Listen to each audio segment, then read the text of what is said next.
The aloof campus Belle forcibly dragged me into a small grove and arrogantly ordered me to be her boyfriend. Seeing my indifference, she threatened fiercely, "If you dare refuse, believe it or not, I'll take off my stockings and stuff them in your mouth." I was completely baffled. Aside from being tall, handsome, and having good character, there wasn't anything particularly special about me. I truly couldn't understand why the campus Belle would confess to me. Host, please make your choice. Accept Jang Sharo's confession and earn the title of novice simp. Reject the campus Belle's confession and receive a cash reward of 200,000 yuan. I didn't hesitate to reject her, not because I wanted to taste the school Belle's stockings, but because I was genuinely short on money. Sorry, we're not a good match. Soon, 200,000 yuan was deposited into my account. I checked my phone, and sure enough, it read, "Your bank card ending in 289 has received 200,000 yuan. Current balance, 208,908. So satisfying, I went from a nobody to someone with a bit of wealth in an instant. Jang Shara was stunned, wondering if she'd misheard. With her fair skin, stunning looks, long legs, ample chest, and curvy figure, she believed no sane person would reject her. "Why did you turn me down? Is there something wrong with me?" I couldn't exactly tell her the system's rewards were too tempting, so I blurted out, "Sorry, I like ugly girls, I've got things to do." Bye. Jang Sharo gritted her teeth, utterly humiliated. Just then, her two roommates rushed over and eagerly asked, "Well, he definitely said yes, right?" Jang Sharo stomped her foot and snapped, "He rejected me. It's all your fault for playing truth or dare. Now I've lost face big time." The two girls gaped in disbelief. "No way, how could anyone reject you? Maybe he's not into girls?" Jang Sharo stayed silent, glaring in the direction I'd left while clenching her jaw. "How dare you humiliate me like this? I won't let you off so easily." Back in the dorm, she immediately had someone look into me. Upon learning my name was Su Qing, a top-scoring student from last year's college entrance exam in Meichang, and a member of management class 1. She thought to herself, this guy's got something going for him. Then she grabbed her phone and searched online for tips on how to confess successfully. The next day, I sat in the corner of the classroom as usual. "Is this seat taken?" I looked up and was momentarily stunned. It was Jang Sharo. Her appearance instantly drew everyone's attention, and the male students' gazes at me were practically burning with envy. Seeing my reaction, Jang Sharo secretly gloated, "There's no way you can resist this." Yet, I coldly refused. "Sorry, this seat's taken." All the male students were dumbfounded. How could anyone reject the campus Belle like that? On the other hand, the female students were pleased with my response. They had always been jealous of Jang Sharo stealing the spotlight and were happy to see her get rejected. Jang Sharo was so angry her chest heaved violently, and she gritted her teeth as she forced herself to sit next to me. She thought I was just playing hard to get and wanted to see me exposed. When class finally ended, Jang Sharo hurriedly chased after me, breaking the hearts of all the male students in the class. "Hey, why are you running so fast?" she pouted, catching up to me. "The canteen has braised pork trotters today. If we're late, they'll be gone." Jang Sharo's temples throbbed in frustration, wondering if her charm was really inferior to a plate of pork trotters. "What's so great about pork trotters? I'll treat you to a fancy dinner outside." I firmly declined, not wanting to draw too much attention in public. "How annoying. Let's see how long you can keep pretending." Jang Sharo stomped her foot and followed me to the cafeteria, convinced she wouldn't be able to eat or sleep unless she won me over. The cafeteria erupted when the campus Belle took the initiative to sit across from a guy. Many secretly took photos and uploaded them to the school forum with titles like, "Shocking. The campus Belle actually did this in the cafeteria." Feeling surrounded by hostile glares, I sighed. "Miss Jang, is this really necessary?" Blinking innocently, she replied, "I don't know what you're talking about." With so many people around, I worried our conversation might be overheard, so I took out my phone. "What's your WeChat? Let's add each other." A faint smirk curled Jang Sharo's lips. She thought she'd finally caught me slipping. After adding her, I immediately sent a message. "I know your last confession was just because you lost a game. If you want to save face in front of your friends, I can play along with your act, but then don't bother me again." After reading it, Jang Sharo's face instantly fell, and she glared at me angrily. How could he ignore someone as pretty and adorable as her and just focus on eating? Suddenly, her eyes lit up with an idea. "That braised pork looks really delicious. Let me try some," she said, then directly took a big piece from my plate. Not only was I stunned, but even the classmates who had been watching Shara were dumbfounded. Blinking innocently, she added, "We're all classmates here. What's the big deal if I try a little of your food?" "Wow, this pork is actually so good," she exclaimed, her eyes sparkling. No wonder this guy was ignoring her. I was speechless. I quickly finished my meal and got up to leave. Jang Sharo quickly caught up, gazing at me with those clear yet slightly silly big eyes. "I think you're really a good person. Let's be together. Please make your choice. Host, accept her and earn the title of ultimate simp." forever losing the chance to be with the school Belle. Reject her and gain a high-end pastry chef skill worth 1 billion. My heart stirred, and I couldn't help but glance at Jang Shara a few more times. This system seems a bit off. Could it be that every rejection comes with corresponding rewards? If so, doesn't that make the school Belle a big fat sheep I can keep shearing? I should probably treat Jang Shara better from now on, or else if she stops confessing to me, I won't get these benefits anymore. Thinking this, I smiled faintly. Jang Shara, you're a good person, but we're not right for each other. Hearing this, Jang Shara was completely stunned. She had been genuinely sincere, dressed adorably and innocently, so why was she still rejected? And you're a good person, but we're not compatible. That was the line she used to reject others in the past. Why? What's wrong with me? Tell me. I can change. You're too rich, giving off an aloof vibe. I prefer someone who's broke. After rejecting Jang Shara, I felt my brain forcibly flooded with culinary knowledge, my muscles trembling slightly as if I'd instantly become a pastry master. This reward was incredible. The more I looked at Jang Shara, the more I liked her. She was practically my lucky charm. I couldn't help but pat her shoulder and say, "You're such a great person," before turning and walking away, leaving her standing there bewildered. It took Jang Shara a while to snap out of it. Su Qing, just you wait. I refuse to believe I can't win you over. After class in the afternoon,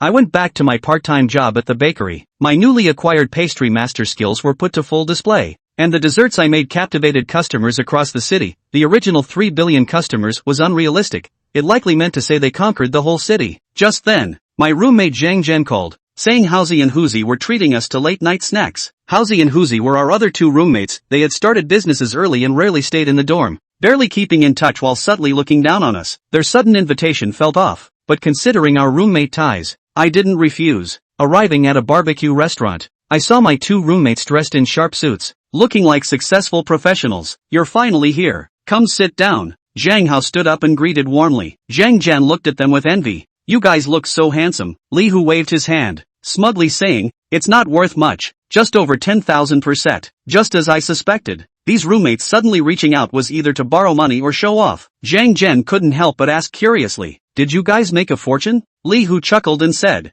"We sold a software and made 200,000 yuan. At their age, earning 200,000 yuan was indeed impressive." Li Hu took a sip of beer and said in a condescending tone, "You should go out and explore while you're young. Otherwise after graduation, you'll only be able to work for others. Look at me and Li Hu. We just started our business not long ago and already made 200,000 yuan. Earning millions or even tens of millions annually is just a matter of time." Clearly, after making some money, their egos had inflated. I didn't want to argue with them. After all, I had the system's support. Zhang Jian also understood that these 2 roommates looked down on him. He lowered his head and ate silently without saying a word. After the meal, Zhang Hao and Li Hu insisted we go karaoke, claiming refusal would mean disrespect. Reluctantly, we agreed. The 4 of us waited by the roadside for a taxi, but none came for a long time. Checking the time, I said, "How about I drive?" Zhang Jian's eyes lit up. "Brother Qing, when did you get a car?" Zhang Hao and Li Hu tensed up. Neither of them owned a car yet. They assumed it must be secondhand. Li Hu patted my shoulder condescendingly. "Young man, don't aim too high. You're still a student. A used car means monthly fuel and parking fees aren't small expenses." With a peculiar look, I pressed the car key, and the imposing black Audi by the curb flashed its lights. All 3 of them froze. Zhang Hao and Li Hu's faces darkened as if they'd swallowed flies. Unable to hide their sourness, they asked, "Su Qing, where'd you get the money for such a nice car? Did you take out a loan?" Li Hu even feigned concern. "You shouldn't borrow from loan sharks just for face." Su Qing was helpless for a while. "The car is fully paid for, get in." Li Hu and Zhang Hao, it was even harder. Then there was a suspicion in his mind.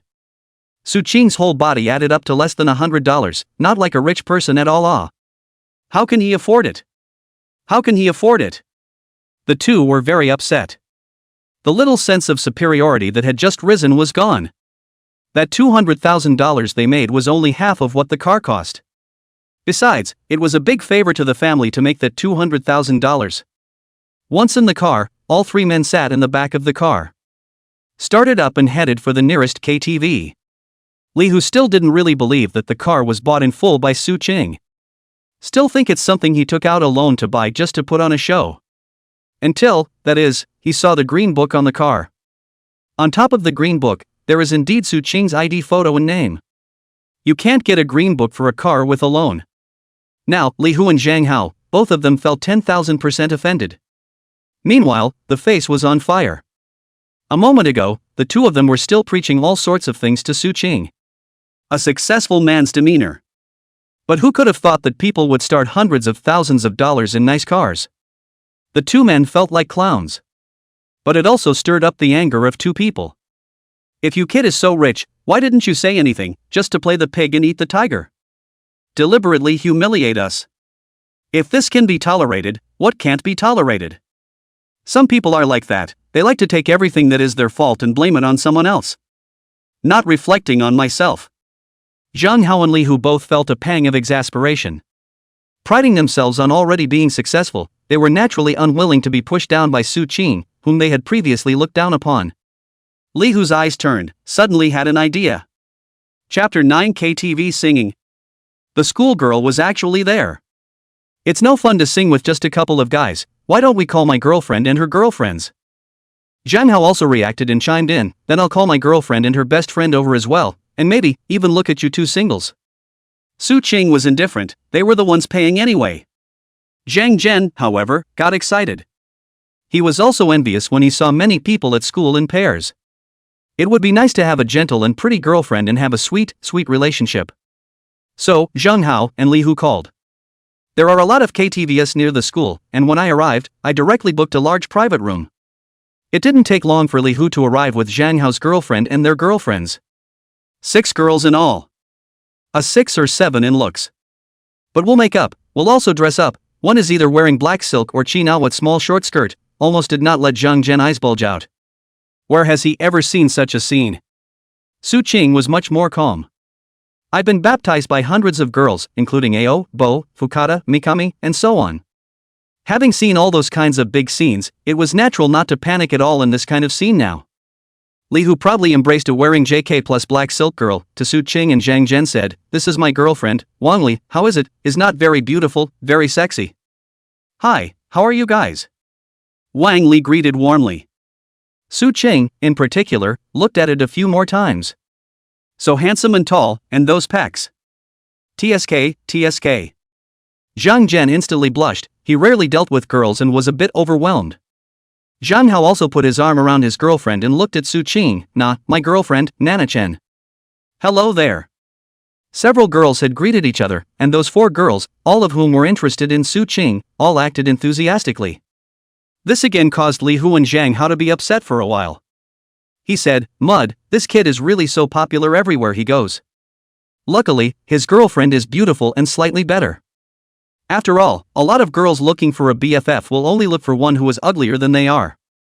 Wouldn't look for better looking than themselves to overshadow them. Thinking this way gave them another inexplicable sense of superiority. Li Hu smugly said to Su Qing, how is it? This girlfriend of mine is pretty, isn't she? You hurry up and find one too, but trying to be prettier than my girlfriend is probably not realistic. Zhang Hao also said, that's right, not everyone can be that lucky. Of finding such a superb girlfriend as we did. Su Qing wasn't angry, she just felt very amused. These two housemates are plainly trying to pull a stomp on themselves to satisfy some kind of coolness in them.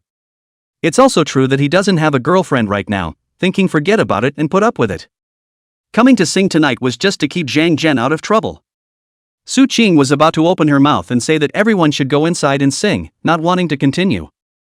But just at this time, a clear and pleasant voice rang out. Su Qing, why are you here? The voice caught everyone's attention at once. Because it's just so good, just like the Oriole. Everyone's head whipped around at the same time. Then you see a woman in a pleated skirt and a ponytail. The young girl with an unpowdered face, charming but not vulgar, demonic but not colorful, walked over. She was tall and slender, giving her a very strong visual impact. This young girl was none other than Zhang Sharo. She was also pleasantly surprised to see Su Qing. Today she came here to sing with some girls from her dormitory. He had just come out to prepare to use the restroom, but he didn't expect to see Su Qing. This wasn't just the right opportunity for her to show off her charms and then take Su Qing under her skirt. So it came this way. This scene fell in the eyes of Li Hu and the few of them, it was a completely different scene.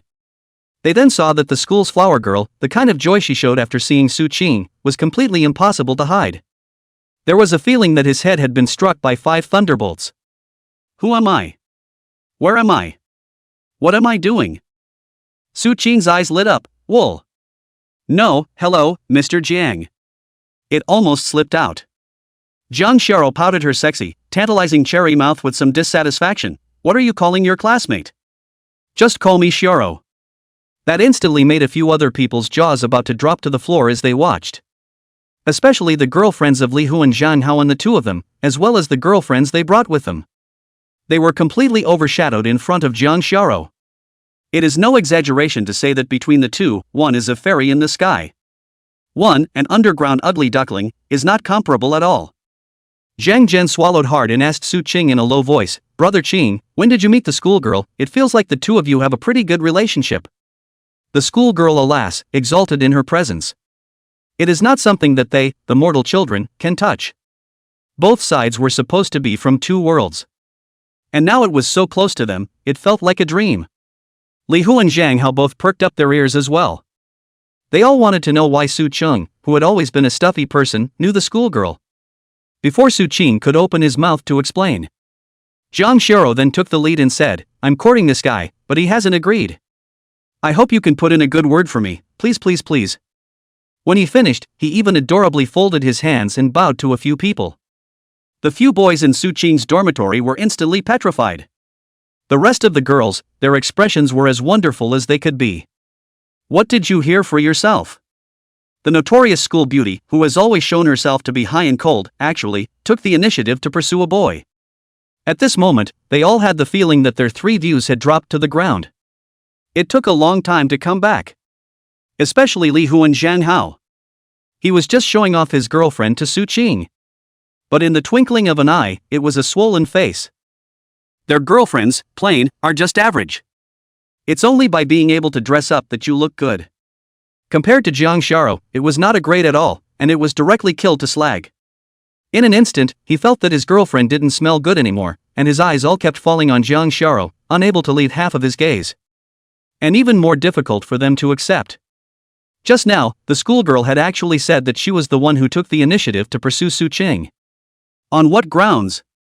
It's not like Su Qing is a high roller. Just sunny, handsome, and taller. Why should the schoolgirl be allowed to take the initiative to pursue? And the kid won't agree to it. At once, a nameless jealousy rose from their hearts. However, something even more solidified for them was yet to come. Chapter 10, the schoolgirl takes the initiative, and the roommate gets stormed. It was then that Jiang Xiao looked at Su Qing with tears in her eyes and said, You guys are singing, can you bring someone else along too? A few people in the dormitory were once again hit with a blitzkrieg. The schoolgirl actually pouted at a boy. This is simply amazing news. Saying it would surely break countless hearts. The goddess they pursued so hard but couldn't get, actually had a sweetheart already. Su Qing touched his nose somewhat awkwardly. Why don't I treat you guys to a song alone next time? He didn't want Jiang Xiao to have too much contact with these roommates. This is the object of his own wool gathering. Besides, Su Qing had already planned not to have too many interactions with these two people who had a little bit of achievement and their tails went up to the sky. Alright, then don't forget it. Jiang Xiao didn't force herself. She was smart enough to see that something didn't seem quite right between Su Qing and his roommate. After winking at Su Qing, he waved his hand and left. Leaving only a perfect backdrop for the crowd. He waited until Jiang Xiao disappeared from view. Only then did a few people come back to their senses. Zhang Zhen even directly gave Su Qing a thumbs up. Brother, I don't obey anyone but you. How on earth did you manage to get even the schoolgirl to fall for you? Su Qingxin said that the woman was only chasing after him because she wasn't willing to be rejected by herself. The ones that don't actually have any feelings for themselves. But surely such things cannot be said to them. And smiled, not answering the question. Zhang Hao and Li Hu would have a hard time. After pretending to be a bully in front of Su Qing for 2 consecutive times and being ruthlessly slapped in the face, they were now silent. Entering the room and singing inside, he also acted listless. It doesn't even feel like it smells good to the girlfriends around you who are dressed up and wearing perfume. The girlfriend's best friend of the 2 men was now too embarrassed to hit on Su Qing. After all, with Jiang Xiao Jade in front of them, none of them wanted to go and humiliate themselves. One of them, a rather ordinary-looking one, took a little interest in Zhang Zhen and took the initiative to chat with him. After all, Zhang Zhen just seemed so honest and in control.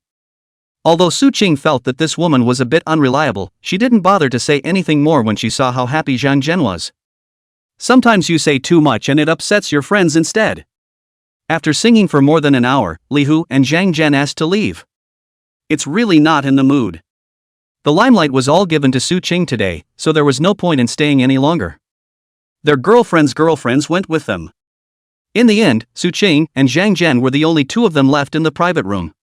Since the time is not up yet, Zhang Zhen doesn't want to waste it, so he is going to continue to sing here. Su Qing also accompanied him. After a while, Su Qing got up, intending to go outside to use the restroom. "What are you doing? Get out of here!" Just as he walked to the door of the restroom, he looked to hear Zhang Xiao's voice. There was a man blocking the door to the women's restroom, stopping Zhang Xiao from going out. It was a man who reeked of alcohol. His eyes greedily surveyed Zhang Xiao. "Miss, don't be shy, I'm not a bad guy giving a call only." Zhang Xiao chided, "Hurry up and get out of the way, or I'll call the police." "You can call the police if you want, it's not like I did anything to you." The man just admired Zhang Xiao's perfect face and body. Such rascals are most detestable. He doesn't make a move on you either, he just blocks you and won't let you leave, disgusting enough to be able to sicken you to death. Zhang Xiao was anxious. She's a girl, she doesn't have much strength. Fear in the face of a burly adult. Don't look like she's angry now, but she's actually colorful. Fear that the man will do something irrational. At this moment, Zhang Xiao very much hoped that a hero could descend from the sky and save her. Just when Zhang Xiao didn't know what to do, Su Qing walked over, grabbed the man by the collar from behind, and then punched him in the face. The man had been drinking a lot. Got hit by that punch and fainted straight away. And naturally, there's no way there's a security camera in front of this restroom. When he woke up, Su Qingzhou had run off somewhere. Zhang Xiao stared blankly at Su Qing, who had suddenly appeared. It was a much better moment for his senses, and not so annoying, and a soft thank you was said. "You're a girl child, you'd better hurry back, it'll be dangerous too late." Zhang Xiao hit the snake with a stick. Pitifully, she said to him, "Can I trouble you to send me back? People are so scared." "Can't." Su Qing balked. Zhang Xiao was so close to not lifting her breath. What kind of steel-straight man is this not understanding the flavor at all, angry with her? Zhang Xiao's good-natured spirit came up all of a sudden. "I'll confess to you one last time, do you want to be my boyfriend? If you don't say yes, I'll be a puppy if I ever see you again and I ignore you." Ding, it is detected that the schoolgirl is confessing to you. Choose to accept and you will be awarded the title "You're a great guy." Choose to decline and will be rewarded with top-notch singing skills. "I'm sorry, I just want to get serious about grad school right now, and I'm not thinking about anything else for a while." Ding, congratulations to the host for acquiring top-notch singing skills. The next second, a warm stream appeared in his throat out of nowhere. His pentatonic throat immediately gained a makeover. And then there are many more singing techniques that come to mind and are deeply imprinted. Su Qing seemed to have gone through decades of singing and became a top-notch singer all of a sudden. Zhang Xiao's mind directly collapsed, hiding her face and fleeing, looking very sad. There was nothing Su Qing could do. Who wouldn't want to have such a cute, well-built and beautiful girl? It was a pity that Zhang Xiao didn't really like herself. Plus there was the system in place again. It's naturally impossible to say yes. It was until 12 o'clock. It was only then that Su Qing pulled Zhang Zhen, who was still a little bit in love, to leave. But when he walked up to the counter, he was stopped by the waiter. "Hello gentlemen, the check please." "Su Qing, didn't you already pay when you came in just now?" "The private rooms are paid for and then the rooms are opened." The waiter explained that Li Hu also ordered 5 or 6 dozen beers, more than 10 bottles of red wine, and many snacks when they left. In total, it used up over $5,000. Zhang Zhen was incomparably angry. How can they do this? It is really too much. Isn't that screwing us? I'll call them. Chapter 11. The schoolgirl lives next door, and the room actually has. Forget it. Su Qing stopped Zhang Zhen. We'll clean them up next time. Even if you call them, it won't be picked up either. Even if they do pick up, there's no way they'll transfer money to you. Zhang Zhen was indignant. They're just too hateful. I won't even associate with such people in the future. Su Qing gave the money. After 12 o'clock, the school was closed, so I was only able to find a hotel nearby. Who knew that in the hotel, they happened to see Jang Shara and her good roommate also getting a room. When Jang Shara saw Su Qing, her eyes were red and she didn't want to pay any attention to it, so she just twisted her head and left. Su Qing touched his nose. Guess he did hurt her hard this time. When she came to her room, Jang Shara sat on her but on the bed, her mouth puffed out. Li Shuer put her arm around her shoulders. You don't really like him, do you? He's not much better. Which of those suitors of yours didn't kill him in seconds? Jang Shara shook her head. How could I possibly like him? It's just that this guy doesn't give any face at all, it's too infuriating. Jang Shara looked well behaved and agreeable, but in reality, her character was also of the type that was very tenacious. If you go against her on some things, she will fight you to the end and has to get her way. And Su Qing was the only one among his many suitors who had gone against him over the years. Naturally, it left a deep impression in Jang Shara's mind. You don't want to be with me, do you? Well, then, I'm going to go after you instead. Chasing you down and then dumping you to show you what pain is all about. As childish as it may sound, such people are not in the minority. Bai Xiaoya sat on the other side of Jang Shara. Seeing her best friend so angry, she had an idea with a twinkle in her eye. He came over to Jang Shara's ear and muttered a few words. Jang Shara's eyes lit up immediately. Yes, you're really good at this. Jang Shara was in a good mood. This method, said the heart, could certainly work. Then she got up, intending to take a shower. Coincidentally, Su Qing's room was right next door to theirs. Jang Gun went to take a shower first. At this time, Su Qing received another prompt from the system. Ding, a pinhole camera has been detected installed inside the room where schoolgirl Jang Shara is. The host's temporary hacking skills are at full level. Su Qing froze for a moment. The system's prompt is to let him go over to save the beauty. There was no way he could refuse this one on his own. After all, he hated this kind of sneaky behavior the most. Even though he often clicks on that kind of sneak peek selfie area on a certain website. Without half a second's hesitation, he immediately picked up his room card. Getting up and leaving the room, he knocked on the door of the next room. Soon Cheryl Lee opened the door. Seeing that it was him, he didn't have the heart to ask him what he was doing. Su Qing had no time to explain and rushed in. Seeing that there was no Jang Shara in the room, and the bathroom door was closed, with a light on inside, just rushed over and knocked hard on the door. Seeing this scene, Li Shuer and Bai Xiaoya both thought that Su Qing's beastly heart had gone wild. Immediately, he went over and pulled him down. Come on, stop, what are you trying to do? Stop what you're doing or I'll call the police. Inside the bathroom, Jang Shara, who was about to undress, was startled by the knock on the door and stopped in a hurry. Opening the door, he saw Su Qing standing outside. The face went cold. What's this guy doing? You didn't come here all of a sudden to do something bad, did you? Looks like he was wrong about this guy earlier. It's all loaded. Su Qing asked, you didn't take off your clothes in there just now, did you? What do you mean? Jang Shara said coldly, not giving Su Qing any good looks. In the meantime, be prepared to be on guard. It was only at this time that Su Qing explained. Here's the thing, I just found several pinhole cameras in my room. Just thought that maybe you guys had it in your room and came over to check it out, no offense. As soon as these words were said, the three girls immediately blushed. They're both yellow and so pretty. If, for example, some privacy is photographed and posted on the internet, then it must be worse than life is death. And it's so close to the school, 9 times out of 10 it could be some pervert at the school. If this goes viral in the school, they will have no face to live. Jang Shara instantly tensed up, don't lie to me. Su Qing, let me go in the bathroom and take a look. Jang Shara stepped aside. Su Qing walked inside and carefully examined it.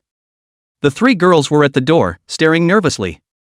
Su Qing first checked the overhead light, which most likely hit a pinhole camera. He moved a stool, stood on it, and took off the lampshade.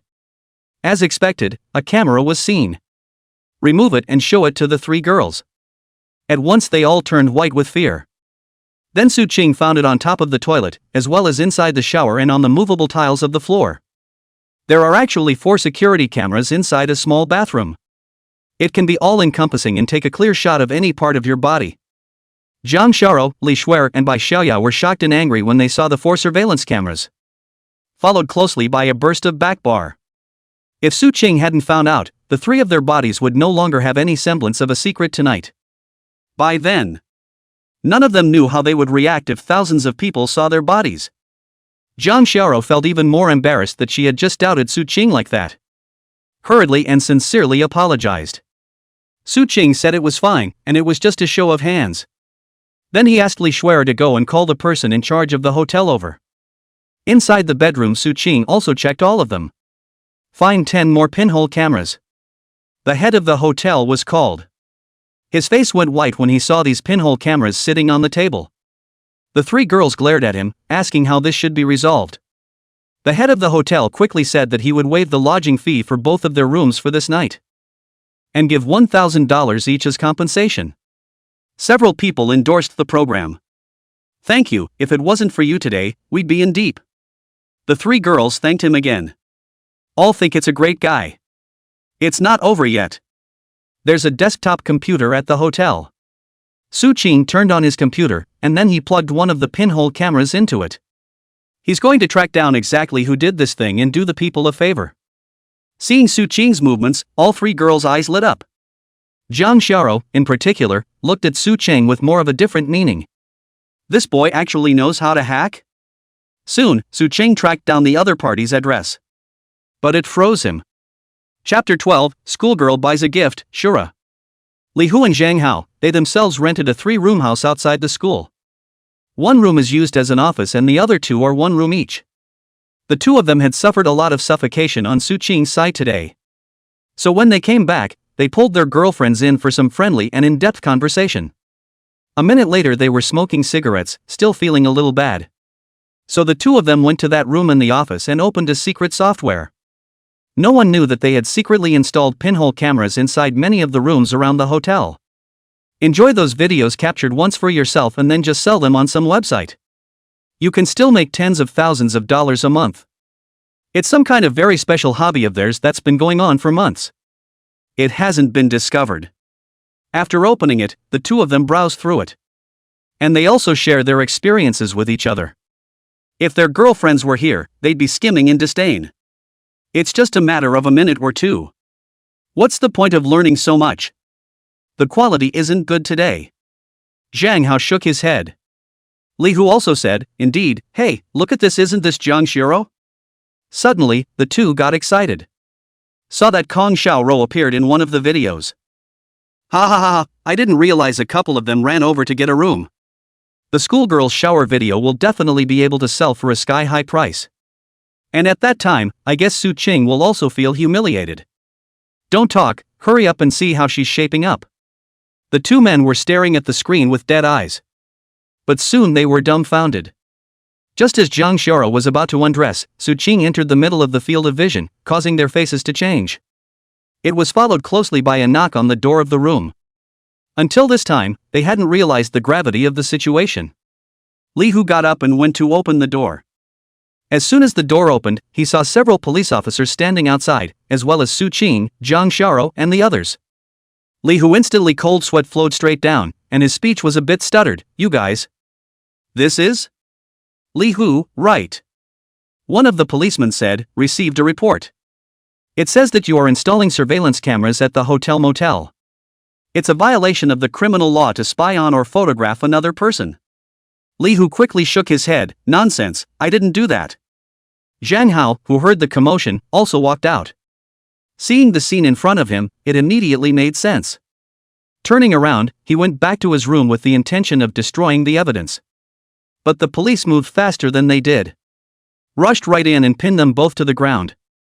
One of the cops found evidence from their computer. Their girlfriends heard the commotion and walked out, both freezing at the sight before them. When they found out why, they all went crazy and punched and kicked the 2 men. Because, both of them were also secretly photographed. Zhang Xiao indignantly picked up the phone and dialed a number. Dad, I'm being bullied. Someone was trying to film me, almost your daughter's innocence was compromised, and I'm going to put them in jail for a minimum of 10 years. Zhang Xiao was no ordinary person. You can tell from her temperament, dress, speech and demeanor that she is either rich or wealthy. Having offended such a person, their fate could be imagined. Obviously Zhang Hao and Li Hu knew this as well and almost didn't pee in fear.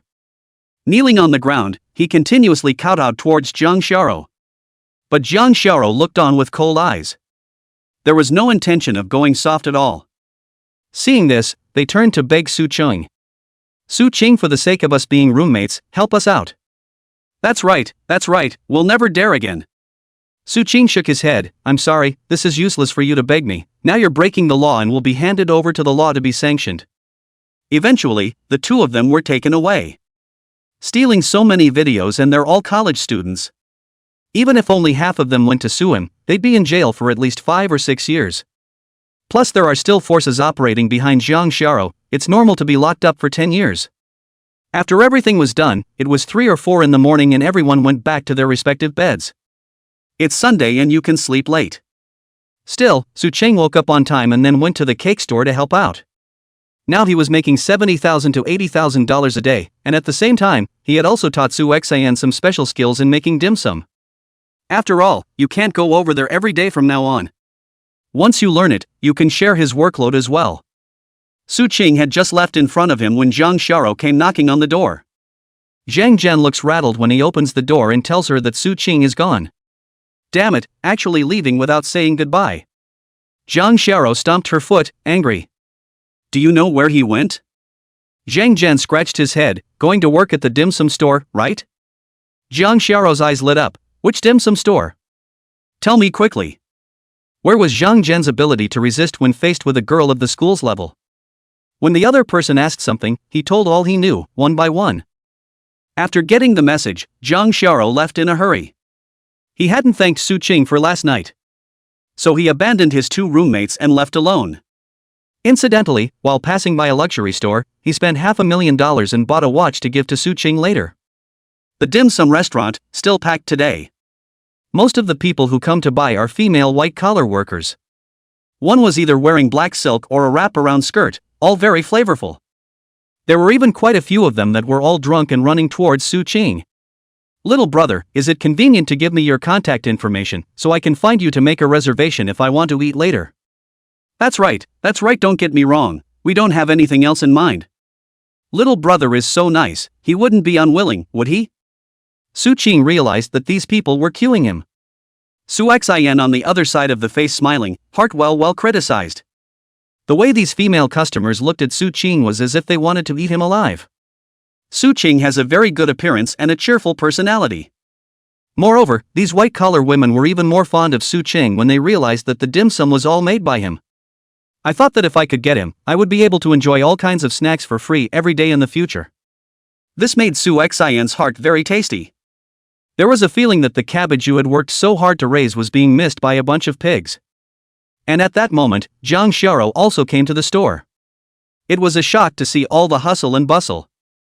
Gazing through the crowd, Jang Xiao saw Su Ching as well as Su Xian next to her. A woman's intuition. It made the two people's eyes collide as if a spark had grown. Chapter 13, Schoolgirl Spoiled, What type of girl do you like? Both sides were meeting for the first time, but with the inexplicable intuition of a woman. Both saw each other as enemies in a flash. Jang Xiao secretly ground her teeth. He said to himself, it turns out to be Su Ching's part-time job where there is such a beautiful and flirtatious royal sister, no wonder he keeps rejecting himself. Su Xian thought to herself. This girl was so pretty that as soon as she came in, her attention was on Su Ching. Is it like him? So the two women met for the first time and made each other their greatest imaginary enemies. Before 11 o'clock, all the cake treats were all sold out. It was at this time that Jang Xiao ran out. Taking out the handkerchief he had with him, he wiped the sweat from Su Ching's face. And very gently said, you usually work hard here, don't you? Unfortunately bitter. Su Ching shook his head. Jang Xiao said with a look of admiration, you're amazing, you go to school and work to support yourself. If only my future boyfriends were like you. Su Ching couldn't help but shiver. How did this chick suddenly get a little teared up and very uncomfortable? On the side, Su Xian's teeth were clenched. She couldn't see another woman being so close to Su Ching. So he took out a snack and handed it to Su Ching. The voice was also unusually gentle, after working all morning, you're also hungry, right? This is what I just secretly left behind. Take it and eat it. I'll make you some noodles for dinner now, this student, or you can stay and eat with us too. Although it was said to be an invitation, the tone was stiff. But no one with any emotional intelligence would agree to stay. But Jang Sharo smiled sweetly and said, "Yes, it just so happens that I'm hungry too, thank you sister." The smile on Su Xian's face disappeared in an instant. He said to himself that it was the first time he had ever seen such a self-possessed woman. But the words have been said, and it's impossible to go back on them and punch yourself in the face. All that could be done was to sulk and go to the kitchen to cook. The first exchange between the two sides ended in victory for the schoolgirl cutie. Then Jang Sharo stared at the still half-remaining dim sum in her hand again and quietly swallowed. Just now, seeing so many people come to buy, Jang Sharo was already very curious. Are these treats really that good? Only just now, she hadn't come up to ask for it so as not to disturb Su Qing. Su Qing saw the look in Jang Sharo's eyes and broke open half of it and gave it to her. Taste the flavor. Thank you, Mr. Su Qing. Jang Sharo gave a thank you while taking a small bite. Immediately following that, an unbelievable expression appeared on Jang Sharo's face. Oh my gosh, did you really make this? It's so delicious. It's more delicious than what the 50 or so dim sum chefs at my house make. Su Qing was caught off guard when Jang Sharo showed him off. What a family! There were over 50 people making snacks. Soon the snacks were all gone. Jang Sharo licked her lips, somewhat unfulfilled. It was really the first time she had eaten such a delicious snack. There was also a more intuitive perception of Su Qing. This boy is a treasure. At first, Jang Sharo did confess to him one after another because she was unwilling to be rejected by Su Qing. But he saved him once in the bathroom later. And then at the hotel. Another crisis of privacy leakage was spared because of Su Qing. At that time, there was already so much love for Su Qing. Now Jang Sharo had discovered an even more powerful ability in Su Qing. The favorability naturally skyrocketed. It's so delicious, can I have the one in your hand? Jang Sharo looked blearily at Su Qing. Su Qing said, but I've already had a bite of this one. Jang Sharo's face reddened slightly, and her heartbeat accelerated a bit. But still pretended as if nothing had happened. It's fine, we are all friends. And your snacks are so delicious, I still want them. Su Qing. What man can stand up to such a cute and pretty girl spilling her guts? Su Qing was also a bit overwhelmed. So she was given these in her hand. Then it was time to walk over to the snack table and make some of the easier to make snacks by hand. Take these back and eat them, and tell me if you want them when you're done. What Su Qing was thinking was that such a wealthy man could do well to maintain the relationship between the two parties. He himself was looking forward to the next time Jang Sharo confessed to him and then rejected her. Now Su Qing was slowly learning how to hang on to someone. If Jang Sharo knew what Su Qing was really thinking, she would probably be furious. Su Xian brought 3 bowls of noodles. Seeing the snacks held in Jang Sharo's hands put him in a bad mood. The face didn't show it though, instead greeting the two men as they ate. At the dinner table, Jang Sharo and Su Xian were also testing each other, and then the words were all sheepish. For example, Jang Sharo said, "Sister looks so beautiful and graceful, the child should inherit it perfectly too, right?" The implication of that is that Su Hsin looks older. Su Xian wasn't shy either, "It's okay. Sister, you look so pretty, be careful of being cheated, sometimes sister can teach you some techniques to recognize people." What that meant was that Jang Sharo wasn't smart enough. Su Qing silently picked at the noodles in the bowl. Regarding the conversation between the two of them, Su Qing chose to be completely transparent. He had already realized that these two were not dealing with each other, and it was better not to draw fire himself. But even so, in the end, Su Qing still didn't dodge it. As they chatted, suddenly the topic of conversation between the two women shifted to what type of women Su Qing liked. Then 2 pairs of eyes fell in unison and said in unison, "Do you like the cute type or the mature type?" Su Qing felt a gust of murderous aura. At this point, no matter which one is said, the end is probably not going to be any better. So it was a witty way of saying, "I like guys." Ginger. Su Xin. In the end, Su Qing dodged a bullet and secretly sighed in relief. After a short rest after the midday meal, Su Qing began to continue making dim sum again. He plans to save up enough money to buy a house around the school as soon as possible. The school is just over 10 kilometers from the city. So that leads to expensive houses here. Starting at 50,000 a square meter. A 100 square meter one costs $5 million. Jang Sharo was very well behaved and helped out on the sidelines. Looking at Su Xian, she felt a tightness in her chest. But it's hard to say anything, after all, they're doing your job for you.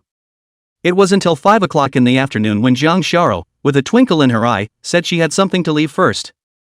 Su-ching didn't think much of it either. It was busy until after 8 p.m. As usual, I sent Su-xin home before returning to school himself. But halfway there, Su-ching suddenly stopped. Chapter 14 Beauty Saves the Day? Gala. Su-ching was carrying a bag of snacks in her hand. It was something he was going to save for breakfast tomorrow. As he walked, he stopped. From around the corner in front of them came 5 or 6 big, strong men. They all held steel pipes in their hands and looked at Su-ching with an impish gaze. Su-ching frowned slightly. The first thought was that these people were sent by Wang Kai to take revenge on himself. Trying to back up. But a couple of men appeared behind him as well, blocking his retreat. Su-ching didn't show any panic and said calmly, "Several big brothers, but what has little brother offended you?" The men gathered around. A bald big man at the head grinned, "It's just that I don't see you in a good light, so a few of my buddies will give you a little lesson today. Don't worry, it's just going to break one of your legs and one of your arms, it won't hurt your life." Normal people facing such a scene must have already pissed themselves in fear. However, Su-ching remained very calm. He picked up the snacks in his hand. "Alright, those big brothers will eat the snacks before they beat me up, so they can have a little more strength later. That's not going to make a couple of big brothers whole." "What kind of routine is this?" Looking carefully at Su-ching, he said, "Are you serious?" Su-ching nodded with a smile. Big brother was not polite, snatched the snacks from his hand, and we all shared and ate them. As soon as it entered his mouth, the expression on his big brother's face changed. "It's delicious. Never in my life have I had such a delicious snack. Naiha big brother is not educated, I'll walk the world 5. The expressions of a few people fell in Su-ching's eyes, secretly amused. The men looked menacing but didn't give themselves that very panicky feeling. So it shouldn't really want to do anything to yourself. Relying on the treats in his hand should make it all right. As expected, after eating, they showed a lot of enthusiasm for Su-ching. Since they are family people, their own children will surely enjoy this kind of snack. So he asked Su-ching where he bought it. When it was realized that Su-ching had done it himself, he immediately apologized to him. "I'm really sorry brother, we just wanted to scare you, we didn't want to do anything to you." "Brother, you're so good at making dim sum, where's the store? I'll definitely patronize it every day from now on." Su-ching quickly fought with them and hooked up. At this time, a petulant cry came from behind, "Stop it quickly, let go of him, or I'm not done." Then in the nick of time, I swoop in for a beauty queen save the day. "That way you'll be grateful to me." "I'm sorry, I was wrong." Su-ching cried and laughed a little, such a brainchild was something only she could think of. "Forget it, I didn't get hurt much, go back." Seeing that Su-ching wasn't angry, Jang Shara was relieved. Then he followed Su-ching step by step. Living like a little girl who has done something wrong and is afraid of being scolded by her parents. The two just didn't say anything to anyone. It was only when she walked to the school's entrance that Jang Shara said, "By the way, are you coming to the party tomorrow?" "What party?" Jang Shara said in a good-natured manner, "You forgot that tomorrow is the school singing party ah." "Oh, so that's the one, I don't know, if we have time." He wasn't really interested in any parties. Jang Shara was petulant and said, Don't, tomorrow you also come, okay? I have a show to perform as well, so I hope you can come and see me, sing just for you oh." Jang Shara thought to herself. Tomorrow is the perfect opportunity to show off your singing voice. By the time Su-ching saw herself shining brightly on stage, she would surely fall head over heels for her, right? "I'll charm you to death." Jang Shara thought prettily in her heart. Anyway, this chick was now determined to take Su-ching down. Thinking that he would have to rely on Jang Shara to get rich in the future, Su-ching finally agreed. Jang Shara returned to the dormitory. Li Shuer and Bai Xiaoya immediately surrounded them, chattering and asking if she made it. That's right. The idea of a beautiful woman saving a hero was thought up by these two crouching dragons and phoenix chicks. Only the effect is completely absent. Jang Shara immediately dropped her face, "Don't mention it." After hearing her description, the two housemates also felt a little embarrassed. Li Shuer coughed and immediately said again, "It's okay, wait until tomorrow's party. With your strength, you're sure to be ravishing, and it won't be a breeze to take down that brat at that time." "That's it." Bai Xiaoya chimed in, Don't worry about it, it must be lusting after you. Being told this by her two roommates, Jang Sharo thought it made sense. Waving his small fists, a look of determination appeared in his eyes. The school's singing party is only once a year. Naturally, it attracts a lot of people to go there. For no other reason than the fact that there are tons of hot guys and gals on stage inside, naturally. One of the most vocal is Jang Sharo. Despite the fact that on the school's forums, there were already many people saying that she had taken the initiative to pursue Su Qing and that the two were already together. There were even rumors that Jang Sharo had already given birth to a child for Su Qing, such outrageous rumors. But her popularity remains unmatched. Riding high on the voting charts. A long way above second place. Half an hour before the party, the school's auditorium was already packed. Su Qing managed to squeeze in with great difficulty. There's no place to sit, so you have to stand. There were a lot of enthusiastic, fire-like male students seen holding up various signs. It all says something like, Jang Sharo my goddess, Jang Sharo I love you, Jang Sharo is not married to you, and so on. When it was about time, the host took the stage and made some opening remarks. Then it was time to start performing on stage one by one. Jang Sharo is definitely going to be the finale. The front of the show was, for the most part, lackluster. Everyone waited for more than an hour for Jang Sharo. When they saw her on the stage, each one of them sucked in a breath of cold air and exclaimed. Chapter 15 Accidents happen, Su Qing saves the day. Jang Sharo, who slowly walked onto the stage, was wearing a pure white evening gown. A very conservative kind, but it still made her shine. The bare skin was snow white and smooth, and seemed to glow under the light. One pair of eyes was even more watery, as if whoever she saw would melt. The willow waist was so full that it gave the impression that if she pushed a little harder, her waist would break. Further down, a pair of 3-inch golds were encased in crystal shoes. The whole person seemed to be a celestial fairy who had descended from the sky. As soon as Jang Sharo appeared, the entire auditorium seemed to become more advanced all of a sudden. Countless male students directly seemed as if they had been cast in a fixation spell, staring blankly at Jang Sharo at this moment. The many female classmates, on the other hand, were all eclipsed, being reduced to dregs in front of this school flower. Not many of those so-called actresses could match this outfit. Jang Sharo just held the microphone and slowly walked to the center of the stage. A pair of eyes as bright as stars scanned the entire field, quickly determining where Su Qing was. Winking at him, playful and cute and electric. At once, Su Qing had a tingling sensation all over his body. This Jang Sharo is just too powerful. It felt as if Jang Sharo was 100 different little goblins. It can be innocent, cute, flirty and demure. If such a woman were to marry, one would be worth a dozen. Hello everyone, I'm Jang Sharo, presenting a song of 7 miles. The stage immediately erupted into thunderous applause. Mainly male students, of course. None of the female students actually treated him very well. After all, there was just too much limelight being stolen because of his presence. Sparrows in the window, talkative on the poles. That's a very summary line you're saying. As soon as Jang Sharo opened her mouth, she immediately attracted everyone's ears fiercely. She has a great voice and her singing skills are online. It's as if one is instantly pulled into a peachy place. All the male students had mesmerized looks on their faces. At this moment, there was no one who could hide the light on Jang Sharo's body. Su Qing was also somewhat moved. But the thought was quickly snuffed out. The best girls are not as good as making money. After all, with money, most of the girls in the world can be chased. Ah! Right in the middle of the song, suddenly there was an accident. Jang Sharo's high heel broke and her whole body fell to the left, also breaking her foot. The sudden turn of events left everyone stunned. Before the others could react, Su Qing rushed up. Squatting in front of Jang Sharo, how's it going? Jang Sharo's voice was tinged with tears, it's okay, I want to finish the song. She had been preparing for this day for a long time. It wasn't all about Su Qing. Jang Sharo loves to sing and enjoys the feeling of standing on the stage and enjoying everyone's attention and applause. For today, she had secretly practiced for a long time behind her back. Who knew that something like this would suddenly happen? Su Qing looked at her feet and they should be swollen. Without a second thought, he was going to pick her up. No, I'm going to finish the song. Then I'll go get you a chair.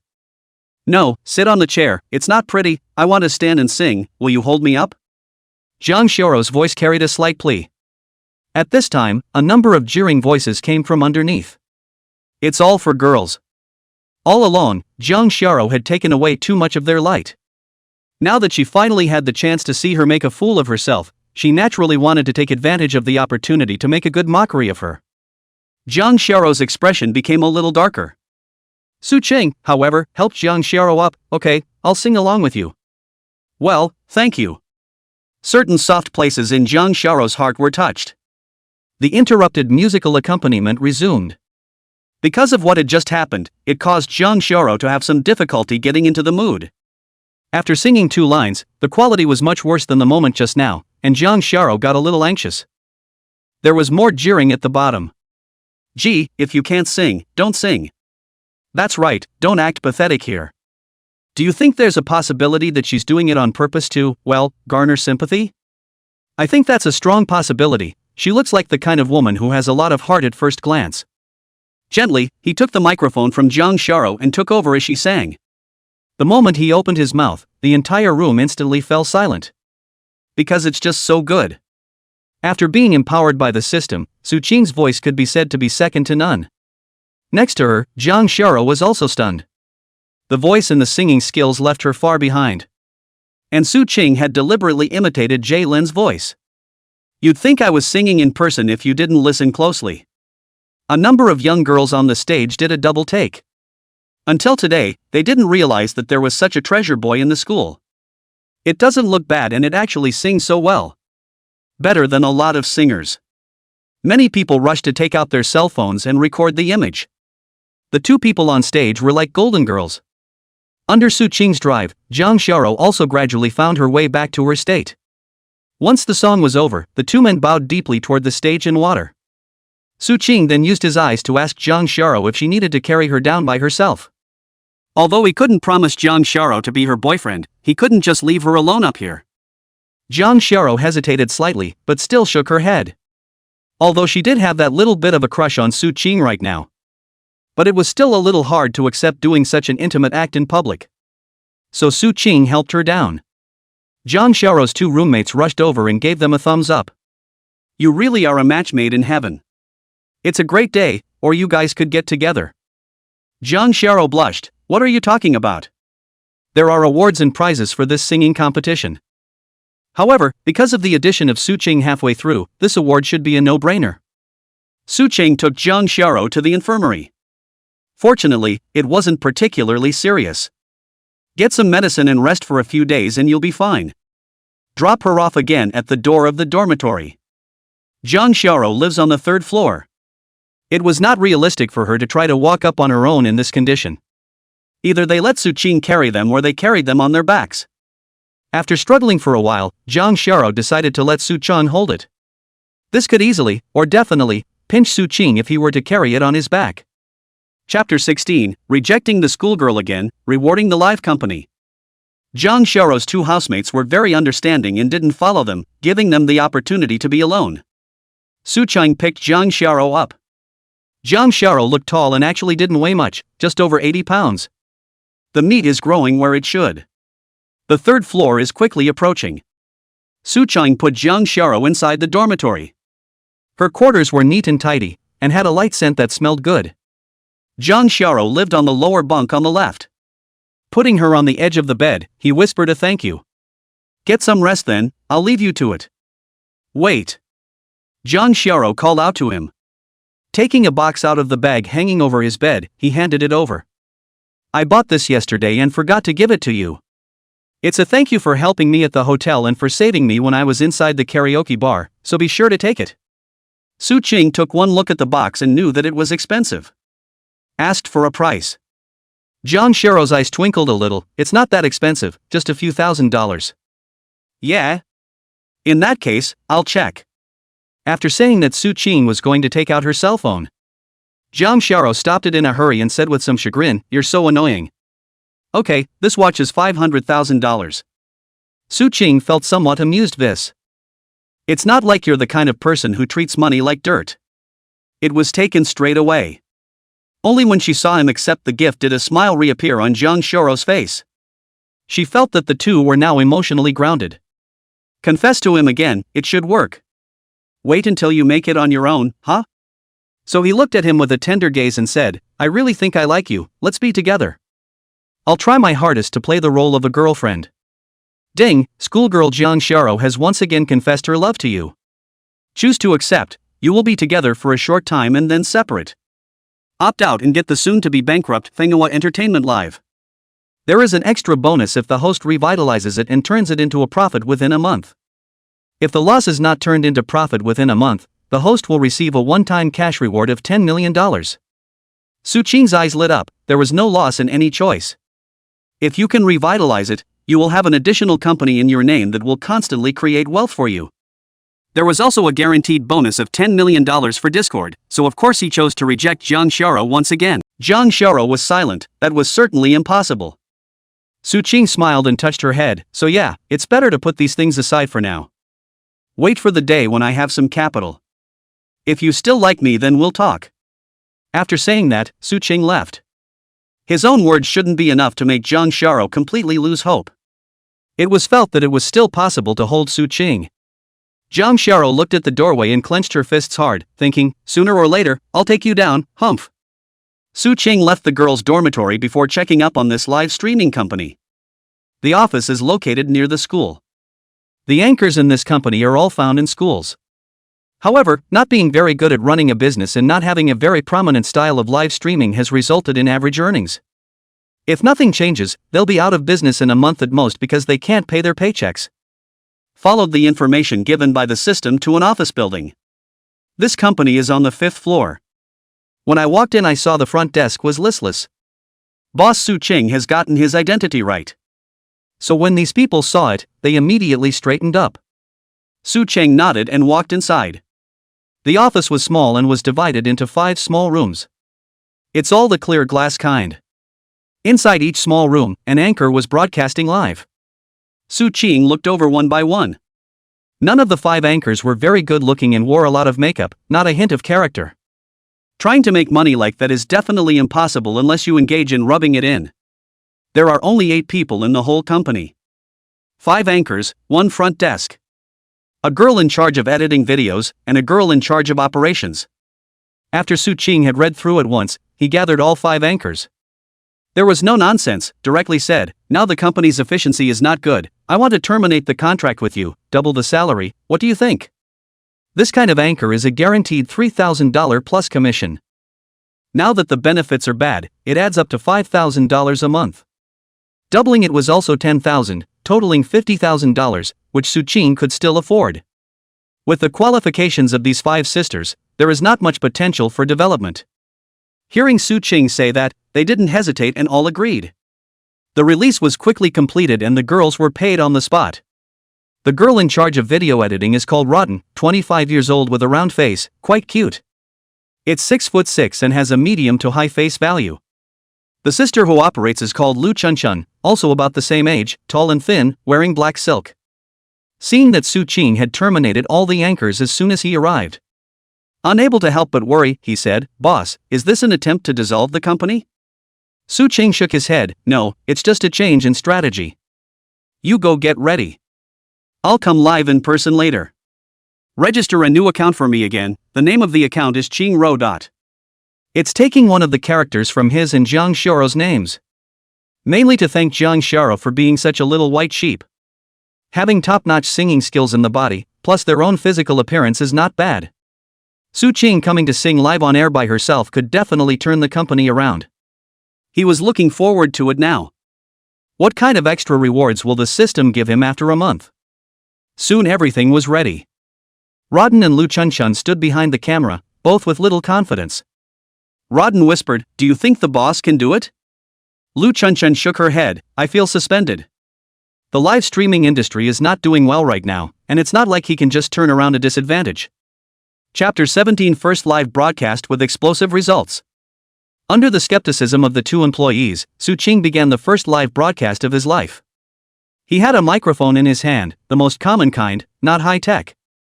The first song performed was Chow's Nocturne. All of Zhou's songs are characterized by the fact that they can't be imitated by the general public. If he doesn't sing well, he could easily humiliate himself or even be disliked by his fans. The song has endured and stayed on the bestseller list for over a decade. With the accompaniment playing, Su Qing slowly sang. Luo Dan and Lu Chunchun were stunned, their eyes glaring. That voice, that singing technique, it's just brilliant. Then they all got excited. The owner has such a great look, plus has such talent on him. The company doesn't have to go bankrupt. Just started the live broadcast, because it is a new number, there are only 5 or 6 people in the live room. Su Qing didn't care either. After one song, a second one was sung, still by Chao, Chrysanthemum Terrace. Luo Dan and Lu Chunchun were mesmerized by what they heard, and a florid expression appeared on their faces. Gritting their teeth, the two of them used their own money to buy $500 each for Su Qing's flow. It wasn't particularly big, but it did instantly bring over 100 people into the live stream. They were all shocked after hearing Su Qing's song. So much luck, just opened the live streaming software and met a divine singer. If this closes my eyes, I think it was Zhou Dong singing. This singing skill, this voice, kills most singing anchors, love it, love it. The reviews are almost always good. Someone rewarded me after the second song. User sends you tire beauty to reward the anchor with a chicken leg. User my family giggles best rewarded the anchor with a gold key. A chicken leg is $10, split in half with the platform, there's 5. A gold key is $100. It's kind of a door opener. And with over 200 people following, many users have shared the live stream with their friends. Come and see, a treasure anchor has been found who is handsome and sings well. Hold on tight, sisters come quickly, this anchor doesn't have many fans yet, the success rate of flirting is high now. Inside a college school dormitory. A girl in hot pants and a white halter dress was lying on her bed watching a live stream. The girl's skin was white, like milk, and she was very pretty. With long straight black hair. Tall with a flat belly. Especially when she lay down, her body line took on an undulating curve. Just this scene in front of me is probably capable of making many boys' noses bleed. Her name was Wang Qian, and she was one of the prettiest few girls in this school. She was a dance student and her family was rich, so she had many suitors. But she didn't even look at it.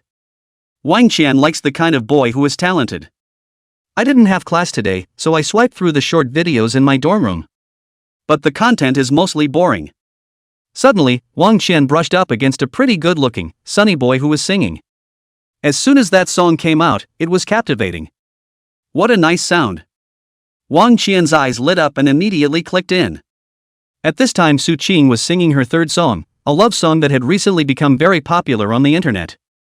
Su Qing's singing voice is infectious and can bring people into another world. Even Wang Qian, who had never been in love, was in tears because of this song. By the time she came back to her senses, the song was over. Wang Qian wiped her tears. It was greatly shocked. Without hesitation, I swiped 10 rockets out. That's $10,000 for one rocket. Deduct the split, and $50,000 comes to you. The platform side also detected a high conversion rate, retention rate and reward rate in Su Qing's live broadcast. The staff gave a portion of the traffic and drew more people in. Aside from a very few spammers, most people agreed with Su Qing's singing voice. Then the various gifts went straight to the screen. The two girls, Luo Dan and Lu Chunchun, looked at the gifts brushing in the background and jumped with excitement. The boss is really too good, the amount of bounty reached 300,000 in half an hour of live broadcasting, and it's still growing. The number of followers is also up to 50,000. Now we don't have to lose our jobs. After the fourth song was finished, Su Qing took a sip of water and took the time to look at the private messages in the background. There are a lot of girls who say they want to add him as a WeChat friend. Others even sent very cool photos.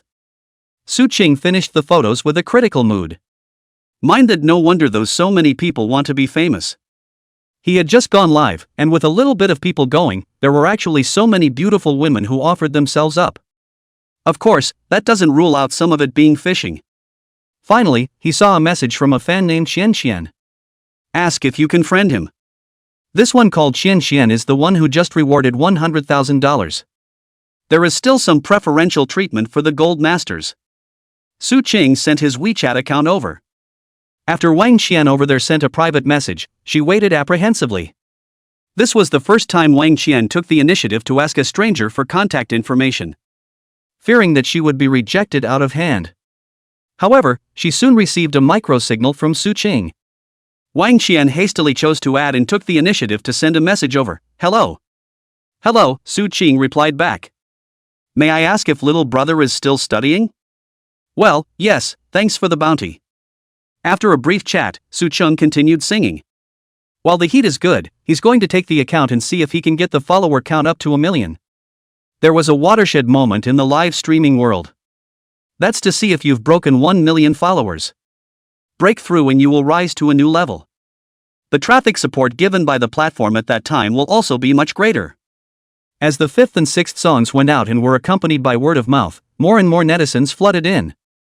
The number of online viewers in the live broadcast room exceeded 1 million. The number of fans is also growing. 200,000, 300,000, 400,000. Then there were quite a few netizens who ran to the comment section of other singing live streams to swipe the screen.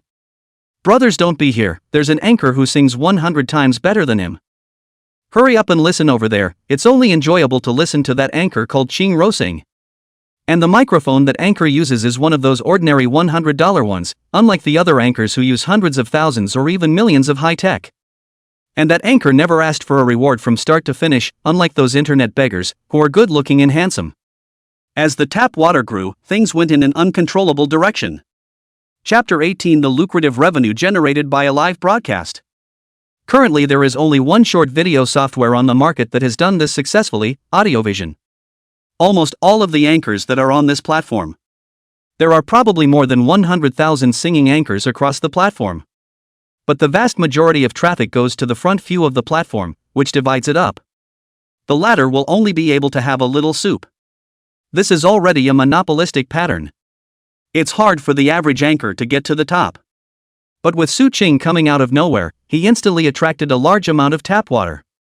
They have gone to all the major singing anchors to leave messages in their live rooms or underneath their work. There were quite a few of their fans who saw these messages and searched for the word Ching Ro with a curious attitude.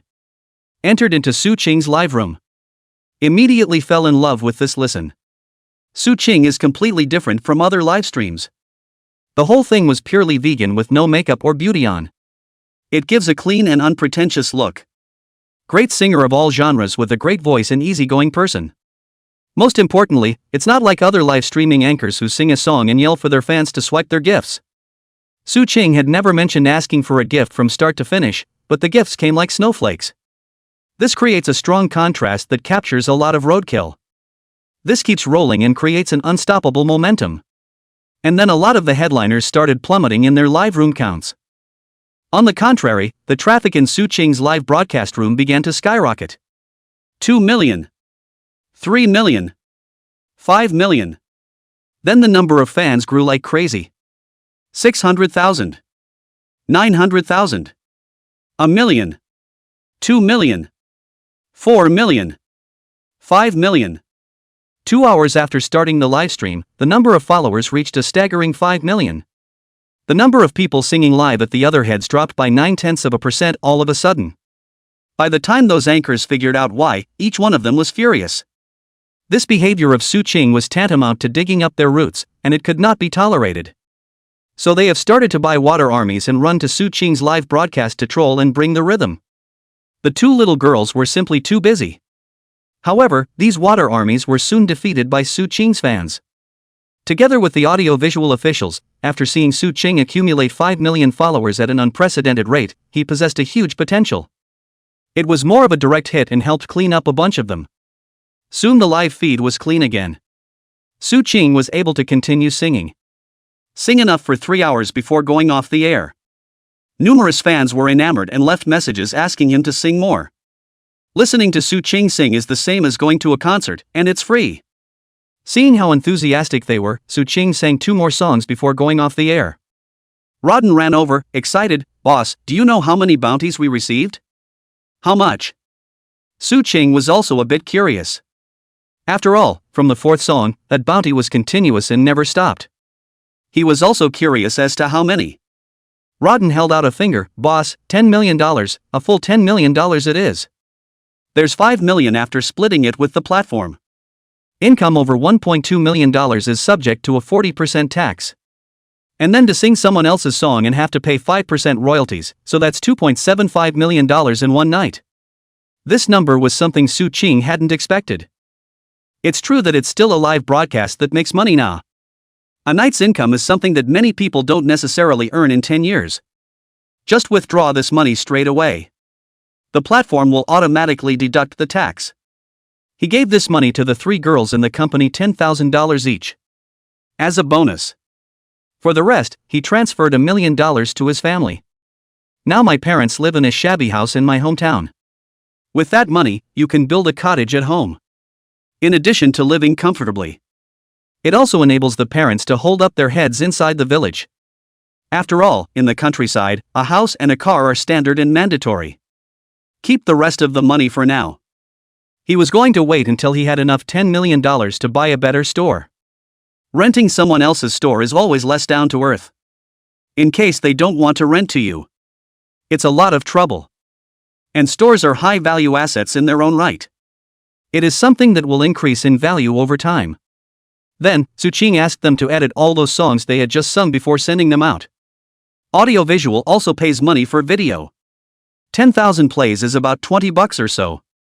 With Suching's 5 million followers now, even if only 1 million people watched it, there would still be $20,000 for one work. He sang a dozen songs and conservatively estimated $200,000 to $300,000. Suching left the office and went to the dim sum store. He was now teaching Suxian 1 or 2 kinds of dim sum a day, and it wouldn't be long before he could let her be on her own. In Jang Shoro's dormitory, she was browsing the internet and reading an article called Chopper with great interest. At this time, Li Shuer suddenly ran over holding her cell phone. Xiaoro, Xiaoya, look at this. In the cell phone video, it was Suching who was broadcasting live. Zhang Xiaoro sat up from the bed in a flash, looking straight at Suching who was singing. Li Shuer, see, Suching he went to do a live broadcast, yeah, and the stats are so amazingly long. Bai Xiaoya was also surprised. If you look at it that way, Suching seems to be very attractive. Ah, look, those netizens have confessed to him. Suching at this moment was like a rising sun, emitting 10,000 rays of light. It was so dazzling. Zhang Xiaoro's eyes were also flickering with wisps of strange light. And then it felt a little off-putting. These netizens looked to her as if they were stealing her boyfriend from her. Wow, you guys see how fast his data is growing? It's actually 5 million followers, and he's only just been live for 3 hours. Zhang Xiaoro, who usually doesn't pay much attention to this, asked, is this growing fast? Cheryl Lee would often watch live broadcasts, so she knew this very well. Explaining, it's a broken record, let's put it that way. There was a diva who was in Sound and Vision at the time. It was a 2 or 3 day advance preview, and then the platform also gave a full push. At the time it took him a day to reach 10 million followers. And that diva has a big fan base in his own right. When you compare it like this, you'll realize how bullish Suching is. Hearing Li Shuer say this, Zhang Xiaoro had an intuitive understanding. At once, some admiration rose for Suching. Thought he was pretty good too. Will live to earn money, and can do snacks. People also sunny, cheerful, handsome. Hey! Bai Xiaoya suddenly had a twinkle in her eye. I suddenly thought of a brilliant idea. Chapter 19 Recruiting Anchors, the beginning of a career. What? Zhang Xiaoro and Li Shuer looked at Bai Xiaoya in unison. Bai Xiaoya hemmed and hawed. Just now I took the time to check out the information that Suching had made public on top of the audiovision. Then he went to the official website of the Trade and Industry Bureau and found out that the live streaming company was his. And the information shows that Suching is currently the only anchor in the company. Do you guys know what this means? The 2 girls didn't get it with a question mark on their faces. Don't you get it yet? Now if Xiaoro applies for a job as an anchor, then won't the 2 of you be able to spend time together? Being together every day. Still afraid of not touching a spark? Bai Xiaoya's words enlightened Zhang Xiaoro. Right, why didn't I think of that? Zhang Xiaoro was a little bit unable to sit still. She immediately got up and dressed, intending to go find Suching. I have to say, Zhang Xiaoro's heart is really big. Just a few days ago, I was pawned once by Crouching Dragon Phoenix, so I forgot again so quickly. Let's just say one dares to teach and one dares to listen. After getting dressed, she pulled her 2 roommates, then went to find Suching together. Li Shuer said, you are at least our school, since the establishment of the highest value, the highest popularity of the school flower, a little more reserved, okay? Zhang Xiaoro, can reserve be a meal? Li Shuer was instantly speechless. Bai Xiaoya shook her head and said, tomorrow, some foreign professors and students are going to come over to our side to exchange ideas. I need to go over to the student council and help out. Bai Xiaoya is the vice president of the student council. There was no other way, so Zhang Xiao and Li Shuer had no choice but to go and find Su Qing. After calling Su Qing and learning that he was at the dim sum store, the two sisters went over to look for him. Along the way, Zhang Xiao chattered to Li Shuer about how delicious the dim sum Su Qing made was. Michelle Li wasn't convinced. Think it's just a lover's eye. However, when she came to the dim sum store and saw how hot the business was, Li Shuer was shaken. Especially when Li Shuer tasted the dim sum made by Su Qing, it was like a new world had opened up. Shara Li is a veteran foodie. The last thing you can resist is the variety of food. Su Qing made something. It conquered her stomach in an instant. It caused Li Shuer to look at Su Qing a little differently. Pulling on Jang Xiao's arm. In a small voice, she said, "Xiao, discuss it, how about letting Su Qing to me?" Zhang Xiao didn't say anything and just made a neck-wiping motion. Li Shuer smiled sarcastically, "Just kidding, don't take it seriously, spare your life under the warrior's sword." However, after tasting the dim sum made by Su Qing, Li Shuer's senses towards him had indeed changed greatly. Originally, Li Shuer didn't think Su Qing was that good. Helping Zhang Xiao come up with all sorts of ideas to take down Su Qing was also just plain fun. But now, that idea of hers had changed radically. Su Xin was in a depressed mood. Last time, just Zhang Xiao coming alone made his heart blocked for days. Now add another one. Although Michelle Li wasn't as pretty as she looked, she wasn't bad either. Especially that little waist, even she was a bit moved when she looked at it. Su Xin cursed Su Qing in her heart. What an abomination! If he had known that Su Qing was so popular, he regretted not taking him down earlier. This has resulted in competitors popping up all the time now. If Su Xin knew that there were already hundreds of thousands of female fans calling Su Qing's husband in private messages in the background, and send him all sorts of private photos and expect to get even more pissed off. Today's snacks sold out at 2 o'clock. After learning the reason why Zhang Xiao came to him, he brought her and Li Shuer to a cafe. Are you serious? Su Qing looked at Zhang Xiao. He was fretting about where to find the anchor. If Zhang Xiao was willing to join, that would naturally be the best. After all, Zhang Xiao was very good in all aspects. Many actresses weren't as beautiful and temperamental as her. Ginger nodded, "Of course it's true. I've loved singing since I was a kid, and I'm still thinking about becoming a singer in the future. If I could join your company, you could teach me how to sing too." Although Zhang Xiao's singing was also good, it was only better than average. It's still far from professional. Su Qing directly shot the board. "Good, then the base salary of 5,000, plus 50% of the proceeds, what do you think?" "I also want to join, is that okay?" Next to her, Li Shuer weakly spoke. Zhang Xiao suddenly developed a bad feeling. A questioning look was given to Li Shuer. He said to himself, Li Shuer couldn't really be looking at Su Qing, could she? Li Shuer gave her a reassuring look. Then he said to Su Qing, "It's like this, I want to earn some extra money myself. It's also a good idea to lighten the burden on the family. I'm not as versatile as Zoe, but I'm an old driver. You can talk to your online friends about dirty stuff, so you should be able to make a little money too." Shara Li is also very well endowed on the outside. Youthful and beautiful, it meets Su Qing's requirements. Interested in what she said about older drivers, tell me some of it then. Ahem. Li Shuer coughed, "The rising tide is just a moment, the waves are eternal." Su Qing, 6.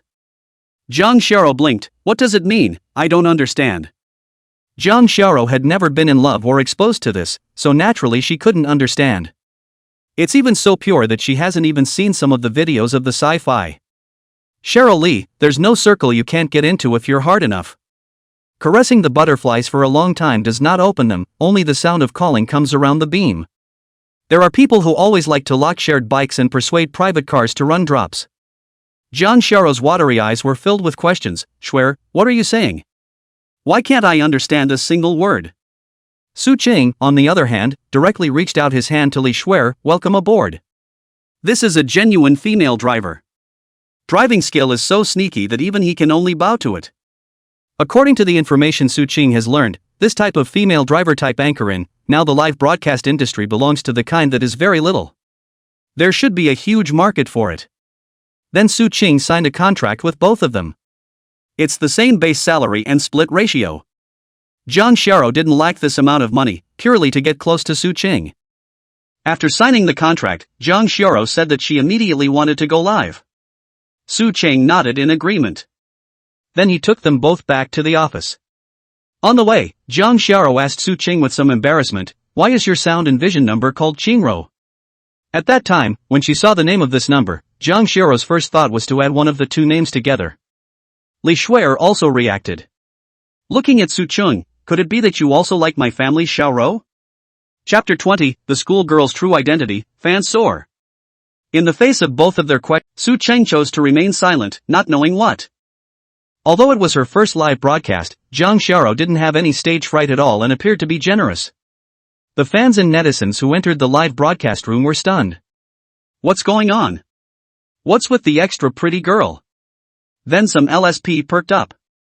It was the first time many people had seen a girl as beautiful as Jang Xiao.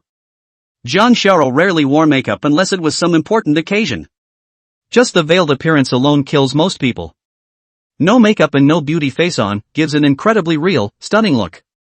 The number of people in the live room is growing rapidly. It quickly reached over 2 million. It was then that Su Qing told the netizens that Jang Xiao was the new anchor that his company had just signed. And he sent out the account that Jang Xiao had just registered. Jang Xiao's audiovisual number is called "The Stars and Seasons Are All About You," which is quite poetic. Su Qing said to the camera, "Next up, we'll have our new anchor perform a song for you." With a microphone that cost less than $100, Ginger sang a song that was a little bit sweet. Pick an apple and walk through your door. Jang Xiao captured the hearts of many netizens as soon as she opened her mouth. Especially those LSPs. Jang Xiao's voice was the kind that was euphonious with some crispness. As soon as you open your mouth, it's as if you are in a peach blossom forest, holding hands with your lover. It's so good, blah blah blah. Missy is so good looking and sings so well, how can she let other people live? 3 minutes, I want all the information on this woman. There are good and bad reviews. There were also some more jealous ones who were all kinds of shady and cynical. Although Jang Xiao usually had a good personality and would rarely bully others or anything. But she never let herself be aggravated either. After the song, Jang Xiao said to the screen, "I just saw some netizens scolding me. Said I, unknowing checkmate, vixen, joined this company by selling my body. I am here to tell you very clearly that my name is Jang Xiao. The father's name is Kong Hyung, the same Kong Hyung who ranked 9th on the world's rich list last year. My mother, Yi Qing, serves as president of 5 multinational corporations. With hundreds of billions of dollars at home, there's really no need to do anything condescending. I've already recorded those netizens who just scolded me. You'd better apologize to me, or you'll be waiting for a court summons." This statement directly dried up the netizens. 9th on the list of the world's richest people? Some netizens thought it was impossible and immediately went searching for it. It was discovered that the 9th place on the rich list was indeed a man named Kong Hyung. And from the looks of it, it was also a bit similar to Jang Xiao. He went to check Yi Qing again, and he looked even more like Jang Xiao. This looks like family. Then there were netizens who posted the information they found out on the comment section. A clamor coalesced. Front row for a beautiful rich woman. Oh my god, even if his appearance is so excellent, he's actually so rich, I'm sour. Sister, do you remember me? I'm your long-lost half-brother. Those who had just insulted Jang Xiao, on the other hand, began to panic. They used to get high on the internet and attack people all over the place without any punishment. So it developed that personality of attacking anyone who looked at you in a bad way. But who knew that now they'd run into a hard case and just let it slip that they'd sue them? After Jang Xiao had finished speaking, Li Shuer had already sent them private messages. More than anything else, they were panicking. These internet spammers, who spew so much online, actually wimp out in reality. Hurriedly, he apologized to Jang Xiao. Very humble, just short of calling out to dad. Numerous male netizens, on the other hand, were filled with good feelings for Jang Xiao. It was the first time they had seen one that dared to be so angry with the netizens. And one that was victorious in such a short period of time. This kind of ing and valiant, dare to love and hate, no half defects of the girl, let countless netizens fascinated. Thus, the number of followers of Kong Xiao's just registered audiovisual number grew by leaps and bounds. 200,000. 300,000. 400,000. 800,000. 1 million. This speed was not as fast as Su Qing's, but it was still very considerable. Then the rewards also drifted in like snowflakes, filling up the entire screen. Fans of a major Category 8 Gale send up an X5 rocket. Fan Night is not awesome Yu Quinn sends up X20 yacht. Fan Jander's Muddy Duck sends X100 crowns. Fan Tongue Folding Airplane sends X100 diamonds. If an ordinary anchor saw so many gifts, his mouth would be crooked with laughter. But Jiang Xiaoro looked calm and said, "Don't you give it away, I don't see these 3 melons and 2 dates, I have more pocket money than this." Su Qing on the side. Cheryl Lee. Numerous webmasters. Such refreshingly unassuming words. It silenced many netizens. Then things got a little more than everyone expected. Chapter 21, Rebellious Netizens, Massive Reward. Originally, everyone thought that after Jiang Xiaoro said this, the netizens would definitely not continue to reward. It is even still subject to attacks and insults from some netizens. Yet things went in the exact opposite direction. After the many netizens heard this kind of statement from Jiang Xiaoro, instead of getting angry, they rewarded even more fiercely. Very good, I like honest people like the anchor, 20 rockets delivered. Hey! I'll take the reward, what can you do to me? Woman! You have succeeded in getting my attention. Wait for me, I'll go sell the house and reward you.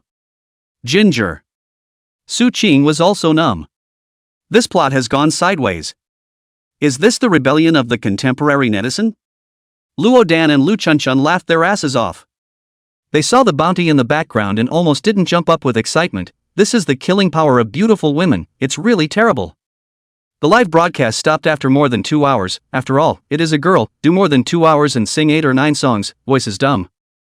Su Qing asked, what about the data? Rodden was beaming, the highest number of people online in the live room was 12 million. Ms. Kang's fan count is now 2.22 million, and then the reward. Rodden paused before saying in a somewhat trembling voice, a total of 21 million bounties have been received. Su Qing was also surprised. Jiang Xiaoro's first bounty had actually yielded such a great harvest. Even after a series of splits, Su Qing could still get more than $2 million. Li Shuer even exclaimed and hugged Jiang Xiaoro, seeing is believing, you have to give me a big red packet and treat me to dinner. Although Jiang Xiaoro didn't have much of a concept of money. But it was the first time she had ever earned so much money on her own, and she was happy to do so.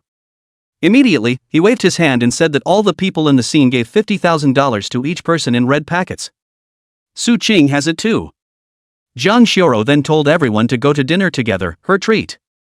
By the way, he sent a message to Bai Xiaoya to tell her the good family news and asked her to come over later as well. Instead of going to a very upscale place, I asked for a private room in the neighborhood. I ordered a whole lot of stuff, seafood, abalone, shark's fin, and all that. Come on, let's have a drink. One more. Bai Xiaoya also arrived soon after. Jiang Xiaoro blinked, and the 3 girls in the dormitory exchanged eye contact for a moment before they all read what Jiang Xiaoro was trying to say. That would be to get him drunk. Just now, Jiang Xiaoro suddenly had another plan in mind. That would be to take advantage of this great opportunity to get Su Qing drunk. Then, take him to a room again. When Su Qing woke up in the morning the next day, he saw himself lying beside him. Started crying on his own. Saying that last night Su Qing had done blah blah blah to herself, how she was worse than a beast. At that time, Su Qing would not have to stay with herself out of guilt. You can take him as far as you want in the future. Just thinking about this, Jiang Xiaoro was so happy in her heart, secretly saying that she was really a genius. It was based on this kind of mindset, so the 3 swordsmen of their dormitory just poured wine on all the time. A few of her other employees joined in when they saw the scene. However, what they didn't know was that Su Qing had a secret that no one knew about. That's alcohol immunization. In the end, nothing happened to Su Qing at all, but instead, several of the ones who had dunked him all fell on the table. Su Qing was speechless for a while. One and all, vegetable and fun-loving. First he went to get his order in, then he called for an MPV car. Take these drunk ones up one by one. This is the time when the disadvantages of not having your own house come into play. This definitely wouldn't work if we took it to a room. No hotel would dare take it. Had no choice but to search the internet. Looked for one of those day rentals. Looking for a 3-bedroom? Pay a deposit online and upload your ID. Once you pass, the person will send you a code to unlock the door. Use this code to open the door. And he doesn't care how many people you have to bring in. Half an hour later, carried all of them, the drunks, inside the rented room. The house is still pretty big. Those 3 employees at the company. Put them in a room. Zhang Xiao, Li Shuer, and Bai Xiaoya were 3 people in one room. Su Qing tucked them in and planned to leave. Don't go. Zhang Xiao's eyes were hazy as she took Su Qing's hand. Su Qing, be my boyfriend. Once again, it's time to choose. Detected confession from schoolgirl Zhang Xiao, please make a choice. By choosing to accept, you will have a certain chance to get the schoolgirl's first blood, but will subsequently be torn apart by her family because of her status. Choose to decline and gain language proficiency in 258 countries worldwide. Su Qing's heart shook. This reward, so awesome. Being fluent in 2 or 3 languages is pretty awesome, right? Fluent in all the languages of the world, how powerful that must be. Decisively rejected Zhang Xiao. Though the schoolgirl's first blood was tempting. But this reward is even more tantalizing. In the next second, a large stream of information flooded into his mind. In an instant, Su Qing had mastered all the languages of the globe. Gently breaking away from Zhang Xiao's hand, she tucked her hand back under the covers and turned to leave the room. Just as Su Qing left, Zhang Xiao opened her eyes. A tear crossed the corner of his eye. The next day Su Qing was woken up by a call from Zhang Zhen. Brother Qing, the school notification wants us to hurry back. There are a lot of foreign student groups and professors coming to our place today, academic exchange visits, all students have to be there or else they will be deducted from their credits. Okay, I know, I'll be right back. Su Qing put down her cell phone and got up to go wash up. Opening the door, its others woke up as well. The 3 employees of the company were embarrassed. I was drunk last night, but I was still a little bit conscious. Knowing that it was Su Qing who got everyone here. And it was so decent that it didn't take no half-assed offense at them. Zhang Xiao and the 3 of them were also up. Li Shuer and Bai Xiaoya greeted Su Qing. But Zhang Xiao had a stern face and a look of being uninviting. After drinking too much last night, Zhang Xiao once again confessed to Su Qing. Rejected again. This was the 5th time that Zhang Xiao's confession to Su Qing had been rejected. Self-esteem has taken a very serious hit. Zhang Xiao was already secretly swearing that she would never speak to Su Qing again. Check out. The 3 employees of the company went back to work, while Su Qing and the 4 of them walked to school. Zhang Xiao walked fast all the way. His face was even colder than ice, and he didn't even look at Su Qing. Chapter 22 Su Qing to the rescue. Specialized car escort. When we returned to the school, we all returned to our respective teams.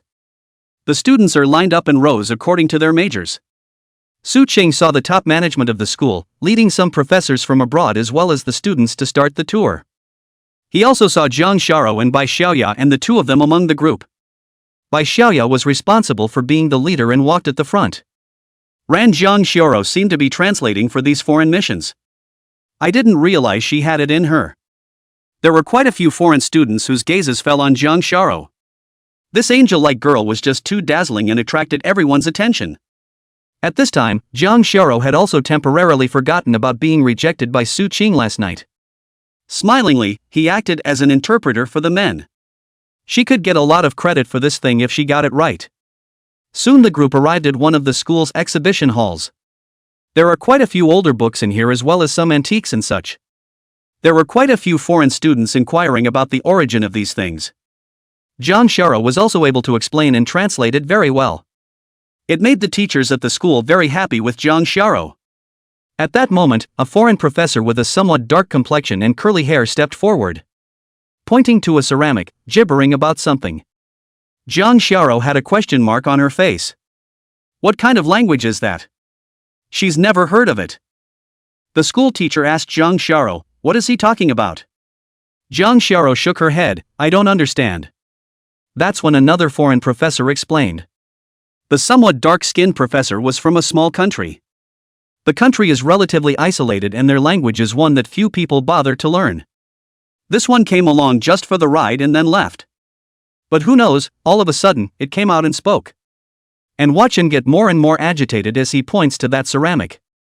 The leaders of the school thought things might be a little serious and immediately gave one of the teachers a look. Jang Shara immediately developed a strong sense of frustration.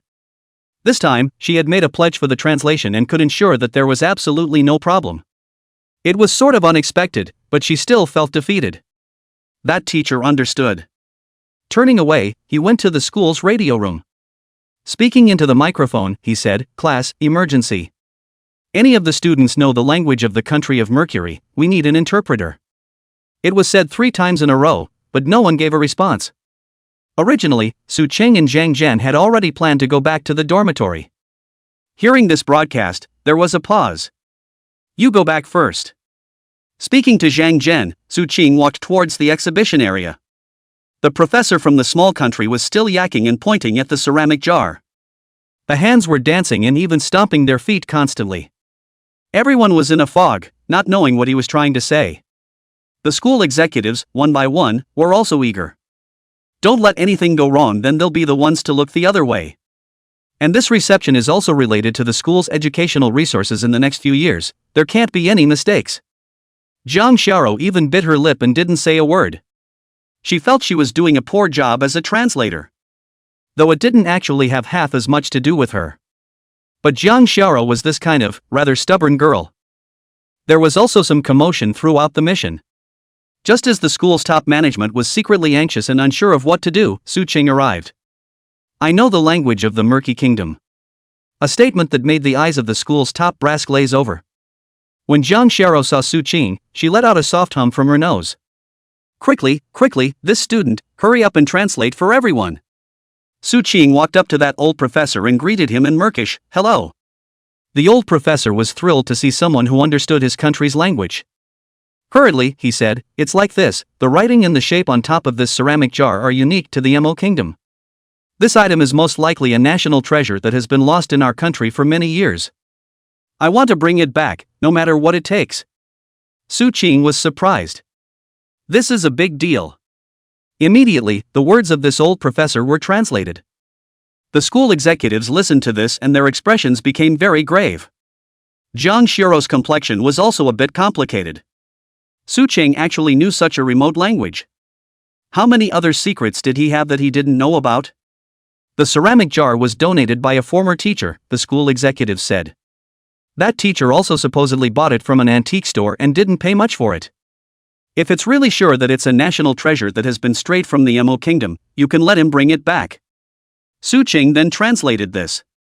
That old professor expressed a desire to see the ceramic jar. School executives agreed and had the locks on the display cases unlocked. The old professor stepped forward and carefully held the ceramic jar up. "Take a closer look." At last he wept with joy. "Yes, it is the lost national treasure of my country, please do let me bring him back." Su Cheng translated his words again. The school's top brass agreed without a moment's hesitation. Then he let Su Cheng follow the old professor and go to the relevant department together. The school hierarchy reported the matter up the chain of command. A number of heavily armed warriors soon arrived. A special car to transport each other along the way. Looking at Su Cheng's back as he left, Jang Xiao's mood was complicated. Finally, he stomped his foot vigorously. "Damn you, I want to bite you to death." Jang Xiao returned inside the dormitory with her head hanging down. When I told my 2 roommates about it, they were shocked. No way, he knows even such an out-of-the-way language. Hidden big man, can sing, can make dim sum, and can speak such an out-of-the-way other country's language. It's properly a male god. You don't say, you really don't say, even I have a little heart. By Xiaoya, who had a great body, concave a teasing pose in front of Jang Xiao. Maybe Su Cheng doesn't like your model, or else let him try it out for sis? Originally, Jang Xiao had decided to never pay attention to Su Cheng again. But by Xiaoya saying this, it immediately sparked Jang Xiao's food protection mentality. Making a neck-wiping motion, then you'll have to consider whether your bloodstain is thick enough. Xiaoya couldn't help but shiver as she met eyes with Li Shuer. Both of them realized that perhaps Jang Xiao had really moved on to Su Cheng. Only Jang Xiao herself didn't notice. He also internally explained himself, thinking that he was only deliberately approaching Su Cheng in order not to be defeated. Xiaoya looked at Jang Xiao's afflicted look and couldn't help but come over to her ear and mutter a few words. Jang Sharo immediately shook her head like a rattledrum. No, no, no, absolutely not.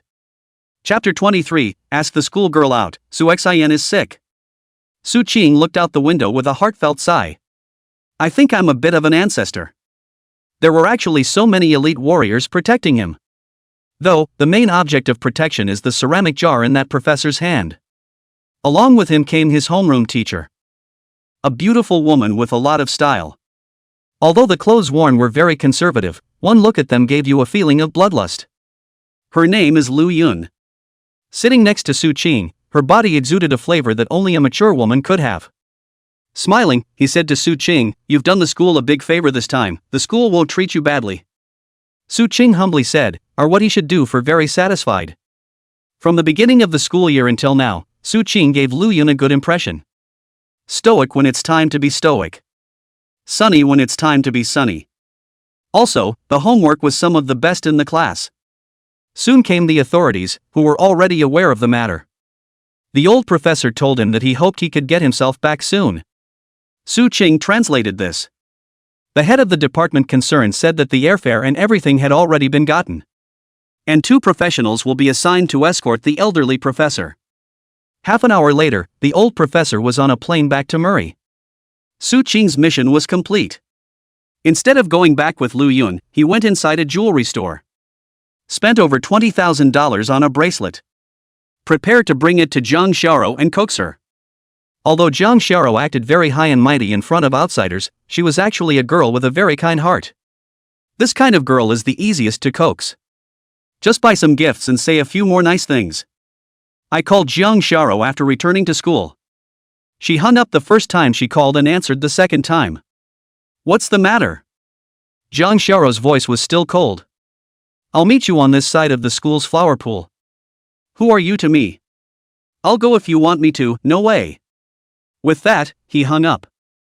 Su Qing smiled and didn't care. He guessed that Jang Sharo would definitely come. Inside the dormitory, Jang Sharo's face had collapsed a bit after she hung up the phone. Apparently, reaching out to him made him feel better. After a little hesitation, he took his clothes and went to the restroom to change. In her mind, she was giving herself an explanation. I went to see him because I was afraid he'd keep calling and harassing me, not for any other reason. Jang Sharo changed into a snow-white pleated skirt. A pair of long and straight legs were covered with white stockings. White board shorts on his feet. The hair is then tied up with a pink ribbon.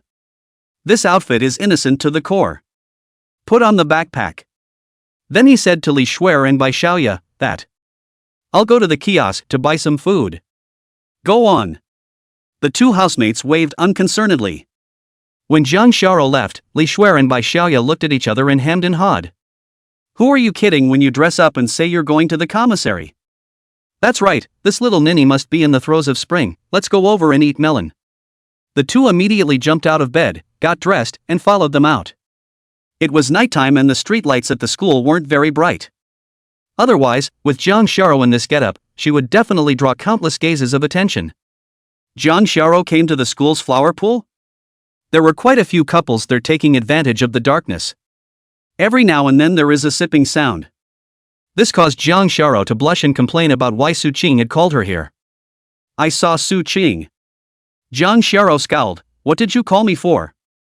Su Qing gave her the box in her hand. I bought it on the way back, it's for you. Jang Sharo's heart was delighted. I didn't expect Su Qing to actually give himself a gift. Does this prove that he has himself in his heart? But Jang Sharo still didn't bother to collect it. With a stern face, she said with some arrogance, what is our relationship? Why should I accept your gift? Don't want that, forget it. With that, Su Qing intended to put the box away. Jang Sharo immediately became anxious and made a lightning strike to snatch the box. Sat right down next to him. If you don't give it to me, I'm going to make you bleed. Open the box. Upon seeing the bracelet inside, Jang Sharo's star-like eyes emitted a burst of bright light. Very happily, he brought it on his right hand and waved it around. How's that, does it look good? Su Qing smiled and said it looked good. It's true that little girls are just so easy to coax. Neither said anything to upset themselves. Seeing the smile on Su Qing's face, Jang Sharo reacted. I'm still in a cold war with him myself. Tried to put his face back on, but realized he couldn't do anything else. In her heart, she consoled herself that this young lady was generous, so she wouldn't bother with him. Suddenly the scene went quiet. There were constant sounds of couples kissing all around. This was a great shock to the simple as a white rabbit schoolgirl Jang. In the midst of the darkness, her cheeks reddened and her legs involuntarily came together. Su Qing was also a bit embarrassed. Coughing, he said, "Let's go." Zhang Xiao got up without a word and quickly left. In the dark, Li Shuer, who was peeking, and Bai Xiaoya had a disappointed look on their faces. They were expecting to see some kind of powerful scene. And that's it? Su Cheng and Zhang Xiao were both walking on the road. Suddenly, Zhang Xiao asked, "What do you plan to do after graduation? Just open that live broadcasting company?" After she calmed down now, she felt that Su Qing had been rejecting herself because of her family history. After all, judging from Su Qing's behavior, it was impossible that she didn't have the slightest bit of goodwill towards herself. Su Qing thought for a moment and said, "Mom and Dad want me to go to graduate school, and this definitely needs to be accomplished. The old man just has this obsession. Then well, save up money to buy a few stores and slowly expand the industry in hand." Zhang Xiao nodded, "We are also sort of friends. If you encounter any difficulties, you can tell me." Su Qingxin said, "I'd like to have you confess to me 100 times a day before I reject you." But such words he dared not utter. Otherwise, he would definitely be hammered in the head by the beautiful schoolgirl in front of him. Without realizing it, we reached the entrance to the girls' dormitory. Zhang Xiao suddenly became a little reluctant. She didn't want to part with him so quickly. "I'm a little hungry, going for a snack?" Su Qing was about to agree when the phone rang. "It's Su Hsin calling." Answering in front of Zhang Xiao, "Sister, what's wrong?" Su Xin's somewhat weak voice rang out, "I came to that one today, and now I have no strength. Can you help me buy some tissues?" Zhang Xiao also heard the contents of the phone call, and immediately burst into a fit of anger. Chapter 24, Schoolgirl and Sister Crossfire again and again and again. After ending the call with Su Xin, Su Qing said somewhat apologetically to Zhang Xiao, "I'm really sorry, Sister Su Xin isn't feeling well today. I have to go check on her. I can't have a midnight snack with you tonight, tomorrow night." "I heard it all. It's that female boss of yours who came to visit her relatives, right?" Zhang Xiao skimmed her lips.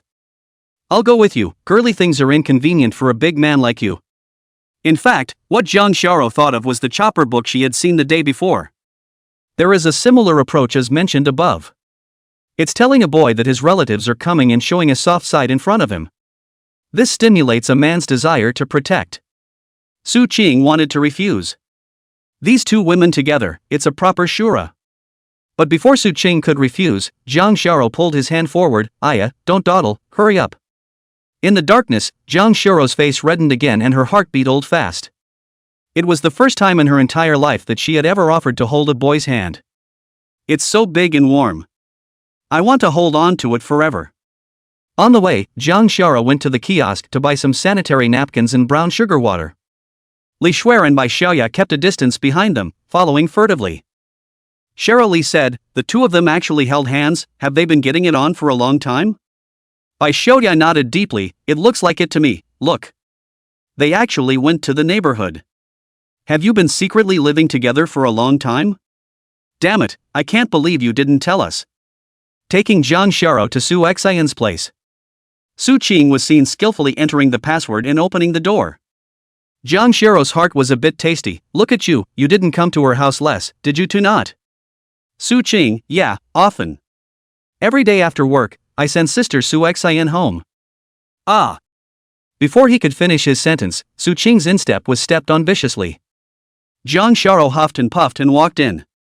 Su Qing sucked in a breath of cool air. How did this chick put such a heavy foot down? Su Qing had watched a lot in certain movies and TV shows though, and had a wealth of theoretical knowledge. But, after all, there was no serious relationship. There is also little understanding of the little minds of many girls. When he entered the room, he saw Su Xin lying on the sofa with a blanket covering her stomach. Hearing the commotion, Su Xin thought it was Su Qing. Upon looking up, he saw that it was actually Zhang Xiao. The smile was gone from his face. "How could it be you?" Seeing Su Xin unhappy, Zhang Xiao was happy instead. Smiling, he said, "Good evening, Sister Ah. Just now when you called Su Qing, I was on a date with him. Heard you weren't feeling well, so I came to check on you and, by the way, got you some of this. Put the sanitary napkin in his hand in front of Su Xin. Su Hsin's is terrible. Seeing Su Qing come in, he could only show a smiling face again.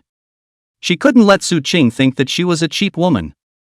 You're welcome, sister. I'm not feeling well right now, so I won't be able to entertain you. Then sister, you have to rest well, yo. Jang Sharo pretended to look like she cared about her. When you come to relatives you have to drink lots of hot water and rest, you're not like us youngsters who can tough it out. Blitz. An absolute blast. Su Xin was almost out of breath. Compared to Jang Sharo, he really didn't have any advantage in terms of age. Sister Su Xin, I'll cook you some brown sugar water. Su Qing hurriedly interrupted. If we let them talk any longer, we can't guarantee another Shura scene. Incidentally, he pulled Ginger into the kitchen as well. Jang Sharo was a bit dissatisfied. What are you doing? I still want to chat more with your beautiful boss. The words beautiful boss, she purposely aggravated her tone. She's not my boss now, I'm the majority owner of that dim sum store. Really? Jang Sharo came to be interested. Why don't you let me take some shares as well? She had eaten the dim sum made by Su Qing and knew it was promising.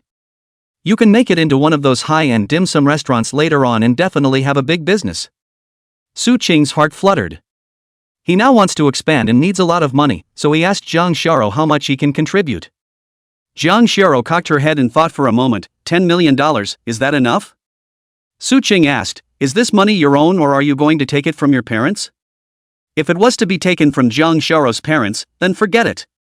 Right now Su Qing wasn't ready to come face to face with her parents. Isn't it just at $10 million, such a small amount of money, do you need to ask your parents to give it? Jang Sharo said strangely. Su Qing. Alright, it's my own little pattern. 10 million may not be quite enough, at least 30 million or more. Jang Sharo waved her small hand. No problem, you give me the account number and call the money tomorrow. Su Qing was a bit curious. How much money do you have at your own disposal? This is considered confidential and not something that the general public would divulge to the public. But Jang Sharo had no reservations about Su Qing and spoke directly. It's not much, my parents gave me a special card when I turned 18. It had $1 billion in cash. They told me not to condescend and to spend as much as I wanted. Then again, if you come across any good investment projects, you can also get money from here. It doesn't matter if they lose money, they'll make it back in a few months anyway. Su Qing, smiley face. Sure enough, people are different.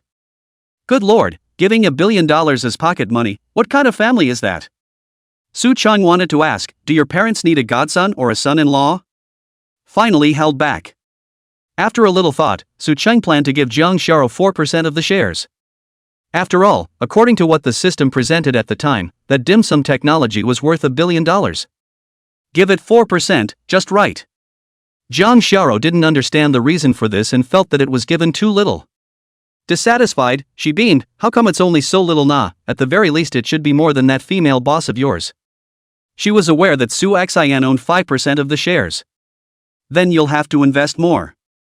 I don't know if it's because of the spirit or something else, but Jang Sharo directly said that she wants to add another $70 million. Receive more than 10% of the shares.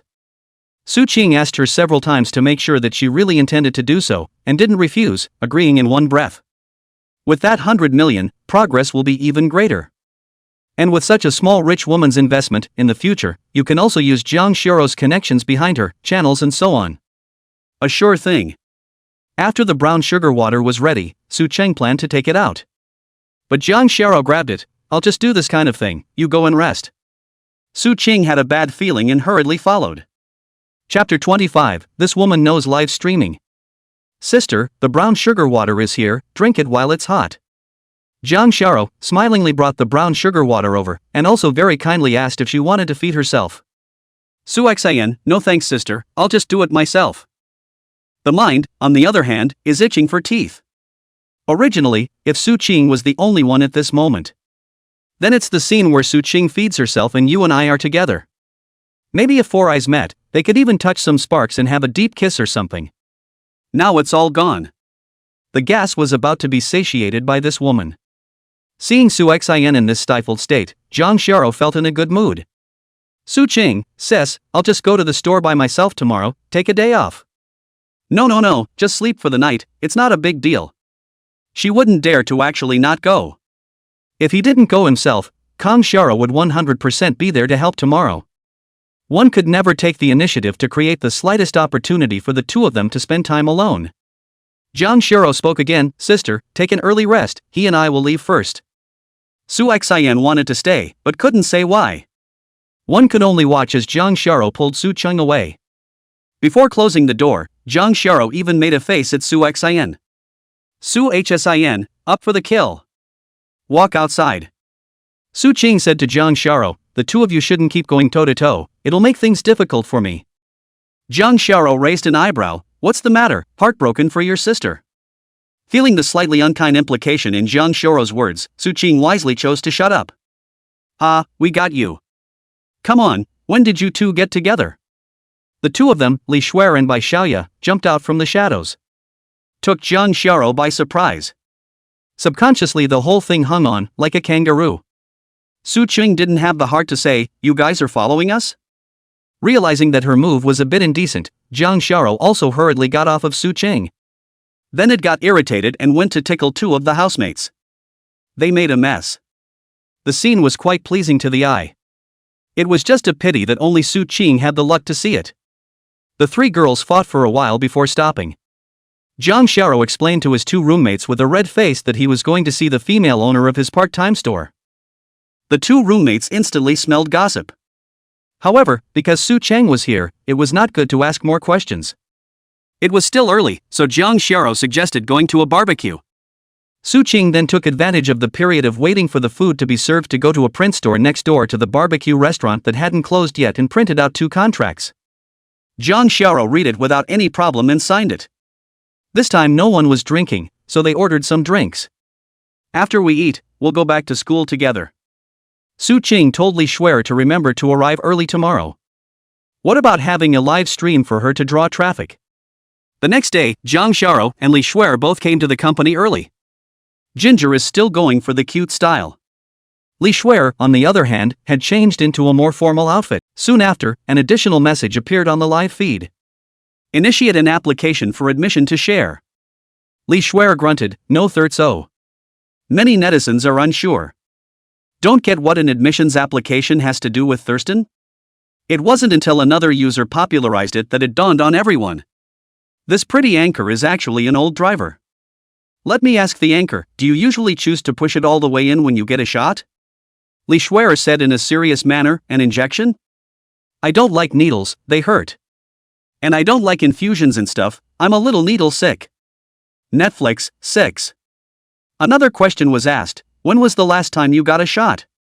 Li Shuer rolled her eyes, people are in good health, they don't need to fight, they haven't fought yet. Netflix, I don't believe it, unless it makes me con. Cheryl Lee, con your sister oh. Netflix, yes, it's con your sister. Su Qing. Li Shuer pretended to be a bit angry, you're so annoying. With this look on her face, the netizens came on even more. Netflix, the faster you go, the more white foam you get, that's what brushing is like. Li Shuer revealed a color that meant something difficult to understand, you kid, you do know how to brush your teeth. Netizen, anchor, do you need an electric rolling pin? I'll make noodles down for you. Michelle Lee shook her head, thank you no, I don't eat noodles. Netizen, does the anchor know how to ride a horse, are his skills slick? Li Shuer stared with big innocent eyes, I don't know how to ride a horse. Netflix, this woman, she definitely gets it. You definitely can't accumulate such a bounty of knowledge without 100 or 1,000. Anchor, I have a friend who wants your contact information. Netflix, share. Do you eat black pepper kielbasa? Michelle Lee rolled her eyes vigorously, fritters. Don't just eat the yogurt, have a few bites of the eggs too. AI. Li Shuer let out a deep sigh, this kind of second pain, who can understand it? Anchor, can you buy me a bun? Michelle Lee, what you boys say better be true buns. Netizen tongue fighting group of women rewarded Anchor X 100 rockets. Netizen Wei Wu legacy successor rewarded Host X 50 yacht. Netizen Fist Fight Kindergarten rewarded the Anchor X $30 gold. The live stream was a success. Numerous netizens were captivated by this novel way of live broadcasting. Li Shuer, a just registered audio-visual account, all aspects of the data is also rapidly soaring. Chapter 26 Getting the Prize, Su Qing's Ex-Girlfriend. Shara Lee's first live broadcast took 3.5 hours. What has been achieved is a fan base of 1.05 million. The live stream peaked at over 6.7 million people. The bounty amounted to more than $2 million. She'll probably make about 200,000 or so after all the paperwork, too. Letting out a cheer after going off the air, he learned for the first time that it was so easy to make money. Thanks, boss. Su Qing laughed. The main reason is still that you know a lot. No, it's just that I've been reading a bit more information, and I'm still a yellow girl. That was something Su Qing didn't believe. How can you still be a girl with 6 driving skills? However, he didn't drill down much on the matter. It doesn't matter if she is or isn't, just be able to help yourself make money. It's over on Jang Xiao's side too. The second time we went live, naturally the increase in numbers wasn't as big as the first time, but it was pretty good. In just 2 days, the company has already made over $3 million, a great start. If it can be maintained all the time, the net profit may be $20 to $30 million a month. At this time Lu Yun called and asked him to go to the school's auditorium in the afternoon. Then Li Shuer and Zhang Xiao also received notices from their respective classes about going to the auditorium. Zhang Xiao also gained an insider's view and her eyes flashed. In the afternoon, everyone arrived at the school auditorium on time. In the corner, there was a video camera set up. The school's vice principal came on stage to officiate. Students, I have gathered you all here today because I have a great joyous announcement to make to you. In the pews, somewhere in the corner, Zhang Xiao was wearing a hat and a mask and sunglasses on her face, holding a bouquet of flowers. The corner of his mouth curled up slightly as he quickly searched for Su Qing's figure. The vice principal continued, yesterday, our school had quite a few foreign exchange groups, as you should all know. There was also a small incident when a professor from a small country suddenly got excited pointing to a ceramic jar in our school's collection. But the language of that small country was so cold that no one had ever learned it or understood it. Just when everyone was anxious, a student from the school arrived who happened to know the language of that country and solved the dilemma. Turns out that ceramic jar was their national treasure and had been in exile for many years. And in gratitude for the recovery of the national treasure, it has even established diplomatic relations with our country. Several big deals were also negotiated, all thanks to the translator's classmate. He has done our country a great service and our school a supreme honor. A murmur arose from the stage. Everyone is curious as to which one it is. Not to mention, it's a great credit to have facilitated the establishment of diplomatic relations between a country and us. It's to be on TV. At this time some sharp-eyed students noticed that the reporter driving the camera on the podium seemed to be from some official TV station. Often on TV, very famous. The vice principal's voice suddenly raised considerably. Now we have this meritocracy of ours, student Su Qing, to come up to the stage to receive his award.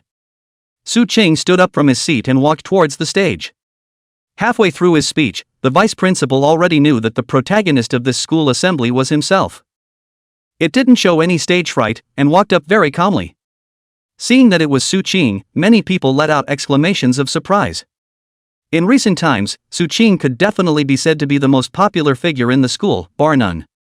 Whether it was the scandal with the schoolgirl or the other day when he came to Jiang Xiao's rescue during her most difficult time, he had accumulated a large amount of popularity for him. A number of female students looked at him with both eyes and whispered, "He's so handsome and so talented, I want to be his girlfriend." Don't even think about it, can you compete with the schoolgirl? It's impossible for the two of them. Zhang Xiao's family is so rich that they can't look at this kind of poor boy, but it's just right for me. You have a point, in that case, I'm going after him too. Zhang Xiao was very upset when she heard these words. The vice principal handed a check to Su Qing. This is the 300,000 bonus from the school, plus the 1 million from the state, totaling 1,300,000. Su Qing took it. Thank you, principal. The vice principal then took out another trophy and certificate. These, too, are issued by the state. With this certificate, you will be given priority if you want to take the public examination after graduation. The many students at the bottom were envious when they heard this. This is tantamount to having an iron rice bowl, and the social status is much higher than that of the general public. The vice principal led the applause, and the others applauded. Seeing that the time was almost right, Zhang Xiao planned to go up to the stage to present flowers to Su Qing. Zhang Xiao has her own sources of information. I knew in advance that Su Qing would be on stage to receive the award in the afternoon, so I went to buy flowers. At this time when everyone was watching, Su-ching would definitely be honored if he took the initiative to go up and present him with flowers. When the time comes, heh heh heh. But just as she was about to get up, the smile on her face froze. Because there was a man who rushed onto the stage faster than her. Giving him the flowers in his hand, "Congratulations, student Su-ching." "Thanks." Su-ching took the flowers. Su-ching had thought that this was arranged by the school. But he suddenly thought the female student in the hat looked a little familiar. "Hello, class, don't we know each other?" This female classmate took off her hat, revealing a clear and stunning face. Smiling sweetly at Su-ching, "Don't you recognize me so soon?" "My ex-boyfriend." Su-ching was stunned. "Yang Ruwashi. I can't help but think of some of the scenes from that summer. Su-ching, I like you, let's be together." "Good." A few days later. "I'm sorry, I'm leaving the country, let's break up." "Oh, okay." Saying ex-girlfriend is practically like playing house. The two didn't even hold hands. A few days after the confession, Yang Ruwashi, who had just started her senior year of high school, said she wanted to study abroad. There was no contact between the two afterward. This sudden appearance in front of him also caught him a bit off guard. Yang Ruwashi smiled nightmarishly like a flower. "I'm back and I'm studying at this school as an exchange student, isn't it great?" This school that Su-ching attended was also quite impressive, ranking 10th in the country. Hearing Yang Ruwashi's words, the many students at the bottom were all sorts of up in arms at once. One by one, the soul of gossip burned brightly. Jang Shara, on the other hand, turned extremely pale all of a sudden. The whole person was paralyzed in his seat, as if his whole body's strength had been drained in an instant. Chapter 27, Schoolgirls and Ex-Girlfriends Collide, Buying a House. Jang Shara now had the feeling that her boyfriend had been snatched from her and was in a very bad mood. On stage, Su-ching heard Yang Ruwashi's words and shook her head. "Don't talk nonsense." "What ex-girlfriend? It's just that I didn't know any better when I was a kid and was just joking around." Yang Ruwashi, however, was unimpressed. "I confessed to you and you agreed, so that's boyfriend and girlfriend." Su-ching didn't want to discuss this in public, so he said to go down first. Together, the two of them walked toward the bottom. Yang Ruwashi was also tall, almost 1 meter 7. Dresses in that very sophisticated style as well. Especially those long legs, very eye-catching. If you compare it to Jang Shara, in terms of face value Jang Shara is even better. But for height, it's Yang Ruwashi who is better. Li Shuer and Bai Shaya ran to Jang Shara's side. "My goodness, you're not just going to admit defeat, are you? Didn't you hear, that's an ex-girlfriend, what are you afraid of? They're in the past, you're his future now." A word to the wise. Jang Shara had just gotten too excited, and had subconsciously overlooked the most important premise of ex-girlfriend. All at once the light came back into his eyes.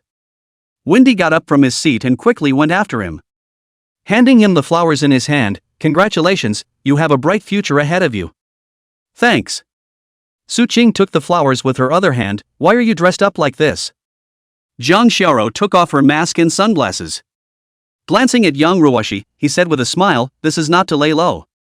This one is." Yang Ruwashi stared at Jang Shara with a very wary look. This girl's beauty gave her a great sense of crisis, and it appeared as if she wasn't on bad terms with Su-ching. She only transferred here yesterday and a lot of things are unclear. Su-ching introduced, "My friend, Jang Shara." Jang Shara smiled and nodded to Yang Ruwashi, "Hello." Yang Ruwashi also nodded. Jang Shara took the flowers that Yang Ruwashi had just sent over to Su-ching's hand. "You're tired of carrying two by yourself, aren't you? Let me help." Yang Ruwashi's eyes flashed a dangerous light but didn't show any excessive behavior. Instead, he smiled and said, "Meeting is fate, let's have dinner together tonight, you won't refuse, right? You know, I used to go to your house and help my aunt and uncle with farm work." This was said to Jang Shara. "It's obvious. I've been to his house. What are you comparing me to?" Where Jang Shara was able to be provoked like this, she directly grabbed Su-ching's arm. Su-ching could clearly feel the soft touch coming from Jang Shara's body, and couldn't help but be distracted. Wisely didn't choose to jerk away at this point. Otherwise there's a good chance the goat will run away. Yang Ruwashi's eyelids fluttered several times as she glanced deeply at Jang Shara. "Just leave a message to remember not to be late for the evening and leave."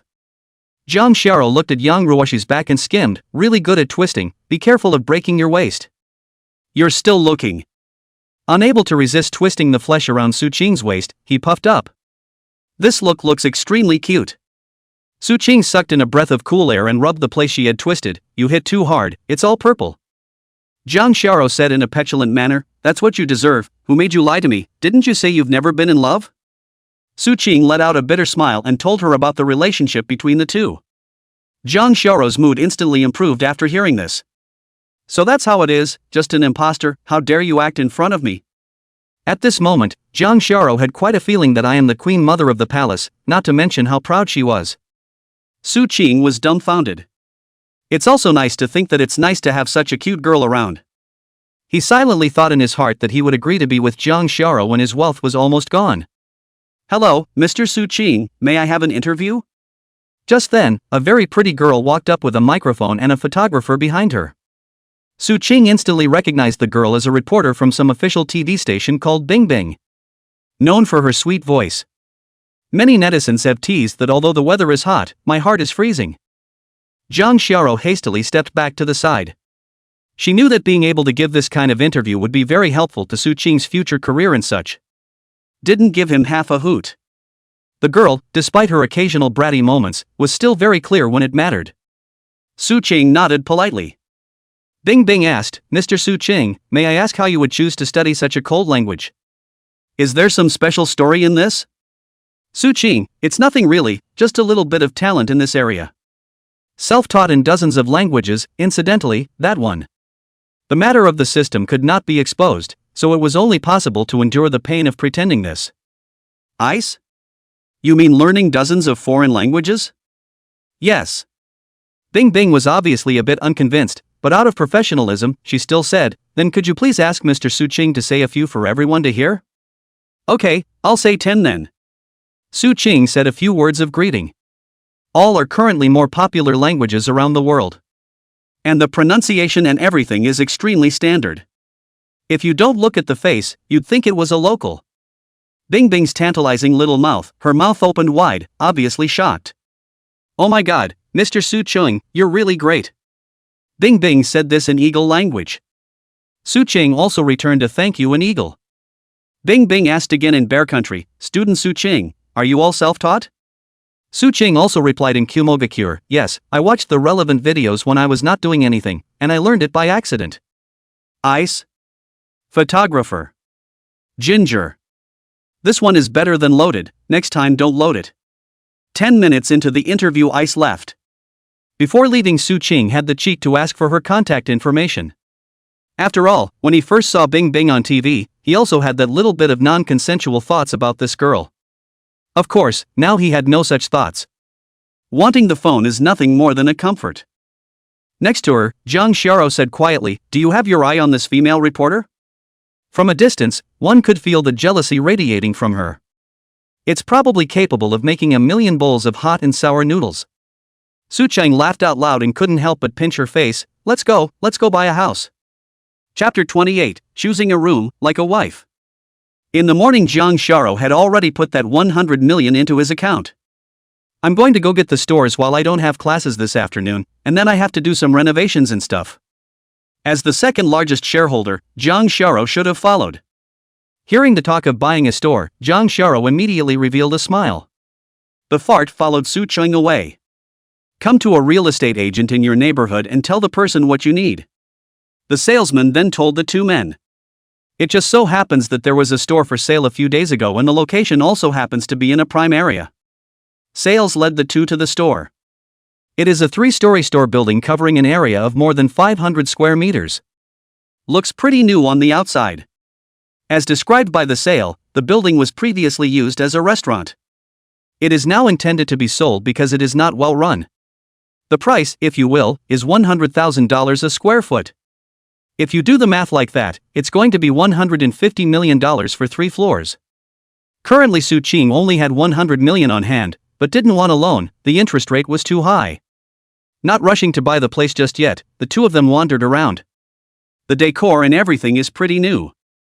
The whole layout of the store is still quite nice, and many of the tables, chairs, equipment and such are still new.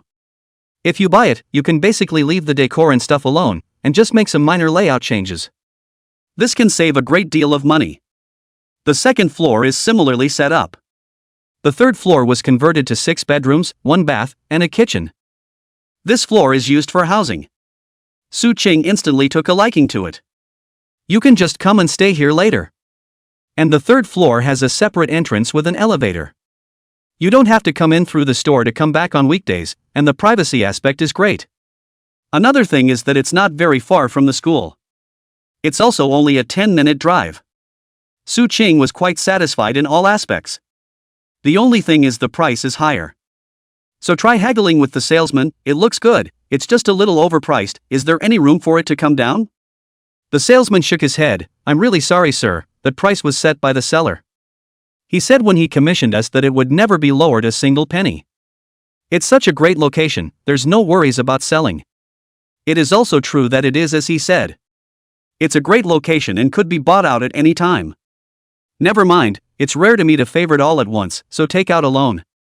At this time, Jang Shara snapped, let's do it this way, we'll pay 100 million first, and give you the rest of the final payment within 2 months.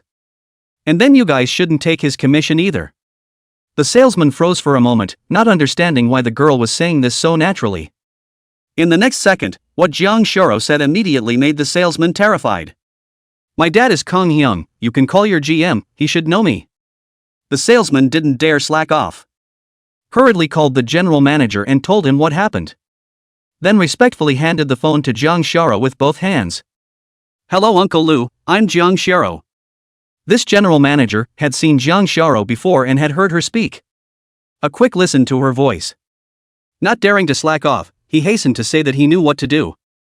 After a few brief words, he ended the call and handed the phone back to the salesman. Then he gave Su Ching a smug look. Su Ching cried and laughed. I said to myself, so this is what it feels like to eat soft food, it's so cool. That one phone call saved at least $8 or $9 million. The latter is easy. Signed a contract with a $100 million down payment up front. The rest of the money will just be made up within 2 months and no interest will accrue.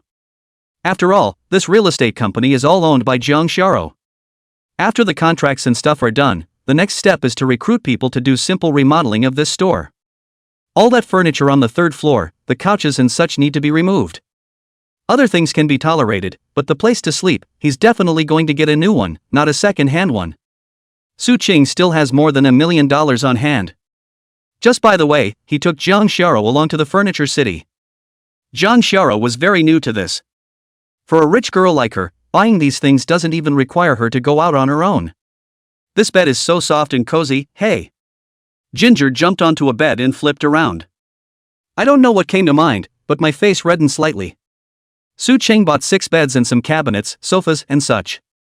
In total, it cost over $200,000. Have the staff here deliver it to the house and get rid of the original ones along the way. That way, then it's ready to be lived in. Back on the third floor again. Jang Shara ran into the bedroom and rolled around on the bed. This young lady is now making a unilateral announcement. This house belongs to me now, do you have a problem with that? Su Ching smiled and shook his head. Where does he have a problem with that? This house couldn't be happier to have such a beautiful girl in it. Then Jang Shara snatched Su Ching's phone and unlocked it with his fingerprint. What do you want to do? Su Ching asked. Jang Shara didn't say anything. After operating for a while, he returned the phone to Su Ching. Smiling, he said, it's nothing, it's just to add the WeChat of that female boss of yours. After all, we'll be partners in the future. Su Ching knew that things weren't that simple. However, as long as no one gets killed, it's acceptable. This is something to tell Su Hsin. Su Ching edited a text message and sent it over. Then looked at the time. It's just after 6 in the evening without realizing it. With a ding-dong sound, Yang Ruwashi sent an address with a room number. Su Ching glanced at Jang Shara. It's getting late, why don't I send you back? Jang Shara thought of Yang Ruwashi's appointment with Su Ching at noon, and had a mind to follow her there. But on second thought, I gave up. If he clung to Su Ching too much, it might make him unhappy. Jang Shara then got up from the bed and walked over to Su Ching. For eyes met, and the two leaned in close. Su Ching could clearly feel the warmth emanating from Jang Shara's body. There is also a fragrance that belongs to a young girl. The flavor is mesmerizing and intoxicating. Jang Shara tenderly organized Su Qing's messy clothes, whispering, "Then you'll be back early after dinner. Remember to call me to check in when you get back. Bring me some more snacks if it's on your way. And don't let that vixen get you down. She's not a good woman at first glance, so be careful of being sold without even realizing it." Jang Shara was like a wife, chattering away. At this moment, Su Qing felt very cozy. Suddenly and uncontrollably, an impulse arose to take her into her arms and love her. Chapter 29, Ex-Girlfriend's Invitation, Don't Make Me Slap You. In the end, Su Qing held back. Now even if the two were together, there would be no future. Su Qing had previously looked up some information related to Jang Shara. Just being able to look up the information is scary enough. Jang Shara's parents had only one daughter like her and spoiled her rotten. Moreover, Jang Shara's grandparents were once in high positions. It's retired now, but the influence is still there. There were also several of her uncles and aunts, little aunts, and great aunts and the like, who were at the top of the food chain. If he really wanted to be with Jang Shara forever, the current Su Qing was far from worthy. What gave Su Qing a bit of a headache was that after a period of time, he already had a certain favorable impression of Jang Shara. The next time Jang Shara confessed her love, it wasn't very realistic to try to reject it very easily. There's just so much to consider. Arriving at the place Yang Ruwashi had designated, she was already there, changed into a floral dress. From the time she was in high school, Yang Ruwashi was more mature than her other female classmates. Even more so now. 18 or 19 years old next year, but gives the impression of having been in society for 5, live streaming, to be precise, and the Netflix aspect. Yang Ruwashi didn't know where she had learned about some of Su Qing's current achievements.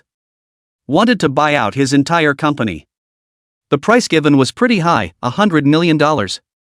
Also planning to sign him up as an anchor. The price offered is not low, $10 million a year. Yang Ruwashi looked straight at Su Qing, exuding a powerful aura. "You're a talented man, and together we'll work to build a big entertainment empire. As the first artist signed under the company, I won't treat you poorly." This is the real Yang Ruwashi. What was shown at noon was nothing more than an illusion. This woman is smart enough to try to use an old acquaintance to open up a situation. If he hadn't gotten the gold finger to say so, Su Qing would have agreed to it 80% of the time. All this money is enough for him to spend for the rest of his life. But then he reads it and shakes his head. Giving her back the contract, "I'm sorry, I can't agree to that." Yang Ruwashi, without much surprise, "I know that you are now little famous and think that it is easy to make money. But this business is ultimately just a flash in the pan without a professional marketing team." There was certainly no way Su Qing would sell. The company now has a strong earning power, even though it is said to have only 3 anchors plus itself. Assuming 3 people make $2 million a day, that's $60 million a month. The $100 million given by Yang Ruwashi is nothing. I'll be able to make it back in less than 2 months. And he hadn't forgotten that there would be a mysterious reward from the system in a month's time. So, once again, shake your head no. Yang Ruwashi's expression became serious. The body leaned forward and the 2 heavy ones rested on the table. "I'm not afraid to tell you that this time I came back home to create something in the entertainment industry. And it has already received over $1 billion in investment. Next I'll be making a series of moves to sign a large number of anchors.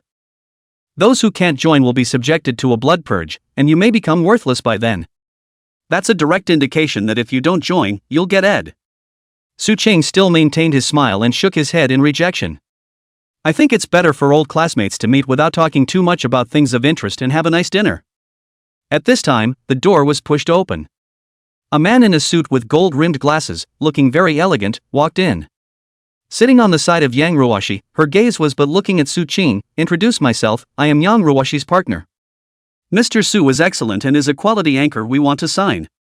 Tell you what, another $20 million for that company of yours, along with an annual signing fee of $15 million if you're signed." Su Qing frowned slightly. He has made himself very clear, how come he still won't relent? Slowly, he stood up. "It seems that this meal won't be eaten today, farewell. Turn around and leave." Neither of them had any use for getting up to greet them. The man said, "Since he won't join us, there's no need to hold back next." "Aha!" Yang Ruwashi nodded. "How is the matter of purchasing the shares of Sound and Vision being handled?" The minority shareholders that were contacted agreed and, in addition, bought 2% of the shares on the market. Add that to the few minority shareholders, and you've got a total of 6%. That way, we can get a board seat. Yang Ruwashi's eyes flickered. That would be great. With these shares, then you can sway a portion of the traffic of sound and vision next. The man shook his head and looked in the direction Su Qing had left, seemingly with some disdain. This ex-boyfriend of yours doesn't have a very good eye. He has no idea how much we have invested and how much capital we have. If you don't join us, the ones that follow may not even get a sliver of the traffic. Yang Ruwashi's fingertips gently tapped the desktop. Don't bother with him. If he's not willing to join, sooner or later he'll be obliterated. It's better to hurry up and start our plan. The man hemmed and hawed and reached out to grab Yang Ruwashi's hand, but Yang Ruwashi dodged it. The man was unimpressed. I'm the only one who is the best companion for you, just say yes. Yang Ruwashi's eyes went cold. Don't force me to slap you. On the other hand, Su Qing came out of the restaurant. Suddenly, a familiar figure was seen. Chapter 30, Big Misunderstanding, Schoolgirl's Bitter Meat Trick. Su Qing saw Zhang Xiaoro's figure on the opposite side of the street. At her side, there was a rather handsome man following her, who was playfully saying something to her. Su Qing was slightly uncomfortable and followed without thinking. Cousin, uncle is angry when he finds out what you did at school. Won't you go back and explain to him? Zhang Xiaoro was annoyed. What's there to explain? Am I not allowed to make friends at school anymore? What kind of friends need to confess their love to each other several times, and what's more, they reject you? Zhang Xiaoro's face was a bit hung up. What do you know? This is called fun between couples. You a single dog won't understand. Who said I'm a single dog? I change my girlfriend 3 times a day, okay? Zhang Xiaoro didn't want to bull with him any longer. Hurry up and get the hell out of here, or don't blame me for beating you up. Then you have to promise me that you won't have any more dealings with that guy called Su Qing. Zhang Xiaoro suddenly shouted, help, someone is molesting me. Bang! A fist slammed into the youth's face. 5 minutes later. Inside the coffee shop. Su Qing looked at the youth whose left eye was blackened and was a bit embarrassed. I'm sorry, I didn't mean it. Just now when he walked behind Zhang Xiaoro, he happened to hear Zhang Xiaoro yell molestation. Without even thinking about it, he threw a punch. Who knew such a big mess had been made? Zhang Xiaoro laughed heartily from the sidelines. The youth rubbed his eyes and actually didn't get angry. Instead, he smiled and said to Su Qing, looking at you, you're quite a nice person, so I won't tell my eldest uncle about this for now. You still have a few years of hard work ahead of you. Before your cousin graduates from college, you'd have to own at least $10 billion to have that much of a shot at being with her. Su Qing shrugged, it doesn't take years, 1 year is enough. Yoo-hoo. The youth was happy, so confident. I'll wait and see then. Zhang Xiaoro coldly told him, it's getting late, you should leave. Only now. Before he could finish his words, he saw the killing intent contained in Zhang Xiaoro's eyes. Hastily raising his hands, all right, then I'll leave first, goodbye cousin, goodbye, brother-in-law number 1. A slip of the tongue. Su Qing felt that Zhang Xiaoro's cousin was quite interesting as well. Zhang Xiaoro said, didn't you go to dinner with your ex-girlfriend, so soon? Su Qing told him what had happened. Zhang Xiaoro instantly became happy. Hey, I told you, that woman is not a good person at first glance. Not everyone is as kind-hearted as I am. Su Qing smiled and said yes. The two then went to get something to eat before returning to the office together and starting the broadcast. The contract Su Qing signed with Zhang Xiaoro and Li Shuer is that they only need to broadcast 10 times a month. Sort of a generous offer. The commercial side of the store has also been getting someone to do the remodeling. It will probably be done in a week. At that point you can move the dim sum store there. Now Su Qing's biggest goal was to make money. Whether it was for the sake of his parents, or in order to be qualified to be with Zhang Xiaoro in the future, he needed to work hard. It is not possible to put all your hopes in the system. Turn on the live stream. Su Qing specializes in picking songs that are more difficult to sing. This will help him draw better fans. After nearly 4 hours of live streaming and more than 30 songs, the fanbase grew by more than 200,000 fans. It's got 6 million followers now. The next goal is 10 million followers. It also received more than 1 million bounties after the split. You can make quite a bit of money on a live broadcast. In addition to the money from the bounty, there is also money from the video playback. The 30 or so songs he sings here could be edited into 30 or so productions and released for a profit. The ones before him had the highest airplay of 10 million. At $1,210 for airplay, that's over $20,000. Dozens of videos add up to hundreds of thousands. Adding Jang, Shara and Li Shuer to the two of them would be even more. After getting off the air, Su Qing came outside the next room. Jang Shara was still singing, and she had been live for longer than herself. Standing on the outside of the glass window, he gave her a hand signal that she could go off the air. Jang Shara shook her head and continued to sing. Su Qing could hear that her voice had gone a little hoarse. Straight in, she rushes in and says to the camera, "Sorry everyone, she's been singing for too long and her voice is going to give out if she keeps going." I helped her sing the song and it went off the air. Jang Shara's eyes became gentle. She liked this kind of dominance from Su Qing. And the many netizens in the live stream, seeing this scene, called out that they couldn't stand it. "Oh my god, what do I see? Seeing someone showing love. Damn you too. Tricked the dog in to kill it, didn't you? Report it, it must be reported." In the face of the netizens' righteous indignation, Su Qing finished the song with a smile on his face before going off the air.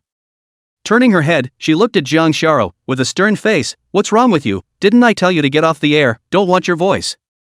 The tone was heavy. Jang Shara lowered her head, a little aggrieved. I want to earn more money so that you realize the goal of being worth $10 billion earlier." At this moment, the softest thing in Su Qing's heart was touched. This girl, it turns out, is doing it for herself. The eyes became softer. Couldn't help but make a move to jerk her hair. "Silly girl, don't do this kind of thing in the future." "Oh, I know." Jang Shara spat out her tongue. Looking at Su Qing's reaction. Thinking that the chopper technique really works. Chopper technique number 36 of 36, the bitter flesh trick. Sets, all sets. Su Qing poured Jang Shara a cup of lemon tea to moisten her throat. Teach her some singing techniques while there's still time. Jang Shara was a quick learner and was able to grasp the points imparted to her very quickly. Jang Shara loved the atmosphere, just the two of them alone. Sweet and cozy. It would be better if Su Qing didn't have any of those other messy women around him. An hour later, Jang Shara stretched her back. The dress was tight, revealing a perfect, nosebleed-inducing body. Su Qing couldn't help but steal a glance. A peek is curiosity, two peeks is hooliganism. So Su Qing chose to keep peeking. The main focus is one of sincerity. "Where are your eyes looking?" Jang Shara noticed Su Qing's small movements and couldn't help but hammer him. On his face, a faint blush emerged, which was very beautiful. She suddenly thought of something and said to Su Qing, "Have you ever thought of combining the dim sum store with live streaming?" Su Qing froze for a moment. "Tell me more carefully." Chapter 31 The Schoolgirl's Advice, Business is Booming. Jang Shara pursed her lips, said, "Look up, our company now 3 accounts, fans add up to more than 10 million. The next step is definitely to recruit more anchors and expand the categories. When the mastered traffic reaches a certain level, it must be realized. The best way to do that is to sell the goods. Instead of selling other people's, why don't we set up our own company and sell our own products? That way, it's more profitable and better for itself in the long run." After hearing what Jang Shara said, Su Qing's eyes lit up.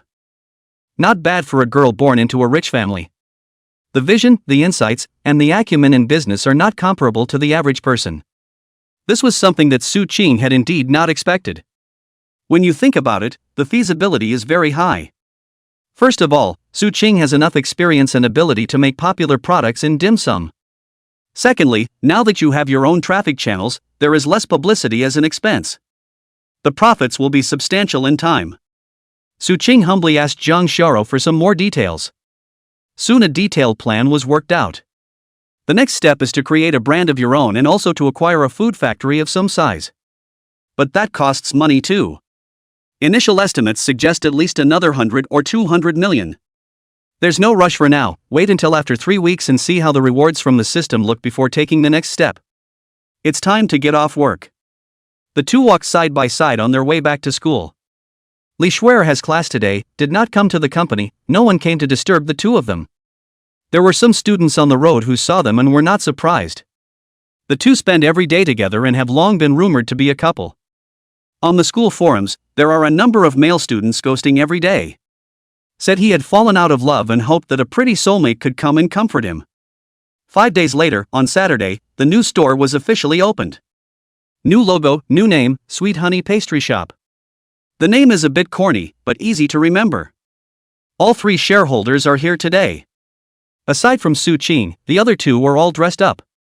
Su Xian was wearing a slim cheongsam, that tall figure, those round headlights, that curved and stiff and curved shock absorber. Everywhere it challenged the willpower of the men in the scene. Jang Shara was wearing all white today. The white dress came down to her knees and her legs were covered in white stockings. On her feet she wore a pair of white board shorts and a strand of glittering jewelry around her neck. It looks like a little princess, regal and cute all in one. Occasionally the 2 men's eyes collided, and seemed to burst vaguely into flames. Just this big and small 2 beauties standing there, whoever looks at them is not confused. On top of that, Li Shuer and Bai Xiaoya also came. 2 days before the store opened, Su Qing publicized it. It's mainly those old customers who were originally notified. That's why it attracted a large number of customers right after it opened.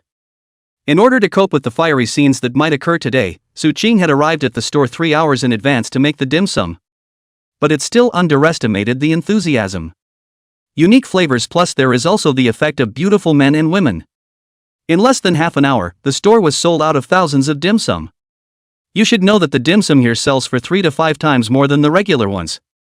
The profit from this half hour alone exceeded Su Xian's original profit for a year. Su Qing had planned to stop the sale. But those customers who didn't get one weren't happy to leave. There was no choice but to let them go inside the store and wait while they made more out themselves. 3 waitresses were recruited, and now they were too busy, so Zhang Xiao, Li Shuer and Bai Xiaoya all went to help out as well.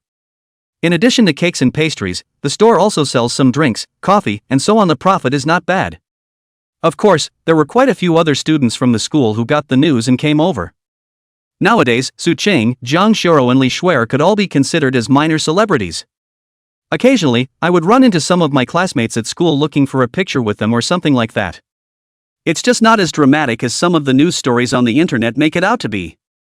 As long as you're an internet celebrity, there will be all kinds of women lined up waiting for you to come to that what powder. Su Qing was on fire, so busy that her feet didn't even leave the ground. One treat was made and then it was delivered. Su Xian was the same, too busy to drink water. Because of the reason that the taste is so good, by word of mouth, the number of people, instead of decreasing, has increased a lot with the passage of time. Later on, they had to come up with a limit of 1 copy per person. Otherwise it would be totally unattentive. No one expected this first day of business to be so hot. I'm sorry, the ingredients are sold out, please come early tomorrow. It closed early at 5 p.m. Many of those who didn't get one were a bit disappointed. But it can't be helped, the materials are all used up. And a couple of them are about to get exhausted. As soon as the door closed, everyone slumped into their chairs, struggling to swallow. Su Qing was also tired though and his hands were shaking. But got up and poured everyone a cup of sugar water each. Some more of the treats that had been purposely left behind were distributed. Everyone ate a little to get a little better. Su Qing transferred $1,000 to Li Shuer and Bai Xiao. Jacob, thanks for coming to help, send a small red packet, don't mind if it's too small. Zhang Xiao and Su Xian were shareholders, so naturally they didn't need to. The 2 didn't want it, but Zhang Xiao also made them have to take it. Only in the end did they put it away. The 3 waiters, who were also exhausted today, Su Qing gave one person a $200 red packet. Next came the part everyone was most curious about. How much did you sell in one day today? Su Qing checked a few collection accounts with the cash. Finally, somewhat incredulously, he said, a day's collection is $1.6 million, and after costs, you make at least $1 million. Sure. The main reason for such a huge amount is the extraordinarily high traffic on today's first day of business. There are quite a few people who are just trying to be fresh. In the latter case, it is estimated that a net profit of $300,000 to $500,000 a day can be guaranteed, and that would be very good. But even then, a few people cheered. Su Xian, in particular, had the feeling that it was like a dream. In the past, she wouldn't have dreamed of earning so much in a day. A couple of waitresses were off duty. We're all tired today, and we don't have to go to class tomorrow. Su Qing then said that we should all spend the night on the 3rd floor tonight. Zhang Shara was the first to agree, she had a room on the 3rd floor anyway. Su Xian was naturally unwilling to create an opportunity for the 2 of them to spend time together and stayed behind as well. For her part, Shara Lee said she hadn't lived in a house that cost more than $1 billion yet. By Xiaoya just goes with the masses. Chapter 32 Drunken Master takes her to the suburbs. Everyone was tired and went to sleep individually after taking a shower. The most tired person was Su Qing. Just as his head hit the pillow, he fell into a deep sleep. Oblivious to the fact that when he fell asleep, the door to his room was gently pushed open and then closed again. A plump figure walked over to Su Qing's bed and squatted down, just looking straight into his face. She put her hand in, but hesitated and retracted it. Planting a kiss on Su Qing's forehead, he got up and left.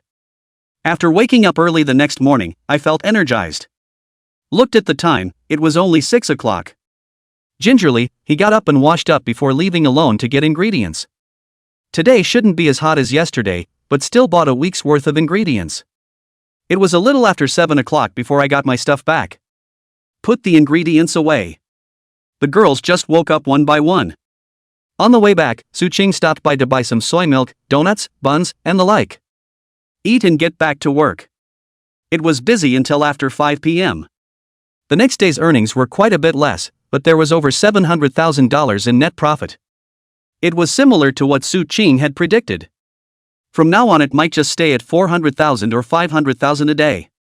None of them will fluctuate much unless there comes a big wave of diversion. Jang Shara would love to stay over here today as well. But with classes tomorrow, she couldn't find much of an excuse. It was just a matter of dilly-dallying and following the two roommates back. Li Shuiren by Xiaoya could see what was on her mind, but deliberately didn't say anything. Wanted to see how long she could hold it in. Finally, after a short walk, Jang Shara couldn't hold her breath. Hey, the buns were pretty good in the morning, I'd like to eat them again tomorrow. Why don't we stay here tonight as well, so we can eat again tomorrow? Li Shuiren by Xiaoya both wanted to laugh.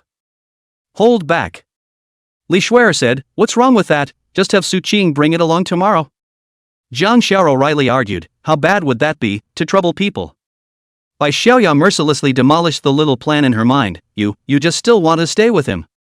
If you want to move in with him, just say so, why do you have to go through all the hoops? Li Shuiren also hemmed and hawed, that's right, it's not like we're going to laugh at you. Jang Shara reddened her face, you guys are talking nonsense, I'm not. Don't deny it, it's written all over your face. That's just it, shy. Jang Shara became infuriated and went to tickle both of their cackling nests, still talking, I'll tickle you to death. Monday's class was more important, and Su Qing came to class early. With Su Xin inside the store, it's not a big problem. Over the past few days, Su Qing had already taught her 15 kinds of dim sum making recipes and techniques. Although it was said that it was probably only 80% of Su Qing's strength in terms of flavor, it was enough that the average person couldn't eat too much out of it. The store takes 10 random treats a day, which are not available for pre-order. So it won't be a big problem. A serious morning of lessons. Lunch is served in the dining hall. Although Su Qing was considered rich now, he didn't splurge. It seems like I've never bought myself any luxuries yet. The most valuable thing on his body was the watch worth $500,000 that Jang Shara had given him. It's literally the most understated of the people who have the system. Today we have pig's feet and pineapple claws, and the food is very rich. Just after playing the meal and sitting down, Yang Ruoshi sat across from himself. She still had that elite female outfit that gave her a radiant look. Where did you go to play in the past 2 days? Yang Ruoshi said casually. It was as if they had forgotten about her threatening Su Qing 2 days ago. What can ordinary people like us do? Su Qing's tone was not savory. Yang Ruoshi didn't mind his attitude either. Clipping a piece of bok choy into his mouth, what I said yesterday, you can think about it again, it's not too late to back out. Yang Ruoshi had carefully studied the data of all aspects of Su Qing's visual account again in the past 2 days. Arguably the highest retention rate, the highest reward rate, and the highest level of viewing of the work of any current host. Such a quality anchor. Naturally, he wants to get it over by all means to make money for himself. Su Qing said, eat without speaking, sleep without speaking. Yang Ruoshi smiled and stopped talking. Jang Shara killed it and sat down next to Su Qing. Originally, after going back last night, the two roommates told her that she couldn't stay with Su Qing all day long. This can easily lead to fatigue, which is not conducive to the future development of the two people. Jang Shara felt that these two crouching dragons and phoenix chicks were right, and was planning on not meeting Su Qing for the next 2 days.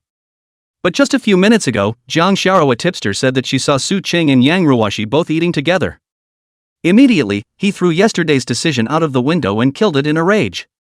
Before Jiang Xiao could say anything, Su Chang put the pig's feet in her bowl, which she hadn't eaten yet, into her bowl. Nice pig's feet today, here you go. The originally furious Jiang Xiao was instantly doused directly. Smiling, he said thank you to Su Ching. Then he looked down and ate. None of the three spoke, and the atmosphere seemed a bit eerie. There were many melon eaters around, who had long ago silently turned on the camera function. It's just a shame that nothing powerful has been happening, much to their dismay. Yang Ruwashi got up, I finished eating, enjoy yourselves. Take the tray and go. Only then did Jiang Shiro turn her head to look at Su Ching. What did she come to see you for?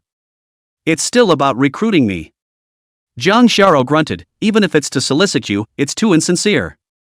A one-year deal is only $15 million, who are you looking down on? Take you as a beggar? The surrounding melon eaters immediately suffered a 10,000-point blitz. We're worse than beggars. Su Ching cried and laughed a little, afraid that she would say something else that would offend everyone. No offense, but still, he pulled her away. On the way, Jiang Xiao was still shattered. It felt like Su Ching was being looked down upon. This little girl's heart was already very much toward herself without realizing it. Well, don't think about that anymore. Do you have any classes this afternoon? Come along if you don't have class, there's a food factory for sale. This news was what Su Ching saw on the internet last night. Have also contacted each other in advance. I don't have class this afternoon, so I'll accompany you. Jiang Xiao agreed without thinking. Early on, he had already forgotten all the things he had discussed with the two crouching dragon phoenixes last night. Su Ching drove, carrying schoolgirl Jang, in the direction of the suburbs. Along the way, Jiang Xiao chattered and talked to Su Ching about many things from her childhood. Without realizing it, we reached our destination. Chapter 33, Buying a Food Factory and Spending the Night Together. Yummy Food Factory. Su Cheng and Jiang Xiao got out of the car, and there was a person in charge specifically waiting outside. A middle-aged man in his 40s. Very well dressed and all that. Standing there with an air of calmness. But Su Ching could see something. If you weren't in a hurry, why would you come out to greet them in person? At once, it was all in the mind. Hello, I'm the owner of this food factory, Lu Kant. The other party saw that it was two youngsters, and they didn't look at it half as lightly as they should have. There will be no outrageous dramas like the dog-eyed ones depicted in some novels. Briefly, after exchanging a few pleasantries, Su Cheng offered to take a look at the entire food factory. No problem, please follow me. Lu couldn't take the two men for a stroll. The entire plant is divided into three parts: warehouse, production area, and staff quarters. It covers an area of more than 50,000 square meters. The first step is to visit the production area, where the production line is semi-automated. It produces a number of bakery snacks and employs over 100 people. Su Ching had looked up some information on this company last night. The operation is still pretty healthy, I think it's for personal reasons to sell. There was nothing much wrong with the production area, and then we went to see the warehouse and the dormitory area. This boss is still quite good to the staff dormitory, actually 2 people a room. Anyone who has ever worked knows that most factories have a minimum of 4 people. Some of the more deranged ones have maybe 8 or even 10 people. Su Ching asked a few more things and was generally satisfied. Secretly, he gave Jiang Xiao a look.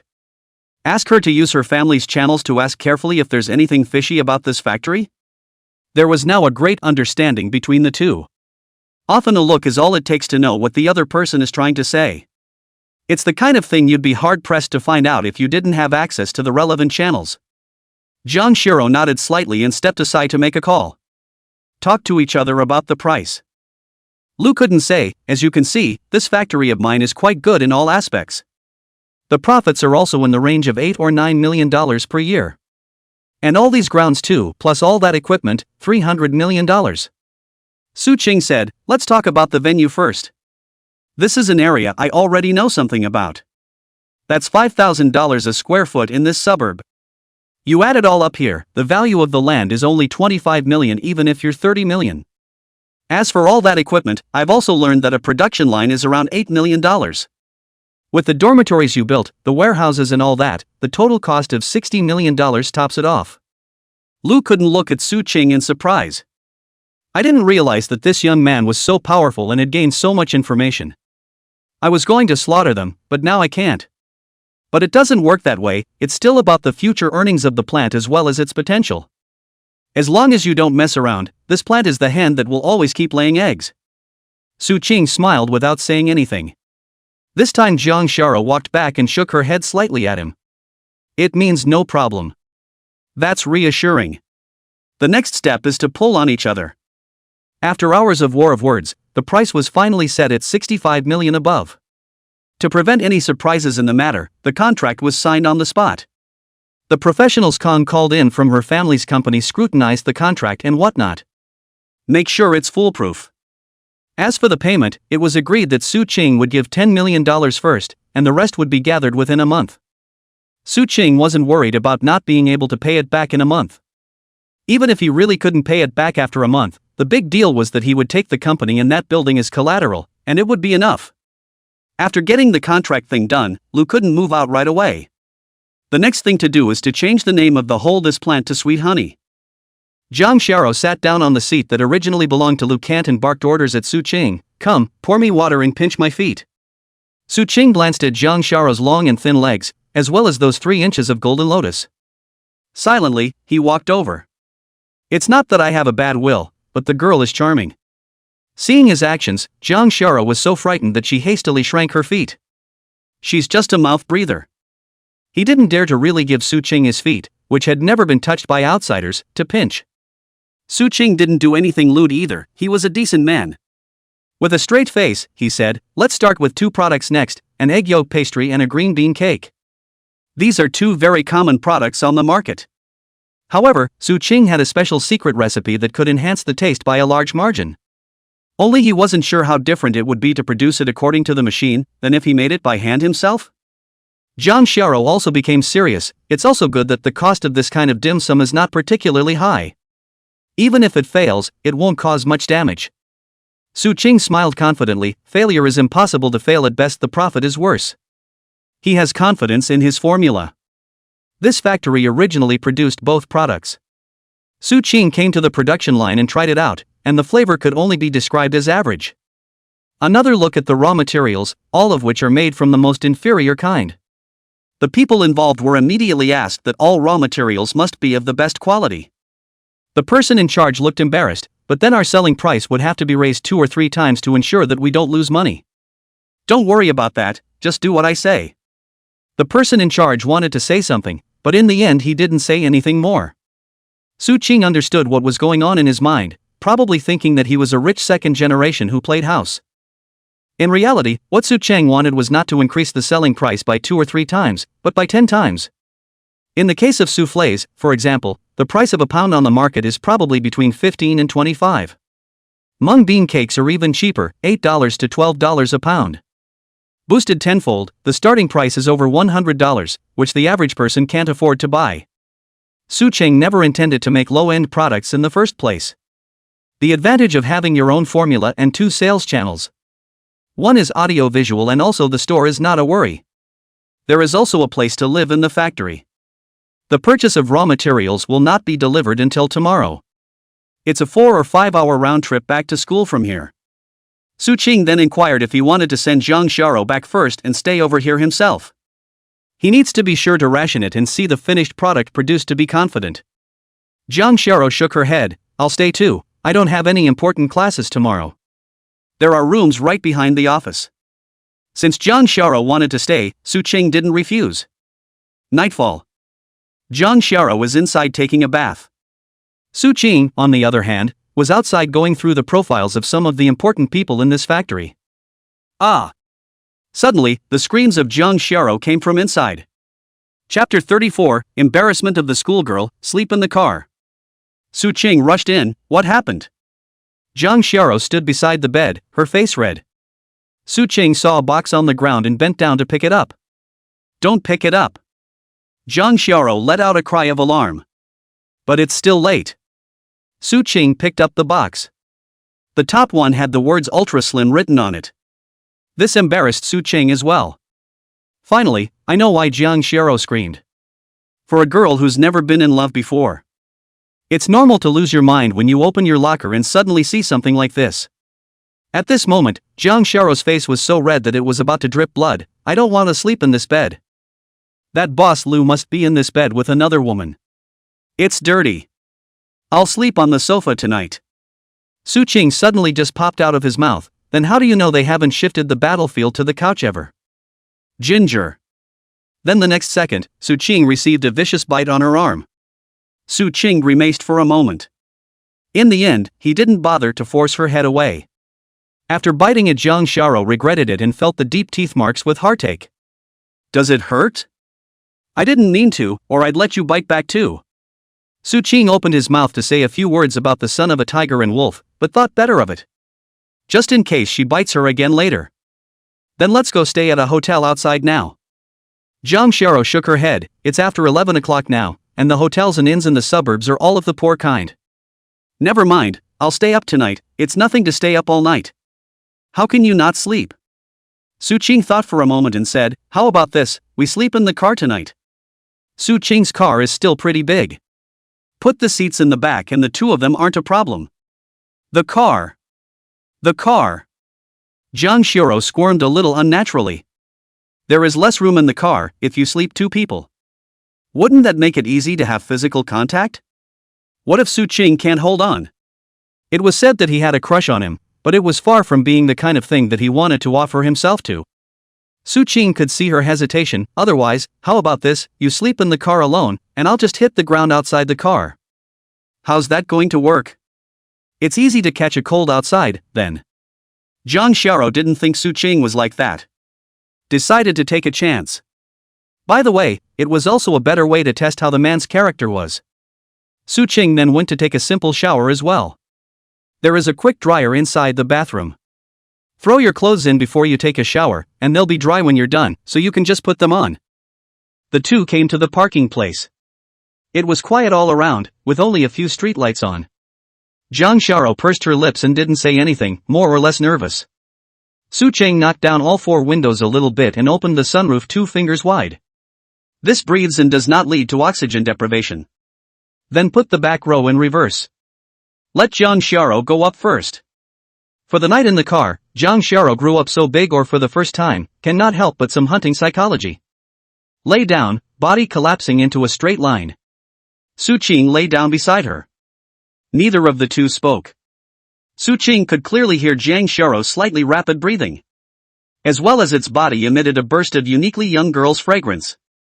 After a while, couldn't help but say, it's a little uncomfortable not having a pillow.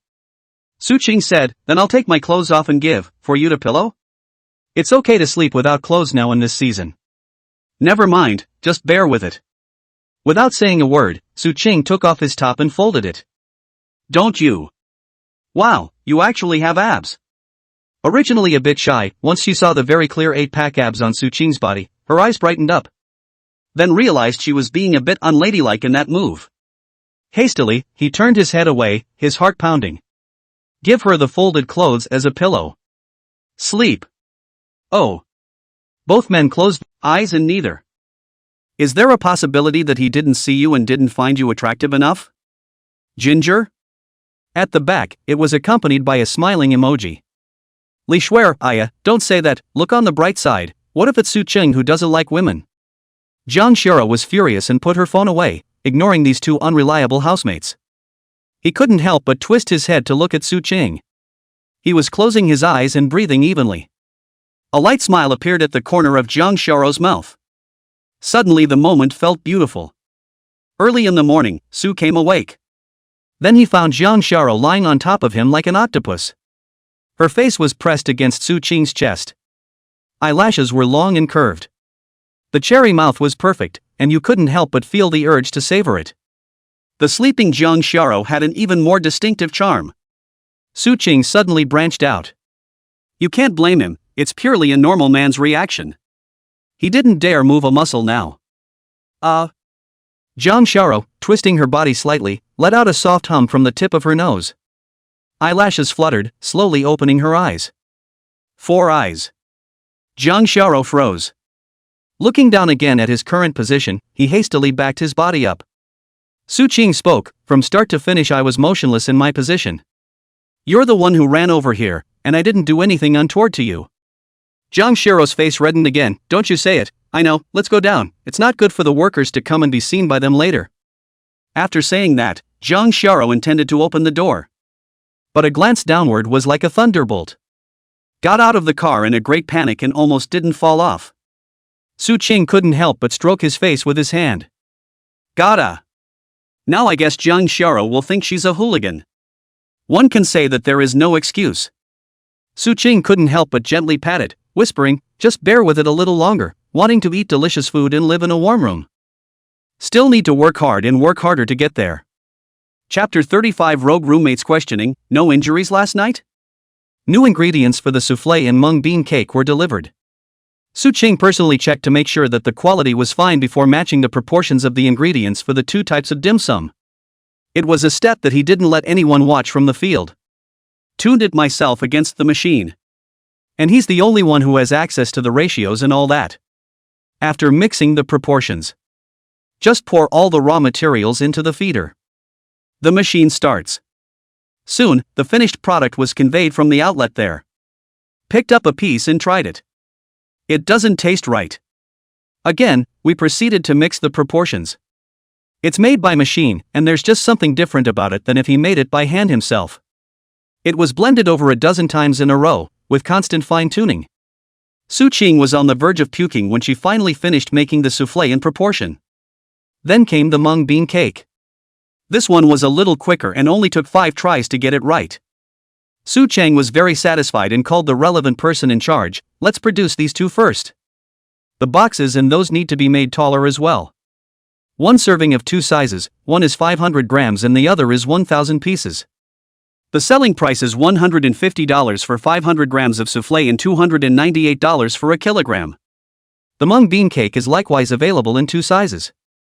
500 grams sells for $98 and a kilogram sells for $198. Let's start by producing 10,000 copies of each up front. Jang Xiao even used her family's connections yesterday. Went and hired a more professional and clean-bottomed, trustworthy manager to help run the plant. Su Qing didn't have a lot of time to stay over here, and definitely had to call in help to manage it.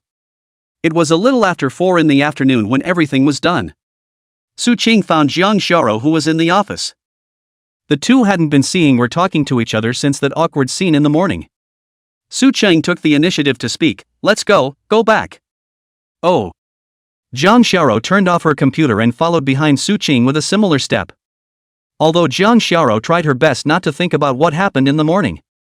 But as soon as he saw Su Qing, he couldn't help but have the image of the morning floating in his mind. It's so embarrassing. Su Qing took the initiative to open her mouth to ease the embarrassment. The 2 products have already been finished. The first batch of finished products will be delivered to the live company tomorrow. Let's talk about how to publicize things. Jang Xiao coughed. Do you have an idea? Su Qing laughed. I'm going to use the method of lust. Ginger, huh? Here's what I'm going to do. Once the 3 of us are on the air, we're going to put some of these 2 products on the table. Make sure the lens can be captured. And every now and then during the live broadcast, I had that one piece. Don't bring up any bit of any information about this snack on the first day yet. By the time the next day rolls around, we'll have gotten ourselves a couple of trumpets. Ask the anchor what he's eating in the booth to bring up the tempo. Jang Xiao's eyes brightened. Go on. Su Qing cleared his throat. A portion of the netizen should have noticed by this time. We remain motionless, pretending not to see it. Only when you are eating a snack, show some intentional expression of enjoyment, but don't make it too obvious. This will be able to tickle everyone's curiosity immensely. By this point, there should be a curious portion of the internet asking questions. We waited until more people asked questions, and then we said, somewhat reluctantly, that it was nothing, just a regular pastry. Finally, let's bring another wave of rhythm ourselves, saying that the anchor is too stingy and not willing to share with everyone even if he has something good. At this point, it's time to have a showdown with them. It says that it's produced and you have to eat it yourself, in smaller quantities, and it's more expensive. Jang Xiao exclaimed, have another limited sale, just a little bit on the shelves at a time, and people will definitely buy it. When they buy it, they taste it and find that it does taste good, they will become our tap water and help us promote it. You're so smart to think of something like that. This one isn't exactly top-notch marketing, but it's pretty outstanding. You should know that Su Qing is still a student. And the family had never been in business before. It has been excellent to come up with this. Jang Shara was all impressed with him. This strategy, it must be okay. And forget about the embarrassment of the morning. Back at the school, the two stood at the door. Su Qing spoke to Jang Shara, "For our sales of this dim sum, I hope you don't move to use some of your family's channels." It wasn't that Su Qing was pretentious or chauvinistic or anything. It was purely because if he did that, when he met resistance with Jang Shara in the future, her family would say, "You couldn't have succeeded without my help. So product is we help you open sales, without me, you are nothing." It doesn't always happen, but it's important to take precautions ahead of time. Jang Shara knew what Su Qing meant and nodded. The two separated. Jang Shara looked at Su Qing's back and muttered, "He just said we hey, so shy." Back in the dormitory, Li Shuer and Bai Xiaoya rushed up at the first opportunity and pressed Jang Shara on the bed. Then he started to pick at her clothes. Jang Shara let out a scream, "Ah, what are you doing?" Li Shuer hemmed and hawed, "We didn't want to see if the wounds on your body were serious and if you were bleeding." Jang Shara blinked, "What are you saying? How come I can't understand? Who told you that I was injured?" Bai Xiaoya's eyes glanced over her, "You two spent the night in the car, don't tell me that nothing was done." Jang Shara now finally understood what they were talking about with the wounds. He was so annoyed that he picked up a nearby pillow and hit it towards the two men. "You two rascals, let's see what I'll do to you." In the dormitory, there was a lot of commotion. Su Qing also returned to the dormitory and found Zhang Jian eating instant noodles, all the while holding his cell phone there for a moment of giggles. "Why do you look so happy? Could it be that you're in love? You're back, brother Chang." Zhang Jian couldn't hide the smile on his face. "It's that girl we added last time we sang. She said she'd be my girlfriend if I completed the test." "What test?" "It's right next door at the Art Institute."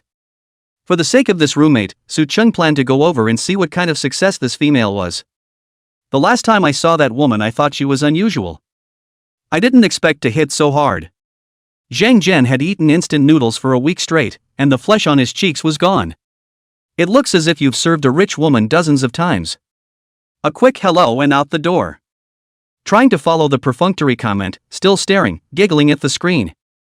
Came next door to the Art Institute. There are many luxury cars parked in front of the entrance. There were quite a few pretty well-dressed girls getting into these guys' cars. It wasn't that Su Qing had any discriminatory mentality. But it's true that most of the people who read here are 2,333. Bought 2 drinks outside. Walked in and found a boy, handed him a drink. "Buddy, I'll ask you, do you know Wang Li from the second dance class?" "I know her, she's one of the best in the academy." "Why, are you interested in her?" Su Qing's gaze flickered. Then there was a smile that all men know how to give. "That's right, I've heard a lot about her out there, so I wanted to come and experience her." The other tapped him on the shoulder. "I guess she's picking up customers at the moment, she's doing good business. Not particularly good looking, but I've got her contact info if you want it." Su Qing gave him another bottle of water. "Thanks a lot then." Successfully getting Wang Li's phone number, Su Qing called. It waited over 10 seconds before connecting. Over there, a somewhat hurried voice came. "Hello, slow down. Oh, sorry, didn't mean you." Su Qing. "Hello, can I get a nightcap?" "Yes, $5,000 for the night." "Okay then, I'll meet you in front of the school now." "Hold on, be there in 5 minutes." Hanging up the phone, Su Qing walked to the front door. He had also recorded the conversation just now. 5 or 6 minutes later, Su Qing saw Wang Li walking over. Wave at her. As soon as the woman got close, a strong, pungent perfume smell drilled into his nose, causing him to subconsciously frown. Wang Li didn't recognize Su Qing. It could be that people are too busy with their business and have to meet a lot of people every day to remember Su Qing. After a brief chat, they headed towards a nearby hotel. Check in at the front desk and open the room. Upon entering the room, Wang Li intended to pounce. Su Qing dodged. "It's a long time, go take a shower first, I'm not in a hurry." "Okay." Wang Li gave Su Qing a wink and went to the bathroom. And then, Su Qing turned on the recording function of her cell phone and placed it on the bedside table. 10 minutes later, Wang Li came out from inside and sat beside him, about to serve him. Su Qing stopped her. How long have you been in this business? It's only been a year, what's wrong? No, just thinking that if you have a good service attitude, technique or whatever, and plan to work together for a long time, how do you usually charge? Wang Li produced some vigilance. I feel that you are a little out of place. Want to come, do not come if I go. Su Qing secretly said that this woman was not easy to deal with. Thoughts turning quickly, he immediately put on an angry look. I paid the money, if you dare to leave, call the police. Instead, these words made Wang Li think that Su Qing was fine. Laughing, don't be angry, big brother, well, I say. There are 3 kinds, $300 for 10 minutes, $800 for an hour, and $5,000 for an all-night package. Su Qing set her up with quite a few more words. In order to put her guard down, Su Qing had to get on board and make a little sacrifice. I'll have to ask for payment from Jang for this later. When the evidence was almost collected, Su Qing came to Wang Li's ear and said a few words. Wang Li shook her head. Su Qing then said to add more money. Wang Li smiled with an open brow. Alright, wait I'll go get ready. With that, he went back into the bathroom. Taking advantage of this time, Su Qing decisively called the police. Usually there are those law enforcement booths like near universities. Less than 5 minutes after calling the police, law enforcement had knocked on the door. Su Qing went to open the door. It was just at this time that Wang Li came out of the bathroom. Seeing this scene, his face changed drastically. Su Qing righteously pointed at her and said, I'll call the police, she's selling shade. Police department. Su Qing told all about what had happened and his motives. Law enforcement also checked Wang Li's cell phone. The evidence is overwhelming and directly characterizes the case. Then Su Qing asks Wang Li to return the money to Zhang Jian and tell him the truth. If he went to say it himself, he might be afraid that Zhang Jian would not be able to stand it with his pride and would not be able to raise his head in front of him in the future. It would be most appropriate for Wang Li, the originator, to say. Wang Li is now desperate to take the blame. So without half a second's hesitation, he transferred the money back to Zhang Jian and told him the truth. Looked at Wang Li's cell phone. A chat with Jian showed he had taken the money back, but didn't reply. The top of the chat box instead kept showing that the other party was in the middle of typing and didn't send a message for a few minutes. I guess it was typed and deleted and typed again. And a poor guy, too. There was nothing left for Su Qing after that. After signing a letter, he left. Mr. Su, please wait. Just as he walked out, someone called Su Qing from behind him on the outside. Turning around, he saw that it was one of the girls who had just been working on his case for him running towards him. Hello, is there anything else I can do for you? Hello, I'm a fan of yours, my name is He Xiaohe. The girl said with some embarrassment. This was somewhat surprising to Su Qing. A polite thank you was said. This girl suddenly ran out and called out to him, so she should be up to something. As expected, after a few words of simple courtesy, this girl said something that made Su Qing somewhat surprised. Chapter 37, You're a real marketing geek. Well, for some personal reasons, I'm going to resign. And then just recently met Mr. again through audiovisual and learned that you started your own company. So just thought I'd ask if you need a bodyguard? I can also moonlight as a driver. These words were a surprise to Su Qing. Couldn't help but measure up He Xiaohe. Growing up to be much bigger boned than the average girl, and considered strong among girls. Eyes sharp.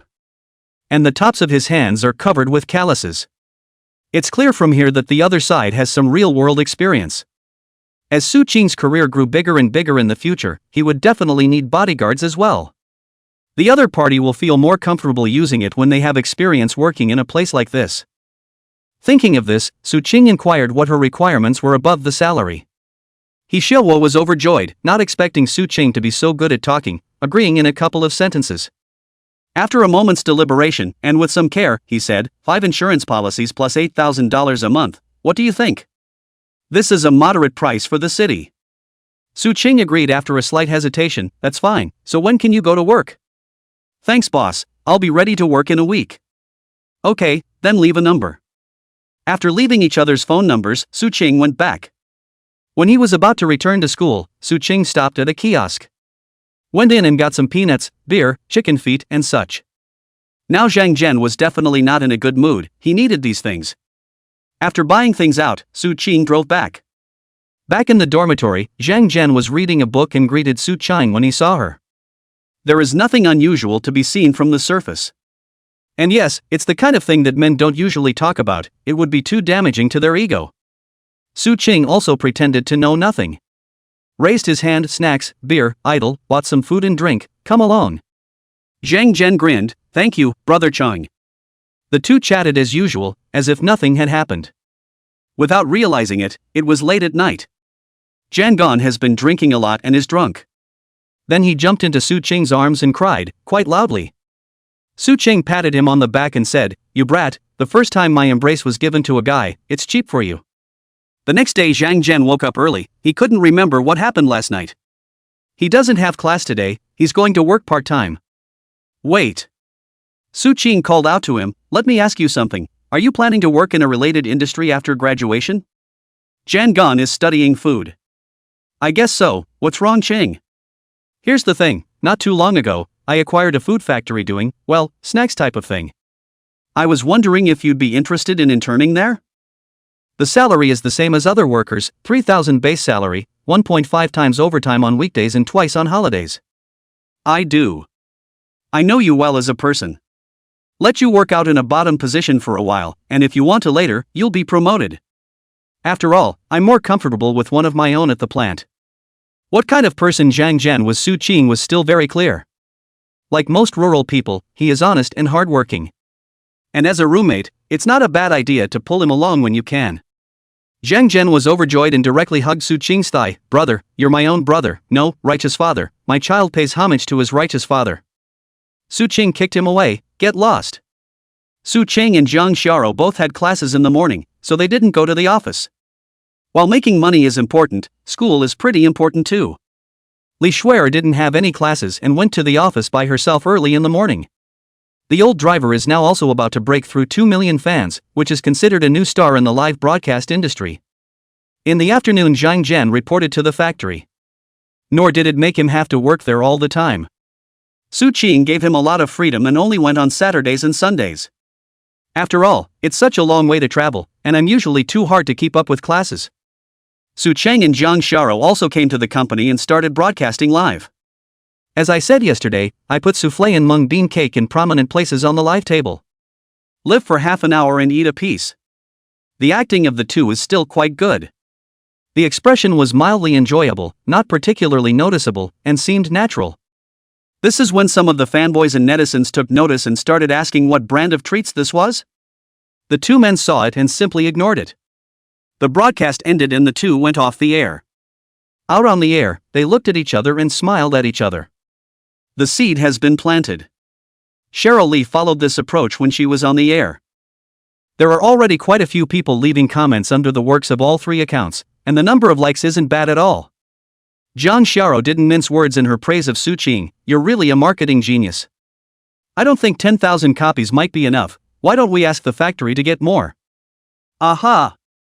Su Chang nodded, looking at this, it's considered half successful, so let them prepare 20,000 more copies. Audio-Visual Group Headquarters. Today, a board meeting was held. Seated at the table were the members of the board of directors, but there was one more new face. Su Ching would recognize it if he were here. That new face. It was the one who showed up a few days ago when Yang Ruoshi asked herself out to dinner, that Yang Ruoshi's partner. Now, let's welcome Mr. Chen Shang as our newest member of Sound and Vision, everyone applaud. Chen Shang stood up with a smile on his face, thanks to all of you as new directors, I would like to make an observation to you. Day 2. Su Ching also had a specialty class this morning, so she didn't go to the office.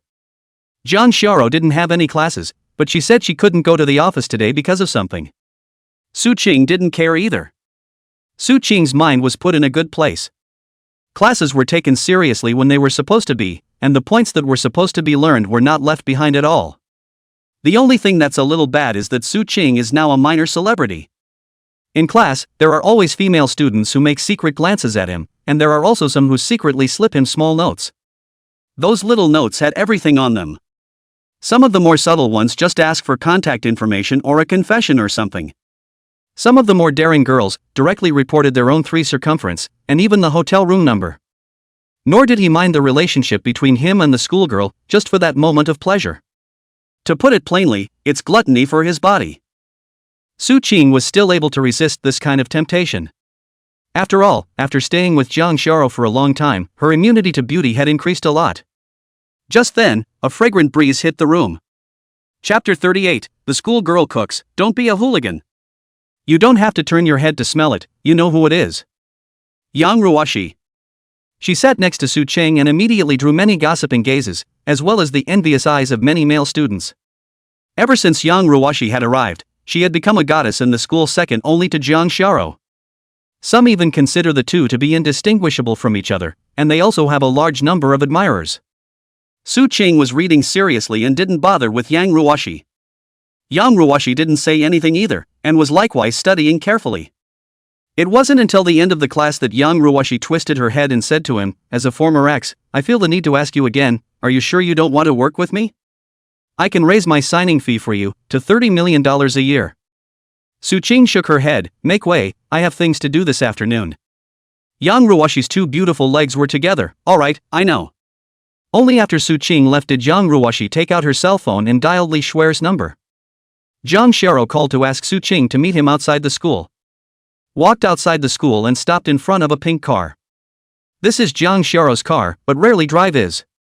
Sitting in the co-pilot, Jang Shara handed Su Cheng an exquisite lunchbox as if offering a treasure. Taste it to see if it's good, I spent a morning making it. Su Cheng was stunned. You said you had something to do this morning just to cook for me? Yeah. Jang Shara was a bit embarrassed, but it's the first time I've cooked since I grew up. Whether it's good or not, you have to eat it all or I'll beat you up.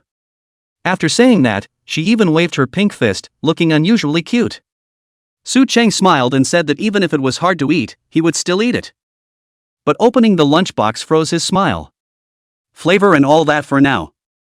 As far as the selling looks are concerned, there is no way to tell what the food was supposed to look like. Black, white, red, blue. Su Cheng subconsciously swallowed. Is there really nothing wrong with eating this stuff? It's not going to ascend all at once, is it? What's wrong? Jang Shara asked, doesn't it look good, taste it, this thing I made is inner beauty oriented Though this stuff looks like it would be gone for good if you ate it. But it's the first time someone's girl has made it, so it's definitely not a good idea not to eat it. Gritting her teeth, Su Cheng picked up her chopsticks and took a bite to swallow. You can't chew this stuff, you have to just swallow it. How is it delicious? Jang Shara had an expectant look on her face. Su Cheng said, don't you know if it's good? Still nodding calmly on the surface, it tastes pretty good. Jang Shara cheered up, then you eat it all. Su Cheng had a smile worse than tears on his face. Take a deep breath and bury your head in a frenzy as if you were walking to the guillotine. This stuff is like drinking Chinese medicine, you have to take a sip so you don't get sustained damage. Su Cheng used the fastest eating speed in his life. In just 2 minutes, all the dishes were gone. Seeing him eat so fast, Jang Shara thought how delicious her cooking was. His face was full of complacency and a happy smile. I didn't realize that you like eating my cooking so much. Then I'll make it for you tomorrow when I don't have class. Don't. Su Cheng's face went white. If you cook often, a girl's hands will become rough and her face will age faster. Next time I'll do it for you instead. It's estimated that eating this stuff once will take a month off your life. Eating continuously, that's not good enough. Well, then next time try it and see what you make. When she heard that frequent cooking would deteriorate her skin, Jang Shara immediately broke her mind of cooking every day. Su Cheng then secretly sighed in relief. Let's go to the live broadcast, the two of us will merge today. Nasty. Jang Shara hammered Su Cheng, don't be a hooligan. Su Cheng? I meant merge live, where did you think of that? Ginger. Hurry up and go to the office, cut the crap. Suddenly this girl slammed her face. A moment of speechlessness. He said that it is true that a woman's heart is like a needle in the bottom of the sea, and the speed of this change of face is also too fast. After arriving at the office and doing 10 minutes or so of preparation, the two were on the air. Today they were all dressed more formally than usual and looked quite a bit better. And it was a surprise to the fans that they joined together for a live broadcast. As soon as the show started, it received a lot of bounties. The two started with a chorus of several songs. There are love songs and inspirational songs. Over this period of time, under Su Cheng's tutelage, Jang Shara's singing skills had also improved a lot. After a few songs and a short break, the two men drank some water. Then naturally, he opened a bag of soufflés and ate them. At the same time, the arranged sailors began to ask the anchor what he was eating in the live broadcast. It sparked the curiosity of more people to ask about it. Soon the live stream was bristling.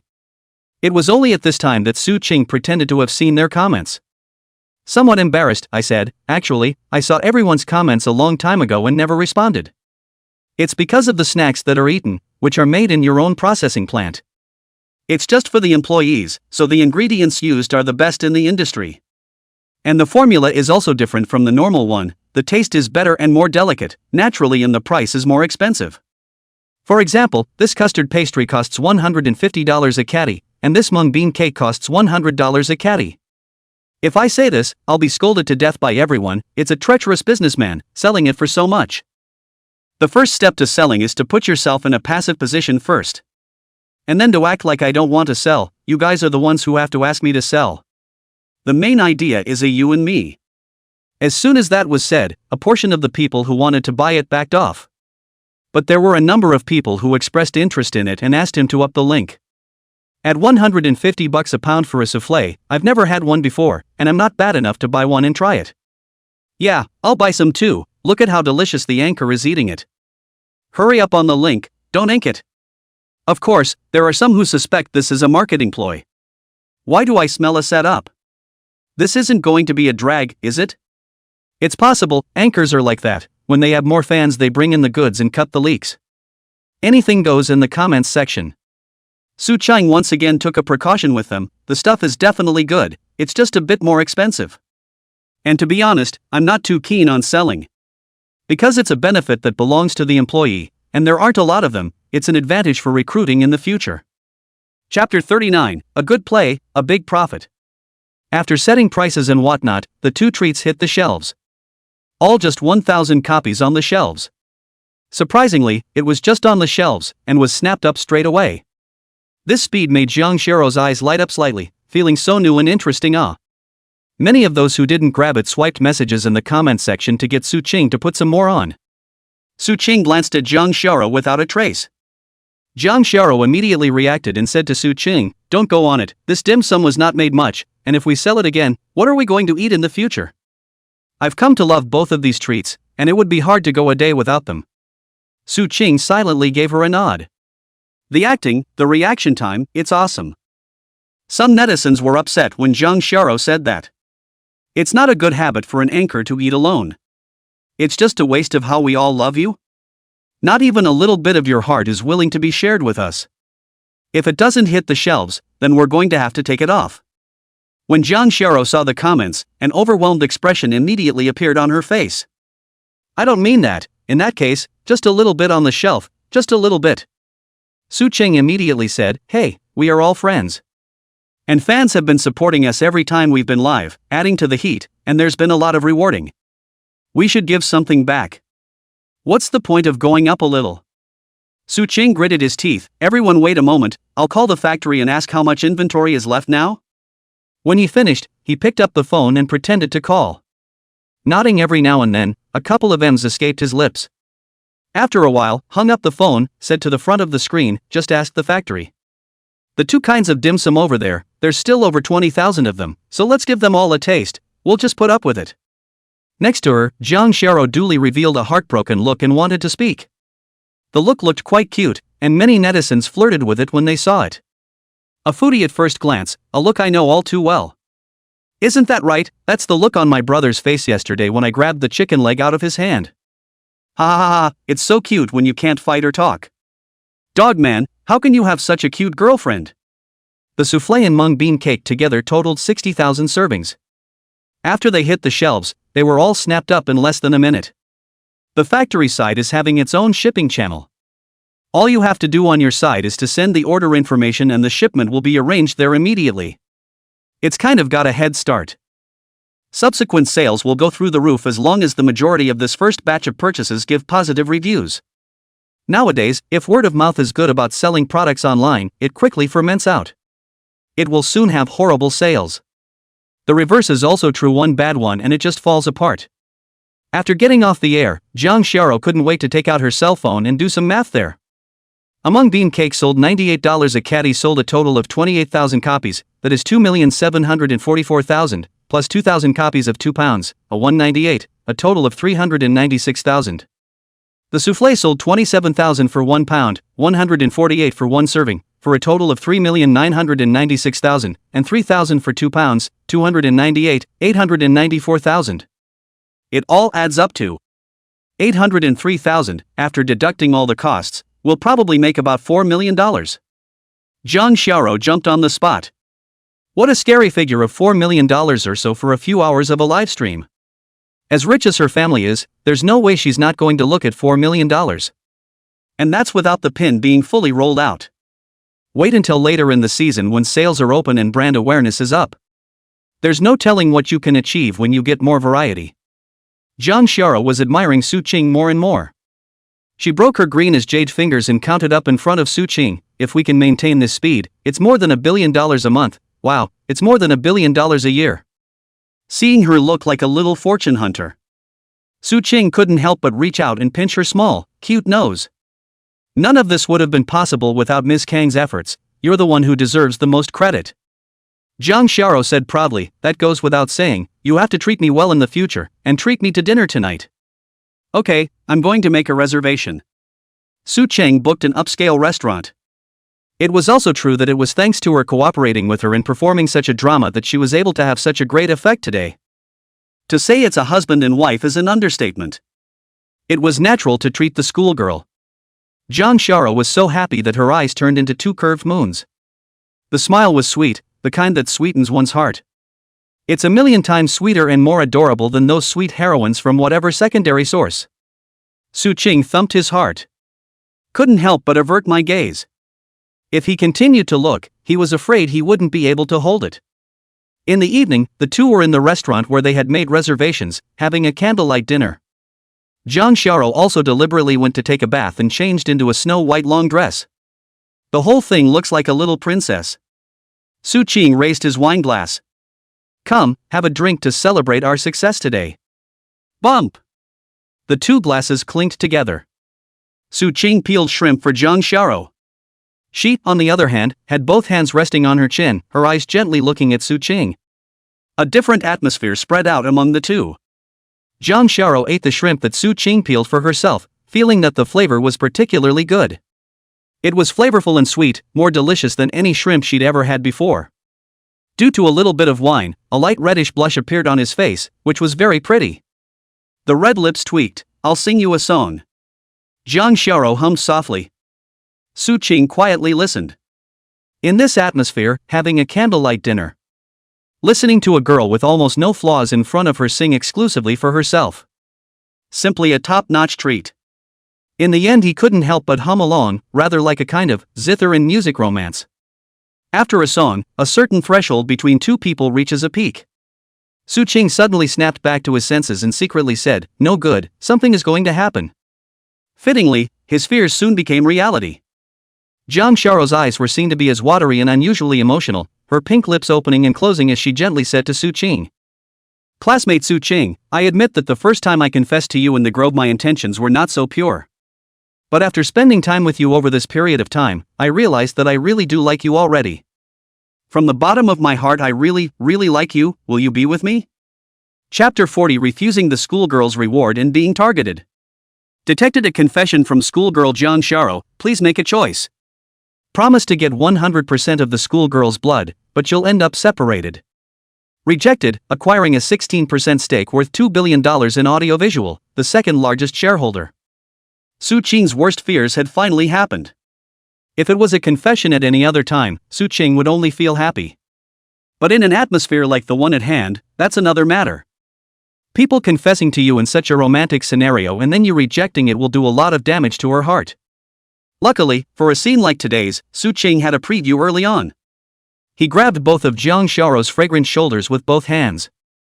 One could feel Jang Xiaoro's body trembling slightly, nervous to the extreme. There was also a look of anticipation in his eyes. She felt sure that this confession would be a success. After all, the two of them had been getting along for some time now, and Jang Xiaoro could also sense that Su Qing was interested in herself.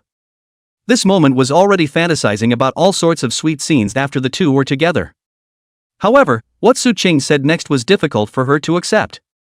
Zoe, you're a very, very nice girl, and I'm sure you'd make a great girlfriend. It's just that I just want to focus on my career right now, I'm sorry. Elect to decline and receive 16% of the shares of audiovisual. The smile on Jang Xiaoro's face disappeared. The gleam in his eyes was gone with him. Looking at him steadily, that means you're going to turn me down, is that it? At this moment, Jang Xiaoro's body emitted a burst of coldness, as if she was looking at a stranger. Su Qing opened his mouth to speak. I don't think there's any need for us to see each other again, after all. With that, she grabbed her bag and got up to leave. Su Qing hurriedly chased after him. Seeing that she had gotten into a black sedan and taken off. That's supposed to protect her in secret. Jang Xiaoro had once told herself that she was secretly protected by 3 or 5 female bodyguards. They don't show their faces during normal times, but once they encounter any danger, they will be the first to show up. Hey! Letting out a sigh, he felt like he was kind of a scumbag now. Hurting him just once should be pretty deep, and trying to coax it out is not an easy task.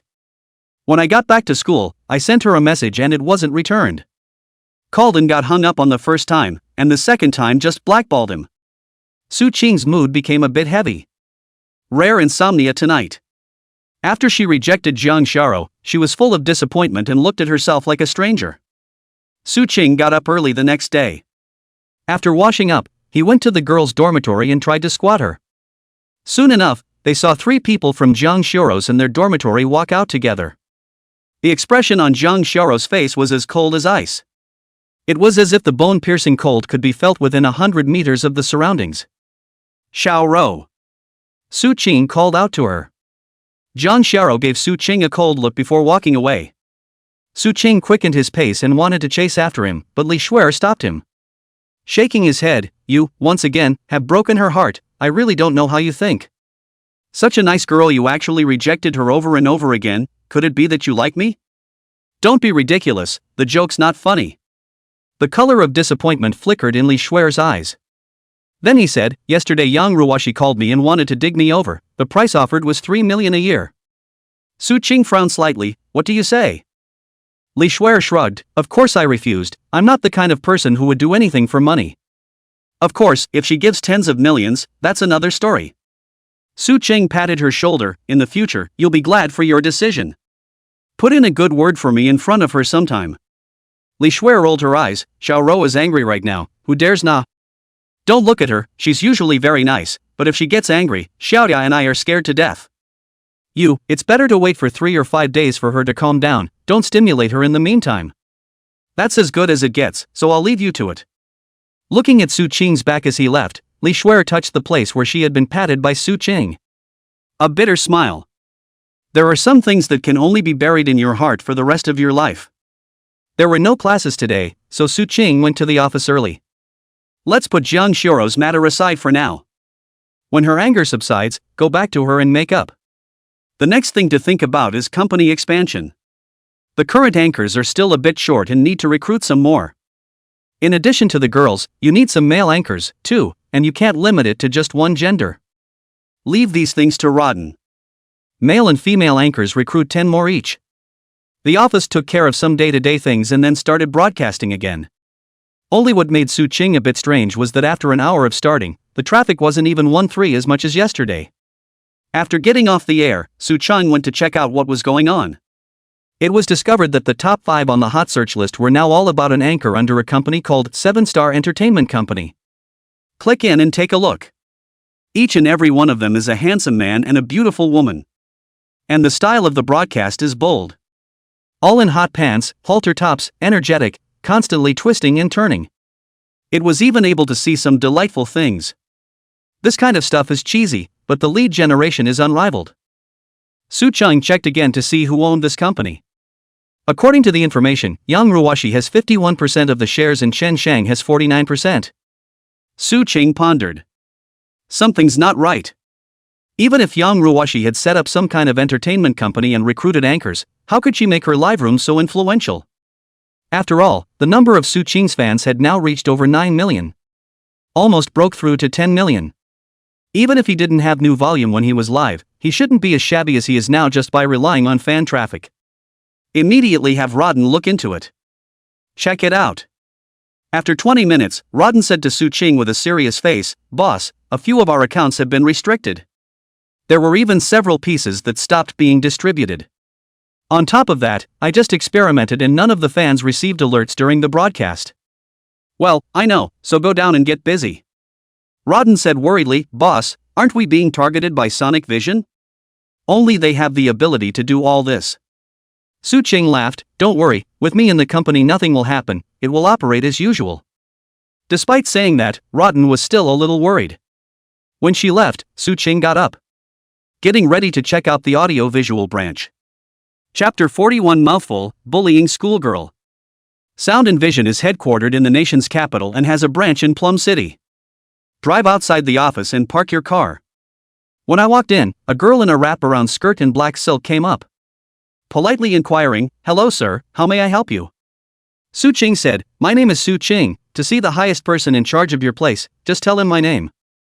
"Yes, please take a moment, sir. Come let's celebrate." A dozen glasses were clinked together in a hotel somewhere, and then each took a drink from his glass. Chen Sheng smiled and said, "This time we can say that we have realized an open door.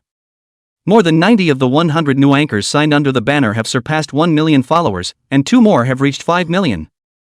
Yang Ruwashi chimed in, "It's all thanks to everyone's efforts. As long as we follow our current strategy, the live streaming world will be ours in less than 3 to 5 years.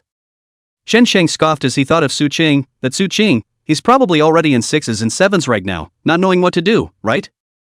Yang Ruwashi shook her head, she thought she had given many chances, it was just that Su Ching didn't know how to cherish them. There's no need to bring him up again, at least from now on, within the field of live broadcasting and self-media, there's no longer a place for him, Su Ching. Chen Sheng laughed out loud, "That's right, he's a loser now, the future of the live broadcast world will be led by us. Come on, let's have another drink." Inside some fancy restaurant, 3 people from Jang Sharo's and their dormitory were eating in the private room. Jang Shara was eating in a sulky manner and didn't say a word. Li Shuer and Bai Xiaoya also stopped talking. Suddenly, Li Shuer received a text message from Rodden. His expression changed slightly after reading it. Bai Xiaoya noticed, "What's wrong?" Li Shuer glanced at Jiang Sharo and shook her head, saying it was nothing. Bai Xiaoya immediately reacted, "It's related to Su Ching, right?" Hearing Su Ching's name, Jiang Sharo paused in her movements. Then he smothered his food again, looking like he didn't care. Li Shuer knew in her heart when she saw Jiang Sharo like this. He said that he didn't care, but when he heard the news about Su Ching, he still subconsciously reacted instinctively. "I just received news that Su Ching's company has been restricted. It should be done by that ex-girlfriend of his." Because later Rodden himself went to check out some information about that company. However, she didn't know that Yang Ruwashi was Su Ching's ex-girlfriend. Just sending the name Yang Ruwashi to Li Shuer. Bai Xiaoya snorted coldly, "This is what he deserves, retribution, who let him bully Sharo, it's best to go out of business immediately." Li Shuer followed suit and cursed, thinking that would put Jiang Sharo in a better mood. However, Jiang Sharo wasn't happy, instead, she was feeling incredibly irritated. Throwing his chopsticks on the table, "I'm full, and don't you guys mention him in front of me." Crouching Dragon Phoenix immediately shut up.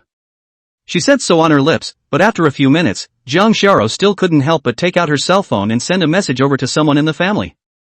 Then it waited. Although it was only a few minutes, Jiang Sharo felt as if days had passed. The phone vibrated and the other person sent some message. Jiang Sharo snorted coldly after reading it, got up and walked outside. "Hey, Zoe, where are you going?" Li Shuer and Bai Xiaoya hurriedly followed. "Jiang Sharo, take a vacation for me, I'm going to the national capital." Li Shuer and Bai Xiaoya spoke in unison, "What's the point of going there?" Jiang Sharo, "It's no one else, turn to bully." Su Ching met the general manager of the Meicheng branch. The other party acted very respectfully after learning Su Ching's identity. "Can you not be respectful? Audiovisual's second largest shareholder, which is a scary status. Able to remove him at any time if he wanted to." Su Ching inquired him about a few things. It was also known that Yang Ruwashi had also become one of the shareholders of Sound and Vision. The shares owned were not as large as his own, but they were large enough to carry weight internally. Su Ching instructed him, "Talk to the headquarters side and remove the restriction on my flow as well as some other restrictions." The general manager nodded and said he'd take care of it right away. Su Ching then got up and left. As long as the other party didn't have the means to play dirty, the competition behind Su Qing wasn't afraid of them at all. As for the other means, Su Qing didn't feel the need to get them. Just like holding a board needing to reprimand them or call them out. It has little effect other than lowering one's profile and making the other directors look down on them. At the same time, Jang Shara had already winded up killing inside Sound Vision's headquarters in the national capital. She didn't come alone this time, but brought a large group with her. All are elders in the family and have a high status in the community. There are people from all walks of life. It's one of those that stomps its feet and creates a major earthquake in the industry. From here, one could see how favored Jang Shara was within the family. Side by side, it also reflected just how horrible the resistance Su Qing needed to face if he wanted to be with Jang Shara was. The person in charge heard the report from his subordinates that so many business bigwigs had come at once, and was so scared that he ran over. The gesture was lowered. "I wonder what you all have to say about your visit." The mind was even more jittery, wondering what was going on. Jang Shara said coldly, "Call your chairman and several major shareholders all over. I'll only give you half an hour to arrive, and if the people don't arrive, then it will be signified as you declaring war on my Jang family." Chapter 42, Jang Shara can't hold her breath, Su Qing is too scummy. The Ginger family. Inside the entire business world, that is also a famous existence. The whole family is huge and largely free of the kind of scions that don't do the right thing. After decades of development and branching out, the energy is now extremely large. No one would want to easily mess with such a behemoth. Live streaming, short videos, these have just become popular in the past 2 years. Despite being a leading company, audiovisual is now valued at just over $10 billion. There was no comparison to a huge family like the Jang family. So after Jang Shara released her harsh words, the person in charge of audiovisual contacted the major directors in a hurry. When the directors of Sound and Vision heard the news, they came directly by helicopter. After just over 10 minutes had passed, all of them except Su Qing appeared in front of Jang Shara. One was too scared to sit down. I wonder who has offended this most favored little princess of the Jang family. Jang Shara looked around with her beautiful eyes and said coldly, "Are all the directors here?" A man with half-white hair wiped the cold sweat from his forehead. "He's the first major shareholder, Zhang Feng." Back to Ms. Zhang. "There's another person who didn't show up, he's not in the national capital." A woman sitting next to Jang Shara slammed the table. "Whether he's there or not, since he's bumped into it, let's say he's unlucky. Tell me his identity information and my Jang family will naturally step in." That's where the Ginger family's dominance comes in. Zhang Feng didn't dare to slack off. Absent is the second largest shareholder, called Su Qing. "It's 19 years old, and I don't know any other information." The woman beside Jang Shara nodded. "Got it, I'll step in and clean him up." "Don't." Auntie, Jang Shara's face changed. "Wait first." She looked at Zhang Feng. "You said that the second shareholder of Sound and Vision is called Su Qing? Show me his information. When did he become your second shareholder?" When Jang Shara first signed with him Su Qing to become an anchor, she went to check out the shareholding structure of Audiovision. There was no Su Qing at that time. That's why Jang Shara suspected it was just a coincidence that it was the same name. Zhang Feng didn't dare to slack off and hurriedly showed the information to Jang Shara. At this look, Jang Shara instantly collapsed. It was actually really Su Qing. It has his picture on it. It can't be faked. Jang Shara gritted her teeth for a while, having the feeling that she was a clown. Thinking that Su Qing was being bullied himself, he had come all the way here intending to help him out. Who knew that Su Qing owned more shares than Chen Shang? It was very exasperating and at the same time created deep doubts. Su Qing was obviously just an ordinary boy from the countryside. Why did he have so many assets? The live broadcasting company and the dim sum store, that can still be said to rely on Su Qing's own talent. But audio-visual is no small company. Many investment institutions are very optimistic about this company, that the future is to have the opportunity to grow into a trillion-dollar market capitalization behemoth. Of course, it might take a long time. Putting her doubts in her heart, Jang Shara then pouted at her sister-in-law beside her for a while. "Auntie, he's my friend, there's no need to deal with him." Jang Shara's sister-in-law grunted. "A woman is too big to be a woman."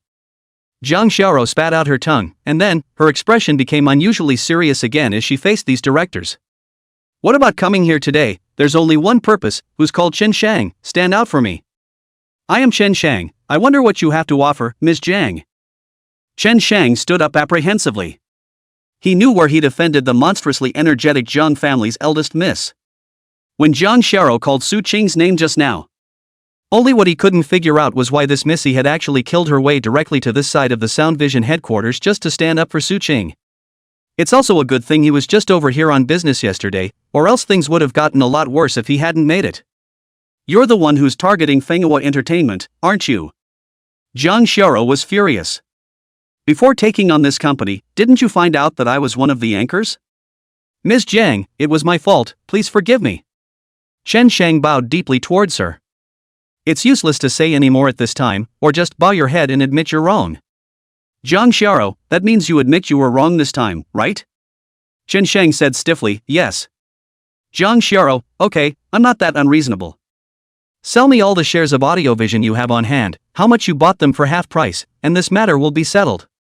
Chen Shang jerked his head up, this. Can you change it to something else? The audiovisual shares are very important to me, please.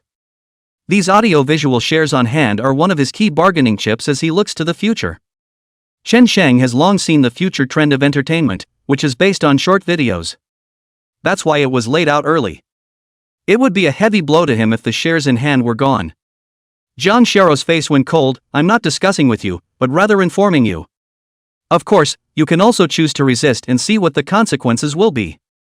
At this moment, Jang Shara was domineering. When she followed Su Qing around, that gentle and lovely, bird-like manner, it was as if she was a completely different person. Regret. Chen Shang was just incomparably regretful right now. Had he known that Su Qing was so important to Jang Shara, he wouldn't have used that kind of tactic against him. But there's no use talking about it now. Only able to swallow the humiliation through gritted teeth. As for fighting against the Jang family, he wouldn't dare to give him 100 more guts. Half an hour later, Chen Shang was the only one left in the conference room. His entire body slumped into the chair, his strength drained. It took a while before he took out his cell phone and dialed Yangruashi. It's over, it's all over. Half an hour ago. Su Qing received a phone call opened by Zhang Feng himself.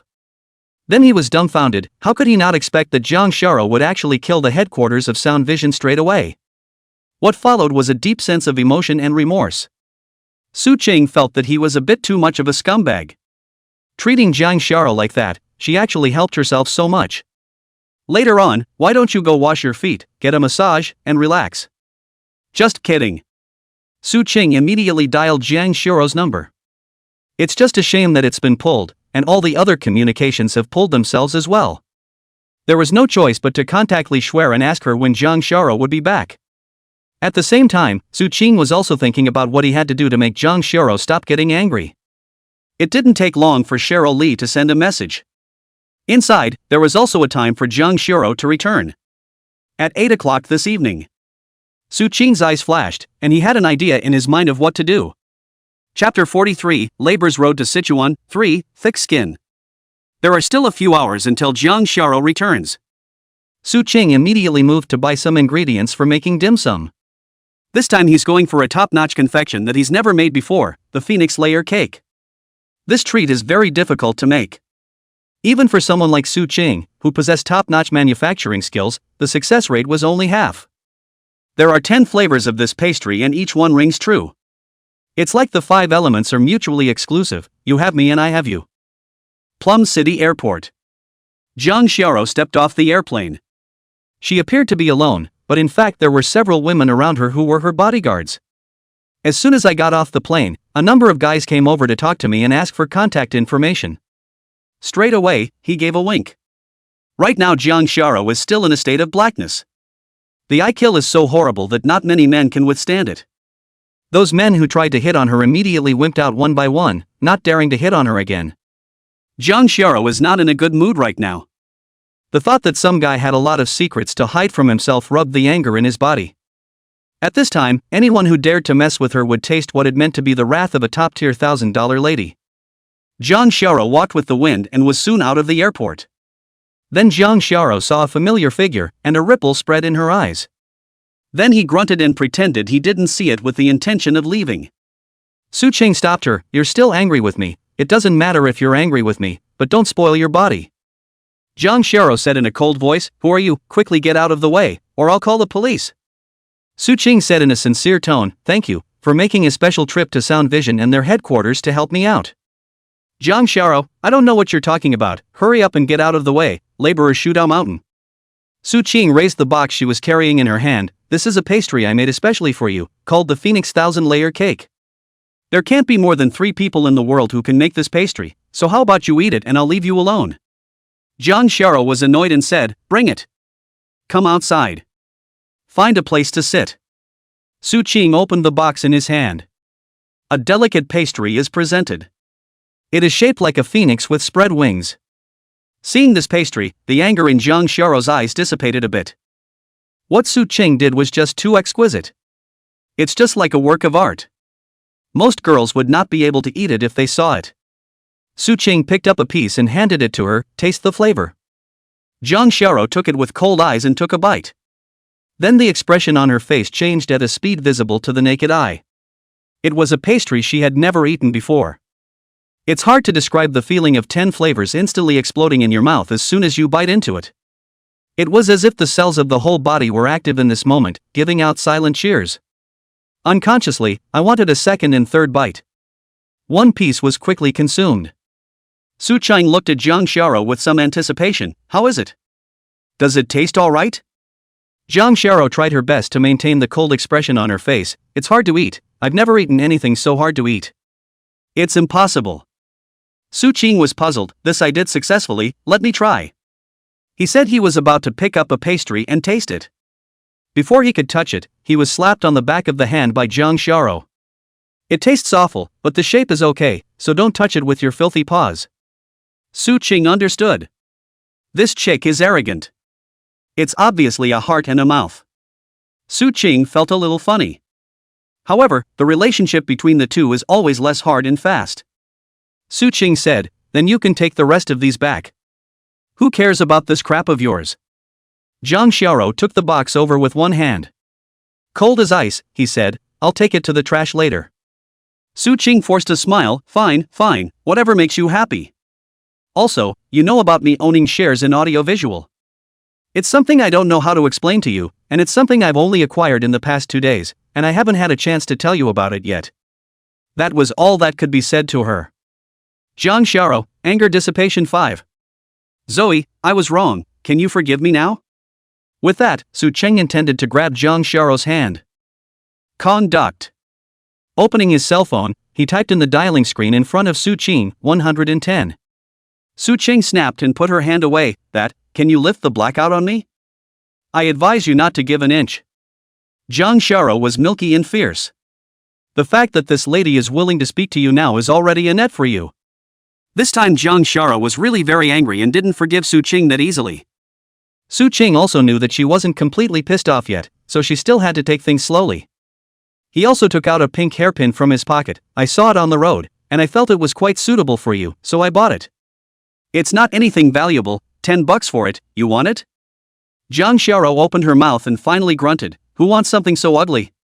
She said so on her lips, but she still snatched this hairpin over with one hand. "It's an eyesore to look at, I'll throw it away later." Su Qing had a small smile on his face.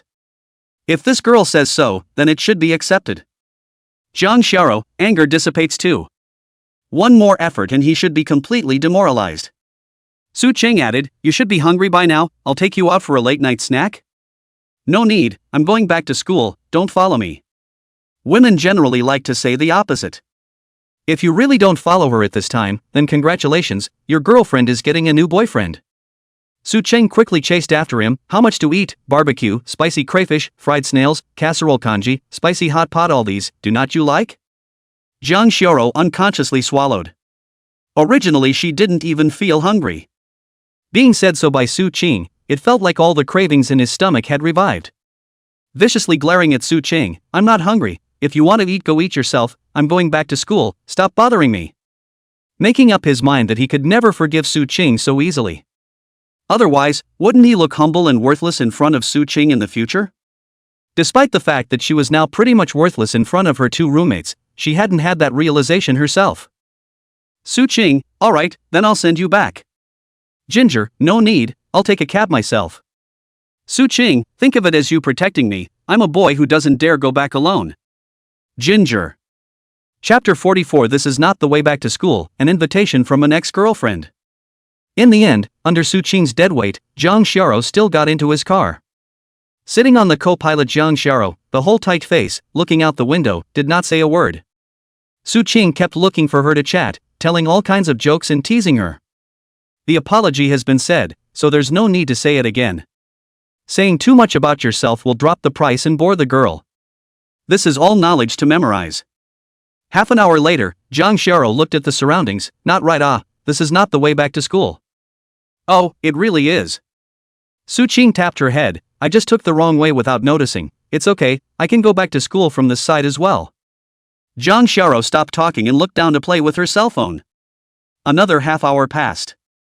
Zhang Xiao looked out the window and realized that it was getting farther and farther away from the school. How on earth did you drive? This road is far from the school.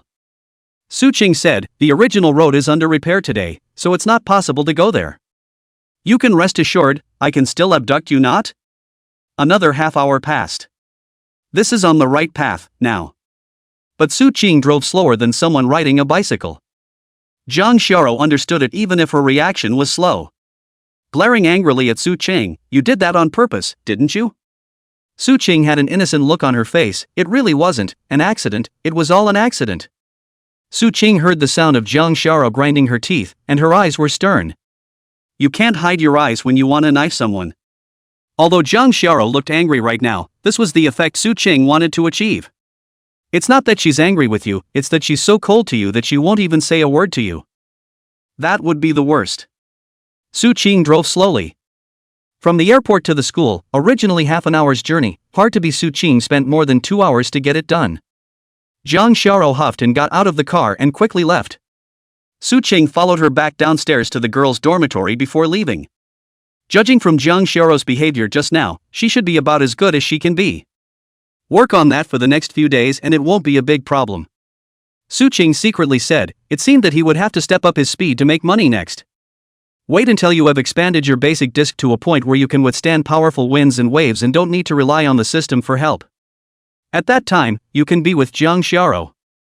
Just within a few steps, he saw Yang Ruwashi walking on his way. She didn't have the same spunk she had earlier, and she looked a little haggard. Four eyes met, and both men stopped. Yang Ruwashi laughed bitterly. I thought that rich girl was just playing around with you. It seems that you were quite capable of making her move her heart, and actually went so far as to use the power of her family to suppress me. Su Qing said very seriously, you're making a big mistake with this statement. Even without Rose's help, I still have 16% of Sonic Vision shares in hand, so I can crush you just the same. Yang Ruwashi was speechless. After a moment of silence, he said, let's join forces, we can create the most powerful entertainment company in this country. By then you and I will be worth hundreds of billions at the very least. Su Qing shook his head, the paths are different. Yang Ruwashi, you don't really think it's possible for you to be with that rich girl, do you? Don't be delusional, it's impossible between you. Su Qing didn't want to say that much more to her and walked past her. Yang Ruwashi shouted at him, you won't have a good result with her. You can only have a future if you're with a grassroots like me and we fight together. Su Qing didn't turn around, unwavering, and walked in the direction of the men's dormitory. Seeing that there was no turning back, Yang Ruwashi clenched her hands tightly. Suddenly, he spread his face again and smiled. Oh, the show has just begun. Where it will end up is anyone's guess, wait and see, one day it will come begging for me. Zairu, you're back so late, did you go on a date with Su Qing? Couldn't have gone to a room. As soon as Zhang Xiao returned to the dormitory, the two roommates gathered around and flirted for a while. Who said that? I didn't. Zhang Xiao beat a dead horse and denied it. Then what is this? Li Shuer pointed to the box in Zhang Xiao's hand. This. It's me coming on the road, sweetheart. Kang Xiao slyly defended without blushing. The two housemates now knew Zhang Xiao well. Just now, her eyes were a bit fluttering when she spoke, and in all probability, she was lying. By Xiaoya Hamden Hod, in that case, it's okay to give us some, right? Zhang Xiao subconsciously covered the box, just.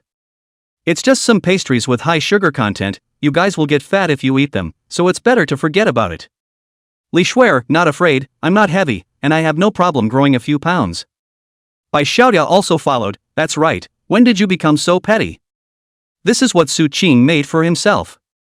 And he said there can't be more than 3 people in the world who can make this kind of confectionery. It's natural to eat something so precious for yourself. Even good friends don't want to share together. Solely indirectly, I held the box in a death grip and played the rascal. I've licked all these treats with my tongue. Li Shuer and Bai Xiaoya looked at each other and laughed.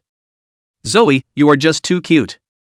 If I were a guy, I'd get you even if I had to drug you. Blah blah blah. Zhang Xiao reddened. Female rascal, what are you talking about? Hey, this hairpin of yours, it's quite pretty. Li Shuer found the blind spot again. On her way up the stairs, Zhang Xiao put this hairpin that Su Qing had given her on her head. It's a very cheap thing, but when used on her, it has a clean, uncluttered beauty. Bai Xiaoya asked, this thing, Su Qing sent it, right? Zhang Xiao once again weaseled her way out of it, said I'll never pay attention to him again. This hairpin, I bought it when I saw it on the road, it has nothing to do with him. Li Shuer and Bai Xiaoya had both learned that Zhang Xiao was very mouthy and didn't continue to molest her. It was obvious that Zhang Xiao had deep feelings for Su Qing. He said he would never have dealings with him again, but in reality he cared more than anyone else. Ginger put the box on her bed. Repeatedly, he instructed his 2 roommates not to steal the food before walking into the bathroom and closing the door behind him. Standing in front of the mirror looking at the hairpin on her head, she suddenly smiled. And then, silently pulling Su Qing out of the blacklist. Back at the dormitory, Su Qing opened his audio-vision account. Let's see how the recent numbers look. After lifting the streaming restriction, the airplay of his work increased dramatically. The number of fans has also grown substantially. Another look at the reviews of the 2 products in the home store. Chapter 45, Don't Get So Close to Me. Let's make up. Same city buyer, arrived the next day, bought the soufflé, the flavor, excellent. I was prepared to buy it with some pawnage in mind, but who knew it would exceed expectations. I'm crying my eyes out, I've never had mung bean cake that good. I regretted giving the mung bean cake I bought to my housemates, and when I ate 1 piece, they grabbed the rest, woohoo. Such a delicious soufflé, selling 148 without a single fault. Anchor, hurry up and restock the shelves, I'm going to buy some for my family. Take this to your favorite girl, the success rate is mode will increase a lot? Su Qing carefully skimmed through the comments, and the favorable rating reached 99%. The few bad reviews given were also because the packaging was broken during shipping. Of course, when another period of time, I guess there will be a lot of peers intentionally give bad reviews. Su Qingqing was mentally prepared early on. No panic at all. Because he can delete comments. Normal sellers don't have it, but he's the second largest shareholder and can have that access. A privileged dog is one that can do whatever it wants. Seeing that it was basically all favorable reviews, Su Qing was relieved. The factory can then be fired up, and the rest of the production can be stopped. Just produce these 2 alone. After relying on these 2 products to open up the market, then consider to get other new products. Putting down her cell phone, Su Qing prepared to take a shower. This time Su Xin called. Good evening, sister, is something wrong? Su Xin's voice carried a hint of sultriness. You haven't come to the store these days, and you still remember having me as your sister, ah? Su Qing said with embarrassment, recently, I've been busy with a lot of things, so I'll ask my sister to take care of the store. Su Xin didn't linger on the issue, everything's been okay lately, nothing's gone wrong, right? Su Qing, no, everything's fine, once I've taken care of this side, I'll go give my sister a hand. Okay, I'll wait. Hanging up the phone, Su Qing went to take a shower. The next morning. Su Qing got up at 6 o'clock. First, he went for a half-hour run, then he went to the cafeteria to buy breakfast and came downstairs to the girls' dormitory. Many of the girls saw Su Qing and greeted him with a smile. Good morning, Mr. Su. Here so early to wait for your girlfriend? So smitten, I wish I had a boyfriend that sweet. Su Qing also greeted them with a smile. Without realizing that there is a reason why these girls are so happy. Because now everyone is rumoring that the 2 of them, he and Zhang Xiao, are in love. This made many male students who originally had fantasies about Zhang Xiao die. The rest of the girls got more attention. So many people couldn't wait for the 2 of them, Su Qing and Zhang Xiao, to be as close as glue and never separate. After all, in the opinion of many female classmates, Zhang Xiao's behavior of occupying a latrine without Ting was very obnoxious. 7:05, Zhang Xiao and the 3 of them walked out of the dormitory. Zhang Xiao was subconsciously about to reveal a smile after seeing Su Qing. But the thought that she was still angry with him now hardened her heart and turned her head to the side. Su Ching walked up and said with a smile, "Good morning, three beauties. I bought you breakfast." Bai Xiaoda smiled and said, "It's mainly for Xiaoro, we're just along for the ride, I guess." Su Ching coughed, "Indeed." Put. Zhang Xiaoro laughed out, realized that this was not good, and hastily made a face again. The look looks adorable. Li Shuer took the breakfast. "Thanks for the breakfast, boss. You two take your time to chat, we'll leave first." Taking out a meat bun and handing it to Zhang Xiaoro, "Eat a bun first." "Zhang Xiaoro, don't get so close to me, didn't I say it? The two of us will be strangers from now on, and neither of us should pay attention to anyone anymore." Su Cheng nodded, okay, I'll ignore you when you finish your breakfast, okay? After giving her a leg up, she took the breakfast Su Ching bought and ate it with a peace of mind. The two walked slowly towards the school building. The scene looks cozy and nice. As they came to the fork in the road, the two were about to separate. Su Ching said to Zhang Xiaoro, "You don't have classes this afternoon, are you going to the office?" Zhang Xiaoro's mouth was stiff. "Who told you I don't have classes in the afternoon? I have a lot of classes." Su Ching silently took out the scheduling table from their class. Ginger. Turning his head, he walked towards the school building. Su Cheng saw the hairpin that Zhang Xiaoro had given her yesterday stuck in her head. A silent chuckle. Then he picked up his cell phone and dialed Zhang Xiaoro's number. Picked up and hung up quickly. Zhang Xiaoro, who had just taken a few steps out, saw the call from Su Ching. Twisting his head, he gave him a vicious, unkillable look. Su Ching laughed even more. Take the morning class seriously and memorize everything the teacher teaches. After class, he came to the outside of the school building where Zhang Xiaoro was waiting for her. Soon enough, he saw Zhang Xiaoro's stunningly beautiful figure and walked towards her. "What do you want for lunch?" Zhang Xiaoro vigorously rolled her eyes at Su Ching. "Why are you so annoying? You've said don't bother me anymore, can't you hear me?" Although she said so on her lips, the corners of her mouth that were slightly curled up betrayed what was really going on inside. This chick is pretty arrogant when she's arrogant. Straight away, he grabbed Zhang Xiaoro's hand, not giving her a chance to resist. "Let's go to the cafeteria to eat. It's only a couple years in school, so I should spend more time here. When we get out of school, we'll never have these days of innocence and joy again. Let go of me, you're playing a hooligan in public, aren't you? Do you want to be charged with indecent assault?" Zhang Xiaoro shook it off a few times with force, and when she didn't get rid of it, she beamed and let Su Ching hold it. Zhang Xiaoro's hands were slender and white, like jade. It's also very soft and has a nice little cool touch in your hand. Su Ching suddenly remembered a saying, holding her hand is like holding your entire youth. If she was a girl from a normal family, she would probably have a big belly by now. Holding Zhang Xiaoro's hand, he went to the second floor of the dining hall. Hold her down in the seat. Su Ching, on the other hand, went to fight for food. Zhang Xiaoro muttered a few words in dissatisfaction, and Su Ching didn't hear what he was saying. "Here's the rice. Today there's braised eggplant, maple beans, bean curd stuffed with rot, sliced boiled pork, pickled fish, and braised spicy chicken, all your favorites." Su Ching set the meal in front of Zhang Xiaoro and gave her a piece of braised spicy chicken. "Eat this piece of chicken and we'll make up, okay?" After saying that, he looked at Zhang Xiaoro rather expectantly. Chapter 46 Arrogant Zhang Xiaoro, Build IP. Zhang Xiaoro didn't answer right away, but took a bite of the spicy chicken. Only then did he look at him and say, "It's not impossible for me to forgive you, do one thing and you're forgiven. You say, what can be done, will not be refused." The corners of Zhang Xiaoro's mouth rose slightly. "Later on, you confess to me, then let me reject you, repeat it 10 times in a row, and I'll forgive you. This is not a big deal for you, but a bit of a concern. What if you confess yourself and go along with it?" However, Zhang Xiaoro didn't show half a bit of hesitation and directly agreed. The heart said that if Zhang Xiaoro really agreed to be together, let's be together. The big deal is that you're single-handedly fighting in the mall on your own. Anyway, their own basic disc already have a hand in the top singing skills and top snacks are two kinds of ability in the body mix again, will not be as bad as it is.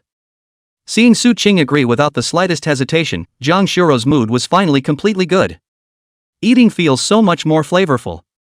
After eating, the two made their way off campus. Zhang Xiaoro arrogantly raised her little head. "Let's start, so you can also taste what kind of mood I was in at that time." Su Ching pretended to show a bitter expression before confessing to her, "I like you, promise to be my girlfriend."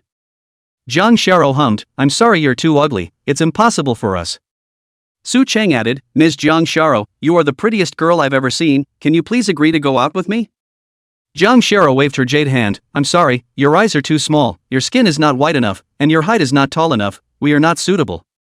Hey. Su Ching was a bit dissatisfied, how are you personally attacking here?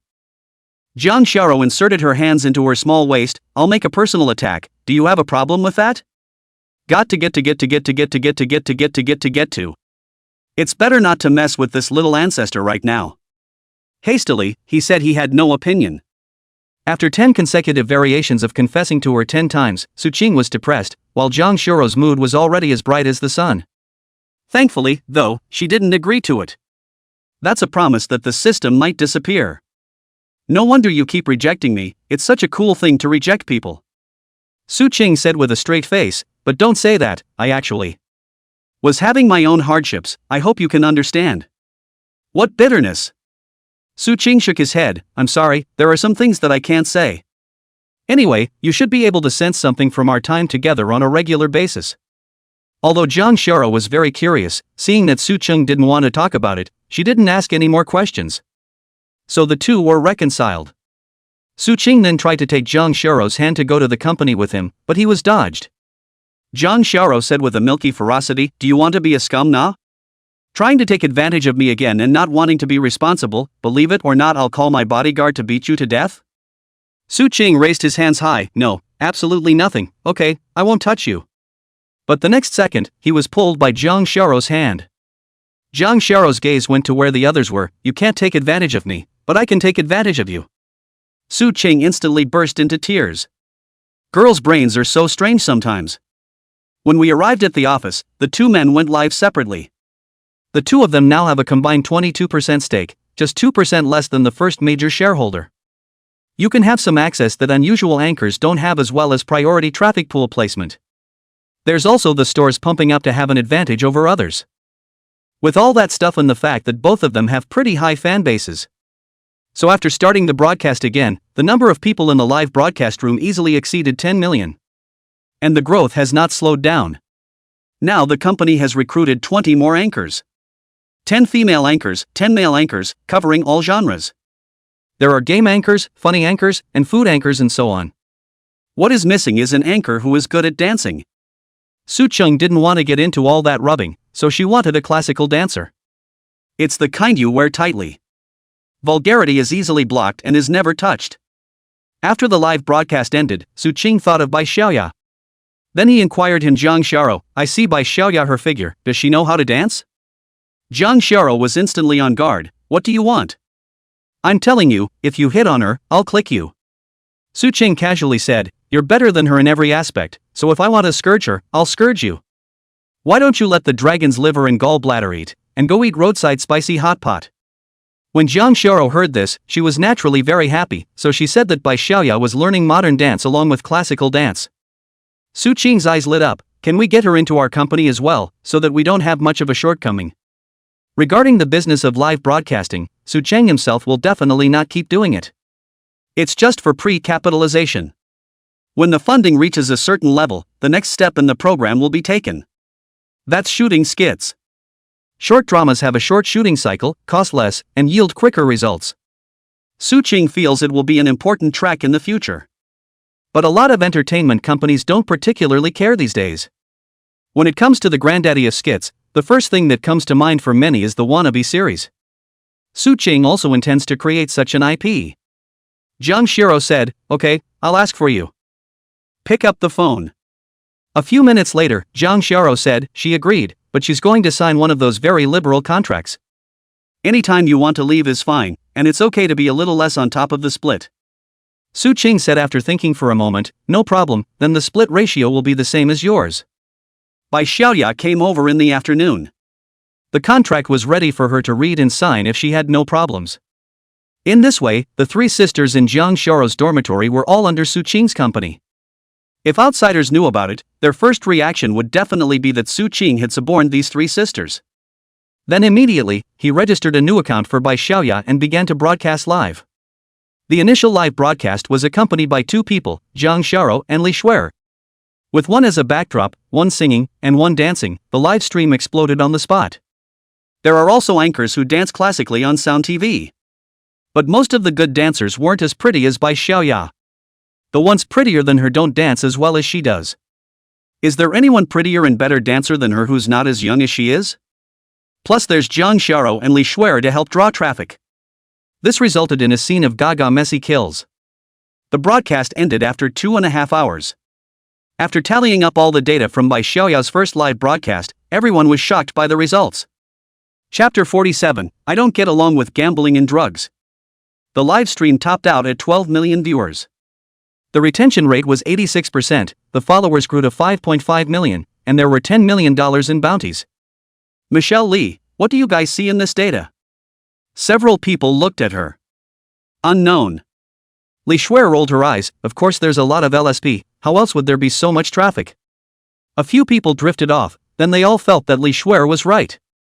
Zhang Xiao, on the other hand, looked at Su Qing, what about you, are you? Su Qing said with a straight face, I don't share the same fate as gambling and drugs. Ginger, where's yellow? Su Qing, Emperor Heaven and Earth. Then the three girls attacked him with a flurry of pink punches. Soon a few days passed and it was the weekend again. Zhang Xiao proposed that the three people in the dormitory go camping with Su Qing.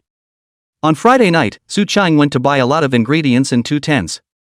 On Saturday morning, after breakfast, Su Qing drove the three sisters forward to the countryside. There is a very suitable camping site in the middle of a plum forest. The city is called Plum City because of the many plum blossoms. The area is specifically divided to be used as a camping site. And you can also rent an area on your own if you want enough security and privacy. Each area is fenced off with a thick fence and wire mesh, and is patrolled. It's basically unlikely that there will be any security issues. For the safety of the three sisters, Su Qing naturally rented an area. Arrive at your destination and get off. Wow, it's beautiful. The air is fresh and the setting is beautiful. It would be wonderful if we could build a villa here. All three girls got out of the car and opened their arms in a hugging gesture. And then there was a flurry of crunchy selfies. Su Qing took the stuff out. Went to pay up. The area he rented happened to be near a small river with clear water that was said to be drinkable straight out of it. The three sisters didn't either, leaving everything to Su Qing. Took some pictures and then came over to help. Su Qing was in charge of setting up the tent, and the three of them were in charge of getting the ingredients and whatnot out. Half an hour later, the 2 tents were set up. The three of them slept in one tent, and Su Qing slept in one by himself. Then it was time to start the fire and put the ingredients on the grill. Among the 4, only Jiang Xiao didn't have a bit of experience in wilderness survival. To Su Qing and a few of them. All grew up in the countryside as children. Like baking groundhogs and firing kills, that's a breeze. The result was that what Jiang Xiao baked was so miserable that there was no way to eat it. He was also laughed at by Li Shuer and by Xiaoya. Annoyed, Jiang Xiao went to eat what Su Qing had baked. He also rushed at Li Shuer and by Xiaoya to show off for a while, I have Su Qing to bake for me, you guys don't, slightly. Sharo Li. By Xiaoya. I have to say that Su Qing's grilling skills are also very good. The baked things were so colorful and flavorful that Zhang Xiao couldn't stop eating them. At the back, Su Li Shuer and Bai Xiaoya didn't do anything. Their skills were not at all on the same level as Su Qing. Su Qing didn't mind either. It's not like you're in a hurry to eat right away. Slowly roasted. Eating and drinking at the same time. Listening to 3 beautiful girls chatting about some gossip is also a very pleasant and very happy thing. Li Shuer suddenly pointed to the left, hey, look guys, isn't that Yang Ruoshi? Everyone's eyes went towards where her finger was pointing. Outside the fence, in another area, Yang Ruoshi, dressed in a casual outfit, was indeed seen. There were a couple of girls grilling over there too. Yang Ruoshi also seemed to have developed a sense and turned her head towards this side. Froze, said something to the girls, and headed this way. Falling into a greeting, hello guys, what a coincidence. Although everyone on both sides had a little bit of unpleasantness earlier, on the surface they didn't do anything out of the ordinary, and they all greeted each other politely. Yang Ruoshi's gaze landed on Su Qing, I did do something wrong in the earlier matter. But if I had to choose again, I'd probably still do that. Su Qing hummed. Yang Ruoshi added, I've given up on sound and vision. Su Qing and Zhang Xiao both looked at her with some surprise. Having invested so much earlier, it's a bit unlike Yang Ruoshi's character to just give up now. Just as Su Qing was pondering what Yang Ruoshi's purpose was for coming over, she went on to say, I'm planning to create a new short video platform on my own, and I've already pulled in an investment. Su Qing's eyelids fluttered in some surprise, but he didn't say anything mocking. Instead, he said in a sincere tone, then I wish you success. Yang Ruoshi nodded and looked at Zhang Xiao again. Actually, you're average in other places besides your family history. Zhang Xiao straightened her body, my bear is bigger than yours. Yang Ruoshi. Su Qing. Li Shuai and Bai Xiaoya both looked at Zhang Xiao in surprise. Zhang Xiao is very conservative. How can you say something like that when you rarely wear clothes that are very leaky? For her, it's kind of the word of the tiger and the wolf. Zhang Xiao felt the shocked gazes of her two roommates and her face burned a little. But still maintained an upright stance. In the face of others, she can be humble. But I don't know why, when facing Yang Ruoshi, I don't want to give in the slightest bit, and I have to split the difference. Yang Ruoshi froze for a moment before shaking her head, you're awesome, goodbye, sooner or later, the Zhang family will become insignificant in front of me. After saying that, she turned around and left, leaving everyone with a shapely back. Li Shuai exclaimed, this one's aura is so powerful, I have a feeling she might succeed. Bai Xiaoya, 30 years west of the river, 30 years east of the river, don't you think you're poor? Zhang Xiao didn't take this matter to heart.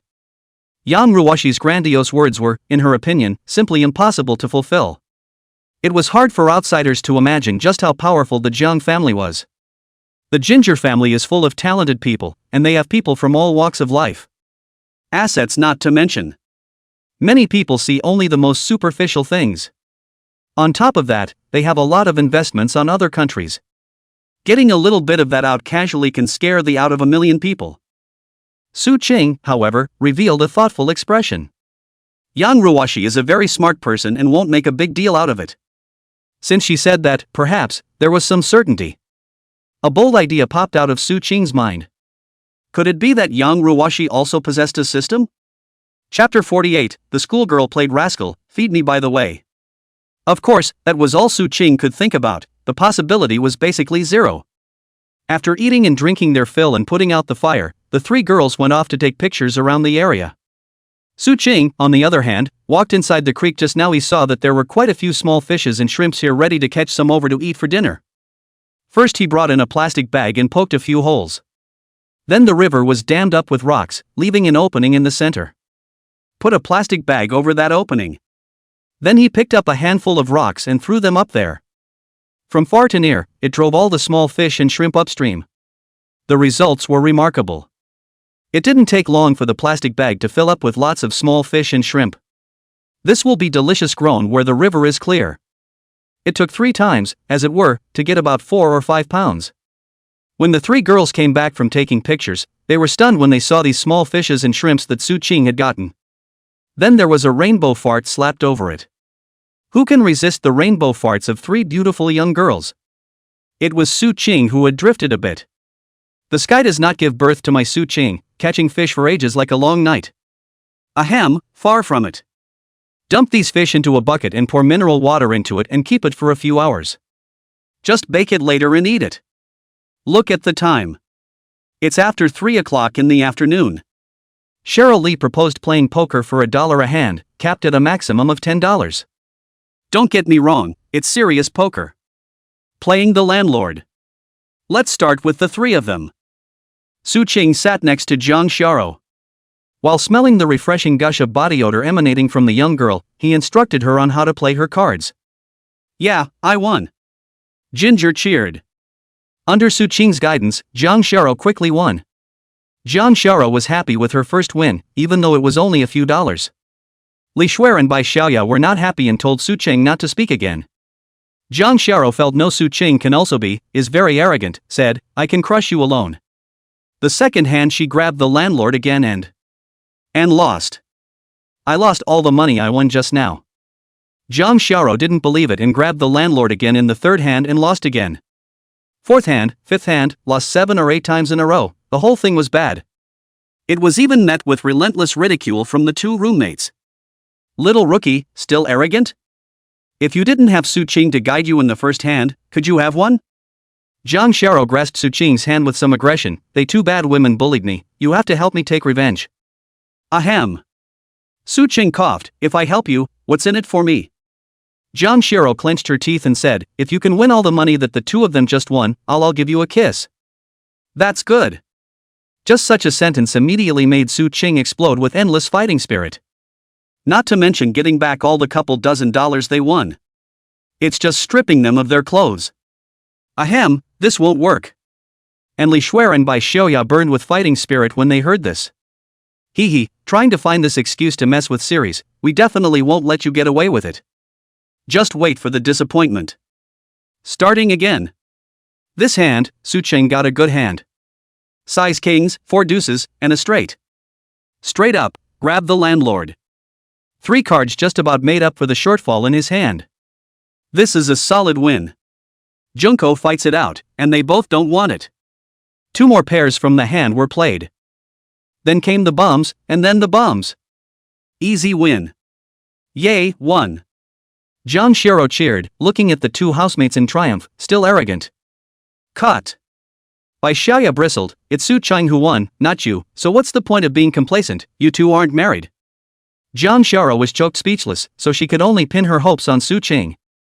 The second hand, and the third hand won again. At the back, Su Ching only lost 1 hand and won the rest. Earned all the money that both Li Shuai and Bai Xiaoya had just won.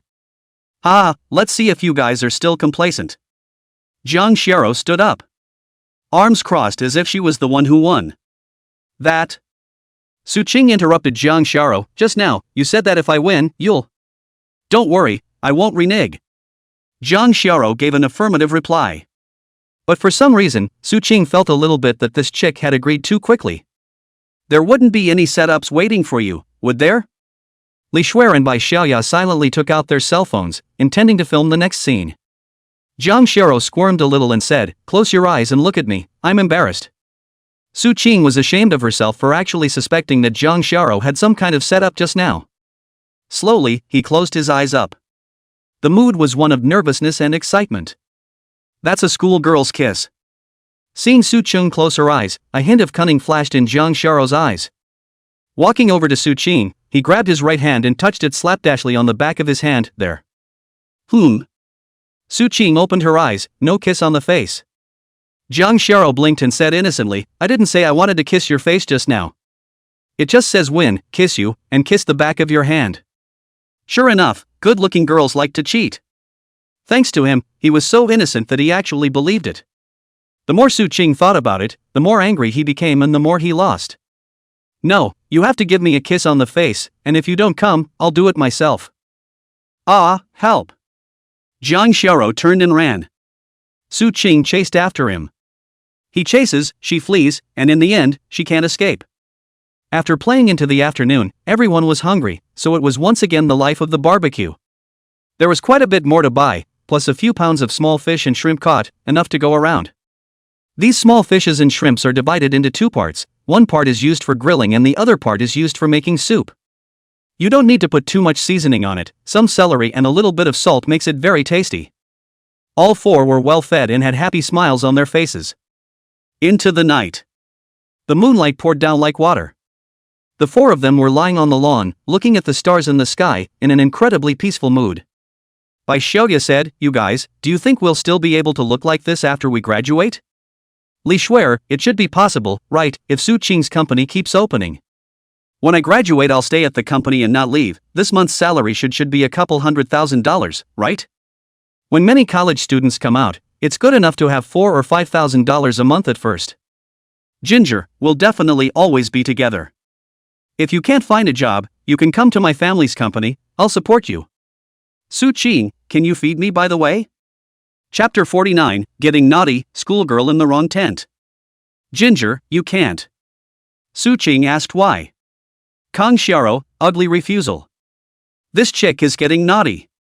If it wasn't for her 2 roommates here, she had to be given a taste of what it meant to be a domineering real man. The 4 of them just lay under the stars talking and chatting, and before they knew it, it was 12 o'clock. After playing all day, and being a girl, I'm a little short on energy, and I'm already getting sleepy. Each used disposable toothpaste and toothbrushes to brush their teeth and wash their faces, and then they got ready for bed. When Su Ching went to buy the ingredients yesterday, she bought some lime powder, and Belle's along with it. Spreading powdered lime around the tent will keep some snakes and bugs and such from crawling over. As for the bell, naturally, it was to serve as a warning in case any animals or people sneaked in. Seeing Su Qing busy, Bai Xiaoya touched Zhang Shara with her elbow. This prospective boyfriend of yours is quite attentive. If he can keep it up, you'll surely be happy in the future. Zhang Shara bristled. He's not my boyfriend or anything, it's not like I like him, humph. Bai Xiaoya said, if you don't like it, then let me have it. Let me sleep in a tent with him at night and you're guaranteed to have a nephew or niece in 10 months. Zhang Shara revealed her killing intent. If you dare, I'll tenderize you to death. Bai Xiaoya hemmed and hawed. See, a little stimulation and you're in your original form. Ginger. Zhang Shara couldn't help but rub her face vigorously with both hands. It feels as if I've lowered my IQ a lot in recent times. What the hell is going on here? Bai Xiaoya, che, mouthy woman. Everyone got into their respective tents and went to sleep. Su Qing was also tired after a busy day and fell into a deep sleep in no time. The tent moved at 3 or 4 in the morning, and Zhang Shara opened the zipper and stepped out of it. After too many drinks, she could not hold it in a bit. Looking around, it was empty. Just run a short distance away and fertilize the grass there. A quick fix, for fear of any mishaps. As the surroundings were too dark. Adding to the fact that it was a big night, Zhang Shara was a bit scared, and without paying attention, she actually made a wrong turn and got inside Su Qing's tent. Afraid of what might happen, his tent was unzipped and unchained, or it would surely be discovered. So many things are just so coincidental. Today, Zhang Shara was also sleepy and didn't think too deeply about these things. A wave of sleepiness swept over me as I lay down. It didn't take long to fall asleep. In a daze, Zhang Shara only felt that the person beside her was so warm. The body instinctively wants to get closer and closer. Early morning. Ah-ha-ha. A scream shattered eardrums. Su Qing, who was asleep, had a jolt and almost didn't break out in fear. As soon as he opened his eyes, he saw Zhang Shara on the side, covering the quilt and looking at himself in horror. Su Qing's head was a bit confused. What's the situation? Zhang Shara was furious. Su Qing, you've gone too far. I thought you were a decent man, but I didn't realize you were secretly doing this to me. Su Qing's head was a bit spinning, and he was dumbfounded on the spot. Li Shuer and Bai Xiaoya in the next tent also hurriedly got up when they heard the commotion and ran over here to take a look. What happened? Zoe, what's wrong with you? Whoops. Zhang Shara cried. Su Qing snuck into my tent and didn't know what he did to me last night. Michelle Li? Bai Xiaoya? No. Li Shuer shook her head. You were inside Su Qing's tent. Right. Bai Xiaoya chimed in. Wasn't it you who sneaked inside his tent last night? Ginger? It was at this time that she looked around. Yeah, the quilts and pillows are not your own, and the two tents are different colors. Su Qing's was black and the other was red. At this point, the tent she was in was black. Instantly, the atmosphere became incredibly awkward. Li Shuer scared. What does it mean to hit a rake backwards? What does it mean to be the first to complain about an evil person? This is it. Bai Xiaoya also laughed. Zhang Shara, you're too unkind, right? It's a bit much to go to the point of slandering people when they're having a good time, haha. At this moment, Zhang Shara couldn't wait to find a crack in the ground. It's so embarrassing. Looking at Su Qing, who had a somewhat unpleasant face, she blinked a pair of large Kazran eyes. Student Su, misunderstanding, it's all a misunderstanding. Come to think of it, I got up in the middle of the night last night to go to the bathroom and may have misidentified the tent. It's my fault, not yours. Su Qing laughed coldly. You've already inflicted a very serious injury on me. What, now you want to get this over with by saying you made a mistake, is it that simple? How hardened Zhang Shara was just now, how humble she was now. Conscious of the loss, looked at Su Qing pitifully. Then you say, what do you want me to do? Big deal, I'll just cook for you for the next month straight. Couldn't help but shiver. If I eat your food for a month, is there any way to live? Hastily, he said, cooking is waived, I don't want you to work too hard. How about this, if you let me kiss you 10 times, this matter will be settled. Su Qing got a little careful in there. If he said a kiss, Zhang Shara would definitely not agree. Say 10 strokes, then there's room for negotiation. I can be a real smart ass. No, 10 strokes is too much, 1 at the most, and you can't kiss on the mouth. Cheryl Lee on the side added, hey, no kissing feet, earlobes, or either. You know. Su Qing. Ginger. By Xiaoya. Once the old driver drove, a pure little white poplar like Zhang Xiao simply couldn't top it. In the end, after some bargaining, Zhang Xiao still agreed to let Su Qing have a kiss. But you can only kiss both sides of your face, you can't touch anywhere else. It's a little different than expected, but that's good enough. The bottom line is a little bit of a breakthrough. Today she's willing to hold your hand, tomorrow she'll be willing to let you give her a kiss. It's possible for you to stick your tongue out the day after, and the day after that it's possible to stick your tongue out. Su Qing looked at Melon Eater number 1 and Melon Eater number 2. What are you two still standing here for? Please leave. The next scene is juvenile, you can't watch it. In reality, Su Qing didn't really care, mainly because he was concerned about Zhang Xiao. This chick was sometimes very thin-skinned. Bai Xiaoya shook her head. No, I'm going to stay. What if you go to the head? Cheryl Lee, on which head? Chapter 50 Driving really hard, Zhang Xiao's Qingmei.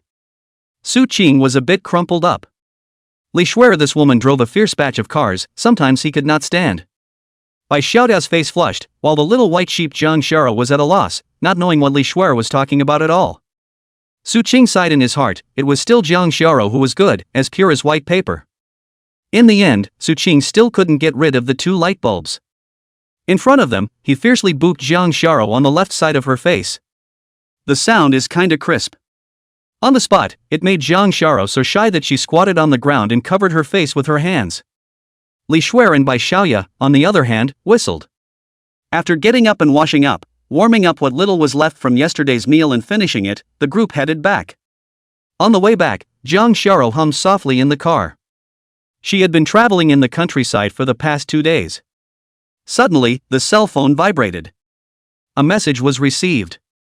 Opening it, Zhang Xiao's expression changed slightly. Plum City Airport. A suit-straight, tall, handsome face exudes an elegant temperament of the man walked out.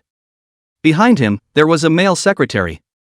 Young master, coming to Plum City, where are we going next? The man smiled and said, it's to see Xiao Rou first, and then to visit her grandparents.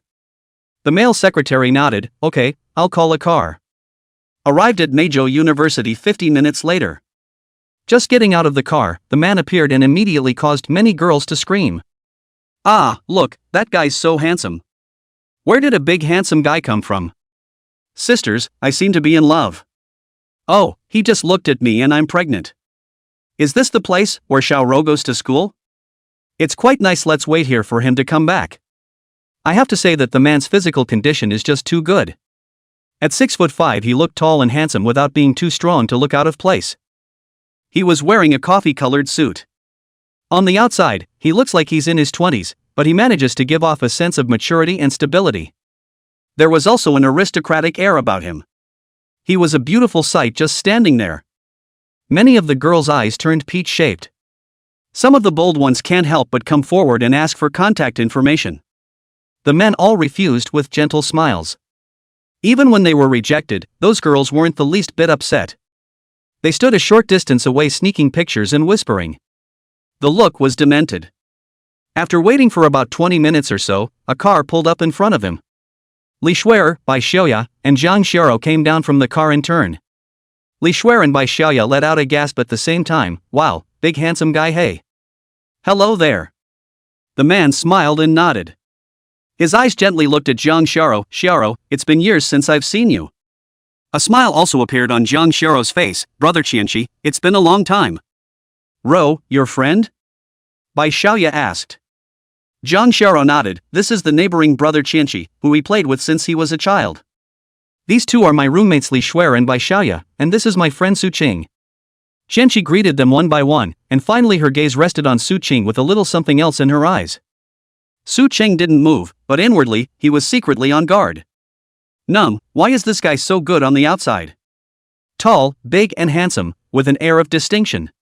And it's Zhang Xiao's neighbor, so it must not be a bad host either.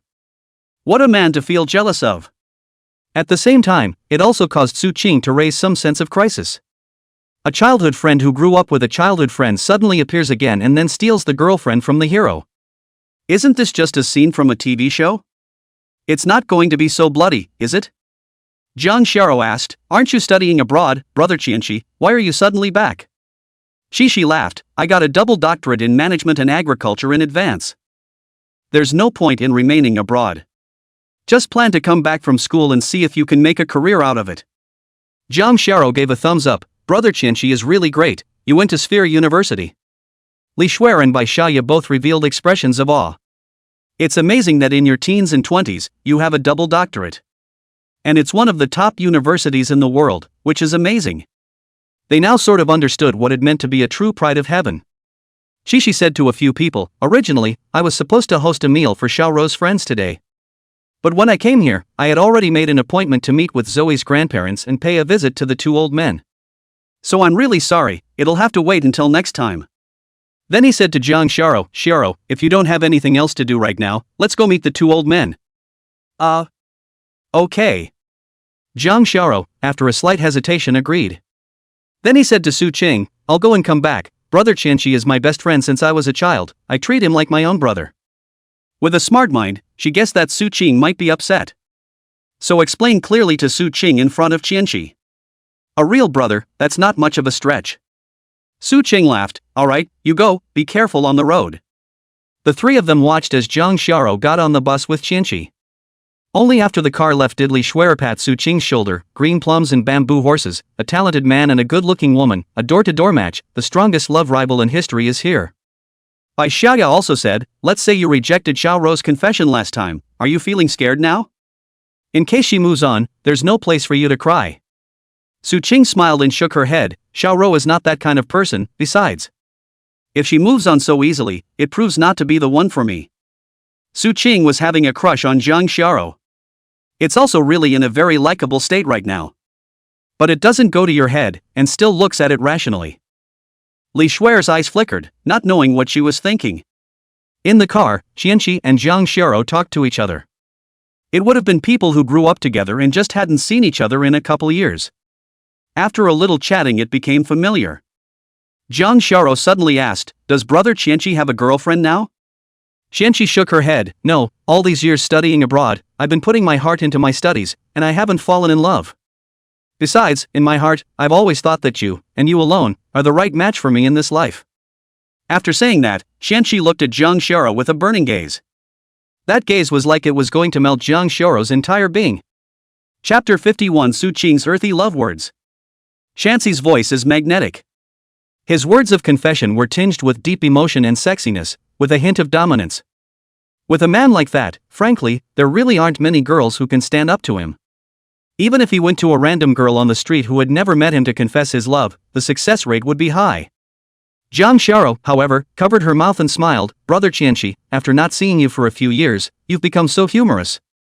Qianqi said seriously, I'm not joking with you, this time I came back, in addition to making a career.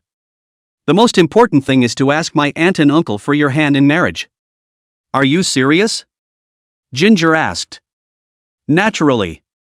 The smile on Jang Xiao's face tightened a little bit, brother Qianqi, since I was a child, I've always treated you as my own brother.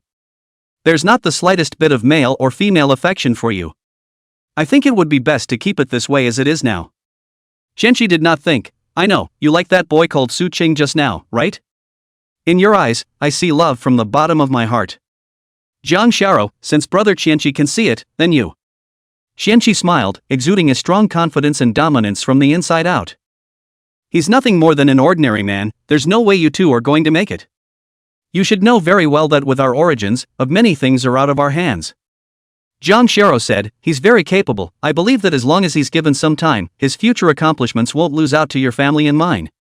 Qianqi clearly didn't take Jang Xiao's words seriously. Jang Xiao also stopped talking and instead lowered her head to send a message to Su Qing.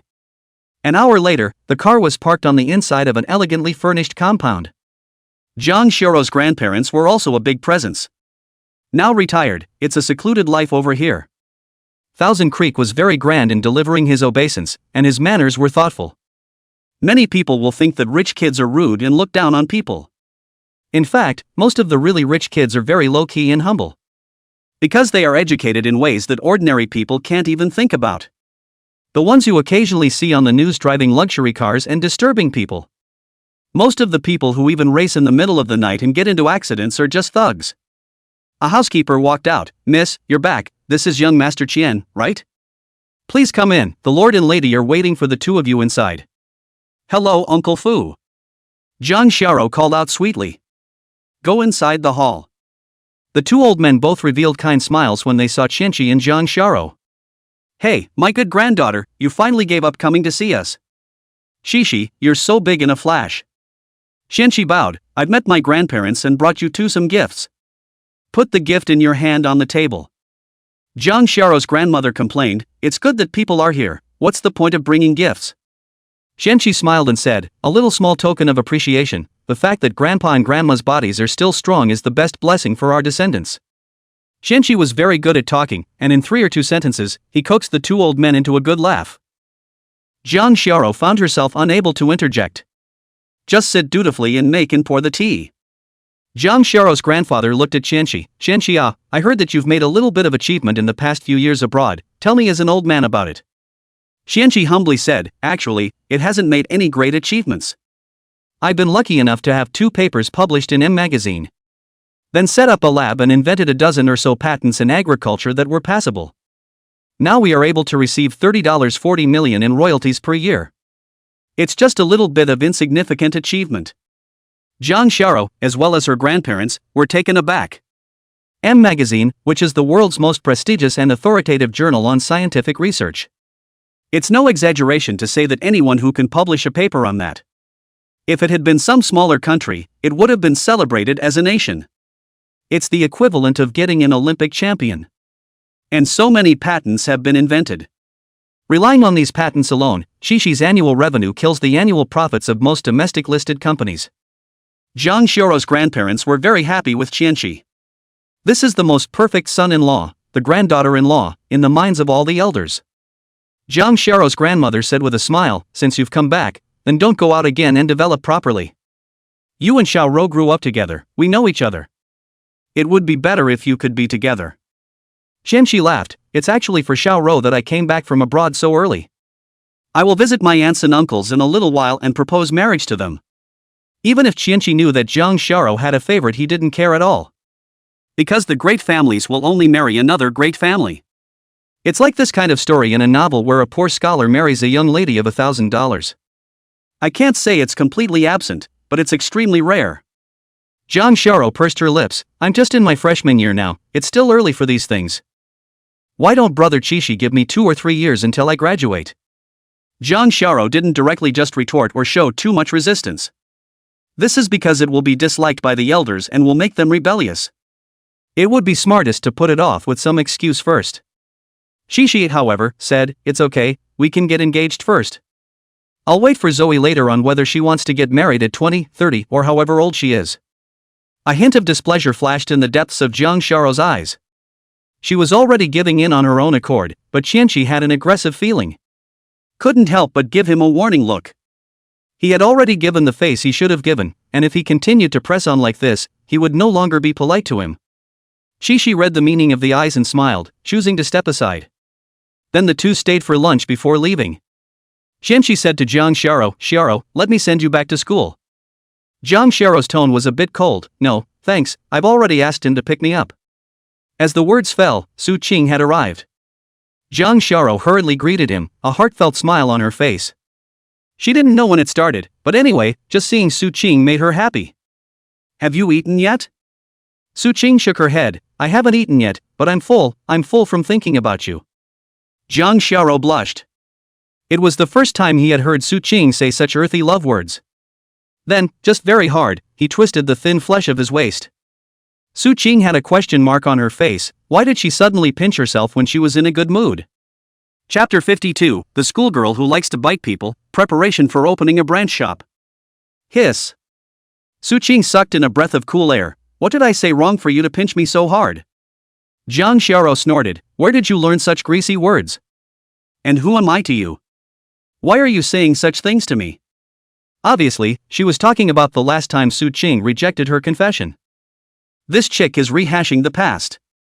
Su Qing very decisively chose to uncover this topic. One hand rested on Jang Xiao's fragrant shoulder, Mr. Qianqi right, we'll have dinner together sometime in the future, I'll send Xiao back first. Shishi nodded with a gentle smile. Jang Xiao allowed Su Qing to put his arm around her shoulders. Putting Jiang Xiao in the car started and left quickly. Xianqi's smile disappeared, revealing a thoughtful look. He then instructed his secretary to look up information about Su Qing. Sitting on the co-pilot, Jiang Xiao looked at Su Qing, who was concentrating on driving. "Aren't you curious about what happened during the time I had dinner with him?" Su Qing replied, "What's the point of that? Returning from the sea and being a talented man, he must have made your grandparents very happy. I presume he has suggested to them two old men about proposing marriage to you." Jiang Xiao's eyes brightened. God, how did you know? It's totally a live replay. Su Qing laughed. "What's so hard to guess? It's written in many novels and acted out in TV dramas." Jiang Xiao. "Convinced you, by the way, seriously tell you oh." Jiang Xiao spoke in a serious tone. "I still know quite well what kind of person Xianqi is. It's hard to go back and change what he's decided. There may be some targeting of your company next, so be careful. I have a trick that can be easily neutralized." "What?" Su Qing glanced at Jiang Xiao's flat spread belly, the meaning of which was self-evident. Jiang Xiao understood. Then he took advantage of the stop, waiting for a stoplight, and bit down hard on his arm. Su Qing. In the afternoon, Su Qing went to help out at the dim sum store. Not having gone all these days, separated by dozens of miles, Su Qing seemed to be able to feel the ghostly resentment radiating from Su Xin. This time there was no Jiang Xiao to follow. These two, as soon as they met, were like eating gunpowder, and Su Qing was tired of being the middleman. Business at the store is now leveling off. The net profit, as far as she was concerned, they were for her sole enjoyment. No one could give them. Su Qing didn't know the little plan in Su Xian's mind as he said, "The core things are definitely in our hands. Next we need to get some unique recipe ingredients, otherwise it's impossible to open a branch. The advantage of this is that it can bit to prepare for the next rapid expansion. The downside is that the texture will be quite a bit worse than if you made it yourself. But even then, that's certainly a lot better than an unusual cake store. By then the pastry chef will only need to go through a period of training before he or she is ready to work. This model is actually just like Coca-Cola and Pepsi in foreign countries. Raw milk is produced in the home country and sold to domestic processors to be diluted, bottled, and sold again." Su Xian nodded, recognizing this proposal from Su Qing. It stayed busy until after 6 p.m. when it closed. Su Xian took off the apron on her body, her beautiful eyes flashing with a moving luster. "Stay here for dinner tonight, I'll personally cook for you." Su Qing was about to agree when she received a call from Jiang Xiao. "When are you coming back? Cher said she's treating us to hot pot tonight. And she said she was going to dunk me, and you're going to have to come and help me, she's so mean." Su Qing, "Okay, I'll be right there." Hanging up the phone, Su Qing said to Su Xian with some embarrassment, "I'm sorry sister, I still have an appointment tonight, let's come back next time." A look of disappointment flashed in Su Xian's eyes and she smiled. "It's okay, there's plenty of time later, so go ahead. I'll leave you then, bye." Looking at Su Qing's departing back, Su Xian smiled bitterly. The remorse in his heart was immense. There had been plenty of opportunities for her to take Su Qing down. It's just that, at the time, I hesitated and didn't do it the first time. Now, well, the duck that was about to come to the mouth has flown into someone else's bowl. That's why sometimes timing is important. Su Qing drove to the school and picked up the three of them. Bai Xiaoda smiled and said, "Boss Su, it's been hard on you, coming to pick us up so often. The little woman has nothing to show for it, so I could have been a common maid for you if I wanted to." There was a murderous aura in Jiang Xiao's eyes. Li Shuer also watched the fun and followed, "Count me in too. Although you're not as tall, handsome, graceful, or rich as Qianqi, you're still not bad." Su Qing, "I thank you." Chapter 53 is too childish, the skin is getting thicker and thicker. The group arrived at the fondue restaurant. Li Shuer ordered an extra spicy pot roast. The red oil was smoking and looked appetizing. Ordered quite a few more drinks. Jiang Xiao sat down next to Su Qing and gave Li Shuer a provocative look. "Didn't some guy say he was going to dunk me? How come he didn't order a bottle of wine? He can't be a wimp." "Ha ha ha." Li Shuer rolled her eyes vigorously. "I've noticed that you're getting cheekier and cheekier. If you're capable, don't ask Su Qing to block for you, and see if I won't make you kneel down and call your mom." Jiang Xiao said rightfully, "He's also part of my fighting force, why should I give him up?" "You hoo hoo." By Xiaoyat sked, "So you guys are one? And has there ever been a merge? Tell us the details." "That's it. Li Shuer watched to see what was going on. Did you take the initiative, or did he? How long did it last? Did it hurt? How much water? This word of tiger and wolf, directly Jang Shara will not be whole, lying on the table and trembling. Against these two female hooligans, one could only be abused. It was Su Qing who made the move and was not necessarily able to go rogue over these two sisters who had read countless movies. Seeing that schoolgirl Jian was being bullied to the point where she couldn't raise her head, Su Qing was only able to open her mouth to help her out. Say, what's with Cher suddenly wanting a treat? Ha ha ha. Speaking of this, Li Shuer had a demented girl-like expression on her face. Yesterday Rodden told me that the month isn't ending soon. With what I've done this month, I'll be earning at least $3 million after taxes, so I'm treating everyone to dinner early. Wow, so much. Jiang Sharo exclaimed, then you're inviting us to sing later, we have to rip you off before we can do that. Li Shuer waved her hand, no problem, spend under $10,000 and play as much as you want. Che, how petty. Jiang Sharo and Bai Xiaoya spoke in unison. Bai Xiaoya signed 2 weeks late and didn't earn as much. But $800,000 to $1 million should still be there. Bai Xiaoya also said, let's all go to the hot springs later, my treat. Then Li Shuer picked up her wineglass and stood up to toast Su Qing, I'm very grateful for being able to give me a chance to make money. Don't worry, if you want to have any bad thoughts about Xiaoru in the future, tell me. Whether it's drugging or knocking her out, I will, faithfully, carry it out. Jiang Sharo blared at her in exasperation. With that said, he finished the drink in his glass in one gulp. Su Qing smiled back and finished her drink. Then Bai Xiaoya also toasted Su Qing. Fondue is up, let's eat. This spicy hot pot is just awesome to eat. Thin, fatty beef thrown in, wait 3 seconds, pick it up. No need for a dip, just serve it in your mouth. The flavor of the meat and the spiciness bloom and explode in your mouth, stimulating your taste buds beyond imagination. Another sip of ice-cold Sprite and it was just too much on the nose. On the table, there was a huffing and puffing. Su Qing took out a tissue and wiped Jiang Sharo's mouth.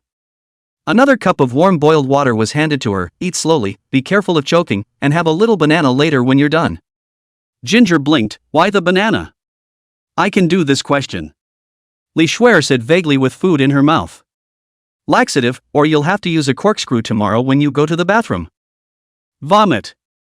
Jiang Sharo said without a trace of anger, Li Shuer, you're disgusting, applying a seal to your mouth. Li Shuer, blah blah blah little magic fairy, look at me do honey you. Bai Xiaoya, how grown up are you, still watching this? Look at my energy light wave. Su Qing. This may be a bit childish for elementary school students, and just right for college students. After a meal of spicy hot pot, everyone was covered in sweat from the spice. Then slumped back in his chair, rubbing his rolled tummy as he wailed. I should have known not to eat so much. Definitely gained another 2 or 3 pounds. It's Su Qing's fault. Why didn't you stop them just now? Su Qing, women, huh? After resting for a while, Li Shuer went to pay the bill. Sweating, they were both a little hard to handle. Let's just say that we'll go to the night market to buy some clothes first, so we'll have something to change into when we go to the hot springs later. Su Qing wondered if this was too much trouble. Wouldn't it be easier and quicker to just suggest going straight back to school to get your clothes? This proposal was rejected by the 3 sisters in unison, stay out of the little fairy's business. Su Qing. Gotta understand what they are thinking, they just want to shop for clothes. Just keep yourself company. Arriving at the night market, the 3 girls strolled arm in arm. Going first to a store that specializes in dresses. There are all kinds of skirts, wrap skirts, denim skirts, JK, super short skirts and so on. Jiang Sharo held a long pink dress in front of her and asked Su Qing, does this dress look good? Does it fit me? Su Qing said with great seriousness, you look good in anything, and any outfit on you is its honor. Hee, really, I'll give it a try then. With that, she took the dress and walked into the fitting room. Li Shuer and Bai Xiaoya made a vomiting gesture, it's so greasy. Su Qing rightly ignored it. What's wrong with me being greasy in the face of such a pretty, cute and well-built girl? Wait, let me see if there's anything wrong with the fitting room first. Su Qing also stepped inside and took a closer look. He was afraid of hidden pinhole cameras in places like this. After all, he had seen a lot of work in fitting rooms on the internet. Every time I enter a place like this, I have the subconscious thought that there won't be any pinhole cameras in here. The fact that he was male didn't really bother him. Really, if you get a sneak peek, you'll still say something to the camera. Please make the title better, come up with something like the nation's strongest slugger or king of men. But the female friends around you, that's a no-no. Seriously, check. For example, the little holes inside the doorknobs, at the hooks of the hangers, the floor, the... Suchang nodded. This woman is only found in heaven, and is rarely heard of on earth. Li Shuer, only because? So you're a little black guy too. Suching was willing to call Li Shuer the strongest atmosphere destroyer. Jang Shara smiled and said to Li Shuer, if you shut up, it's a sunny day. Shara Li, smiley face. After shopping for a while, everyone bought 3 or 5 pieces of clothing. Just when Suching thought it was going to end, they actually went back to the lingerie store. And very justifiably, don't underwear ever get changed? Suching couldn't fight the 3 of them, so she had to give in. Then I thought I'd go in and help them with their bags or something. But he was ruthlessly rejected and told to wait outside. Suching said they were too much. Isn't this gender discrimination? Why can't you go into that place by yourself? That's outrageous and strongly condemned. Bored and playing trivia outside. It took a long time to wait for the 3 of them to come out. Then my Xiaoya said she was out of shoes and wanted to buy a few pairs of shoes. Suching. If Suching knew that accompanying a woman shopping was actually such a great torture, he would never come even if he was given $1 million. Suching, strength -10. -10. After more than 3 hours of shopping, under Suching's lifelessness, she was finally done. All of a sudden, Suching had a feeling of being reborn after a robbery. It's just too much. There is a very large spa hotel nearby. Bai Xiaoya had already booked a room in advance. A big room, then 2 pools inside. Frankly speaking, Suching was somewhat moved.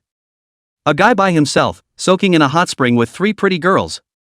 Even if it wasn't a pool, that would be a great way to feast your eyes. Suching was the first to change his clothes.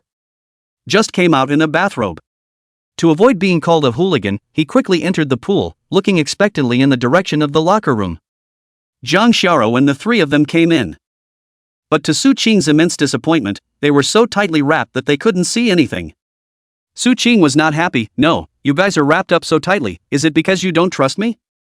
With a flutter, the 3 sisters entered the pool. Then in the same breath, that's right, just don't trust you. Come on, I can't see anything. It's no fun. After soaking for a while, the physical fatigue was cleared away. Grabbing the juice that was sitting on the side, he took a sip, refreshed. Hot springs should not be soaked for too long, 20 to 40 minutes is optimal. After the dip, the 4 of them went upstairs to the restaurant for a buffet. It's free. Suching took a large amount of food. Abalone, lobster, these are unlimited and fresh. Suching peeled shrimp for Zhang Xiao. She smiled and enjoyed her meal. Suddenly, he asked, Fenghua, do you have any plans to move to a more prosperous area? Aha! Sucheng nodded. It's something that will happen sooner or later. We also need to have our own office building, but currently there isn't enough money. Suching's plan is to come out with 2 more pastries next month. Cinnamon cake and longshu cake. These 2 will be in a higher class and naturally more expensive. Sucheng was planning to make it a great gift. On the selling price, the cinnamon cakes are priced at 688 a box. Priced at 1288 a box. In terms of cost, Suching had roughly calculated that 1 serving of osmanthus cake could earn 500, and 900 for dragon beard cake. Of course, that's if you have your own sales, referral channels, and save a lot of money on advertising. In the future, when more branches are opened, you can also set up shelves on the branches and use them for selling. Nowadays, people are not bad money. Gift giving, many people will choose to send something more upscale. How about? Zhang Xiao hesitated and said, I'll lend you a few $100 million, interest or something, just watch and give. Suching gave her a look. Roughly guessed what she was thinking. It was probably because Qianqi's sudden appearance had created a sense of urgency in her as well, wanting Suching to grow up quickly. Smiling, he rubbed her hair. Not for a while, I can do it, trust me. It would soon be a full month before Suching acquired Fenghua Entertainment.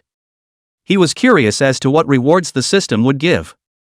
Billions of dollars in cash, or some kind of black technology or something? Any worse, it would have to be worth at least $100 million, otherwise you can't call it a surprise. Okay. Shara was a bit upset. Then when you need money, feel free to tell me. Well, the day I don't want to make the effort anymore, I'll ask you to borrow money for the bank. After sending them back to school, Su-ching made another overnight trip to the factory.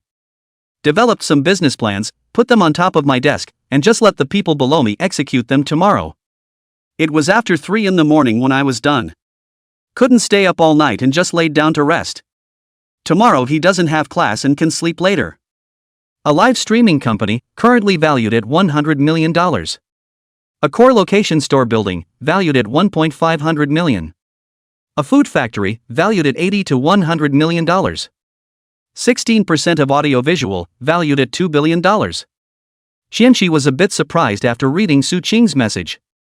Smiled. As an ordinary person, having over $2 billion at this age is considered impressive. His male secretary whispered, "Does he need to be targeted specifically?"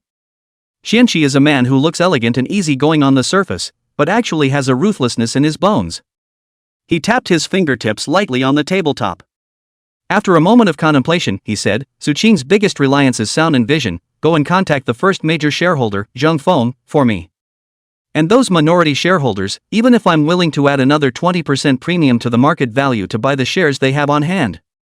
The male secretary was shocked. In that case, it must be at least $10 billion, right? Xianqi said faintly, "Sound vision has a lot of potential and won't lose money. Those who invest in audio-visual organizations have dealings with the 1,000 families, so I'll say hello, and after giving up some favors, they'll agree to sell." The 1,000 families' heritage was no worse than the Jang families. Shishi's intentions were obvious. It was the desire to control the sound and vision and then achieve containment on Su-ching's development. Soon, Zhang Shara learned of Qianqi's intentions and told Su-ching the news. Chapter 55, Self-Employment, Proper? What are you going to do? Zhang Shara said after finding Su-ching. The two of us have a combined stake in sound and vision, which is only 22%. If Thousand Creek acquires the vast majority of what's left, it's going to put the squeeze on us. At that point, he'll just come up with some random rule and our account will be scrapped. At that point it's just a matter of waiting for the annual dividend. Su-ching pondered seriously. Shishi did catch him off guard. Naturally, it's impossible to sit around and wait to die. But it's not really feasible to fight it directly and hard. Just like telling the family behind Zhang Shara to follow Qianqi to grab the shares of Sound Vision as well. Audiovisual, although it is said that some organizations believe that in a few years, it could be valued at trillions. But this valuation thing is too much water and full of uncertainties. It's possible that the Zhang family and the Qian family are going to be in-laws. And the two families were already on good terms. In such a situation, there was basically no possibility for the Zhang family to stand out and grab the Sound Vision from Qianqi. Suddenly, Su-ching thought of what Yang Ruwashi said last time, that she herself was going to set up a short video platform. I don't know what's going on now. Yang Ruwashi always gave Su-ching a mysterious feeling. Perhaps she has some unknown card. Thinking of this, Su-ching said, "Let's go find Yang Ruwashi." Half an hour later, an appointment was made with Yang Ruwashi in a cafe around the school. Yang Ruwashi laughed. "I didn't expect you to take the initiative to ask me out. Say it, what is it?" Su-ching went straight to the point. "You said last time that you were going to set up a short video platform. How is it going now?" A strange color flashed in Yang Ruwashi's eyes. Looking at Zhang Shara beside Su-ching, she said, "The preparations are partially underway. The first investment has also been made and in another half a month, it will be ready to start operations." "Ahem, can you show us around?" Su-ching looked straight at Yang Ruwashi. "If it's suitable, we intend to take a stake." Yang Ruwashi raised her eyebrows. "This entry of yours, he's decent." "Ginger?" Each department is quite large. And according to her, it's still in a state where it's not completely filled with people. By the time they filled the room, there were about 1,000 people. A month's salary for these people alone is an astronomical sum. Finally, he came to the topmost floor, Yang Ruwashi's office. Once inside, the first thing that strikes you is the superb floor-to-ceiling windows that open up the view. Standing here you can look down on the bustling scene outside and have the feeling of having the world at your feet. Su-ching withdrew her gaze and offered to look at her company's products. This will decide whether or not he and Zhang Shara should invest next. Yang Ruwashi opened her cell phone and handed it to Su-ching, the one with the black icon. The name is called Quick Voice. Su-ching opened this software that Yang Ruwashi had mentioned. First of all, the icons, the smoothness and everything are kind of nice. Getting inside, the interface isn't that far off from sound and vision, it's just a few details. There's not much in there right now, it's all just some internal testing videos. It's easy to get started, and you could say it's not too different from audio-visual. Jang Shara said to Yang Ruwashi, "Is there a complete planning book?" Yang Ruwashi nodded, yes. She took out a very thick planning book from the drawer and gave it to Jang Shara. Jang Shara took the planning book and just sat down to read it slowly. Su-ching studied the software for a bit before giving the phone back to Yang Ruwashi. Sitting next to Jang Shara, he also looked at the planner in his hand. Both heads touched, but neither one saw a problem with that. Seeing the scene, Yang Ruwashi let out a light laugh and boiled water for them to make tea. Su-ching found this plan to be very detailed and excellent. The above completes the list of where to start with Fast Tone, which will allow you to quickly build up raw subscribers. In 3 ways. One is the gaming industry, one is secondary, and one is food and beverage, including eating podcasts and cooking these. In addition, Yang Ruwashi also marked in the planning book the next plan. It is to acquire at least 20% of the shares of the current leading game live streaming company Doohoo, as well as the largest secondary site currently available, C Site. Secondary is a track that is underrated by many. Many people think that the second generation is not just a bunch of dead fat nerds in the carnival of the gadgets there, can have what commercial prospects. But Yang Ruwashi, with a keen sense of business, has discovered the huge market and potential hidden in the secondary yuan industry. Once the biggest secondary sites are acquired now, the resources will be integrated into sound and vision. It will be possible to grow in leaps and bounds and save a lot of time. If these steps are successfully completed, then you can take a significant market share. Then it's on to the next step, signing up with tons of celebrities and inviting them in. Nowadays, all the sound and vision are only played by vegetarians with some netizens. Basically not many celebrities will be in the game, because they feel out of class. The stars, now, are all clustered inside some website that claims to be a women's restroom. Yang Ruwashi's plan is to first sign with some 4th or 5th tier, some star singers who have gone out of fashion. Stars of this caliber are eager to explode in popularity, and the likelihood of someone agreeing to do so if they give traffic is not small. When there are tons of 4th and 5th tier stars coming through, it will invariably take Fast Tone up a notch. It took the two of them nearly an hour or so to go through the plan all the way through. Su-ching and Jang Shara then exchanged glances, both seeing awe in the other's eyes. Yang Ruwashi is really a business wizard. This plan alone is very impressive. After settling down, Su-ching asked Yang Ruwashi, "How much money are you still missing now?" Chapter 56. Will old feelings be rekindled? It can be seen from this plan that Yang Ruwashi has big plans. The amount of money required would then be astronomical as well. As expected, Yang Ruwashi gave a figure: if you want to eventually occupy more than half of the market, then, at least, there must be $8 to $10 billion of investment. This figure, to the current Su-ching, was astronomical. Jang Shara said, This is the total investment, in the early stage. If you don't need so much, a few $100 million will be enough, right?"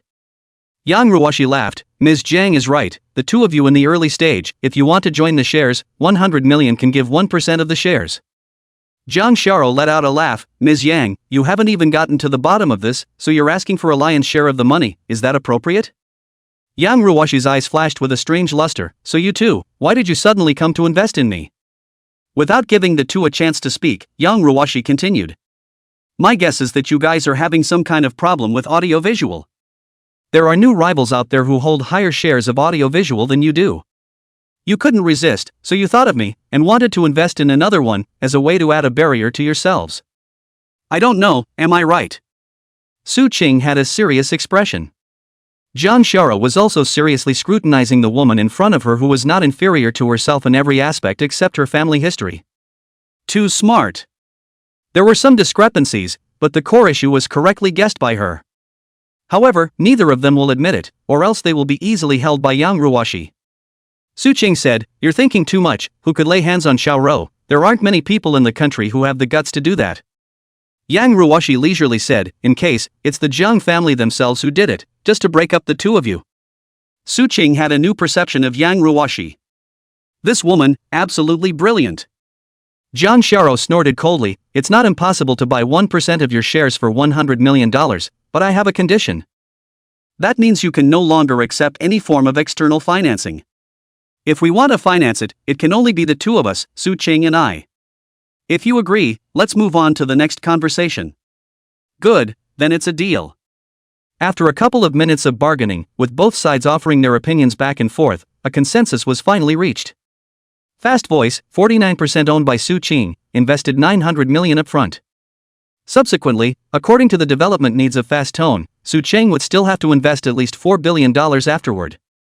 If, within a certain period of time when funds are needed, Su Ching does not put in the corresponding funds, then Yang Ruoshi has the right to take back all the previously. What he had to be careful about was securing at least $1 billion in cash on hand. This is to make sure that you have enough money for whatever unexpected situation you encounter next. Next, Yang Shara will send some of her trusted people over here to conduct a thorough review. Only after making sure it's all okay will the money be called in. About this is also written inside the contract. It is possible to not pay money if something is found to be wrong. In short, all possible problems are nipped in the bud. It took until 3 or 4 o'clock in the afternoon to get it completely done. The two of them declined Yang Ruoshi's offer to treat them to dinner and left the office building. On the way, Jang Sharo suddenly said, "After this, you and your ex-girlfriend won't just have a lot of opportunities to spend time alone, will old feelings be rekindled?" Su Ching stroked his chin and pretended to think for a moment. "You don't say, it's really possible. If I take down Yang Ruoshi, won't the entire Fast Voice be mine in the future?" Ah! As soon as the words left his mouth, another deep teeth mark appeared on his arm. Su Ching showed his teeth for a while. "Jang Sharo, you belong to the puppy, is not it? Recently off and bite me, teeth itchy is it?" "That's right, I've got an itchy tooth. What can you do to me?" "If you've got an itchy tooth, I'll treat it." When he finished, he put his mouth on it.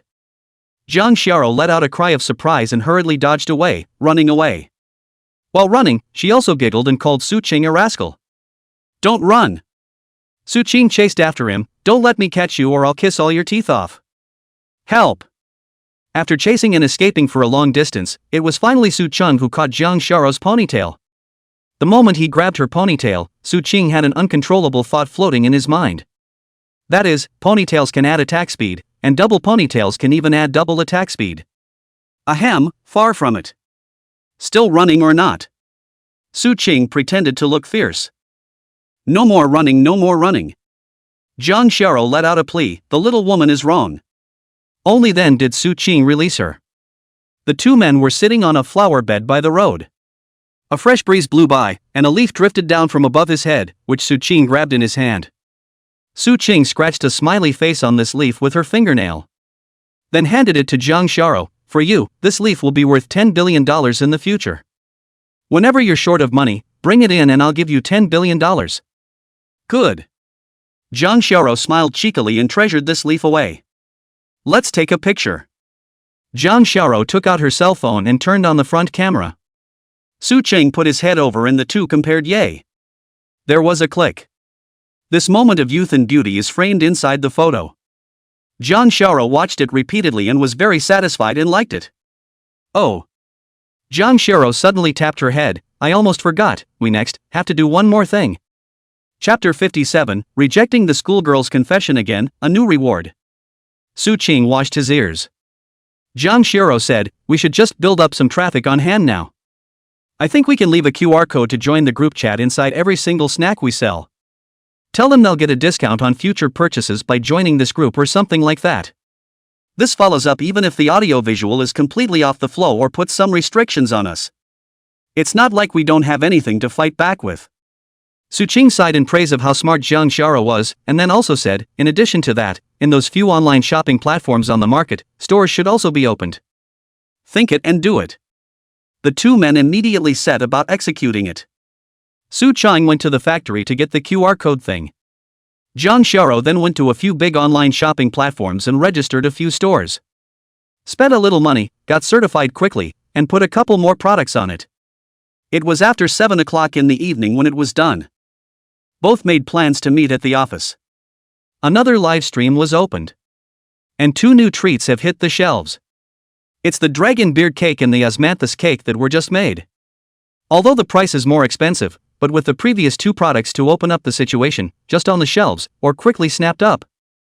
At 9:30 p.m., the two ended their broadcast. When they came out, they looked at each other and smiled.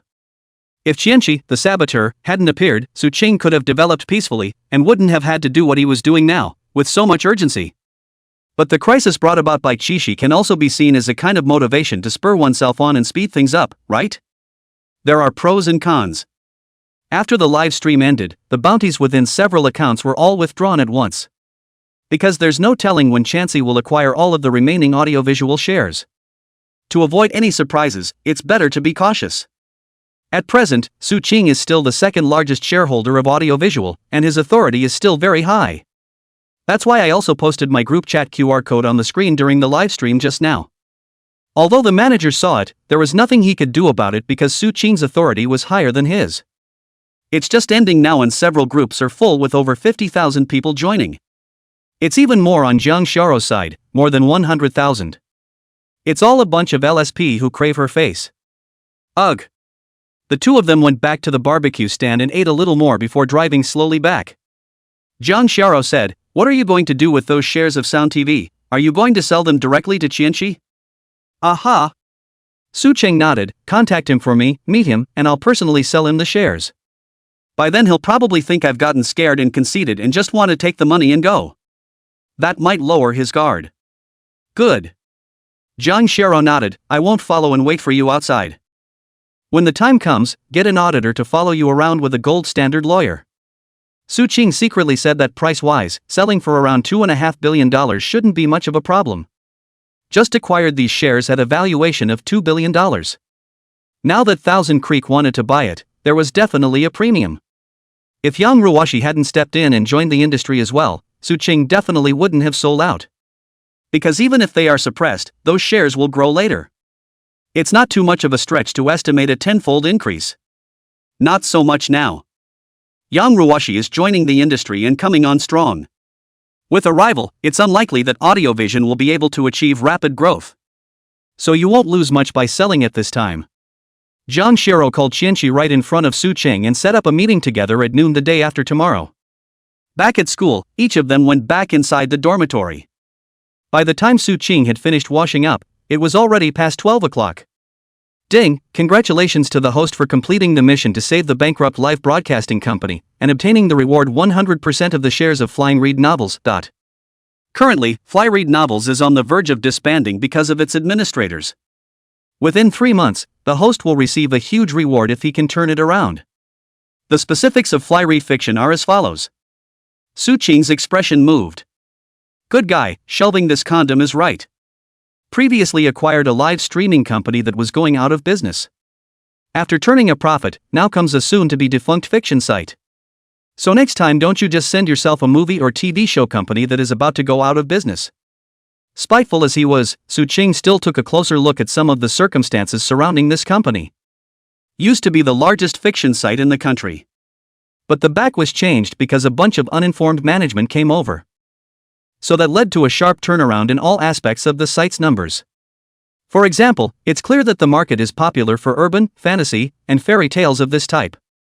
But that group of management is so inclined to spend their resources on recommending some poetic prose. Maybe they think fiction is an uptight thing. This then forced many of the authors within the site to leave in droves. As soon as the author leaves, a large number of readers follow. The consequences are naturally needless to say. Su Qing went back to the internet and looked at Fly Reed Novels. Although there are a bunch of managers who don't know anything about anything messing around. But the underpinnings of this site are still there, with a large library of quality books. Not much of a problem. As long as these administrators are removed, then there is still a good chance that the site will come back to life. Because this site is kind of the first of its kind on the net. There are many veteran authors whose first books were published on this site. There is a natural and special affection for this site. When the time comes to throw up their arms, a good portion of them will come back. Like those veteran authors, each one of them has a large number of loyal readers. When they come back, those readers are sure to follow. Then, Su Qing spent time writing a very detailed plan. It took until after 3 in the morning to get it done. Su Qing checked the entire planner over and rested only after there were no problems. Set the alarm and was up at 6 o'clock the next day. Wash up and send a message to Zhang Xiao that he has something to do today. After breakfast, it was time to drive to the area where Fly Reed Novels was located. It's also in the heart of Mayfair's commercial district. Owns a 22-story office building, all belonging to Fly Read Novels. After all, at its peak, the valuation was over $10 billion. The start time is 9 o'clock and no one has come yet. The entire office building now had Su Qing's fingerprints and iris recorded, so he could enter directly. Entering inside, the first thing Su Qing did was to open the company's backstage and check it out. It wasn't until after 11 that those in management slowly arrived. Chapter 58 wants to take advantage of me, no way. Su Qing sent an email to all the management staff, telling them to come to the conference room for a meeting. Many of the management staff were a bit surprised. The boss came so fast. They'd only gotten word last night that the company had changed bosses, and they didn't expect it to come now that They weren't too nervous, though, and walked slowly past. And there's no fear at all that the boss will be upset about the business or anything. As far as they're concerned, lower company profits have nothing to do with them. Totally, these readers nowadays are uneducated and low level, and there is nothing wrong with their strategy. Mr. Wang, what's with the new boss? A bald man asked another bald man with some flattery. Mr. Wang, it's Wang Feng, the general manager of this company. The one who asked the question, on the other hand, was the assistant manager, Wang Hai. In fact, 99% of the entire company's employees are relatives and friends of Wang Feng. Like this assistant manager, for example, who is his cousin. It's not clear. Wang Feng shook his head, looking at the picture. It's just a little kid, so I guess he won't be able to do much. No matter what he says, we'll just praise him and deal with him. Anyway, I'm in charge of this company, too. Wang Hai hemmed and hawed and laughed. That is, this company, if it were not for Mr. Wang, would have gone out of business, and what boss is not as important as you? Wang Feng said smugly, that's natural, don't look at the company's business situation now, that's because the readers don't have enough education. When more college students come out in a few years, we'll definitely have a wide market. Accumulate now to soar in the future. Wang Hai came over with another bout of ass-kissing. Wang Feng was very flattered and turned his words around. Wait until the meeting is over, and after you fool that little brat, make an account out of it. From within the company, move another $60 million out. They'd done this sort of thing many times. Under all sorts of trumped-up names. For example, the company's fiber optics need to be replaced. Market price 1 meter $100, they dare to report $10,000 1 meter. Then there's the procurement of some printers, A4 paper, and the like. A printer on the market is a couple thousand more expensive. But when they quote, they have the audacity to quote $100,000 or $200,000 straight away. And what's even more outrageous is that all those sellers are also members of Wang Feng's family. Similar operations abound. They made an unknown amount of money from it. The whole company has been chewed up by them. Su Qing's gaze was deep as he watched one individual walk into the conference room. Each one was either fat, had cloudy eyes, or was listless and hollowed out. None of it is a look that makes you feel energized. With a bunch of boozehounds like that, even the best company would be lost to their hokum. After everyone had arrived, Su Qing coldly spoke, I now announce that all of you are fired. When these words came out, all the managers immediately became furious and clapped their hands. It didn't even matter that Su Qing was now their boss. Because they're used to being arrogant and bossy. Wang Feng even took the lead and shouted angrily, on what grounds should we be dismissed? What have we done wrong? That's it. As Wang Feng's most loyal lapdog, Wang Hai was also very angry. The company would immediately go out of business without us. Besides, you'll have to pay a big liquidated damages for firing us without any reason. These guys are used to sucking blood out of companies constantly. And it's easy to work here. They don't have to punch a clock. I go to work at 9 o'clock, but often I don't show up at work until 11 o'clock or 12 o'clock, and then I go out to play. Receiving a nice paycheck every month while still trying to get money out of this company account. Over time, they have come to think of this company as their own ATM. Is it any wonder why there was such a big reaction when Su Qing said he was going to fire them? Su Qing had prepared for their reactions long ago. The large stack of information on his hand was pushed out. Take a look at this stuff. I came in at 6 in the morning, read all the company's internal information and organized it. The first is General Manager Wang Feng, who took advantage of his position a total of 129 times during his tenure. Amounts were transferred from the company under various trumped-up names totaling $368 million. Wang Feng's face changed. Su Qing continued, Deputy Manager Wang Hai was no less impressive, getting close to $200 million away from the company. And the heads of the various departments, every penny you get out of the company is already in my hands. Now you have two choices. Either you give back all the money or you will face a minimum of 10 years in prison. By the time he finished his sentence, everyone had panicked, hurriedly checking up on this information on the table. It's also that they're stupid, or think the company has become theirs. So much of it stayed on the computer and wasn't deleted at all. Otherwise, Su Ching wouldn't have gotten all of these things so easily. By the time these people had finished reading the information on their hands, they were in a panic. The previous arrogance disappeared all of a sudden, and they sent pleas to Su Ching. "Boss, this is a misunderstanding. Let me explain." "Boss, we also have no choice but to suffer. You are generous, just spare us for once. In the future, we will work well for you, so that the company's business will flourish so that you can make a lot of money. Haven't I made myself clear enough?" Su Ching said coldly, "You only have two choices.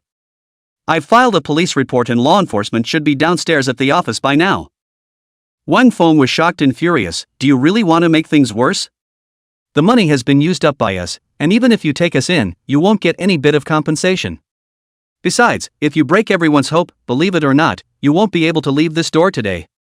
Su Ching laughed coldly, pointing to the surveillance video above his head. "I opened the surveillance video when I came in. Everything we just talked about has been synchronized over to the police station. Threaten, intimidate me, guilty as charged, try to hit me to try." Wang Feng was dumbfounded. The others did originally have the idea of trying to coerce Su Ching by force. Where is the courage to move now? One by one, they were cold and sweaty. It was only reckless because I hadn't met anyone so powerful before. Now when they encountered one that crushed them intellectually, one became a limp noodle.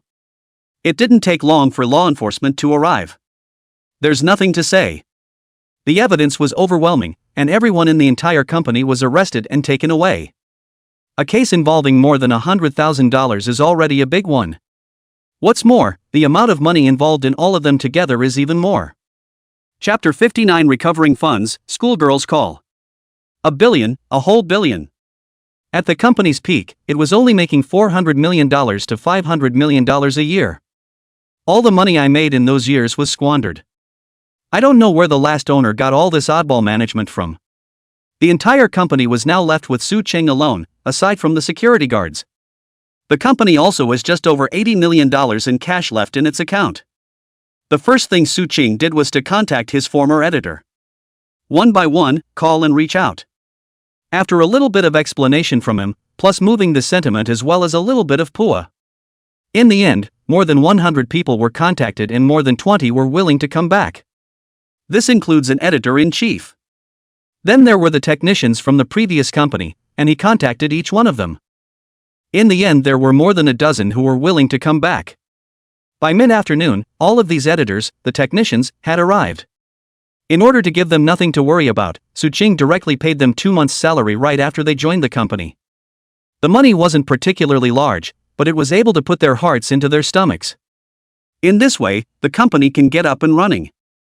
After the company's normal operation, the first thing Su Ching did was to undo all those prose poems and other stuff on the website. Switch to mainstream content. You're saying you have a web fiction program that's full of prose poetry, isn't that bull? And the backgrounds and stuff on the official website, all changed over. So much more normal. Kitten is a level 4 writer at Tomatoes. He was once poached from Flyreader at a high price.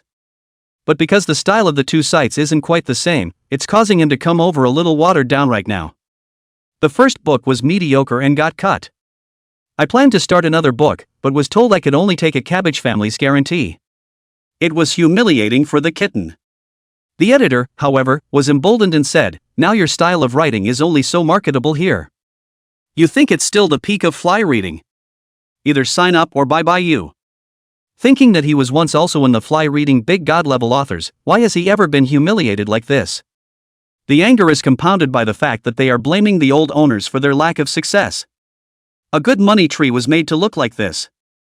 If it had been before, the kitten would have turned away in indignation. This is not a place to stay, but a place to be. But now that he's married and a small child has just been born, it's the time when he needs formula money. Reality would not allow him to be so impulsive and capricious any longer. There was no choice but to compromise. Just as he was about to sign, a message from the old editor who had taken him on once made his blood boil. Flying Reed has been rebranded and all existing management has been cut out. Part of the original squad is back. Come back, kitten, and let's make it great again. One word brought tears to his eyes, and without thinking, he replied with a good word. And then resolutely intend to terminate the contract with this side of the site. Tomato saw that the kitten was no longer of much value and didn't hold it back much. The termination was soon completed. Before leaving, that editor of his also mocked, just like you, go to other sites to pour money no one will sign. Kittens don't take it seriously at all.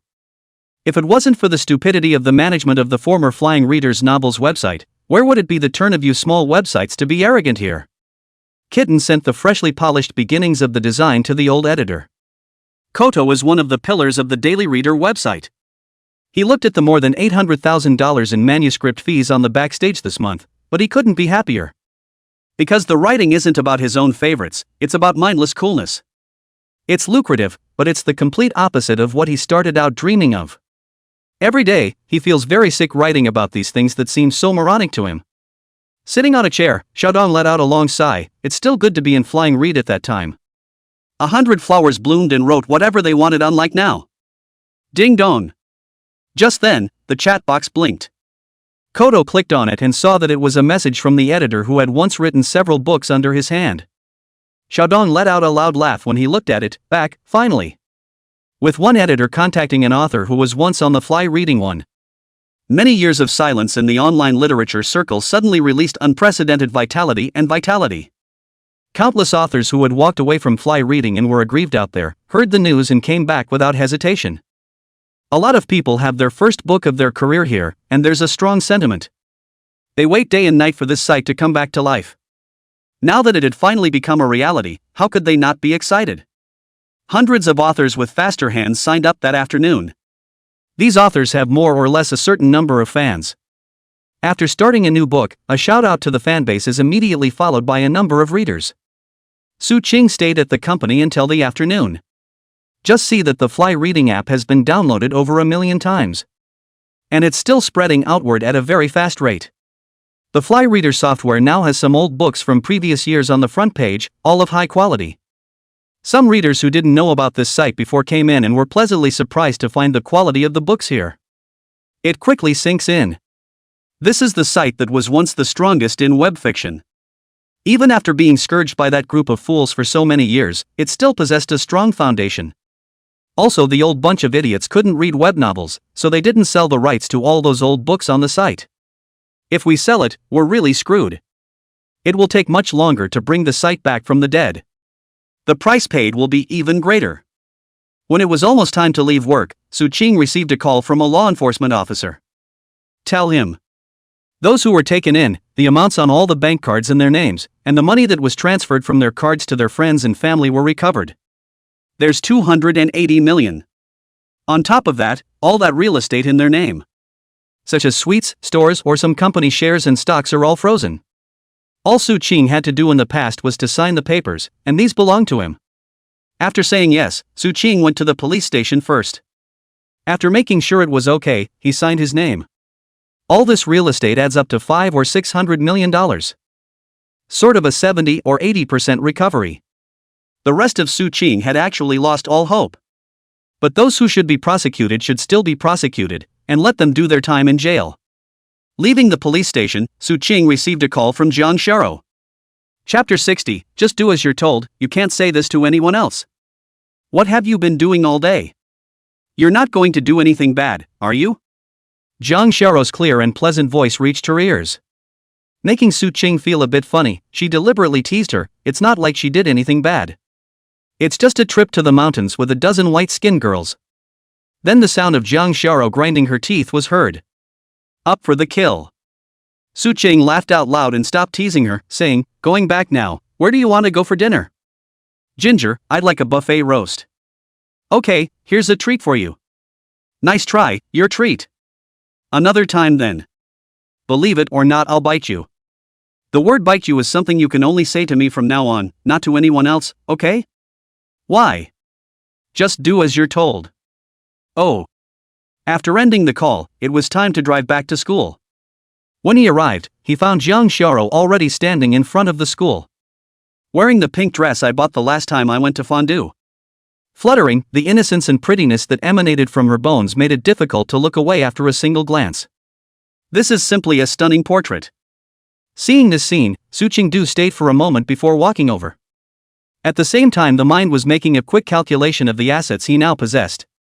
With the addition of flying novels, it should be over 3 billion. If you confide in yourself the next time, you probably won't say no. Who can bear to reject such a good girl again and again?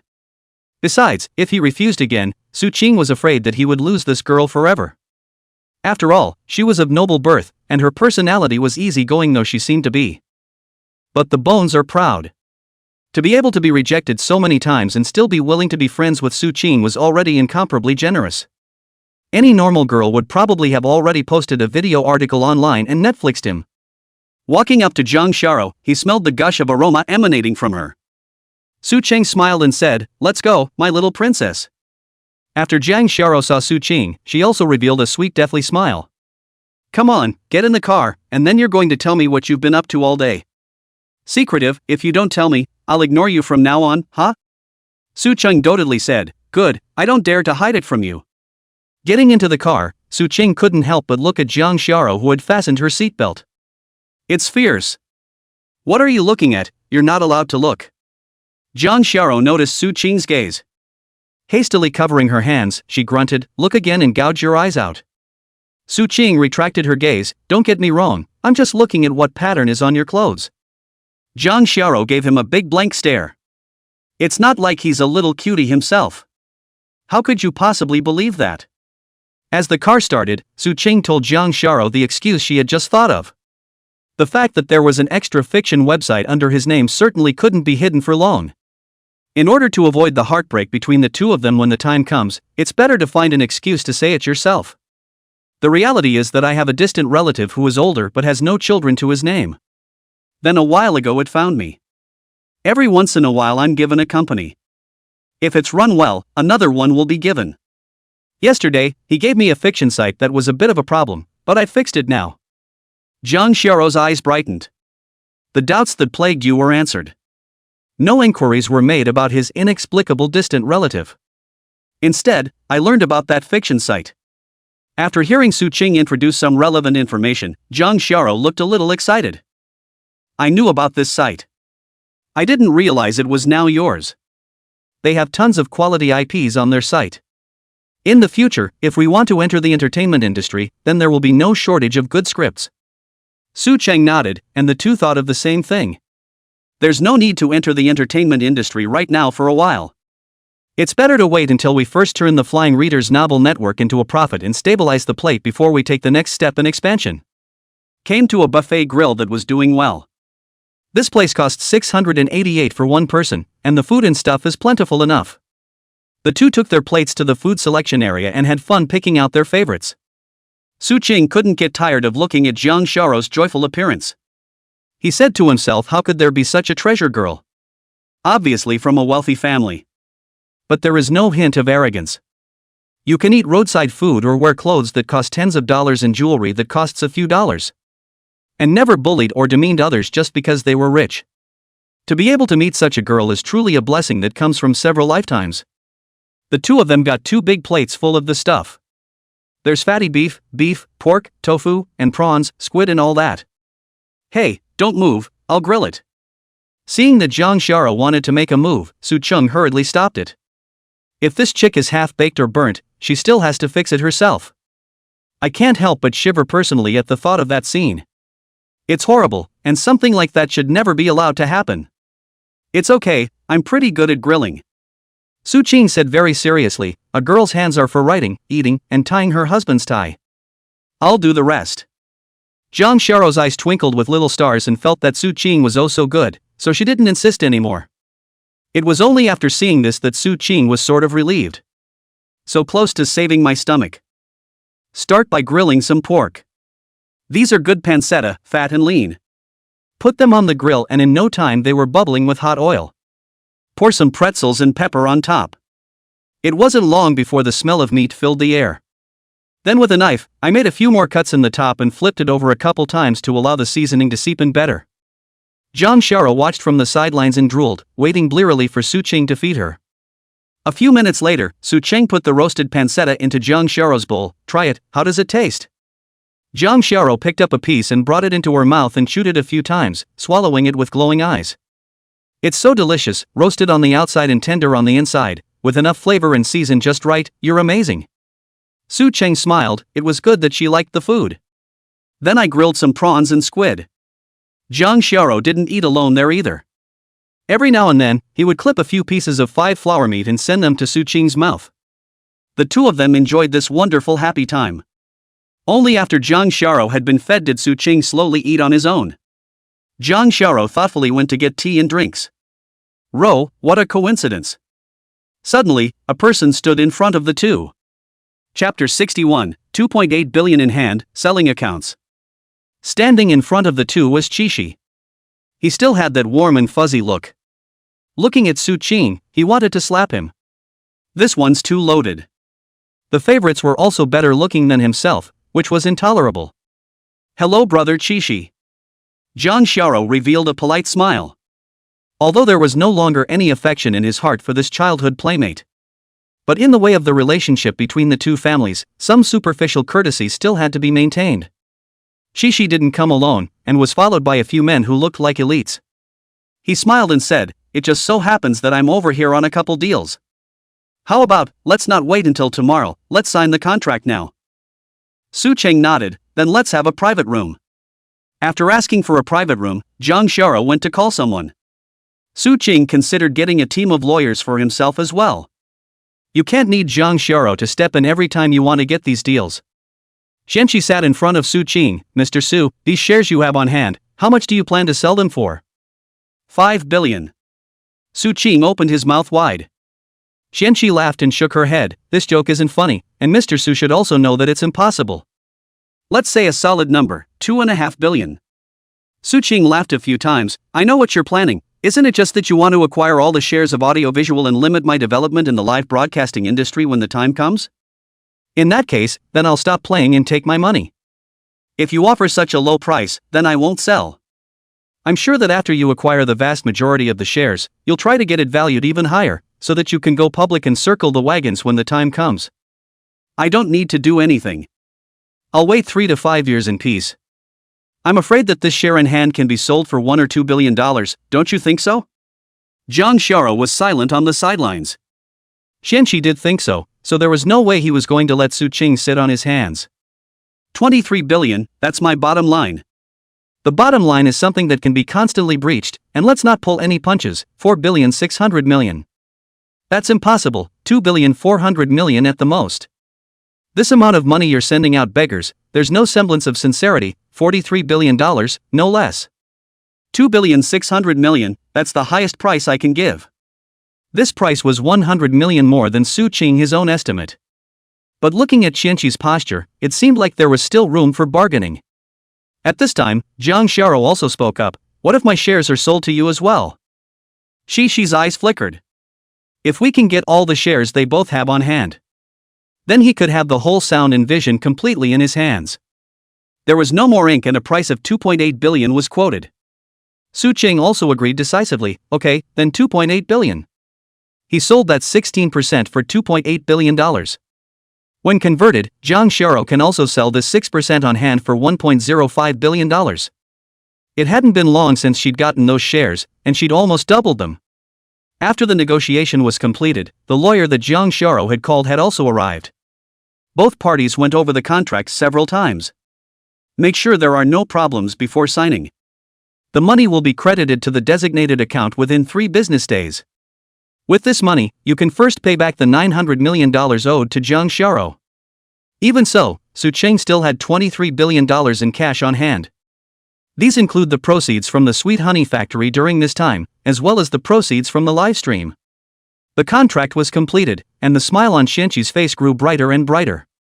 Right now, Su Ching was out of the game in his opinion. It won't be long before it dies out.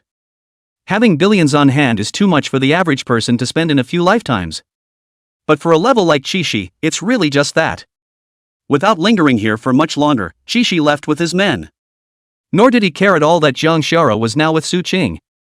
At best, the two were just pulling at each other. Luxury aristocrats like them are very strict with their children. Women, in particular, should never lose the red pill until they are married. Otherwise the consequences will be severe.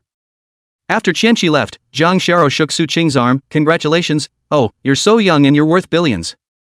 At this rate, it won't be long before you're worth $10 billion. Su Qing shook his head. Don't think too fondly, you have to know that the next input is the superb one. That's right too. Ginger beamed. Suddenly, she thought of something and said, hurry up and sell those accounts in our company. Otherwise it might be worthless in a few days. Okay, call out Li Shuer and buy Xiaoya. Though this is something he can do completely. All anchor accounts belong to the company. But it's still a good idea to say hello because you're a friend. Jang Shara went to call the two of them. Su Qing, on the other hand, contacted a person who had previously intended to buy their account. Currently the company's 4 head anchors have a combined fan base of 30 million including. There were other anchors who had between 100,000 and 500,000 to $600,000. Like one of those 100,000 or so followers, you can sell one for $10,000 or $20,000. There weren't many like Su Qing who had 10 million followers across the platform. If you sell it, it starts at $10 million.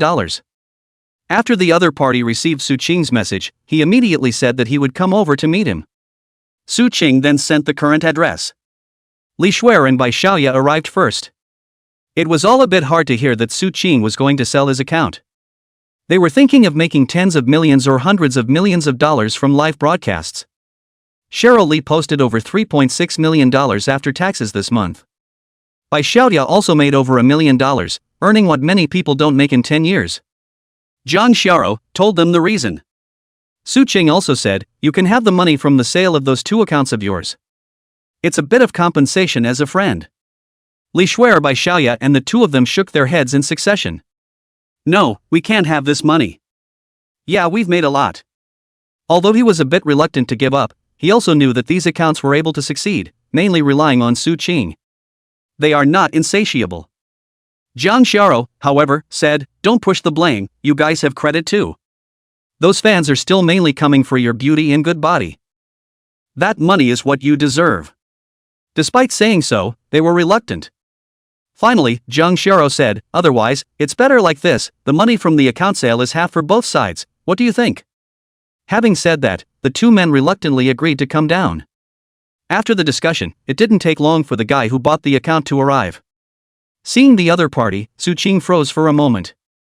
I can't believe it's an acquaintance. Chapter 62, Sister's Friend, is so embarrassing. Sis, how could it be you? Su Qing was stunned for a moment. The one who appeared in the private room was no other than Su Xin.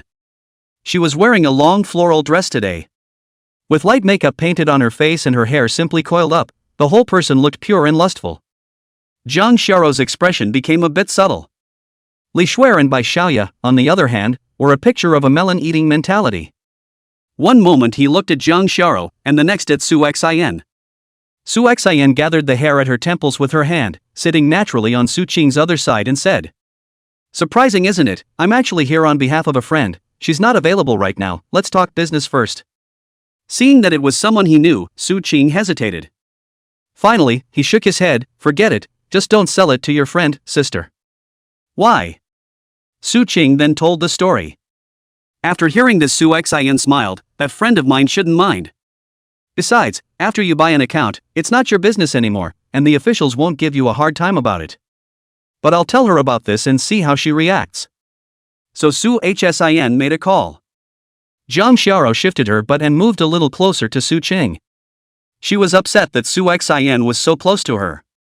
After all, Su Xin was her #1 enemy. Aside from the fact that Su Xin had known Su Qing longer than her and was still from her hometown, there was another very important reason. That is, she had read from a book that all the men in the world like beautiful women, imperious women of this type. None of them can be denied. Su Xin spoke for a few minutes before hanging up. He said to Su Qing, my friend said it's okay, let's talk about the price. Su Qing nodded and took out his cell phone, showing her a few of his accounts. First of all, my account, Currently has 10.89 million fans, the work of the number of broadcasts, the number of comments. These are not bad, this number 12 million. Then there's Zoe's, $9.68 million. Just give me $8 million. 10 million followers is a watershed moment. Without breaking 10 million, there's a big discount on the price. Shara Lee's account, which now has 6.69 million followers, is quoted at $4 million.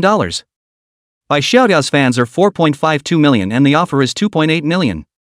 The other anchors who were just recruited not too long ago were priced at 10 to 20,000, adding up to 400,000 in total. All the accounts in the entire company add up to over 24 million. Su Xian conscientiously scrutinized the data of each account.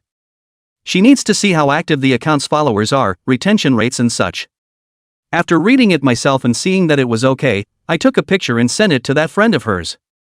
After waiting for the other party to reply that there was no problem, Su Xian took out the contract from her bag. After the contract was signed, the money came straight from there.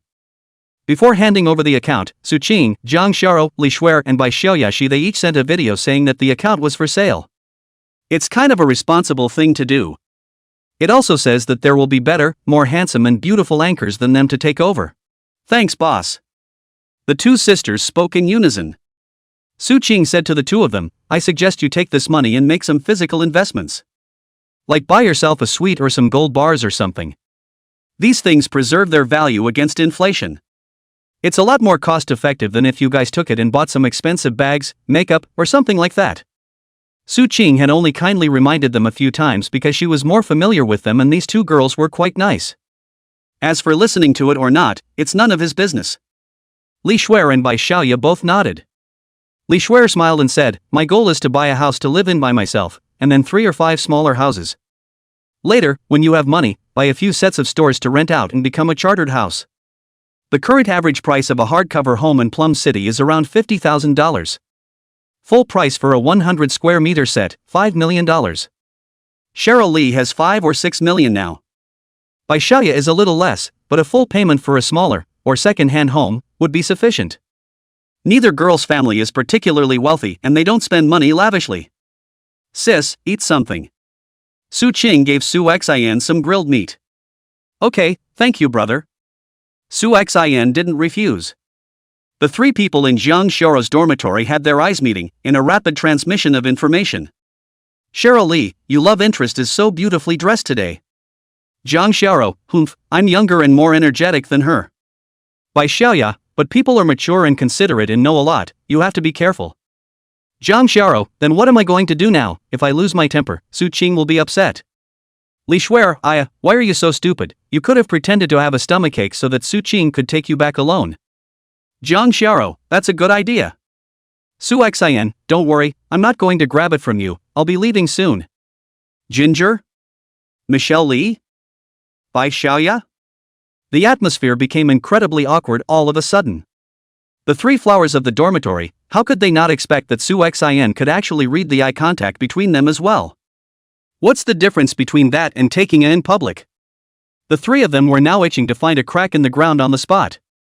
Su Xian wiped her mouth, got up and said to Su Qing, I still have some things to do, so I'll leave first. Su Qing also got up, did you drive here, sis? Well, I'll get back on my own, don't worry. Su Qing walked her to the door and saw her get into the car before returning. As soon as the car started, the phone rang. Answer. How about it, have you thought it over yet, do you want to follow me? On the phone, a seductive voice came out. It was a sound that made you feel like 100 paws were scratching your heart. Just by hearing that voice, your mind is able to naturally visualize a shapely-looking beautiful woman standing in front of you. Su Xian, I've considered joining you, but I don't have much money on hand, I can only invest $10 million. Hee, that's enough, you, just wait until you become a rich woman.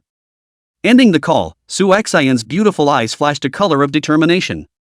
Whispering, I'll grow up fast too, you and her, it's impossible, I'll always wait for you.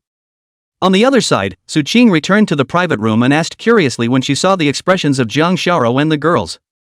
What's wrong with you guys, your faces don't look right. Chapter 63, Boss Atmosphere, tell you a secret.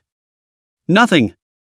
The 3 little flowers shook their heads in a neat, synchronized motion. Just kidding. Such a shameful thing, beat them to death and they won't say anything about it. Su Qing had a question mark on his face. After paying the bill, Li Shuer and Bai Xiaoya left without being a light bulb. Su Qing and Zhang Xiao didn't go back right away. There are parks in this neighborhood and went this way for a stroll. The evening breeze brushed her face, and Zhang Xiao's pair of star-like eyes were also very bright in the darkness. I seem to have made a lot of money since I met you. Whether it's because of the investment in the dim sum store, or when you're an anchor. Or maybe she had bought a portion of the Fast Voice shares later because of Su Qing, she had earned it. Especially the dim sum store, the second branch is now open and doing well. $200,000 to $300,000 a day in net profit is there. Both stores combined get a couple $1 million a month in dividends. After some more time, after more branches are opened and even spread to other cities, more money will. Su Qing laughed and said, where do people nowadays care about other people? Of course, they just come as they please. Zhang Xiao lightly whacked him, nasty, don't talk dirty. Su Qing hemmed and hawed. That said, the last time the two of them were in the school's flower garden this happened, them. Su Qing sat next to him, what, chatting with your girlfriend? Zhang Zhen scratched his head, a little embarrassed, not a girlfriend. I met her in the dining hall last week when her meal card was empty and I paid for her. I friended them later and found them quite chatty and nice. Said also opened this girl's circle of friends to show Su Qing. Su Qing looked at it. The girl was average looking and had an average body, but her face was quite soft. From the outside it looks like a thrifty girl. The circle of friends is also clean, with only pictures of flowers, kittens and puppies and the like. Su Qing patted Zhang Zhen's shoulder, this girl looks quite good, if you like it, take the initiative. Don't go to the factory on Saturday, ask her out for dinner and a movie. If she doesn't resist you, buy her a bouquet of flowers to confess her love. Although Su Qing was also a single dog, he knew a lot. Zhang Zhen was a great admirer of Su Qing and was convinced of what he said, nodding his head heavily, I'll remember. Su Qing washed up and went to bed. The next morning Su Qing got up at 6 o'clock. Went to the playground and ran a few laps, then went to the dining hall to get breakfast. It was just 7 o'clock, so I waited for Zhang Xiao at the girls' dormitory. Many of the girls had seen him and were already surprised to see him, greeting him with a smile and some flirting with him. It didn't take long for Zhang Xiao and the girls to come downstairs. Zhang Xiao saw Su Qing and flew over, bringing a gust of fragrant wind with her. Su Qing handed over the breakfast in her hand, there's your favorite durian bun, vermicelli, and sugar-free soy milk. Thanks. Zhang Xiao joyfully took it. Li Shuer and Bai Xiaoya also extended their hands towards Su Qing, what about ours? Here. Su Qing bought for the three of them in the dormitory every time. Boss atmosphere. We're in Zoe's good graces here, and we've saved an untold amount of money on breakfast. Zhang Xiao's eyes curved into the shape of a crescent moon while she nibbled on the bun. Beautiful women look good anyway, even when they are eating. You eat too. Zhang Xiao took a bun and brought it to Su Qing's mouth.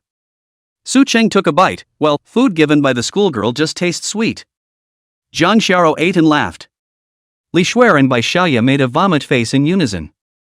Li Shuer, let's see, we don't need to eat breakfast, we've been fed dog food by you too. Bai Xiaoya chimed in, that's right, from now on, the two of us will just follow you every day, and we'll be able to save a ton of money on our meals. Zhang Xiao was a little embarrassed by what they said. Decisively changing the topic, ahem, that. Let me tell you guys a secret. Chapter 64, Bailed Out Places, Can You Wash My Feet? Recently, the top management wants to develop an international travel line, focusing on the younger generation. That's why I want to pick 2 tourist ambassadors, one boy and one girl, from several schools in Maytown. Huh? Then what? Li Shuer and Bai Xiaoya were puzzled. This kind of thing always feels so far away from them.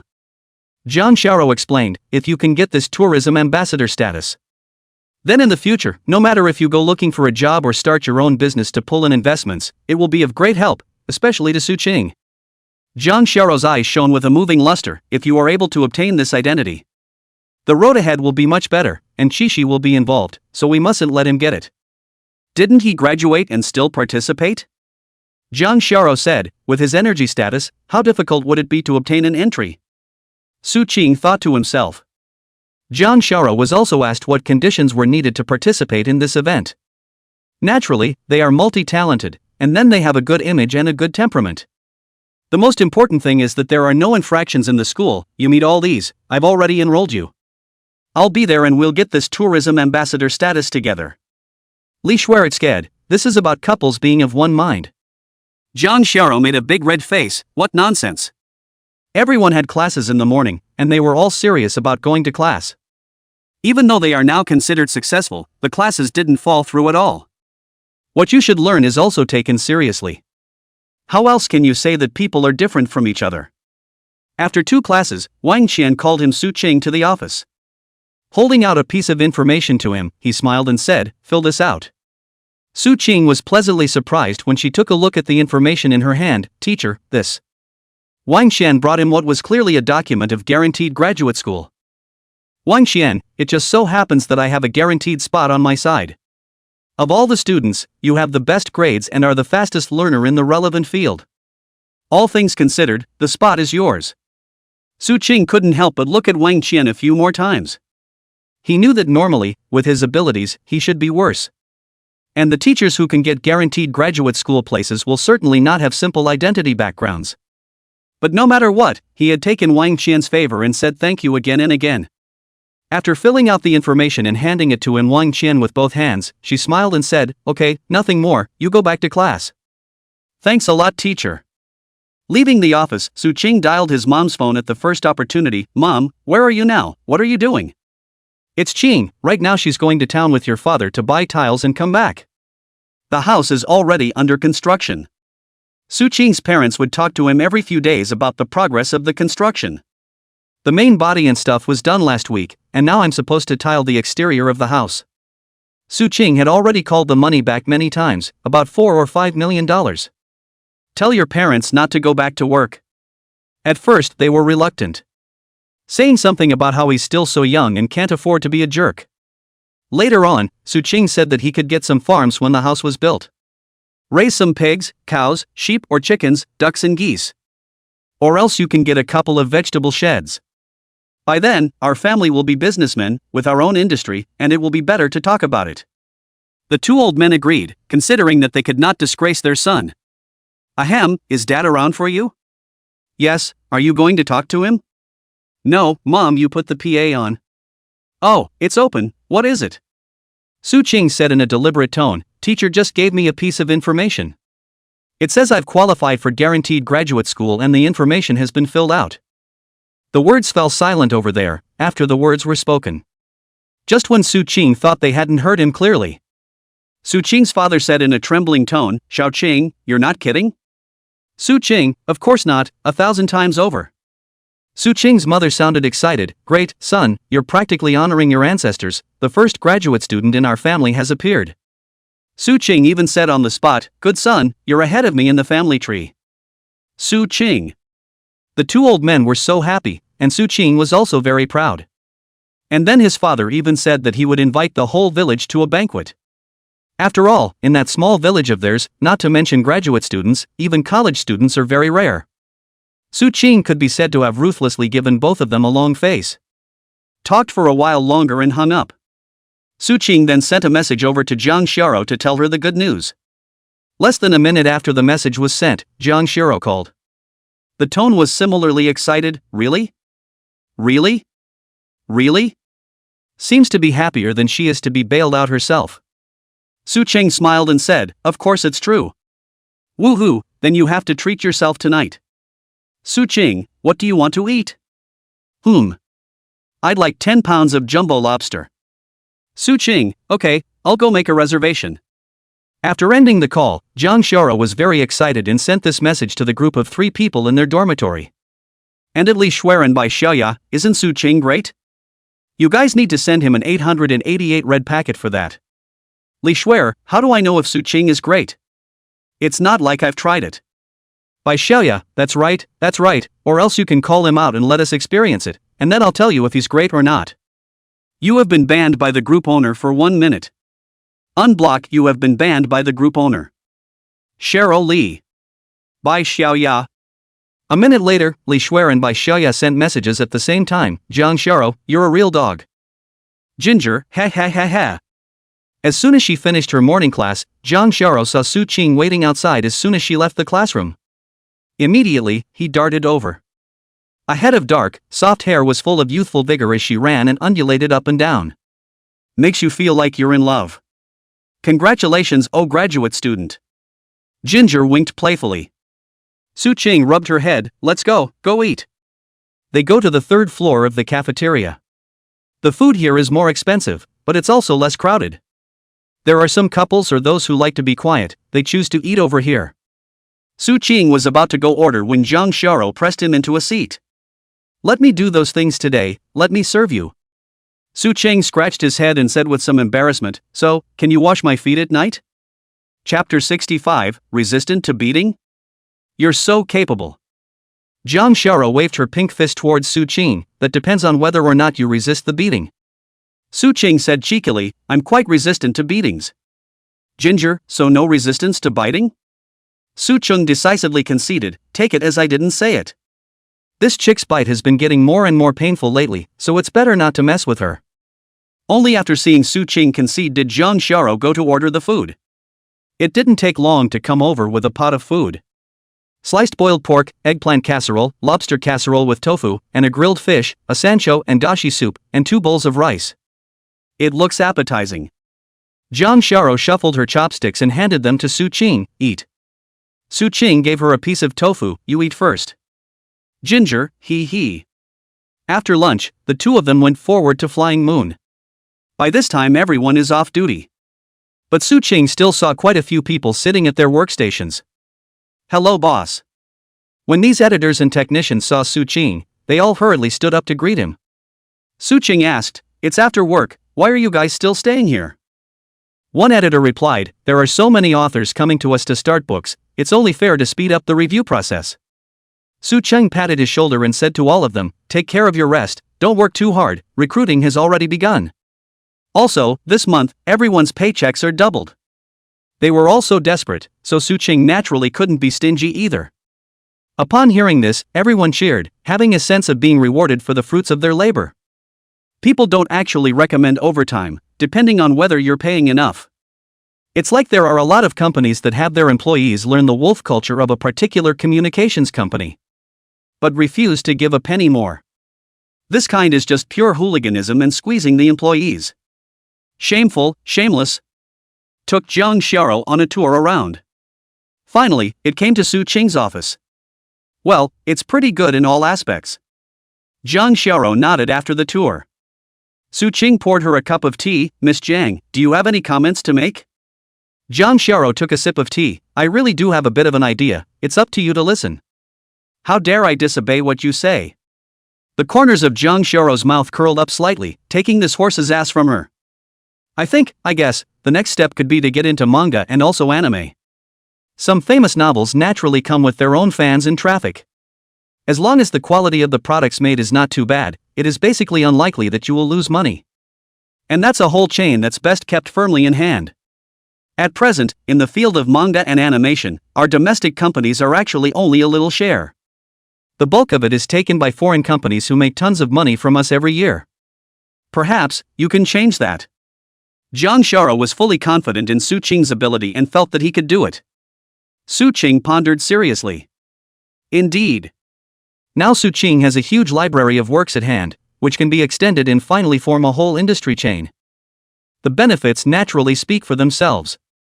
In the future, the entire company will not be half as flawed or subject to the possibility of being controlled by others. I have quite a few assets under my name, stores, do you have any channels that can help me sell them off? Su-ching asked. Jang Shara nodded, leave it all to me, I promise to satisfy you. Su-ching gave her a thumbs up, you're so capable. Ginger smiled and said, thank you. Su-ching suddenly felt a twinge of guilt. She's so innocent, is it appropriate to set her up like this? The answer is appropriate. Then Su-ching handed over all those assets to be sold to Jang Shara to handle. Jang Shara stayed over here until 2 o'clock and then left. Now that Feiyu was just picking up a bit, Su-ching still had to stay over here if he had time. Su-ching looked at the new book data in the background. It's only the second day since the book opened, but many authors are fighting for this old favorite. There are a number of people who have updated 50,000 or 60,000 words in 2 days. One of the best ones actually updated 200,000 words in 2 days. After reading the book, plot and all, it's pretty reasonable and not too watered down. Su Ching was so moved that he directly rewarded the book with $100,000. And this book, written by none other than Kitten. He held his breath after being so humiliated at the tomato site. I want to prove to the original editor that I'm not a has-been writer, and that I'm still capable of making something of myself. So as soon as he opened the book, he went on a coding spree. The last 2 days I've only gotten 3 or 4 hours of sleep a day, and the rest of the time I've been sitting in front of the computer. Suddenly, the group message flashed and a reader at him. Author greatly, someone has rewarded you 10 million book coins for your new book. $1 equals 100 book coins. Kitten froze for a moment and hastily opened the author's backstage. Seeing the bright red reward amount was like a shot of chicken blood. Message in the group, this is the biggest amount of reward I received, spell it out, still 100,000 words update today. Numerous readers in the group immediately swiped the screen, saying that the author is greatly powerful. But some readers also told him to take care of his rest and not to wear out his body. The kitten was incredibly hyper right now and didn't want to rest at all. There was only one thought, and that was to fight for it. And spurred on by Kitten, other authors have followed suit and started popping out more. All the authors who had just signed up, all rolled up. What happens is that someone has just released a book 2 days before it hits the shelves. Many outstation readers got the message and came running over to read it. After all, many authors nowadays update a 4,000 words a day, 6,000 words is simply not enough. Something like 10,000 a day is rare. Not to mention the group of roll kings that is Flying Moon. Days of 20,000 to 30,000, and a very few 50,000 to 60,000, even 100,000. Flying Moon's traffic skyrocketed. This makes other fiction sites feel a strong crisis. After all, the whole netbook plate is that big. If your site increases, his site must decrease. They released new perks as they went along in an attempt to lure more authors over. On the one hand, they bought water armies on the internet and went on a rampage to discredit Flying Moon and the authors of numerous websites. 5 o'clock in the afternoon. Su Ching saw the author called Kitten, who had actually updated to 260,000, and marveled. Just talked to the editor-in-chief and set him up with a front page plus an open screen push. Surely such a diligent author should not be allowed to give his time for nothing. The editor-in-chief also thinks highly of Kitten's book, and with orders from his boss, he immediately went down to deal with it. Soon, the most conspicuous position on the homepage was hung with the Kitten's book with the name Ancient Dragon Emperor. Open screen push is also on. Su Ching also paid attention to the book, wanting to see how well it did. Chapter 66 The Undefended Schoolgirl. The kitten was even more excited and flushed with excitement after receiving the recommendation message from the backstage. Now that the site's traffic is up again, these 2 big recommendations go down how much the collection and income should go up. The kitten then plans to break the record again today, at least another 20,000 to 30,000 updates down the line. He's ready to do whatever it takes today. Got up with the intention of getting something to eat to replenish. But just as he got up, a wave of dizziness came over him, and he almost didn't fall down. It took a while to ease up. His wife happened to come in, and when she saw this, she hastened to assist him to sit on the bed. Stop writing, come on, rest, you don't want your life. Kitten, however, shook her head. I must come up with a very bright result. For the sake of my own dignity, and for the sake of the website bathing in fire, and even more so for the sake of you and the baby. How is this not a microcosm of thousands of ordinary families? It doesn't matter if you work a little hard and get a little tired for the sake of your family. His wife brought the laptop over to him with a firm attitude. You lie back and rest, close your eyes, tell me the contents, I'll fight for you, and let me accompany you as you pour out your strength for honor. The kitten's heart touched, then smiled. Good, then let's be a couple and break out into a new world. This may be the fastest book ever to hit the shelves on the internet with the most words updated. Saw the collection numbers clattering after the top recommendation. Meanwhile, reward subscriptions are going through the roof. Countless readers have been impressed by this dedication of Kittens and have genuine subscriptions. 5 hours after it hit the shelves, it came to 8,000 even set. And the rate of growth continues to rise. Many people may not quite understand what this achievement means. In the netbook world, even if you have a 500 average book, if you update at 10,000 words a day, that's $4,200 without including full-time. If the average subscription has 1,000, the same number of updates will get you $7,800 a month. If there are 8,000 average subscriptions, the same 10,000 updates would get you 54,000 a month. If you count on Kitten updating 20k a month at his update rate. Add in bounties, full-time and such, and you're looking at over $100,000 a month. This has killed an unknown number of white-collar incomes. And that's not the limit. Su Ching saw that Kitten's background subscription data was still growing rapidly. Another half hour passed and it came to 10,000 average bookings. Already, it's setting a new best in the weblogosphere. There aren't too many that can exceed 10,000 average subscriptions in the entire webcomic world at the moment, only 30 books. A lot of the ones that reach 10,000 average subscriptions, that have been on the shelf for months or even 6 months or more. It's the first of its kind to grow as fast as the Kittens. It was now 5 or 6 hours until the next day. Maybe there's a chance to reach even higher, 15k or 20k average bookings. After all, it's only now that many people are out of school or off work and have just had time to get online. But even if it stops short, all the people in the editorial department are excited. It's kind of a door opener. It's also their first shot at a return, which is significant. Su Ching asked the editor-in-chief to inform everyone that extra meals were being served. Su Ching called a big hotel and ordered deluxe takeout to be delivered. He'd have to see for himself today how high the book could hit. If the results can go further, then this can be used as a gimmick to make a big splash on the internet. To attract more readers and writers to join in. Su Ching took a look at some of the other books, and the scores were also very good. Just not as crazy as Kittens. The earliest it will hit the shelves is another 3 or 5 days. Jang Shara is back. Tell Su Ching that those assets of his have been properly arranged. Since they are all quality assets, the prices and stuff won't be too low and there is no worry about selling them. By the time all these assets were sold, Su Ching would have roughly $3 billion in cash on hand. Whatever you do next will be a breeze. What are you looking at? Jang Xiao moved a stool and sat next to him. Su Ching then told her she was following an author's accomplishments. Jang Xiao blinked, then I'll accompany you. Without realizing it, Jang Xiao fell asleep. Su Ching looked at the time, it was already past 11 p.m., and it would soon be almost 12 p.m. Half of her body leaned against Su Ching, her head resting on his shoulder. Serene and charming, like a sleeping princess. Looking at the clock, it's a few minutes to 12. Refreshed Kitten's author backstage again, and his books had come in at 20,000 average subscribers. This score already boasts of breaking several records. Without needing Su Ching to say anything, the editorial side immediately had someone make posters and release them all over the internet. The Kitten relied on lying on the bed and letting his wife help him type, which totaled 150,000 words of updates for the day. That's 350,000 words in a total of 3 days from signing to hitting the shelves. 150,000 words in paid chapters and over $1 million in rewards. It's an author meets reader binge. Readers read one by one to see a big cry of joy, naturally subscription, bounty and so on less. There are also a number of readers who have volunteered to become self-promoters and help authors go on promotional campaigns. With such a virtuous cycle, the next period will also see a surge in all aspects of the data. After 12 o'clock, the Kittens were pretty much rested. Get up and take a look at your own author backstage.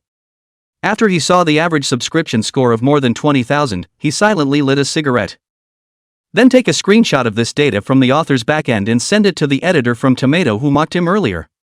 The other guy's a night owl, and he's not even asleep yet. The first reaction to seeing the screenshot flung at me by the Kitten was disbelief. But when he swiped the official report card released by Flying Moon, his entire body was dumbfounded.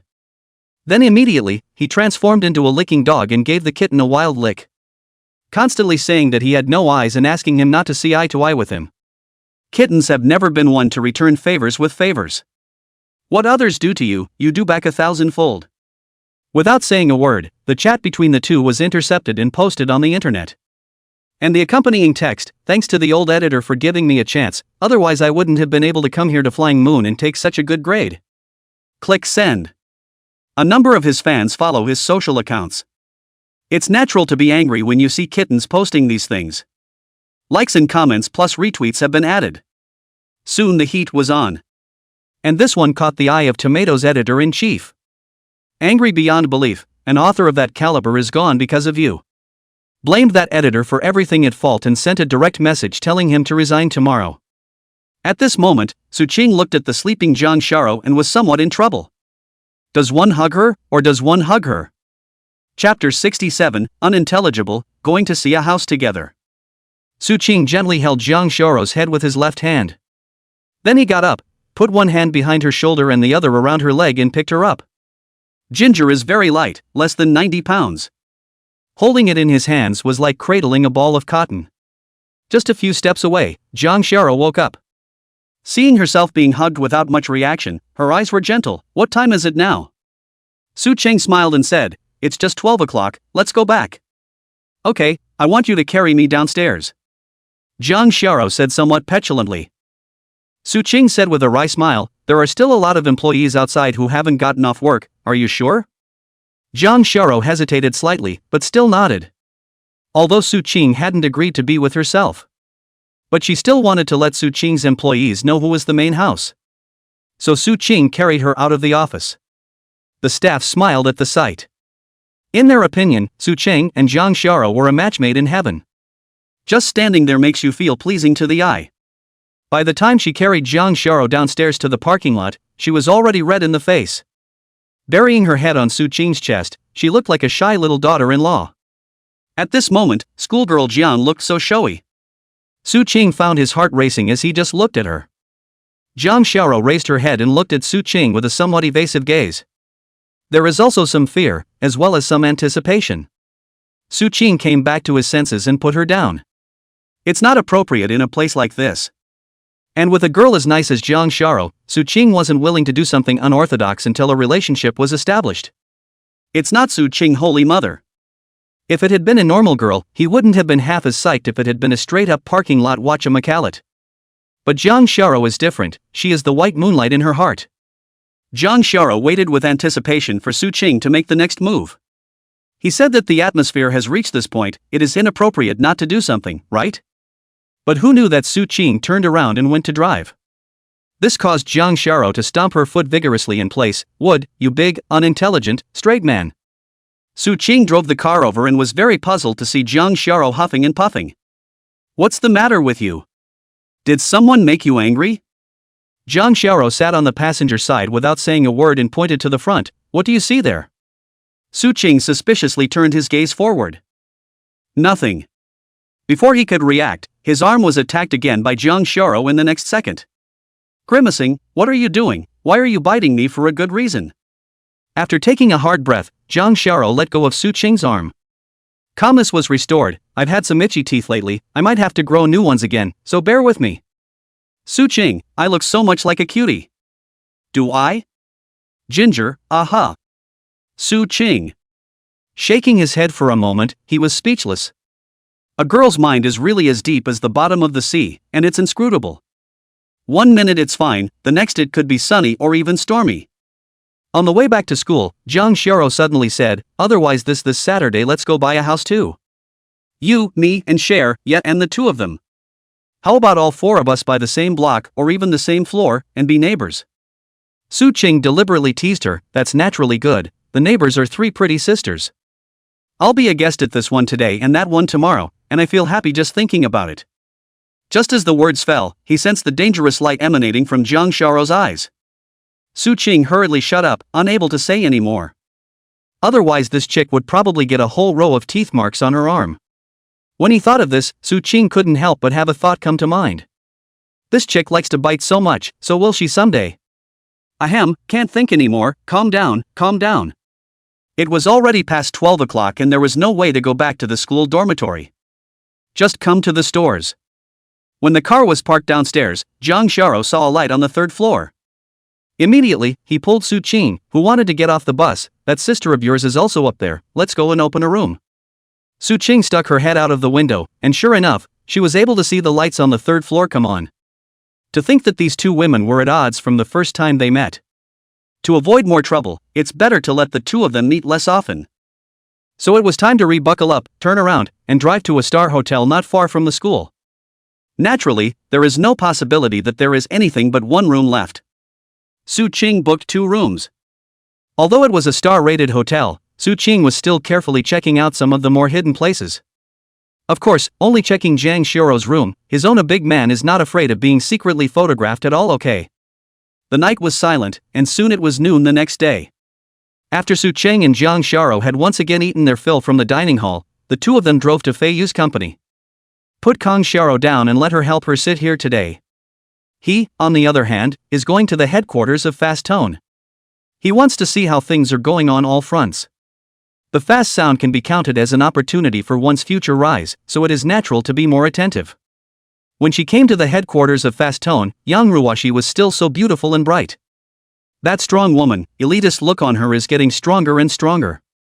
Yang Ruwashi saw Su Ching come alone and was enthusiastic to pull his arm. Honorable second shareholder, any instructions? Su Ching didn't move and drew his hand away, making his intentions clear. Yang Ruwashi's smile didn't diminish as she took him on a tour of one department after another. The various departments are now organized. The software is also pretty much paired and ready to go. Then it has also secretly completed the acquisition of Duhu with Station C, and now it's starting to consolidate its resources. Su Ching asked the question he was most concerned about: how much money is left in the company now? Yang Ruwashi replied, the company still has more than 800 million on the books. You have to prepare for the next round of investment, about 1 billion. Su Cheng nodded, no problem, but I need to take a look at the company's accounts. Yang Ruwashi then took Su Ching to look at the company's accounts. Spent a couple hours making sure nothing was wrong before leaving. Yang Ruwashi did a great job in all aspects. She also told Su Ching that in a week's time, Fast Voice would be officially launched and would go head-to-head with audiovisual. At that point, more money will be needed. Su Ching looked at the time and went back to Fei Yu Company to pick up Jiang Sharo from work. Soon it was Saturday. The four agreed to go to the house together. Chapter 68 Excitement, Limited Budget. Li Shuer and Bai Xiaoya were both excited. Two sisters are still freshmen. It's hard not to be excited when you can afford to buy a house in a place like this in less than 2 months of school. Jiang Sharo said, why don't we go to the Fairview neighborhood? This neighborhood my family also has shares when you can give you some discounts, or send a 10 years of free property fees and so on. Wow, the Fairview neighborhood is actually your home. Li Shuer exclaimed, the average price of this neighborhood is over 60,000, and it's hard to grab a house. Hey. Jiang Sharo waved her hand, it's not my family's law, it's just a little share. Bai Xiaoya asked, then how many shares does your family have? Jiang Sharo, it's only 96%. Su Ching. Sharo Li. Bai Xiaoya. The Fairview neighborhood is not very far from the school, just a 10-minute drive. After arriving at his destination, Su Ching didn't get off right away. Instead, it went around the entire neighborhood. Seeing that there is a large supermarket around, as well as a kindergarten and elementary school. There is also a large public library as well as a shopping street. There are also food markets, hospitals, large parks, etc. These are also available, and the surrounding facilities are very complete. A little further on, there's the middle school with a major high school. No wonder houses are hard to come by here. You must be shaken daily to qualify for one purchase. A purchase qualification is said to be worth $100,000. And the house you buy here has to be paid for in full. After wandering around, all four were very fond of the place. Su Ching then parked his car and walked inside. Jiang Sharo had already greeted the relevant people here in advance, so she could go in directly. And the general manager of the property here, a middle-aged man in a suit, ran out to receive him personally. Hello miss, how are a few of you? This property manager acted very respectfully. If she served Jiang Sharo well, she might just soar straight to the top in the future. Jiang Sharo hummed, give us the specifics. The man reached out and made a gesture of invitation and said, our neighborhood is an upscale one. The distance between floors is 5 times the distance between floors in a normal neighborhood, so no matter which building you are in, the view is wide open. The green area is also more than 6 times larger than the average neighborhood. In addition, there are only 2 sets of rooms on each floor, both of which are 150 square meters in size. Each suite is served by its own elevator, and owners are only able to take the elevator back to their floor. This ensures adequate security. Also, all the houses are finely decorated and the materials used are of the highest grade, and there will be no formaldehyde. Aside from Jiang Sharo, Su Cheng and the few of them were incomparably moved. Jiang Sharo nodded, we want to buy our houses together, are there any upper and lower floors that are not for sale? Yes, please follow me. The man even led several people to the elevator to the second building and pressed the button for the 10th floor. At the moment, the 10th and 11th floors are both unsold. Shara Lee said, "This floor is in a good location, it's too high, if there's a typhoon day it's easy to sway, it's horrible." Bai Xiaoya also said, "That's right, my house is on the 29th floor." The whole thing felt like it was shaking in a slightly stronger wind. A dozen floors is best, and climbing the stairs is still tolerable in case of future elevator failure. As he spoke, he had arrived in the suite. Once inside, there is a foyer. The overall decor is warm white, very cozy and soft. The suite is 4 bedrooms, a kitchen, and 2 large balconies. The pattern is great.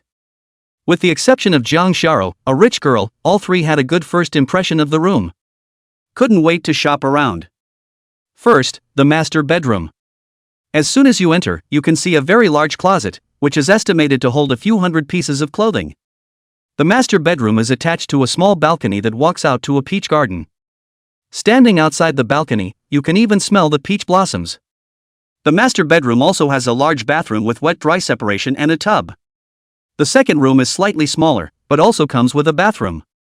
All 4 of these homes come with bathrooms, which is kind of rare. Li Shuer's eyes were filled with little stars. This house layout is so beautiful. This place can be used to make a gaming plus live streaming room. In the future, you can do live streaming at home.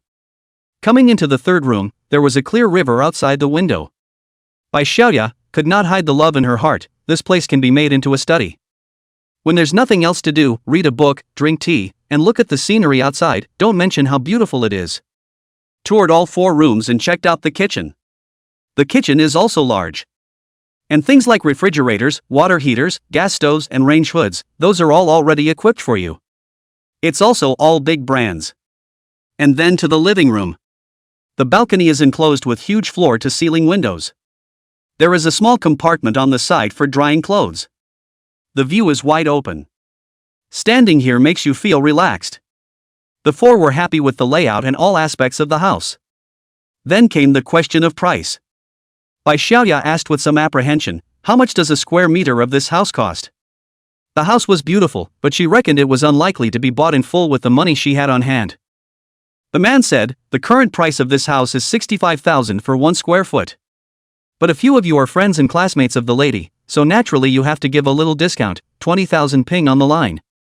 Plus another 5-year waiver of property taxes for a couple of people."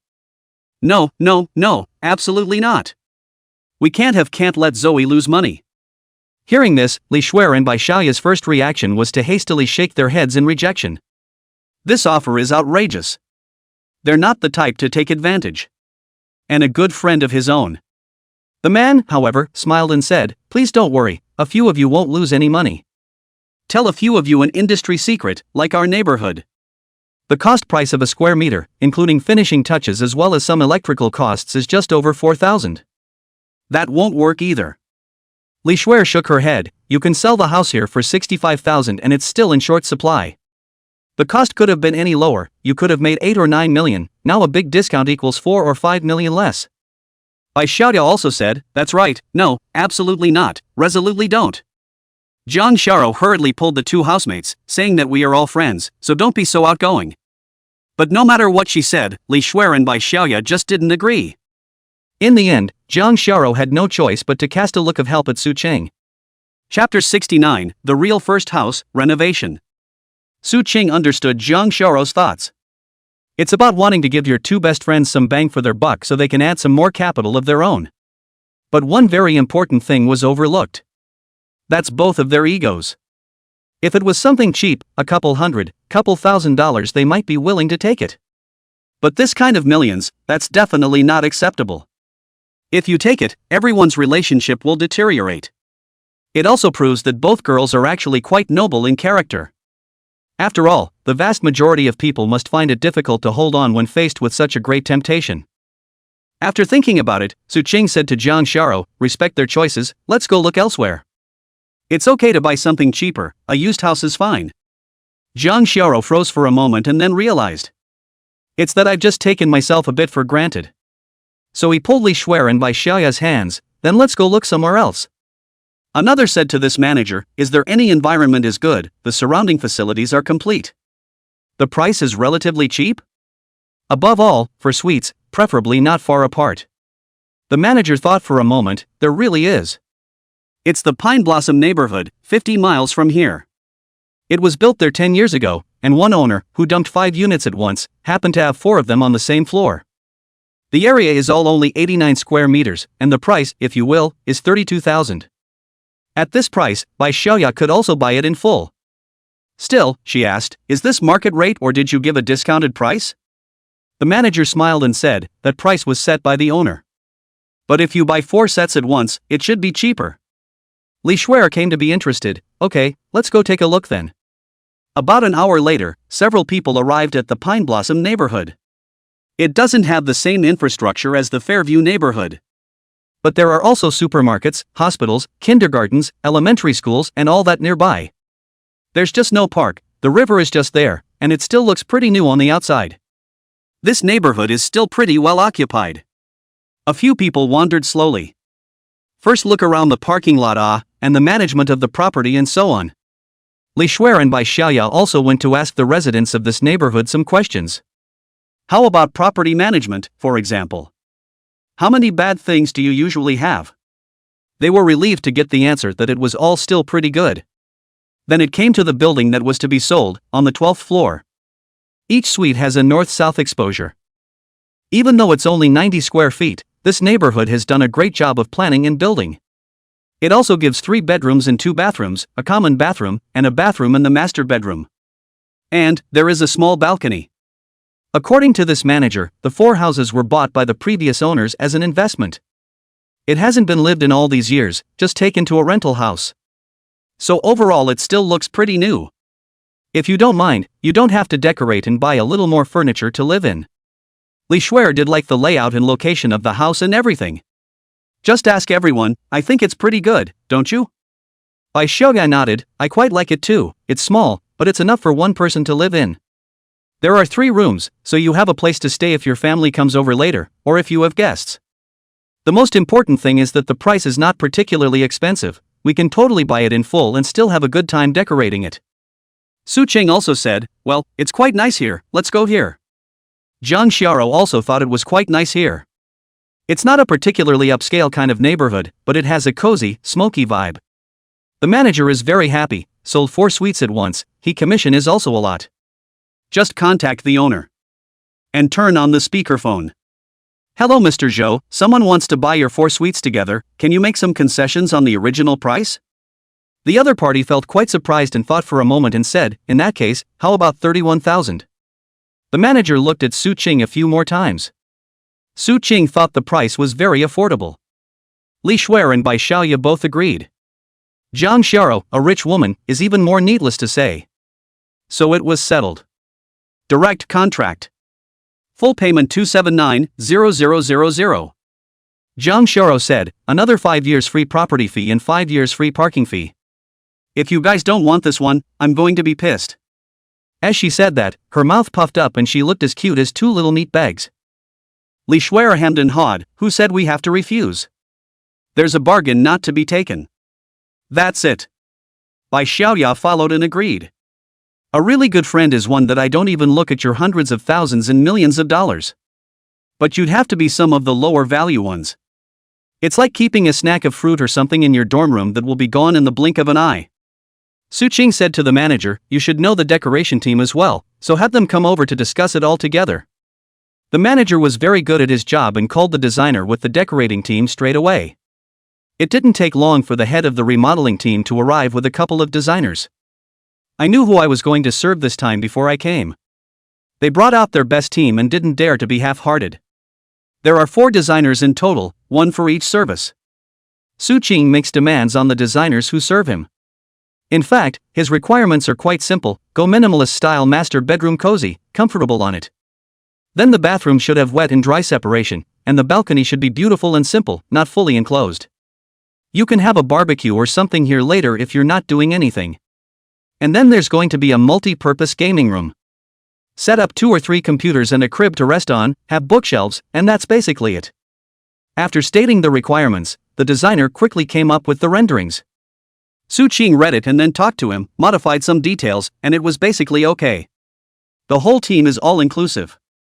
Appliances, furniture, whatever they take care of. The price given was also more favorable, 200,000 for all-inclusive soft and hard. It was only with Jang Sharo around that such a favorable price could be given. If you put it on an average person, it would be at least $300,000 to $400,000. With this great lady around, people don't have to worry about these renovation teams daring to screw them. After the contracts and whatnot were signed, that manager used a lot of connections as fast as he could. The house book was delivered to them after 2 hours. Li Shuer and Bai Xiaoya were both in a bit of a trance when they got the house book. It's amazing that the two of them, girls from the countryside, have their own house so soon. It feels like a dream.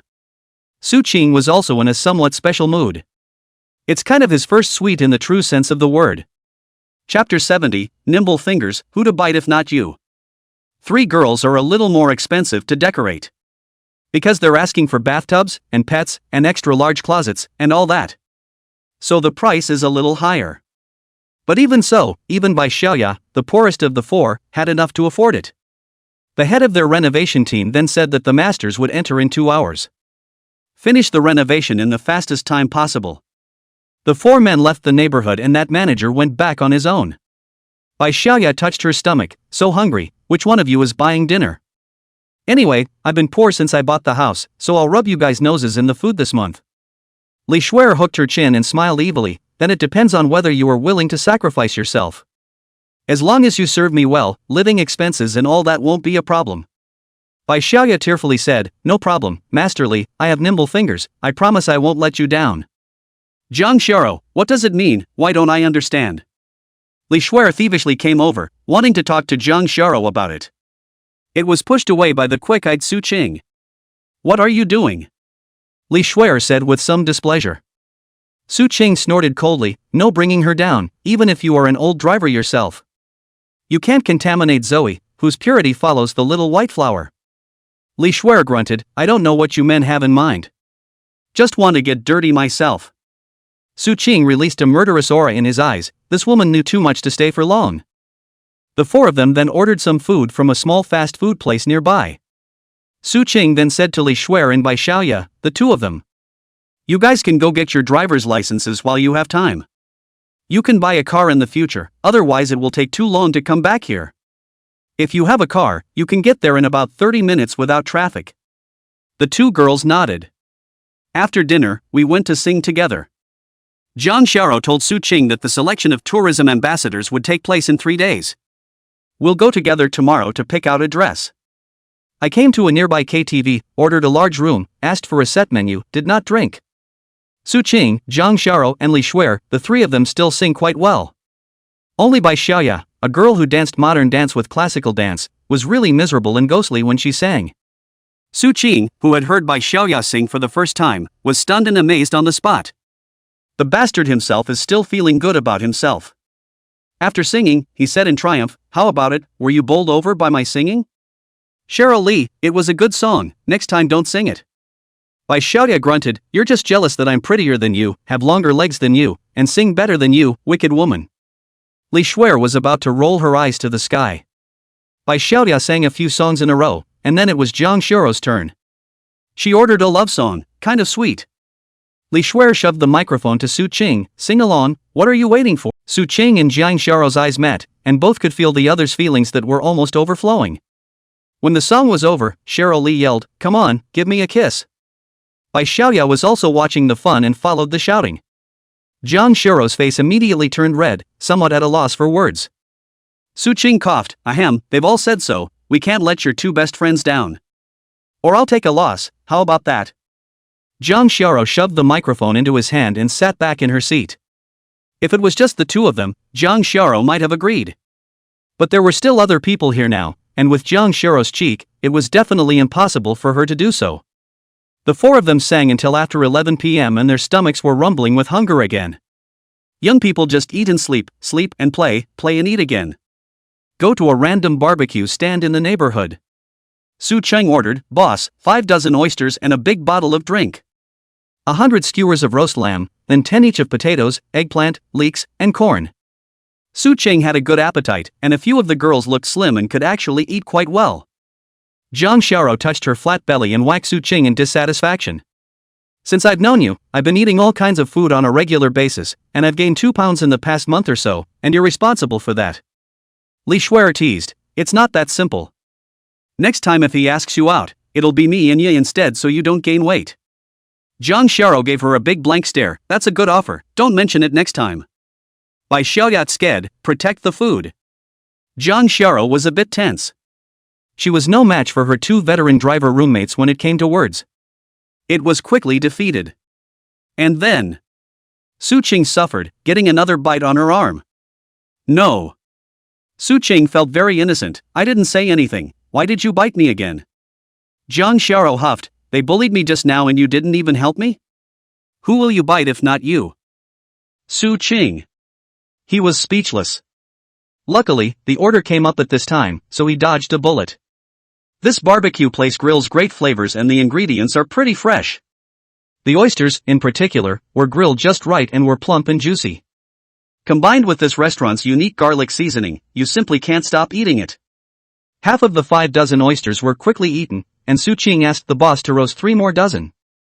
Looking at Jiang Xiao's mouth full of oil from eating, Su Qing took out a paper towel and wiped it for her. Jiang Xiao smiled sweetly at Su Qing. This scene was seen by Li Shuer and by Xiaoya and the 2 of them, and they cried out that they couldn't stand it. Come on, don't catch us off guard and feed us dog food, okay? It's really too much, think about our mood too. Su Qing, okay, next time for sure. By the time everyone had eaten everything they ordered, it was already 1 in the morning. Going back is naturally impossible. It was just able to find a hotel nearby. But when they arrived at the hotel, the desk clerk told them something. Chapter 71, Strange Knowledge adds to the list. I'm sorry, but there's only 1 big room left today. So Su Qing and the others planned to go to another hotel. Instead, the receptionist said, several people, the hotels and inns for dozens of miles around are basically full. Oh, why is that? Su Qing asked. Because tomorrow is when there's a e-sports tournament being held. They still had trust in Su Qing's character. Book this only set of rooms. Entering inside I found it was still quite large. The bed is 2 meters wide, Jiang Xiao, the 3 of them is more than enough, there is also a large sofa. Following the usual practice, Su Qing still checked some hidden corners of the entire room. Make sure there are no problems before staying at ease. Su Qing wasn't that particular, and directly laid down on the sofa and went to sleep. The 3 girls, on the other hand, were going to take a shower. Jiang Xiao was the first to wash it. After washing, he walked out and found Su Qing already asleep. She was wearing a bathrobe. Even though the robe was conservative, it was hard to hide her great body. With her hair wet, it's a great example of what it means to be beautiful as a lotus flower. She walked over to Su Qing and squatted down in front of her, tilting her head to look at the sleeping Su Qing at the moment. Eyes were tender, and gently stroking his cheek with her hand, Then Jiang Xiao glanced in the direction of the bathroom. It was discovered that the 2 Li Shuer and Bai Xiaoya didn't come out. That's right, they both went to the wash together. Jiang Xiao had also had the experience of washing with them. But only once, and never again after that. For no other reason. These 2 girls were too roguish, taking a bath was just taking a bath, and they often liked to do things that she couldn't accept.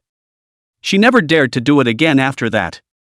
Looking around like a thief, he then sloppily kissed Su Qing on the cheek. Then, like a frightened rabbit, he quickly ran away. Jumping onto the bed and covering his head with the covers, his heart was beating fast. This feeling of secretly kissing your favorite person is so exciting.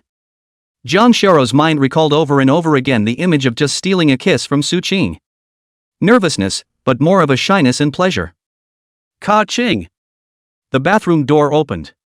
Li Shuer and Bai Xiaoya walked out from inside. The 2 sisters are very distinctive. One has a thin waist and one has long legs. They were all a bit surprised to see Jiang Xiao alone with her head covered with a quilt. Walk over and lift the covers. It was then that he saw Jiang Xiao's face turn red. Zoe, what's wrong with you, are you not feeling well? Jiang Xiao was startled and quickly shook her head to deny, no. Then why is your hair wet over your head, it's easy to get sick. Jiang Xiao, She was dumbfounded for a moment, not knowing how to explain. Li Shuer suddenly thought of something. Looking at Jiang Xiao, and then Su Qing on the sofa, he suddenly hemmed and hawed. I know, you must have just done something to the sleeping Su-Ching while we were in the shower. Come on, did you steal a kiss from him, or did you take advantage of him? I'm not, don't be ridiculous. Jang Shara, who had been told what was on her mind, instantly became anxious and hastily came to a denial trifecta. But the three already know each other very well. As soon as they saw this expression on Jang Shara's face, Li Shuer and Bai Xiaoya had a clue in their hearts. Told. Bai Xiaoya looked Jang Shara up and down and said, I didn't expect it. I'm greatly shocked that our school beauty, who usually looks so innocent, would actually do such a thing. Li Shuer also mercilessly scoffed, tell me, what kind of mindset did you have at that time to steal a kiss from Su-Ching? Jang Shara was already speechless by them at this moment. Only able to fold her hands together, pathetically pleading, two sisters, please stop talking, spare my little sister this time. I'll cover the milk tea for the next month and give you two sisters a lipstick, is that okay? Seeing her like this, Li Shuer and Bai Xiaoya didn't bother to continue teasing. All three of them took the hairdryer and went outside the balcony to blow out their hair so as not to wake Su-Ching up. By the time they were done, it was 3 a.m. The three men were lying in bed. Jang Shara was in the center, with Li Shuer on her left and Bai Xiaoya on her right. After a while, Jang Shara whispered, are you guys asleep? Nope. No.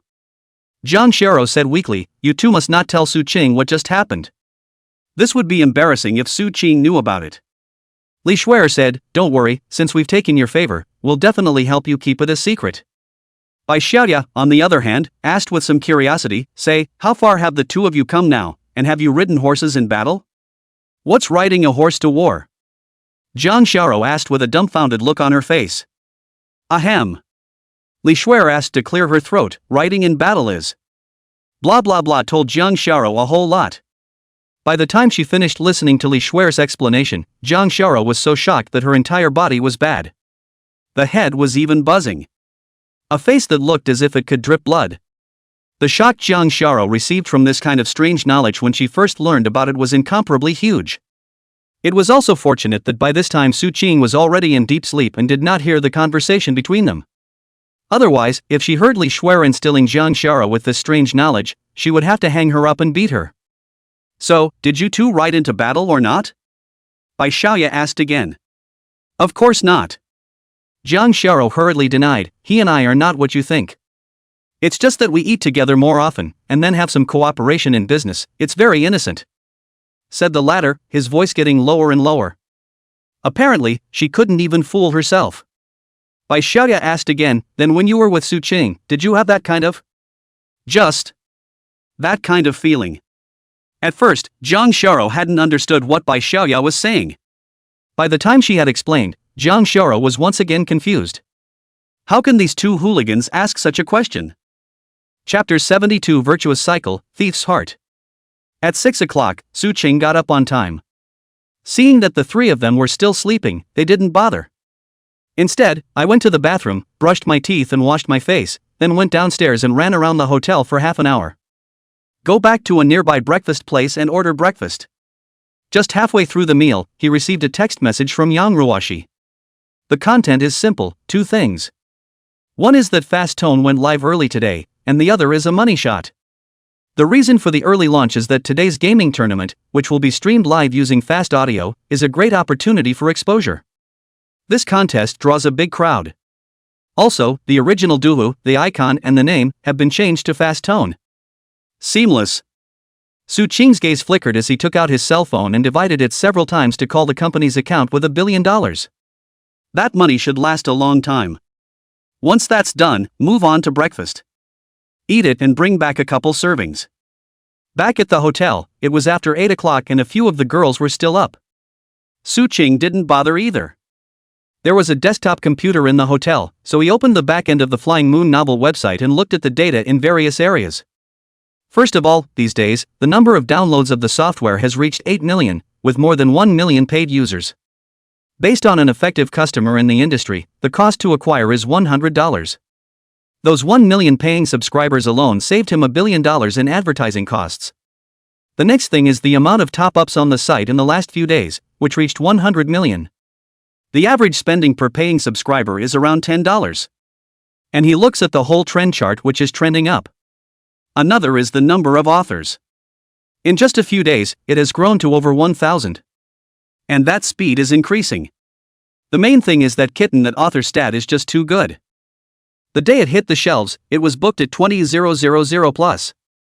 Just that one day plus the bounty was over $100,000. This is an overwhelming stimulus for many authors. And then there were the dozen or so authors who hit the shelves yesterday as well. And modeled after Kittens, popping in dozens of updates as soon as they hit the shelves. It's not as over the top as the Kittens, but it's still a great read for the reader. So the numbers for the day were bright. The highest is a history book written by an author with an average subscription of 6,800. Other authors have 2,000 or 3,000. As long as they don't get lazy with their updates. And the later episodes won't fall apart too much, 10,000 or 20,000 a month, 30,000 or 50,000 won't be a problem. When these people are paid for their manuscripts next month, there will be a wave of publicity, and they will be able to pull in more authors. With more authors, the probability of producing good work increases and can attract more readers. With more readers, the author's income will follow. It's a virtuous cycle. The formation of an animation and anime company is almost on the agenda. Wait until Monday or Tuesday to do it. At the same time, Su Ching had another idea. That's embedding fast voice on the Flying Moon software as well. By the time some of the anime adaptations could be shown on there, it could draw a huge wave of traffic as well. In the early stages, it was up to Flying Moon to raise quick voice first. When the fast sound traffic is huge at a later stage, it can in turn feed Feiyu. Last day to realize 2 software metamorphoses. Thinking of this, Su Ching became confident. There's a lot of confidence that you can beat Chishi with sound vision. Because, one had an advantage that Chishi couldn't match. That is, one has never been abroad, having grown up in the country. Witnessed the rise of the domestic internet firsthand. He knows what the netizens want. Because he's a veteran netizen himself. On the contrary, Thousand Creek. Although he came back from studying abroad in a prestigious school and has a huge family behind him as a backer. Plenty of money to keep burning. But the perspective is different between the two sides. Because of his birth, Shishi was destined to not be able to think from a civilian's point of view. The end result then must have been that what Shishi had produced could not have been too close to the people. Instead, they take the so-called high-class route. Su Ching was different. He's just a mundane. Getting something is also definitely something that the average person likes to read, loves to read, and understands. This one is his greatest strength. There's movement behind us. The three of them woke up and sat up from the bed. Su Chang twisted his head to take a look, and immediately laughed. What's going on? All three are wearing panda eyes. What time did you actually sleep last night? Ah! Hearing the 3 words panda eyes, the 3 sisters immediately let out a scream and hurriedly got out of bed to look in the mirror. After seeing the black eye, they all wailed. Last night, they talked until nearly 5 o'clock before they rested. As far as what topics to talk about, no at all. It also allowed Jang Shara to open up a whole new world that could be said to have shocked her for 100 years. Sleeping too late, so that leads to dark circles under the eyes. Hands and feet took out cosmetics from inside their respective bags and started a burst of makeup. It was a fierce relief to have the dark circles under his eyes covered. Go brush your teeth and wash your face, then you'll have breakfast. Jiang Xiao looked at Su Qing, her eyes flickering. Su Chang noticed the difference and asked her what was wrong. Jiang Xiao hurriedly shook her head, acting like a thief. After yesterday's inculcation by those 2 female drivers, Jiang Xiao could no longer look straight at some words and idioms. When he saw Su Qing, he couldn't help but have some anachronistic thoughts. Su Qing, feeling a little strange. But seeing that she didn't want to say more, she didn't press the issue. After finishing breakfast, Li Shuer and Bai Xiaoya said that they would go to their house to supervise the work. Su Qing then sent the 2 of them to the Pine Blossom neighborhood first. Then he'll go clothes shopping with Jiang Xiao. First, I came to an upscale clothing store that specialized in men's clothing. A shopper came over with a smile on her face. Hello both of you, may I ask what I can do for you too? Ginger said, help him pick out a formal dress and check out your latest styles. Yes, please follow me. The shopper led the 2 to the innermost row of clothes. 2, these are the styles that have just arrived recently, and each piece is from the hand of a famous artist. Regarding choosing clothes and such, Su Cheng knew nothing about it. It would just be left to Jiang Xiao to choose. Jiang Xiao looked over one piece of clothing at a time. Then he chose a plain black one, a blue one as well as a light blue one for Su Ching. Try these 3. Su Cheng nodded, took the clothes and entered the fitting room. Incidentally, I looked at the nameplate. Good lord, that's over $100,000 for a set of clothes. He certainly wouldn't have bought such an expensive one if there wasn't a need for it. Walk into the fitting room and go. Su Ching changed into a white suit first. When he walked out, Jang Shara was stunned. Chapter 73 I'm unclean, keyword. Su Ching walked out of the fitting room. It's like Prince Charming. The stature was straight, a white suit tailored to fit him perfectly. Originally he had some boyishness left in him. But this dress immediately looks so much more mature and stable when you wear it. Su Ching was also tall enough, plus had acquired enough money. So the whole person exudes a glow of confidence from the inside out. It adds a bit more to his charm. Seeing Su Ching in this outfit for the first time, Jang Shara was also stunned and stood there frozen. It wasn't until Su Ching walked up to her and gently pinched her pink cheeks that she came back to her senses. There was a little blush and a quickening of the heartbeat. Just now, Jang Shara thought of something else that the 2 roommates told her last night. Sin. I'm not clean anymore. Well, is this set okay? Jang Shara surveyed it seriously. Shaking his head and nodding again, it's pretty good looking, but it feels. This outfit is more suited for when you're the best man or groom, check out the other 2. Okay. Su Chang went back to change into the blue one. The temperament is different again, in a bookish sort of way. However, Jang Shara always felt that something was still missing. Finally Su Ching changed to the black one. After walking out, Jang Shara's eyes lit up and her heart thumped. This black suit is just right. Bringing out all the best in Su Ching. This is the only one, you're going to get a lot of girls if you wear this back to school. Jang Shara looked at Su Ching with unblinking eyes, how she liked it.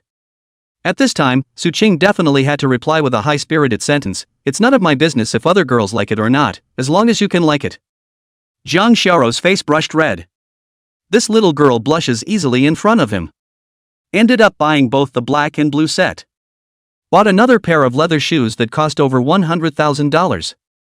Swipe your card, pick up your stuff and leave. Then it's off to buy clothes for Jang Shara. A few hundred meters away, there was a high-end women's branded clothing. The 2 walked in. Women's clothing has significantly more styles than men's. There are so many of them and each one looks beautiful. Jang Shara joyfully picked it out. No matter what age girls are, there is little resistance to all kinds of beautiful clothes. They don't buy clothes like men, they see something, try it on with no problem, and just pay for it. The girls often try on a dozen or so pieces without being satisfied, and then they'll go to another store. At this moment, Su Cheng once again felt what it meant to be a nightmare. Jang Shara tried a dozen pieces in a row, but none of them were very satisfactory. In the beginning, Jang Shara came out of the fitting room to ask Su Ching how the clothes were, and would also seriously comment on them. But it gets all kinds of perfunctory later on. What's it called? It's nice, it goes well with your temperament. What about this one? It's pretty, too, and it goes well with you. What about this one? It's pretty, too. Su Ching. Jang Shara crossed her arms, can't you walk a little bit? Nah, so perfunctory, I didn't even change it, it's still the same one from earlier. Su Ching felt a pang of scalp numbness. This ant has been trying it on for over an hour straight and is still keening up. But Su Ching's entire body was slightly numb. Regret. Just very regretful. Had he known this, he would not have agreed to this auntie coming out to buy clothes. Making up his mind, he would never come out to buy clothes with Jang Shara again. If he comes out again, he's a dog. The guide lady next to him secretly covered her mouth and snickered. They've seen a lot of this kind of thing. In the end, after coaxing for a long time, Jang Shara didn't continue to bother with him. Su Ching got serious in the back, almost as if he was fighting a war. Lift up the spirit of 120,000%, not daring to slack off anymore. After another half an hour of trying on dresses, she finally picked out a long white corseted dress. It set off her entire person as if she were a fairy coming down from the sky. White and pure, noble and sacrosanct. Su Ching all looked dumbfounded and couldn't help but swallow her saliva. It's stunningly beautiful. It was as if she was a giant vortex that one couldn't help but sink into and never want to come out of. Su Qing suddenly said, otherwise, it's better to change to a slightly more ordinary set. I don't want anyone else to see you when you look this good. Hearing this, Jang Shiro's heart was as sweet as honey. She came over to Su Qing's ear and muttered in a whisper, next time there's a chance, I'll show you some dress codes that have never been displayed in front of outsiders. Su Qing thumped his heart. He grasped the key word, never. What's that? Swimsuit? Bikini or something else like black silk? It's exciting to think about. Su Qing almost had a nosebleed. Hold it, can't think about it anymore, I'm going to make a fool of myself if I keep thinking about it. After buying the clothes, the two of them casually bought a bit of spicy hot pot and ordered 2 cups of milk tea at the snack street. Eat while strolling through this side of the night market. Both parties were enjoying the feeling of being comfortable. Jang Shara especially liked to buy a snack and throw it to Su Qing when she had 2 bites. He was only able to take the rest of Jang Shara's food and eat it with a pampered face. There was no longer any difference between the two, other than the fact that they hadn't established a relationship with each other, and were no longer different from a normal couple. Suddenly, both men stopped. Up ahead, Xianqi's figure came into view. He saw the two as well and smiled as he walked over. Still with that warm and gentle look, Xiao, what a coincidence, you're here too. Jang Shara was distant in her politeness, it's quite a coincidence, it's a bit surprising that you would come to a place like this. Thousand Creek gives off the impression of being gentle on the surface, but in reality, his heart is higher than the sky. It's not supposed to come to a place like this where ordinary people come. Xianqi's smile remained unchanged. I came here to get to know more about it, so I can also make some preparations for my future role as a tourism ambassador. The implication is that he'll take this tourism ambassador status. Jang Sharo's heart moved slightly. She heard a bit of the words. Are they planning to do something small behind the scenes? This is highly probable. Making up his mind, he would also have to contact the family side when he returned later. Have someone check to see if he'll actually pull any shady little stunts. Xianqi looked at Jang Shara with gentle eyes. Sharo, it will be your birthday in a while. When that day comes, I'll take my parents to meet my aunt and uncle in person. 1. To congratulate you on your birthday, and 2. To propose marriage in front of both families. Jang Shara exploded on the spot, no longer able to maintain her composure. I advise you that it's best not to do such a thing. Chapter 74, The Perfect Man, Keep a Low Profile. Jang Shara rarely got angry, exuding invisible coldness around her body, looking coldly at Xianqi. Xianqi didn't think so, but he didn't continue to ruffle Jang Shara's feathers either. Instead, he smiled and turned away. From start to finish, he didn't even bother to look at Su Qing, much less say half a word to him. A total disdain, as if he didn't exist. This kind of ignorance is often more lethal than a broken mouth. But Su Qing didn't care at all. The exchanges between the two sides are just now beginning. In the future, he might be able to pull this old family off the altar completely and replace it. Wrapping her arms around Jang Shara's fragrant shoulders, alright, leave him alone, to us, he's just an outsider. Don't let an outsider dampen the good mood. Yeah, well, whatever, let's keep eating. And get your salty hands off me. Su Qing, with a sarcastic smile, let go of his hand. The two of them wandered around until after 10 p.m. and ate their bellies out before heading back. Passing by a flower store, Su Qing went in and bought a bunch of pink roses for her, for you. Jang Shara was pleasantly surprised, but didn't bother to accept it. Why send me flowers for no reason? Didn't you send me flowers last time? This time I'll give them to you too. Oh, thanks. I didn't hear the answer I was looking for, but I was happy to put the flowers away. Back at school, when they were about to go back to their dormitories, Jang Shara reminded them again. Remember that tomorrow at 8 o'clock in the school hall, there will be a preliminary screening. Remember to put your clothes on and shave your beard or whatever. Su Qing saluted, yes, sir. Jang Shara snorted out a laugh.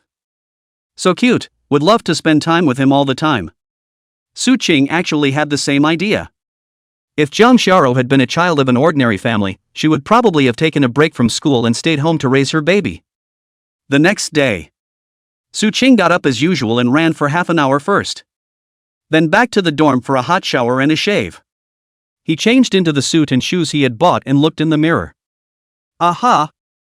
The perfect man. With this outfit, face value, and body temperament, there shouldn't be many in the school that can compare. Even if it's a match, Su Qing still has the school's flower. 2-1, what do you fight with? Qing, you're so handsome. Jang, who had just gotten up, was stunned when he saw Su Qing dressed like this. Su Qing smiled, low-key. Walk out of the dorm and go to the dining hall to get breakfast. On the road, both men and women were shocked to see Su Qing in this outfit. Originally, Su Qing's external conditions were very good. And now wearing this lifetime line of hundreds of thousands of dollars, it's even more impressive. Hello, can I add a friend?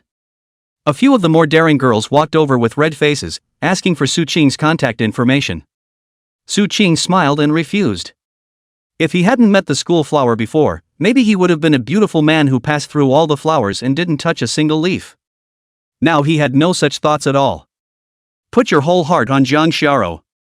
There are quite a few people who secretly take pictures and post them on the forum. The headlines are also more hyperbolic and you see than one another. Shocking, there actually appeared in the school. A stunningly beautiful man appeared in the dining hall, suspected to be a luxurious nobleman falling into the mortal world. Oh my god, a man who kills all male celebrities has appeared. These headlines attracted tons of people to click in. Seeing the photos inside, many teenage students were guilty of nymphomania and left comments. God, that's so cool, isn't it? Isn't that our schoolgirl's boyfriend? Earlier I thought he didn't deserve the schoolgirl, now I realize how wrong I was. This pair of CPs is too good to knock out, lock them both up for me. Su Qing didn't realize that he was once again famous throughout the school. After he bought breakfast, he ate it as he headed down to the girls' dormitory. Zhang Xiao and the girls came down. I'm not blinking, am I? Li Shuaren by Xiaoya reacted very exaggeratedly after seeing Su Qing. And no wonder. After changing into this formal wear, the change is just too much. It's not much different than being off the grid. The moment Zhang Xiao appeared, she similarly attracted countless gazes. The two walked together and everything around them paled in comparison. While eating breakfast, he walked in the direction of the auditorium. Not many people at the school attended. Because you need to have a lot of self-confidence in yourself, as well as external conditions and whatnot to be able to do so. After all, it's a tourist ambassador. If you are personally shabby and shabby looking, then instead of achieving the effect of attracting traffic, it will be counterproductive. The two of them, Li Shuaren by Xiaoya, didn't go to class today, and specifically accompanied Zhang Xiao to the auditorium. Cheer her up. After about a half hour or so of waiting, the judges arrived. Each portion is heavy, all of which are usually only seen on TV. Su Qing waited backstage with Zhang Xiao. It wasn't long before Qishi arrived as well. He's actually listed under Maytown University. Meaning again, Xianqi still greeted Zhang Xiao with a gentle smile, completely ignoring Su Qing. After what happened last night, both sides have already been considered completely torn apart. That's why Zhang Xiao stopped maintaining the superficial courtesy and also completely ignored him. Just to himself, he was chatting with Su Qing. You ignore him, I'll ignore you. Xianqi didn't get angry when she saw this scene, she just smiled, with a kind of, everything is under control posture. Luyan took the stage, she acted as the host this time. Microphone in hand. First, there was a lot of polite talk about welcoming the various judges as they went through the process. Then the rules were introduced, 10 judges will score, with 1 point being the lowest and 10 the highest. Those with a total score of less than 60 will be eliminated, and those with more than 60 will advance to the next session. Only then did he say, so now it's time, let's bring out the students involved in this selection to take the stage. The first one on stage is Wang Yuan from the computer science department. A male student with glasses came up. Introduced himself graciously and then performed a street dance talent. With that, one judge scored. This student was considered moderate in all areas and the final score given was just across the passing line, 61. The total number of participants was only 20. It's just a 3 to 5 minute show each on stage. However, only 2 have qualified so far. Soon, it was Qishi's turn to take the stage. Su Qing's expression instantly became serious as she stared at him closely. As his current biggest competitor and enemy, Su Qing also wanted to know what real skills he had. Chapter 75 High Scores. The Schoolgirl's Promise. Although Su Qing quite hated him. But one also had to admit that the moment Xianqi walked onto the podium, the entire podium seemed to brighten up a few points. And those judges on the stage were all brightening up and nodding their heads uncontrollably. In terms of image quality, Qishi would be hard to beat. He was seen holding the microphone and said, "Hello judges, my name is Chishi, I studied at a world-renowned school and obtained a double doctorate degree in management and agriculture.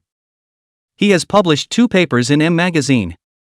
Then set up a lab and invented a dozen or so patents in agriculture that were passable."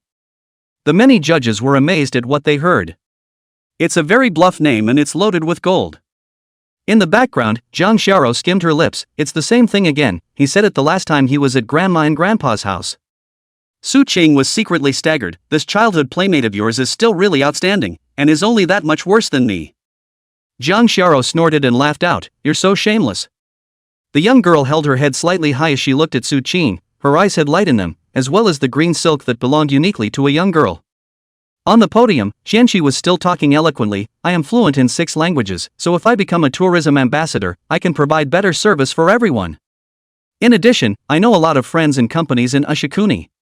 If I become a tourist ambassador, then I can introduce all those friends to come over here to play and even invest. To increase the city's GDP as well as increase jobs." Su Qing's gaze deepened. This guy is really prepared and strong. If he were the city's administrator, it would be hard for him to refuse such an offer. A judge on stage asked Chishi to tell him how many languages he had mastered. Chishi said it smoothly. The judges applauded one by one. Then the scoring begins. Both gave high marks. The final total score for Chishi was 96. Very high score too. The points from this preliminary round are added together when it comes to the finals. So the higher the score now, the more favorable it will be at a later stage. Zhang Xiao's expression became grave. "This guy, his score is so high." Zhang Xiao couldn't help but worry a little for Su Qing. When she got back last night, she went to poke around a bit. Thousand Creek didn't use any unseemly means. But this, in turn, adds to the mood. Xianqi came back and smiled at Zhang Xiao. "It should be Xiao's turn next. With your prowess, you'll definitely be able to get this tourism ambassador status. By then we will be a golden couple that everyone envies and a great story." With a cold face, Zhang Xiao directly ignored it and walked towards the outside. Because Lu Yun called out to her. As she passed by Su Qing shook her hand. "Go for it." Zhang Xiao smiled sweetly. "Well, I will." She shrugged and looked out with her hands in her pockets. "Hello judges and teachers, I'm Zhang Xiao." When Zhang Xiao took the stage, she was equally eye-catching. Her appearance is just outstanding. Not to mention the fact that it was a dressy day, and that appearance alone was enough to earn a high score. With a smile on her face, Zhang Xiao rushed towards the judges and bowed deeply. "Meet all the judges and teachers. I feel it is my duty to be a tourism ambassador and to make our city and school proud. Aside from my outward qualities, which can be quickly remembered by tourists from all areas to gain favor, I sing pretty well. Now there's a plum blossom for the judges and teachers to sing first. This song is the city song of Plum City. Basically everyone in Maytown can sing it." As soon as Zhang Xiao opened her mouth, she immediately grabbed the ears of the many judges. She has a distinctive voice and sings like a trickle of water that moistens the air. A quick trip into the heart. After the song was finished, the many judges applauded and then gave a high score. 97 points. It was 1 point higher than Chishi. "Thank you, judges and teachers." Zhang Xiao retreated. Returned backstage with grace and poise. Upon seeing Lima Xuqing, the whole thing went slack. Running over and hugging him. "Geez, I was so nervous just now, but luckily nothing went wrong." The soft fragrance entering his arms caused Su Qing's heart and mind to flutter slightly. Gently patted Zhang Xiao's back. She smelled good, not of perfume. Zhang Xiao said she never sprayed perfume. The scent was her natural self-contained body odor. It's like cinnamon mixed with plum blossoms, unique in the world. When Xianqi saw this scene, a cold aura flashed in her eyes. 2 people holding little hands, he could still stand it. But hugs like this one in front of your face are hard to tolerate. But the man's mind is also very deep. It didn't open its mouth to hurl insults or get rough or anything like the usual angry people do. Zhang Xiao also only hugged for a few seconds before letting go with a slightly reddened face. "Cheer up, you're the last finale, the score must surpass that guy." Su Qing said, "What if I pass him?" Zhang Xiao bit her lip slightly. Perhaps it was trying to properly motivate Su Qing. After a little hesitation she said, "If you score more than him, I'll give you my first kiss." After saying that, he lowered his head, not really daring to look Su Qing in the eyes. And hearing this, Su Qing was instantly like a chicken blood. Revitalized beyond measure. Don't worry, watch how I crush him. After saying that, he walked out towards the outside with his head held high. Su Qing's appearance on stage was equally eye-opening for the judges. He is also very good on the outside. Hello judges and teachers, I'm Su Qing, and there is no one more suitable than me for this position of tourism ambassador. Because I'm fluent in all the languages of the world in all the countries, big and small. The moment these words were uttered, it naturally caused Lu Yun and the 10 judges to be greatly surprised. But right after that they think it's bragging. In a normal person's perception, this is simply impossible. The judge sitting in the very center spoke up. He had a majestic look, and Su Qing had seen it many times on television. He spoke in a serious tone, "The student, there are some things that can't be taken at face value. No one will believe it. Because it's just too unbelievable. Becoming proficient in several languages takes more than a decade of the average person's energy. No matter how much of a genius Su Qing was, he couldn't have mastered 100 or 200 languages at the age of a teenager." Backstage, Shishi also shook her head. To John Sharo she said, "Sharo, you pick people in general. That kid blew it big time. He's definitely out. I advise you to draw a line with this kind of person earlier, so as not to lower your status and style." Chapter 76 rocks the house and the big man pulls in.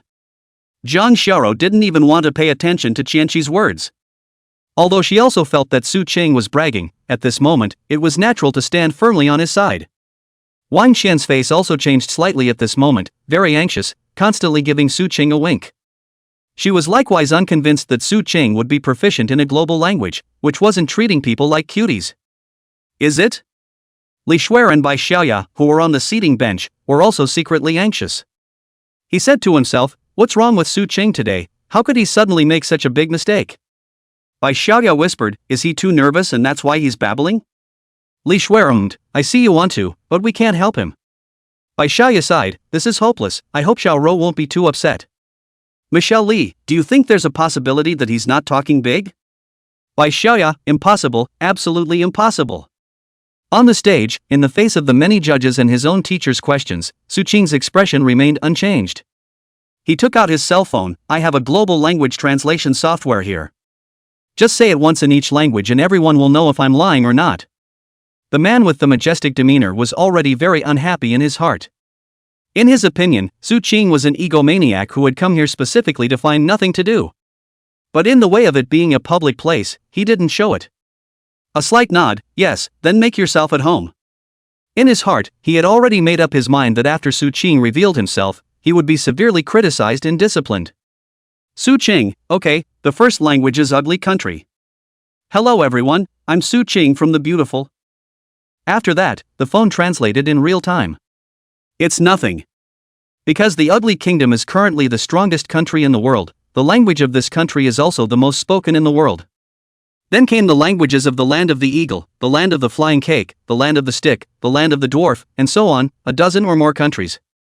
This translation software used by Su Qing is currently the best in China. For each language, there is a tone at the beginning of the translation. "Hello, we are translating so and so language for you." At first, everyone scoffed at what Su Qing said. However, after he fluently spoke the languages of a dozen countries in a row, the expressions of many people at the scene changed slightly. Backstage, Shishi's expression stared slightly. Jiang Xiao, however, had a relaxed expression floating on her face. Being able to master more than a dozen languages is good enough, so at least the impression points won't be lost too much. Even if Su Qing didn't say something like being proficient in a global language, something that seemed impossible to many people. The performance alone is capable of getting a decent score right now. Just when everyone thought that was all there was to it, it continued without a pause. It was accompanied by Su Qing uttering one language after another. The mouths of the people at the scene slowly opened wide, and finally even reached a level where they could swallow several eggs. Su Qing was not only able to speak the languages of various countries very accurately, but his accent and whatnot was also exactly the same. If you don't look at the face, just listen to the voice, it's the people from each country who can't hear any difference from their own. Those judges on stage are exposed to a lot of people from other countries because of their work. They could hear that Su Qing was speaking in all standards. Not sure exactly what was said, but it was definitely not nonsense. Now the many judges couldn't sit still. Straight away, he stood up and walked to the podium. They checked Su Qing's cell phone. To make sure there was no cheating, one of them took out his translation software and asked Su Qing to say it again. And he has to decide what to say about it. What if Su Qing only knows 1 or 2 sentences? Of course, this kind of translation software is also flawed, that is, it cannot be continuous, real-time translation. This kind of test was completely stress-free for Su Qing. He spoke eloquently, with a confident smile on his face. When the language of one country after another comes out of his mouth. And after it was very standard, everyone at the scene went numb, with expressions of disbelief on their faces. Wang Qian muttered, "What kind of demonic student did I take in?" Under the stage, Li Shuer and Bai Xiaoya exchanged glances, both seeing the shock in the other's eyes that could not be concealed. Oh my god, is he still human? Proficient in the languages of all the countries around the globe, is he an old monster who lived from the previous dynasty to the present? Backstage, Zhang Xiao squeezed her hands tightly. There was also a faint blush on her face from overexcitement. The surprise Su Qing had brought her was simply too great. This ability to be fluent in a global language alone could give him a lot of possibilities in the future. Even from Z if he wants to. Definitely not difficult. Compared to Zhang Xiao's exhilaration, Xianqi's face was as gloomy as water. Originally, he hadn't put Su Qing in his eyes and no longer considered him as his competitor. However, the ability that Su Qing was displaying at this moment was causing even a very arrogant person like Xianqi to have a slight sense of crisis. Aha! If it was according to what was said in the metaphysical novels, it would be that this son's talent was as terrifying as it was, and he must not be kept. After careful authentication, the many judges were horrified to discover that Su Qing really was proficient in all the languages of all the countries around the globe. Because software can't be fooled. None of them knew how they got back into their seats. It took a long time to ease up. The man with the majestic posture let out a bitter smile. Today, I've just seen what it means to be a true top genius, I give it full marks. Other judges have spoken up and commented. This ability is so out of this world that I give it full marks as well. No doubt about it. In the end, all 10 judges scored a perfect score, totaling 100 points. Even the judge sitting in the center opened his mouth to extend an invitation to Su Qing. Mr. Su Qing, I wonder if you'd like to work in my department? We're missing top talent like you. Su Qing's heart fluttered.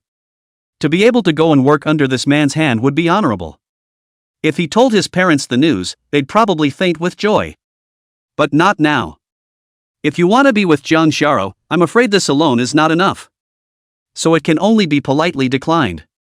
But that one didn't give up on that, but continued. If you don't want to come and sit in, you can also be given an honorary advisor. In the future, when we come across any tasks that are difficult to translate, I can look for you. What do you think? After saying that, he looked at Su Qing expectantly. Su Qing pondered a little before saying. Chapter 77. The great god is actually beside me, and someone is causing trouble. Then I'll respectfully disagree. Having such an honorary advisor in place would also add to his own weight. It will be a lot easier to go to business or whatever in the future. It's kind of a talisman. Seeing Su Qing agreeing to do so, that person was very happy. And also took the initiative to add Su Qing's contact information, and asked for a copy of his ID card. He said that he would help take care of the honorary advisor thing, and that he didn't need Su Qing to run around. To that being of such status and position, putting down his stature and communicating with Su Qing like this also made Su Qing somewhat flattered.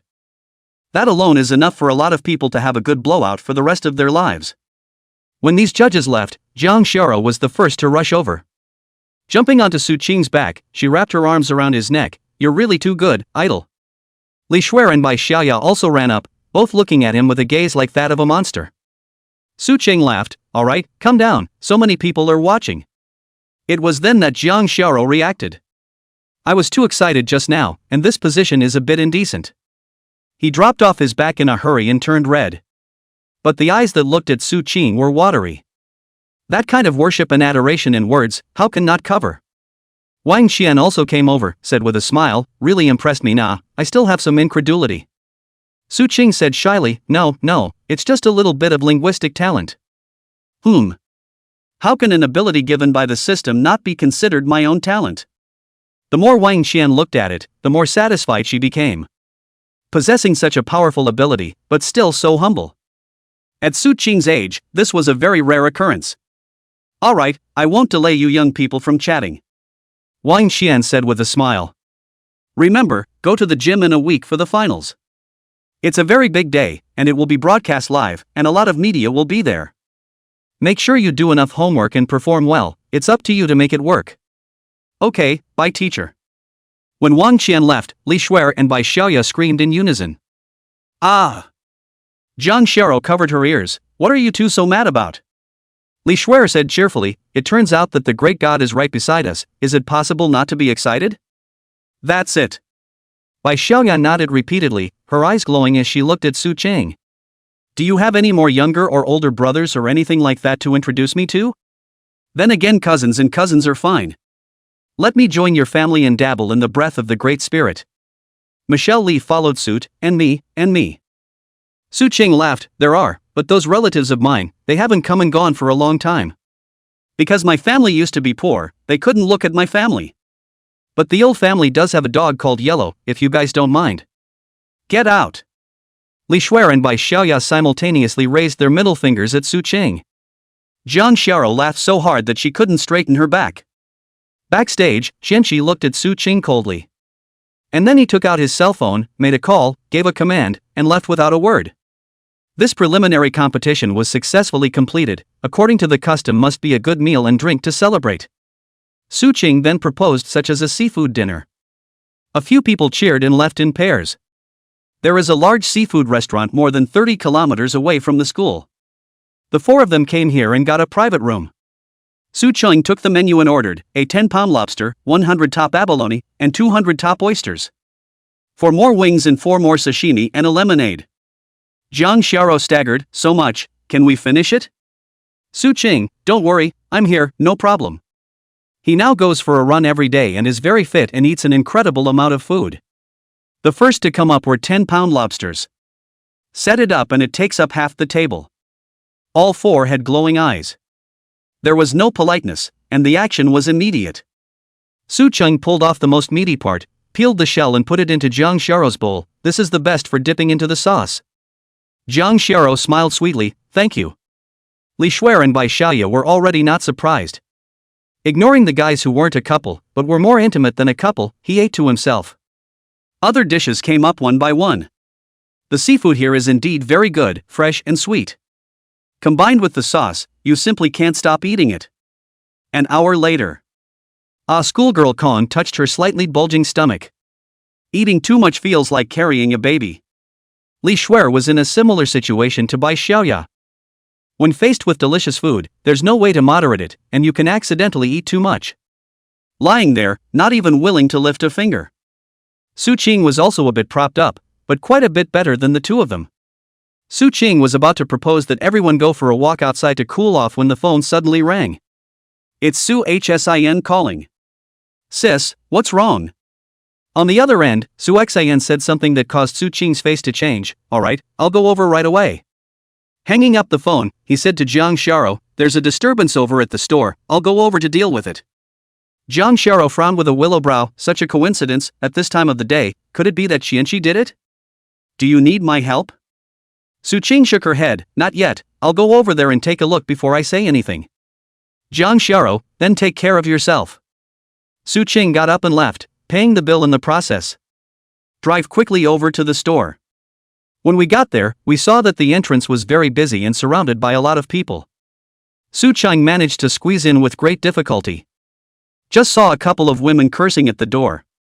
A dark store, this is a dark store. I bought treats here today and ate them with my kids and they pooped and threw up. We must be given a statement, or we won't leave today. This kind of heartless store, people should never come here to buy anything. Su Xin was angry and anxious, don't you slander, show me the evidence.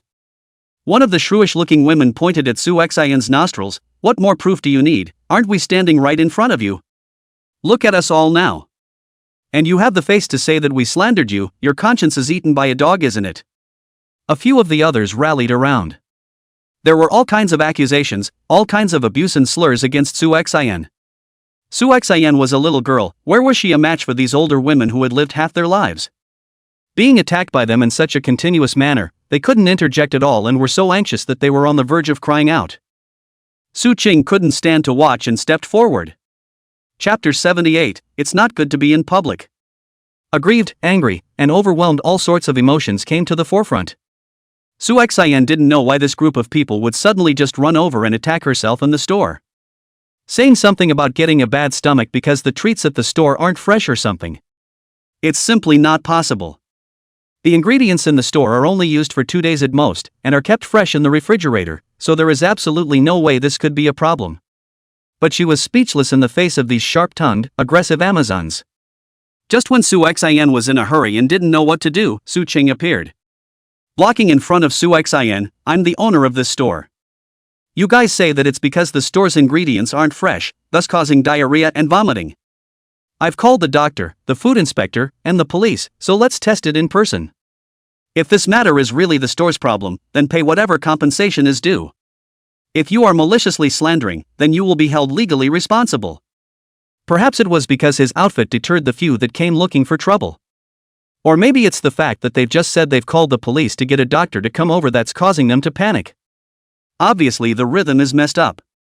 The older woman who danced the most aggressively let out a scream. "What do you mean by that? You don't admit it, and you're going to threaten us?" Su Qing said coldly, "I don't mean that. Wait until the police and the doctor come to naturally know who's right and who's wrong." And at this time, the crowd of onlookers also opened their mouths to help Su Qing. "I've been buying treats over here for over a month. How come I've never had this problem you're talking about? I think a couple of them just came here on purpose to cause trouble. 9 times out of 10, it's some competitor who sends them. Just this is whether there is any problem with this store. We have been eating for so long, would we not know? These people were supposed to come over and make trouble." Eyeing the many onlookers who were pointing fingers. Plus the police and the doctor are about to arrive again.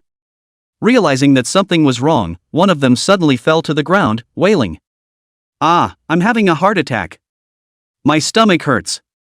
Somebody, help, kill someone." The crowd of onlookers backed away in a hurry. Su Xian was also nervous and pulled Su Qing's arm. Law-abiding people like them are most afraid of running into such shrewish scoundrels. Su Qing, however, was calm. Not at all impressed. Let them fall to the ground and ghost them. It didn't take long for the doctor, the police, and the food inspector to arrive. The group of Amazons saw this and instantly rose from the ground. Trying to escape, he was stopped by Su Qing. "Just now, I told you to leave, but you didn't. Now you want to leave, it's too late. The outcome of the matter is obvious." First of all, these doctors examined the physical condition of these older women. One is as strong as an ox. Then the food inspectors also meticulously inspect all the snacks, ingredients, and whatnot throughout the store. No problem with public announcements when you're done. It ended with the police officers questioning the Amazons. People like them are bullies and immediately wimp out when they meet a more powerful one. Quickly accounted for. It was a masked man who gave them a sum of cash to come here and look for trouble. Eventually, the Amazons were taken away and presumably detained for a few days. The onlookers witnessed what happened and were relieved to proceed into the store to spend their money. Su Xian asked Su Qing with some concern, "Is it possible that you've offended some powerful people and they've come to mess with us?" "Nothing, it's probably just a peer doing it." Su Qing comforted. In fact, he knew that this incident was 100% the work of Qishi. The purpose, naturally, was to give him a little warning. But Su Qing wasn't afraid is all. The only ones who are a little worried might be the parents. If that guy jumps over the wall and does something shameless, he'll be in big trouble. Su Qing developed a sense of urgency. You're still not strong enough, you still need to work harder. At the very least, that tourism ambassador status is definitely next in line. This will give you an extra talisman. After thinking about it, he called Hishiowa. Let her go back to secretly protecting her parents. It's considered a business trip, and Su Qing pays her $1,000 a day for the trip. After staying here for a while longer, Su Qing went back to school. Jang stood at the school entrance anxiously waiting. After seeing Su Qing, she rushed over. "How's it going?" "It's taken care of, the guy was probably just trying to give me a warning to not be so jumpy." Su Qing grabbed both of Jang shoulders. "I don't care about myself, but my parents' side. I hope you can go out of your way to help me arrange for a few powerful covert protections at my expense." "Qianxi is shameless," Jang said angrily. "If I had known he was like this, I wouldn't have played with him when I was little." "Don't worry, I'll arrange for someone to protect my aunt and uncle. Su Qing revealed a smile. Thank you then. Jang Sharo gave him a blank look. What's there to be thankful for? Let's go, back. Wait. Su Qing pulled her back. Did you forget something? Jang Sharo's eyes flickered. No, what's there to forget? Hurry back, I'm a little tired today and want to get an early night. Ha! Su Qing pinched her little pink face. Beauty Jang, you can't renege on what you said. But you said you'd give me your first kiss if I could surpass Chishi in the ratings. Jang Sharo's face instantly turned red. She also didn't know why she liked to blush in front of Su Qing. Guffawed, that. I certainly haven't forgotten. But it's not a good time to be out in public, is it? Then we'll go to the Grove, where it's quieter and there aren't many people. Jang Sharo quickly shook her head. I don't want it, that place is not clean. Also, I haven't brushed my teeth after eating today and my mouth tastes. Su Qing spoke quickly. I don't mind. There's absolutely no letting her off the hook this time. No matter what, this chick has to be made to fulfill her promise. Jang Sharo was so shy. Lower your head, but you can't see the ground. In an imperceptible voice, he said, so? At 8 o'clock in the evening, in the gazebo by the little lake at the school, I'll wait for you there. After saying that, he ran off in a huff. Su Qing looked at Jang Sharo's delicate and graceful back and laughed. Also back in the dormitory. First thing you do is take a shower. Then very carefully brush your teeth clean. By the time 7:30 p.m. rolled around, he had arrived early at the appointed place and waited. She was too embarrassed to say that kind of shameful thing. I don't believe it unless you let us check the bag. Jang Sharo wondered, why are you looking at the bag? Li Shuer had a lewd look on her face. Of course it's to see if you've got any kid burping pills in your bag, or a small umbrella. When the four of them were staying in the same room that day, these two had already popularized these things with Jang Sharo. So Jang Sharo is now aware of it. Hearing Li Shuer say this, she couldn't stand it on the spot. Nonsense, I'm going to come back to stay at night, believe it or not I'll sue you for slander? It's still cute when you're puffed up. Bai Xiaoya continued to tease her, you don't know yet, do you, that most men are fast. It's now over 4 hours before 12 o'clock and that's enough for 7 or 8 visits. Ginger spotted the blind spot. You tried? Bai Xiaoya said rightfully, of course not, but I have a friend who told me about it. Jang Sharo bristled and suddenly let out a squeal. Ah, rats. Where? Li Shuer and Bai Xiaoya turned around at the same time. There were no rats to be found. Turning around again, Jang Sharo had already run to the door of the dormitory. Making faces at his two roommates, slightly, I'll go first. Bye. The two were angry.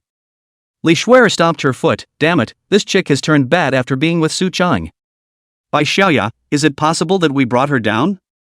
Michelle Li, impossible, absolutely impossible. A short jog brought us to the appointed place.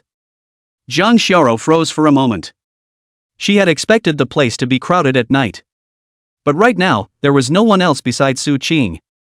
Strange, there used to be quite a lot of people passing this way at this hour. What today? Su Qing smiled and said, there were indeed quite a few people over here just now, so I gave them $100 each and let them go. So no one will be bothering us over here now, and you can give as much of yourself as you want. Jang Sharo silently sat beside Su Qing, then. Skillfully, he left a shallow teeth mark on Su Qing's arm. Su Qing had gotten used to it. He made a silent note of it. How many times has it bitten itself from the very beginning to now? It is to be counted back later. As for counting back from what, those who know understand, and those who don't say he doesn't understand. Zoe. Su Qing wrapped one arm around her fragrant shoulder and slowly came over. Jang Sharo's body was tense at this time, and her heart even seemed to be jumping out of her throat. Nervousness, anticipation, fear, and so on came in a rush. Follow closely on STH. Jang Sharo's head went blank. And then nothing. It felt like an instant, like 10,000 years had passed. When her consciousness returned, she saw Su Qing looking at her with a smile on her face. The shy Jang Sharo gently hammered him. Bad egg, what are you laughing at? Su Qing barred her mouth. Nothing, it's just that I just tasted the sweetest thing in the world. Jang Sharo, where to top such words? His already red face became even redder and looked like it was about to heat up. Su Qing didn't tease her anymore. Tightening her in his arms. Neither of the two spoke. Just enjoying the rare peace and quiet. With someone you like, even if you don't say anything. Both were able to feel very happy and relaxed just leaning quietly together. By 11 o'clock, almost 12 o'clock, a number of students were sneaking out. Under Jang Xiao's shocked eyes drilled into the middle of the flower garden. Both a man and a woman. Jang Xiao couldn't help but ask Su Qing, what are they doing? Su Qing's face showed a meaningfully difficult color. There will be inspectors at 12 o'clock, patrolling the entire school, and then they'll take a break. At that point, these couples can sneak out. In the grove, on the gazebo, even right here by the flower garden. Ahem, you get the picture, right? Jang Xiao understood. Big shocker. It simply refreshed her entire worldview. So, college students nowadays play so fancy and wild? Compared to them, Jang Xiao was no different from a newborn baby. The face was parched. She didn't dare to stay in this place any longer and hurriedly pulled Su Qing to run away. Made it back to the dorms before they closed. As soon as they entered the door, the two roommates scurried over, thieving and sizing up Jang Xiao. Jang Xiao was made uncomfortable by the look. Why are you guys looking at me with that kind of eyes? Hey, the children can't be taught. Li Shuer shook her head. From the fact that you ran into the dormitory so quickly just now, you can tell that you were not injured tonight. It's a waste of time for you to get all dressed up. By Xiaoya hemmed and hawed, that's not necessarily true. It's possible that Su Qing's eyes was smaller and didn't hurt her. Ha ha ha ha ha. Li Shuer laughed her ass off. By Xiaoya, I realized that you're so bad yo, actually making up Su Qing like that. No, I'm going to tell him tomorrow. By Xiaoya, don't, I'm just kidding, don't tell him, or else what if he doesn't invite me to dinner later? Jang Xiao had a question mark on her face, looking dully at her two roommates discussing something she couldn't understand. Still innocent, she would never have thought of going to that place. On the other hand, Su Qing returned to the dormitory. After washing up, I opened my laptop to browse through several online stores where a few of the treats were sold. He had long ago sent a couple of online store links to the group. For a while afterward, he didn't pay any attention to the online store business. I suddenly remembered today and opened the backstage and was stunned. Chapter 80 sales are on fire and she's really strong. All 4 treats inside the 3 online stores have sold more than 200,000 servings over this period of time. And many users buy several copies at once. This number really shocked Su Qing. Mind you, he didn't follow up with much publicity. It was never expected to have such horrible sales. And he reads most of the reviews as favorable.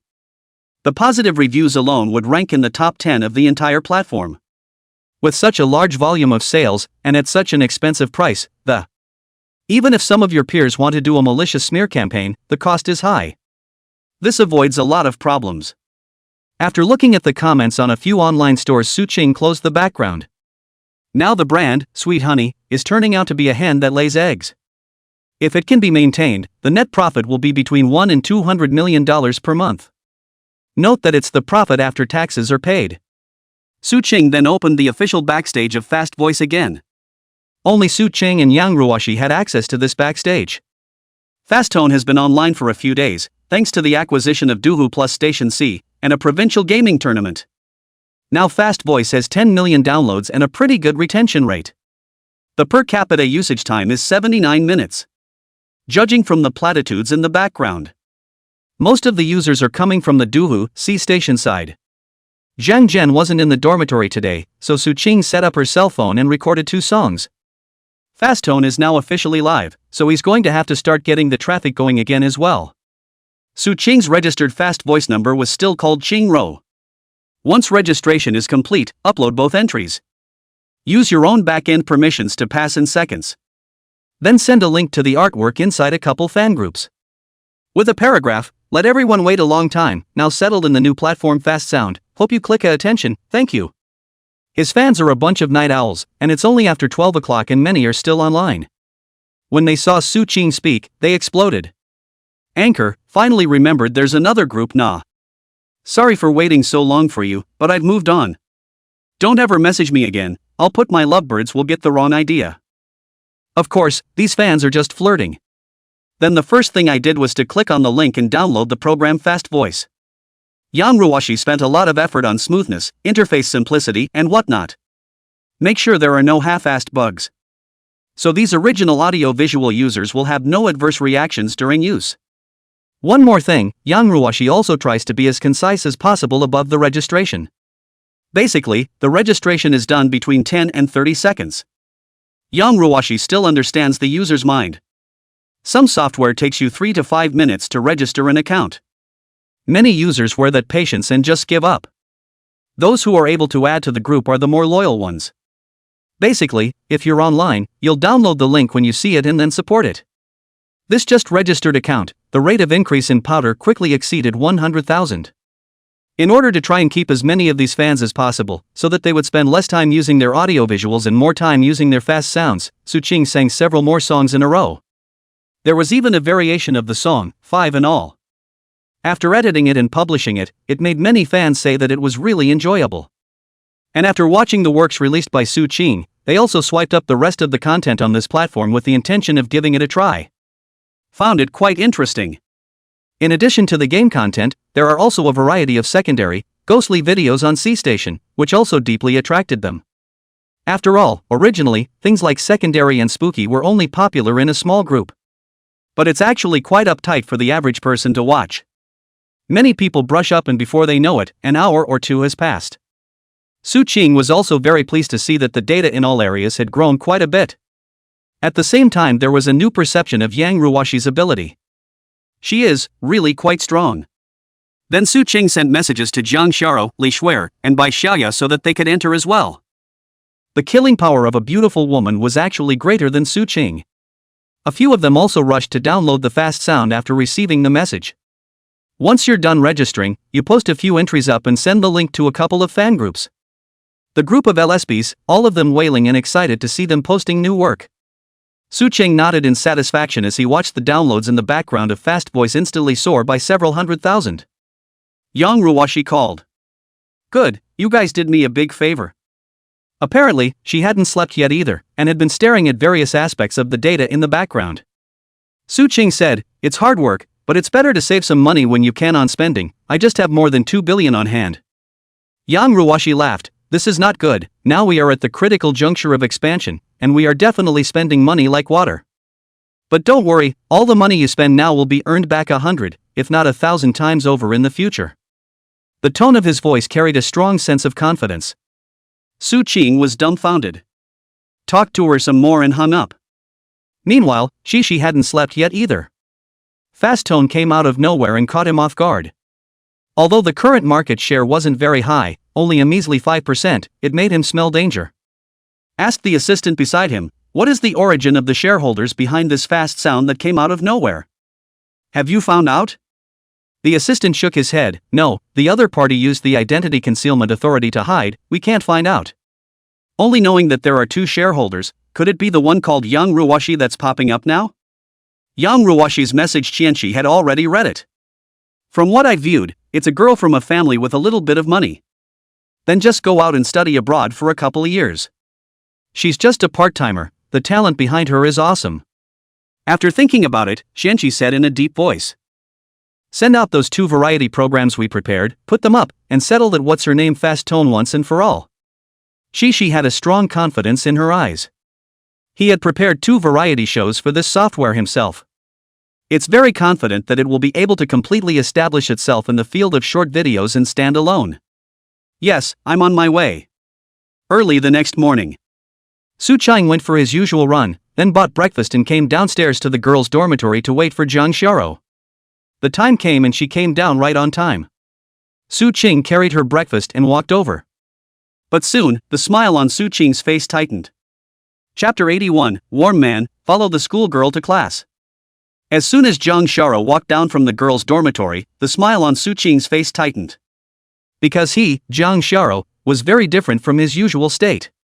His face was pale, and his lips were devoid of any semblance of blood.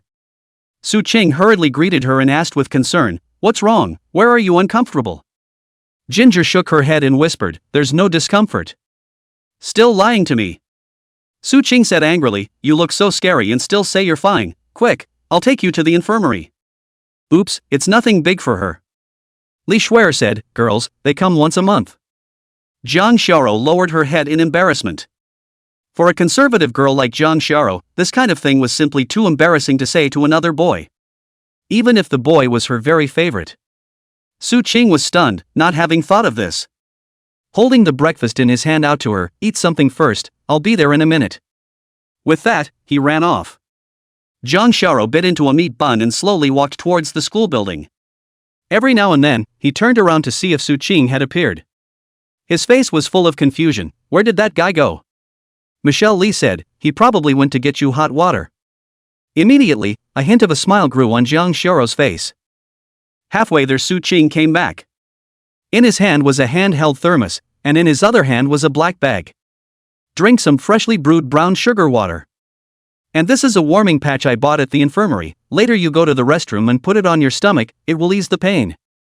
"Ah, thanks." Jang Sharo's eyes were watery, and her heart was naturally very moved. Because she knew the infirmary was far away. And Su Qing had to buy brown sugar water, and had to go back to her dormitory to get a thermos cup, which was a long way to travel. Su Qing must have been running for his life when he was able to get here so quickly. The thought made her heart ache. "I'm not really in any particular pain, you don't have to be so nervous." TSK TSK TSK. Bai Xiaoya shook her head. "Being force-fed dog food early in the morning is just too much." Jang Sharo was a little embarrassed. Su Qing, however, smiled and said, "It's nothing, I will go running every day, such a small distance is nothing to me. Drink the brown sugar water while it's hot, then hurry to the restroom and put the warming patch on." "Aha!" Jang Sharo nodded her head obediently, her brows filled with smiles and sweetness. Bai Xiaoya covered her mouth and snickered. Between the two, it's love. Li Shuer suddenly hammered Su Qing. "You have to treat her well in the future, you can't bully her. Such a nice girl, you send her some brown sugar water and you're happy like this.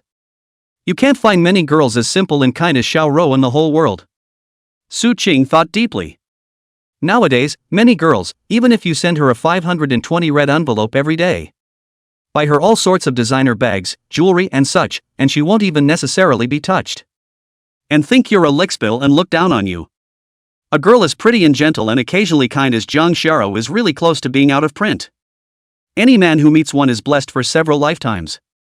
After Jang Sharo ate breakfast and drank some brown sugar water, her face wasn't as pale. Li Shuer and Bai Xiaoya then took her to the restroom to put the warm palace patch on. Su Qing, on the other hand, waited outside. "Hey, it's amazing, it's warm and less painful when it's pasted on," Jang Sharo said with some surprise. She hadn't used them before. "And it's also rare to have a period that hurts as much as this one. Let's go, we're going out." Jang Sharo felt like she had come back to life with full blood.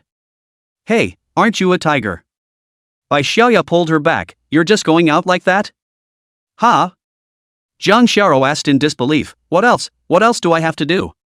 "You're such an idiot." Bai Xiaoya was a picture of anger. How can such a good opportunity be missed in vain? The next thing you need to do is act like a softie in front of him. When class is over, you tell him how uncomfortable you are today. Show a little more Linden-like delicacy. This is the time when that pampering desire in the heart of a normal boy is aroused. When the time comes, then let him rub your stomach with his palms or something, two people's feelings to not skyrocket. Michelle Lee gave her a thumbs up. "Not bad, that's a great idea."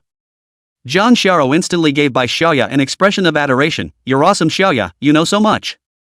Bai Xiaoya smiled bashfully, slightly. Seeing Jang Sharo come out, Su Qing rushed forward and asked with concern, "How is it? Is it any better?" Jang Sharo pitifully, "I see pity," said, "It's still a little uncomfortable, it hurts."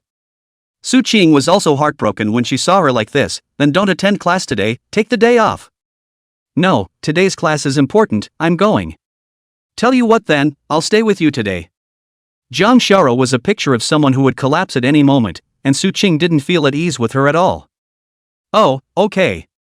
Jang Sharo nodded slightly, her heart snickering. He said to himself that Bai Xiaoya's method was so useful. This would be the first time Su Qing had gone to her class to listen to a lesson. Who? When Su Cheng arrived in Jang Sharo's class, everyone erupted in a cheer. Ginger was on the verge of burying her head in the bear's mouth. She was a bit overwhelmed by this scene. Su Qing, however, greeted everyone calmly before pulling Jang Sharo to sit in the corner. It didn't take long for the teacher to arrive. It was a professor with gray hair. "Class, roll call." Sweeping his eyes across the room, he quickly spotted Su Qing. "This student, you're not in our class, are you?" A student snatched the answer, back to teacher, this is the boyfriend of our school flower, who came over today to be the flower protector. Ha ha ha.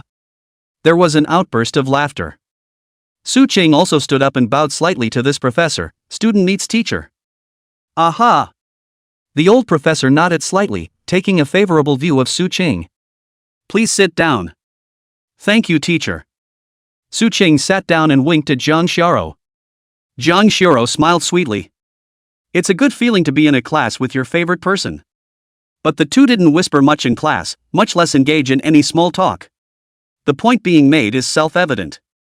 The other students were also very impressed to hear about this reward. Nay, after all, no one can even read what this means. Even if someone secretly filmed this and used a translation program, they couldn't translate it. Su Ching coughed gently. Jang Xiao showed this kind of I want eyes, which man can block to say no? He raised his hand, teacher, I'd like to ask, if I translate it, then can I give the bonus credits to someone else?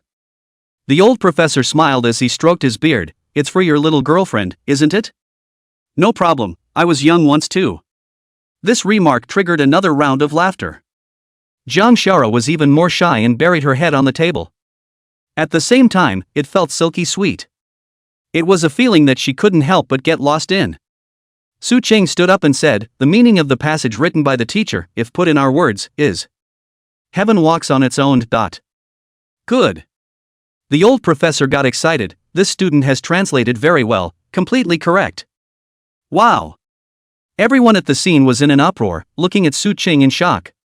It was the first time they had seen this knowledgeable teacher, who seemed as if Tarzan had crumbled in front of him without changing his face, show such an excited expression. The performance that Su Ching had put on in the auditorium in the first place didn't get out. One is that those involved at the time felt humiliated by the failure. It's natural not to proclaim it. For another, Su Ching was not one to show off. So until now, there weren't many people who knew that Su Ching was proficient in global languages. Jang Xiao couldn't help but raise her head. She felt a lot of envious gazes falling on her around her. It was more than she was happy to get attention for herself. That's the proverbial with a grain of salt. This student, which class are you from? The old professor regarded Su Ching as if he was looking at a diamond in the rough. Su Ching politely replied, back to teacher, computer. It seems you have a great talent for languages. Yes, the 100 credits are yours to distribute as you see fit. Thank you, teacher. Su Ching sat down and said to Jang Xiao, the credits were given to you, is there a reward, like the kind from last night? When he finished, he unconsciously licked his lips. Some things are very addictive. When Su Ching went to bed last night, that scene came back to her mind often. Jang Xiao lightly grunted, that's not good, I'm not a casual person. Su Ching, I won't give you any more credits then. My stomach hurts. Jang Xiao covered her stomach in a pitiful manner. Su Ching was speechless for a while. In the end, Su Ching was still unable to resist schoolgirl Zhang's gentle attack and agreed. Jang Xiao immediately revealed a triumphant expression. After the class, the old professor even took the initiative to ask for Su Ching's contact information. Said we could drill down on some academic stuff together sometime in the future. It was the envy of the other students. It's a supreme honor. You have to know that this old professor has a lot of resources and connections in his hands. A sense of pride rose in Jang Xiao's heart. This was her kind of man, unbelievably good in every way. She was now glad that she had made a bet between her two roommates and then picked Su Ching. Otherwise such a wonderful boy might not have met her. Walking out of the school building, Jang Xiao barked, suddenly I want to eat ice cream, let's go eat some. I'll give you a chance to reorganize your language.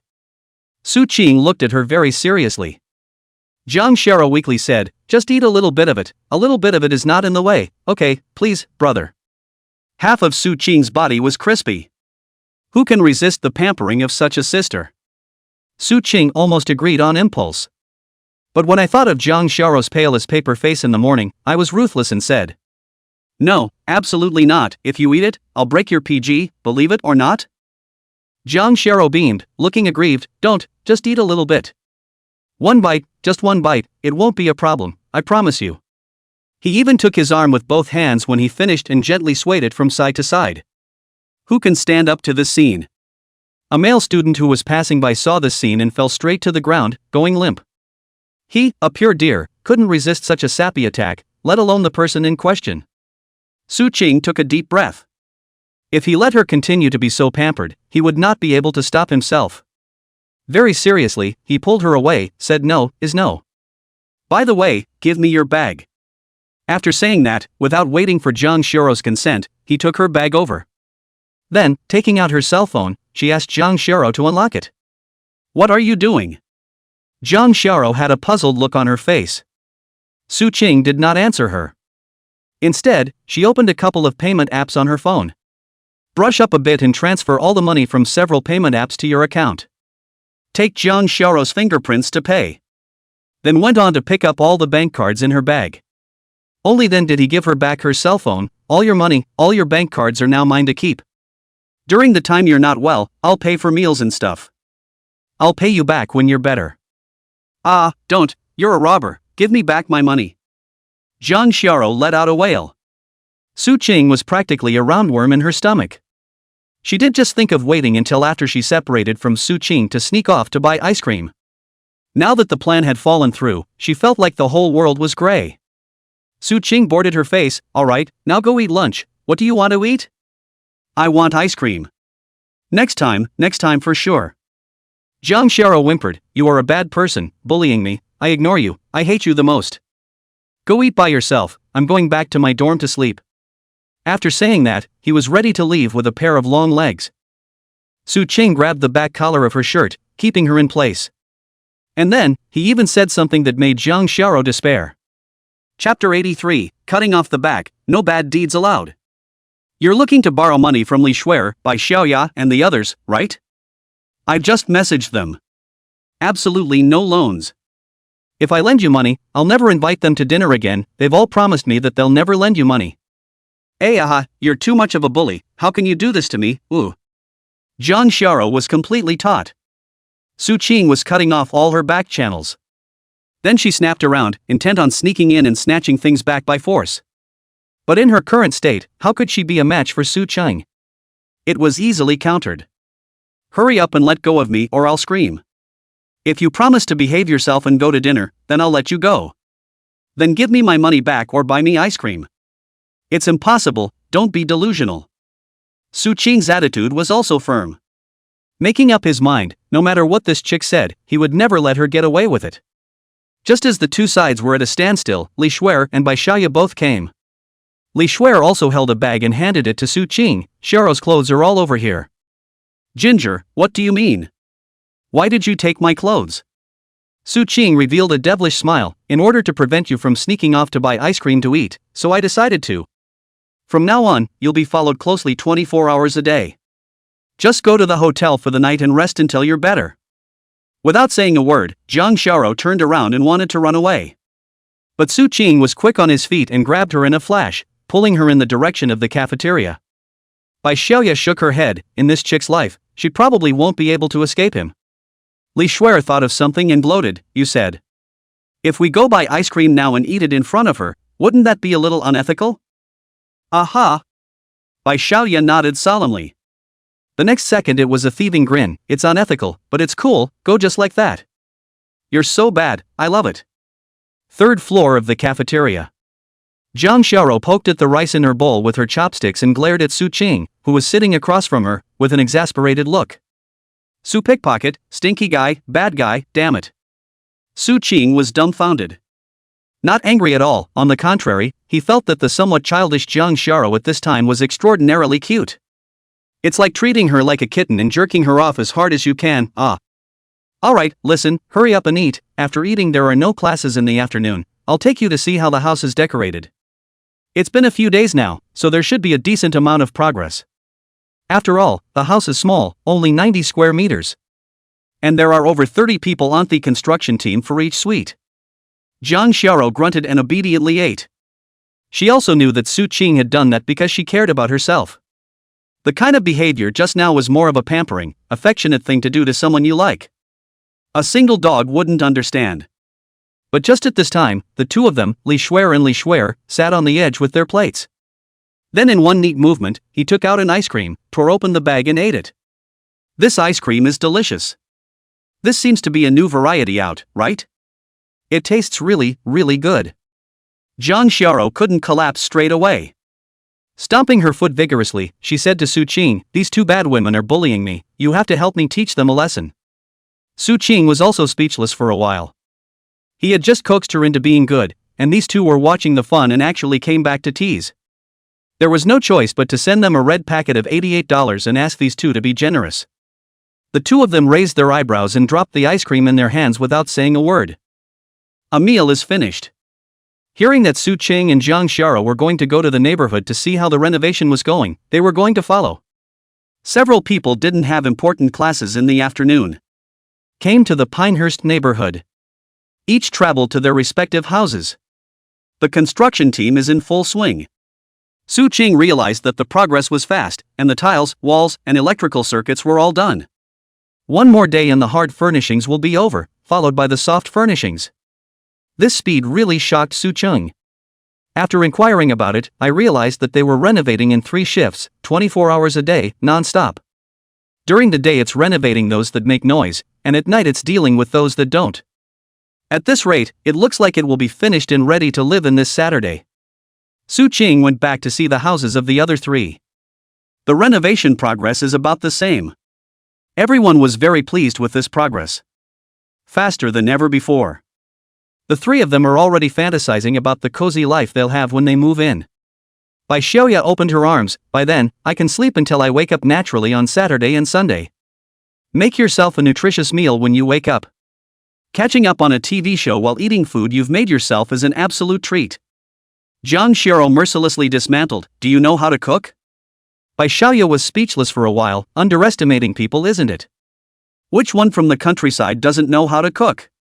You sure don't. Who said that? I'm also good at cooking, okay? Jang Xiao said with a straight face. I also made it for Su Qing last time. He said it was delicious, unprecedentedly tasty, not much different from a 5-star chef. Yes? Li Shuer and Bai Xiaoya looked at Su Qing in disbelief. The corners of Su Qing's mouth twitched. This chick. Don't you know the standard of your own cooking? Cough. Su Qing strategically coughed. It was definitely not possible to refute Jang Xiao's face at this time. Otherwise there's sure to be no good. So he gave a wild boast. Of course, the food that Xiao cooks is colorful and fragrant. It's simply heavenly. You guys are the ones who haven't had it, there are just no words to describe it. Jang Xiao raised her head proudly. The two of them, Li Shuer and Bai Xiaoya, were also confused. Could Jang Xiao's cooking really be that good? Then he asked Jang Xiao to make one for the two of them to try as well. Jang Xiao agreed with great gusto. Su Qing, on the other hand, was determined that he absolutely could not participate on that day. A minute of silence for both of them. That's what you call killing yourself, right? He could already imagine what the scene would be like when Jang Xiao placed the cooked meal in front of the two of them. After watching the progress of the renovation, the two of them, Li Shuer and Bai Xiaoya, went to learn how to drive. Su Qing first went back to the dormitory to get a few sets of clothes before bringing his laptop with him. Then it was off to the most exclusive hotel near the school and booked a suite for a week. Walking into the room, Jang Xiao squirmed a bit. You? Be honest, you can't. Do anything bad to me, or else I'll beat you? Su Qing hemmed and hawed, pressing closer towards her. Chapter 84 Molesting the Schoolgirl. Su Qing, a picture of a gray wolf, approached towards Jang Xiao, keeping her cornered while holding her smooth, white chin in her hand. Chick, you've landed in my hands now, this lord can do whatever he wants. Jang Xiao hummed, I'm on my period, there's nothing you can do about me. That's amateurish of you, isn't it? Su Qing laughed cheaply. Then came up to her ear and whispered something. Tell her some tips. It doesn't have to be. There are other ways. Like hands, like feet, but also like mouths, and even more so. Cough cough. Where could Jang Xiao stand up to such words? As soon as he pushed him out of the way, he ran inside the bathroom and slammed the door behind him. Leaned over the shower and gasped for air, then slapped his face with his hands over and over again. It felt like my face was on fire, as if it was going to burn. It took a while to calm his own alienation. Jang Xiao realized that there was now less and less of a way to resist some of the things Su Qing said.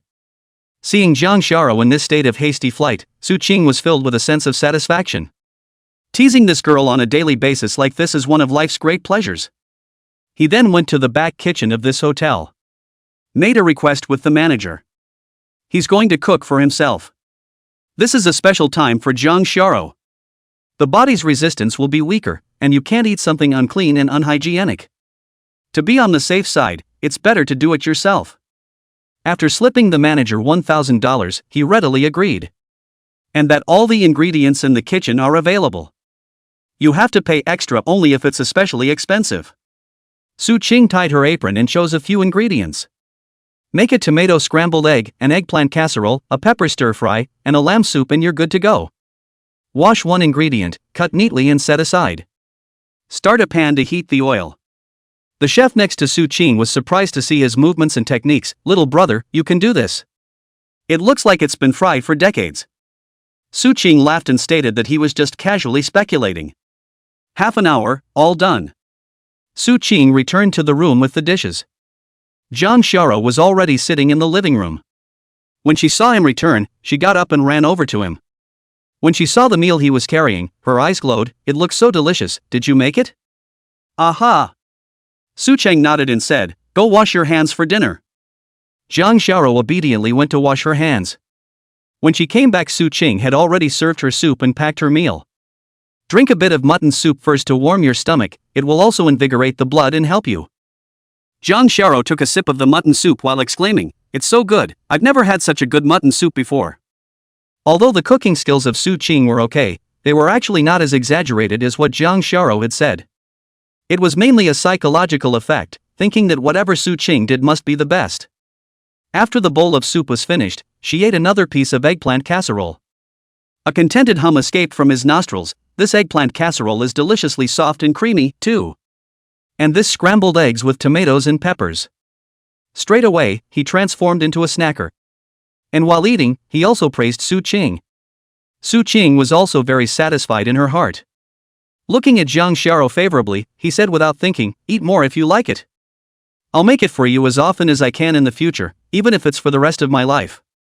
Jang Shara made a movement. And then looked up at him. After a moment of silence, he got up and walked over to Su Qing, lowering his head to give him a kiss on his left cheek. Then quickly sitting back down in his seat again, he said to him, eat and no talking. Su Qing saw that Jang Shara's ears were red and let out a silent light laugh. It would be wise at this point not to say anything to ruin the moment. After dinner, the two nestled on the couch and watched TV.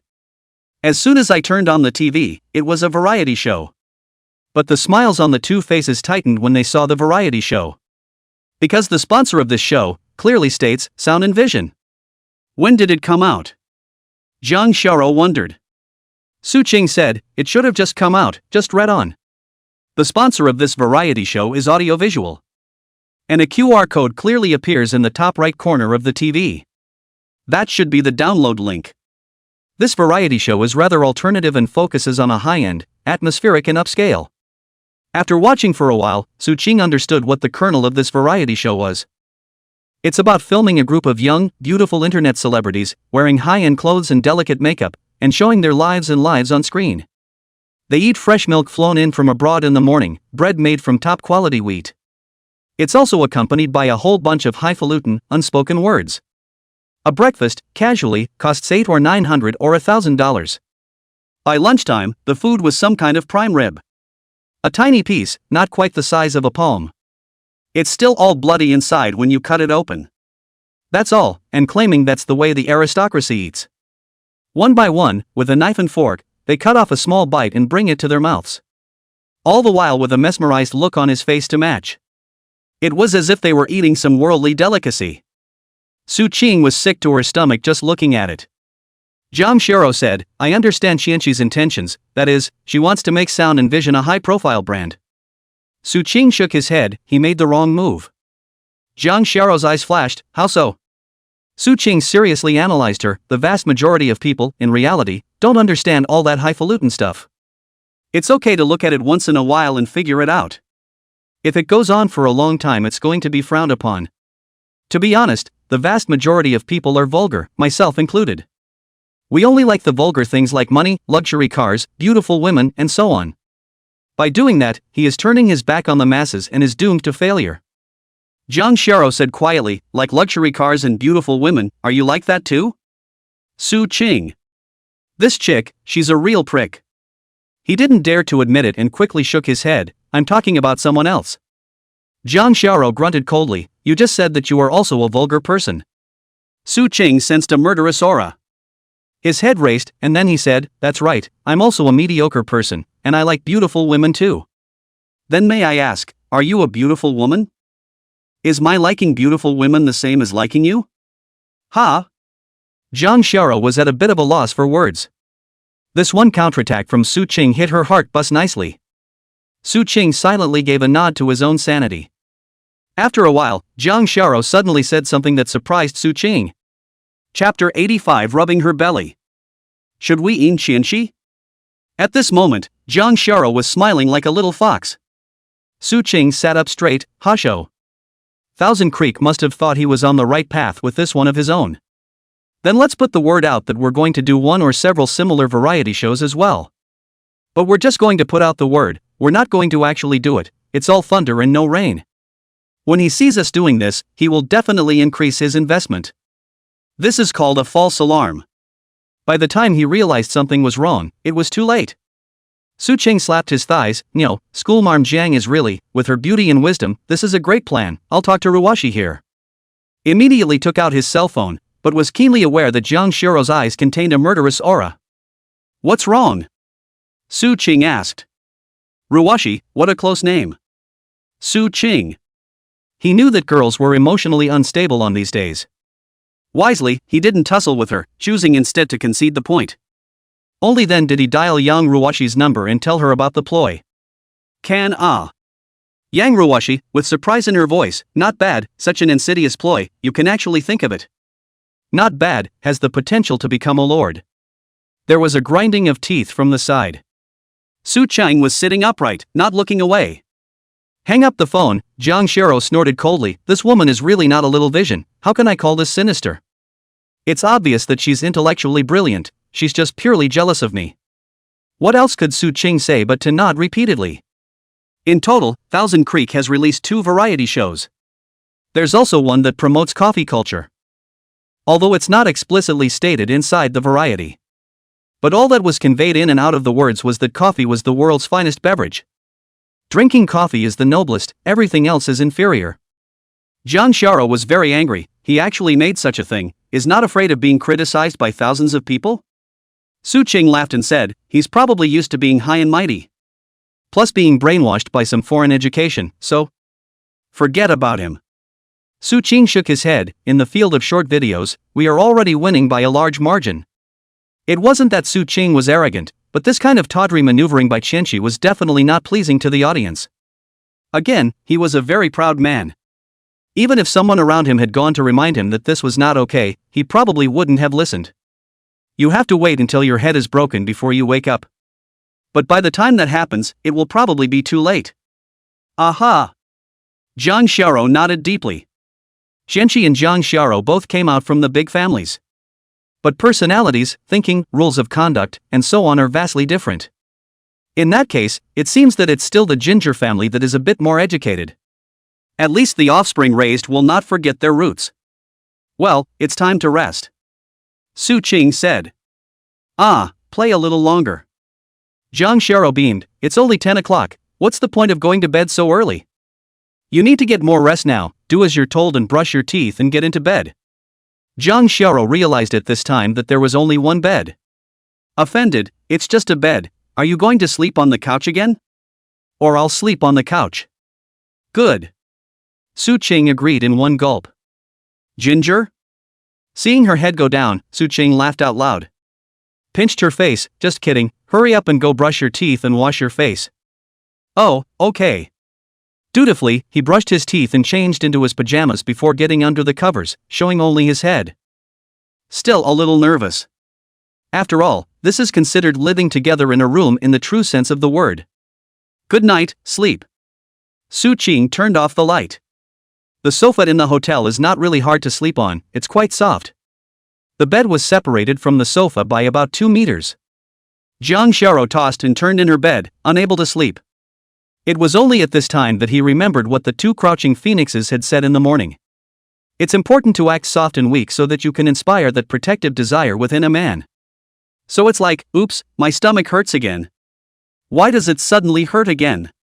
Su Cheng hurriedly got up and walked over to her and squatted down. Do you want some brown sugar water? Don't, or maybe it would be better if you rubbed my stomach. Zhang Xiao's voice was so weak that she could barely be heard. Fortunately, Su Cheng had a good ear. Hearing this, Su Cheng couldn't help but get a little nervous, her heart beating slightly faster. Asked, are you sure? Without further hesitation, Su Cheng sat on the edge of the bed and reached in with one hand.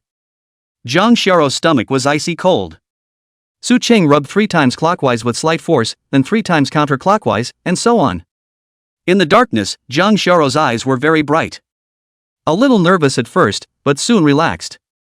Su Cheng's palm was strong, causing Zhang Xiao to feel a wave of reassurance as her breathing gradually became more even. Without realizing it, she fell asleep. Su Cheng looked at Zhang Xiao's peaceful appearance as she slept, and his entire mind became tranquilized. Leaning down slightly, he kissed her on the forehead. Good night.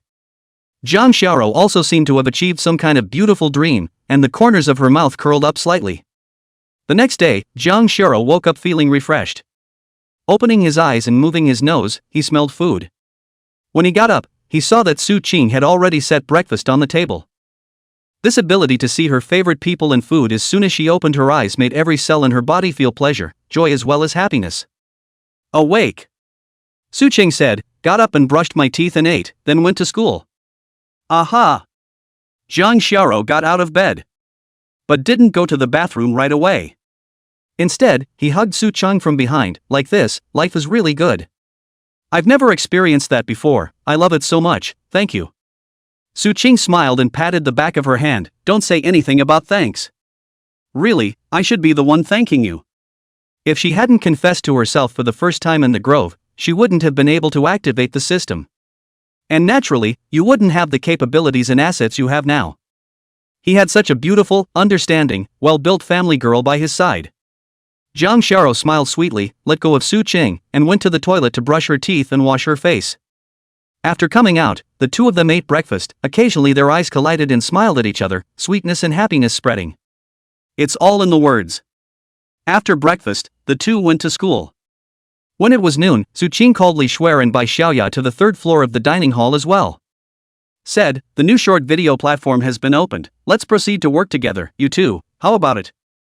Chapter 86, Working Together Again to Grow Bigger and Stronger. Last time, the business was interrupted and the contract had to be terminated because of Qishi's interruption. Now it's natural to re-sign. These two crouching dragons and phoenix chicks agreed without even thinking about it. They didn't have the slightest doubt about Su Cheng's character and ability. And having already gotten a taste of what live streaming has to offer, it's unlikely that they'll turn it down. Thus, Su Cheng took out 3 contracts for Zhang Xiao, Li Shuer, and Bai Xiaoya to sign. The contracts are all very loose. You definitely won't find a better quality one on the market. The 3 men signed after a few cursory glances. In duplicate. The 4 of them worked together again.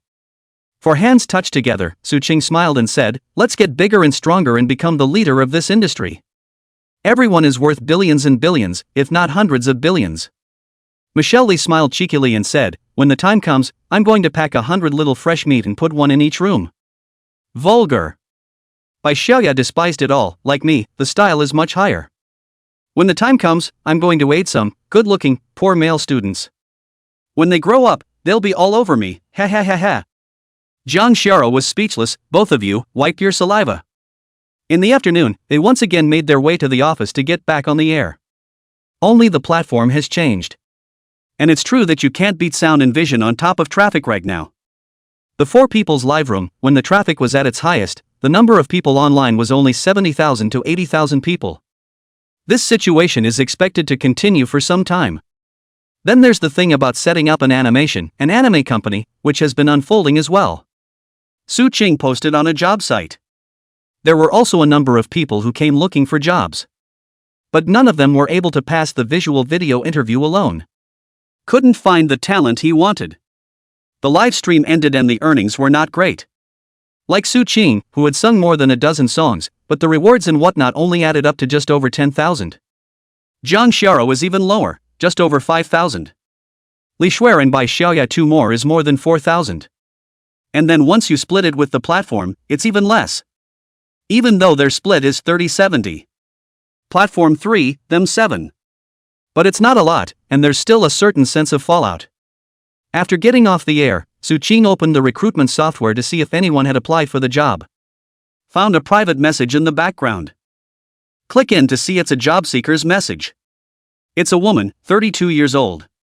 Look carefully at each other's resumes. Graduated from a prestigious university. The major of study is painting. And it's been in the business for 8 years now, with a lot of established work. It's kind of a big deal in the comics field. After Su Qing finished reading this person's information, he went ahead and searched for the other person's information on his browser. Found it to be true.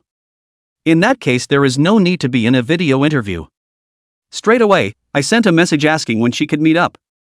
The other party quickly replied, anytime. After thinking about it, Su Qing made an appointment for an hour later, inside a tea house. Then he drove Zhang Xiaoro and the three of them back to school. Be safe on the road. Zhang Xiaoro waved her hand. Bye. Su Qing stepped on the gas. Zhang Xiaoro watched Su Qing's car leave the field of view before she withdrew her gaze. Though the two may have only been apart for a few hours. But Zhang Xiaoro felt empty in her heart, like a piece was missing. Li Shuer put her arm around her shoulders. That's all for now, so it's going to be heartbreaking in a few months when winter vacation is over and you won't see each other for a month or two. Yeah, and winter break. Zhang Xiaoro hadn't thought of this aspect earlier. Now that he was reminded by Li Shuer, he immediately panicked. Her family had asked her to do an internship at the family company during winter break while she was on vacation. As a result, the two parties will not see each other for a month or two, and a lot of unforeseen things can happen during this period. Seeing her like this, the two roommates were instantly amused and intended to scare her on purpose. Yeah, 2 months' time, and by then there will definitely be other girls around who will have noticed this quality guy. You're not around, and those women are sure to seduce him by hook or by crook. Maybe nah, by the time school starts, people will be married. Don't say it, ooh. Zhang Xiaoro was shocked. Ha. The pair of crouching phoenixes laughed heartlessly. That's what good friends are for. It's fun when you screw me over and I screw you over. Su Qing arrived at the agreed location.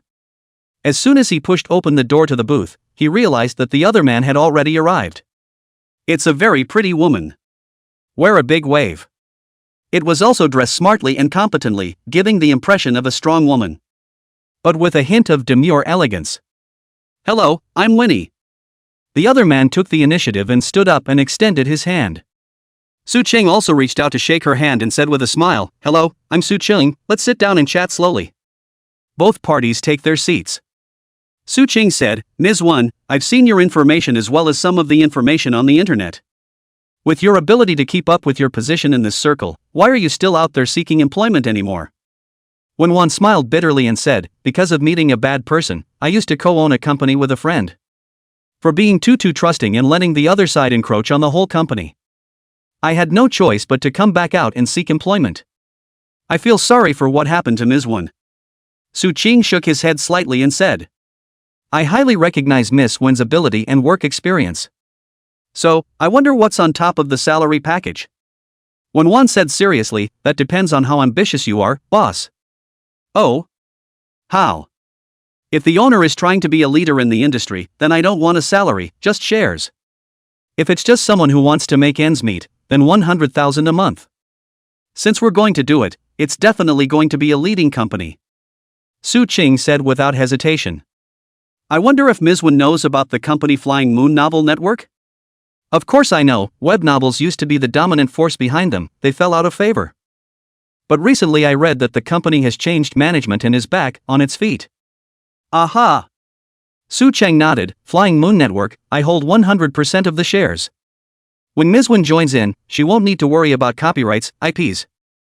As many quality IPs as you want. You just need to pour your heart out and help me get the product made. So that's how it is. When Wan instantly became excited. Well then, no problem from my side, only need 10% of the shares and I'm in. Chapter 87 is inexplicably angry and so embarrassing. The two talked for close to 3 hours before deciding on a complete program. Then Manhwa officially joined the company, becoming the first employee of the new company. Su-ching will invest $100 million in the first stage so that she can go on recruiting. However, Manhwa had also signed a military order. 1 year is needed to make the company profitable. 3 years to bring the company's annual profits to at least $200 million. Otherwise, that 10% stake is automatically nullified. Manhwa was confident about this. In addition to her personal ability and the channels of connections she had accumulated over the years, there was another very important reason. That is, she doesn't have to worry about IP. Internal prices will be cheap. Of course, Su-ching had no intention of exploiting those authors. Instead, they intend to follow up by giving them two options. Either directly according to the market price of the buyout, or the two sides to cooperate, product development after the split. If the author chooses the latter approach, then there is a big savings in upfront expense costs. Next, Su-ching would not ask about recruiting employees or anything else, leaving it all to Manhwa alone. Painters aren't that expensive nowadays, an average one is good for $3,000 to $5,000 a month.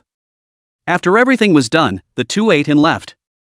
Next, Manhwa will first go to the company to register, and then find an office building to rent. In the future, when he had more money on hand, Su-ching would come back to consider buying an entire office building. Or redesign and design and build one. But that's all a long way off. After all, a relatively large office building starts at $5 billion upwards. Like some globally recognized office buildings, it is even a couple of $1 billion. He waited for Su-ching to arrive at the school's entrance before messaging Jang Shara to come down. At the same time also asked Li Xueren by Xiaoya, two of them. Jang Shara in his absence this time did not steal ice. Li Xueren by Xiaoya quickly replied to the message, saying that Jang Shara was being watched over by them and hadn't stolen any ice. Su-ching parked the car, sent a message over to Jang Shara, and walked into the downstairs of the school's girls' dormitory. It didn't take long for Jang Shara to arrive. Today she wore a long blue dress and her hair was simply tied into a ponytail. With flat crystal shoes on her feet, the whole person looked pure and flawless. A smile blossomed on Su-ching's face after she saw him, and she jogged over. Are things done? Although it was only a few hours since they had seen each other, Jang Shara felt as if a century had passed.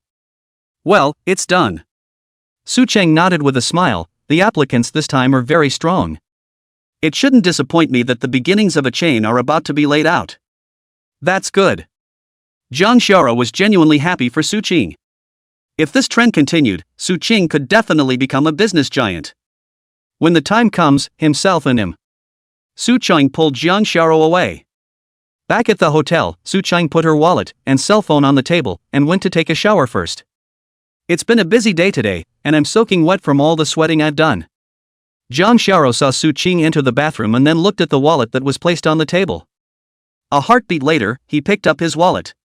She was a little curious as to what would be inside. As soon as he opened his wallet, the first thing he saw was a picture of the girl's back. The photo is a little yellowed and looks a little old. The backdrop looks, well, aesthetically pleasing, too. Jang Shara's heart trembled and her hands shook. Who is this girl? Yang Ruwashi? Could it be that he still has feelings for her? A mist of water immediately covered Jang Shara's eyes. This discovery made it seem as if her entire being was shrouded in darkness, in mourning. Slightly biting her pink lips, she took out Su-ching's ID card and noted down the date of birth. Then recovered things again and put them back where they belonged. It didn't take long for Su-ching to come out of the shower. While rubbing her hair, she said to Jang Shara, "Go wash it." Jang Shara sat without moving, her face was cold, and she didn't care about Su-ching at all. Su-ching? He was a little confused, wondering what he had done to piss her off again. Sit on her side. Ginger moved her butt to the side and pulled away. What's wrong with you? Are you uncomfortable somewhere? Su-ching asked. He was aware that girls were known to be grumpier on those days. Jang Shara got up with a cold face and took big steps toward the bathroom. However, because Su-ching had just come out of it, it resulted in some water stains on the floor. Plus, Jang Shara was walking faster again. This one wasn't paying attention and suddenly he fell. With a bang, Jang Shara fell to the ground, covering her ankle, biting her lip, her eyes red. Su-ching rushed over. Did you twist your foot? Saying that, he was about to look at her ankle, but was slapped away by Jang Sharo. Don't touch me, go find that woman. Su Qing's face was full of questions. What are you talking about? Which woman? Jang Sharo was furious. By this time even the pain in my feet had been temporarily forgotten. With one hand, he pointed to the table. I just saw it all. There's a picture of a woman in your wallet. You have another woman in your heart. You're such a scumbag. I was wrong about you. Say, who is that woman, Su Xin or Yang Ruoshi? As he said it, the tears broke and kept falling. Su Qing was stunned. Whirling around, he was tempted to laugh. Eventually, there was no holding back the laughter. Ha ha ha ha ha. He laughed so hard he was on the verge of tears. You're still laughing. Jang Sharo glared angrily at Su Qing, only feeling incomparable disappointment in her heart. Struggling to get up, he intended to leave. It was myself who was wrong about him. Don't move. Su Qing hurriedly pressed her down. Don't touch me, I hate you, and let's not have any more half-assed contact. Jang Sharo struggled hard. At the moment, she looked like an angry kitten. Cute with a strong dose of aggression in the middle. It took Su Qing a long time to stop laughing. Let's just say, that photo, is there a possibility that it's my mom's? Your mom. Jang Sharo froze, her tears all but abruptly stopped flowing down her face. What did you say? Su Qing shook her head and got up to go pull the photos out of her wallet. Walking over to Jang Sharo again, he squatted down in front of her. You're talking about this, aren't you? Jang Sharo nodded gently. Su Qing flipped the photo over again. On that side, it was Su Qing's family portrait. It was taken years ago. At that time Su Qing was still very young, and both parents were still quite young. The photos look harmonious and wonderful. He's pasted the two photos together. Jang Sharo had only looked at one side just now, not the other. Jang Sharo was dumbfounded. In both photos, Su Qing's mom is wearing the same clothes. Case solved. Jang Sharo felt incomparably embarrassed, and at the moment she couldn't wait to bury her head in the ground. Chapter 88, Don't Think Nonsense, Hibiscus. Su Qing looked at the embarrassed Jang Sharo at the moment and let out a merciless laugh. Ha ha ha. Jang Sharo's entire face was as red as a red apple, as if it was about to burst into flames. Awkward, so awkward. Who knew that Su Qing had a picture of her mom in her purse? But it was her fault for being careless and not looking at the other side. Plus, because of the sudden sight of the photo, the anger attacked his heart and he lost his usual calmness. Otherwise, it wouldn't have done something that made her feel so ashamed. At this moment, Jang Sharo so wanted to strip this memory from her mind. It would definitely be a stain on her life. Feet hurt so much. Jang Sharo looked at Su Qing with tearful, pitiful eyes. At this time, the best thing to do, naturally, is to change the subject. Su Qing looked at Jang Sharo's ankle. That white as jade, crystal clear, small and lovely 3-inch golden lotus was very swollen by now. Su Qing grabbed her jade foot and gently twisted it. Do the bones hurt? Jang Sharo shook her head, her pretty face was red, her heart beat faster, as if it was going to jump out of her throat. Her feet, a sacrosanct area. It was the first time it had been held in the hands of the opposite sex. A strange feeling inevitably arose in his heart. That's okay, it's just swollen. Su Qing put her heart down. Wait a moment, I'll get you some ice. Get up and go to the refrigerator and get ice and a towel. After handling it, Jang Sharo was picked up and placed on the sofa. I'm sorry, I misunderstood you. Jang Sharo lowered her head and whispered. Su Qing felt a bit amused. Don't be so impulsive in the future, ask me first if there's anything. Well. Jang Sharo still felt a bit embarrassed. That. Help me get my clothes out, I need to take a shower.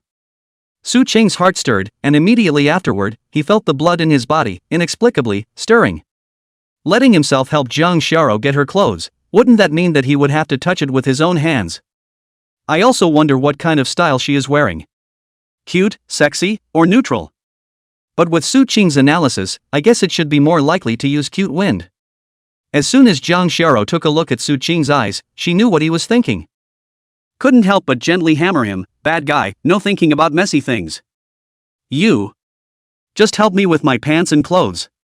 She was naturally unwilling to let Su Qing see and touch her secret. Okay. Su Qing knew that Jang Sharo was embarrassed. There was a little bit of anticipation inside, but there was no rush. Sooner or later, everything that Jang Sharo had would belong to her. Getting up, he went to his room and brought a baggy sweatshirt. Then, he carried Jang Sharo to the bathroom. There was a bathtub in the bathroom, and Su Ching put the water on for her, placing the shower gel, shampoo and such on the side. Another small stool was brought in and the shower was placed by the tub before going out. Jang Sharo said, "No sudden intrusion or I'll beat you oh," he said, and waved a pink fist, looking adorable. At the same time, there was indeed some apprehension. After all, there was no way she could go and unlock the door now. In case Su Ching really couldn't help it and his chi and blood boiled, then he himself. Su Ching shook her head and lost her smile. "Don't worry, I won't.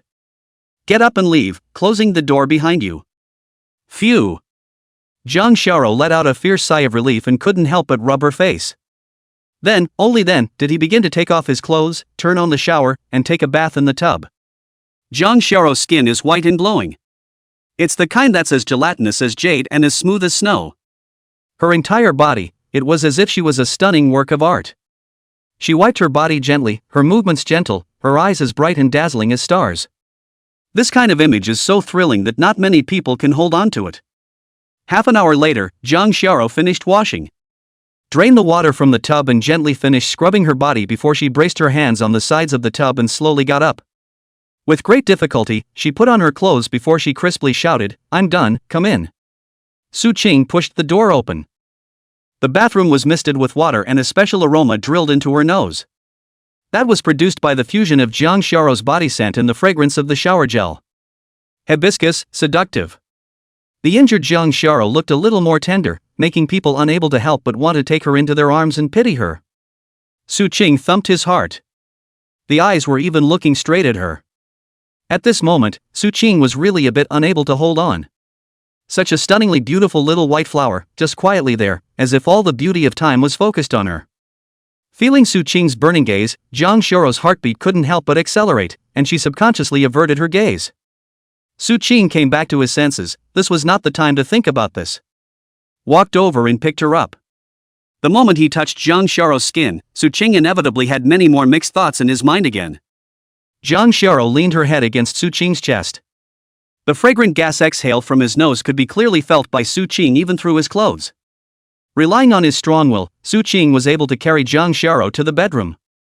As soon as he put it down, he immediately turned and ran out. Jang Sharo had sharp eyes and saw Su Ching's. There was a buzzing in his head, and his face was so red that it was about to drip blood. She had just seen. Hurriedly, he covered his head with the quilt. It was just too exciting and embarrassing. On the other hand, Su Ching ran to the bathroom, turned on the faucet, and ruthlessly washed her face before the restlessness in her body was calmed down. Looking down, he couldn't help but smile bitterly. "Brother, hold back a little longer. If you want to eat a big meal, you'll have to work harder."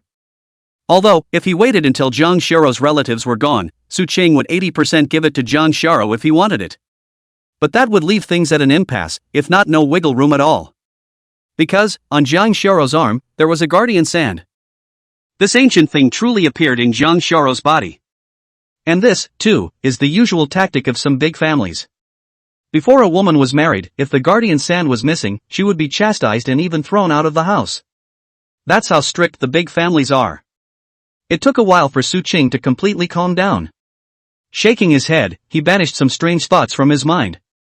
With that, he walked over to the bathtub and bent down to pick up Jang Sharo's changed clothes, ready to throw them into the washing machine. But after Su Ching picked up his clothes and pants, suddenly, his movements froze. Chapter 89 Carrying her to the toilet.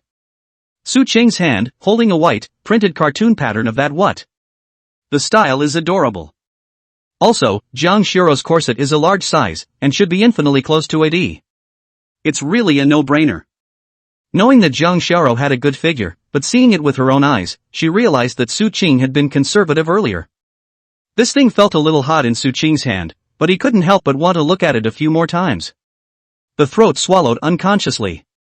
The desire to take the dress even arose in his mind. Su Ching shook his head vigorously and mumbled a few words of indecent exposure.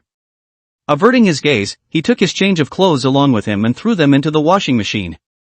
Walked outside, got an ice coke out of the fridge and drank it all. The sensation of ice coldness spread all over his body, and it also suppressed a certain dissension in Su Ching.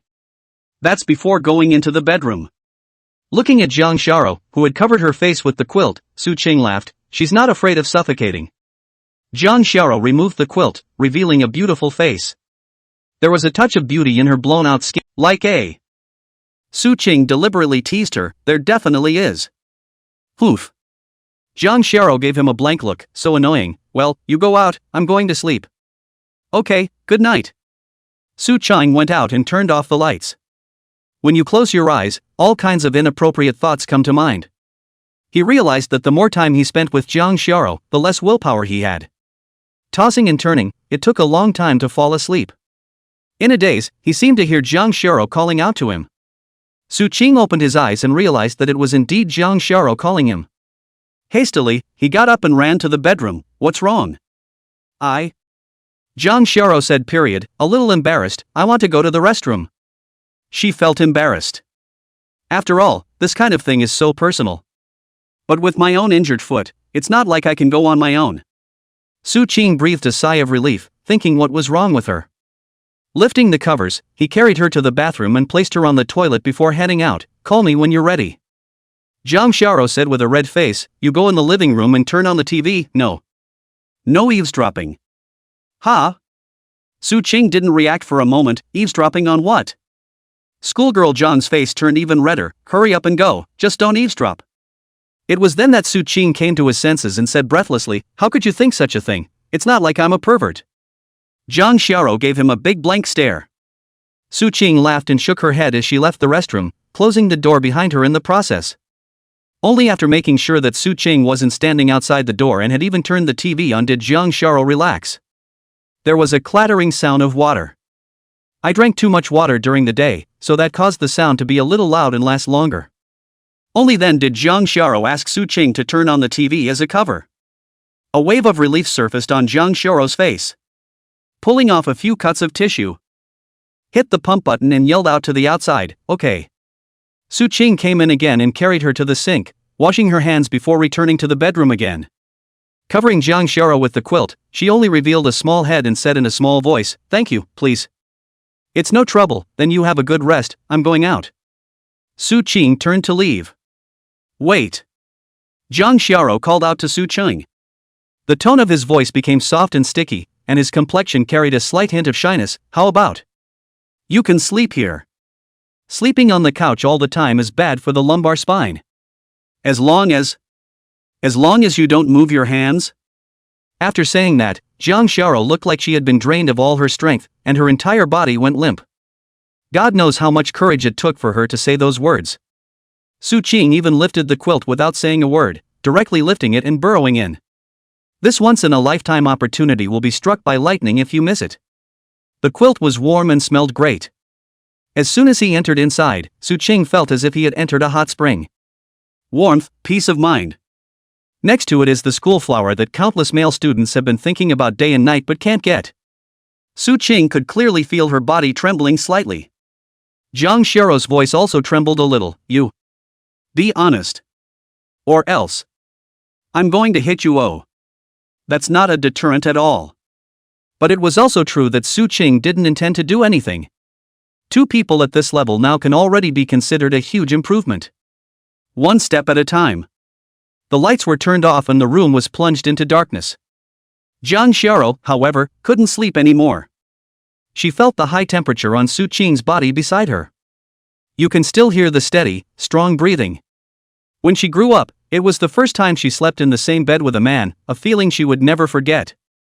Oh, and the camping trip doesn't count, it wasn't something that happened subjectively to her conscious mind. Also, there are no beds there. Anyway, that's what Jang Shara said to herself. Su Qing appeared to be breathing steadily, but she was actually panicking in her heart. He's not experienced either. Only able to pretend to be asleep. Soon, more than an hour had passed. Both had their eyes closed and were actually incredibly conscious, neither could sleep. Jang Shara twisted her body, then turned sideways, leaving her pretty back to Su Qing. Su Qing opened his eyes and looked at Jang Shara's back, thumping his heart. In the end, it wasn't enough to hold back and hug her from behind. Jang Shara's petite body trembled. Su Qing. You. I'll just hold you and do nothing. Su Qing said slightly hoarsely. Jang Xiao's body was tense, not daring to breathe a single breath. The temperature of his body was rising even more rapidly, and he was burning. But at the same time, a sweetness grew in the heart. It was so warm and secure in his arms. So much that I wanted to be held by him for the rest of my life. The body gradually loosened up. Jang Xiao fell in love with the feeling of being protected and wrapped up tightly. Couldn't help but wriggle slightly so as to get a little more comfortable. This caused Su Qing to become anxious, and he quickly spoke, "Don't move around, rest well." Jang Xiao felt something and breathed heavily, not daring to move anymore. The heart is in turmoil. In his current situation, there was no way he could help Su Qing. Don't dare to move the slightest bit more. This was really killing Su Qing. After all, they were bloodthirsty teenagers, and this was too much to bear all the time. The only thing he could do was to hold Jang Xiao with all his strength and death. Chapter 90 opens the door to a new world. Su Qing hugged Jang Xiao to death, as if he wanted to integrate her entire being inside his body. Jang Xiao also felt the strong feelings contained in Su Qing's hug. The corners of his mouth quirked up slightly. Gradually, the two men's breathing calmed down. Su Qing, on the other hand, had also detached himself from his fighting state. Jang Xiao, too, was fiercely relieved. Crisis averted. Then she just whispered that. "You hold back for now, if you really have a need. I can go and learn how to help you in other ways." When it was all said and done, it was barely audible. Su Qing's head buzzed, and she was instantly energized. "What do you mean by that? How can I help?" Just. Su Qing's eyes widened. "Where did you learn that expression?" This was, of course, from the two crouching phoenixes in her dormitory. When she first heard this pronoun, Jang Xiao was also shocked. Then a door to a new world opened. Of course, there were some more H's that the two crouching phoenix chicks didn't talk about. For example, with a foot. With a bear. With. Su Qing felt his throat go a little dry. Letting the schoolgirl help herself. It's too much of an honor, too much of a thrill. Then. I'll be counting on Ms. Zhang. Su Qing said somewhat eagerly. As for pretending to be some kind of decent person who refuses or something like that, cutie. Only then will you do it. It's true that Shuer and the others were right, there's not a single good thing about men. Jang Xiao lightly grunted, "Didn't I just say, next time? Why wait for next time?" Su Qing was puzzled. Because. Jang Xiao pursed her lips, "I'm not mentally prepared, and you can't rush me." Su Qing was a little disappointed. However, it was not pushed too hard. It's a huge concession for Ms. Kong to say such things. Okay, I'll wait. Seeing that Su Qing didn't press any further, Jang Xiao also revealed a heartfelt smile. Without realizing it, the two fell into a deep sleep. The next day, the two woke up on time. Su Qing first checked out Jang Xiao's feet. The swelling's gone down, so it's not a big deal to get her down here for a walk. Still, Su Qing suggested that she could take a vacation. No need. Jang Xiao shook her head. There's Professor Kai's class today, I'm going to listen to it. Professor Kai was very nice and very knowledgeable, and every lecture was packed. Su Qing nodded, homework was more important. After washing up, the two returned to the school. After sending Jang Xiao inside her classroom, Su Qing left first. He didn't have any classes of too much importance today and planned to visit the snack bar. Business has now stabilized at the second location. With a decent flow of money on hand, he plans to open 2 more. As a first-tier city with a population of over 20 million, Su Qing estimated that opening 8 to 10 branches over here would not be too much of a problem. Bang! Su Qing was just about to start the car when she was suddenly hit by something. Unbuckling my seatbelt and getting out of the car, I saw that the butt of the car had been hit by a small pink car, denting down a large chunk. A slight frown. From that little pink car stepped a sleek, sexy woman. About 25 or 26 years old. Has long, shoulder-length blonde hair and a pair of black-rimmed glasses. Dressed in a professional OL outfit, a pair of long and straight legs were covered with black stockings. She's also very good-looking, a proper white-collar woman plus a royalty. Ah, sorry, I didn't mean to. The woman got out of the car and looked around, then immediately apologized uncontrollably to Su Qing. The voice was also very nice, with a 10,000 flavors unique to mature women. The average innocent schoolboy can't stop it. Su Ching said lightly, pay attention to the road. The cost of repairing the car will probably be about $50,000, you transfer it directly to me. So expensive. The woman blushed. If you think I'm blackmailing you, you can call the insurance company to make sure. Su Ching was slightly offended that this woman didn't watch where she was going and hindered herself from doing her business. Can it be less, little brother? The woman winked, discharging at Su Ching. I just got out of work a couple years ago and don't have a lot of savings on hand, so why don't I? She slightly bit her own red lips and said in a voice full of seduction, I'll give little brother a little bit of sweetness, and this matter will be settled, okay? With that, she leaned forward slightly. An intoxicating aroma hits your nose. Up close, I noticed that the skin on her face was tight, without half a pore. The body is hot and the voice is magnetic. This woman is good at it. Every movement, all natural, all the time attracting the vision, the attention of men. If Su Ching hadn't spent a lot of time with Jang Shara, there was a real possibility that he would have been mesmerized by this woman. His expression went cold, no need, just pay for it, hurry up, I don't have time to take my time with you here. The woman beamed, somewhat aggrieved, please little brother, I really don't have any money. Otherwise, let's go to your car and I'll help you. After saying that, he grabbed Su Ching's arm and gently shook it. That pair of large Kazran eyes were constantly discharging at Su Ching. This woman had superior posture, and even Su Ching was a bit overwhelmed. But, he snapped to alertness. It's not normal, it's too abnormal. It's all, on close review, more like it's specifically directed at you.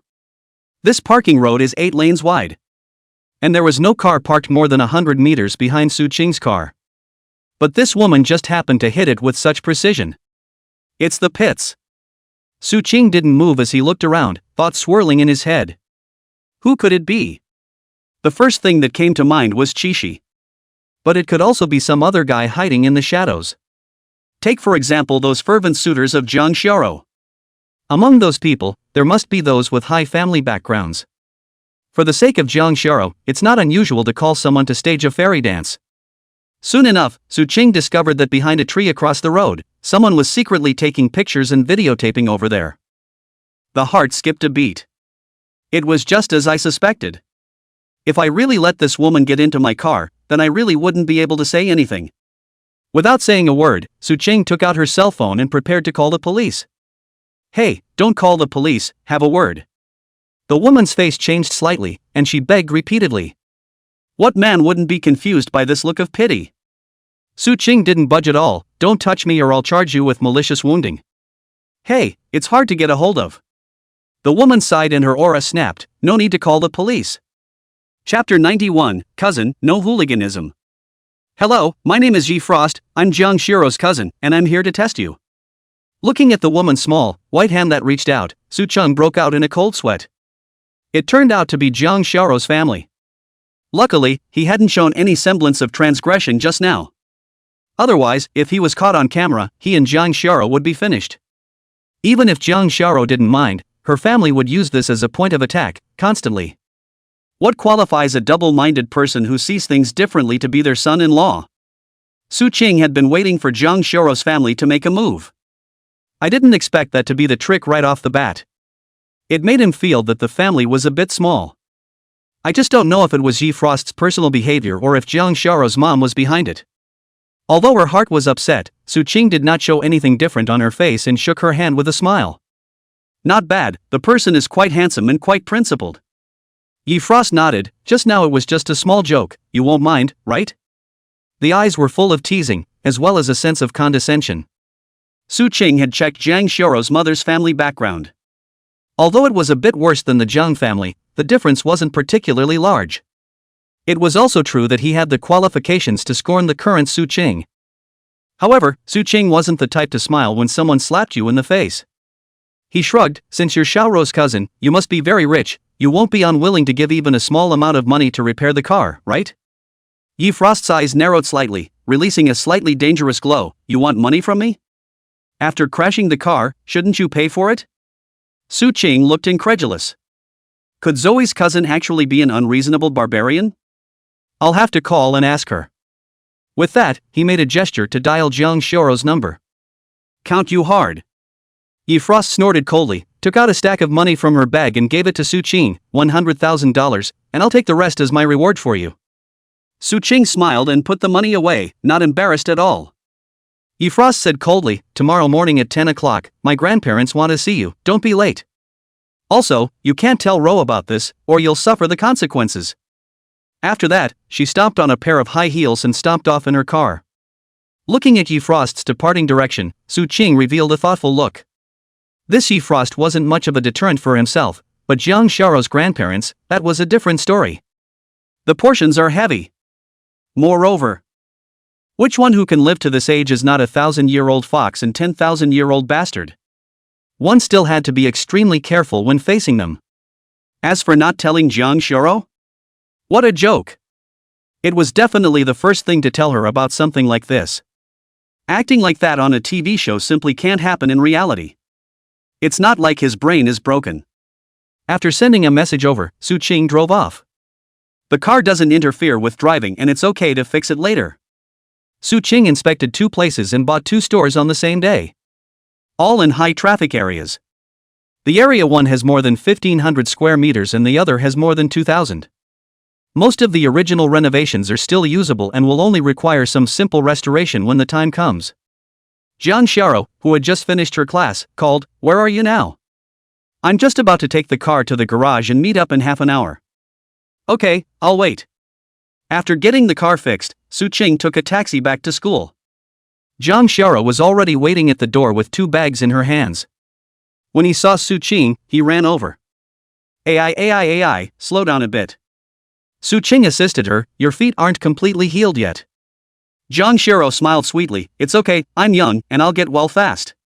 "Nah, this is for you." Handed over the 2 bags in his hand. "Su Qing, what is this?" "My grandpa likes old tea and my grandma likes embroidery, so you can bring it over to them tomorrow." Su Qing laughed, "It's still you who's attentive." Jiang Xiao added, "They're actually quite nice people, so as long as you get their approval, they won't make things difficult for you anymore. It's that cousin of mine that's a little over the top, but I've called and scolded her." Su Qing was touched in his heart. The girl in front of her was willing to fight against her family for her own sake, so if she failed her, it would really be heavenly. "Don't worry, I didn't take it to heart, let's go eat. What do you want to eat today?" "I want sweet and sour pork, cola chicken wings and eggplant casserole with minced pork and lamb soup." Su Qing doted on her and touched her head. "Okay, let's go to the market to buy food." Drove Jiang Xiao's sports car to the nearby food market. Jiang Xiao was curious about everything in the food market. It was the first time she had ever been to a place like this. It's fun to see people bickering over a few cents worth of groceries. This is the earth, full of fireworks. Su Qing also asked Jiang Xiao to go and buy the food while he watched from the sidelines. Many vegetable vendors saw the 2 youngsters and went down hard to slaughter them. "How dare you ask for $5 for a single onion?" This chick, Jiang Xiao, was still stupid and was just going to pay. It was stopped in time by Su Qing. "When you buy vegetables, green onions are usually given to you without extra money, and also, you have to untie the string to see if there are any bad ones inside. Shake the water off the top of the dish when you weigh it, too." Schoolgirl Jiang stared with big, beautiful eyes. It turns out that there are so many doors to grocery shopping. Another door to a new world has been opened. Coming out of the food market, Jiang Xiao huffed, "They're too much, so black-hearted." If Su Qing wasn't there, they would have dared to sell Jiang Xiao $1,000 for a $10 dish. Su Qing laughed and said, "Whoever made you look like you were so easy to fool?" Jiang Xiao bristled, "I won't next time." Back at the hotel, Jiang Xiao sat on the sofa, holding her cell phone and not knowing what she was drumming on. Soon a hearty table was ready. The scent wafted over. Jiang Xiao's agitated nose shrugged and she unconsciously swallowed. Consciously, he went to wash his hands and sat down at the table. The eyes that looked at Su Qing turned into little stars. "Wow, you're awesome." "Ahem." Su Qing coughed, "I do hope that you'll be able to say that to me on another occasion in the future." Jiang Xiao was no longer a little white flower who didn't know anything.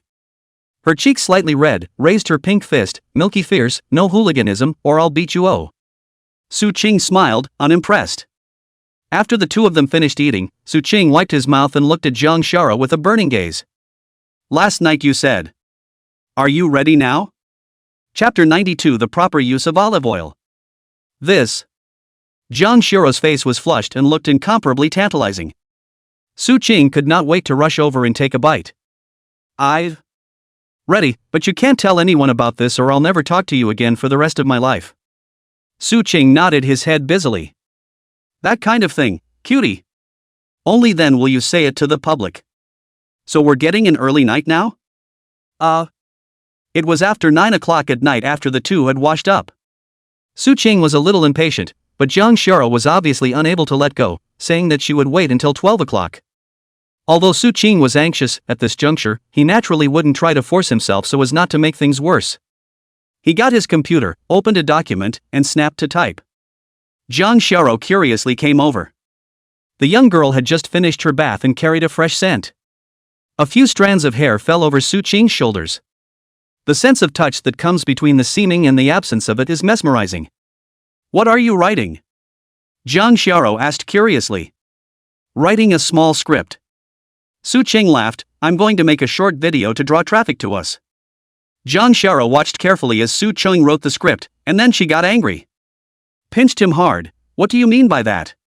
Su Qing writes a script about a schoolgirl confessing her love to a boy. But every time the boy refused, but that instead sparked the schoolgirl's good nature. The more the boy refuses, the more the schoolgirl tries to get him. Isn't that, in fact, a true reflection of the two? It was no wonder that Jang Shara was angry. Su Qing had already thought of a good way to say it, and put his arm around her shoulders and said, Don't get me wrong, I'm not talking about us, but I think that a gimmicky short video like this will surely be watched by a lot of people. And then, I'll write about what happened between us. It will certainly be interesting to watch it years from now, as an alternative documentary of sorts. If you find it unacceptable, then forget it. Jang Shara instantly stopped being angry and smiled coquettishly. So that's how it is, then you write it, and then we'll be the male and female protagonists. Maybe it'll be an instant hit, and then we'll be big stars. By the way, have you thought of a name for the skit yet? Su Qing said, well, let's call it After Rejecting the Schoolgirl's 99 Confessions, I Became the Richest Man in the World. What do you think of that name? Jang Shara nodded slightly. It's quite good and gimmicky, write it quickly, I want to read it. Su Qing wrote carefully. In fact, the real purpose of the skit he was planning to make was that he wanted to do an experiment. That is, if it was in the middle of filming and Jang Shara confessed her love to herself, would it trigger the system? If it would, that would be awesome. Then, one had found an opportunity to do a quest and gain various benefits without having to hurt Jang Shara. Win-win. After writing the script for more than 2 hours, Su Qing wrote the first 5 episodes. The pace is tight and the plot is original. When it's filmed, it shouldn't be a problem to get a small hit, not to mention a big one. Su Qing stretched his waist, looking at the young girl beside him who looked like a fairy descending to earth, and said softly, It's almost 12 o'clock, should we? Shouldn't we? Jang Shara's face reddened again. But this time, there was no more refusal, and she gently nodded, I'll go in first, you. You go wash up. Then, no lights on when you come in. After saying that, she ran inside the bedroom as if she was running away. Su Qing's heart was on fire. Immediately, something substantial will develop between the two. Without saying a word, he closed his computer, went to the restroom, and washed. Then he entered the bedroom gingerly. The lights were off and it was pitch black. But at this moment, Su Qing could be said to have 2 eyes. It was also quite clear to see in the darkness. Numbly getting into bed, he looked at Jang Shara, whose back was turned to him, and whispered, Shara. She turned slowly. In the darkness, her face could not be seen. But Su Qing could feel her nervousness. His body was trembling slightly and his breathing was disorganized. You. Close your eyes, no looking. Good. Su Qing closed her eyes without hesitation. Phew. Jang Shara exhaled heavily as a way to relieve her tension. Though that said, she had rehearsed it in her head many times. But when it came time to actually get ready to get started, it was still nerve-wracking. Hands trembling, he brought a bottle from the bedside table. After opening it, pour something out of it onto the palm of your hand and proceed. Hiss. Su Qing sucked in a breath of cool air and almost couldn't help but open his eyes. What's this, ice cold? Olive oil. Ginger whispered. Su Qing was greatly shocked. How did you think of using olive oil? I thought it was just simply What Shara said Jang Xiao gave Su Qing. While answering, she said that you have to use olive oil, otherwise it hurts your body. Is there anything wrong with that? Right, too right. Su Qing couldn't stop praising. At the same time, his heart was incomparably grateful to Li Shuer. This chick is good and makes good suggestions. You. What does it feel like? Ginger whispered. In the darkness, her whole face was red beyond recognition. Put aside half a month ago, it was to beat her to death, not believing that she could do such a thing. And, still, willingly. Let's just say that the power of love, it's incredible. Su Qing said without hesitation, happy, content. Thank you, I didn't realize you could make such a big sacrifice for me. With Jang Xiao's status and position and face value, to be able to achieve this level was already very rare. After all, between the two, there was no real identity actually established. Jang Xiao would then be willing to help herself. No comment. After 50 minutes or so, Jang Xiao ran to the restroom to wash her hands. Su Qing, on the other hand, was all smiles. He took the opportunity to test his strength. Grew up doing farm work, and was good at sports in middle school and high school. Don't think he's a bit skinny, but he's actually very fit. No 10 minutes. Should have killed 99% of men already. After a while, Jang Xiao reclined beside Su Qing. Su Qing gave her a hug. Are you tired? Well, one thing. You can't ask for more in the future. I'm never going to say yes again. Su Qing forced a smile. He knows that what women say on their lips is actually the opposite of what they think in their hearts. At this point, there's no need to argue back, just cater to them. Okay, but you just said you can't do it later, so why don't you do it again later? Su Qing guessed that the chick was probably shy and didn't dare to come face to face with herself in the morning. And didn't take it seriously. It's definitely all a bit of that for the first time. Doesn't matter though, a few more visits and you'll get used to it. After washing up, Su Qing went downstairs to have some breakfast, and incidentally sent a message over to Jang Xiao, no ice. She quickly replied, I know, I won't eat it, go see my grandparents early. Su Qing drove Jang Xiao's car to her destination. Eyes flickered for a moment. Pondering what kind of puzzle they would come up with to make things difficult for themselves when they met the two old men. The mind made some predictions. No matter what, he won't back down is all. Came to the second old man's place. Su Qing got out of the car and brought the gift with him. Also found a bye-bye note. This should have been gotten by Jang Xiao. A smile appeared on his face. The girl is quite attentive. The butler was already waiting at the door early. A professional smile appeared after seeing Su Qing. Hello Mr. Su, please follow me in. Su Qing nodded and followed the other party inside. When he came onto the living room, he saw the two old men already sitting there. Su Qing politely placed the gift next to the table. Hello grandparents, I'm Su Qing. I heard Xiao Ro say that grandpa likes tea and grandma likes embroidery, so I brought a little over, and I don't know if you like it. Jang Xiao's grandfather's name was Yi Feng and her grandmother's name was Huang Mei, both of whom were very powerful figures in their youth. The imagined spitefulness didn't happen. After the two old men saw Su Qing, they both revealed kind smiles and gestured for him to sit down. This time Yi Frost also appeared. Seeing the gifts on the table, he said with a smile, this stuff must have been bought by Xiao Ro, learning to elbow her way out at a young age. Su Qing's smile remained unchanged, while in his heart, his favorable impression of this woman once again decreased. To come out and raise hell at a time like this is over the top. Can the two old men not know that this was bought by Jang Xiao? Huang Mei smiled kindly and said to Su Qing, child, what are you currently doing? Su Qing guessed that the two old men had long ago checked all of their information. Now that it was being asked in person, there was bound to be a deeper meaning at play. Thoughts turning in his mind, Su Qing replied, the main task at the moment is to study and then do a little bit of trading to plan ahead for the future. Small business? Yi Frost bristled, excessive modesty is hypocrisy. The various assets under your name together are worth at least $3 to $4 billion, and this is called a small deal? Su Qing glanced at her and said, compared to you, it's naturally just a small business. After all, what I have so far, I fought my way out of. The implication is that you are just relying on your family. A hint of fury flashed in Yi Frost's eyes before returning to calm. Yi Feng suddenly spoke, we know all about you and Xiao Ro.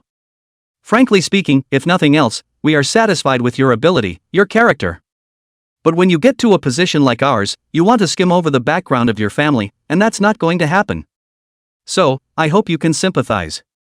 Coming, Su Qing said in his heart.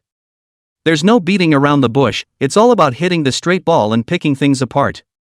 Su Qing knew that he had more to say, so he nodded and didn't interrupt. Yi Feng continued, Xiaoro, we watched her grow up since she was a child. This little girl is so smart and kind and sweet that the whole family treats her like a jewel in the palm of their hand and babies her to death.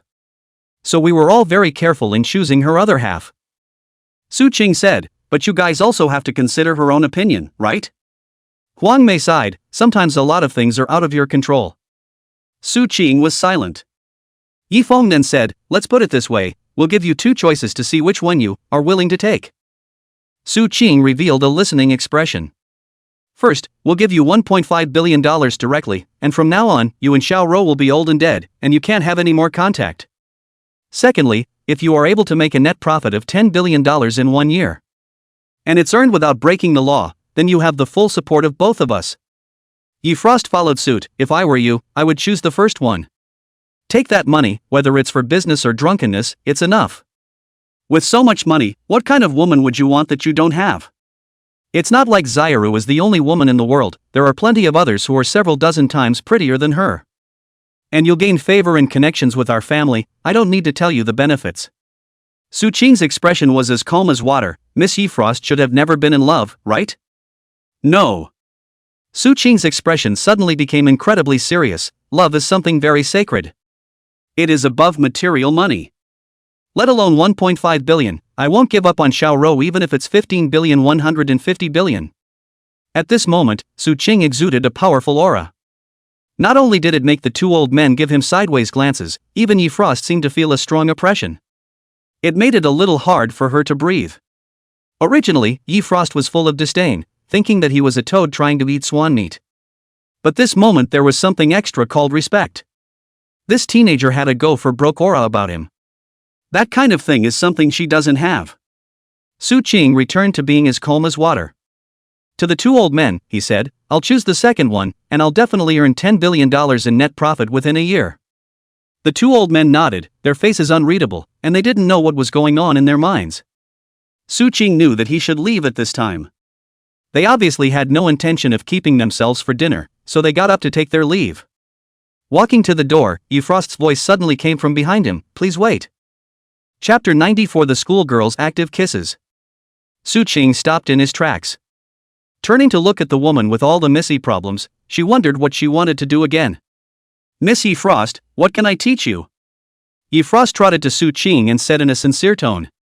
What happened earlier was wrong of me, I apologize to you and hope you don't take it personally. Su Qing was quite surprised as he looked at the imperial sister in front of him. She actually apologized to herself. Is it genuine, or are you planning another trick? When Yi Frost saw Su Qing's expression, he knew that he didn't believe him.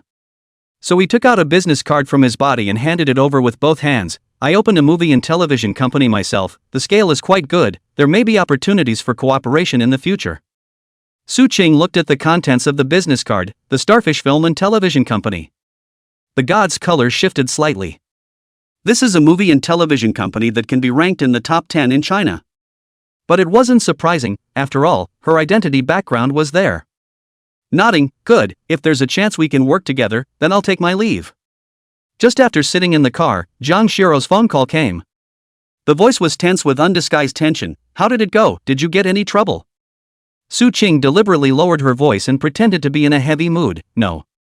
Zhang Xiao's heart thumped. What did they say to you? Tell me quickly. It's nothing, everything's fine, don't be ridiculous. Zhang Xiao, however, became even more anxious, her voice taking on a bit of a crying tone. Still lying to me, come on, tell me what really happened, what did they do to you? Where are you now? I need your comfort. I'm at school.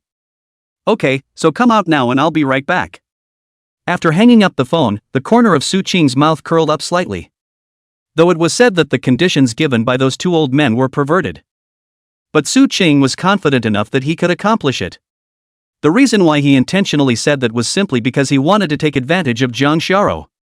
Stepping on the gas, the sports car sped off. Other side. After ending her call with Su Qing, Jang Shara was as anxious as an ant on a hot pan. Back and forth in the dormitory. Several times I wanted to call my grandparents and ask what was going on, but I finally held back.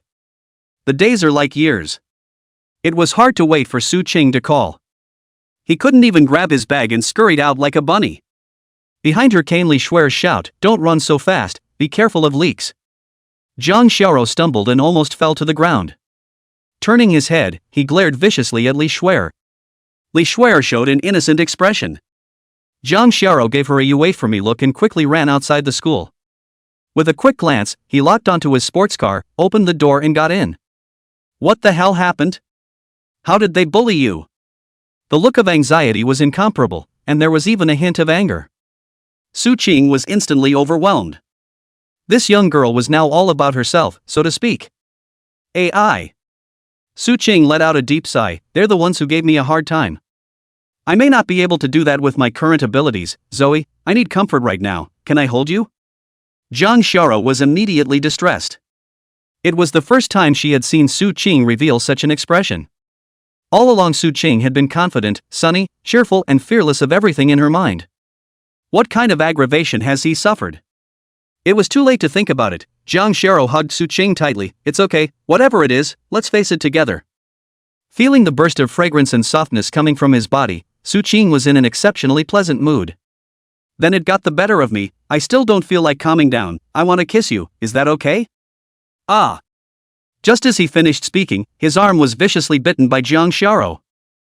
Jang Xiao looked at him angrily. "How dare you deceive me? Let's see if I don't bite your hand off." Su Qing was aggrieved. "I didn't lie to you, your grandparents gave me two choices. The first one is to give me 1.5 billion in cash to leave you and never have anything to do with it again. The second one is for me to make $10 billion in a year and they'll stopping us." Jang Xiao's face instantly turned pale. A heart also sank to the bottom of the valley, body trembled slightly. "So? How did you choose?" This condition, not to mention to the general public, even their Jang family, the net profit of a year cannot reach 10 billion. After all, it has to be distributed to the various shareholders and the rest of the family. At the top of the day, the profit that their family can acquire in a year is only $8 or $9 billion. But anyone with a bit of brains should know what to choose.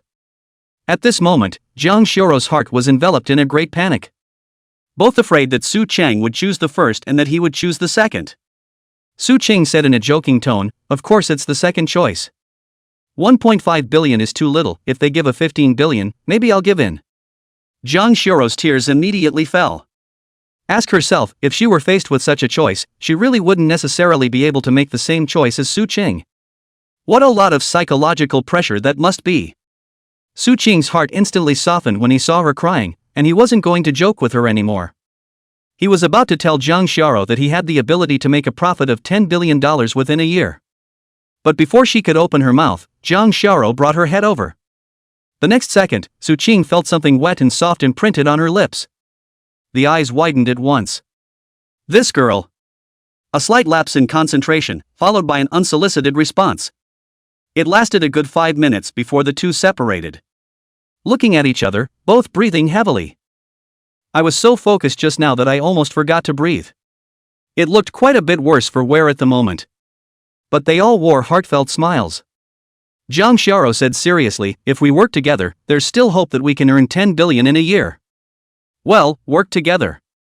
Su Qing nodded. "With such a gentle, virtuous, and beautiful beauty by my side to encourage me, I can definitely make it." Jang Xiao revealed a sweet smile. Then she blushed. Wasn't she a little too forward just now, not reserved at all? Of course, in retrospect, it's another wonderful feeling. Sweet. Pleasure fills every corner of the body. It seemed that every cell was cheering. Su Qing looked at the Jang Xiao at this moment, and his fingers were instantly tingling. Couldn't help but say, "Why don't we do it again?" Chapter 95 did work, card system bug. Nice try, huh? Jang Xiao arrogantly turned her head out of the car window, her pink lips slightly curled up. Su Qing barred his mouth for a moment, a flashback. Although Jang Xiao said no on her lips, there would definitely be another chance in the future. Then Su Qing got down to business. "I've already bought some equipment for filming, so let's go over there and do the filming now, shall we?" Whether or not he could make $10 billion in a short period of time depended on whether or not this next vision he had could be realized. If it can be realized, then there is a high probability that not to mention $10 billion, even $20 or $30 billion can be realized. Good, let's hurry up and go now, Jang Shara said with some impatience. She was now somehow more anxious than Su Qing. It was very tempting to accelerate Su Qing's earning power. Drove to the live company. The two arrived in a separate room. There is nothing required for the scene. Su Qing planned to do it all in this room. By then the background is represented in the form of keystrokes. Su Qing took out the prepared script and shot the first episode first. The skit is only 5 minutes long in total, and the script doesn't have much to it. After watching for 20 minutes, Jang Shara had memorized all the lines and gave Su Qing a look so she could start. So Su Qing turned on a couple cameras. The hero is identified as a teenager who was born in an ordinary family, but is highly talented and good-looking. The heroine's identity, appearance, face value, and so on are completely copied from Jang Shara. Then a few detail changes were made. The story is set in the middle of the school's peach blossom forest. The heroine is the schoolgirl and has numerous suitors at school. By chance, the heroine runs into the hero in the dining hall. The other boys couldn't take their eyes off of themselves after seeing them. But only the hero, from beginning to end, did not pay attention to himself, just eating seriously. This created some curiosity in the heroine.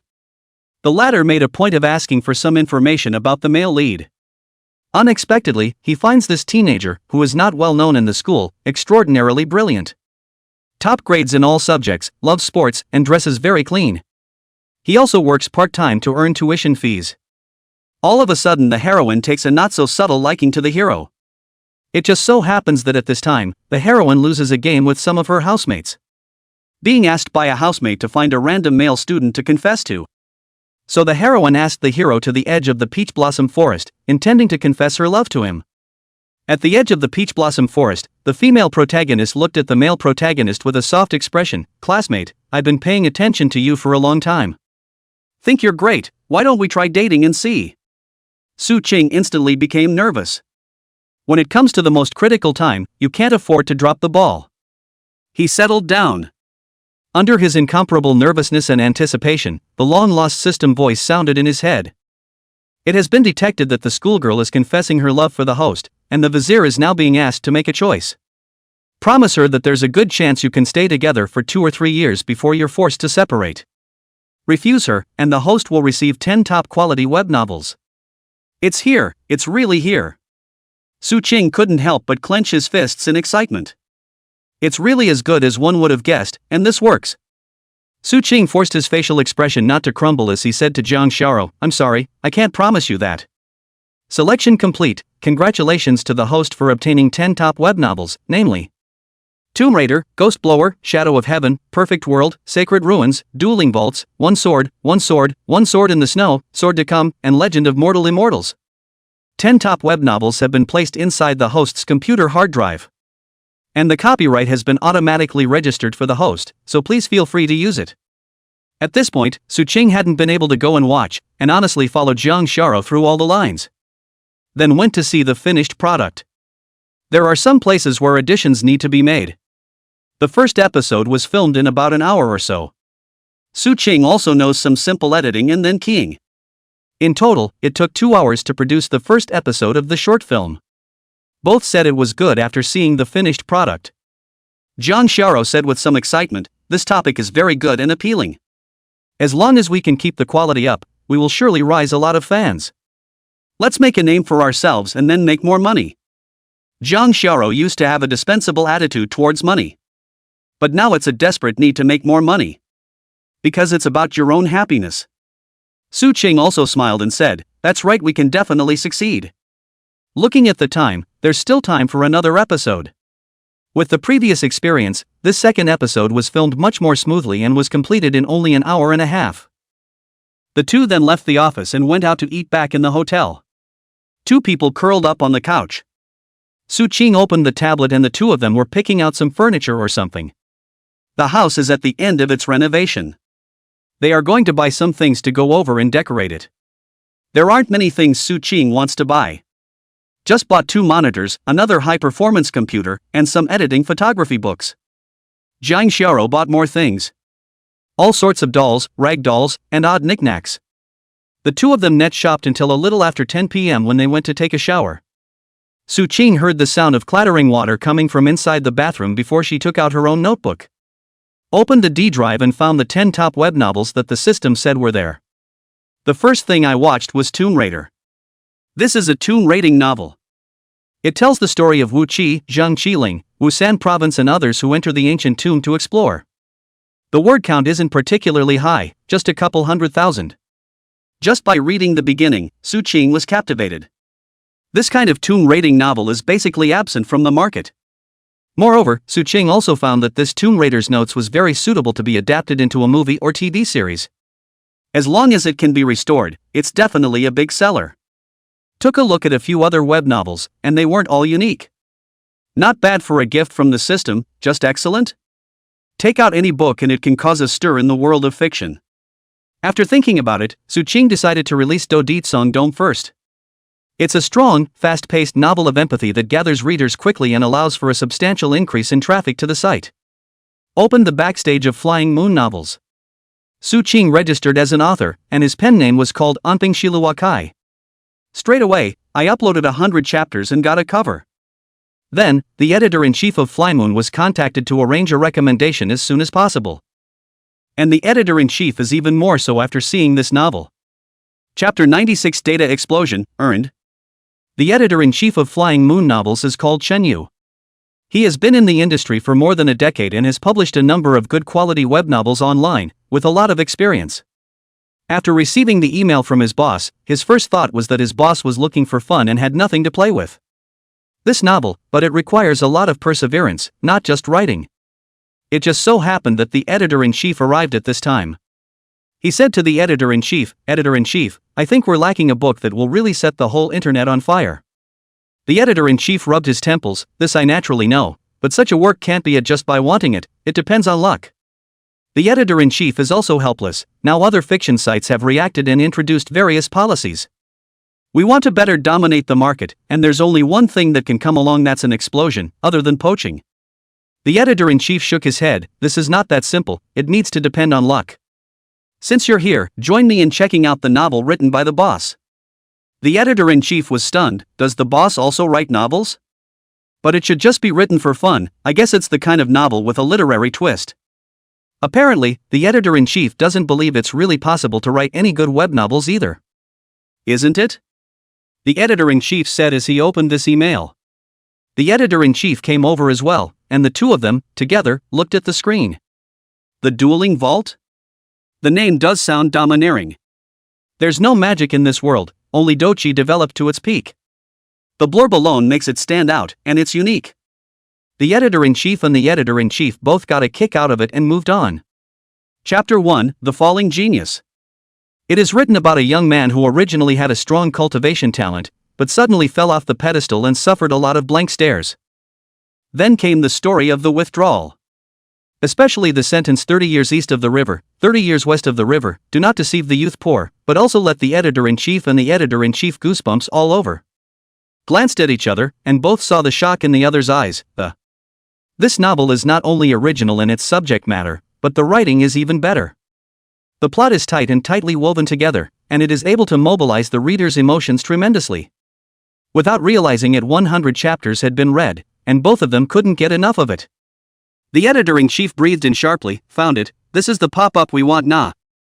The editor-in-chief was equally hard to hide his excitement and slapped his thigh. "I didn't realize that the boss had such a talent. This novel will definitely explode all over the net. Quick, quick, quick, immediately go and make the cover, arrange on the recommendations, all the recommendations come all over again."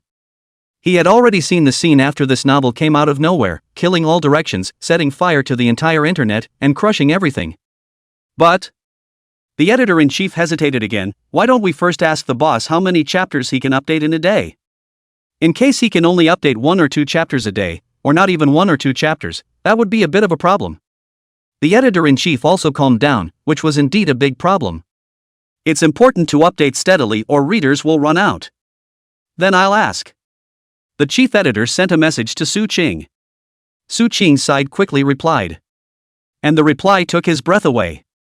Seeing the expression on the editor-in-chief's face, the editor-in-chief thought that his boss was having trouble updating and came over. At this look, the expression instantly became brilliant. The email replying on the screen clearly states that you can update at least 50,000 words a day, and there is a lot of stock, so you can explode. Boss, it's too good, isn't it? The editor-in-chief said incredulously. Phew. The chief editor also exhaled a heavy breath of turbid air. Since the boss has already guaranteed it, then hurry up and go ahead and make the recommendation. At the same time, also contact some authors. Just according to the rhythm of this book, Dobao Sangdao write more similar topics. We seize the market in advance. I know, I'll take care of it. It only took half an hour for this book, Dobao Sangdao, to appear in the most prominent position on the platform. Just got on recommendations and didn't put all the chapters up, only updated 50 chapters. Many readers were surprised. What's the origin of this novel? It's only just 100,000 words and it's on so many recommendations. Clicked in with curiosity and was instantly hooked. The 50 chapters were quickly read, and one by one, they couldn't get enough and left comments. This novel is absolutely brilliant. He's like a black hole that's drawing everyone in. Never read such a good novel. I would call this one the king of web novels. Author, hurry up and update. The editor-in-chief and the editor-in-chief had also been staring at the novel's data since it was recommended on. The collection grew quickly, and in less than an hour of being on the recommendations it had already gained 100,000 favorites. And the catch-up rate is a terrifying 80%. The so-called catch-up readers are those who read from the first chapter to the last. For example, if 100 people favorited the book and 80 saw the latest chapter, the catch-up rate would be 80%. And the previous best, a catch-up read rate of just under 40%. The editor-in-chief muttered, "This novel really broke my imagination. If it can keep going, the first booking will be able to reach at least 100,000 as well. It's definitely a number that sends shivers down the spine. Because, the previous best was just over 10,000. Moreover, it's only just now on the recommended not long ago, when another period of time and all aspects of the data will grow rapidly. In addition to the high chase rate, there are also a lot of dirt cheap readers who have rewarded. There are already 50 allies. What a cow! An ally is a designation for a website. Only a single $10,000 bounty on a particular book will earn you an ally position. It's received 500,000 bounties right now. And in addition to the big bounties, there are a lot of smaller bounties. A few dollars, a dozen, or a few hundred, and a couple thousand is not uncommon. Seeing this trend, the editor-in-chief released another 20 chapters. And contacted Su Qing and asked if he could get some more chapters in. Now that the book was doing so well, he wondered if he could strike while the iron was hot and put it on the shelves the same day. Su Qing sent another 200 chapters without saying a word. The editor-in-chief called it awesome. Sending 400,000 words at once is just unthinkable.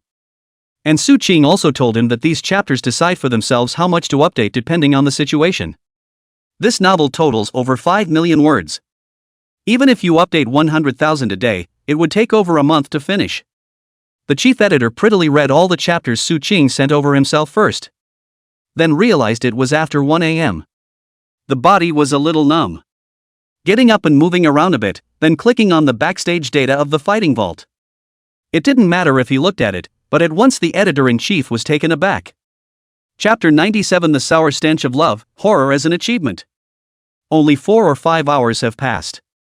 The total collection of this novel alone has reached a terrifying 380,000, and the chase solo rate has skyrocketed to 86%. In addition, the alliance of bounties came to over 130. With other scattered bounties, it's almost 2 million or so. The comments have even reached 3 million or so. This novel has only been online for a few hours and the results it has achieved are already more than any previous book has ever achieved. It's a ride, so to speak. The editor-in-chief immediately decided to shelve the book now. He edited and sent out a shelf-ready testimonial. The content is simple. It's just to thank you all for your support, 100 chapters straight after the shelves explode. Requests for rewards, subscriptions. The vast majority of readers are now taking this novel as an update reminder. You'll be able to receive alerts as soon as it's updated. Readers went crazy after they saw this shelf talk. Explosive more 100 chapters, this must not look cool, Death? Soon the chief editor set up the VIP chapters and sent out 100 chapters directly. Then hold your breath and refresh the background data over and over again. When it hit the shelves, the first booking was over 10,000 in 10 minutes. It reached over 30,000 in 20 minutes. Half an hour later it had reached 100,000. This speed can simply be described as terrifying as hell. The editor-in-chief's hands were shaking with excitement. The editor-in-chief even broke through the door without knocking, his face reddening. Editor-in-chief, it's on fire, completely on fire. It's now 100,000 subscriptions. If we go by the catch-up rate, it's possible to reach 200,000 subscriptions on the first day it hits the shelves. This is a number that is beyond horrifying and that they could not even think of before. This novel was recommended from the beginning until it hit the shelves. To be able to achieve such a result in just a few hours is absolutely beyond bombastic. If this is taken out and publicized, probably the first reaction of many authors and peers is to disbelieve it and think that their company is fudging the data. Despite the early hours of the morning, the editor-in-chief was still in high spirits.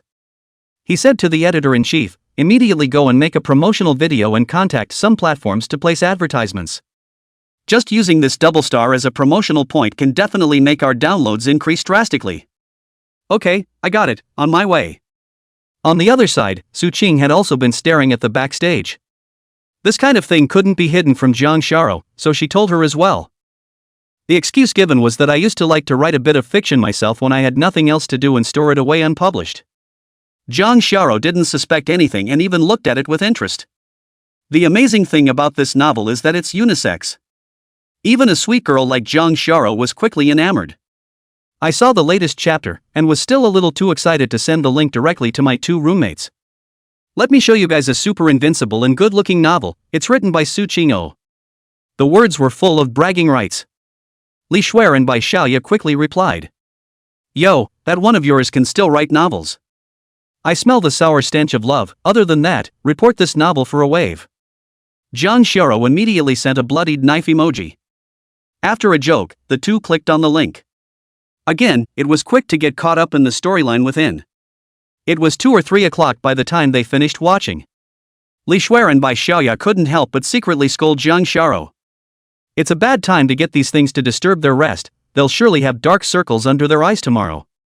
Turn off the light and go to bed in a hurry." But the mind is still wondering what kind of plot will follow. Su-ching went to bed with her arms around Jang Shara. But the editors-in-chief and chief editors of other websites are all fuming and can't sleep. The reason for everything, naturally, was because of the crossover Do Bao Song Dome.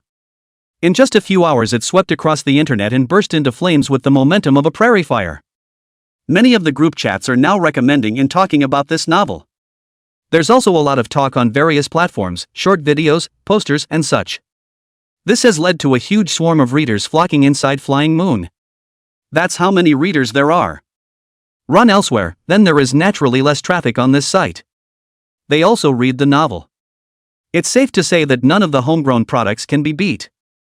But it's impossible to get them to just fold their arms. Decisions were made quickly. That would be a parody of doo-wop. Draw the reader in first. As for the copyright infringement, lawsuits, and the like behind it, it's too much to care about now. At 7 o'clock in the morning, Su-ching and Jang Shara both woke up on time. Both were lying on their sides. Jang Shara curled up in Su-ching's arms.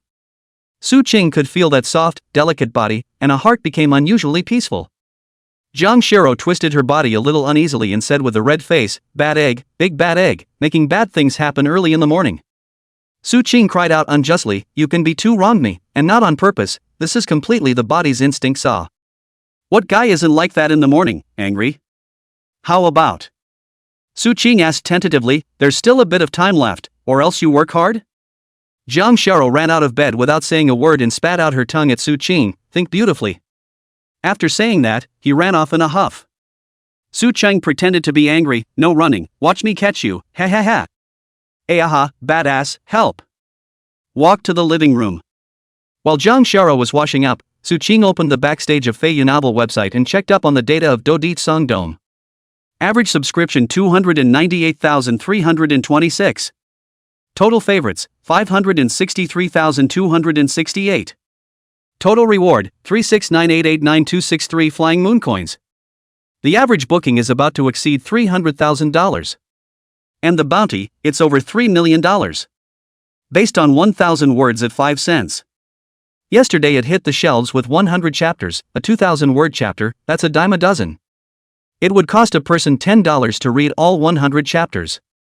That's almost $3 million in subscriptions alone. With bounties and whatnot, it's $6 million or so. The book is not under any contract and can be considered pure income. It doesn't have to be split or anything because the whole site is owned by Su Ching. And it's just now morning. If you wait until 12 p.m., the numbers will grow.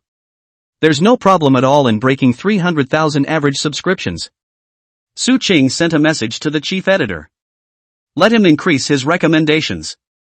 The goal is that by 12 o'clock in the evening, we can reach a total of $10 million from the first day of this novel on the shelves. This will allow for publicity. With such a terrific score, it definitely attracts a large amount of attention. It's also a milestone event for the site. When you're done, close the computer. Jang has already washed up.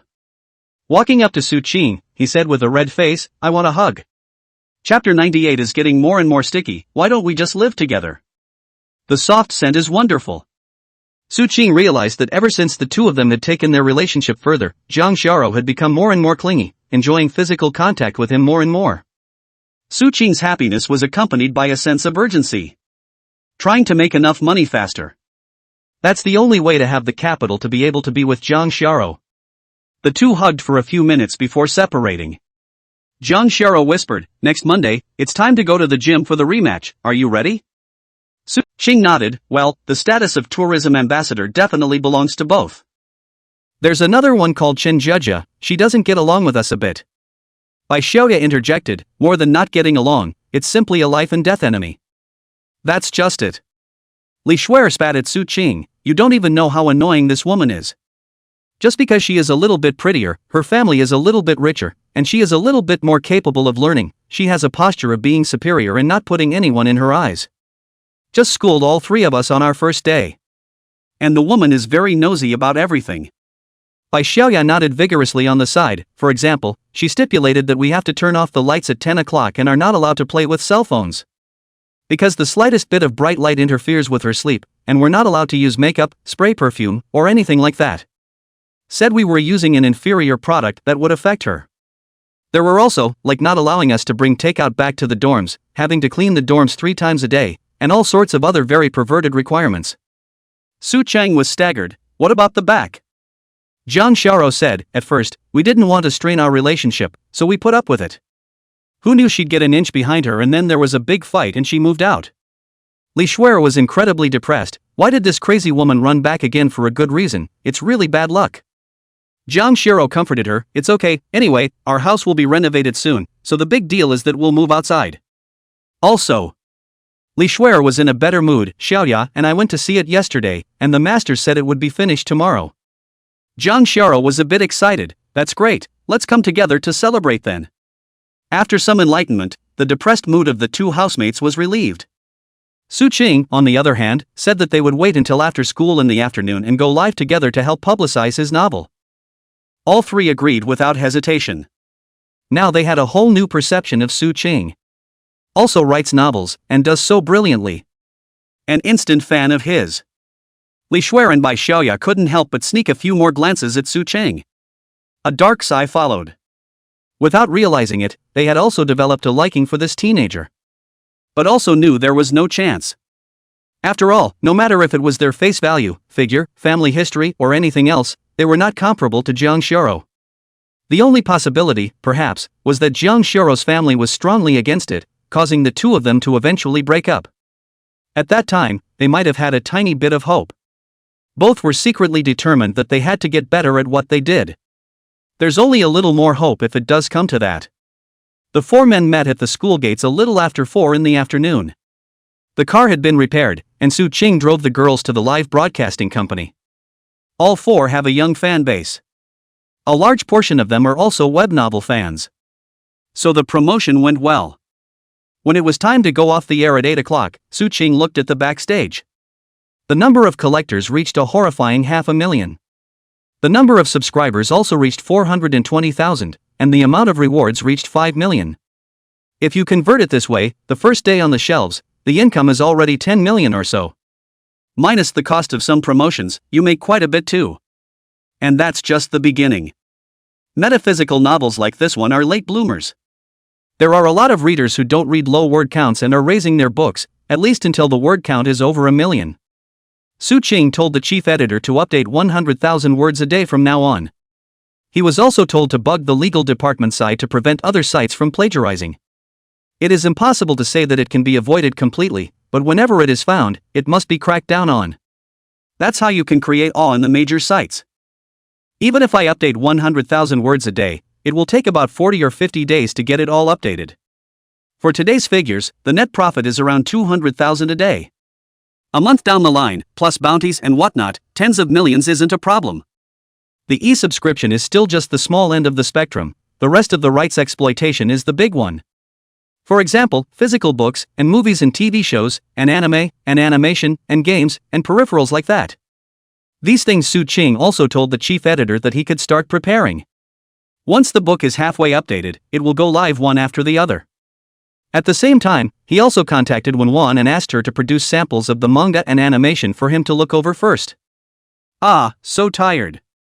Jang Shara stretched her waist, her good figure visible. The waist is slim and the legs are long, straight and elastic. Every part of his body exudes an amazing charm that makes it hard to look away. In particular, Su Qing's heart was on fire when he thought of last night, the scene of Jang Shara using olive oil. Jang Shara felt his burning gaze and thought about what happened that night. Without a trace, he averted his gaze and felt his face burn a little. Li Shuer and Bai Xiaoya didn't notice the little secret between the two of them, but instead proposed to go to the supermarket for a big shopping trip after they finished eating. Now that the house is almost done, you can buy some things to put in it first. Jang Shara was very excited and pulled Su Qing's arm. By then you can cook for me every day. Li Shuer sked, why don't you two just move in together? Chapter 99, 3 girls are drunk. You? What are you babbling about? Jang Shara's speech was a little sloppy. Bai Xiaoya looked Bai Xiaoya up and down, and even whistled, yo, still pretending to be innocent here, right? Don't tell me nothing has happened to you guys in the last few days. Jang Shara, who had been told what was on her mind, had a moment of weakness, and opened her mouth to retort, but she didn't know how to do so.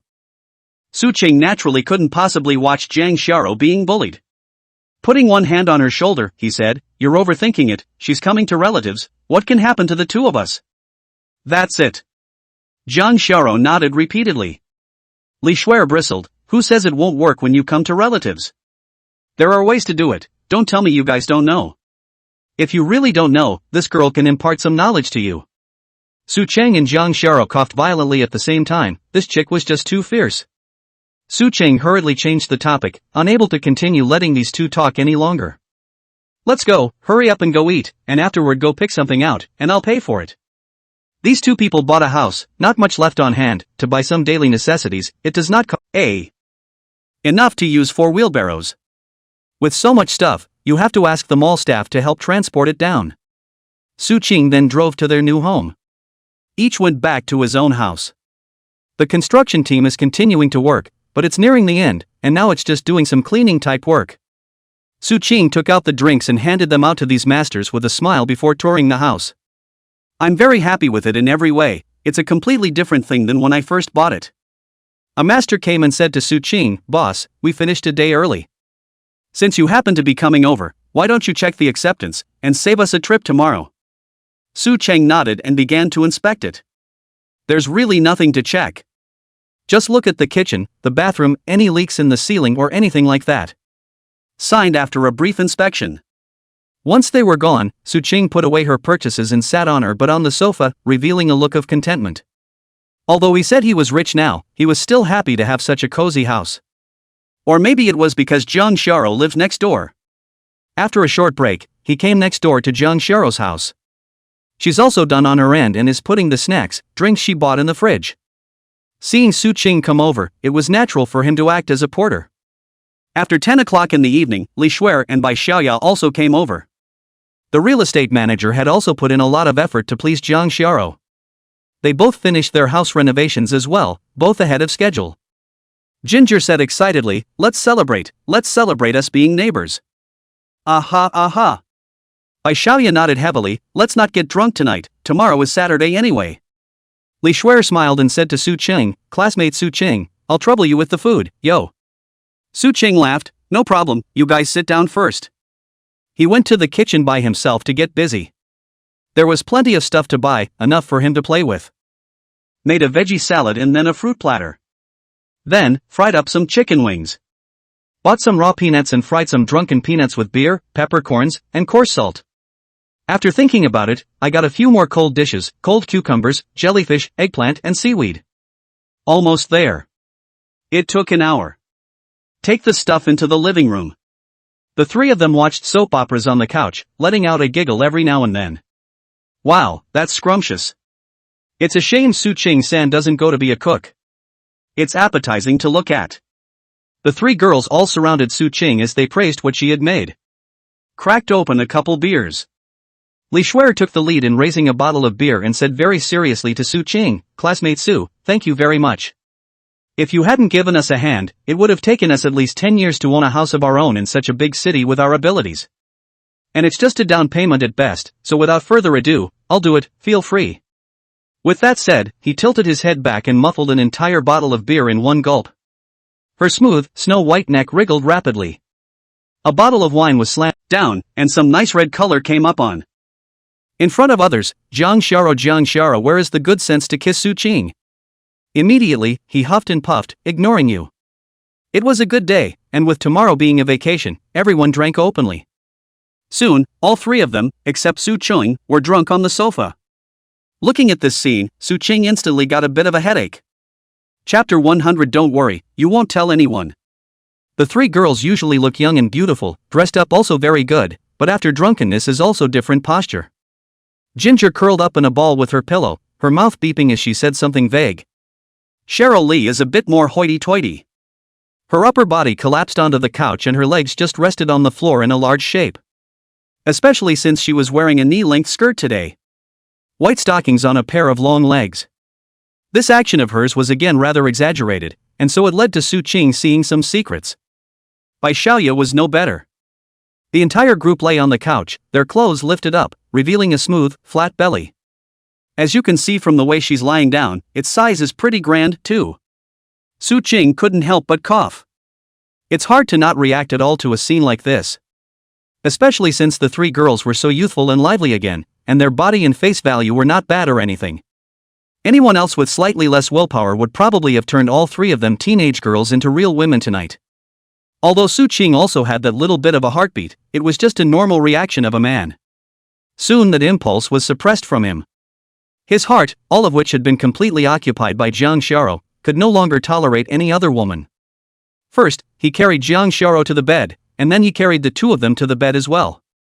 After tucking them in, he brought hot towels and wiped their faces. Tonight Su Qing will sleep on the couch and not go back to his own house. I was afraid that the three of them would drink too much at night, and when they got up to go to the bathroom, they would be delirious and have an accident. As for cleaning up and stuff, let them do it themselves tomorrow. In the middle of the night in a daze, all three of them woke up, all of them pissed. Waiting for a few dozen seconds, a little awake, see themselves lying in bed still covered with a quilt, are violently awakened, and sat up in a hurry. Feeling here and there on his body, he didn't notice anything strange, and was only slightly relieved. Then, only then did he recall the events of yesterday.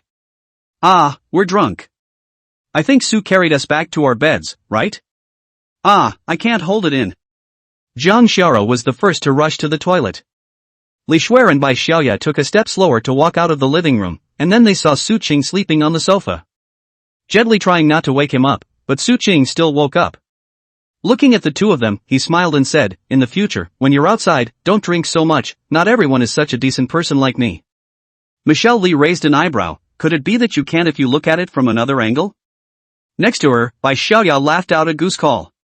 Su Qing was filled with. "Don't worry, sis, I'm sure I won't tell." Nothing to that extent, just holding hands. Disbelief was written all over Bai Xiaoya's face. Isn't there something more exciting? Such as the? Or. Stop, no, absolutely not. Jiang Xiao said with a straight face. The thing about lying, a few more times, and it's pretty bland. Bai Xiaoya believed it when she saw this expression on her face. The next day, Su Qing woke up on time. After washing up, breakfast was made. 4 fried eggs, 4 tossed noodles. Eat your share first. At this point in time, they shouldn't be awake yet. Suching opened his computer and first looked at the backstage of Feiyu, the data of the book Dodit Song Dome. The growth of the numbers slowed down a lot, but the collection also came to 600,000 and the number of subscribers reached 520,000. The rating reached 9.6. A lot of the comment section is hyping. In reply to she creates according to this look. Suching then sent over the outline of the double star. Then, Suching looked at the news from Sound Vision again. They recently released 3 so-called upscale variety shows. At first, after spending a lot of money on promotion, the response was pretty good. Many ordinary people find this so-called high-end, rich people life still feel very novel and aspiring. But then there's a huge reversal at the back. Because many viewers find that these 3 variety shows have a great deal of malice and contempt for ordinary people in their words. That makes it very offensive to a lot of people. It led to a sharp decline in word of mouth, with many people giving bad reviews and telling Sound and Vision to rectify the situation. But Sonic Vision was not impressed at all. Even went so far as to blacklist those people. This has led to many users becoming angry and their favorability towards this company has dropped to 0. In favor of this time, Fast Tone has come back strong. It led to a lot of users switching over to this side. The downloads of Fast Tone have spiked in the last few days. Users who defected from Audiovision were pleasantly surprised to find that Fast Voice also works well, and is no worse than Audiovision. And they have a sense of having found an organization. There's no messed up discrimination, looking down on, everyone is treated the same inside Fast Voice.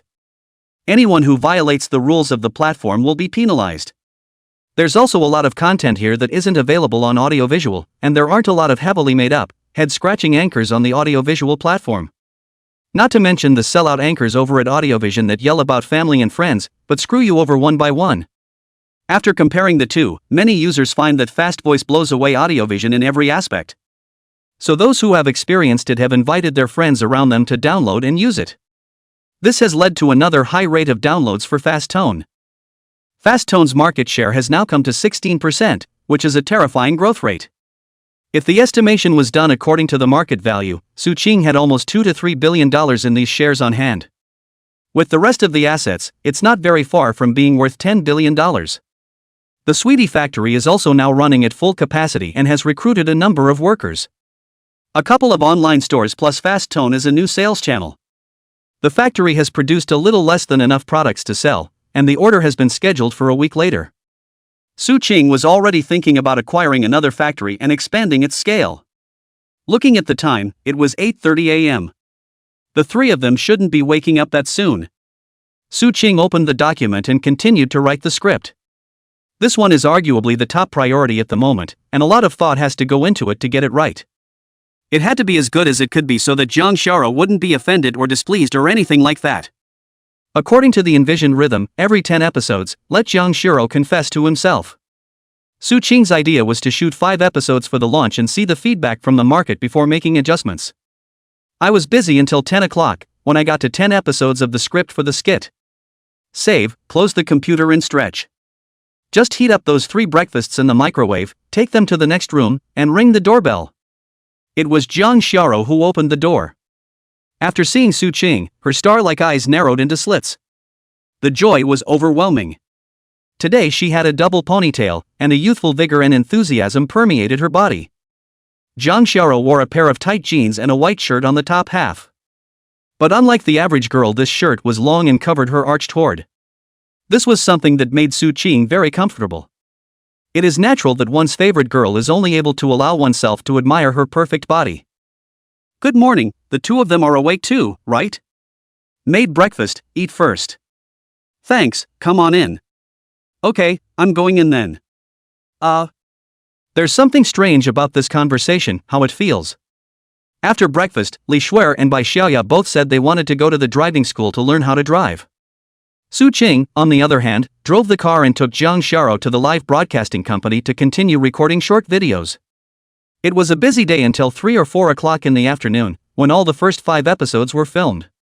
The release permits and such have been passed and it's ready for release. Suching currently has more than 4.2 million followers on Fast Voice. Jang Xiao also has more than 3 million. Li Shuer and Bai Xiaoya and the 2 of them were a little less, one more than 800,000 yuan and one more than 900,000 yuan.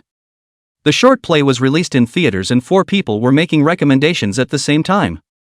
Jang Shara was very nervous and said, "I don't know if it's effective or not. Will the results be very bad and then many people will scold us?" "It won't." Su Cheng smiled and said, "You are so good looking with innocence and cuteness, who would want to scold you? Even if you're going to curse, then you must be cursing me. 1,000 times worn, a horse's ass is not worn." Girls are into sweet talk, whether it's real or not. Anyway, now that Jang Shara was in a good mood just listening to it, some of that nervousness was gone. There is data in the background that allows for real-time observations. The skit was watched in its entirety as well as rated well after its release.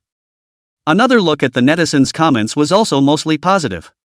The skit was great, the plot was very original nah. The hero and heroine are so handsome, better looking than many stars. Not enough to see at all, just a little bit, hurry up and update nah. As long as it's not deader, it's deader. Give it a 5-star review, it's so conscientious that this skit is actually free. Phew. Seeing that most of the comments were positive, Jang Shara was instantly relieved.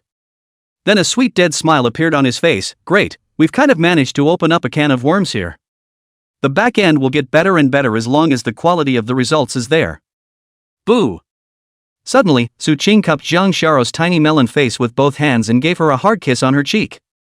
It made a crisp sound. Jang Shara froze on the spot.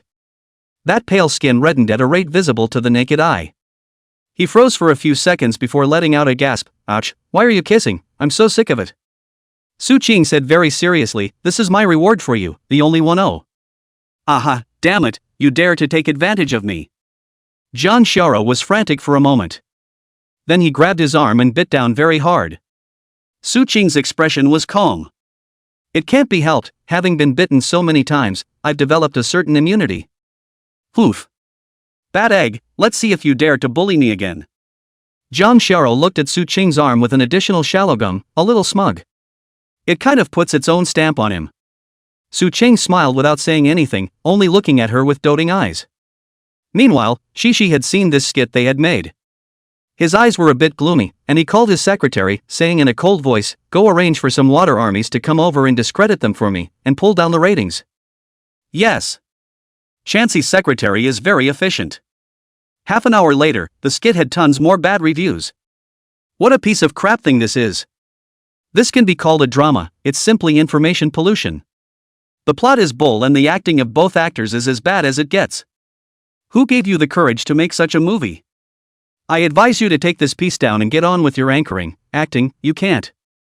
Boycott trashy skits, start with me. Get lost, don't pollute our eyes. By the time Su Ching and Jang Shara realized this, the rating had already been pulled down to about 6 points. Xianqi looked at the interface of this short drama, and a cold smile appeared at the corner of her mouth. I'll see how you're going to cope. Chapter 101 Smear? Instead, traffic exploded. Damn it, who on earth did this? This one looks like the water army did it on purpose. Jang Shara was very angry. Su Ching stroked his chin and thought for a moment and said, "Although it's a bit villainous, I think this matter should be done by Qianqi." Kang nodded deeply. "I think it's him too, so what should we do?"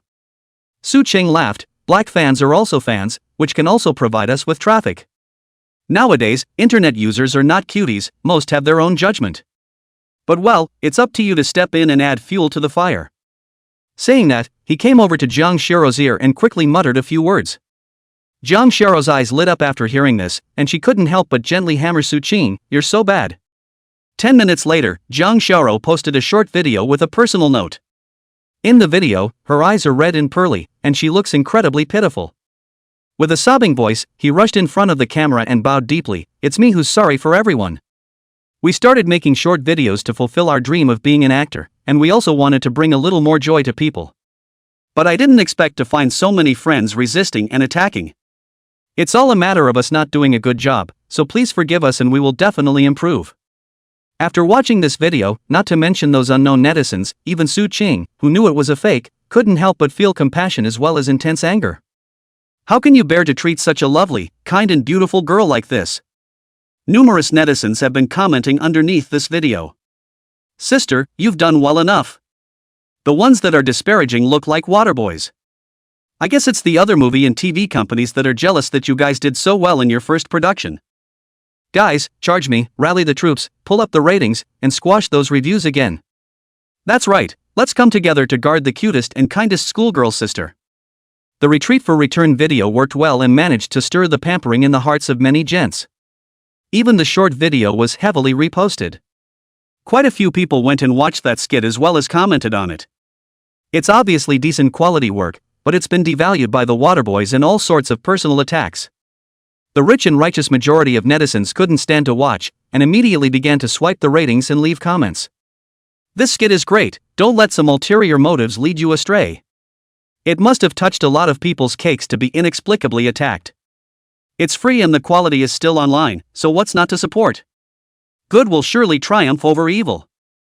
How can the number of sailors compare to the vast number of netizens? Soon the ratings were pulled back again.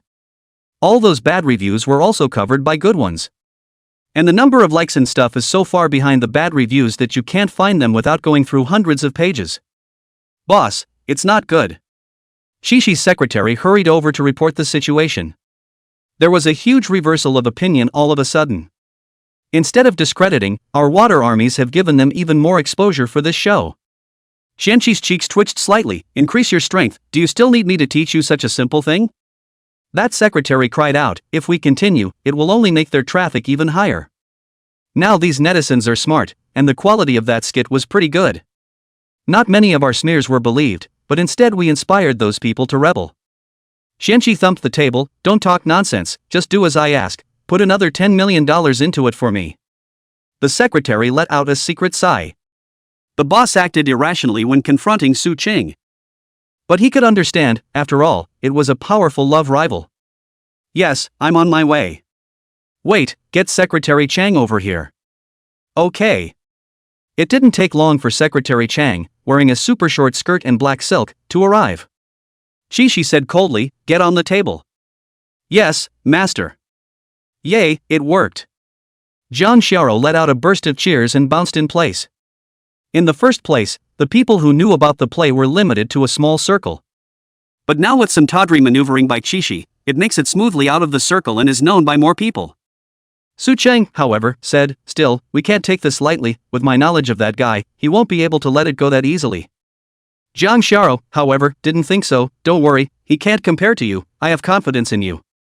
These words gave Su Qing great motivation. The second wave of counterattacks came quickly and with even more ferocity. Those sailors surged like a rolling torrent.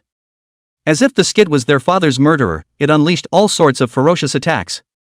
Not only the platform Fast Voice, but other platforms as well were instantly reduced to all kinds of smears everywhere, brushing up on the supposed shortcomings of this drama. When Su Qing and Jiang Xiao both saw this maneuver of Qianqi's, they both laughed out loud directly. Ha ha ha ha, he's too stupid to do such an act.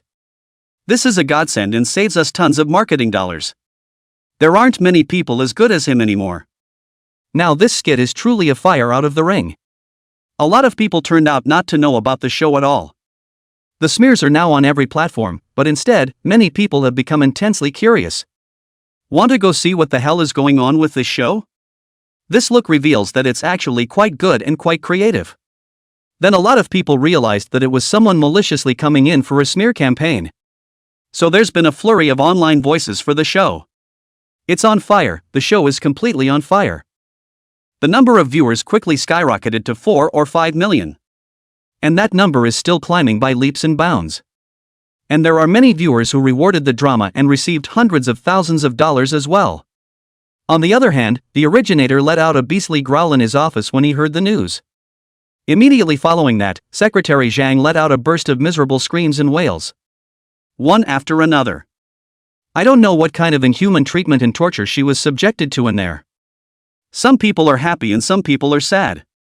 Su Cheng and Jiang Xiao were undoubtedly extremely happy. There wasn't much cost put into the short play in the first place, not even $50,000.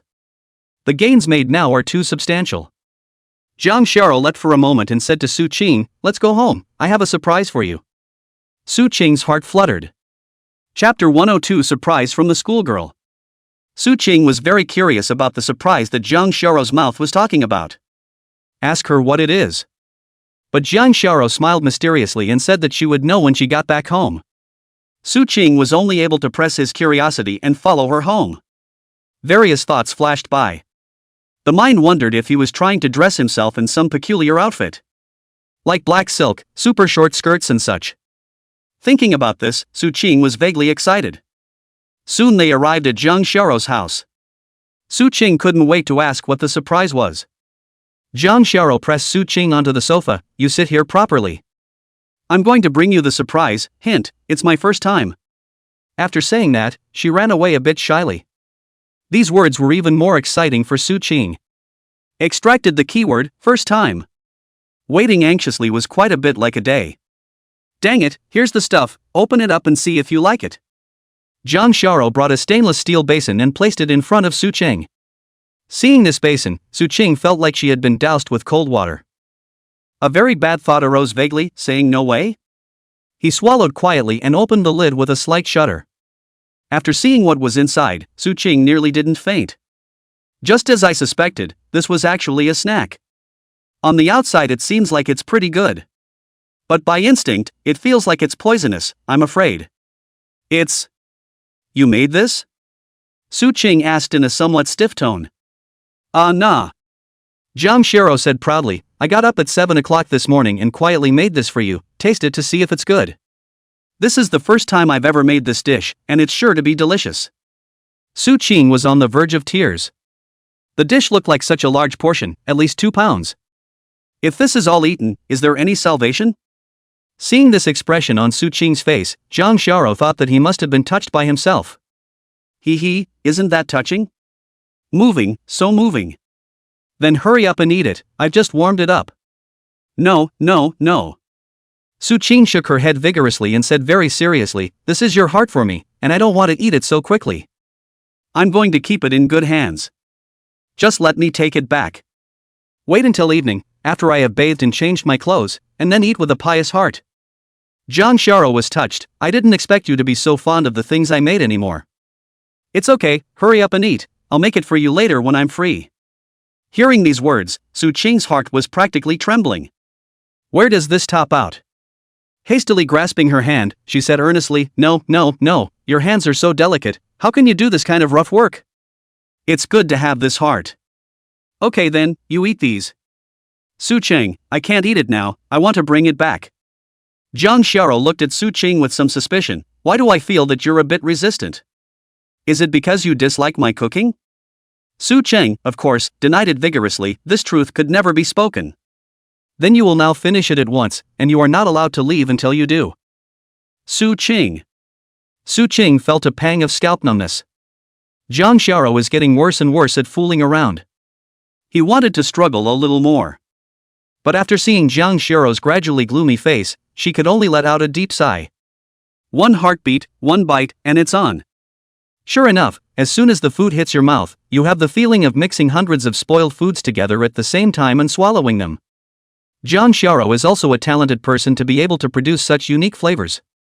Su Qing didn't dare to chew and swallow slowly, then he might not be able to hold on and just spit it out. There was a wolfing down of the food as if he had been starving for 10 days and a half months. The wind rolled up, not daring to chew it all, and swallowed it all. It only took a minute to eat all of this killer contraption made by Jiang Xiao. Then he took a hard dose of a bottle of water and burped. For that matter, it's still very much against the grain to say, it's so delicious, delicious on earth. Jiang Xiao smiled joyfully. It's good that you like it, I'll make it for you more often in the future. Don't, this kind of extreme delicacy, I would need months to have a reminiscence after eating it once, to digest it. With this ass kissing, Jiang Xiao was in a very pleasant mood and temporarily dismissed the idea of continuing to do it for him. Su Qing hurriedly found an excuse to leave and returned to his house, followed by a bout of vomiting. A wave of relief came over him when he had pretty much thrown up the contents of his stomach. Su Qing couldn't help but let out a gust of bitter laughter. He had thought about telling Jiang Xiao the truth, but he was afraid that it would dampen her self-confidence and motivation. It was, after all, a sign of her fondness for herself. Thinking about it, after all, it only came once in a while, and Su Qing was still able to withstand it. The Tourism Ambassador Finals are the day after tomorrow. Su Qing had also figured out how he was going to win by a landslide. Time is quickly approaching the day of the finals. Su Chang and Zhang Xiao headed to the competition venue after breakfast. Li Shuer and Bai Xiaoya also took time off work to follow and cheer the two on. As soon as we arrived at the competition venue, we found that it was already crowded. In addition to the participants from each school, there were numerous media outlets, as well as judges, teachers, and the like. Li Shuer was secretly staggered. What a spectacular scene, there are so many big names that you can only see on TV. Bai Xiaoya's expression was grave, the competition is too fierce, and I don't know if I'll be able to win in the end. Zhang Xiao, however, looked confident, don't worry, we are very strong. After chatting for a while, Li Shuer and Bai Xiaoya went to find a seat. Su Cheng and Zhang Xiao both headed to the backstage of the competition. Just as he arrived backstage, he saw the incomparably dazzling Qianxi. In front of outsiders, he had always had that gentle, breezy look from start to finish. Just standing over there for a moment attracted the attention of many girls. Some of the more daring ones went straight up and hit on them, asking for contact information. Qishi also saw the two and walked over with a smile on her face. His eyes were fixed on Zhang Xiao from the beginning to the end, with a look of deep affection. Xiao, you're very pretty today.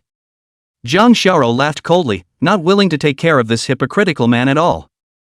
It felt like talking to him more than once was a mood killer.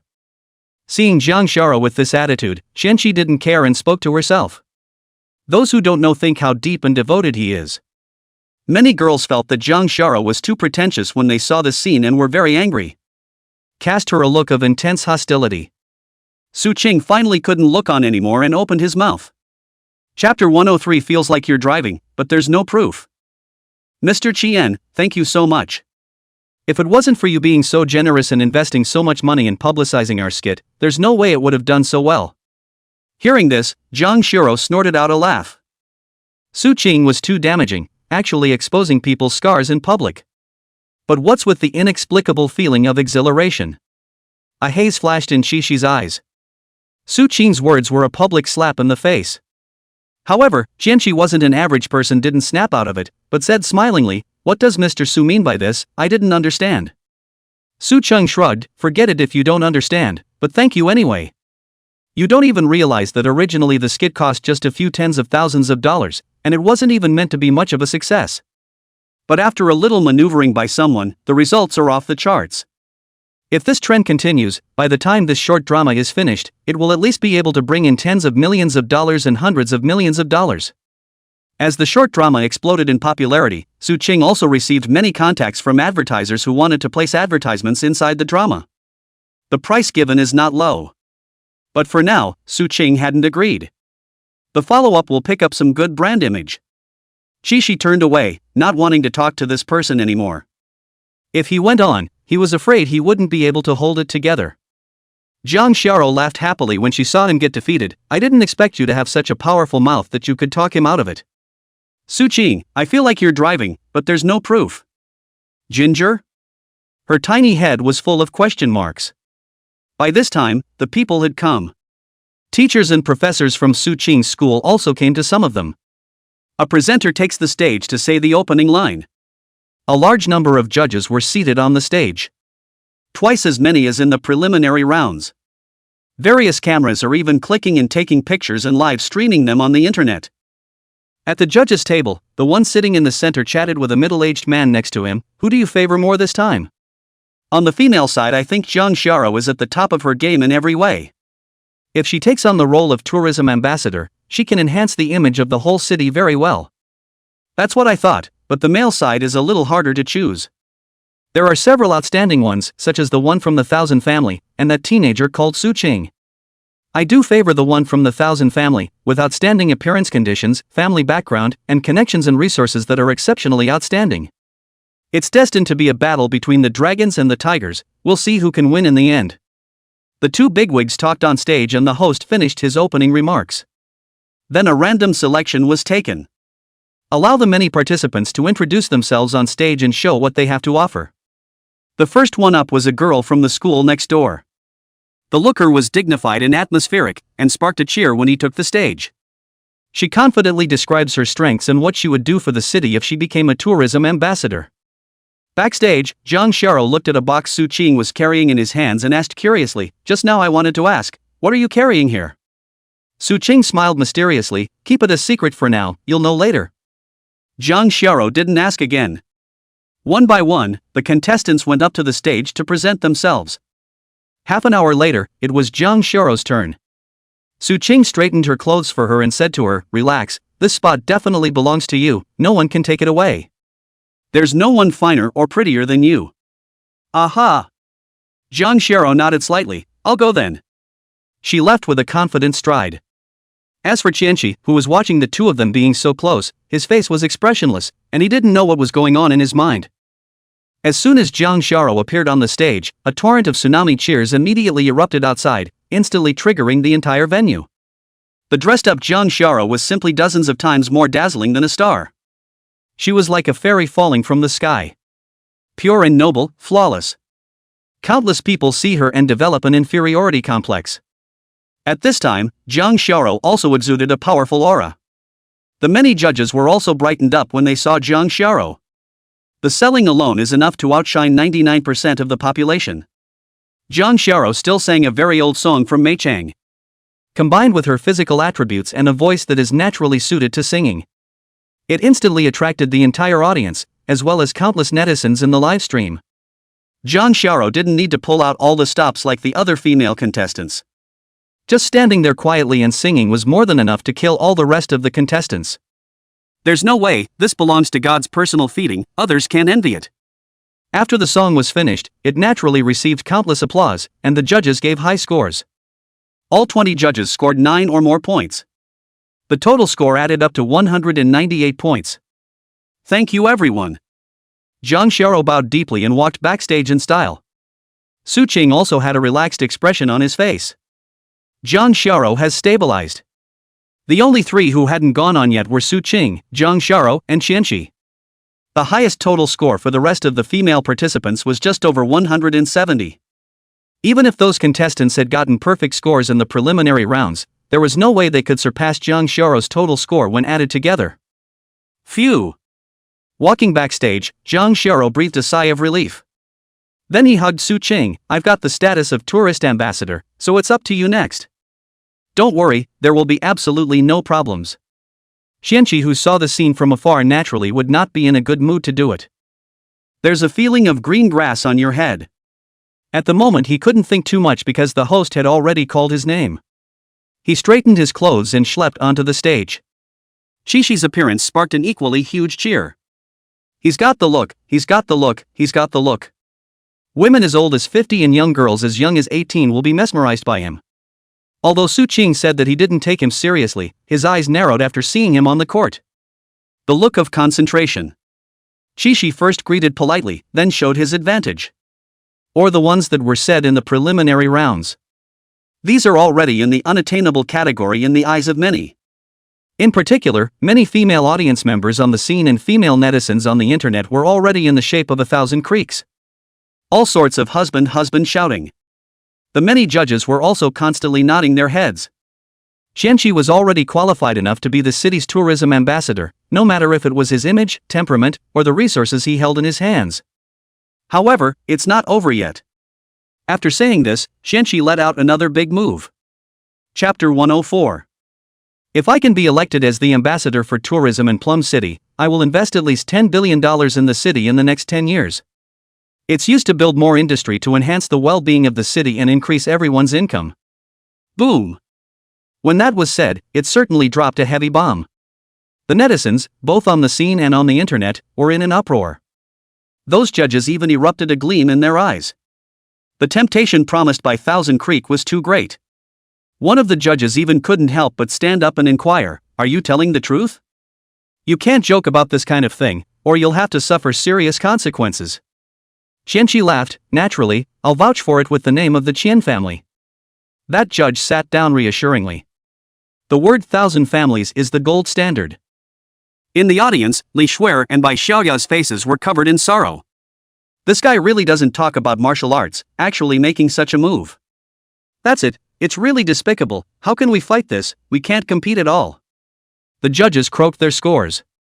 All uniformly 9.9 out of 10. Total score, 198. Qishi bowed slightly with a smile on her face and walked off the stage. Backstage, Jang Xiao was furious, despicable, just too despicable. This is tantamount to using money to buy the status of this tourist ambassador, is really too shameless, I despise him. Su Qing, however, had a calm face. He had also prepared his bottom card and was confident that he wouldn't lose to that guy. Instead, he comforted Jang Shara. Jang Shara was not so optimistic and was full of sorrow. You don't understand what $10 billion of investment means. No manager would be unmoved. Shi walked in. He had a winning smile on his face and didn't speak, just looked at Su Qing with a condescending look. Jang Shara wanted to say something, but was pulled back by Su Qing. Don't be in a hurry, the winner and loser are still undecided, let's see me play. After that, he walked out with his head held high. The people on the scene and in the live broadcast room also let out a burst of cheers when they saw Su Qing come out.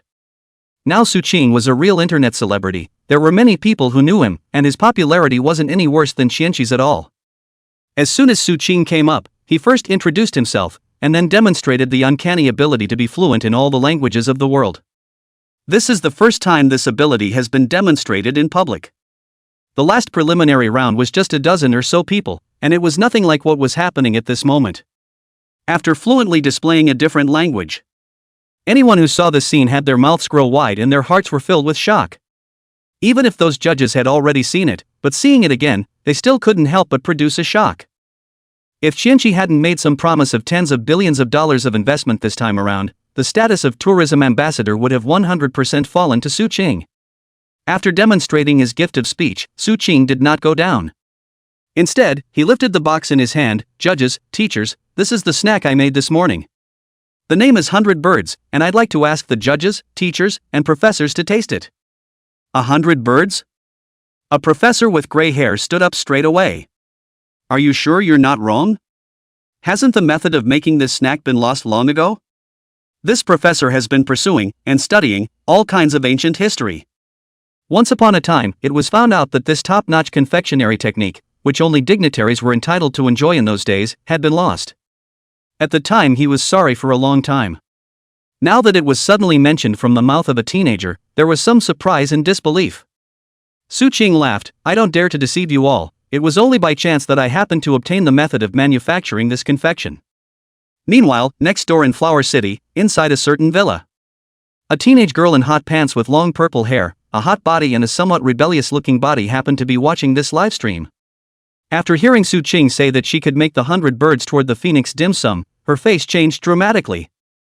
Hastily getting up, he ran to the next room and knocked hard on the door. Grandpa, come out, something big has happened. What is it, my good granddaughter? The door opened and out of it stepped an old man with a head full of silver hair. He looked old, but his body was hard, especially those eyes, which were full of power. If there are some more knowledgeable people will be able to recognize that the identity of this old man in front of him is not ordinary. He is the president of the Gourmet Society and has served 3 consecutive terms. And the founder of the nation's largest chain of dim sum restaurants, worth hundreds of billions of dollars. Whether in the industry or in the business world as a whole, it has a very high prestige. King Tao Tai. The girl hurriedly said, Grandpa, didn't you tell me that your greatest regret was not being able to personally make the lost dim sum 100 birds toward the phoenix? Now someone says he made it. The old man's eyes first erupted with a burst of dazzling light, then he collected himself and shook his head. Impossible, absolutely impossible. The technique of making this dim sum has long been lost, and this is something that I have sought to prove in many ways, and there is absolutely no room for error. No one in the world could have produced it, and what crook was there to solicit it? The girl said, I don't feel like a liar because that boy I really like him. That's right, this girl was also a fan of Su Qing. Wang Taodai snorted coldly, not angry, take me to see who dares to speak out of turn, we must expose him and make him lose his name. Grandpa, come this way. The girl led him to the computer. This was exactly the time when Su Qing was about to open the food box after finishing her sentence. A cold light flickered in the old man's eyes as he stared at the box dead on. Just waiting to see the physical object and then used their own connections to strike at Su Qing. This was because in his opinion, this beckoning behavior of Su Qing was a provocation to his status as the president of the Gourmet Association, as well as the dim sum grandmaster. At the moment at the scene, many people were looking at Su Qing on the stage without blinking. Especially backstage, Jang Shara crossed her arms and clasped them together, her nervous expression impossible to hide. After seeing the undercard that Qianqi had thrown out, Jang Shara already had no hope of being able to win. The reason why he didn't show it much was because he didn't want to make Su Qing worry.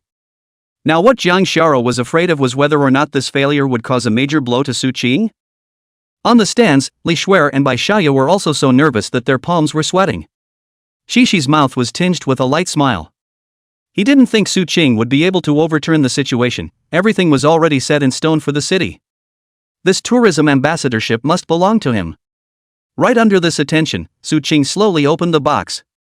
Chapter 105, Su Qing, shocking the entire audience. The moment Su Qing opened the box, it was as if there was light spreading out from the inside, reflecting in all directions. Everyone's eyes widened. Just inside the box was seen to be a lifelike phoenix with spread wings. And it was as if those sitting in the front row could still smell a hint of a strange fragrance. The scent made them feel refreshed while at the same time, they were also secreting a large amount of saliva in their mouths. All the stomachs began to lurch, creating a strong desire to eat. Xianxi's complexion moved slightly, somewhat surprised that Su Qing actually had such a craft, but didn't put too much stock in it. What's the point of making good snacks? Tourism ambassadors aren't able to win by competing with whoever makes the best dim sum. He still has a strong self-confidence in himself. Holding the box in her hand, Su Qingtian walked over to the judges' table and said, "Everyone, please see, this is the lost dim sum 100 birds chow foam. In ancient times, only the topmost big shots were entitled to enjoy it. And the materials that need to be used to make this dim sum are also up to thousands of kinds, unusually precious." Su Qing introduced it while cutting off a piece with the knife he carried with him. Small plates from the bottom of the box were placed on top and placed in front of each of the judges, as well as the teachers and professors. King Tao Tai from the next city over. Originally, he had infinite loathing for this teenager he met for the first time and thought he was a fraud. However, upon opening the box to reveal it, the expression on his face became brilliant. Unbelievable, shocked, excited and other emotions were all concentrated on one face. Even the body was trembling uncontrollably. Murmuring, how can it be, this shape, the color of this snack, with the year I saw, a painting how so similar? Could he really know how to make the lost 100 birds of prey? On the side, her granddaughter said, "Grandpa, if he can really produce it, that would be something. Should we reach out to him and find out? In case someone else gets the jump on you, that could be a problem."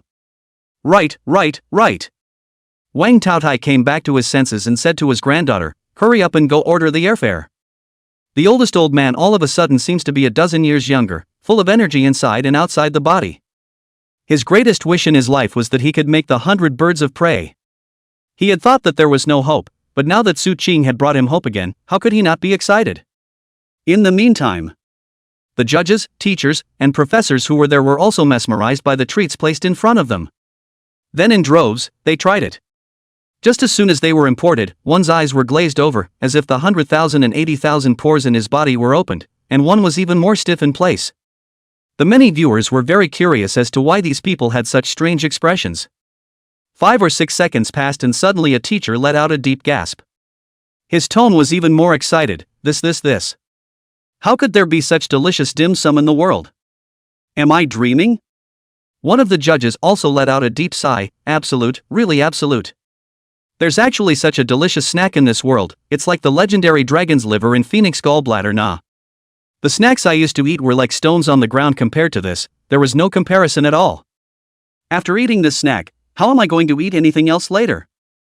All of the judges, teachers, and professors used the highest praise they could muster for themselves after eating this 100 birds of prey. One by one, they couldn't get enough of it, their eyes glowing as they stared at the box in Su Qing's hands. There's some more there. Su Qing had no doubt that if there weren't so many people on the scene, they might have just shot out and grabbed it.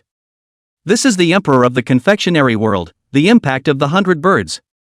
This is the biggest strength of Su Qing's competition for tourism ambassador.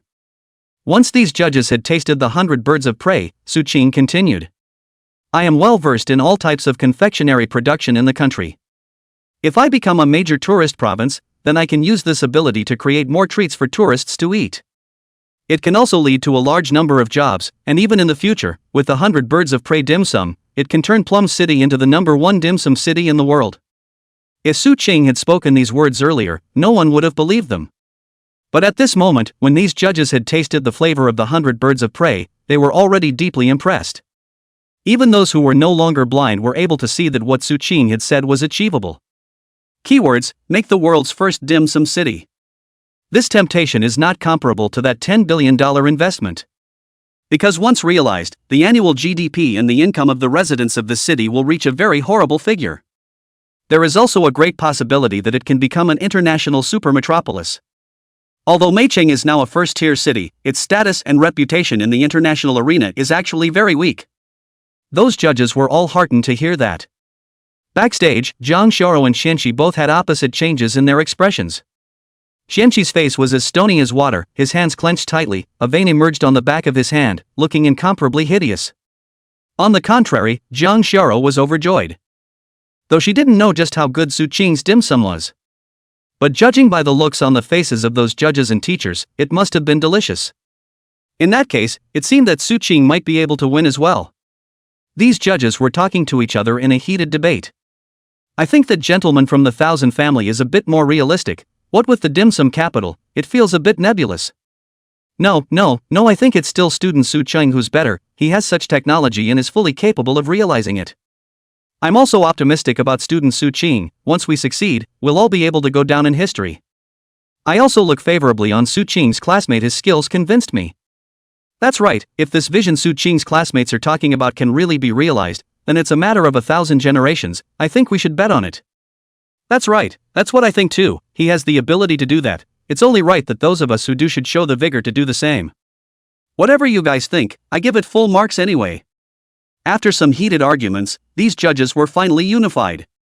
Then the scoring began in droves, one by one, flashing their scorecards. And after seeing the scores from these judges, the audience on the floor as well as on the internet had different expressions. Chapter 106, Why don't you just get married in place? The fans are skyrocketing. All 20 judges on the panel gave it a 10. The totals add up to 200 points, and the first perfect score in the room appears. The scene, as well as the internet, was in an uproar. Those who hated Su Qing were naturally mocking all sorts of things, as well as saying that there was something shady going on. Those who liked Su Qing were naturally full of joy, in order to congratulate him. Wow, great, a win! Mr. Su Qing is really great! In the audience, Li Shuer and Bai Xiaoya jumped up and let out a burst of cheers.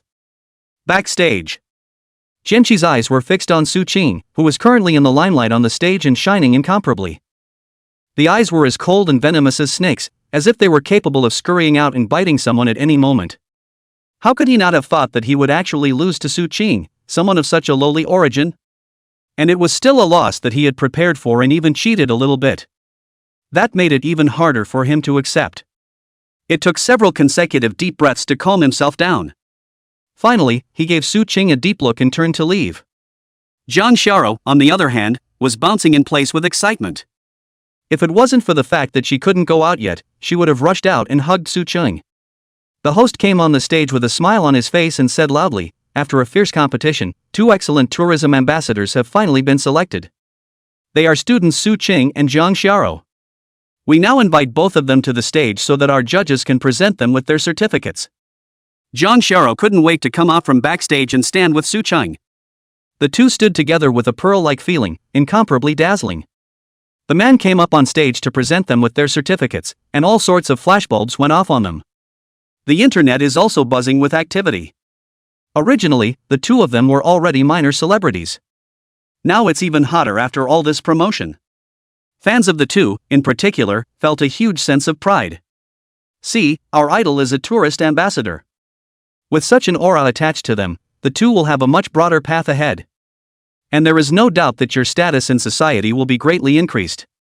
Some more acceptance speeches and such followed, and the two walked backstage. Before Zhang Xiao could say anything to Su Qing, the judges, teachers, and professors swarmed up and surrounded him. Class, you still have snacks on hand, don't you? Can I have them? I don't want to eat it myself, but I want to bring it back to the 2 old people at home to try it too. You can make an offer, I'll buy it for whatever it costs. Didn't you just eat it already, so don't grab it from me. Don't you ever eat? You can rob me, why not? It was hard to imagine that these people could all have a high status in society and now they were fighting over a snack. Zhang Xiao smiled incomparably sweetly. The better her favorite was, the happier and prouder she was. Su Qing had expected this to be the case. Hurriedly, he brought out the rest of the snacks and let them divide them among themselves. That way no one is offended. The men split the rest of the treats as fast as they could. Then one after another, they enthusiastically asked Su Ching to customize a copy of the 100 Birds of Prey. It was also stated that price was not an issue. Trying to make the 100 Birds of Prey was not too difficult for Su Ching. But he didn't want to do it now. If he agreed easily, he would never have peace in the future. So out came the speech that had been long in the making. This would be more difficult to achieve at the moment. Because thousands of raw materials are needed to make the 100 Birds of Prey, and preparations need to be made half a month in advance, it takes more than 3 days to make the complete product.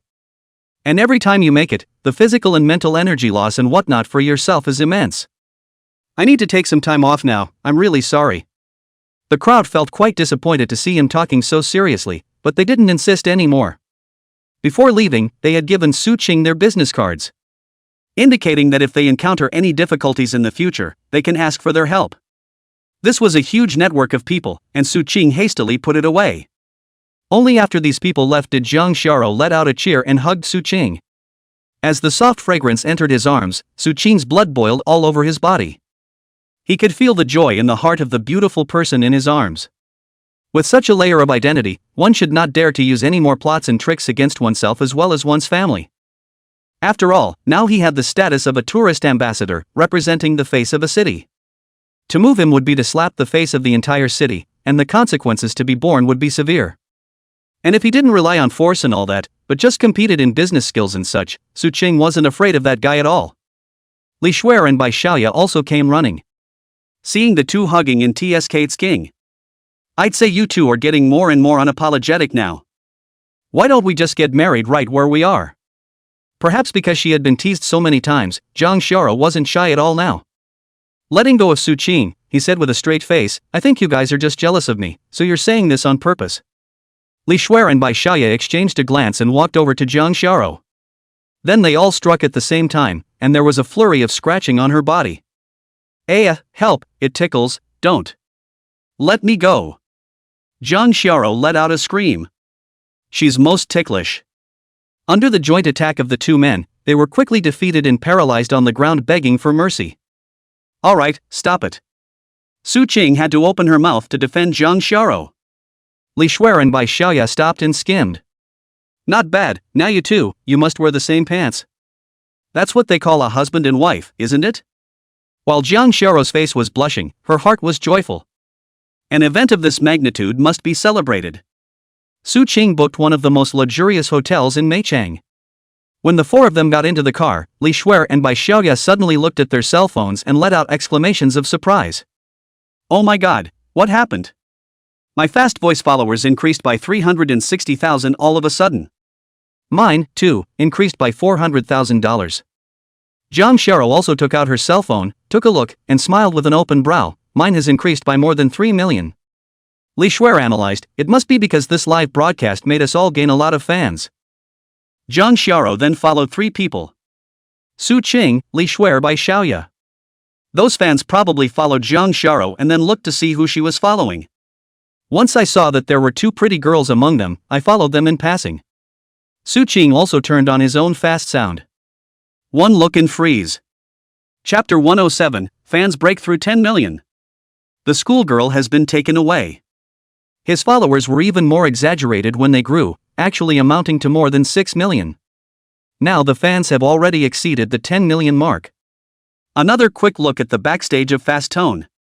The growth was also high, adding another 8+ million downloads within just an hour or two. These downloads are valid downloads because they are all registered accounts. Obviously, all these users downloaded because of Su Ching. It's kind of a close call. Su Ching's fame grew, and along with it, all aspects of the platform's data followed suit and grew dramatically. Jang Shara said at this time, now that our fame is growing, we need to pay more attention to our words and behavior when we are outside. Otherwise it's easy for someone to catch something. Su Ching nodded his head in deep thought. He's kind of tied to the platform pretty deeply now. It can be said that it is all for one and one for all. Come on, let's go eat a big meal. Su Ching slammed his foot on the gas and the car sped away. Su Ching's old home. Su Ching called back many times for money. His parents have now quit their jobs and are concentrating on overseeing the construction of the villa at home. In the dark, Humiliation had been faithfully protecting the two old men. But from the time of her arrival, the two old men hadn't suffered much. At this moment, the two old men were supervising the tiling of the villa's exterior walls. The progress was fast, and it was estimated that they would be able to finish all the tiling today. Old man Su, something big has happened. Just at this time, many of the villagers ran over. Humiliation tensed up, thinking that something major had happened. Just as he was about to rush over, he heard the villagers talking in tongues. Old man Su, your son is on TV. I didn't realize you were that good alive. So do you have a girlfriend now? There's a girl in my family who's just 19 now, and she's quite a good match for your son. Su Qing's mom and dad were both in a daze, not knowing what had happened. Humiliation in the dark, however, heard it. Take out your cell phone and see what's happening. She sincerely felt admiration for Su Qing. At a young age, just a freshman in college to be able to achieve such a result is already beating 99.9% of his peers. Su Qing's mom and dad, finally also under the explanation of the villagers, know the cause and effect of the matter, and immediately burst into tears. That would be a great honor for their family. From now on, the two old men could walk sideways inside the village. It was estimated that it wouldn't be long before all the relatives who were even slightly related to their family would come in by the droves. Su Qing's father was very happy and waved his hand. Folks, I'm treating you tonight, please make sure you enjoy yourselves and don't get drunk. For his son to achieve such a result, Su Laohan was planning to set a table for all the dogs in the village. Zhang Xiao, Bai Xiaoya and Li Shuer are drunk again. It was a big day, and each one seemed very excited. Then after arriving at the hotel, the three of them clashed their eyes and decided that they wanted to get Su Qing drunk again. All three of them had gotten drunk in front of Su Qing, and more than once. But hadn't put down yet, hadn't seen what Su Qing was like drunk. The heart is not in the right place, it has to see him drunk for once. And then the results were tragic. The three men were once again drunk. And this one was worse than the previous ones. Because at the back, they even drank white wine with Su Qingbi. None of these little girls usually drink white wine, so where can they top it? It was useless for Su Qing to speak out to stop it. They've been drinking their heads off and it's not good for anyone to talk. Hey! Su Qing looked at the three sisters who were slumped in their chairs and shook his head slightly. Was planning to pick up Zhang Xiao and send her to the car first. At this time, the door was suddenly pushed open. From outside walked in two women who stood at 1 meter 8, somewhat stocky, with short hair. One of them bent slightly at Su Qing. Hello Mr. Su, we're the lady's bodyguards, she's not in a good condition right now, we'll send her home. Su Qing was the first to stand in front of Zhang Xiao. Surveying the two men with a critical eye, how am I to trust you? Suddenly two people walked in and just wanted to take Zhang Xiao away, there was no way he would easily agree to it. The other female bodyguard took out a tablet and pointed the screen at Su Qing. A woman with great charm and a very powerful aura appeared on the screen. From the looks of it there was a 7 or 8% resemblance to Zhang Xiao, and it could be said that it was printed from the same mold. It's almost like Zhang Xiao in a decade or two. Hi, I'm Zoe's mom, thanks for taking care of her. She's drunk now, I'll have 2 bodyguards take her back. Seeing this woman, Su Qing was basically certain that it was Zhang Xiao's mom alright. Slightly bending down to salute, hello auntie, I'm Su Qing. Surprisingly you've arranged for someone, then it's troublesome. With a gentle smile, she said, what trouble is there for me to take care of my own daughter? It should be me who troubles you. From her words Su Qing heard a different flavor. It looked like it gave off a spring-like feeling, but in reality the tone carried a deep sense of detachment. Zhang Xiao's mom is not very happy with herself. It's not unusual. After all, if you look at the current situation, the gap between the two sides is still very large. I guess only Qianqi was the perfect, most suitable son-in-law in her mind. However, Su Qing didn't show anything different on his face. With a smile on his face, he asked the 2 female bodyguards to take Zhang Xiao away. Only after they had left did Su Qing show a thoughtful expression on his face. It seems that their every move is under the control of their family. He didn't intervene the first few times, presumably because he saw that he was still honest. But with this uncharacteristic appearance, he probably couldn't resist trying to give him a warning. It's also possible. Although he felt that it shouldn't be as he thought, Su Qing decided to play it safe. A call was made to the manager of this hotel, asking him to call 2 girls to come and send Li Shuer and Bai Xiaoya to this hotel's room. He didn't touch it himself the whole time, to participate. just in case Jang Sharo's mom would do something sneaky behind her back. It was a bit villainous, but he felt it was better to play it safe. In order to avoid any accidents with Jang Sharo's two housemates, Su Qing lived next door. Meanwhile, in a certain city, inside a certain ultra-luxury villa, Jang Sharo's parents were holding a serious family meeting. And what was discussed in this family meeting was clearly the matter between Su Qing and Jang Sharo. Chapter 108, What's Coming, Hot Date? Jang Sharo's father, Jang Hong, ranked 9th on the global rich list last year. Her mother also serves as president of 5 multinational conglomerates. Together, their wealth can at least rank in the top 5 in China. If you spend it normally, you won't be able to spend it in 100 lifetimes. Yi Qing had just finished taking a shower and was wearing a set of silk pajamas that revealed her nearly perfect figure. Because of the good maintenance, her skin is still like that of an 18-year-old girl, even though she is now almost 40 years old. The body shape isn't half bad either. The maturity that emanated from her body, as well as the temperament that could only come from years of being in a high position, made her whole person infinitely attractive.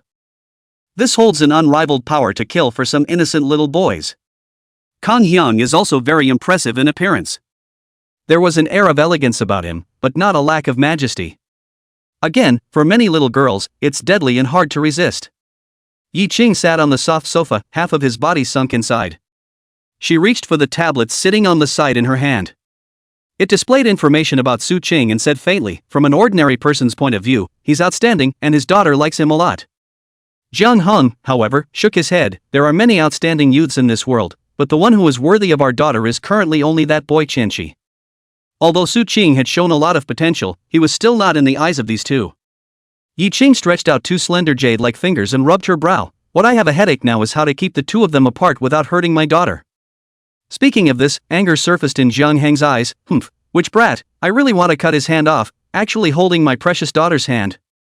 If Jiang Hong knew that Yi Qing had not only held Jang Sharo's hand, but also kissed her on the mouth. And if Jang Sharo helped him with that, it was estimated that Jiang Hong would raise his knife and kill Su Qing on the spot. Yi Qing said without any good humor, it's just holding hands, it's nothing, it's better to hurry up and think about how to separate the 2 of them. I'm afraid that as time goes on, my daughter will fall deeper and deeper into it. It would be a big problem if he flipped out on us for that brat one day. Kang Hyung also felt an immense headache. After thinking about it, he tentatively asked, or else find a few pretty women with good bodies and go seduce that kid? You idiot, is the most beautiful woman as beautiful as our daughter? That's right too. Jiang Hong was helpless. That kid is worth billions of dollars now, so if he gives money, even if he gives $10 billion, I guess he won't want it. That's what both couples are most annoyed about and feel helpless about. If it's just an ordinary poor boy, a few $100 million, $1 billion or so smashed down, even the best feelings can't be blocked. Suddenly, Jiang Hong thought of something. I remember that Jiang Shayan will be returning home soon. Jiang Shayan, adopted by the couple from an orphanage 10 years ago. The reason why he adopted a girl was because that year Jang Sharo disappeared unexpectedly. In the course of their search, they found a girl who resembled Jang Sharo. It was later confirmed that it was not. But looking at how similar the girl was to their own daughter, the 2 couples were moved to compassion and finally adopted her. Jiang Shayan resembled Jang Sharo 5 or 6 times when she grew up. If not for Yi Qing personally did a paternity test, confirming that there is no half-blood relationship with Jiang Hong, we all have to suspect that it is not his illegitimate daughter outside. Jiang Shayan is quite similar to Jang Sharo in every way. Just a slightly less toned and temperamental body.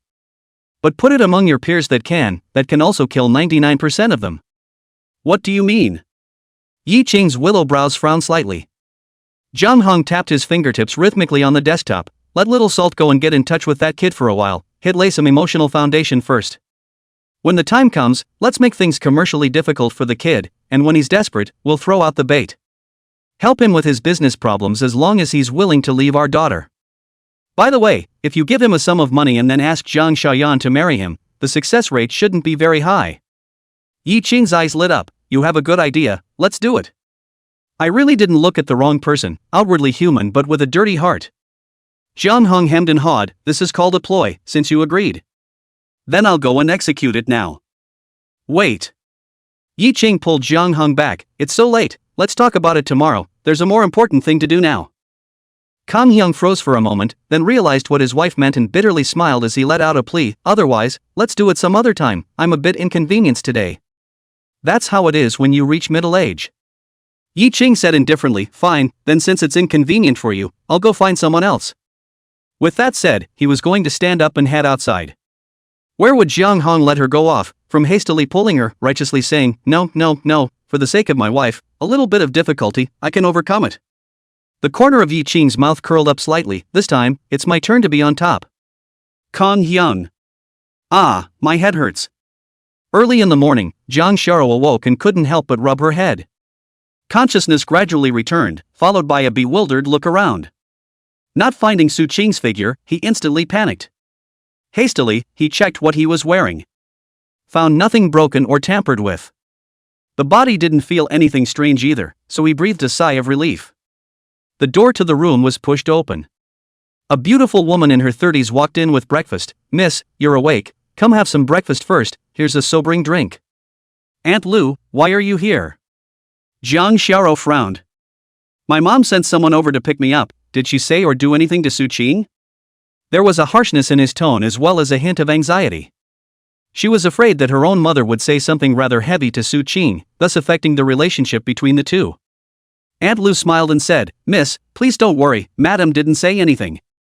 It was just a matter of sending someone to fetch the young lady back here to rest, and not a word was said that shouldn't have been said. Jiang Xiao put her heart down. Then without bothering to eat breakfast, he first called Su Qing over. That side was quickly connected, and the first sentence was to ask how Jiang Xiao's body was doing. A warm current flowed through Jiang Xiao's heart. In a gentle tone, he said, I'm fine, very good, where are you now? Come and pick me up, okay? Aunt Lu on the side sighed slightly as she watched. The tone of voice was clearly that of a girl in love talking to her boyfriend. Chapter 109 New Rewards. Good morning Su Qing-san. Like a fluttering butterfly, Jiang Xiao flew in front of Su Qing. Su Qing looked at the stunning young girl in front of him and couldn't help but reach out and rub her hair. Let's go eat breakfast. The young girl smiled sweetly, aha. The two drove off. Upstairs, Aunt Lu looked at the backs of the two people and shook her head slightly. Sent the photos taken to Yi Ching. In the car, Jiang Xiao wanted to speak several times. Su Qing sensed what she wanted to say and took the initiative to say, don't worry, your mom didn't say anything heavy to me yesterday. It's just a matter of identifying yourself and having someone take you away. Will you be under a lot of pressure? Jiang Xiao's pair of eyes were like clear lakes, containing a thrilling beauty. What pressure can I have? When I meet a mountain to open up a mountain, when I meet water to split water, all the obstacles in front of me more difficult will disappear. Jiang Xiao just loved this true happiness ratio energy in him. Movingly, he said, or let's be together now so we can face it better. As the words fell, the system's voice followed. It is detected that Fading Flower is confessing to the host, please make your choice. Promise that you will have a short period of happiness and then you will part forever. Refuse and the host will gain the physique of a top fighter along with fighting skills. There was a stoplight ahead, and Su Qing slammed on the brakes. Twisting her head, she looked at Jiang Xiao, no, I can't promise. Not waiting for Jiang Xiao to open her mouth, Su Qing continued, things like confession should wait for me. Even if we get together now, it won't help, and it'll anger your family more than it's worth. At the very least, I'd have to fulfill my bet with your grandparents before I'd have some kind of backbone. Jiang Xiao beamed, well, you have a point. This time when she was rejected, Jiang Xiao didn't get angry anymore because what Su Qing said did make sense. Congratulations to the host who will gain the physique of a top fighter along with fighting skills. In the next second, a majestic energy as well as information surged inside Su Qing's body. His physique reached the limits of the human body. There were even more fighting techniques in his head. The muscles of his body trembled madly, as if he had gone through, in an instant, decades of fighting as battle hardened. A natural power and confidence burst out from within. Jiang Xiao on the side let out a soft eep. Turning his head, he looked at Su Qing with some confusion. Strange, why do I feel that you're a bit different? Su Qing felt that his body was now filled with endless power, as if he could kill a tiger with a single punch. All the muscles in his body swelled up a bit. It stretched the otherwise loose dress a little tight. This couldn't be discovered by Jiang Xiao, or else it couldn't be explained at all. So said in a joking tone. It's probably because you think I'd become more handsome again in just a few seconds when you're a lover. Bah, shameless. Jiang Xiao spat with a red face. The two arrived at a place for morning tea, which had a nice ambience, and asked for a private room. It hadn't been long since I sat down when there was a knock on the door. Su Qing got up and went to open the door. Spotting an old man standing outside as well as a pretty girl in jeans with a slap-up willow waist and dyed purple hair standing there, Su Qing asked, "Have you two gone to the wrong place?" "Hello, my name is Wang Sisi, this is my grandfather Wang Taotai, president of the Gourmet Association, founder of Wanlong Dim Sum, and chairman of the board." He immediately guessed the two's intention and sidled up. "Two, please come in and talk about it." The two of them walked in, and Jang Shara also stood up, surprised. "Grandpa Wang, why are you here?" Both are the topmost tycoons, and it's not unusual for both sides to know each other. A kind smile appeared on Wang Taotia's face. "It's girl Jiang, too coincidental, I didn't expect to meet here, you've grown so big in the blink of an eye." Wang Sisi also sweetly called out hello to her sister. Only a hint of hostility flickered in the depths of her eyes, which was well captured by Su Qing. Both sides seated, Wang Taotai also did not say what nonsense, straightforwardly showed the intention of coming. "It's like this, yesterday I saw the 100 birds of prey made by Mr. Su on the internet and was curious if this technique wasn't lost." Su Qing replied, "It's also an element of luck, I guess, but please forgive me for not being able to say what exactly." "Understood."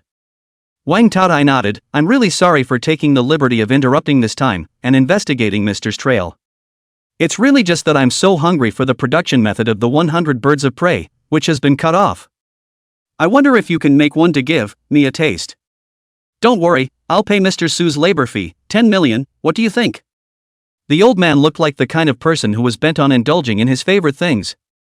At such an old age, it was very rare to face a teenager like Su Qing and still use honorifics. Su Qing shook her head, "Since you're Xiaoro's elder, surely I don't need any labor fees? Eat your breakfast first, old man, and I'll make you one afterward." Wang Taotai was overjoyed. "Then I'm here to thank you in advance, Mr. Su is truly a talented man. If you hadn't gotten together with the ginger girl, I would have introduced my own granddaughter to you." Wang Sisi was a little shy.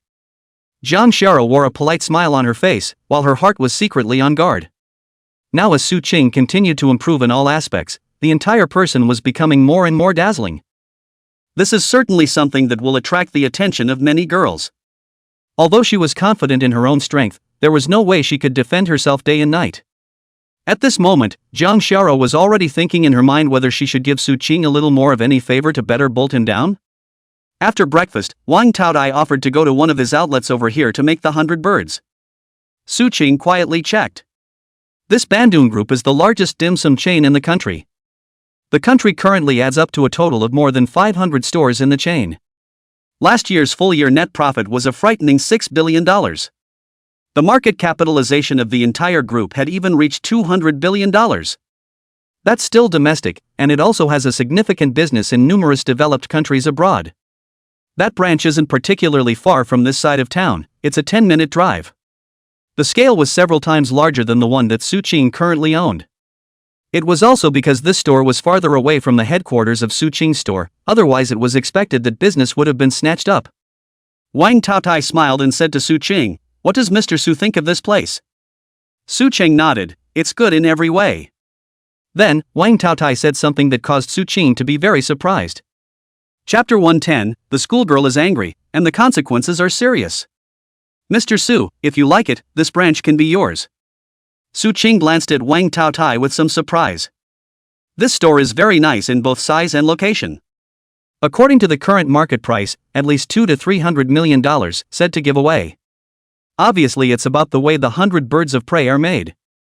Su Qing laughed and shook his head, saying that no merit was good enough. A hint of disappointment flashed in Wang Taotia's eyes.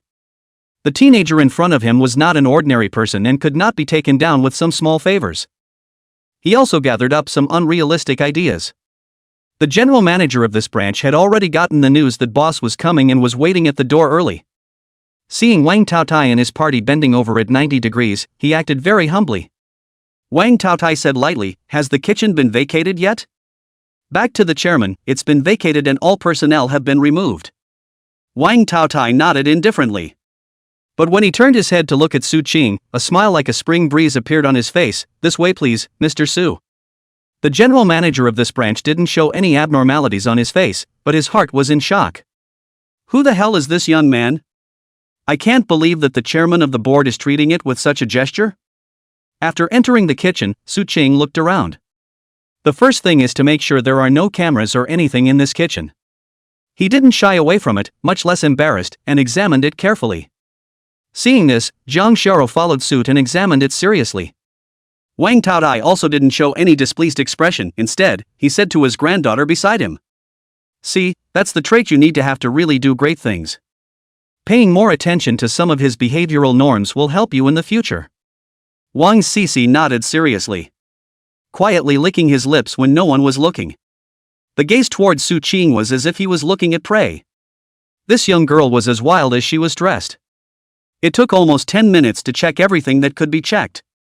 Only after making sure there were no problems did he smile and say to Wang Taotai, "No problem, old master, please wait outside." Wang Taotai said with a smile, "Yes, please." After they left, only Su Qing and Jang Shara were left in the kitchen. Jang Shara said, "I'll give you a hand." "Well, bring out all the ingredients. This kitchen is huge and has everything in great abundance." The two men had all their stuff moved out and set up several rows. Su Qing then picked 10 ingredients and spent 10 minutes making a new type of 5-colored pastry. Handing it to Jang Shara, "Taste it and see how it tastes." Jang Shara took it from Su Qing's hands, and her eyes glowed after she tasted it. "Wow, it's too delicious, isn't it? Sweet but not greasy. One sip has the feeling of springtime and being in a peach forest." Jang Shara wasn't exaggerating. This was Su Qing's current feat. The world can be better than him, cannot find one or two people in the country is deserved no one. But Jang Shara was a bit puzzled. "Aren't we going to make the 100 birds? Why are we getting this now?" Su Qing laughed. "Some of the top dim sum masters are able to deduce the method of making a dim sum by what ingredients you use and how much of them you use. So I'll go ahead and make a couple of unrelated ones out of it. One to give you relief, and the other to confuse his vision." Jang Shara's eyes were full of adoration. "You're awesome." The current Jang Shara was as if she was Su Qing's little fangirl. This may be a lover's delight. No matter what Su Qing was doing, Jang Shara would feel that it was him who was the best, the best. Hearing the schoolgirl's compliments, Su Qing's entire body was also fluttering and filled with energy in a serious way. An hour later, 100 birds were made and a lot of materials were used. There is a lot of material that is completely unrelated. Jang Shara's stomach was round from eating. She couldn't help but complain, "I blame you for making me eat so many sweets. What if I gain weight?" Su Qing said very seriously, "You just gained 10 and 20 pounds of weight again. You are also the most beautiful woman in the world." Oily mouth, how many people have you said that to? Jang Shara's face looked a little angry, but her eyes were full of laughter. Su Qing pretended to think for a moment and said, "There aren't many, just a few hundred." "Damn, you're so annoying, begging for a beating."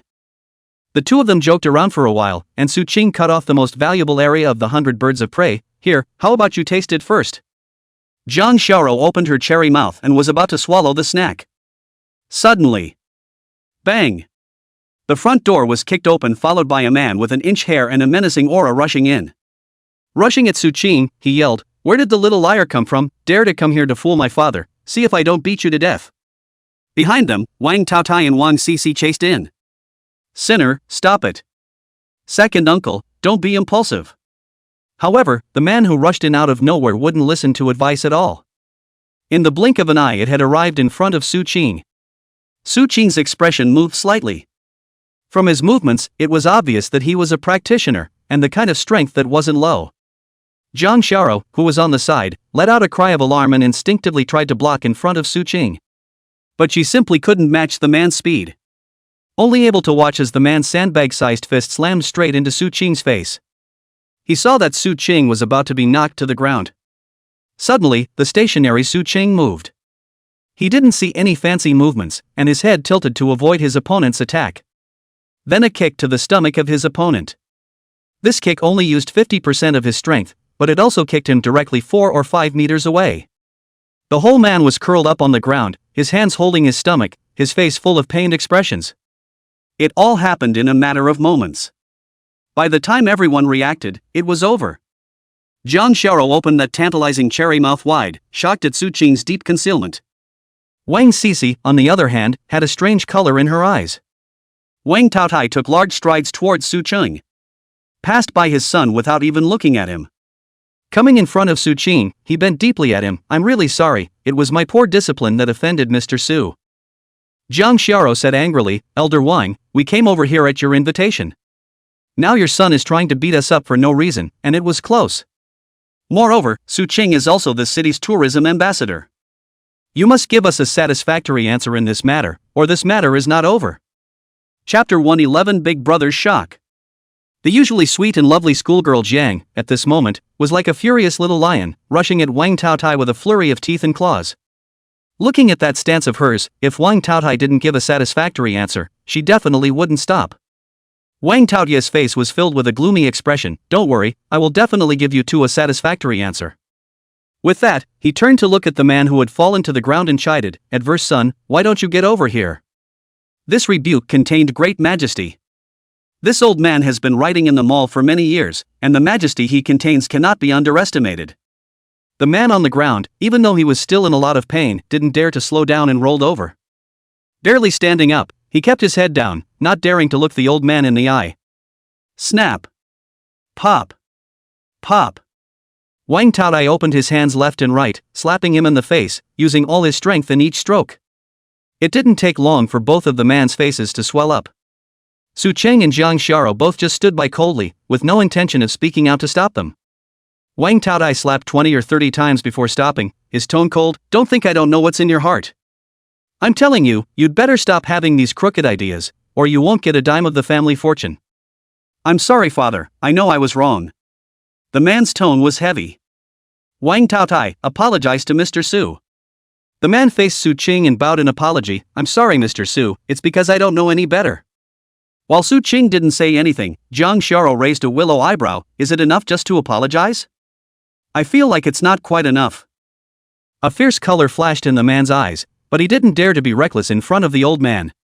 Wang Taotai pondered for a little while, then said to Wang Sisi, go and bring over all the documents of this store and transfer them to Mr. Su on the spot. Good.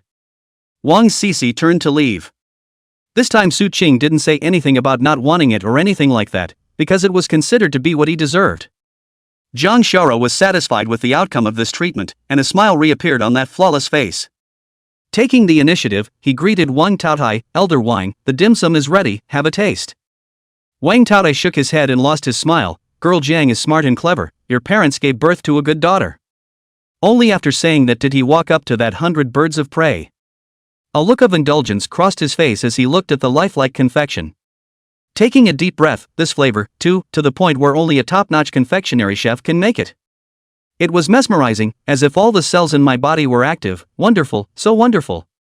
Su Qing, on the other hand, sent the best part to Jiang Xiao's mouth. This treat melts in your mouth. Jiang Xiao felt like her entire being had ascended in this moment. Every cell in his body cheered. Scalp tingling, soul trembling. This kind of superb pastry, to be able to eat it once in a lifetime, can be said to have no regrets in death. With a trembling hand, Wang Taotai sliced off a small piece and brought it into his mouth. His entire body stiffened as if he had been subjected to a fixation spell. In the next second, old tears were streaming down his face, and his body was trembling madly. That's right, that's the flavor, it's exactly the same as the record. 100 birds, I've finally tasted it myself, ha ha. Wang Taotai burst into a hand-waving frenzy. Seeing this, Wang Sisi also couldn't help but cut off a small piece and bring it into her mouth. She was followed by an equally strong shock to her body and mind. As a descendant of a confectionery family, what kind of confectionery hadn't she tasted? But all the past treats altogether don't taste like a millionth of the number of this moment. It fell straight down. Wang Taotia's son also saw this scene and became intensely curious. Tried a small piece as well. The immediate aftermath barely managed to kneel down for Su Qing. What kind of divine snack is this? It's incredible. The four of them didn't walk out for a long time after they had tasted the dim sum made by Su Qing. A full 2 or 3 minutes passed before they came back to their senses. Then it made a unified movement. That's a scramble for the rest of the snacks. Don't grab it, be reserved. My boyfriend made this, and you're not allowed to eat it anymore. A boyfriend is not a husband. Even husbands can get divorced. This situation was something Su Qing hadn't expected. I didn't realize that birds of a feather was so charming. Even these people at the top of the pyramid have put down their own style. Su Chang was naturally toward Jang Sharo. Straight away, he cut off a large piece and put it in front of her. Eat slowly, don't rush. Jang Sharo instantly revealed a sweet smile. Thank you, that's nice. Wang Cece was very red-eyed, and her voice clipped up. Brother Su, you're too good, right? Or let's two be together. The Kangs are high up in the family. You two won't necessarily be able to get together. But not me, we're kind of peers. If you marry me, it'll be a strong marriage, and my family will surely agree. You can also be given a portion of the family's assets to take care of in the future. After Wang Taotai had tasted the flavor of the 100 birds, this dim sum master had also been completely convinced. At this moment, he wasn't afraid of offending Jiang Sharo and dug in on the spot. Mr. Su, my granddaughter is right. If you're willing to marry my granddaughter, 15% of the shares of the entire Wanlong group will be offered with both hands immediately. He had expected his son to object, but he didn't expect to be nodding frantically from the sidelines at this moment as well. That's right, if I had a niece-in-law like Mr. Su, I'd be able to wake up laughing in my dreams. Originally, he was hostile to Su Qing. But after tasting the 100 birds of prey, he was completely bowled over straight away. For another, the stance Su Qing had displayed just now had also played no small part. This teenager, who looked dozens of years younger than himself, possessed an immeasurable amount of energy within his body. If Su Qing was able to join their clan, then it would inevitably be something that would bring the entire clan to the next level. Jiang Sharo was smiling on her face, but in her heart she was MMP. These people are so unethical that they actually start trolling right in front of their own faces. A dangerous look was given to Su Cheng. Cough. Su Cheng coughed heavily. Don't joke like that, boy, I can't afford it. Thank you, Ms. Wang, for your kind words, but I already have my heart in the right place, so I'm really sorry. Jiang Sharo was satisfied with Su Qing's answer. Okay. Wang Cece beamed. However, whether or not she had really given up in her mind was something only she knew. In order to avoid the topic continuing to skew further, Su Qing took the initiative to change the subject. Looking at Wang Taotai, he said, Elder Wang, from what you're saying, you want to buy the formula for the 100 birds of prey. So, let's talk about what the deal should be. Chapter 112 is so sweet-mouthed that it made billions. The crowd came to the pantry. Wang Taotai had tea served. Mr. Su, I'll offer $1 billion for this formula, what do you think? A recipe for $1 billion can be considered additive. If this is sold, a small part of the $10 billion of pure profit a year that was agreed upon with Jiang Sharo's grandparents will be accomplished. Jiang Sharo was all a bit impressed, but didn't say anything, leaving everything up to Su Qing. Su Qing, however, shook his head. I don't quite agree with this deal of the old gentleman. I do have two ideas that the old gentleman can listen to. Wang Taotai nodded. Please speak. First, I want 8% of the shares of Bandung Group. Of course, it was also known that it wasn't quite enough just with a birds of a feather recipe. I'll be serving up 2 more lost dim sum recipes, 1,000 miles and 8 immortals and longevity. Secondly, I hope all the outlets of the Bandung Group can stock my company's desserts and waive the stocking fee. The location certainly can't be too bad. Wang Taotia's brows furrowed deeply as he pondered over the two options Su Qing had given him. At first glance, it seems like the second one is a bit more cost-effective, but it's actually not. If all the outlets in his house gave Su Qing free access to his products on the shelves. With the ability Su Qing had shown, his own business would be drastically taken away. By that time, maybe after a few years or a dozen years, the Bandung Group would become a matter of Su Qing's say-so. Based on the current market capitalization of the Bandung Group, 8% of the shares would be worth around $7 to $8 billion. Wang Taotai was a little heartbroken, but the bargaining chip Su Qing had given him was such that he had no way to refuse it. 100 birds in a row is not enough. The other 8 immortals' birthday greetings and 1,000 miles of rivers and mountains were also what he had been thinking about and dreaming about for days and nights. However, Wang Taotai was also a decisive person. Without thinking for too long, a decision was made. Let's make the exchange in shares. But before that, I want to try the other 2 kinds of dim sum that Mr. Su made that are heirlooms. Su Cheng smiled and nodded, no problem. 3 hours later, Su Cheng and Jiang Sharo left this dim sum store and returned to school. On the co-pilot, Jiang Sharo broke her fingers and did the math. That sweet honey food factory of yours is now worth at least $200 million. And 49% of the shares of Fast Tone in hand. At the current market share, that's at least $5 billion. There's a couple of dim sum stores that count for a good $200 million. Plus Flymoon, count him in for $2 billion. as well as the 8% stake in Bandung Group just acquired, worth $8 billion. Gosh, you've got over $15 billion in assets to your name. After the math was done, Jang Shara was feeling pretty incredible. Beautiful eyes brightened as she looked at the man. It had grown to this point without even realizing it, and she had witnessed it with her own eyes. Su Qing laughed, and you've left out one of the most valuable things? Ginger, what? Su Qing, in my mind, you're worth $1 million billion at the very least. Sweet. Sweet from head to toe and then dipped into the heart. But Zhang Xiao still had a stiff upper lip. You said I'm a thing, you're the one who's a thing, bad guy. Su Qing was speechless for a while. I say, are you allergic to romance? Ginger, he. Right. Zhang Xiao thought of something. How do you have such a powerful body? That son of Wang Taodia's I know, from elementary school fighting, and once won a provincial fighting championship, was actually knocked down by you in one move. Su Qing replied, it's not much, I used to fight a lot when I was a kid, doing all sorts of farm work, I'm very strong. Plus he's getting up there in age now, so wouldn't it be normal for him to be defeated by me? Zhang Xiao vaguely felt that something was wrong, but she couldn't tell where it was wrong, so she had to let it go. Back at school, Zhang Xiao couldn't wait to tell her two roommates the good news. They're not back yet, though. They're off learning to drive. I've already taken subject 1 and I'm now taking subject 2. Zhang Xiao took out her cell phone and was about to edit the text message to send it to the group. But the message had just been half-edited when the door to the dormitory was pushed open. From outside came a very bright young girl. She was wearing blue distressed jeans as well as a black shirt. The shirt was tucked into his pants, revealing the thin waist that wasn't quite as wide as the palm of his hand. Her face was painted with light makeup, giving her a very sophisticated look. The most noticeable thing is also when she takes a pair of long legs. All very slender and flats, giving the impression of legs from the neck down. She's very different from Zhang Xiao. Although both were top-notch beauties, one took the sweet route and the other the goddess route. Oh, you're in the dormitory. The young girl's tone was cold, as if Zhang Xiao owed her money. Chen Jia. Zhang Xiao grunted coldly. You know what I hate most about you? It's that pretense of being soft and tender at every moment that is just sickening to look at.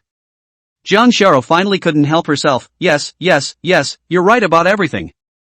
Then I'd like to ask you why I have quite a few good friends. And you don't have a single close friend around you. Ever thought it's you? Like too smug and overbearing? These words seemed to have poked Chen Zhejia's sore spot. She swung her fist and smashed it towards Zhang Xiao's face. Chapter 113, Buying a Boyfriend Online. Wan's pink fist stopped a few centimeters away from Zhang Xiao's face. Chen Zhejia snorted coldly, forget it this time, next time, watch out for your face. After all, I was the winner of the women's national judo competition. Forget it, let's not bother with him so much, just pack up and leave. Oomph, cheaper for her. The three of them packed their things as fast as they could, pushed the suitcases to the stairway, and then contacted Su Qing. Su Qing arrived soon after. Zhang Xiao said with some embarrassment, I have to trouble you again. Su Qing shrugged, if you feel bad about it, make it up to me, like. Su Qing winked at her, and Zhang Xiao immediately understood what he meant. Blushing slightly, she gave him a look that looked fierce, but was actually incredibly cute. Su Qing laughed out loud, grabbing his suitcase with one hand and walking as if he were flying. The scene took all three girls by surprise. Bai Xiaoya muttered, geez, this one suitcase is at least 100 pounds. He's carrying one in one hand and he's actually running fast, that's too good of a physique. Li Shuer even put her arm around Zhang Xiao's shoulders and said with a smile, I say Xiao, you are blessed. Finding a boyfriend that strong, I don't know if you'll be able to top that later. Zhang Xiao heard what she meant by that and her face burned for a moment. Crossing her arms with her waist, she said in a milky manner, Li Shuer, can you be a little more reserved? What a hooligan, you won't be able to find a boyfriend in the future. Li Shuer was unimpressed, with this girl's face and body, how could she not find a boyfriend? Next to her, Bai Xiaoya added, if you really can't find one, you can buy one online. It's so nice to have whatever size you want, how much power you want, and not have to beg for it. Li Shuer stroked her smooth, white chin and thought, your suggestion is quite good, I will consider it. Bai Xiaoya. Zhang Xiao really couldn't top it and fled in a mess. Behind them came Li Shuer and Bai Xiaoya's unbridled laughter. A few trips back and forth got all three sisters' luggage into the car. Su Qing then proposed, how about this, I'll buy an apartment in the neighborhood. How about you guys stay in the apartment Monday through Friday, and then you can go back to your homes on Saturday and Sunday? Zhang Shara was the first to raise her hand. Okay, I agree. Li Shuer and Bai Xiaoya didn't see eye to eye either. The bond between a few people is now very strong. A neighborhood was quickly chosen in a neighborhood just a 5-minute walk away from the school. Bought a duplex with a total area of over 300 square meters. Finely decorated, fully furnished with furniture and appliances and everything. Wow, this place is beautifully decorated. I'll take this room. Li Shuer and Bai Xiaoya each wrapped their arms around Zhang Xiao's fragrant shoulders. The two of us are very understanding, so we'll live downstairs. You two live upstairs, so don't worry, whatever noise you make at night, we'll pretend we can't hear it. Su Qing had already immunized herself against the hooliganism of these two female drivers. Zhang Xiao was still a bit overwhelmed. Hurriedly ran upstairs. Su Qing smiled and followed up with her suitcase. Zhang Xiao chose the innermost house. This apartment has a separate bathroom inside each house, which is quite convenient. Helping Zhang Xiao put things away, she fanned her face with her hand. It's so hot, I'm sweating, you go out first, I want to take a shower. Su Qing didn't go out. Instead, he walked over to Zhang Xiao, stretched out his hands, and gently placed them on top of her slender waist. Zhang Xiao's petite body trembled slightly, a little flustered. You. What do you want to do? Well. Zhang Xiao's eyes widened, not expecting Su Qing to be so bold. How dare you kiss yourself in broad daylight?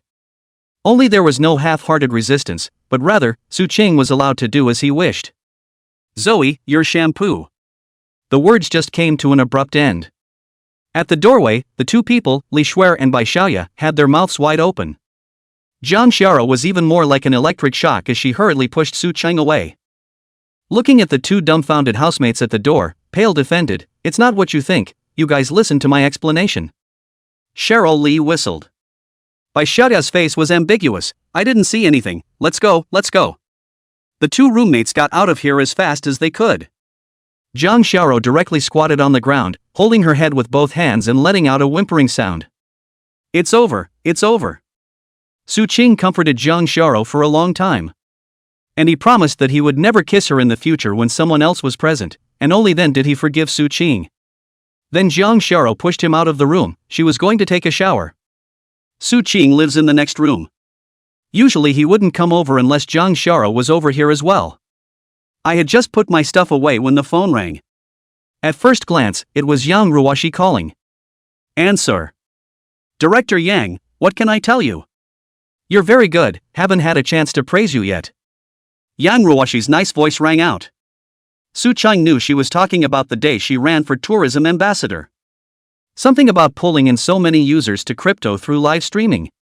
That one day alone had 12 or so million downloads.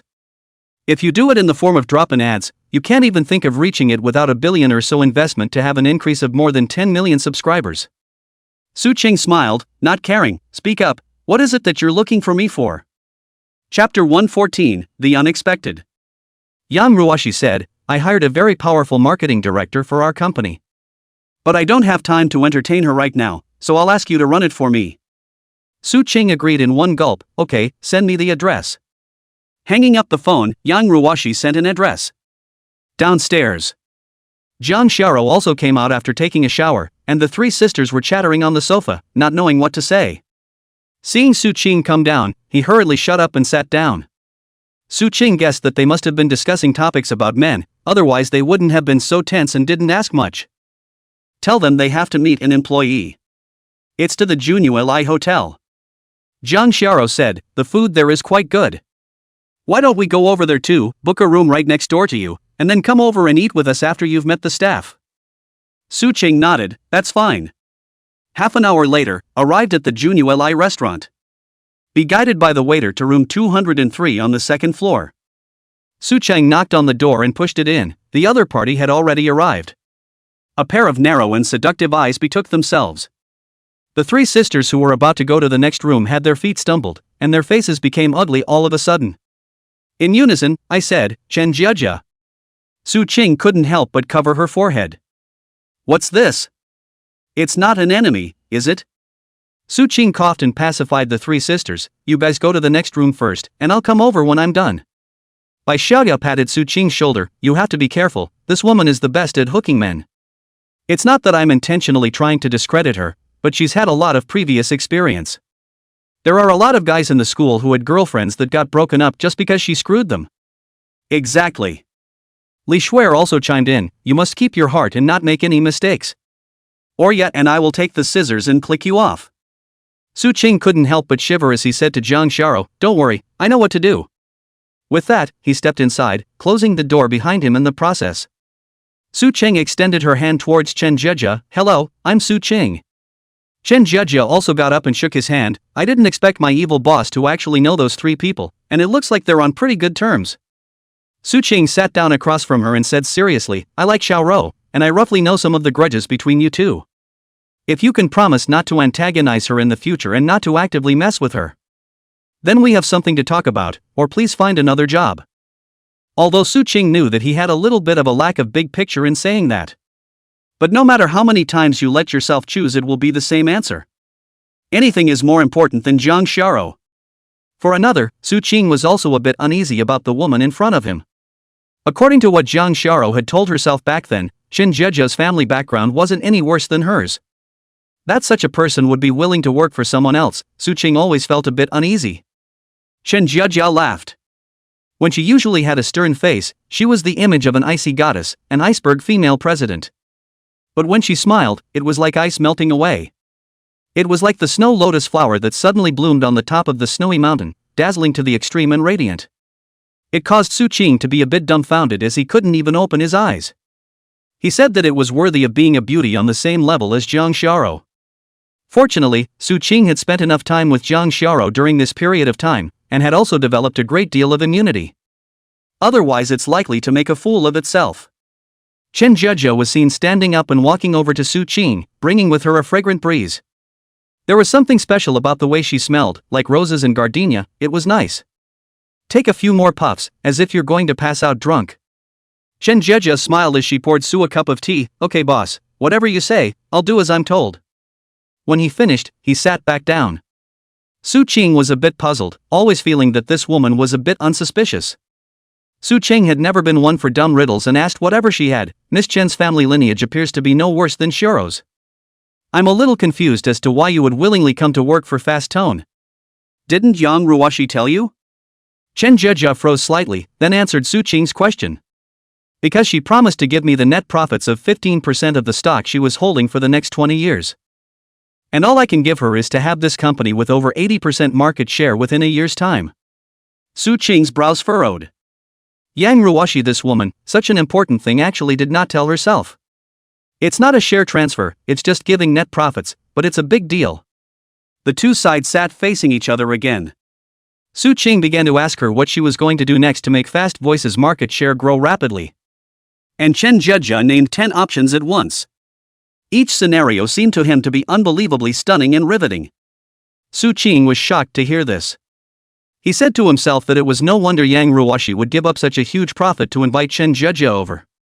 Sure enough, there are 2 of them. It could be foreseen that if these 10 programs of hers were implemented smoothly, they would definitely be able to make Fast Sound surpass Sound Vision in a very short period of time. It was a very pleasant meal. Only after an hour did Chen Jiajia leave with a smile on her face. Su Qing didn't go to the next room right away, but called Yang Ruwashi. Phone call connected. How about it, I chose this marketing manager well, right? Yang Ruwashi said with a smile. Su Qing spoke in a serious tone, the person is quite good and capable, but I have to remind you. The contract we signed in the first place, but we will never let a third person get involved. Even if you were to pull out, I own the preferred equity purchase. Su Qing is treating Fast Voice as if it is the biggest card, the foundation of the future. It is only then that no effort is spared to throw money and all kinds of resources into it. There is absolutely no way that he is going to let anyone else get involved again to take a share of his profits. Yang Ruwashi said with a smile, don't worry, the contract is written in black on white paper, and won't do anything bad. I created the Fast Sound, and I know more about it than you do. That's good, and I look forward to us developing it into the top short-form video platform in the country. Well, that goal will definitely be realized, and it won't be for too long. Only after ending the call did Su Qing come to the next room. Knocked on the door. It was unlocked, so I pushed the door in. As soon as he entered, he was pushed into a corner and had 2 chopsticks pressed against his neck. Li Shuer and Bai Xiaoya said in unison, honestly, did you do anything to apologize to Shiro just now? Chapter 115 Thief's Heart, Money Tree. Su Qing denied it, no, absolutely not, I swear. Li Shuer and Bai Xiaoya were just joking around, taking the chopsticks away from Su Qing's neck. Everyone receded. Su Qing naturally sat next to Jiang Xiao. Su Qing took the initiative to tell her about Chen Jejia. So that's how it is, thank you. Jiang Xiao looked at Su Qing with some emotion. Her eyes were wet and moist, as if they contained magic that could melt steel away. It was even more very moving. Su Qing could nearly fire the employee hired by the big boss for her sake, how could it not be gratifying? Su Qing winked at Paste. Jiang Xiao read the meaning Su Qing was trying to convey in his eyes. It was in the hope that he could help him again. I won half. This time Jiang Xiao didn't refuse again, but blinked her eyes and shyly agreed. Su Qing was overjoyed.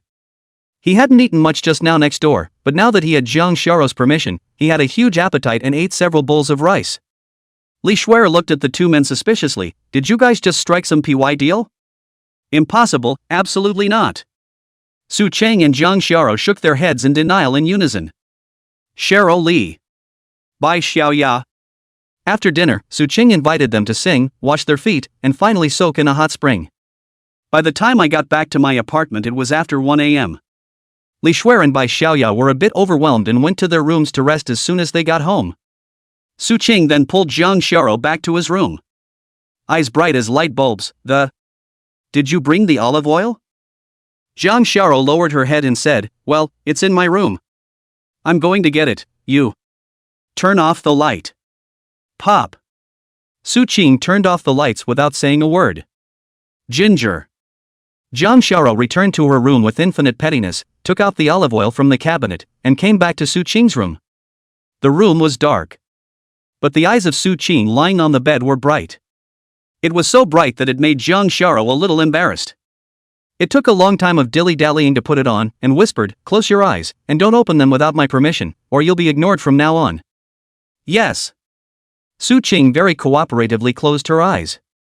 Kang took a deep breath, opened the lid of the olive oil, poured it onto her hand, and Su Qing woke up on time at 7 o'clock the next day. Just feel refreshed. Jiang Xiao had already disappeared. I guess I was afraid of being bumped into by my 2 roommates, so I left early.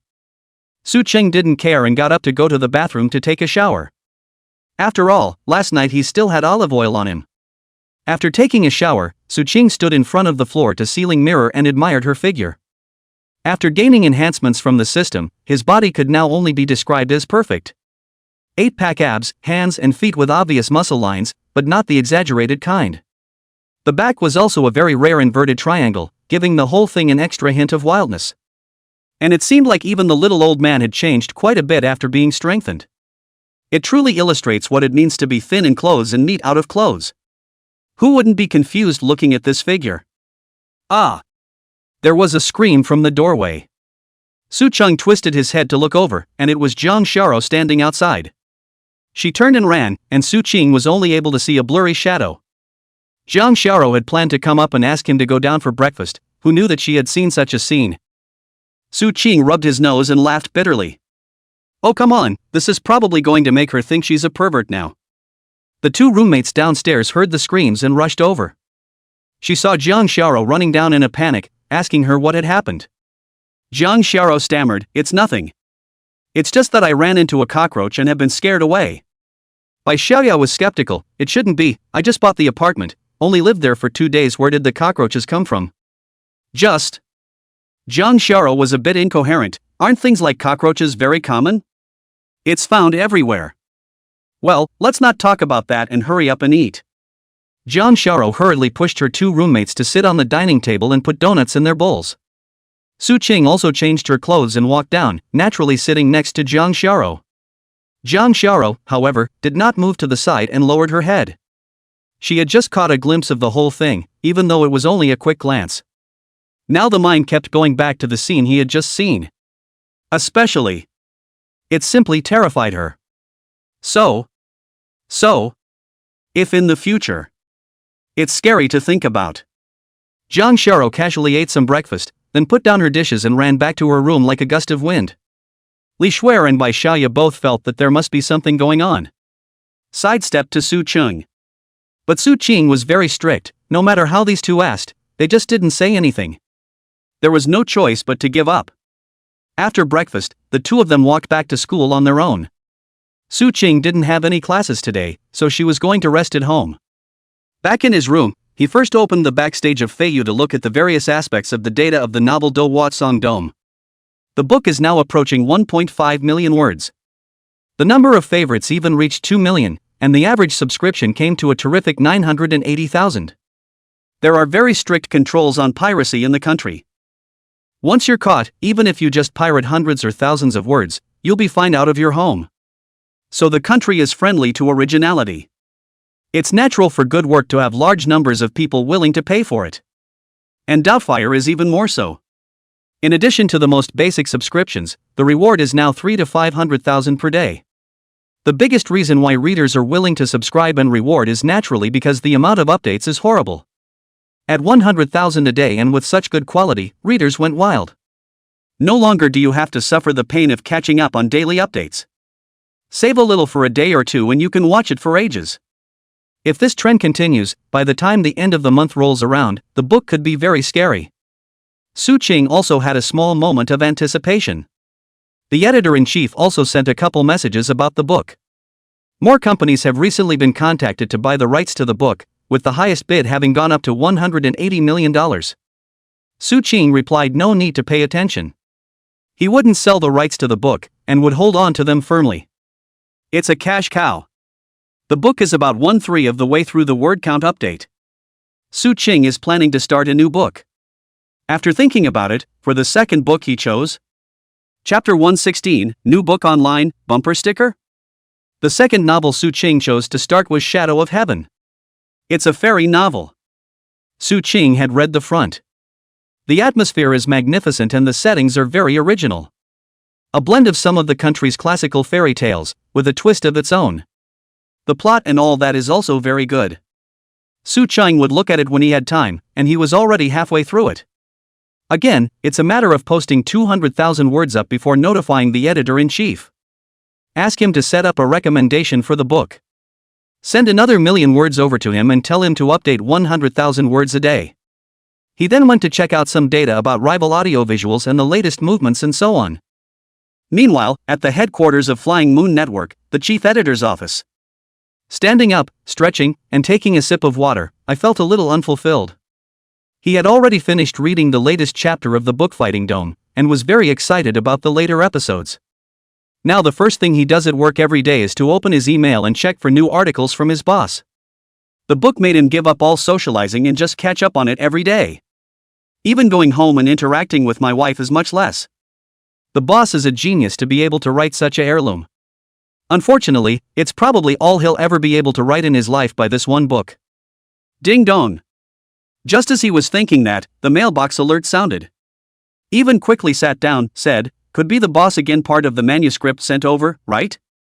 When I opened it, it was indeed an email from my boss, but instead of the manuscript behind the dipper, it was a new book. At once the editor-in-chief's face fell. Scratched the hair vigorously, a look of hate. It does not fight, boss, this is what's going on.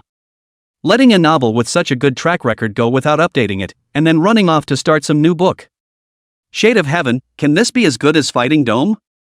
At this moment, the editor-in-chief's resentment towards Su Cheng in his heart had reached a very strong level. But it couldn't be helped, they were the boss, so he was still only able to open the email and read it. First, he read the introduction, and at once the chief editor felt a thick aura coming over him. Just looking at the blurb, this book gives off an extraordinary vibe. With a little less contempt in his heart, clicked to read the main article. 10 minutes later, the editor-in-chief stood up, his face full of excitement, incoherent with excitement. Oh my god, the boss is really an absolute genius. How did he come up with such an awesome novel? It's a novel that's not inferior to Do Dot Song Dome at all. The editor-in-chief could already imagine how much more of a shock this novel would cause in this business when it was published. He produced the cover himself and then told the editor-in-chief about it. Let him use all of his next recommended resources on this novel. A few minutes later, the editor-in-chief knocked on the editor-in-chief's door, looking anxious. Editor-in-chief, what's going on? Why is the boss happy again with the new book? Obviously, the Diablo Dome was written so well. Can his new book's performance exceed this current Diablo Dome? Simply nonsense. The editor-in-chief pointed to his computer with a smile. Here, sit down and read it afterward. The editor-in-chief sat down in the editor-in-chief's seat as instructed, muttering under his breath. The boss is so capricious. This is the time to get serious and finish this book on your head. How much revenue can we bring to our website by then? How much traffic and popularity can we bring? Suddenly, the editor-in-chief shuts up, his eyes deadpan on the screen. 10 minutes later, a pat on the thigh and a frenzied look appeared on his face. God throne, this is an absolute masterpiece. Geez, why is the boss so good? How is his brain really constructed? Various words of praise came out of the editor-in-chief's mouth one after another, as if it wasn't him who had just spat on his boss. He looked at the editor-in-chief with an exhilarated and incomparable look. With this shading sky, plus the Diablo Dome, no one can shake our position as the #1 in the online literature circle. The editor-in-chief was also hesitant now. Hurry up and arrange for recommendations, strike while the iron is hot and plunder more users in one fell swoop. Okay, I'll take care of it. Flymoon's biggest competitor at the moment is tomatoes. This recent period of time, because of the strong rise of the book Double Star, they lose a large number of readers from their site. It's now less than 2/3 of what it was at its peak, and it's still flowing at a very fast rate. In order to redeem this disadvantage, the executives of Tomato thought day and night and finally came up with a brilliant idea. That would be to gather the top 30 writers currently on the entire Tomato network and have them team up to release a novel. That is, one writer is responsible for one chapter, following the same outline. The name is also bumper sticker for Double Star, called God Breaks the Vault. 30 people went to work on a novel at the same time over the course of a week or so, and each writer wrote over 100,000 words of chapters. That adds up to over 3 million words. The Tomato executives, seeing that they had pretty much written the book, immediately put to use the various publicity that had already been prepared. The whole internet is spreading the word. The promotional tagline is just as touchy-feely with the doujinshi. In the last 20 years, the strongest divine work, God Breaks the Vault of Heaven, is shockingly released. Crush the Fighting Dome. The Fighting Dome is scum in front of it. The next is the era that belongs to God Breaking the Vault. This kind of bumper sticker type publicity naturally made many readers of the Diablo Dome greatly dissatisfied, and they left messages one after another. Reprimands, even verbal abuse. Tomato has hired a large number of sailors to mindlessly praise this novel. A masterpiece, this is truly a masterpiece. Compared to it, the Fighting Dome doesn't even deserve to be given a shoe. I'm willing to call God Breaks the Vault the strongest. The overwhelmingly mindless propaganda by the water armies does attract a lot of white readers to go and watch it. Frankly, this joint effort by 30 writers from Tomato, the work is kind of pretty good, both in terms of pacing and creativity. Some white readers do get addicted the first time they read it, too. And what's even more impressive is that this God Breaks the Vault, which was recommended on the same day, was directly updated with 2.5 million words on the same day, breaking the record of the entire network. For a moment, all the major platform hot searches were for the book God Breaks the Vault. The heat of the Fighting Dome was fiercely suppressed. Many of Tomato's executives are already popping champagne and celebrating at this point. They felt that the Double Star was no longer enough to be feared. What they didn't know, however, was that just as they were celebrating, another masterpiece came on strong. Chapter 117 finished. Collapse. God Breaks the Vault is coming on strong. Thanks to Tomato's no-cost publicity and all sorts of buying hot searches and water armies. A few hours after it went live, the collection surpassed 1 million, and the average booking reached 300,000 as well. It should have been the most dazzling achievement in the entire network if there was no Double Star book in front of it. But now, it seems sparse. Except that Tomato is also very good at getting eyeballs on things that don't make it to the top. For example, they put out an announcement after this God Breaks the Dome book came out in the back. It says that this book is the fastest to break 300,000 subscriptions on the internet. There's also the fastest to 1 million favorites, and the most updated words on the net, and more. At first glance it seems awesome. It's actually not that way at all. The cost of publicizing the Duke's Vault was not as much as 1/20th of the cost of this God's Vault, but the results achieved by the two sides are very different. Only, those God-breaking white readers don't know this. Seeing the website's publicity, one by one, they were so excited that they were just like playing chicken blood, frantically playing the list for God Breaking the Vault of Heaven. There were even a lot of readers of God Breaking the Vault who went on to attack the readers of Fighting Breaking the Vault. This situation is one that the tomatoes are happy to see towards the top. The more noise they make, the better it is for them. However, it was at this time that it was released yesterday. Compared to this kind of all-network, all-platform, no-cost coverage of Tomato, Flying Moon is a bit more low-key. It's just an open-screen recommendation on a couple of its own platforms. The many readers who saw that the author of the Diablo Dome actually released a new book at this time did not feel a little unbelievable. Their first reaction was the same as when the editor-in-chief and editor-in-chief first received the news about Su Qing. Think this author is not doing his job. Many readers click on this novel with a critical mind. But the opening gave them a sense of the vastness. The Shadow of Heaven is not a trivial text. Anyone who could enjoy this book would have had some life experience, social status, wealth, or whatever. They're not usually starstruck. But if they come across something that captures their hearts, the money spent is simply not comparable to those teenage fans. Soon, the heat that was originally all over the internet was on the side of God Breaking the Vault. Now, with a large number of tycoons powering up, the heat of God Breaks the Vault is gradually being covered by this day. This now made those readers and fans of God Breaks the Vault disgruntled. Without saying a word, he attacked the Shadow Sky as well as the Fighting Vault. And the curses are all very ugly. The battle intensified and many innocent ones across the net were implicated. It ended up turning into a battle of the century on the internet.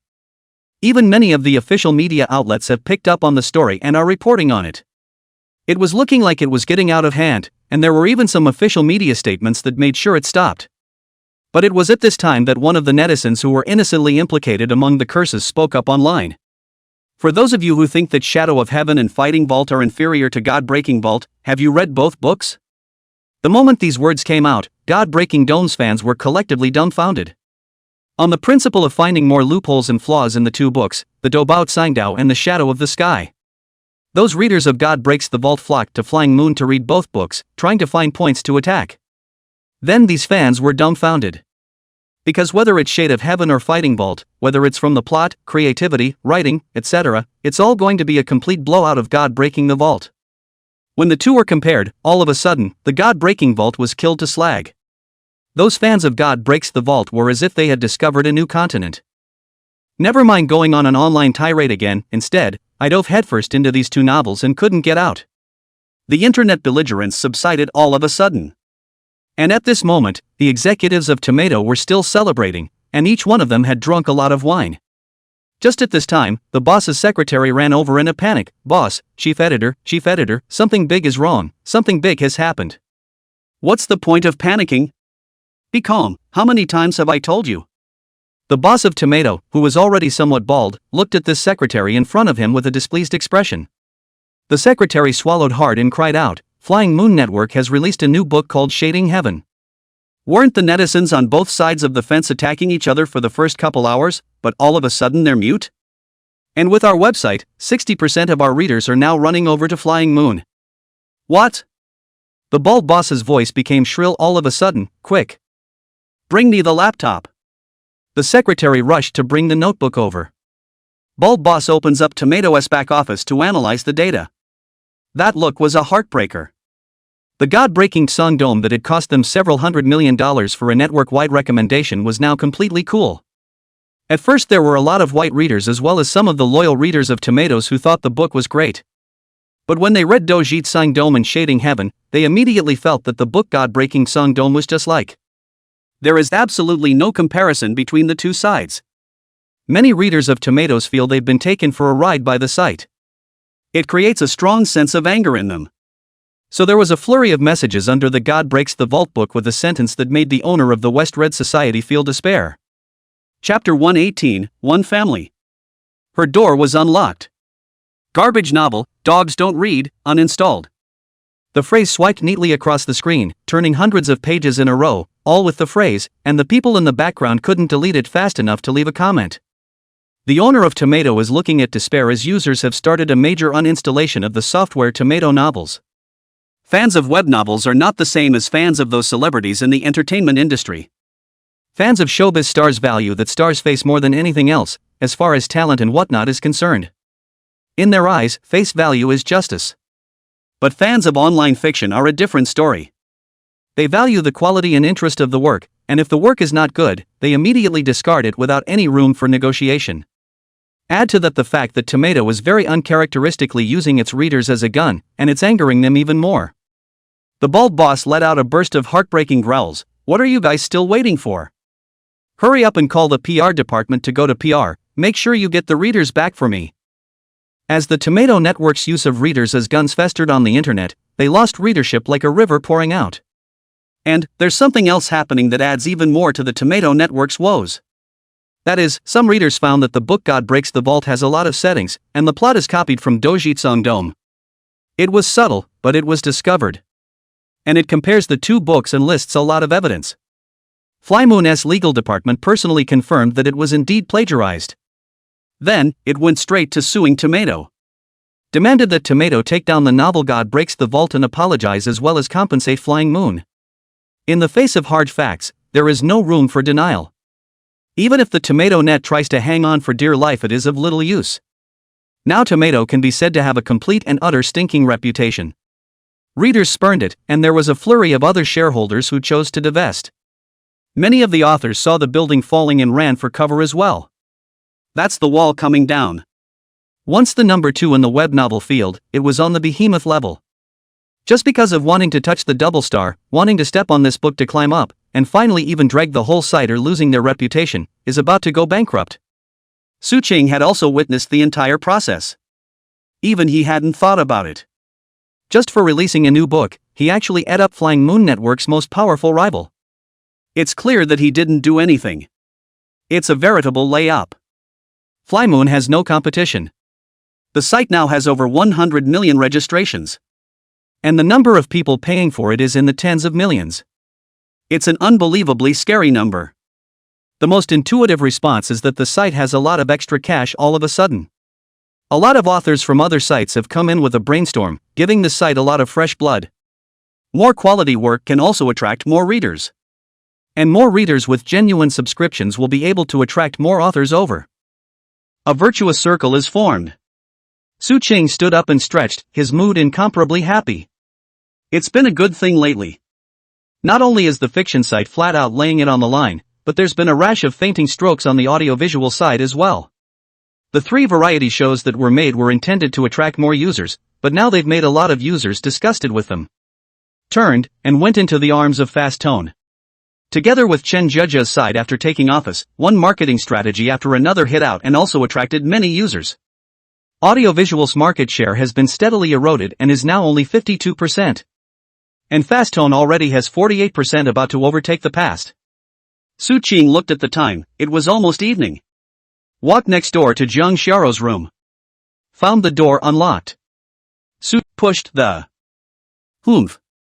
Jang Xiao loosened her hand. This is the price for messing with me, remember, no more offenses in the future, got it? I know, I wouldn't dare. Jang Xiao instantly revealed a satisfied smile. The two held hands and went downstairs to eat. Plum City Airport. The last flight of the day arrives. The many travelers on the plane walked out in an orderly fashion, with one woman in particular catching the eye. She was wearing a long black slim-fitting dress, with a shapely figure and not an ounce of extra fat on her body. The whole person exudes a sexy, confident, powerful aura. Wherever they passed, pedestrians gathered around and stared. A number of self-proclaimed elite men came up to try to strike up a conversation and get this woman's contact information. The woman didn't say no, just silently removed her sunglasses, revealing a pair of eyes that seemed to see through everything. Those who came up to try to strike up a conversation saw those eyes and it was as if they were seeing through everything. He lost his courage, didn't even have the confidence to talk to her, and fled in disgrace. The corners of the woman's mouth turned up slightly in what appeared to be mockery. Walking outside the airport, a special driver was waiting there now. "Miss, please get in the car." The woman got into the car and sat in the back, her tone cool. "My sister, where is she now?" The driver looked down at his phone for a moment before replying, "Missy is currently finishing up her meal with Mr. Su Ching at a large stall. We're 120 minutes away from there." The woman closed her eyes up and said faintly, "Let's go to my sister's, it's been a long time since I've seen him." I don't know if she misses me or not, huh? Chapter 119, Crazy Batch Sister, having thoughts about her brother-in-law. Wow, that's hot. Give me a soda.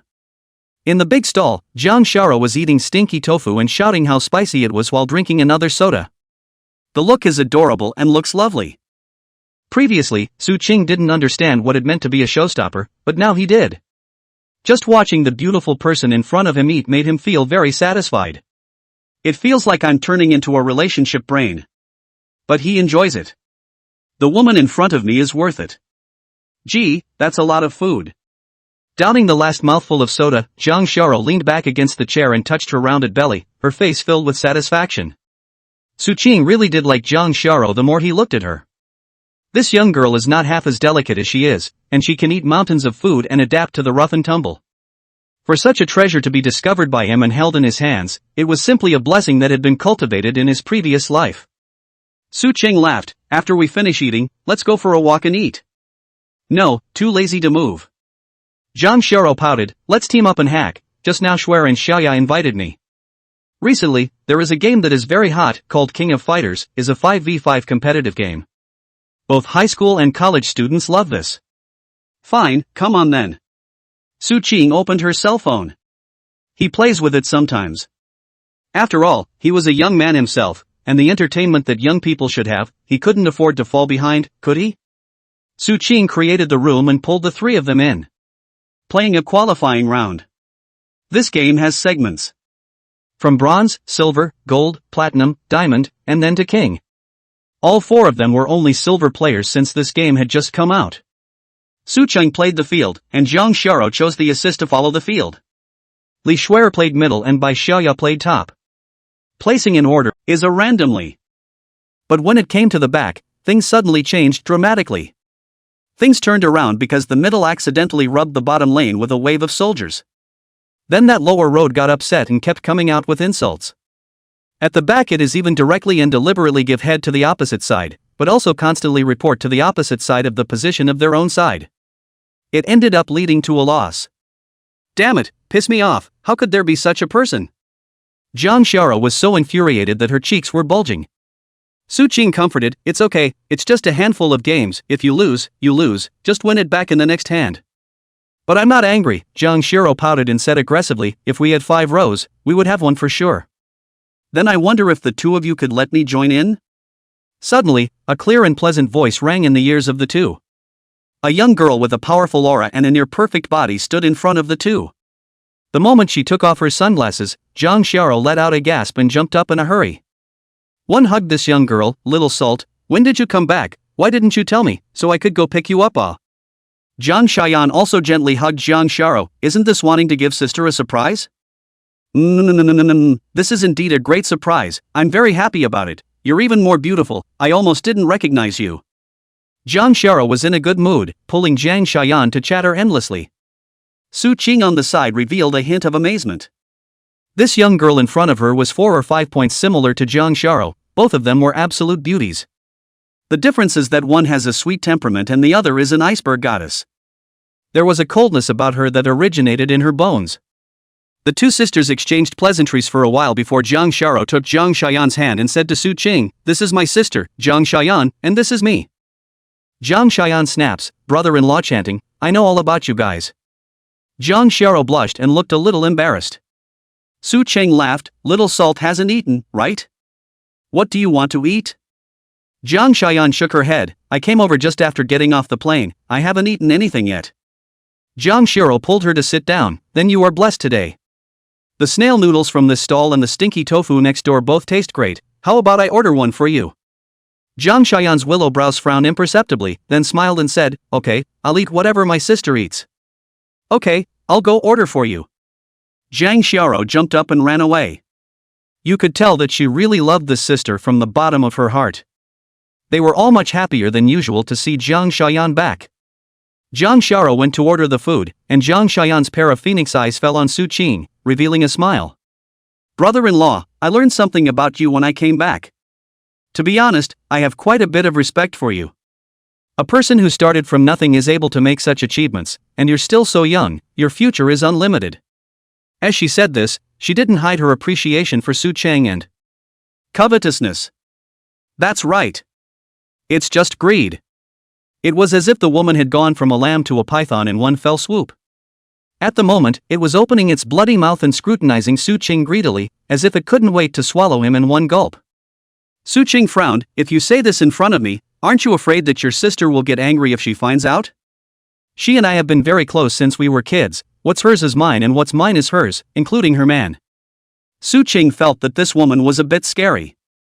Suddenly, Jiang Xiaoyan became human and harmless again. Because Jiang Xiao is back. The two sisters came together to whisper something, occasionally letting out a string of silver bells and smiles. Such a pair of sisters appearing in a big stall naturally attracted countless eyeballs. There are some drunken men who intend to be hooligans just because they are drunk.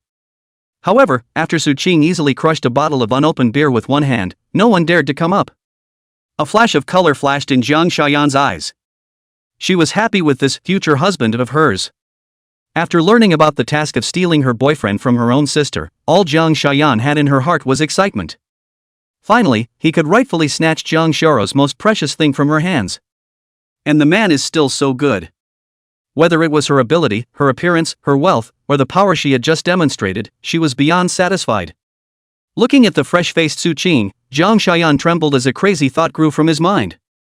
Chapter 120, This doesn't look like a good person. Jiang Xiaoyan doesn't really like eating these roadkill. Because she ate a lot of stuff like that when she was a kid in the orphanage. Every time she saw them, it brought back those very bad memories of hers.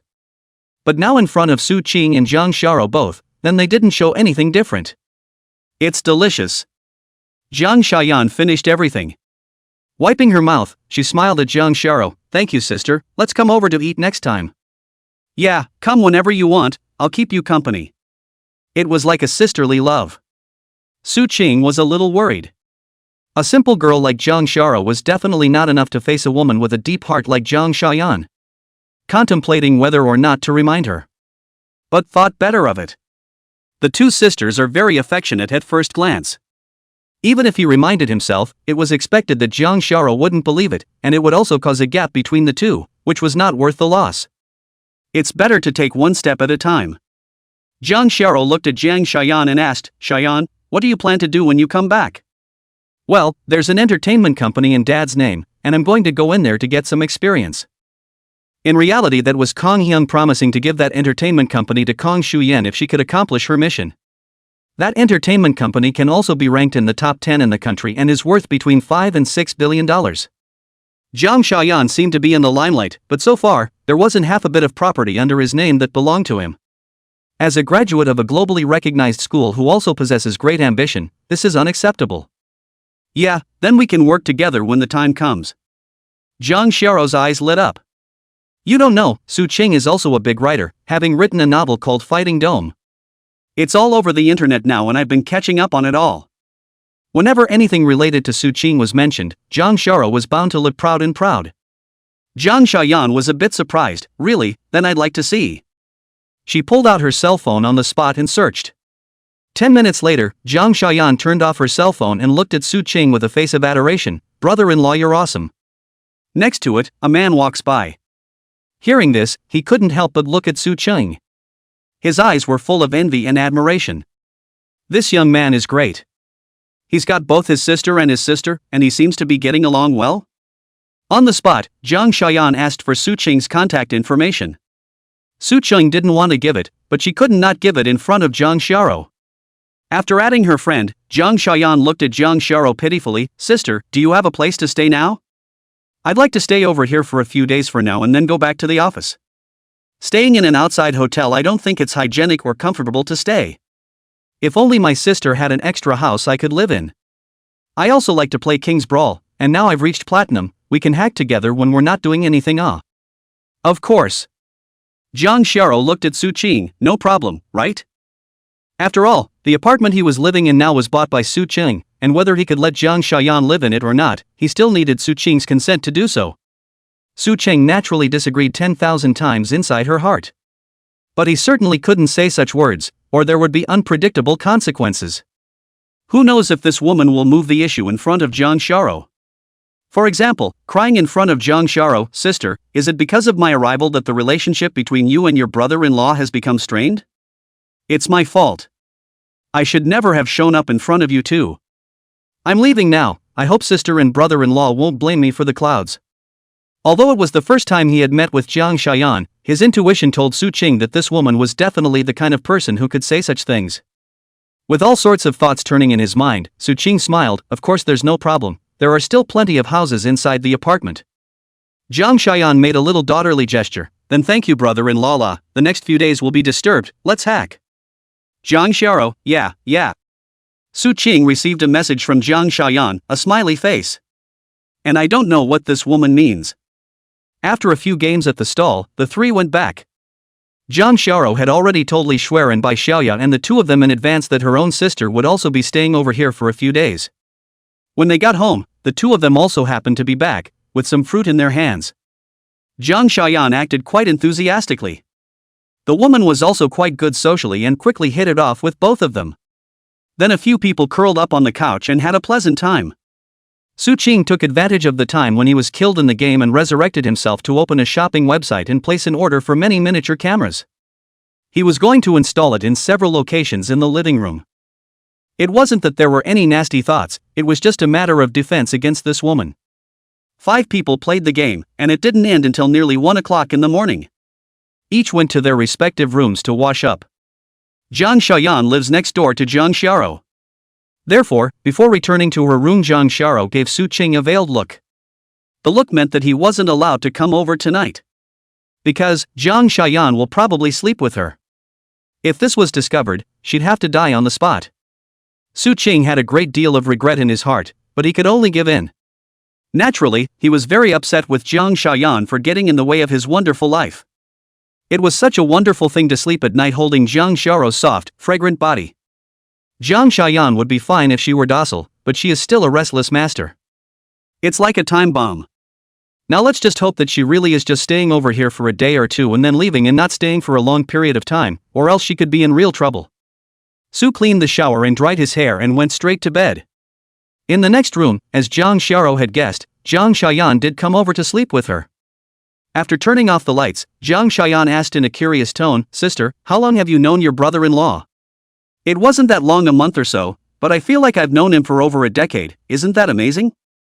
When talking about Su Qing, Jiang Xiao was filled with sweetness, not noticing the strange eyes of Jiang Xiaoyan beside her. Then, Jiang Xiaoyan's red lips quirked. "Have you two ever done something that is what adults do?" "You? What are you thinking? Of course not. We just have a very pure relationship." As she said this, Jiang Xiao herself felt very weak and had no bottom. The two sisters chatted until late, and Jiang Xiao fell asleep without realizing it. Instead, Jiang Xiaoyan tiptoed up and walked towards Su Qing's room. Chapter 121. This woman is not simple, the smell of conspiracy. Ka Qing. The door to Su Qing's room was gently unscrewed. He sleeps without the habit of locking the door, used to his own. A big man is not afraid of anything. Barely a pair of crystal jade feet, walked in from the outside, and closed and locked the door in his hand. Jiang Xiaoyan walked with a nice stance, the most formal kind of catwalk. The gesture is elegant, light, and the whole thing just gives off a very high-class feel. Walking over to the bed, the corner of his mouth curled up slightly as he looked at the sleeping Su Qing. Then he was going to take off his clothes and get in. But at this very moment, Su Qing's eyes snapped open. His eyes were as bright as two suns in the darkness. Coldly looking at the somewhat surprised Jiang Xiaoyan, "If I were you, then the best choice right now would be to quickly leave my room." Jiang Xiaoyan wasn't flustered. "I didn't expect you to be so vigilant, or have you been waiting for me?" With that said, her jacket slipped off her shoulders and fell to the floor. Jiang Xiaoyan's skin is white, the kind that shakes the eyes. Despite being in a dark environment, Su Qing's eyesight was much better than an ordinary person's, and he could see quite clearly. Ginger salt also has one of those very wild bodies, especially. It can be described as a fine branch-bearing fruit. Su Qing sat up, her tone morose. "You don't understand what I'm saying to you, get out." Jiang Xiaoyan didn't have half a bit of fear. Instead she said lightly, "Girls are born on the weaker side. Don't look at me in your room right now, but if I yell for help, when they come running, I'll say you, the homeowner, have keys to all the rooms. Sneaking open the door to my room in the middle of the night and then bringing me in, do you think they believe you or me?" Su Qing felt that she had still underestimated this woman just now. A heart like a snake would not be an overstatement. Su Cheng had just taken advantage of Jang Xiaoyan's absence to ask Jang Xiao for some news about Jang Xiaoyan. Learned that she was brought back from an orphanage as a child. It can be said that the help of Jang Xiao's family changed Jang Xiaoyan's life. Shouldn't such a favor be repaid with everything? But this woman has a sense of ennui. Even the benefactor's daughter's friend likes to rob him. Anyway, Su Cheng was very unable to understand. Getting out of bed, he lifted her straight up with one hand, opened the door, and tossed her outside. Picking up the clothes she had dropped on the floor again, she gave them a toss. Lock the door. Jang Xiaoyan stood up calmly, put her clothes back on and walked back to Jang Xiao's room. The expression was calm, as if nothing had happened. Su Cheng was lying on the bed, his mind pondering on getting rid of this woman as soon as possible. If Jang Xiaoyan stayed here for one more day, then he would be in more danger. The next day, Su Cheng washed up and went downstairs. He saw that Jang Xiaoyan had already set up breakfast on the dining table. The smile after seeing Su Cheng was sweet. "Good morning, brother-in-law, I made breakfast, let's see if it suits my appetite." The three of them, Jang Xiao, Li Shuer and Bai Xiaoya, also woke up. "I can't stop raving about the breakfast made by Ginger Salt. These fries are so good. I didn't realize Salt had such a knack for it. Even if you look so pretty, you also cook so well, what man would be so happy if he married you?" Jang Xiaoyan smiled a little embarrassed. "No la, it's just some simple things, a few sisters don't mind if it's good." Su Cheng didn't show anything unusual on her face, sitting down and following through with breakfast. After breakfast, Jang Xiaoyan said she would just stay home. Su Cheng they go to school. Before leaving the house, Su Cheng took all the important things in her room and locked the door. For Jang Xiaoyan, it can be said that he is fully defensive. Several people have more important classes in the morning. After it was finished, Su Cheng dragged Jang Xiao to continue to shoot the skit in the afternoon. Li Shuer and Bai Xiaoya, on the other hand, continued to learn how to drive. Currently the script for this short play Su Cheng had already been written to level 20. He was planning to keep serializing until he was no less powerful than the Jang family. According to the script, by the time episode 12 rolls around, Jang Xiao will confess to Su Cheng again. By the time it was after 8 p.m., the skit had reached its 10th episode. Su Cheng didn't want to work so hard on her own editing, so she hired someone to specialize in handling it for her. The skit wasn't complicated, so one was enough. Leaving the company and walking towards the parking lot, on the way, Su Cheng said to her, "The next few episodes won't be able to be filmed in the studio, they'll have to go outside for the scenes. What do you think about the two of us going on a trip this Saturday and Sunday and doing a shoot along the way?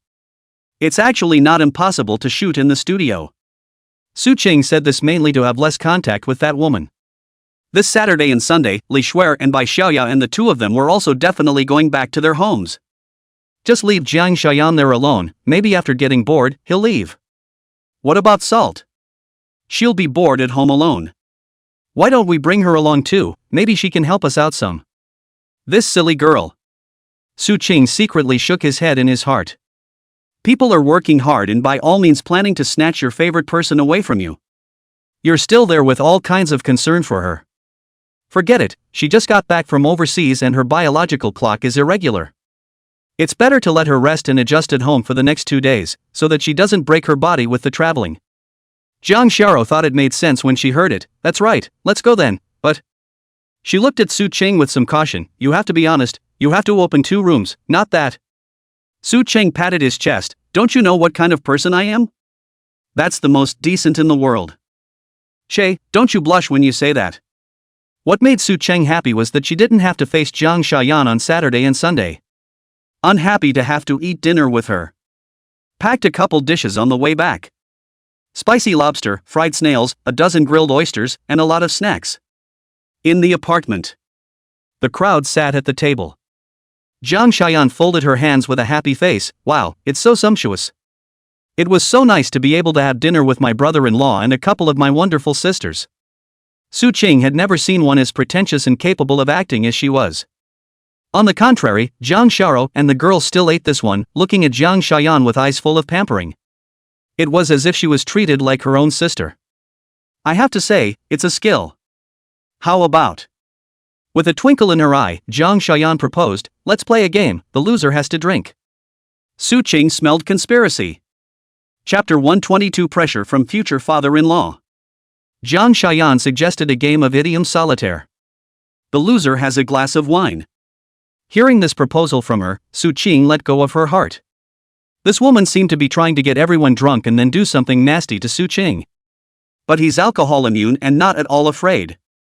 It's just a shame those miniature cameras I ordered online won't be delivered until tomorrow. Otherwise, if it was mounted now, it would capture what she was going to do later. Take it to Jang Shara when the time comes. Let her know what kind of ingredient she really has in this good sister of hers. Jang Shaoyan's proposal was agreed by the three of them. I'll go first, then, with one mind. Jang Xiao raised her hand, righteous indignation. It's Michelle Li's turn. She scratched her ears and couldn't come up with any idioms for the longest time. Only to be able to drink a glass of wine very depressingly. The rules of the game are whoever stops there starts. Li Shuer's eyes rolled, the country is at peace. It was by Xiaoya's turn, be at peace. It's Jiang Xiaoyan's turn again, what is no longer desired. It was Su Qing's turn, and he thought of an idiom. But Jiang Xiao seemed to know what he wanted to say with her heart, and immediately gave him a warning look. Su Qing opened her mouth, originally wanting to say lust. As soon as you say it, it becomes a refusal. Jiang Xiao nodded in satisfaction. Li Shueren by Xiaoya hemmed and hawed, Su Qing was now being held to death by Jiang Xiao. Looking at you, if the two of you get married in the future, you'll definitely be a wife beater. Jiang Xiao shyly said, nonsense what who wants to marry him yo? Li Shuer, if you don't want to, then let me and Xiaoya marry him. Jiang Xiao, whatever, marry if you want. Ushering. Go to Elysium. Joyless. Shoo. Oops, I'll drink. Jiang Xiaoyan is very good at playing this idiom solitaire. Played 20 times in a row and didn't lose once. Even Su Qing had lost several times and had several drinks. Jiang Xiao and the other three girls were already a bit drunk as well, their eyes misty. Su Qing said to stop playing otherwise. Jiang Xiao and their three little cabbages were no match at all in front of Jiang Xiaoyan, a dark and deep-minded woman. It was simply taken at random. However, at the moment, a few of them had already gone to their heads, and no matter what Su Qing said, a few of them couldn't listen. Playing at the back, Jiang Xiao and the three of them were lying on the table, leaving only Su Qing and Jiang Xiaoyan to play. Su Qing decided to teach this woman a good lesson so that she would restrain herself. So he said to her, we don't need to play any more games of idiom solitaire, let's just spell the bar. You have a drink, I'll have a bottle, dare you? Jiang Xiaoyan's eyes flashed, and then she smiled like a little fox, yes. So the two of you gave me a bottle and pounded it. An hour later, Su Qing had drunk about 50 bottles. Jiang Xiaoyan also drank 50 cups. The two made frequent trips to the restroom, but there wasn't a hint of redness on their faces and their eyes were bright. Jiang Xiaoyan finished the wine in his cup and shook his head, forget it, there's no need to drink anymore. It seems you're just as alcohol immune as I am, which is really rare, so could this be considered a form of destiny? Su Qing had made a guess in his heart just now, and now he was speechless when he heard Jiang Xiaoyan admit it in person. Not bothering to talk to her anymore. Carry all three of them to Jiang Xiao's bed, locking the door in the process. Jiang Xiaoyan leaned against the wall of the corridor. Her hands were environmentally friendly, squeezing her proud figure into an exaggerated arc. Lightly, he said, you don't need to be so defensive of me, after all, the two of us will be living together for the rest of our lives in the future. Su Qing gave a ha and went back to his house. Interesting guy. Jiang Xiaoyan licked her red lips and whispered, I'm getting more and more interested in you. Seeing that it wasn't too late, Su Qing turned on his computer and looked at the news. Just opened, a conspicuous message came into view, the mysterious buyer on the same day to buy Tomato Network, the end of the novel network, Degree Novel Network and other 15 large and small novel website. Su Qing's gaze flickered as he smelled a hint of an unusual flavor. Click through to this article and read it carefully. The article says that some mystery buyer has funded close to $3 billion to buy out 15 fiction sites, large and small. Such behavior seems to have the intention of competing with Feiyue, which currently has the top market share. After the resources were consolidated, a new name was changed to First Chinese Network. The name is overbearing and the ambition is clear. After Su Qing read this article, he immediately went to check the bottom of this world's first Chinese network. Found out that all information was hidden, including who the shareholders were, etc. There was only one unknown registered name, and it looked like an insignificant little person. Just then, his phone rang. It's the editor-in-chief of Flymoon calling. After answering the phone, there came the chief editor's uncontrollable anger as well as a hint of panic. Boss, have you seen the news? It's that world's first Chinese network. Well, I read it. What's the problem? Those dogs have scooped up 90% of our site's authors at high prices. Su Qing's eyes went cold. Speak carefully. Just 2 hours ago, the authors of our website suddenly and simultaneously asked us to cancel their contracts in a large area, and were willing to pay for the breach of contract. After an inquiry to know, the original is the world's first Chinese network opened and those authors' own value of 10 times the price of all of them dug out. Only a very small number of authors who were very loyal to us didn't go. Boss, what do we do now? A mass exodus of authors would be a crushing blow to us.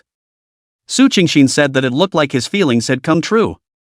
This world's first Chinese network is rushing to himself. I just don't know if the boss behind this is Chen Shi or Jiang Xiao's family. Meanwhile, the next room. Jiang Xiao woke up and opened her cell phone to see the news as well. She had a slightly uncomfortable expression on her face and then dialed her dad's number. The phone was answered just as it rang. There came Jiang Heng's calm and powerful voice with kindness. Baby girl, why do you want to get up at this point to call dad? Is it because you miss dad? Jiang Xiao coldly grunted. Dad, that the world's first Chinese network is not you come up with? Ah, what did you say yourself? Kang Hyung sounded puzzled. Jiang Xiao, however, didn't believe it so easily. Just tell me if this matter has anything to do with you? Chapter 123, it can't be that way, but it can be this way. Baby girl, how could you doubt daddy? Is dad the kind of guy who would do something like that? It really wasn't me. Good, then you rest early. After ending the call, Kang Hyung wiped the cold sweat from his forehead and his entire body collapsed helplessly onto the sofa. Who would have thought that Kang Hyung, who is a powerful force in the shopping mall, ranked 9th on the list of the world's richest people last year, and holds a very high position in the community? And yet he acts so humble in front of his own daughter. No one would probably believe it if they said it. Next to him, Yi Qing despised, how useless, not daring to admit to such a small matter. Kang Hyung was offended. If you're so powerful, why didn't you say you did it just now? Yi Qing got up. I'm going to bed, I'm too lazy to care about you. Putting down her cell phone, Jiang Xiao showed a pensive expression. Dad's reaction was a little off, and a little too humble, and 9 times out of 10 this thing was his doing. There is no father like a daughter. She knew very well what kind of character her own dad had. The only time you keep backing down is when you are weak-minded and unreasonable. Jiang Xiao couldn't sit still. In a hurry, he got up and washed his face, then he went to the next room and knocked on the door. Su Qing opened the door and said strangely after seeing that it was Jiang Xiao, when did you wake up? Woke up a while ago, that the world's first Chinese network news you see, right? Well, look. 9 times out of 10 this whole thing was my dad's doing. I'm sorry, I didn't realize he was so mean. If Kang Hyung heard that, he'd probably pass out from anger. That's just a girl's way of being too serious about elbowing her way out. Su Qing laughed. First of all, right now, we can't be 100% sure that this matter is Uncle's doing. Secondly, even if he did it, it's nothing, I'm just taking this as a test for me. Jiang Xiao instantly increased her favorability towards Su Qing once again. This man has a big heart. And there was no all kinds of complaining when things went wrong. This was one of the reasons why Jiang Xiao liked him. So what are you going to do next? Can't just sit around and wait for it to happen. Su Qing revealed a confident smile. He really wasn't panicking at all right now. This is despite the fact that 90% of the site's authors have been poached. However, Su Qing still possessed 8 powerful undercards at hand. That would be those remaining 8 top-notch web novels given away by the system. Take out any book and it's unbeatable in its time. Yes, there are definitely repercussions of most authors being poached. But the most important thing about a website is the content. As long as your content is good enough, there is no fear that readers will run away. This time it can only be said that Kang Hyung has kicked the bucket. Trying to break him down just by this simple and brutal method was something that simply wasn't going to happen. Just now, he had already sent the entire remaining stock of the 2 novels, Do Di Sung Dome and Shadow Sky, to the chief editor. Let him now put together 2 novels and update them 300,000 words a day. It's absolutely weighty. It also allows the editor-in-chief to do a preview of his new book on his website. 3 books were released at once. Aren't you trying to steal my author? Just grab it. I have 10 trump cards in my hand, and when I play them all, I don't know how many readers and traffic I'll be able to collect. And it's still such a fierce update, who can keep up? The quality is even more impressive. By the time he gets to the back, Kang Hyung will realize that he's just doing nothing but wasting billions of dollars for nothing. Quickly tell me, how are you going to deal with it? Jang Shara was anxious. Don't worry about that, I'll take care of it. No, I have to be made aware of it. Care about me that much? Su Ching looked at her with a smile, give me a kiss and I'll tell you. Bah, who cares about you? The big pervert just wants to take advantage of me, love to talk, humph. When she finished, she turned her head and walked away. But just after taking 2 steps, he turned around again and quickly ran to Su Ching. Slightly standing on her tiptoes, she sloppily imprinted on Su Ching's face and said with a slightly reddened face, "Stinky guy, hurry up and tell me." Su Ching contentedly took Jang Xiao's hand and sat back in front of the computer desk. Open one of your own encrypted files, look at these 3 novels. Jang Xiao gazed at the 3 novels, Tomb Raider's Notebook, One Sword, and Snowy Swords. Did you write all of this, Well, look at it. Jang Xiao first clicked on Tomb Raider and read it. All 3 of the novels Su Ching chose are unique in their own way. Tomb Raider is very suitable to be adapted into a TV series and a movie. And this genre has never been seen on the market before now, with a total word count at 1.46 million. Then there's One Sword Solo. It's a great read from start to finish, tightly paced and filled with very well-drawn characters. This is one of those books that will appeal to young and old alike, and the readership will appreciate the wide range of readers. And with a total word count of almost 10 million words, it can be updated for ages.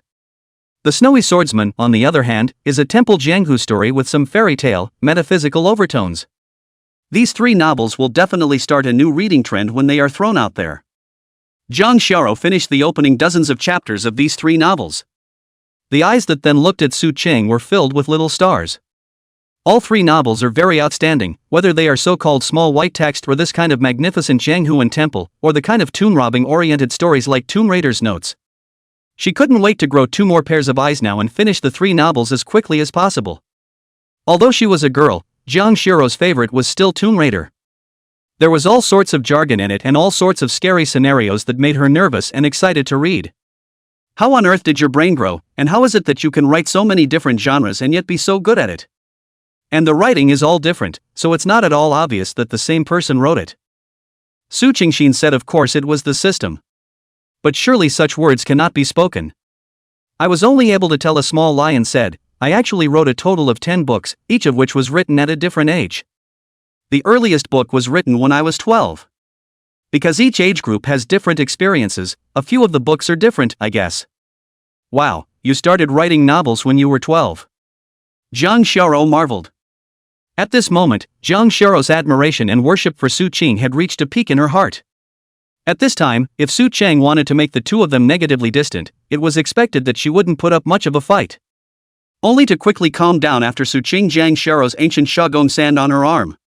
Can't be impulsive. Taking it a step further at this time would only make Jang Xiao's parents go completely crazy. The current him didn't have the capital that could rival the Jiang family. But while it can't. But it can. Chapter 124 bought 100 bottles of olive oil. The lights were turned off in the room and it was pitch black. Immediately afterward, Jang Xiao's slightly complaining voice rang out, "My hands are so sore, why have you recently?" "This is the last time, the olive oil has been used up." Su Ching said, "It's okay, I've already ordered 100 bottles online last night, it will last for a long time." Ginger. She collapsed a bit, turned on her side, and went to sleep. The next day. I went to bed late today and didn't wake up until almost 9 o'clock. Today was Saturday, and after classes ended yesterday, Li Shuer went back to her house with Bai Xiaoya and the 2 of them. Su Ching and the 3 of them were the only ones inside the apartment. Ah, it's so late. Jang Xiao let out a gasp. Somewhat flustered, he got out of bed and straightened his somewhat disheveled pajamas. Pushing Su Ching, "Quickly go out and see if little Salt is outside, we can't let her find me in your room." Okay. Knowing that the young girl was still a bit thin-skinned, Su Ching took the initiative to open the door and also looked out in the corridor. Seeing no one, he turned his head and gave Jang Xiao an okay sign. Jang Xiao quickly ran out. Used the fastest speed in her life to go straight to her room. Hands on the doorknob. Ka-ching! The door opened, but not the door of Jang Xiao's room, but the side of Jang Xiaoyan opened the door. She had obviously woken up a long time ago, and her face was covered in elaborate makeup. She smiled upon seeing Jang Xiao. "Good morning, sis, you've just came out of brother-in-law's room?" I'm not, it's not what you think." Jang Xiao shook her head frantically. Su Qing was speechless for a while. Could this be any more obvious? Jang Xiaoyan said with a smile, "It's okay, sister, we are all adults, I can understand. Don't worry, I won't tell mom and dad." Jang Xiao knew it was useless to say anything now. Unable to resist, he twisted his head and glared viciously at Su Qing, blaming him for everything at fault. However, Su Qing did have to pay the main responsibility for this matter, so he just laughed sardonically and touched his nose. At 10:30, Su Qing and Jang Xiao pulled a small suitcase out the door. Jang Xiaoyan stood at the door and waved with a big smile. "Brother-in-law, sister, have fun, I'll wait for you at home." "Okay, bye." After she couldn't see the backs of the two people, the smile on Jang Xiaoyan's face tightened and she turned around to go back into the room. She opened her laptop and clicked on the back end of a website. Hara is the world's first Chinese website. She is now the sole shareholder of the site. It was also Kang Hyung's impromptu decision to give her one more asset. Of course, there are conditions. That would mean that Flying Moon Network would have to be brought down for her to get it. Otherwise this company is going to be taken back by Kang Hyung. "Su Qing, I wonder how long you'll be able to resist under my attack?" "Ha!" Her 10 long, green, jade-like fingers flew across the keyboard. The location for the shoot, the first stop, was set inside a suburban plum blossom garden. It's the time of year when the plum blossoms are in full bloom and the flowers are fragrant. There were ladies in period costumes everywhere taking pictures and clocking in. "Wow, that's beautiful." Jang Xiao spread her hands wide and spun around in place. She was wearing a long pink dress today with a pair of thin shorts underneath. The skirt fluttered as it rotated, just like a colorful butterfly dancing. It is so pleasing to the eye that one feels as if one has traveled to heaven and is looking at a fairy. Su Qing clicked and clicked just a burst of wild shots, recording every moment of her absolute beauty. To avoid being recognized and causing unnecessary trouble, both were wearing masks. And, it's all about going to less crowded places. Took a lot of pictures before getting to work. According to the plan, it was to shoot 3 episodes today and 2 tomorrow. The confession episode, it's tomorrow. As the saying goes, men and women work together. And that's especially true with someone you like. It was finished by 4 p.m. Su Qing sent the movie to a staff member and asked him to handle the post-production and editing work. Then he took Jang Xiao's small, soft, boneless hand and said, "There is a farmhouse estate nearby. How about we go there today, pick our own vegetables, fish, cook, and spend the night there?" Yeah, I'll cook, you come and play." Jang Xiao leaped forward. The corner of Su Qing's mouth twitched. "You can just help me wash the dishes. It's no good getting grimy later, in case you roughen your hands again." "Oh, also that's fine." In front of the love of beauty, Jang Xiao did not insist too much. Su Qing was secretly relieved to have dodged another bullet. Drive to a nearby farm garden. Su Qing had already booked a room in advance. Each room here is a separate 2-story villa. There is a patio in the front for parking and a go-to open hearth in the back. Just outside the villa is a lush green vegetable garden. There is also a very large pond where guests can go fishing with merchant-prepared fishing rods, and there are chickens, ducks and geese to catch. All of the expenses Su Qing had given a one-time clearing, and could be used at Su Qing's disposal. Jang Xiao was so happy with the place that her eyes smiled into a crescent shape. As usual, after walking into the room, Su Qing took out his infrared detector and checked the entire room up and down first. Gotta make sure there's no miniature cameras or anything like that first. This is a necessary step for staying out in a hotel. After all, these pinhole cameras are just too many and too common these days. Fortunately, there's no problem here. Then the two went outside to pick vegetables from the garden. It was the first time that Jang Xiao had experienced picking vegetables, and she looked very excited. Pick some of everything you see. It didn't take long for the basket to fill up. It's heavy, will you hold it? Jang Xiao pampered Su Qing. Can't top it at all. Su Qing brought the basket over without saying a word. Jang Xiao jumped up and ran to pick corn in the cornfield next to her again. Seeing the cornfield, Su-ching couldn't help but have some strange movie and TV drama images popping into his mind. Shaking his head, he hastily banished these strange thoughts. Am I decent? It's all about being spoiled as a child by certain movies and TV shows. There's no danger here either. Su-ching just let Jang Shara play there. Come to a fishing platform by yourself. Bait the line, and fling it out. But after waiting a long time, no fish bit the bait. Jang Shara had already returned and saw this and said, if you can't catch it, forget it. Su-ching was also planning to give up, fish was not something that had to be eaten. But suddenly, his eyes flickered and he saw. Chapter 125. This fish is so beautiful, it smells so good. Just as Su-ching was about to give up, he saw a silver sheen flash across the pond.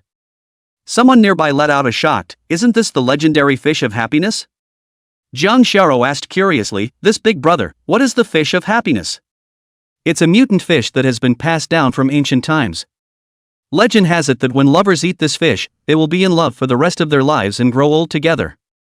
Look at the many beautiful love stories of old and ancient times where the hero and heroine ate this fish.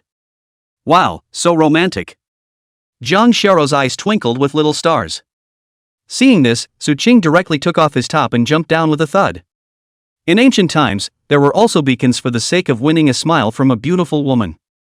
The pond in front of us is not particularly large.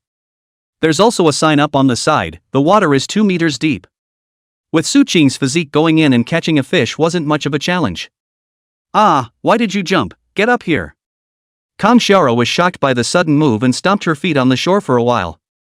The big brother on the side was also shocked, this little brother must like you very much, otherwise he wouldn't have acted like this.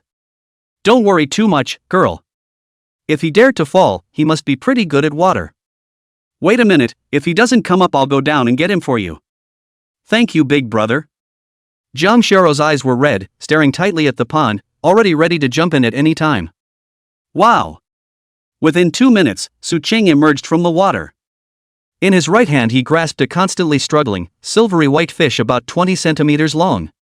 Smiling at Jang Shara, she said, luckily, it was nearby, and I caught it all at once. At this moment, where did Jang Shara have the heart to care about what he was grasping in his hand? Nervous as his personal well-being, he stomped his foot hard, come on up here. Su-ching quickly came up, and Jang Shara grabbed his hand and headed for the house, hurry up and go change your clothes, don't freeze. A wave of warmth rose in Su-ching's heart. It's such a nice feeling to be cared for. Went back to the house and took a shower and changed into a fresh set of clothes. Jang Shara had already boiled a bowl of ginger soup and brought it to him, drink this, to remove the cold. The little girl even knows how to boil ginger soup to get rid of the cold. Su-ching took it and took a sip of it beautifully. Su-ching finished the ginger soup and then said, let's go check out that fish of happiness. It was only at this time that I remembered the fish. The two walked outside and there was a tank of water in which the fish had just been placed, still very much alive. Wow, this fish is so beautiful. Jang Shara's eyes lit up. Su-ching stroked her chin and said, well, it must be delicious. Jang Shara pinched him, no, you can't eat such a pretty and cute little fish. An hour later. It smells so good. Jang Shara carried a bowl filled with creamy fish soup. This kind of fish Su-ching looked up on the internet, indeed belongs to a variant of the fish, very rare, are priced without a market. A fish costs nearly $100,000. If the owner of this resort knew, he'd probably spit blood. The simplicity of cooking releases the delicious flavor of the fish itself completely. The fish was very floral and didn't have many spines. Someone just said they didn't want to eat, and now they're eating more than anyone else. Jang Shara finished all the soup in the bowl and wiped her mouth. And then his eyes looked at Su-ching expectantly, really, it will be just like the legend. Will the two people who eat this fish be together forever and grow old? Aha! Su-ching nodded seriously, it'll be fine. When they finished eating, the two of them cleared the table and dishes together and went for a walk outside, hand in hand. The cool breeze was very pleasant. The moon is full tonight and there are plenty of stars. Passing through a cornfield, both men saw some corn wiggling around. And there was a faint sound of a woman's voice as if she were crying. Jang Shara blushed with a brush and pulled Su-ching away quickly. Came to another sugarcane field. Had a similar situation and it was even louder. Jang Shara's entire body was bad, pulling Su-ching to change positions once again. It wasn't long before we came to a forest of bananas. This time, it was even more excessive, and there were actually 5 or 6 women crying. Jang Shara couldn't hold it together on the spot and pulled Su Cheng back, not daring to continue hanging around outside. The entire group kept their heads down and didn't say a word. Su Cheng looked and felt a little amused. But there was no opening at this time, knowing that the girl was still thin-skinned in some ways. Back at the residence, Jang Shara went to her room. The two came out with a deal to sleep separately. Su Cheng had no intention of breaking his promise either. Back in the room. Seeing that it was still early, I opened up Flymoon and took a look at what was going on so far. The impact of having 90% of the authors poached by the world's first network was not as great as the outside world had imagined. The main reason is naturally that the 2 books, The Do-Broken Sun Dome and The Shadow of Heaven, are really too capable. These 2 books have whetted readers' appetites. Plus 300,000 word updates a day, and the vast majority of readers are working people. The only time you can read a novel is the hours you spend commuting to and from work on the subway, on the bus and at night after dinner, after a shower and before you go to bed.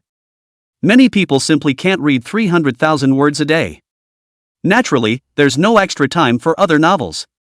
The site of the world's first Chinese network is now constantly buying hot searches to publicize the new books of those authors of theirs. Every propaganda slogan is very exaggerated and very capable of bluffing. Su Cheng checked the downloads of their app again. The current number of downloads is over 22 million, while the single-day active users are a paltry 1 million. According to the way they are publicizing, they have to burn at least $100 or $200 million a day, and no amount of money will be enough. And it didn't achieve enough. On top of that, Flying Moon has followed Su Cheng's instructions, and the 3 new book covers, synopsises and whatnot have all been made good, and are starting to warm up on the website. Due to the huge amount of users accumulated from the previous 2 books, many readers were very excited about Su Cheng's new book. Even now not a single word of the main text has been posted. Of course, there are those who question that he didn't write these novels. Because the styles vary and the updates are still so fast, there's likely a huge team behind him. Su Cheng was unimpressed by these queries and did not take them seriously. Because he really didn't write it. 3 new books that will go live on Sunday, which is tomorrow. Tomorrow, will give the world's first Chinese network a headache. Su Cheng closed the computer and the doors and windows and got ready for bed. At that moment, the knock on the door suddenly sounded. Chapter 126 The Schoolgirl with a Hard Mouth. The door opened and Jang Xiao stood there crisply. She was wearing a pink nightgown that showed off her figure. A pillow was cradled in his arms. After seeing Su Cheng, she said, "Life is unfamiliar, I'm afraid you'll be scared if you sleep alone, so I came over to keep you company."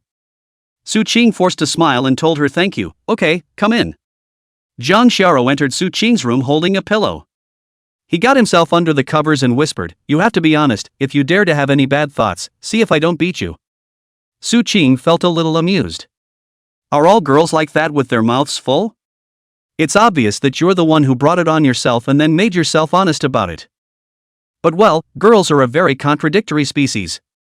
Su Cheng did think that Jang Xiao was very cute in this way. He turned off the light and followed suit under the covers. Jang Xiao went in for just a short while, and the comforter smelled good. Su Cheng took a deep breath, very satisfied. The whole body seemed to be filled with Jang Xiao. "I was wondering how much money you've made since you met my grandparents." There was a hint of nervousness in Jang Xiao's tone. It's estimated to be 500 or 600 million. Su Cheng said with some uncertainty.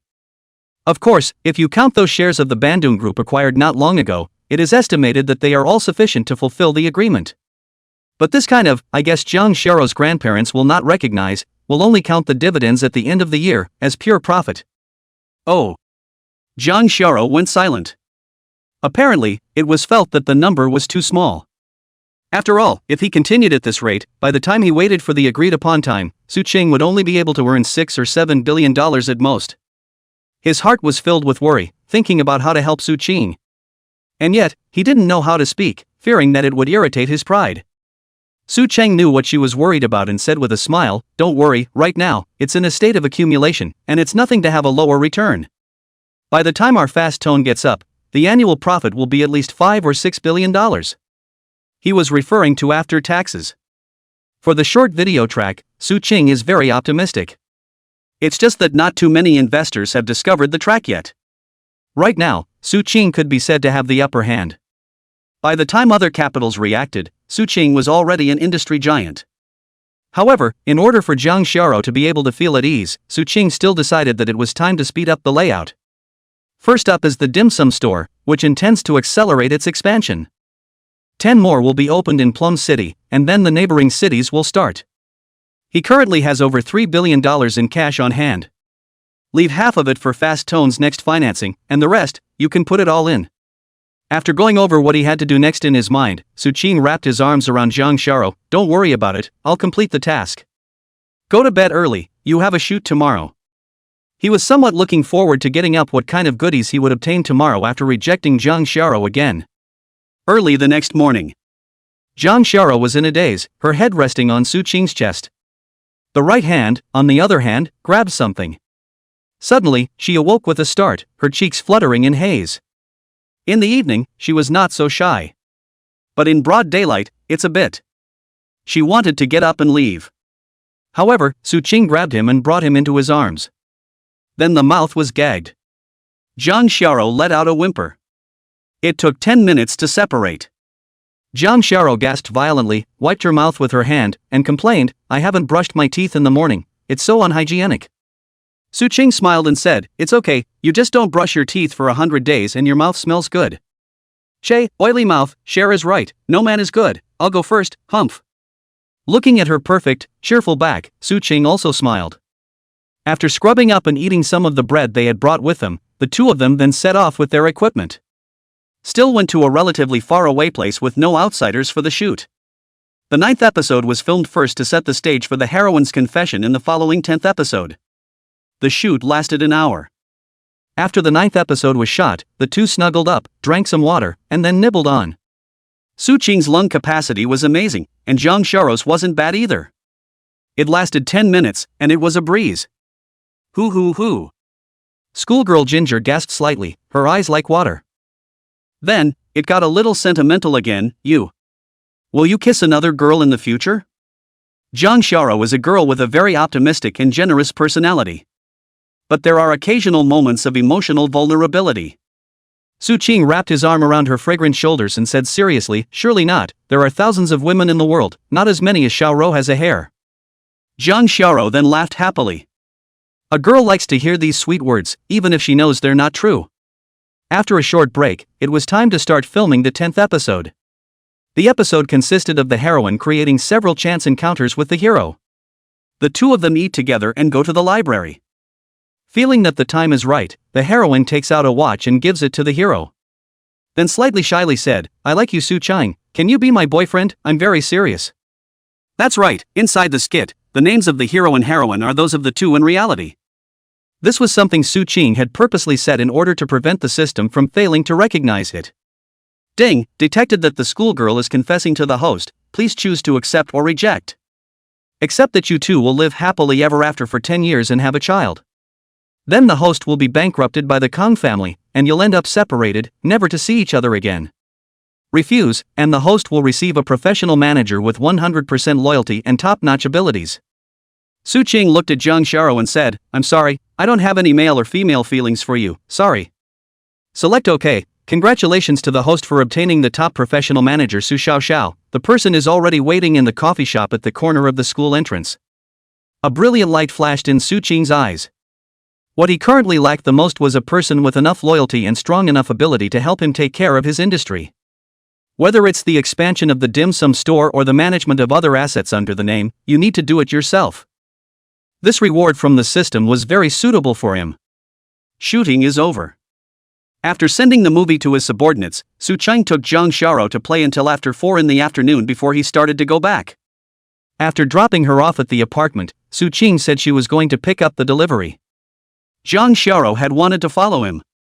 But Suqing's sentence that expresses olive oil immediately made Jang Xiao lose the battle and run away with a red face. Suqing smiled before driving to the coffee shop on the corner of the school. Chapter 127, Little Feet Under the Table. As soon as he entered inside the coffee shop, Suqing saw Su Xiao. I can't help it, she's too bright. Dressed in a cheongsam, her exquisite figure was perfectly emphasized. Dark hair like a waterfall, bright eyes and white teeth. Snow-white skin and a high nose.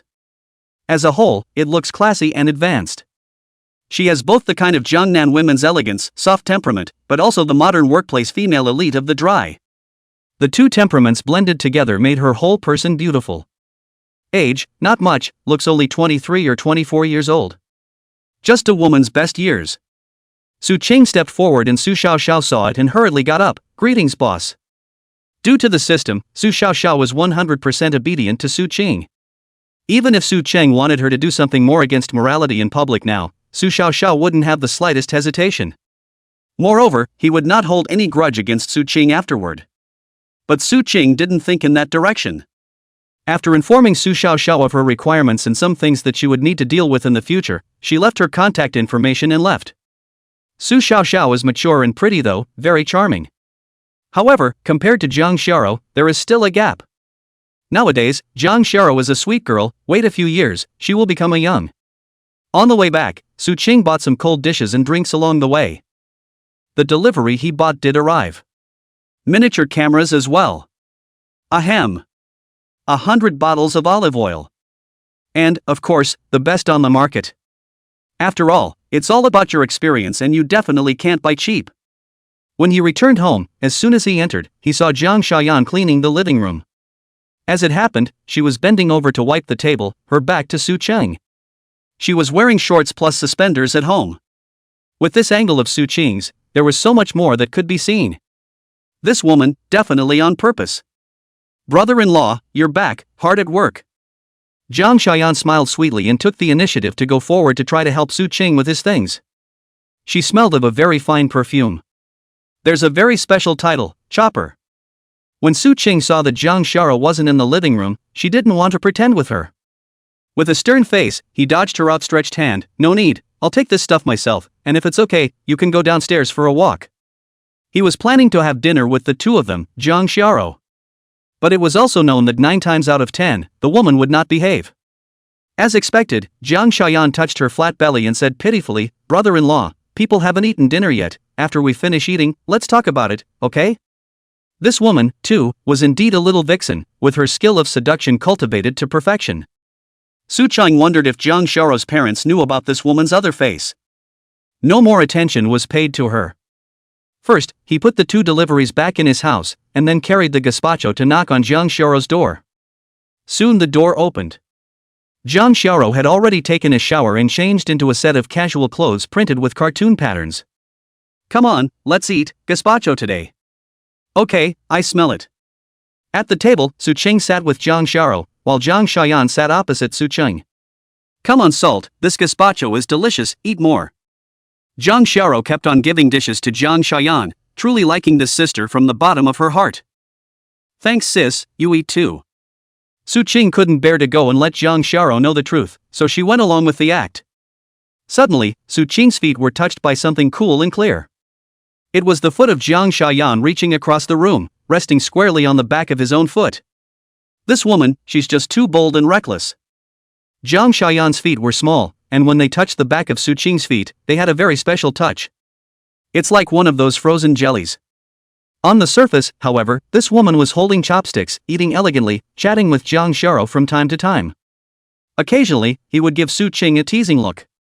Su Qing did not move on the surface, but underneath the table, he suddenly put his foot away, and then stepped on Zhang Xiaoyan's instep lightning fast. He was using some force. For a soft and weak girl like Zhang Xiaoyan, it was considered a heavy blow. It was seen that her delicate body trembled and a trace of pain surfaced on her face. Salt, what's wrong with you? Zhang Xiao noticed her abnormality. It's fine, I just accidentally bit my tongue. Zhang Xiaoyan forced a smile and tried to pull her foot back. However, Su Qing was still stomping dead on. With her little strength, naturally, she should not try to draw it out. And Su Qing was still slowly applying power little by little. There was no need to look at Zhang Xiaoyan to know that at this moment, the backs of her own white, delicate feet must already be bruised and purple. After many fruitless attempts, Zhang Xiaoyan was only able to subtly cast Su Qing a look that begged to be spared and wouldn't dare next time. Only then did Su Qing let go of her, also giving her a veiled warning look. The meaning conveyed by that look was that if there was a next time, it wouldn't be so simple to end it. Zhang Xiaoyan sighed in relief and didn't dare to rub the back of his feet at this time. Slightly biting her shell teeth, but in her heart, there was a trace of a strange emotion spreading out. she, since she was a child, was different from the others. Other people are kind to her and don't appreciate it too much. But if someone bullied her or beat her, then she would instead develop an inexplicable sense of smoothness. This condition, clinically speaking, is part of a condition called masochism. Inside a certain foreign movie or television production, it is often seen. This meal was a sit-down meal for Jang Shayan. It was not possible to do so without rubbing it in because of the throbbing pain coming from the foot. Still, she forced herself to endure the pain and finished her meal, and took the initiative to clean up the dishes and wash them before returning to her room. Looking at the bath marks on the back of her feet, Jang Shayan was smiling fondly. "That's nice, you've made me like you even more then. In this life, I won't rest until I get you, huh?" Jang Shara ran to Su Qing's room to read a novel. She was now obsessed with those novels Su Qing had written and would read them whenever she had time. At the moment, there was no one else in the living room, so Su Qing quickly installed the miniature camera he had bought. Overhead chandeliers, curtains, neural eyes, and more. Omnidirectional, with a total of 12 installed. 2 were also installed in the hallway. In the future, he would be able to use his cell phone to view all the movements in the living room in real time. Just after doing so, Jang Shayan came out of the room. Smiling wryly at Su Qing, he then made a bold move. Chapter 128. It's too much of a temptation. As soon as he saw Jang Shayan come out, he directly took off the clothes he was wearing. She had nothing on underneath and opened her mouth to yell. Su Qing's scalp went numb. This woman is absolutely and utterly insane. Exploding with unprecedented speed, he rushed up and covered her mouth with one hand. Then lightning fast, he hooked the clothes that had fallen to the ground with his foot. The other hand picked her up by the waist and took her to her bedroom. Locking the door behind him, he said in a morose tone, "You're moving out tomorrow." Jang Shayan couldn't speak, but gave Su Qing a provocative, unyielding look. This woman, she really is full of rebels and rebelliousness. Su Qing took a deep breath, calmed down the grumpiness in her heart, and said seriously, "Shara was so good to you, but where you still have a little conscience, you shouldn't do such a thing." Even if the Jang Shayan at this moment was infinitely charming, Su Qing didn't have half an idea of anything else. Just want to get this woman out of the way in a hurry. It's just too dangerous. Who knows when she'll pop? It didn't matter much to himself, but he was afraid that Jang Shara would be hurt. If she knew that her sister, whom she had loved and adored since she was a little girl, had done such a thing, she would be very sad. A whimpering sound came out of Jang Shayan's mouth, signaling Su Qing to let go of his hand. Su Qing loosened up a little, but at any time, she could be left speechless. Jang Shayan looked at Su Qing with winks. Obviously, she was only 18 years old, but she could already be described as charmingly bony. It's hard to imagine how much she'll grow in a few years. "Brother-in-law, it's not impossible to want me to leave, you just need to grant me a small request." "Oh," Jang Shayan said as she huffed towards Su Qing. "Exhale." The fragrant gas fell on Su Qing's face, filled with a different kind of temptation. Su Qing was incredibly wary. "What do you want to do?" "Don't be nervous, brother-in-law, I won't eat you." Jang Shayan smiled and said, "I just want to let brother-in-law treat me to a meal, as long as you promise, I will move out tomorrow." "Sure." Su Qing was a bit skeptical. How did this woman become so nice all of a sudden? Could there be some kind of conspiracy? Of course. Jang Shayan licked her lips, her voice husky with a hint of sexiness. "Just one meal, promise me, brother-in-law." Su Qing thought carefully for a moment, and afterward, said, "Yes, but where to eat will have to be arranged by me." Regardless of what little schemes the other party wanted to play, Su Qing would just have to take Jang Shara with him when the time came. "Okay, then it's a deal, brother-in-law, why don't you let go of her, haven't you seen enough?" Su Qing let go of her and turned around to leave without any half-heartedness. Open the door and the hallway is empty. Su Qing breathed a sigh of relief. Spinning around, he opened his phone's surveillance software and completely deleted the images from earlier. "It's too dangerous. Go back to your room." Jang Shara was still sitting in front of the computer, reading a novel. Reading Tomb Raider and am almost 2/3 of the way through. This girl was looking at it all the time she was driving, as if she was completely mesmerized. Su Qing didn't bother her and opened another spare laptop. Today at noon, Tomb Raider, One Sword and Dagger in the Snow went live at the same time. Now is the stage of grabbing users. The most simple and rough method, naturally, is to update like crazy. Tomb Raider's notes, on the day of the launch, directly updated 1 million words, followed by 20,000 words per day, which can last for more than 20 days. One Sword Solo, on the day it went live, was updated with 3 million words and 200,000 words per day. The Snowbound Swordsman, on the day it went live, was updated with 1.5 million words and 150,000 words per day. Triple Blitz. Numerous readers were dumbfounded.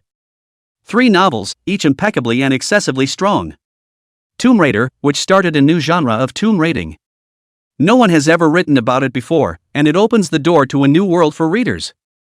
One Sword Solo is simply cool writing, the kind that is cool to the extreme. Again, one can't stop looking at it. Snowed In, on the other hand, is a romp for many readers of martial arts novels. The category of martial arts has fallen out of favor and basically no one writes them anymore. But the emergence of the Snowy Mountains has breathed a whole new life into the category. Plus, it's a feast to read as soon as it goes live and you straight into a minimum of a 1 million word update. Favorites, subscriptions, rewards, reviews, etc. are exploding. The hot searches of the major platforms were also directly occupied by these 3 novels. Inside Jang Xiaoyan's room. She sat in front of the computer desk and watched the background data of the world's first Chinese website keep going down. Again, he watched the various data of Flying Moon Network climb crazily, and his face sank like water. Brother-in-law, you're really something. Where on earth did you find such a strong author? She still didn't know that this unthing joyful wealth of Feiyu Network was Su Cheng. She stared at the 3 books Su Xinshin had released, contemplated for a while, and finally set her eyes on Tomb Raider. The remaining 2 books don't have many points of attack, except for Tomb Raider, which has quite a few. Immediately let the people under his hand go to buy Water Army to attack the Tomb Raider notes. Zhang Xiaoyan then clicked on Su Qing's author homepage. It was discovered that Su Qing's author's homepage had just been updated, announcing 10 reader groups. This is what the chief editor just contacted Su Cheng about. With Su Qing's hotness, it's a bit hard to believe that he doesn't have a readers group until now. Su Cheng also followed the advice and bought a super membership, constructing 10 group chats that could hold 10,000 people individually. Zhang Xiaoyan hastily chose one to join. The prompts need to have a minimum of 1 book all set to work though. She had to go ahead and subscribe to another book, send in the screenshot, and wait a few minutes for it to go through. Entering the group, Zhang Xiaoyan immediately clicked on the group owner's avatar and sent a friend request. Next door, Su Qing was silent when she saw the friend request sent by Zhang Xiaoyan. The only reason I know it's her is because the woman's avatar is herself. A quick guess at the woman's mind. No doubt trying to dig themselves out. Various thoughts turned in his mind, and soon Su Qing had an idea. Let her through. A message was sent over there in seconds. Hello, I am the boss of the world's first Chinese network, my name is Zhang. Your work is outstanding and you are cordially invited to join us on any terms. Su Qing also quickly replied, you say you are the boss of the world's first Chinese network, let me how to believe? Zhang Xiaoyan, we can just meet and you'll know then. Su Qing, I'm very busy, I don't have that kind of free time, but I do have an idea, I just don't know if you're willing to do it or not. Chapter 129 Su Qing set up, Zhang Xiaoyan is confused. Zhang Xiaoyan, please say, as long as I can do it, I will definitely not push back. Su Qing, it is actually very tough, let me see your sincerity and financial strength, I now have 5 novels under my name, you go to give me a reward of $6.66 million for each novel. Ginger Salt, it's... On that side, Su Qing deleted Zhang Xiaoyan's friend without saying a word. Zhang Xiaoyan clenched her teeth and requested to add her friend again. When Su Qing passed he said, okay, I'm going to reward you, wait a moment. 5 books together, that's $33,300,000. It's not a small amount. Zhang Xiaoyan himself does not have that much money, only able to go the company. Soon, the Flying Moon app floated through 5 consecutive site-wide notifications. As long as a single reward exceeds 1 million, a site-wide notification will be made, which is equivalent to a big recommendation. User Jiang Shashan rewarded Do Baosong Dome with 666 million Feiyu coins. User Ginger Little Salt rewarded Shade of Heaven with 666 million Flying Moon coins. User Jiang Xiaoyan rewarded Tomb Raider notes with 666 million Flying Moon coins. User Jiang Xiaoyan rewarded One Sword Dictator with 666 million Flying Moon coins. User Jiang Xiaoshan rewarded Snowy Swordsman with 666,000,000 Flying Moon coins. The big, bright red letters floated by and instantly made many readers explode. Where is this super-duper tycoon from, hitting over 30 million at once? After rewarding her, Zhang Xiaoyan sent an invitation to Su Cheng once again. But the message is sent but not sent successfully. A red exclamation mark appeared on the interface. You are not a friend of the other party, please at first. Jang Xiaoyan's head buzzed with a momentary blankness. Fingers trembling, he sent out another friend request. This time, she was prompted that she had been blackmailed by the other party and could not add friends again. At this time, even if Jang Xiaoyan's reaction was slow, he knew that he had been tricked by the other party. She was seen squeezing her hands together in a deadly grip, a vein emerging on the back of her hand. They teeth clenched, suffocating, angry to the core. It was a strange shame for her to have been cheated out of more than $30 million for nothing. Jang Xiaoyan felt like a clown at the moment, and the other party must be over there laughing madly at himself. The truth was that Jang Xiaoyan hadn't guessed wrong. Right now Su Qing was indeed overjoyed. But because Jang Shara was on the side, he didn't laugh out loud and endured it. An extra 30 million or so for nothing, even with his current wealth, that could be a long time to be happy. He thanked his sister-in-law for her outstanding contribution to his being with Jang Sharo. Su Qing was now regretting it a bit. If I had known she was so gullible, I would have said more. Ask her to bounty in 8.88 million or $10 million and maybe the woman will say yes. Loss of blood. If Jang Xiaoyan knew what Su Qing was thinking, she would probably jump in anger. At this time, the editor-in-chief sent over a link. Su Qing clicked in to see that it was about Tomb Raider. This is a well-known blogger of a certain platform with 10 million followers, the kind of super V.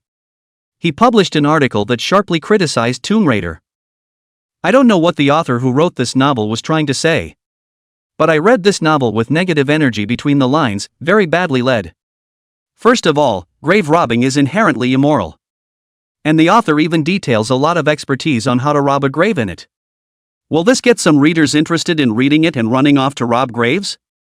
For another, this author is so familiar with the various techniques of grave robbing as well as some of the lesser-known hidden secrets. Is it possible that he was once a grave robber? I suggest that the relevant authorities conduct a review on him. There was a big response to this article as soon as it was posted. And after purposely buying a lot of traffic, it was quickly seen by a large number of netizens.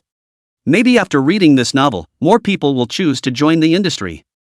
After all, the archaeology program has always been very cold and few people would choose it. The school is failing to recruit enough students each year, and there is already a shortage of youth. It's only fair that this student feels he should do something about it. So he rushed to his tutor with his laptop in his arms. Tutor Kai, who has a high prestige in the archaeological world, belongs to the level of Taishan Beidou. Mentor, are you free now? In the office, Tutor Kai, who was nearing the end of his life, held up his glasses. Oh, it's little Zhang, come in, what's the matter? Xiao Zhang walked in and opened his notebook. Mentor, I found a novel, can you read it? Oh. A novel? Let's see. Tomb Raider. Interesting. This one is a bit of something just from reading the synopsis. Tutor Kai, after waiting to see the contents of the inside, also nodded from time to time, giving high appreciation. This novel is quite good, both in terms of content and professionalism. Who wrote this? Show it to the students if you can. It's a great honor to be praised by this one. It's no exaggeration to say that it's the equivalent of an ancient emperor praising his subjects. Such is the status of Tutor Kai in the archaeological community. Xiao Zhang replied, it was written by an internet writer. Professionalism, fun, and storytelling. Suppose more people look at it, will it get more people interested in the business of archaeology so that they will join us? Tutor Kai's eyes lit up, that's right, you have a point. But, Xiao Zhang added, now there are people on the internet deliberately smearing this novel. Chapter 130 is so cruel, but it smells so good. Smear, why smear? There's nothing wrong with this novel I've read. Tutor Kai was greatly puzzled.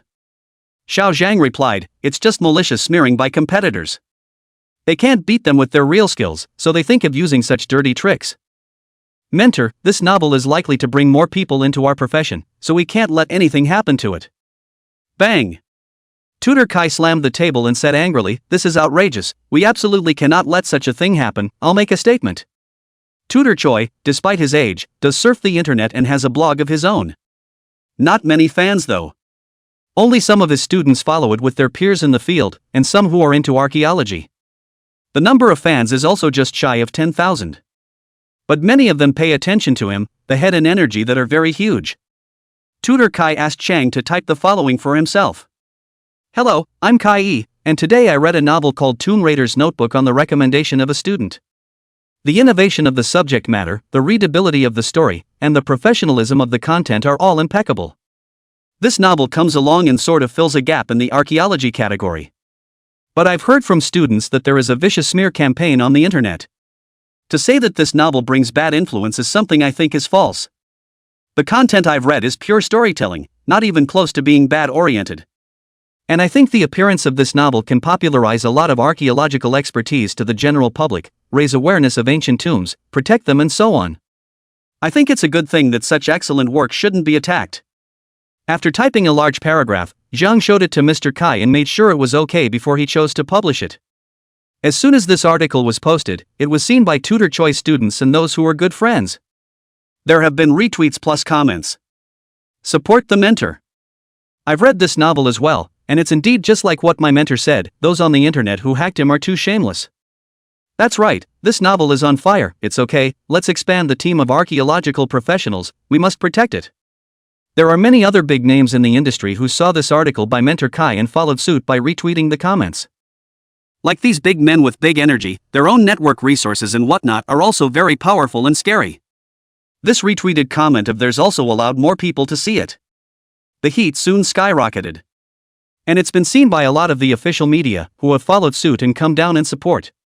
The winds of the internet did a 180 all of a sudden. Those bloggers who had taken money to maliciously smear Tomb Raider also panicked. They can smear people with impunity on the internet, but with one caveat. That is, it can't be supported by the official media. Anyone who dares to smear someone or something supported by the official media, then the consequences are obvious.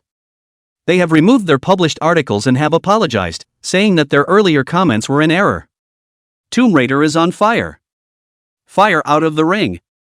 Seeing this news, Su Qing was also very surprised, something he had not expected either. On the other side, Zhang Xiaoyan's entire body went limp on the chair. She knew she had failed in this encounter. Putting that much into it, instead of hitting the other guy coming in, it fires the other guy out of the ring. And it was praised by the official media.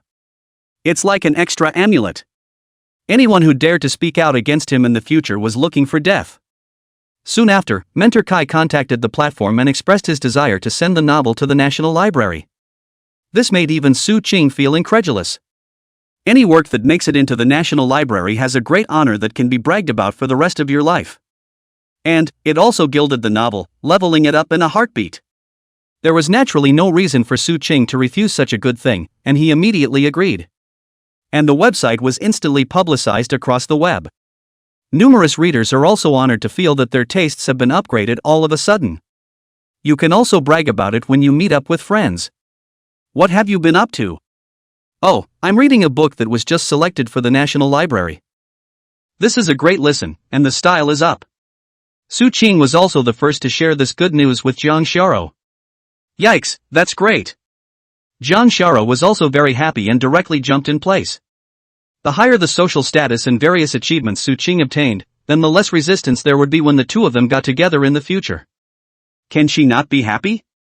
Only after Zhang Xiao's excitement had passed did Su Qing pinch her small, delicate nose. So do you have anything to reward me for?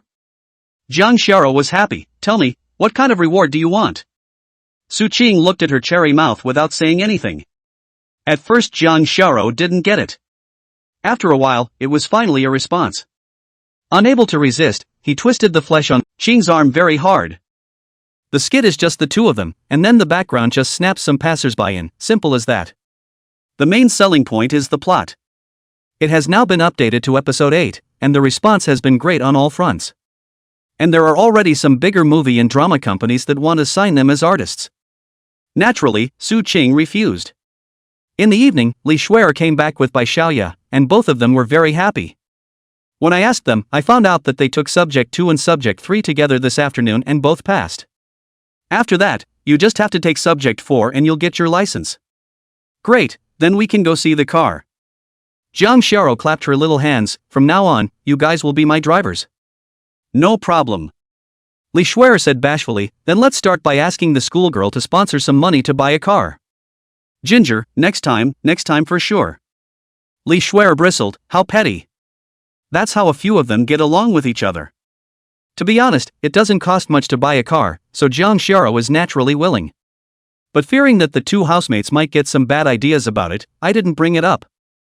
Jang Shara said, in order to celebrate the two of you passing your exams, I'll personally cook for you today. Don't. Su Qing's face changed drastically. It's a bit late now, everyone will be starving when you're done, next time. Let's go out for a barbecue today. There happens to be a new barbecue place opening up in the neighborhood, and it's particularly famous for its roast lamb. Oh well. Jang Shara also said to the two housemates with some regret, then you guys aren't blessed to be able to taste my cooking today. Li Shuai and Bai Xiaoya revealed an awkward yet nonchalant smile. They, too, had long known about Jang Shara's cooking skills. Fortunately, Su Qing stopped her from this dangerous behavior in time. The new barbecue place has a nice ambience and actually has roasted suckling pig. Su Qing asked, have one? The three girls said in unison, no, that's cruel. Su Qing, I'll order one for myself then. Ordered them roast lamb with some sides and such. This newly opened store is doing a great business and has so many customers that any later and there would be no room. 10 minutes later, the roast suckling pig was served. Fragrance. All three girls couldn't help but swallow quietly, staring intently. Su Qing felt a bit amused and wanted to see how long they could endure. So it was a deliberate attempt to ignore the three of them. He himself took a knife and cut some small pieces and brought them to his mouth, making exaggerated noises. Well, it's soft and sticky, with a feeling of melting in your mouth. It should have used some herbs. It's so flavorful and tender, and the meat is delicious, it's just so good. Su Qing sliced off one piece after another and brought it into his mouth before taking a sip of his drink, which, along with the expression on his face, made the three girls crave even more. Jang Shara suddenly moved, taking the knife in Su Qing's hand and righteously saying, this roast suckling pig is overcooked, and you've been eating too much of these barbecue-type things lately. You can't eat so much more or you'll get fire and a sore throat. Today, our three sisters will be merciful and nice, and help you eat the rest of this you. After saying that, without waiting for Su Qing to say anything, she quickly made her move, cutting the roasted suckling pig into slices and placing them on the plates of the three of them. And then feasted on it. Su Qing, 6. Looking at the way Jang Shara ate with her mouth full of oil, a doting expression surfaced on Su Qing's face. Took out a tissue and wiped her face. Very gently, he said, eat slowly, it's not like there's anyone to steal it from you. If it's not enough, I'll order another one. Jang Shara said vaguely, enough? Eat. It's not finished. There's still roast lamb. Li Shuai and Bai Xiaoya felt like they had been hit by a storm, and immediately felt that the roasted suckling pig in their mouths didn't smell good anymore. Ooh, I want sweet love too. Hey, what a coincidence, you guys are eating here too. Suddenly, a pleasant voice came. A few people turned their heads and saw a woman with a very hot body and high-class dress standing there. It was clearly Jang Shara's cousin, Frost. Hello. Su Qing nodded slightly. Neither warm nor cold. Jang Shara, however, didn't give this cousin of hers any good looks and didn't even call out. This little girl was still a little angry at her for treating Su Qing like that last time. Frost didn't care and said to Su Qing, can I sit down? Have a seat. Frost sat down and didn't say too much nonsense, bluntly stating his purpose. I want to work with you to develop the super IP of Tomb Raider. Frost also paid attention to what happened during the day. Although only after a day of fermentation, this novel is already on fire. Especially if it is also given to the National Library, it is even more significant. Now even the cuties all know that as long as they are involved in this novel. Whether you're an actor, or a director, or an assistant director, all of these would certainly benefit. Jang Shara couldn't help but say, we're going to develop this novel on our own, so cousin still shouldn't hit on it. Frost teased, we are the family. Is it appropriate to be so oriented toward him when you're not even married to him yet? What are you babbling about? I'm just saying it as a friend. Jang Shara was very mouthy and her face was a little hot. Frost shook his head, his gaze resting on Su Qing again. Su Qing took a sip of her drink and said, Miss Frost's company, it's preparing to go public, right? A certain amount of information was made about some of the more important members of Jang Shara's family. It just so happened that he then found out that Li Frost was currently preparing for an IPO. But a good enough production to boost shareholder confidence is still missing. As well as a decent share price after the IPO. Frost's gaze stared, then he smiled and said, it seems that you have also done your homework.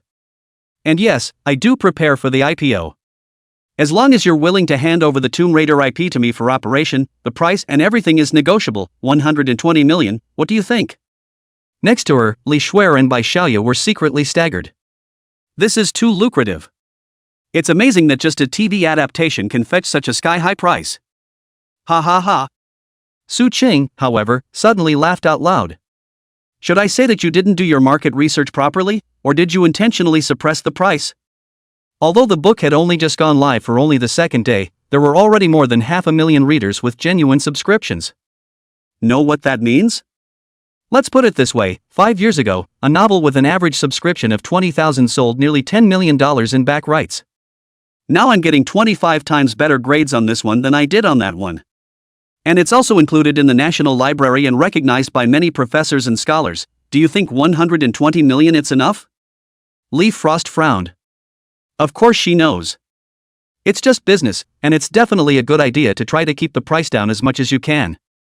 Since he knew that Su Qing was not easy to fool, Frost spread his hands. Then tell yourself how much you want to sell, we can discuss it all. Chapter 131, Taking Advantages for Nothing. Su Qing looked at the exquisitely made-up Frost and said, with this novel's current status, popularity, and value, $300 million in royalties, Miss Yi should approve of that, right? Of course Lee Frost wanted to shake his head, but knew this to be true. Because I've had someone go through the market research and analysis before I came here. $300 million, that's perfect. Well, 300 million I can promise. Hey, don't agree yet, I haven't finished. Su Qing interrupted her. I'm not selling this IP, but it's possible to collaborate. Yi Frost was puzzled. How do you plan to cooperate? Miss Yi Frost should know that I have 5 very hot novels under my name right now. Su Qing replied. Yeah. I'm planning to use the adaptation rights of these 5 novels to take a stake in your company. Just give me 30% of the shares as well as a seat on the board. Seeing Yi Frost's face change a bit, Su Qing didn't give her a chance to speak. Raising his hand and pressing down, he continued, the IP of these 5 novels together is worth a minimum of $1 billion, you are definitely not losing. And I will continue to create in the future. The adaptation rights will definitely be prioritized for your own family when the time comes. This is my only condition, if you can agree to it, we'll go on talking, if not, then please go back. Yi Frost's complexion kept changing, 30% is too much, I can't agree to it. You know, if the company goes public, then this 30% of your shares will be worth at least $10 billion. Su Qing laughed coldly, oh, with your company's current condition, if it goes public, all the shares together will not necessarily have 10 billion. Anyway, that's my bottom line, if you can say yes, if you can't, forget it. When he finished, he pulled himself up and stopped talking. Yi Frost sat in his position, various thoughts floating in his mind as he was constantly calculating the gains and losses. She doesn't actually hold a particularly high position in the family. This entertainment company currently on hand is a very important card for her. If one is able to make a mark, then only then can one gain more support from the family. It absolutely cannot fail. After weighing the pros and cons, Yi Shuang smiled sweetly and extended her hand towards Su Qing, saying, happy cooperation. A smile appeared on Su Qing's face as well, reaching out to shake her hand. Yi Frost then clapped his hands, and a team of professionals walked in and prepared any contracts and such as well. In that case, it wasn't a chance encounter at all, it was Yi Frost coming specifically for Su Qing. According to what the two had just agreed, Su Qing would give Yi Frost the TV series and movie rights of these 5 novels under his name. The yearly limit is 15 years. As for the other games, publishing, listening books, and comics and animation, these still belong to Su Qing. With these 30% shares in hand, Su Qing was tantamount to having entered the entertainment industry. If he relied on himself to slowly build up his squad, he didn't know how long he would have to go. In another way, it's kind of a big favor to him. There was also a small detail that Su Qing made a few more requests when signing the contract. One is that when the time comes to cast the roles for these 5 novels, each one Su Qing has the right to be able to designate 5 roles for anyone other than the 1, 2, or 3 actors. The second is that not a single change can be made during filming, it must follow the original exactly. Su Qing had also read many novels that were originally excellent, but had been adapted by some unknowing screenwriters who didn't know what they were talking about. These kind of writers should be dragged off to the desert and fed to the pigs, it's just disgusting. Finally, there's the cost of filming requirements. A lot of movies and TV shows these days spend 80 or 90% of their cost on actors. And very little money is actually spent on content production. This results in a shot that is as ugly as a piece of. Su Ching didn't want these classic and fine works to be spoiled. So it was put in the contract that all actors should be paid a maximum of 30% and the rest should be spent on content production. And, once it's done, you need to give it a look over to yourself to make sure it's okay before you can go live. Although these few requests made by Su Ching were a bit harsh, Yi Frost eventually agreed. Mainly when she was hesitating, Jang Shara on the side came and said, "If you don't say yes, you won't be called your cousin from now on." Yi Frost was helpless. She did love and adore this cousin. Plus Jang Shara's status was there, there would definitely be places where she would need help in the future, and it was not possible to offend her to death. So it was just a matter of saying yes. After the contract was signed, Jang Shara also had a smile on her face once again, holding Yi Frost's arm and saying intimately, "Cousin, you're the best, happy working together in the future, when it's time to shoot, you can arrange a role for me too." Yi Frost smiled helplessly, well, no problem, I'll let you know when the time comes. I'll go first, then. After Yi Frost left with his team, Li Shuer and Bai Xiaoya immediately came over. Serving him tea and water, he acted very eagerly. "Brother Su, come drink some water." "Brother Su, you look extraordinarily handsome today, simply radiant and mesmerizing thousands of girls." Jang Shara said without a trace of anger, "The traces of acting are too obvious, just directly say that you want an acting slot." Each novel Su Ching could recommend 5 people to act in, and they naturally wanted it. And because of Su Ching's relationship now, they didn't have to be afraid of being suborned or anything like that. Su Ching gave them both a promise, "It will be given to you. But you'll have to read all of those novels of mine from cover to cover so you can interpret them better." Li Shuer and Bai Xiaoya nodded their heads like garlic, the excitement on their faces unable to be concealed. Every girl has a dream of being a star. Now they are about to realize the dream. Already fantasizing about being a big star and shining across the country. It must be glorious to be back home by then, right? Jang Shara pulled on Su Ching's arm, "I want it too." Su Ching touched her head and said with a smile, "You must have asked your cousin for your quota," gripping her wool. "It's a bargain not to be taken anyway." Jang Shara thought about it and nodded, "Also, you have a point." If Yi Frost heard this, he would probably be depressed beyond belief. That's too much elbow grease from Jang Shara. Li Shuer and Bai Xiaoya were speechless. Jang Shara's heart was already completely on Su Ching. "Oh, right." Su Ching tapped his head and looked at Li Shuer and Bai Xiaoya, "There's one thing I need to tell you guys." Chapter 132 Recruiting Anchors, Doomed to Failure. Here's the thing, I'm going to recruit a bunch of anchors. The future trend is definitely short video, and live bandwagon will become a very important wind. I'm going to start laying it out now. I'm going to give you 2 assignments. Select some male and female anchors from our school who have good character, body and appearance, and ask for 100 of each. For every successful signing, you'll be given a $1,000 commission. And are you interested in taking care of all these people from now on? Li Shuer and Bai Xiaoya's character and ability Su Ching had already understood almost as well, and were trustworthy. Therefore, Su Ching did not begrudge them the opportunity to grow and move up the ladder. Another reason was that Jang Shara was so good with them, and Su Ching hoped that the 3 of them could continue to be this good forever. Then there can't be much difference between the 2 sides in terms of status. It's actually okay at school now. But if they go out into the society and face all kinds of circumstances, it will be difficult for them to maintain such a pure relationship. Li Shuer and Bai Xiaoya looked at each other and directly picked up a bottle of beer and poured it into their mouths. Gulping down a mouthful, he then cupped his fists towards Su Ching, "Great kindness, unforgettable, please accept my little sister's bow." Su Ching and Jang Shara both laughed out loud. This barbecue went on until after 12 p.m. The 3 of them girls had been drinking a lot more. But after several drunken stints, they've upped their drinking game quite a bit. Plus the drinking wasn't particularly sharp and I can still walk on my own now. The air was filled with merriment as they chatted away the whole way.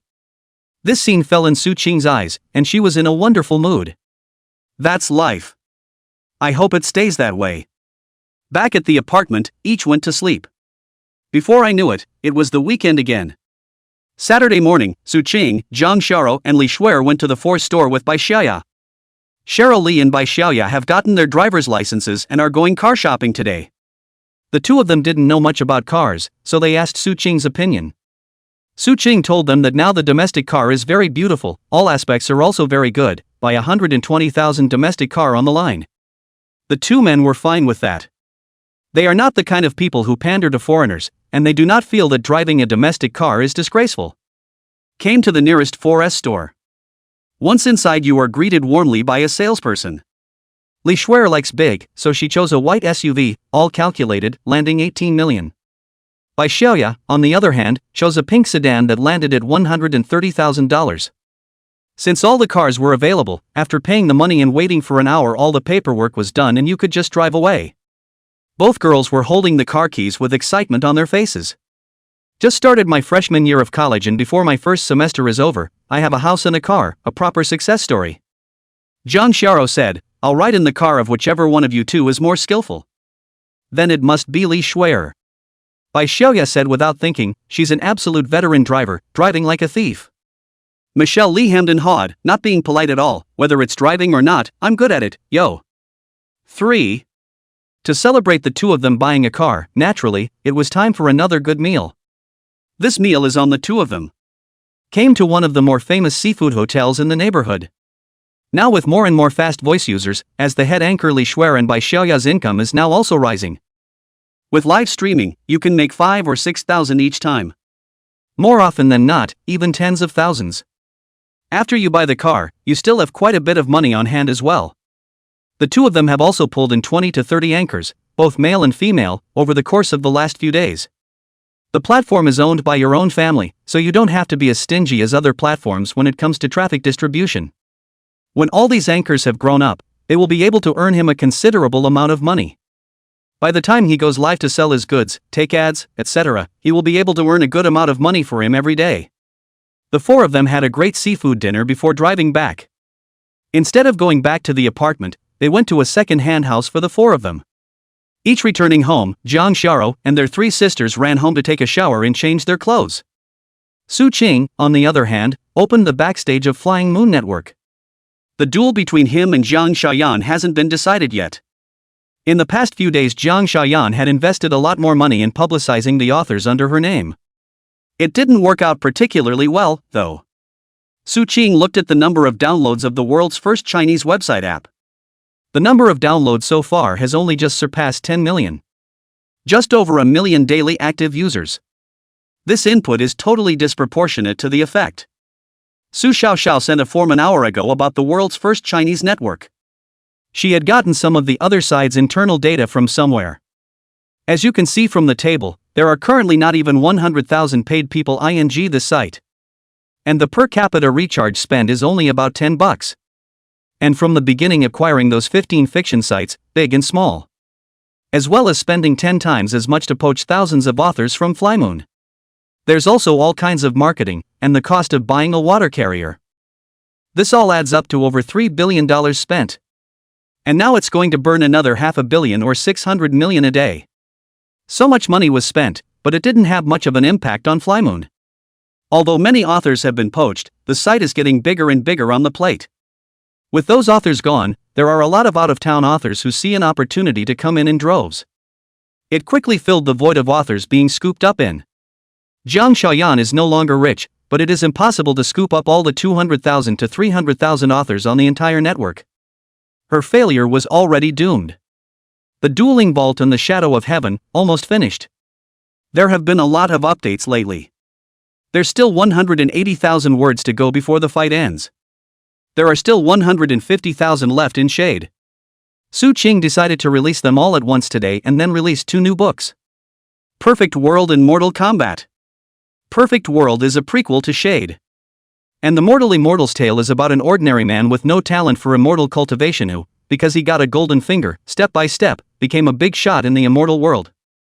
Both novels are about cultivating immortality, but not in the same genre. Mortal Kombat, in particular, arguably started a whole new genre. Mortal Abortion. Perfect World totaled over 6 million words, and Mortal Kombat over 7 million words. Both novels are long. Can be updated for a long time. Similarly, Su Qing first sent the first 1 million words of the 2 novels with the synopsis to the chief editor. Just after sending the email, I received a message from Zhang Xiaoyan. Seeing what was on there, Su Qing was surprised. Chapter 133, Horse Armor Discovered, Full Body Massage. Brother-in-law, I know, that Amping Shiluwakai is you, right? Oh, you got me, but I'm not mad about it yet. You've won this business battle thoroughly. Are you interested in considering the acquisition of the world's first Chinese website? It's only 500 million. When Su Qing saw this message from Zhang Xiaoyan, he was undoubtedly very surprised. Thoughts floated rapidly through his mind. The first thought was, is there a scam going on here? But it doesn't feel like it. It's also possible that she felt that if she continued, she would only lose more money and wanted to stop in time. After thinking about it, Su Qing replied, it's not impossible, but I need to send someone to review your company's data, books, and so on. He was afraid the woman would go borrow money in the name of the company and sell it to herself. Then he or she would be the wrong person. There was a pause of about a minute before the reply was given, good, tomorrow you will bring someone over. Agreeing on a meeting time ground, Su Qing's short chat ended, stroking his chin in thought. Although the world's first Chinese network is now beaten to death. But in fact, the integration of more than a dozen websites, the strength and heritage is still there. Frankly speaking, Su Qing has made a huge profit by buying it for $500 million. Of course, there's a caveat here, and that's that there's nothing wrong with the company. If the world's first Chinese network also integrated over, then in the field of network novels, Su Qing is the real hegemony. Last year the net profit of the entire online novel was over $8 billion. And this year, due to the explosion of novels such as The Double Star and The Shadow of Heaven, the user brought about by the large growth. It is expected that it will not be too much of a problem for the net profit to exceed $10 billion. Once the integration was completed, then just by relying on the piece of web novels, Su Qing's net profit for a year was estimated to be comparable to that of the Jang family. Of course, the Kong family's annual profits were ostensibly announced as only $8 or $9 billion. But behind the scenes, there must be other revenues, and that area is expected to take the lion's share. Possibly, it's possible to make $30 or $50 billion a year. However, Su Qing always had a feeling that things might not go so smoothly. Talk to Changzhen for a while longer. The food factory is now seriously overloaded. Su Qing also asked Zhang Zhen to look for a new plant near the factory. Just want to work him out. It's almost winter break. Zhan Gan isn't supposed to go home. Su Qing was planning to promote him to become a factory executive. When Zhang Zhen heard this request, he was naturally terrified, stating that he didn't dare.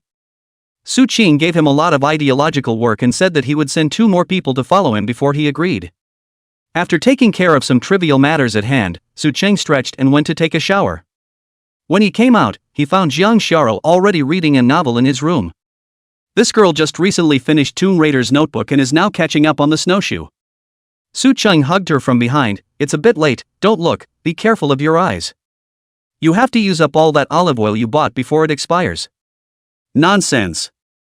Jiang Xiao's voice was soft and sticky, her body leaning against Su Qing's chest as she said, it's not that I won't, it's that I'm just afraid that your body won't be able to handle it. Don't worry, it's a cheetah that comes, I'll be able to kill it. It's not that he's bragging, but it can indeed be done. Che, I don't believe you, go to sleep, I'll look at it again. Su Qing didn't want to do it, and directly closed the laptop, then picked her up by the waist. What, you're going to sell this site? Know what nonsense you're talking about. Zhang Xiaoyan was standing in front of Zhang Hong at the moment.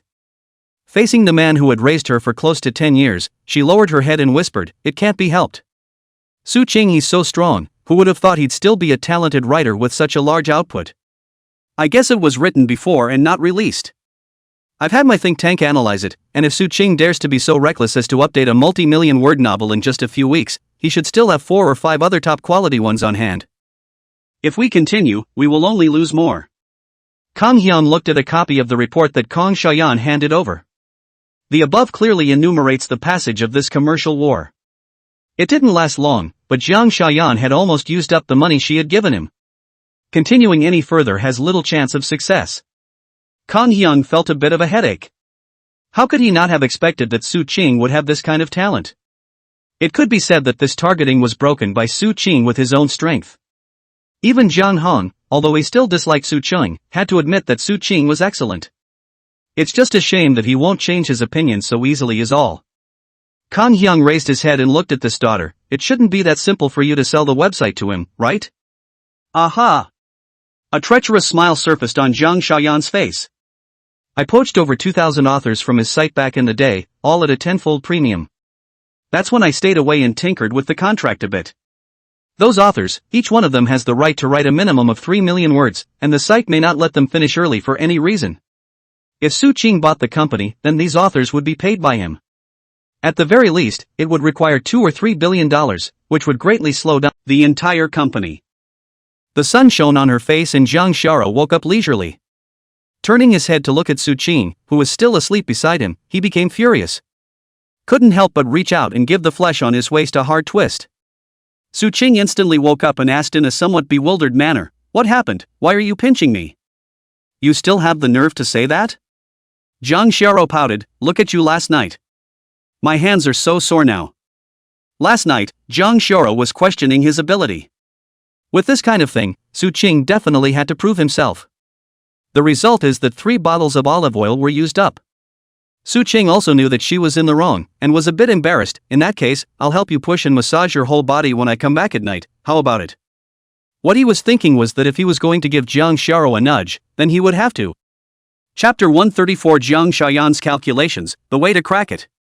This proposal from Su Qing was ruthlessly rejected by Jang Shara.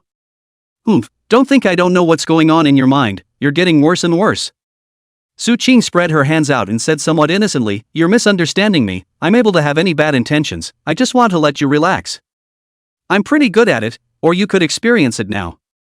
When he finished speaking, he stretched out his hands and hemmed and hawed, frightening Jang Shara so much that she hurriedly ran off the bed and fled the room. After breakfast, Jang Shara ran to Su Qing's room to continue reading her novel. Su Qing told her she was going out for a while and would be back with food at noon. "Oh, go ahead," Jang Shara said without looking back, not taking her eyes off the computer. Lately she's been a novel addict, and she reads them all the time. Su Qing went downstairs and drove to the place he had agreed with Jang Shayan. Also called to ask Su Xiaoxiao to follow along. Being an all-round professional manager, he must be more specialized in contracts and whatnot than Su Qing. Taking her with you could have prevented a lot of accidents. The place of appointment is the current office of Jiang Shayan.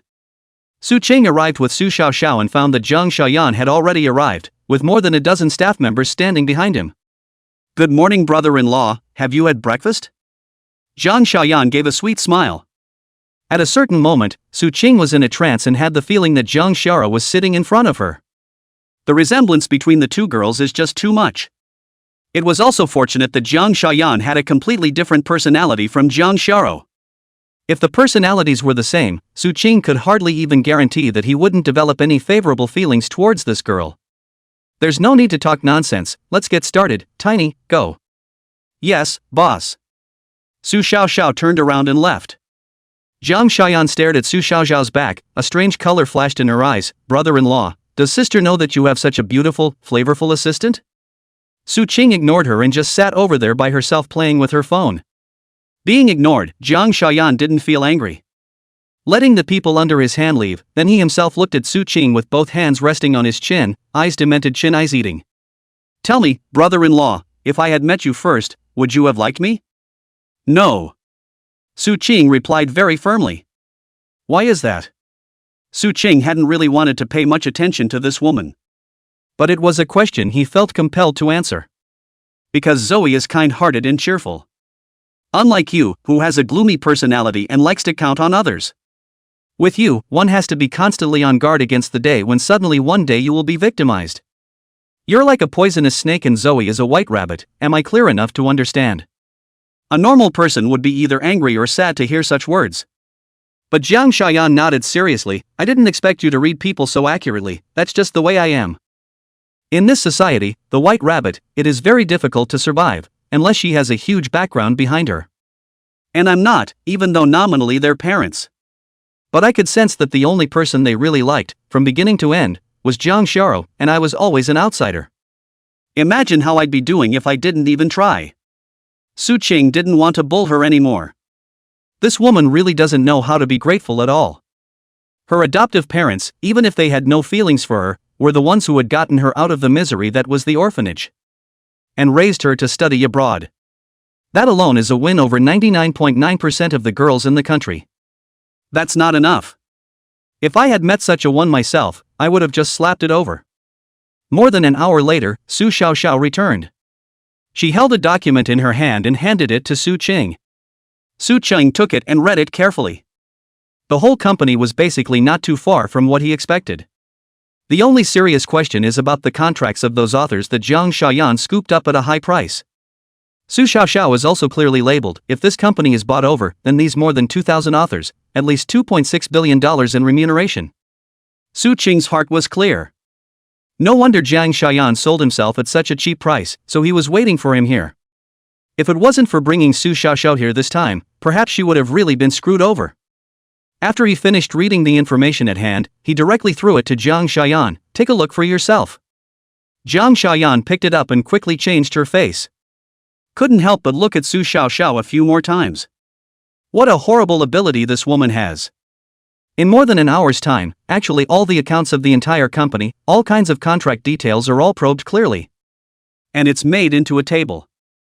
Zhang Xiaoyan couldn't help but feel the urge to scoop up Su Xiaoxiao. The rhythm is a little disrupted. But Zhang Xiaoyan wasn't an ordinary person, and said with a smile, "This isn't really too much of a problem. With your ability, brother-in-law, it's easy to solve it. If your brother-in-law buys the company, then you're a giant and unstoppable in the field of online fiction. It's almost the equivalent of a monopoly, so won't the profits roll in then?" Su Qing got up and was about to leave. Zhang Xiaoyan hurriedly stopped him. "Brother-in-law, don't be in a hurry to leave, business is all about talking slowly. If you do the math like that, I'm going to offer more than $3 billion for your crappy company. Think I'm a cutie?" "What? There's nothing to talk about, get out of the way." Zhang Xiaoyan slightly clenched her shell teeth. "Let's do it this way, I'll concede a little, I'll sell it to you for 4.5 million. The price has been a very good deal." Su Qing laughed coldly. "Go away, get out of the way." The attitude was resolute. Zhang Xiaoyan was a bit flustered at this time. If she let Su Qing go and this deal fell through, then there was no way for her to explain herself in front of Zhang Heng. It will also make Kong Hyung question his ability, and it will be very difficult to get any benefits from him in the future. Zhang Xiaoyan's complexion kept changing. Finally, she clenched her teeth. 2.5 million, absolutely no less. A smile suddenly appeared on Su Qing's face. "Okay, deal." Zhang Xiaoyan instantly felt as if he had set a trap. It was like eating dozens of flies. But on second thought, Su Qing had lost even more. So the mood got a little better. The parties then proceeded to draft a contract. Su Xiaoxiao checked the contract several times to make sure there were no problems before she nodded at Su Qing. Signature, contract in force. This company's people Su Qing does not intend to want, all dismissed. Just consolidate some resources when the time comes. Su Xiaoxiao asked, "Boss, do you have a solution for those authors' contract problems?" Chapter 135, Purple, very rhyming.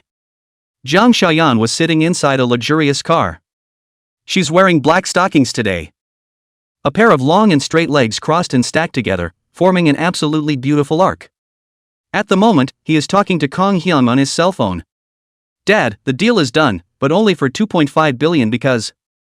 Told the whole story. Kong Hyung was quite satisfied and appreciated her a few times. Then Jiang Heng became interested in Su Xiaoxiao. "According to you, that woman called Su Xiaoxiao is very capable. Try and see if you can scoop her up." Zhang Xiaoyan, "Yes, I've gone to take care of it." Kong Hyung, "Well, that's that then." Facing Su Xiaoxiao's inquiry, Su Qing had a confident expression on his face. Since he bought this company, he must have a solution.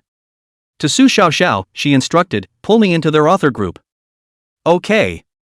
The authors of the first Chinese website in the world have an official author group. Just now, they all got the message. The company has been sold to Flymoon. This was a lightning rod for many people, and there was a lot of talk. There's a lot of talk about what's going on. It was at this time that Su Qing entered the group and gained the authority of the group master. Then a message was sent out, "Hello everyone, I am the owner of Flying Moon and now your boss." As soon as the message was sent out, the entire author group immediately fell into silence. I guess most authors are embarrassed. Nice guy. Just a few days after jumping ship from the previous owner, the new owner was bought out by the old one. Can it not be embarrassing to go round and back to your old boss? The reaction to these authors was also expected by Su Qing. He went on to type, "Many of you, because of the great traffic given by Flying Moon. It's only because of this that you've gained some popularity in the industry. But I didn't expect you to defect so easily." The passage went out, and there was still silence. Su Chang went on to say, "I know that you have previously signed a contract with them for a tenfold premium, which can be written up to 3 million words. But on my side, I'm not going to continue, and I'm giving you 2 choices now. The first one, finished in 3 days. The second one, you guys keep writing. But after this one is written, you will be permanently blackballed from Flying Moon and will never be signed again." Incidentally, Flying Moon is now a dominant player in the field of web novels, occupying 99.99% of the market share. If you guys get blackballed, you're completely irrelevant to the industry. The paragraph went out and the author group exploded. Many people were dissatisfied with this approach of Su Ching's. It may seem a bit overbearing, but they had it coming. Trying to jump ship to get a high paycheck, then there are corresponding consequences. Su Ching didn't have the time to accompany them here and talk nonsense slowly and bluntly. Everyone's time is valuable, so let's make a direct choice. Those who are willing to stay in Flying Moon and continue to fight, just stay silent. Anyone who wants to make a buck and leave the industry can quit the group now. After that, the whole group went quiet again. Most of the authors also felt a little bit justified and chose to remain silent. There are authors who have left, but not many. Su Ching asked Su Xiaoxiao to do the counting. The final tally was over 100 authors leaving. According to the contract, the most you'd have to pay for a manuscript is just over $10 million. If Zhang Xiaoyan knew about the result, he didn't know how he would feel. Things worked out perfectly. Zhang Xiaoyan as well as Zhang Hong had thought that with the help of this matter, they could severely slow down Su Ching's progress. However, it did not occur to him that instead of causing any constraints on Su Ching, it had instead accelerated his pace of soaring. Su Ching was in a good mood. After a few more days to complete the integration of the various resources between the two companies. Even if Su Ching didn't have much of an upturn in other businesses in the future, just relying on the annual revenue generated by Flying Moon Network alone would be enough to fulfill the agreement between him and Zhang Xiao's grandparents. Before leaving, Su Ching gave Su Xiaoxiao a task. "Keep an eye out for plots of land for sale in busy areas these days. I'm planning to buy one to build our own office building. Also, you go and register a head office, and the name of the group will be Heartbeat Group." Su Xiaoxiao bowed slightly. "Yes, boss." Once the acquisition was taken care of, the rest was left to the people below. I was about to go buy some food to bring back, when suddenly the homeroom teacher called. "Good Sunday, teacher." "Su Ching, are you busy?" "No, just getting ready to eat." "What's the matter, that teacher?" "It's like this, the princess of the Great River Kingdom came to visit our school. Despite the interpreter, this princess has quite a temper. That interpreter just accidentally misspoke a word and she got away with it. There's no way to communicate between the two sides right now, so I wanted to ask you to come over and do me a favor." The homeroom teacher had given himself a guaranteed spot in graduate school, a favor that definitely had to be returned. It's just being an interpreter. It's no big deal. Information about the Great River country surfaced in Su Ching's mind. Su Ching also knew something about this country. It's a country that is rich in oil and is interested in our culture and everything. After ending the call, Su Ching went ahead and called Zhang Xiao to tell her about it, asking her to order takeout for herself. Zhang Xiao was also very understanding and said it was no problem. The pro added, "You'll have to pay some attention. In case that princess is pretty, you mustn't think anything you shouldn't or I'll break your legs, do you hear me?" Su Ching deliberately teased her, "That's not necessarily true. In case that princess is single, looks pretty, has a good body and likes me. Then maybe I can consider it. After all, it could be a couple decades less." Then Su Ching heard the sound of Zhang Xiao grinding her teeth. Across the screen, Su Ching seemed to feel a gust of murderous aura. Unable to resist a cold shiver, he quickly said, just kidding, don't be angry." "Humph, enough of that, get your ass back to school, I'll fix you up when I get back." After hanging up the phone, Su Ching drove to the school. When I got to the front of the school and parked the car, I found my homeroom teacher standing in the doorway. She's wearing a cheongsam today, a purple one. It exuded a special aura that only mature women have. After seeing Su Ching, he hurriedly took a quick step and walked up, coming, "I'll explain a few words to you." Chapter 136, Handling the Little Princess with Ease. Let me say a few words. That little princess has just come of age this year, and her temper is a bit bad. If you say something that upsets you, then bear with me for now. Trade relations between the Great River State and our country are close. We sell tons of oil to our side every year. This time this little princess is not here in a diplomatic capacity, she is just over here to have fun and take in the sights and sounds of our country. Su Chang nodded, okay, I know teacher. The homeroom teacher laughed, okay then, let's go. At this moment, that princess and her group were inside the third-floor cafeteria of the school. This third level is not open to the public today. When Su Ching went there, he caught a glimpse of the princess of the Great River Kingdom who stood out from the crowd. The youngest is said to be the one whose name is Eleanor. At this moment, this princess was saying something in a furious manner. The leaders of the surrounding schools were embarrassed and anxious because they couldn't understand. Su Cheng understood that Eleanor was saying that she wanted to take a bath, soak in a hot spring as well as eat roasted whole sheep. Su Cheng stepped forward and translated the words. The leaders of the school were overjoyed to see Su Ching and hurriedly asked him to translate and said that it was no problem and that they would make arrangements. Su Ching stood in front of Eleanor and smiled gently, hello, my name is Su Ching, I'm a student of this school, and I'm acting as your translator for the time being. Elena's eyes lit up when she saw Su Ching, hello, my name is Elena, you are so handsome. How come the accent is the same as mine, did you study abroad in Okayaku before? Su Ching casually snubbed, I haven't studied in the Great River Country, but I have great respect for the human history of the Great River Country. So I purposely found a lot of video footage to work on day and night, so that's why I have the accent I have now. Elena instantly developed a great fondness for Su Ching, so that's how it is. I am also interested in the history of your country, so we can have a good exchange. Su Ching sensed that Eleanor's gaze was a bit naked. Sure enough, most people abroad are more direct and less subtle. Eleanor asked Su Ching to translate again, saying that she didn't want these people from the school to follow her, as long as Su Ching was accompanied by her bodyguard. Su Ching relayed Eleanor's words. The school leaders were a little unsure, but Eleanor insisted and it had to be done. Before leaving, Su Ching was instructed to take care of Elena. Come on, let's go eat roasted whole sheep first. Eleanor said as she grabbed Su Ching's hand. Su Ching pulled her hand out without a trace, alright, I'll locate the sub first. Eleanor's eyes flickered, Su, it feels like you're purposely keeping your distance from me, why is that? Su Ching smiled and replied, I have a girlfriend, and on our side, this is called following male ethics. Irina came to attention and asked, could your girlfriend be more beautiful than me? We have a saying here that a lover's eyes are the best in the world, that is, in the eyes of lovers, only the other person is the best looking in the world. I'm so envious, I must see it sometime. Elena felt even more favorable towards Su Ching instead. This teenager was unlike any man he had ever met before. There was no fear or deliberate attempt to curry favor because of his status. Instead, put yourself on an equal level. She liked spending time with Su Ching without any burdens and bad experiences. Arriving at the place where the whole lamb was being roasted, Ilana's bodyguards went over a step ahead to do a lineup. The owner of the hotel was also very nervous when he heard that a big shot was coming over, and he personally came over and brought the security personnel over to do a good job of securing the place. The hotel had sent its most experienced chef to help them roast the whole lamb, which was bubbling with hot oil and spreading the aroma to the sky. Su Ching and Eleanor, on the other hand, sat together and talked about the world. Elena was pleasantly surprised to find that Su Ching was very knowledgeable. Whether it was astronomy and geography, or some folklore, or even some things about their country were also told. The more you look at it, the better it looks. Eleanor didn't move to give one of her bodyguards a look. The bodyguard read her meaning and retreated silently.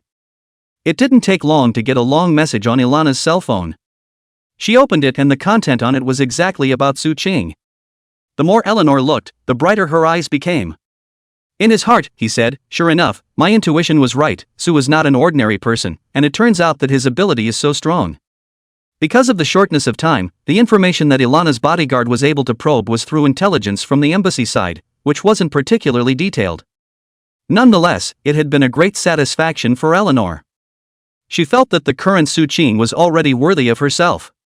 Even though she's a princess of a country. But the Great River Country is only as big as the equivalent of 5 Maichings. Also, she was not born to the king's rightful wife, and was not of particularly high status in the Great River Kingdom. In this way, Su Ching was more than enough to match her. At the moment, Su Ching, who was trying his best to talk to Ilana for the sake of the friendship between the two countries and to cheer her up, did not know that this young girl had already set her sights on him as a person. In the middle of the conversation, Su Ching learned a very important thing.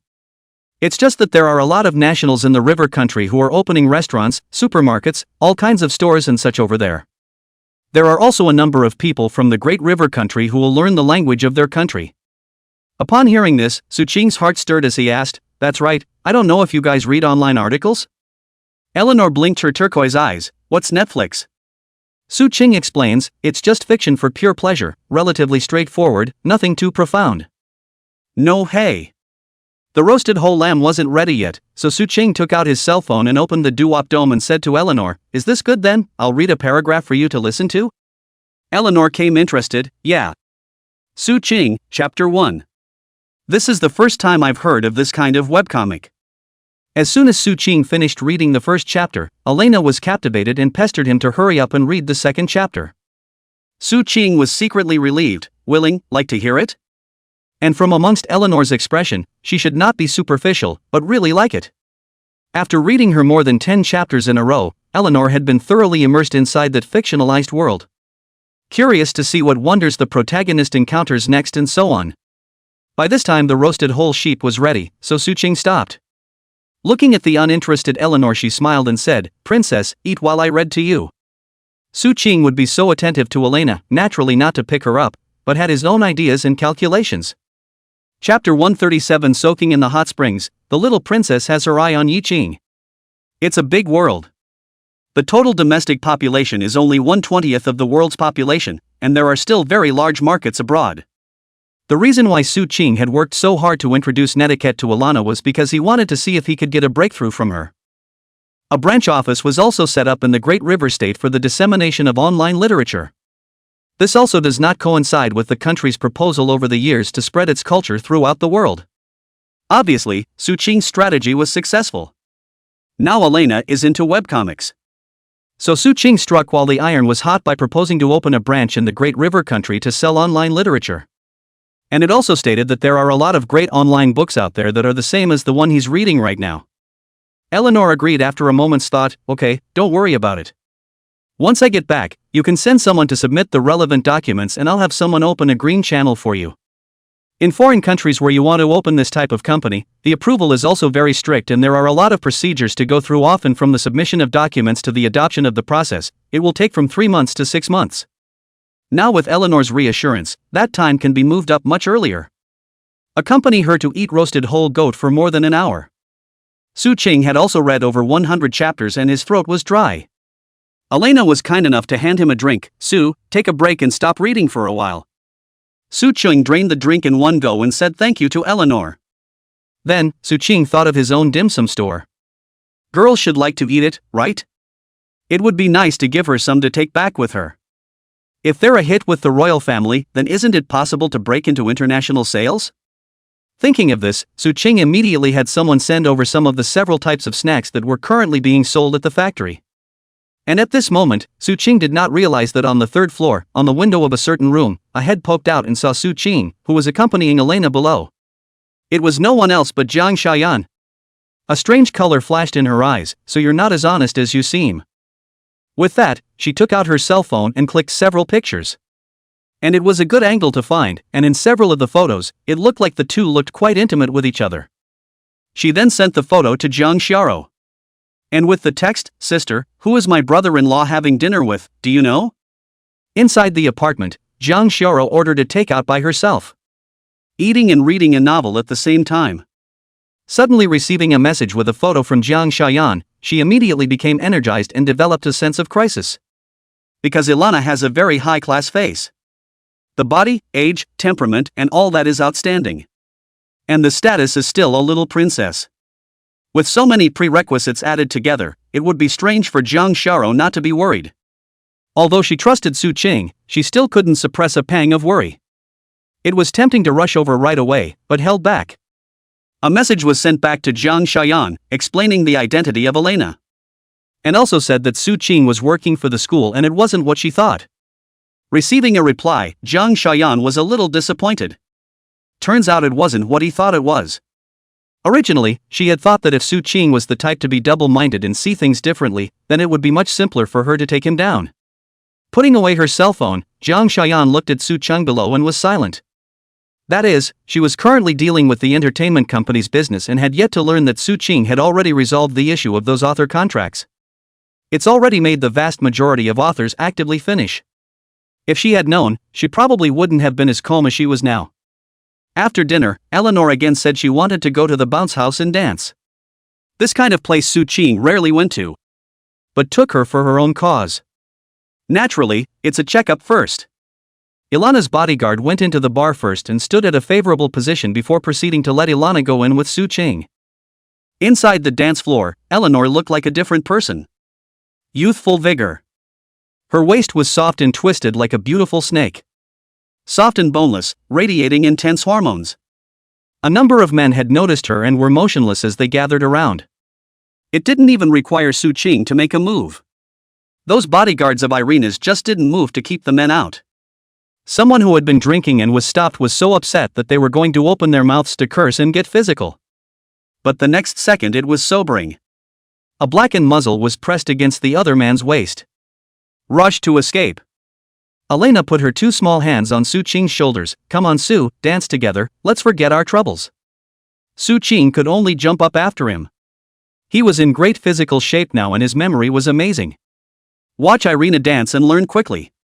At first I was a bit unfamiliar with it, but after a few minutes I was already very fluent, as if I had been dancing for decades. Eleanor's eyes lit up and she danced even harder. She tried to press her body against Su Qing several times, but all of them were dodged without moving. It's true, boys still need to take care of themselves out there. Especially if it's a boy as good looking as him. After dancing continuously for more than an hour, Su Qing did not feel much physical exertion. Eleanor was already dripping with sweat.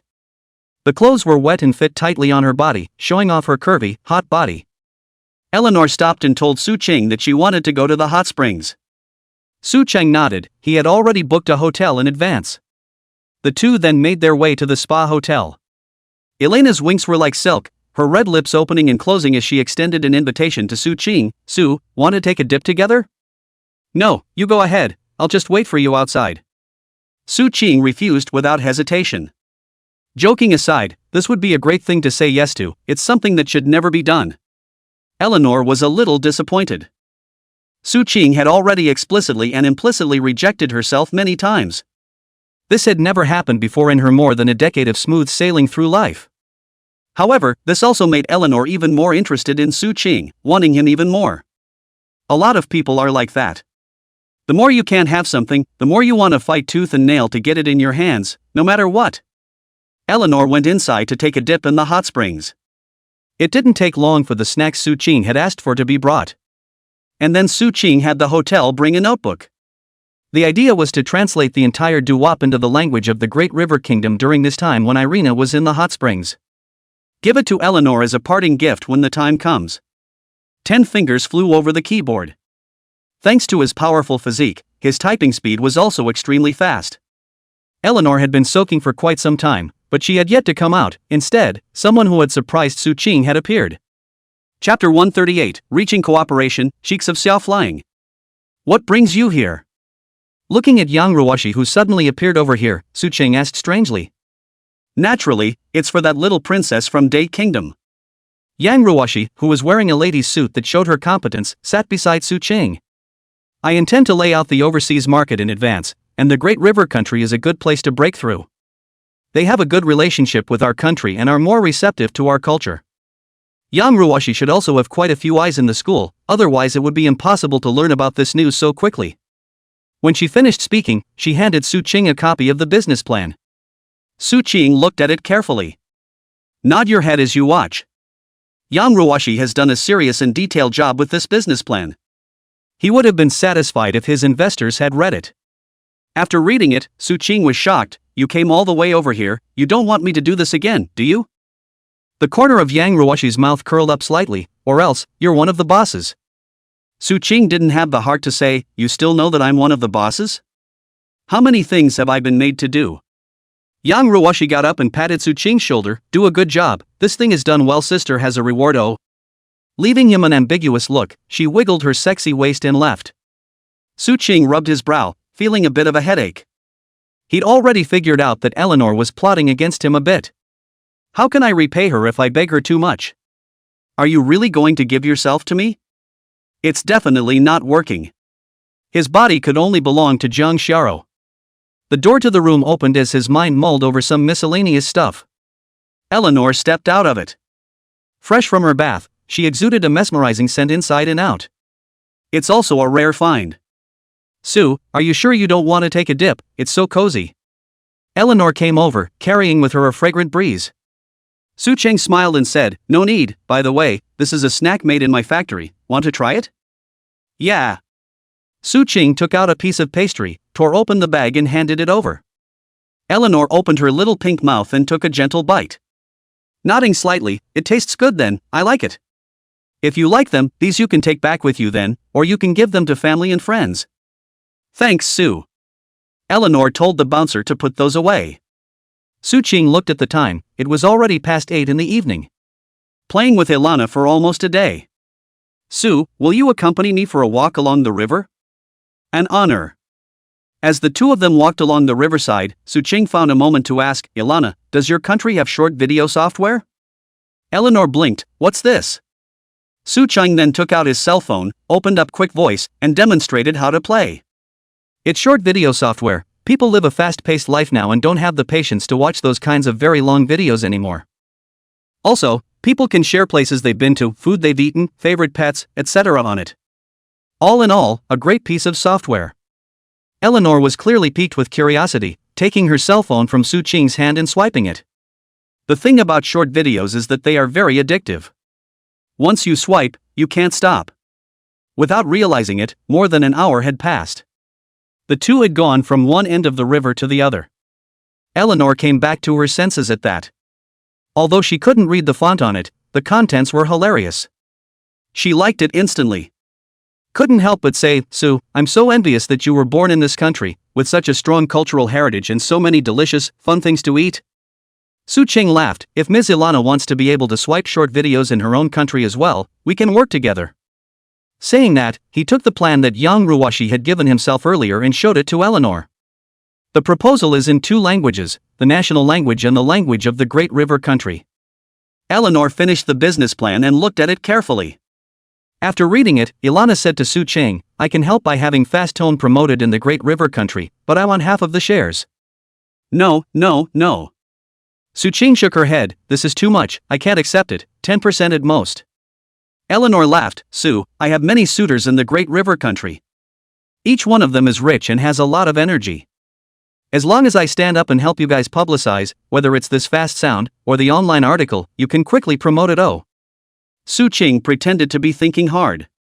After thinking about it for a few minutes, he clenched his teeth and said, as if he was heartbroken, 20%, that's my bottom line. After all, this short video is required to be supported by a strong algorithm, which costs us a lot. Eleanor extended her slender hand, happy cooperation. Su Cheng reached out and shook her hand. This woman, in fact, quietly used her fingers to scratch on Su Cheng's palm. Su Cheng didn't move and withdrew his hand. Mind you, he's sacrificing too much for the sake of the company. By the time he sent Ilana back, it was already past 1 in the evening when Su Cheng returned to his apartment. He had just taken a shower outside, lest the perfume on his body make Jang Shara unhappy. You're back, are you hungry? Jang Shara had stayed in the living room reading a novel, waiting for Su Cheng. Seeing him return, he rushed over. Su Cheng couldn't help but wrap his arms around her slender waist. Why aren't you asleep yet, purposely waiting for me here? Aha! Jang Shara nodded slightly, you're working for our country, I can't wait for you. Su Cheng laughed out loud, I ate, are you hungry now, I'll take you out to eat? Not hungry. Jang Shara pulled Su Cheng to sit on the sofa. Blinking a pair of star-like eyes, tell me what happened during the day, huh? Pfft, Su Cheng, you're getting worse and worse, actually. Actually made such an excessive request. Su Cheng watched her expression carefully. Obviously petulant and no sign of anger. So he came over and said playfully, I'm not trying to take advantage of you, it's for your own good. Humph. Jang Shara wrinkled her adorable nose, then tell me, where is it good for me? Su Cheng opened the nonsense mode, think about it, you often stay up late, and often eat all kinds of junk food, surely the body has accumulated a lot of impurities I'm doing this to revitalize your tendons and blood to make you healthier. Jang Shara sneered, you really know how to talk nonsense, I don't believe it, exempt. Su Ching deliberately put on a fierce look. That's not up to you, we're the only two in the house today, you can't get away. With that, he pounced. Ah, help, bad guy, someone help me. The two wrestled together. Ka-ching! Just then, the door was opened. Li Shuer and Bai Xiaoya came in from outside. It's Sunday, after 12 o'clock, it's now Monday to be exact. Classes are tomorrow, so naturally they're back. On the sofa, Su Cheng and Zhang Xiao, who heard the commotion, simultaneously turned their heads to look at the doorway. Su Ching didn't feel embarrassed. Zhang Xiao, however, had her entire face reddened. Stammering, he said, "It's not what you think, you guys let me explain." Li Shuer and Bai Xiaoya both stretched out their hands to the air for a while to touch, in unison. Hey, suddenly cannot see what happened? While talking, he walked towards his room. Zhang Xiao wanted to die. Once again making a fool of herself in front of her two roommates, she naturally took her anger out on Su Cheng again. Su Ching was self-conscious enough to put his arm out. No one else, just skilled hands. Zhang Xiao grabbed his arm and bit down. Su Ching's expression was calm. Now no matter how much force Zhang Xiao used, she wouldn't be able to inflict any pain on him. Bad, big bad, ignore you, I'm going to rest. After biting Su Ching, Zhang Xiao huffed and ran back inside her bedroom. In Li Shuer's room, Bai Xiaoya was also there. Hey, this man is quite outstanding, should I say yes to him? Bai Xiaoya sighed as she looked at the picture of a man on her cell phone. Recently, a boy has been pursuing Bai Xiaoya. All sorts of hush-hush online and often buy her some flowers too. He's also quite handsome, and his family is said to be well off. This made Bai Xiaoya a little heartbroken as well. Li Shuer looked at the man's picture. From the appearance and everything he has done to you in this period of time, he is indeed very good. But as the saying goes, it's not like you know him particularly well. Tell you what, why don't you go ask Zoe for help and have her check it out? Good thing too. Bai Xiaoya nodded after thinking for a moment. Then I'll go get Xiaoro to come over now? Li Shuer, I don't know if the two of them are done yet, so I want to ask if Xiaoro is still. Bai Xiaoya seriously analyzed, it should still be from the walking posture, but we can do a surprise check later. Cheryl Li hemmed and hawed, you're so bad, I love it.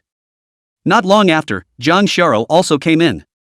Hearing that someone was pursuing Bai Xiaoya was also very appealing. After all, she was her good friend, and she didn't want to see Bai Xiaoya being lied to or anything like that. So it was called to check on the boy. After hanging up the phone, Cheryl Li came over. A thieving look appeared on his face. Xiaoro, ask you something? As soon as Zhang Xiao took a look at Li Shuer's expression, she knew that she definitely couldn't ask anything good, and directly refused. Not sure, don't know, don't understand. Okay, now that you agree, I'll ask, are you still Ginger? Zhang Xiao couldn't tense up and turn to leave. Instead, he was pulled straight down and pinned to the bed by two of his housemates. You guys, hurry up and let go of me, damn it, Li Shuer, you're beneficent, help. Li Shuer was like a female hooligan at the moment. No, to be precise, she would have been a female hooligan. Touching a hand on Zhang Xiao's face, good girl, check, tell me if you still are or not, I'll let you go if you say so. I'm not going to tell you, bad woman. Zhang Xiao wouldn't tell such a secretive thing. Bai Xiaoya rubbed her hands together and said with a fierce face, little girl, if you don't say anything, we'll have to check it out ourselves. Oh. You guys don't come over. Zhang Xiao was scared. The two housemates weren't going to let her off the hook that easily. Seeing that Zhang Xiao wasn't willing to talk, she started to do it. Don't, please two sisters, have a word. Don't tickle me. Ha ha ha. I'll say it, can't I say it, I'm still. Just as the words fell, Li Shuer and Bai Xiaoya stopped and looked at Zhang Xiao with unbelievable faces. Li Shuer even rubbed her ears, doubting that she had heard wrong. Did you say it wrong or did I hear it wrong? Zhang Xiao was able to free herself and curled up in the corner, covering her body with the quilt and bristled. Isn't this a normal thing? No. Bai Xiaoya was hard to understand. The two of you get tired of each other every day, and you're actually still. Is it that Su Ching can't do it, or are you just that cold? It's not a beaver. It's not a beaver at all. You're the one that's frigid. The blush on Zhang Xiao's face didn't dissipate, and she couldn't help but whisper, girls from families like ours have to order the palace sand since they were young. The two housemates sucked in a breath of cold air. In this day and age, there's actually such a thing? Grabbing Zhang Xiao's left arm, he saw a small red dot. Tisk, TSK, that's too bad, So what do you do when you can't help it? Li Shuer looked at Jang Shara with a pitiful look. Jang Shara's entire body was bad. Pinched her with force, Li Shuer. Can you stop being so rogue all the time? I can't hold back, you know. Michelle Lee, okay, I'll change it, next time for sure. Ginger. Bai Xiaoya came over again this time, staring at Jang Shara and asking like a curious baby. That is? I want to ask, if I use my hands, will this shroud sand disappear? Nothing else, just pure curiosity. Ginger. Cheryl Lee. Chapter 140, what's the difference between this and a treasure-giving boy? Zhang Xiao no longer knew what to say. I'm also speechless when I'm in the presence of such two housemates. Although Bai Xiaoya wanted to verify her own guess, she gave up decisively after a murderous aura appeared in Zhang Xiao's eyes. After a bit of scuffling, Zhang Xiao's cell phone received a message. After she picked it up and read it, her expression was a little heavy. Then he looked at Bai Xiaoya, the results are out, you need to be mentally prepared.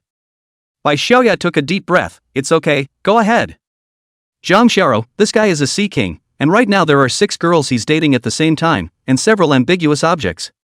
At the same time, it's a lie that he's from a good family and talks about so many girlfriends just so those girls can give him money to spend. With that, he handed over his cell phone. The evidence is overwhelming. There are a lot of pictures of him cuddling with other women and going to a room, as well as a portion of the chat log. Li Shuer was incomparably angry, really damned this scum man, fortunately let Sharo help to check, or Xiaoya's blood is going to be taken by this guy, that's not a loss of life? 3 black lines surfaced on Bai Xiaoya's brain. This Li Shuer can't even block her when she talks sometimes. Zhang Xiao said, such a scumbag should be exposed and made to lose his reputation. Bai Xiaoya said, can we let him go into squat? This behavior of his should already involve fraud, right? Well, theoretically it's possible. Zhang Xiao nodded after thinking about it, I'll call my lawyer to sue. Thank you. Bai Xiaoya took Zhang Xiao's hand and said sincerely, if it wasn't for you, I wouldn't have been able to find all this out on my own, and if I had agreed to him at that time, the consequences would have been unimaginable. Zhang Xiao's eyes twinkled, if you really want to thank me, we'll be on the same side against Li Shuer in the future. That won't do. Bai Xiaoya flatly refused, bullying you is one of life's great pleasures, and it's absolutely impossible to lose it. Li Shuer also revealed an impish smile, just you still want to resist us? You're so bold. You guys? Zhang Xiao was so angry that her liver hurt, and huffed, ignore you guys. With that, he jumped out of bed and ran off. Li Shuer said behind her, if you really can't help it, ask Su Qing to use her hands, or her mouth will do. Zhang Xiao's body stumbled and nearly fell, accelerating her speed and fleeing as if she were leaving. Behind them came the sound of 2 female hooligans laughing uncontrollably. Back in her bedroom, Zhang Xiao's face was red. However, the mind couldn't help but keep recalling what the 2 of them had just said. Whispering to myself, hands. Is it really okay? Oops, what were you thinking, Zhang Xiao, you've turned bad, ooh. I'm not pure anymore. Zhang Xiao shook her head frantically, banishing some strange thoughts from her mind. Bang! A delicate glass was slammed hard on the floor, in pieces. Zhang Xiaoyan was furious, that delicate face looked a bit horrible at this moment. Su Qing, you set me up again, I'll settle things with you sooner or later. Just 10 minutes ago, Kang Hyung called and scolded her. Then she realized what had happened. Those 2,000 or so authors hadn't caused Su Qing much damage, and had even made him whole. Making Flymoon the leader in online writing. Now, no one will be able to shake him in a short time. What's the difference between that and a treasure delivery boy? And after learning about this matter, Zhang Xiaoyan was also so angry and bloodthirsty that he almost didn't vomit blood from anger. Now her status and value in Kang Hyung's mind plummeted. After venting for a while, Zhang Xiaoyan had to think about what to do next. Taking a deep breath, Zhang Xiaoyan picked up her cell phone and dialed Su Qing's number. After picking up the phone, Zhang Xiaoyan changed her voice to a sweet and lovely one, brother-in-law. If you have a fart, let it go. Su Qing didn't give Zhang Xiaoyan any good looks. Knowing that when she calls, it's not going to be anything good. A brother-in-law, why are you being mean to me? Zhang Xiaoyan said pitifully. Su Qing, I'll hang up if I don't. Alright, I'll say. Zhang Xiaoyan said seriously, brother-in-law, you promised me that you would have a meal with me. Meet you tomorrow at noon at the restaurant next to your school. Alright, I'll be on time. After saying that, Su Qing hung up the phone. Boom! There was thunder outside, followed closely by a downpour. Jang Xiao pushed her way in. With a rag doll in her arms and watery eyes, "It's thundering, I'm scared." "Don't be afraid, I'm here." Su Qing stepped forward and gently gathered her into his arms. Jang Xiao's body instantly went slack. He always felt a sense of relief around Su Qing, as well as that full sense of security. "Pop. Turn off the lights and go to bed." Jang Xiao curled up in Su Qing's arms. His embrace was warm, giving the feeling that he didn't have to worry about fear when the sky was falling. Jang Xiao said, "Let's come back early tomorrow after class. I want to drink kanji, you make it for me." "Yeah." Su Qing agreed in a single breath. After getting up and having breakfast the next day, Su Qing sent Jang Xiao and the three of them to school. He doesn't have any important classes these days. He waited until he dropped them off at school before going to the place he had agreed with Jang Xiaoyan. Su Qing arrived early. And there are a couple of cameras installed in the room, to prevent the woman from doing anything else that wouldn't make it to the top when the time came. After about 6 or 7 minutes, Ginger Salt came. Today was dressed conservatively, and actually had a hint of Jang Xiao's kind of pure and lovely feeling. Su Qing guessed that she should have known about the author's contract. "Good morning, brother-in-law. What do you want to eat? It's on me." Jang Xiaoyan sat across from Su Qing in a very disciplined manner, and her speech and demeanor became very decent. This, on the contrary, caused Su Qing to rise even more intensely wary. When things go wrong, they go wrong. What's this woman up to now? Su Qing's tone was cold. "No need, I've already eaten, just say what you want to do, don't waste everyone's time." Jang Xiaoyan gritted her teeth. "Brother-in-law, am I that bad in your heart? I look so much like her, don't you feel a little bit of that when you're with me?" Su Qing got up and made a move to leave. "But not to spoil her." Jang Xiaoyan quickly said, "Don't, okay, I'll talk." On the surface, Jang Xiaoyan looked pitiful and innocent, but on the inside, she hated Su Qing with a passion. This man is so greasy and so difficult. Her tantalizing pink lips opened and closed as she stated the purpose of asking Su Qing out this time. Chapter 141, Admitting to Being Together, Su Xian's Gift. "Brother-in-law, you won the authorship contract thing, and I got yelled at by Dad.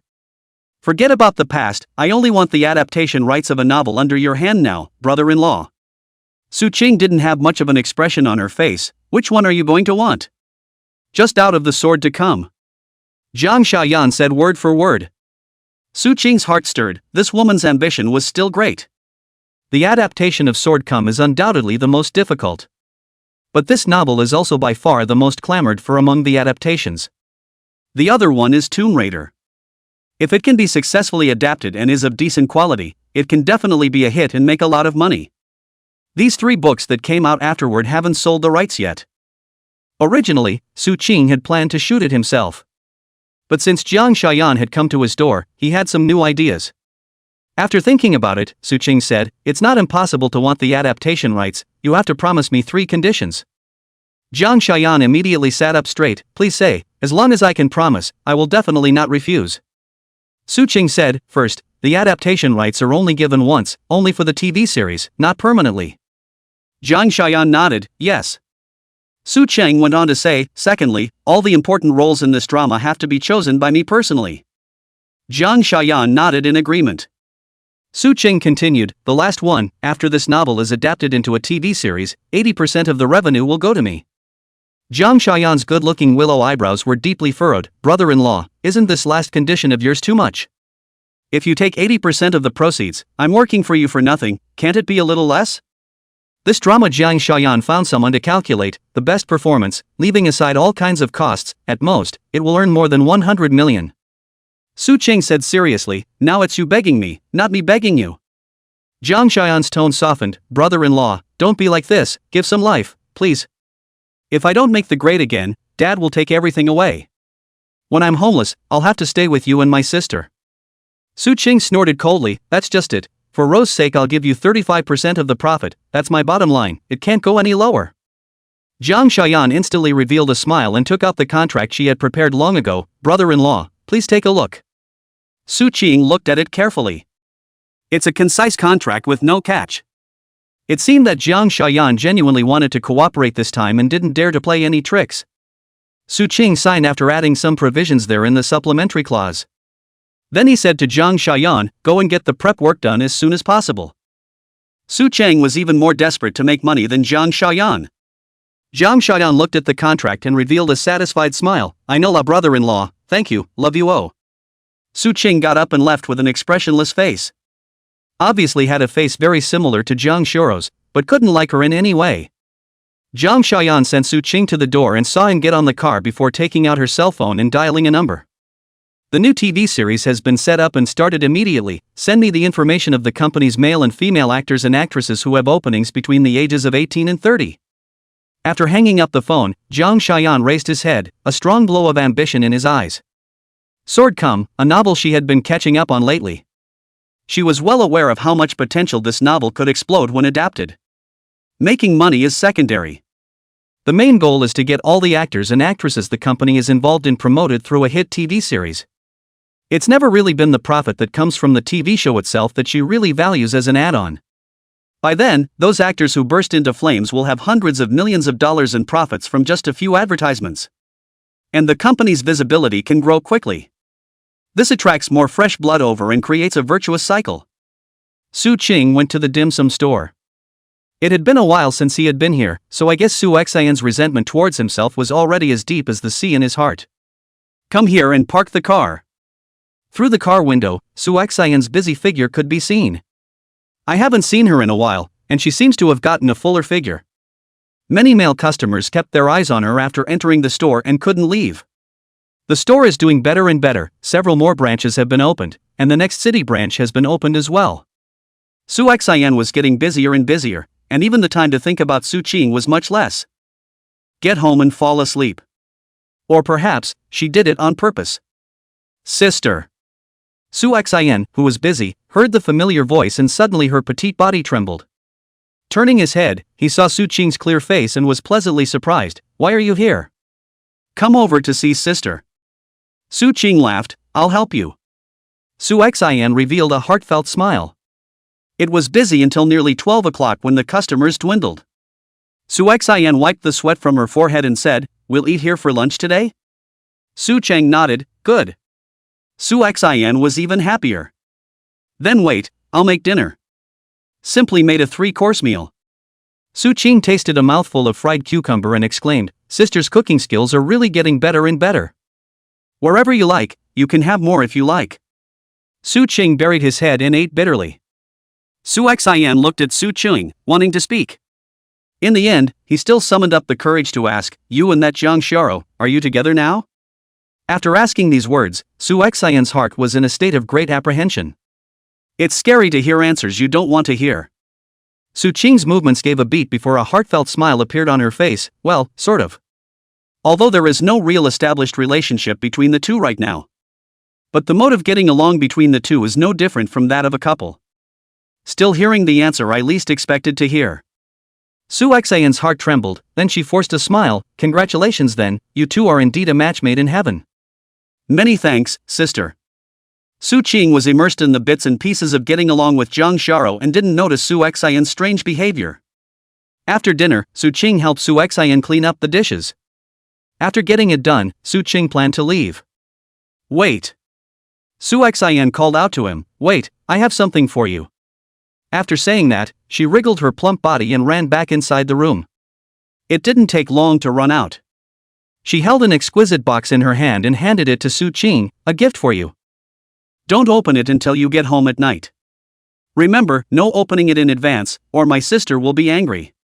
Chapter 142 Birthday Surprise, Playing Trick on Schoolgirl. Su Qing was a little curious as to why Su Xian suddenly gave herself a gift. What a gift again. Without thinking much about it though, he said goodbye to her and went ahead to the food market. Zhang Xiao said she wanted kanji, so he had to go buy a little ingredient. Su Xian looked at the direction Su Qing had left, unwilling to remove her gaze for a long time, like a lookout. In the end, everything dissolved into a soft sigh. Turn around and go back to the store and pretend it never happened. Back inside the apartment, putting away the ingredients I bought, the time was already after 3 o'clock in the afternoon. It was almost time for Zhang Xiao and the others to leave class. Su Qing then drove over to wait in front of the school and sent a message to Zhang Xiao. Jang Sharo then sent a voice, I don't have class with Shuer and Xiaoya this afternoon, so we went shopping, so you can go back by yourself. Su Qing was stunned. Didn't take it seriously though. Just drove back on my own again, ready to get the porridge going first. How come the door won't open? Su Qing felt a little strange. The door was unlocked on the inside. He tried several times without opening it. I was about to take out my mechanical key to open it when suddenly the door opened on its own. The inside of the room was dark. At once, Su Qing became wary, and his eyes became a bit stern. Walking in slowly, ready to strike at a moment's notice. Pop! Suddenly, all the lights in the room came on. Then there was a massive shower of fireworks coming down from overhead. The three sisters, Zhang Shuro, Li Shuer and Bai Xiaoya, pushed a cart with a cake with candles on it. Happy birthday to you, happy birthday to you. Su Qing froze for a moment and then reacted, today is my birthday. He hadn't remembered it himself, or perhaps it was true that most boys didn't care much about their birthdays. But it was touching as all. There was a girl who remembered her birthday and made a point of surprising her. Happy birthday, Mr. Su Qing. Li Shuer and Bai Xiaoya were the first to deliver the gifts. Cheryl Li gave a mouse made of gold. Bai Xiaoya sent on the other hand, a gold keyboard, all very expensive is. Finally it was Zhang Xiao's turn. She held out a cloth wallet with great care, I made this one myself. It's the first time I've made this kind of handmade item, I'm not very skillful, so don't mind if I do a bad job. It was a man's wallet with two crooked mandarin ducks embroidered on it, which did not look very pretty. But Su Qing didn't mind at all. It was a gift made by the schoolgirl herself, and for the first time, and it meant a lot. He took his old wallet out on the spot and put all the cash cards and stuff in it in his new wallet. I love it, it goes well with me, will keep it with me and never throw it away. Zhang Xiao smiled happily, it's good that you like it, blow out the candles and make a wish. Aha! Su Qing closed her eyes and made a wish before blowing out the candle in one breath. Curious, Zhang Xiao asked him what he wished for. Su Qing gave a bad smile, 3 wives and 4 concubines, a harem of 3,000 beauties. You beg for a beating, don't you? Zhang Xiao huffed. Just kidding, don't be mad, come eat cake. To celebrate Su Qing's birthday, the two sisters, Li Shuer and Bai Xiaoya, even teamed up to perform a modern dance. I have to say it's still very watchable. Bai Xiaoya's long legs as well as Li Shuer's thin waist never tires of looking at them. Then, Zhang Xiao sang several more songs and the atmosphere was pulled full. People generally like to smear cake on people's faces for birthdays. But Su Qing didn't like it. This is wasteful no matter how good everyone's standard of living has become these days. So the cake ended up being all eaten without a bit of waste. After playing around until after 12 o'clock, the three girls were full and tired and collapsed on the couch to play a game. Su Qing, on the other hand, tidied up her room before she then remembered the gift Su Xian had given herself during the day. This, I think, is a birthday present too, right? He opened it. Inside, there was first a card wishing him a happy birthday. At the bottom there is a delicate watch. Didn't think much of it and put the stuff away. But it can't be worn. Because he was already wearing on his hand a watch that she had given him not long after he had just met Kong Sharo. After tidying up the house, Su Qing played a few games with the girls. It was almost 2 o'clock before one yawned and went back inside to sleep. Zhang Xiao came to Su Qing's bedroom after brushing her teeth. The lights in the room Su Qing had already turned off, and Zhang Xiao accurately burrowed under the covers. Su Qing smoothly then put his hand on her shoulder, classmate Zhang Xiao, today is my birthday, shouldn't you give me a little different experience? Zhang Xiao was instantly on guard, what do you want? Su Qing, I want to, but I just don't dare. Ginger? She froze for a moment before reacting and pinched Su Qing hard, badass, just taking advantage of me. Su Qing hemmed and hawed, unimpressed, who made you so pretty and cute, who would take advantage of you if not you? Zhang Xiao grunted, but her heart was happy. Su Qing said tentatively again, you haven't answered me yet for what I just said. Seeing as it's my birthday and I'm the main character, shouldn't you let me have some different experiences? Zhang Xiao's voice became much smaller, so? What do you want me to do? Su Qing came up to her ear and muttered something in a rapid-fire tone, 2 choices, choose one for yourself. After Zhang Xiao heard what Su Qing said, her face was immediately hot and her heart was beating fast. This wasn't the first time Su Qing had asked her this. It was brought back up again today on Su Qing's birthday. Jang Shara felt embarrassed to refuse again, or what if Su Qing got angry? She was just a little hesitant. Which one should she answer to choose? Should I let Su Qing do it or move my own mouth? Whichever one she chose, she was parched. In the end, after a fierce struggle of thoughts, Jang Shara still decided to let Su Qing do it. Really? Great! Su Qing was overjoyed. He'd been waiting for this day for a long time, and now he was finally going to get his wish. Jang Shara's voice was soft and sticky. I'll only give you 5 minutes. Oh, now start timing. Su Qing hurriedly replied, no problem. 5 minutes passed quickly, and Jang Shara said breathlessly, time's up. Su Qing, no right, your cell phone isn't allowed, it's clearly 3 minutes in the past now. Jang Shara gritted her teeth and didn't push Su Qing away. Another 2 minutes passed before Jang Shara said again, time's up. Su Qing added, are you sure? Why do I feel like it's only been a minute? Chapter 143 Secrets of the Schoolgirl, Arranging Roles. Ginger. Knowing full well that Su Qing was playing a rascal, but Jang Shara didn't push him away in the end. And Su Qing was finally able to explore some secrets that he had been curious about in the past, as he had hoped. Rubbing Jang Shara's hair, it's hard to imagine, you're actually one of the 4 divine beasts. Jang Shara was shy and blushed for a while, stop it. You can't tell anyone about this secret, or I'll kill you oh. Ha ha ha. Su Qing laughed out loud, definitely won't tell anyone, thank you, for being willing to tell me this secret. It was, almost, the equivalent of giving yourself to Su Qing without reservation. Jang Shara was still a little shy, but it was more of a sweetness. Su Qing thought of another thing and put his arm around Jang Shara and asked, do your 2 roommates know about this? Like the girls, they're all always showering together and stuff. Well. They know. Ginger's voice was so small it was barely audible. Su Qing instantly became interested. Would love to know what both of their first reactions were at the time? They. Just shocked. It's not unusual. After all, this is something that many people have only heard about and talked about without actually seeing it. Su Qing saw the good in it and stopped talking about the topic so that Jang Shara wouldn't get upset. Then he told her about the contract he had signed with Jang Shayan during the day to develop the copyright together. Wow, that's great. Jang Shara looked happy.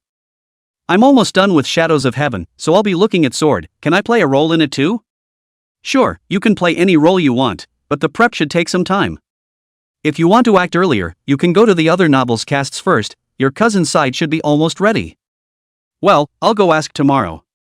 Jang Shara was a bit expectant. When the time comes, Shuer and Xiaoya will bring them over as well, so they can brush up on their faces. The company is also now signing up 200 anchors, half men and half women. Su Qing's idea was to try to cram in as many people from his company as possible when these movies started shooting. It's nice to be a supporting mass actor or something. One can make more money for the company, and the other can enhance their reputation. The 2 talked until late. I didn't wake up until 12 the next day, and class was out of the question. There's no way. Last night, when the conversation was on the rise, Su Qing couldn't help but take out the olive oil again. I had thought that buying 100 bottles should last me a long time. But now it seems like it might not be enough for a month. After getting up and washing up, Su Qing took the ingredients that she bought at the food market yesterday and made a seafood porridge. The 2 of them, Li Shuer and Bai Xiaoya, hadn't gone to school either and had only just woken up. The first thing he did when he saw Jang Shara was to rush over and pull her left arm to have a look. There was a shake of the head, disappointed in Jang Shara. You can't either, you're too much of a vegetable. With an atmosphere like that yesterday, with a good time like that, it's amazing that this thing of yours is still around. Jang Shara grunted coldly, let me tell you, my cousin's TV series with Su Qing is about to start filming. If you guys want to be in it, you'd better than please me a little, or else, ha. The attitude of the 2 sisters immediately made a 180-degree turn, very flattering. Sister, sit down, don't stand, it's not good to tire you out. Sis, want some water? Are your feet sore? I'll give you a squeeze. Jang Shara smiled in a pleased, soothing manner. It's not easy. Inside the dorm she was often the one who was teased and bullied. Today is finally a day to realize what it means to turn over a new leaf and be the master of the house. It's such a good feeling. It so happened that at this time Frost called Su Qing and said that everything was ready for Tomb Raider notes and that filming would begin immediately. Su Ching, after ending the call, clapped his hands and said to the three sisters, Tomb Raider has started filming, the three of us will go and take a look, and by the way, we'll pick a role for you. This drama Su Ching thinks it is 100% capable of catching fire. Even if it's not the main cast, some of the more distinctive supporting characters are able to be remembered by the audience. All three girls let out a cheer, still very much looking forward to it. We left immediately after dinner and went straight to the filming site. On the way, Leaf Frost sent a character sheet. There are still 24 supporting characters that are undecided. All of these supporting roles come later in the show and are not particularly rushed, so you can take your time. Arriving at the filming base, Yi Frost specially came out to greet him personally. Cousin, Su Ching, how are you? Leaf Frost was all smiles, and his smile was very approachable. This was completely different from the first time Su Ching had seen her, just like a different person. And I don't know which one is the real her. Come on, it's already filming, let's go in. Yi Frost led a few people into the theater group. Li Shuer and Bai Xiaoya were very excited. Wow, don't you see that's Kai Koen who just debuted this year? And that one, isn't that Li Beyond, prettier than she looks on TV? Wow, so many hot guys too, I'm wet, my eyes are wet, it's a great place to be. It would be cool if I could stay here forever. Jiang Sharo couldn't look away, be more restrained, wipe your saliva, it's about to come out. Su Ching hemmed and hawed, are you sure the two of them are drooling? Ginger, Li Shuer and Bai Xiaoya were furious. Su Ching, you actually dared to molest us and drive in front of Sharo, do you not want to mix? Su Ching spread her hands out, I'm not, don't talk nonsense. Next to him, Yi Frost looked unusually envious. That kind of pure friendship was long gone from her. Arriving inside the set, a scene was being filmed where the hero and heroine met for the first time. The three girls were curious about everything, looking here, touching there. Su Ching watched from the sidelines as Yi Frost sent over his character. After some selection, a role was chosen for Li Shuer and Bai Xiaoya, both of them. According to the character cards, the character is a better match for the girls themselves. It won't be as much work to perform. As for whether Kong Xiaro wants to act or not, you still have to ask her. I'll play a random one too. Zhang Xiaro said. She was mostly thinking about spending time with her two roommates. It's the first time I've acted, after all. Even though they are all family members, it's a good idea to follow along and make sure nothing goes wrong. After choosing her role, Li Shuer couldn't help but ask the question she wanted to know the most crucial question. Excuse me. How much are we being paid? Chapter 144, This is no good. As a small fortune hunter, other things can be put aside, but the matter of wages is absolutely cannot be ambiguous. Bai Xiaoya was also curious. Yi Frost laughed, you guys are Xiaoro's friends and are both in good shape. It's also an anchor and has over 1 million followers on Fast Voice, which has some popularity. Based on this, I've decided to pay you $2 million each, what do you think? This is slightly overpriced. But it's also the same as what Leaf Frost said. Li Shuer and Bai Xiaoya were not without any fame at all. Having the two of them promoted when it airs would be like offsetting some of the publicity costs. In reality, the total expenditure is not much different. Another, naturally, was to sell Jiang Xiaro and Su Ching a face. Wow, no way, that high? Li Shuer and Bai Xiaoya shook their heads in unison after their shock, saying no. They are afraid to accept such a high price. But Jiang Xiaro said, it's okay, my cousin is right. You guys are worth the price now, just act the part and don't let this opportunity down. It was only after Jiang Xiaoro's continuous persuasion that she reluctantly agreed to do so. But they also made the point that this payoff had to go through the company's contractual accounts before it was allowed. That means that the money has to be split with the company. Su Cheng knew that they didn't want to be too greedy, lest it affect the relationship between the two parties, so he agreed. It doesn't matter. There are plenty of opportunities to make money in the future. After playing around for a few hours, a few of them stopped by to familiarize themselves with the various processes of the shoot and some of the things they needed to be aware of. Su Ching's phone rang again. It's the homeroom teacher calling. A heartbeat later, could it be that something else is going on over at Eleanor's side? Answer. Hello, teacher. Su Ching, I'm sorry, but I'm going to have to trouble you to receive Elena, she's going back tomorrow. Before I left, I had to meet with you. As soon as he answered, the class teacher's apologetic voice came out. Su Ching was a bit strange. Eleanor did have her contact information, so why did she have to call herself through the homeroom teacher? But surely one can't refuse such a thing, so one agrees to it. Hanging up the phone, he spoke to Jang Shara and drove off. Seeing Eleanor again, she was wearing a sexy JK set with her hair in a double ponytail. The whole person is pure with some sexy in the middle, which makes people can't stop looking at. Horror. Hey, Sue, you're here. Elena bounced over and waved at Su Ching with vigor. Su Chang nodded with a smile on his face. Good afternoon, princess. Eleanor said, sorry to call you over again, thinking about parting soon and wanting to have dinner with you again. I was too embarrassed to call you, so I asked the school side to contact you. Su Ching laughed, it's fine, so what does the princess want to go eat? Don't call me princess, just call me by my name. Su Ching felt that there was something wrong with Ilana, but he didn't think much of it. She said she wanted a steak and went to a very expensive restaurant. Eleanor went straight for this whole restaurant and ordered a lot of things. Smiling, he said, Sue, eat to your heart's content, oh. Where we come from, the better a man can eat and the more he eats, the more popular he is with the girls, oh. Su Cheng nodded, good, then I'll make myself at home. Su Cheng didn't look very fit, but in fact, his body was covered in muscles, without a single ounce of excess fat. He also consumes a large amount of food every day. This is how the body can be maintained. 10 steaks were ordered, 9 of which were given to Su Cheng. And what with the fruit salad and all the desserts and such that came with it? The smile on the face of Ilana, who was sitting opposite, grew whiter and whiter when she saw Su Cheng with such a good appetite. I'm full, thanks for the hospitality. Su Cheng touched his stomach and said with a smile. No, Su, you just like it. A flash of color flashed in Elena's eyes. Su, I've booked a hotel, why don't we go and rest together? Su Ching was stunned, then shook her head, no need, I don't live very far away, What's going on?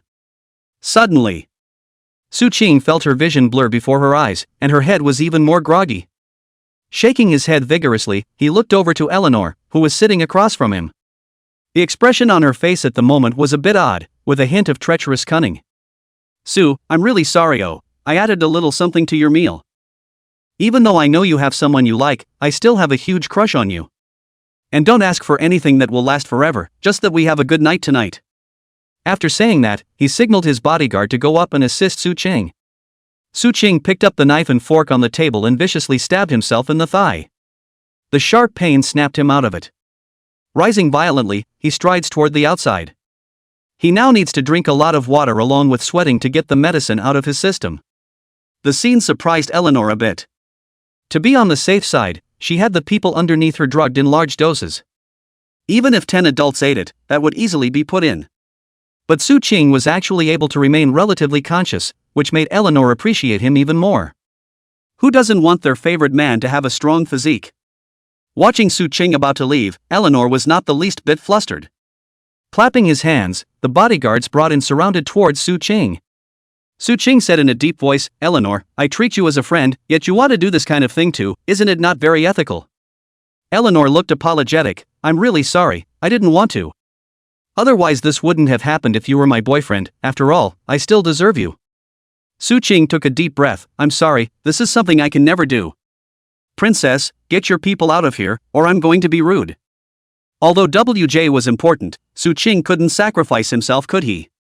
If this got out, then there was 100% no way for him and Jang Sharo to be together.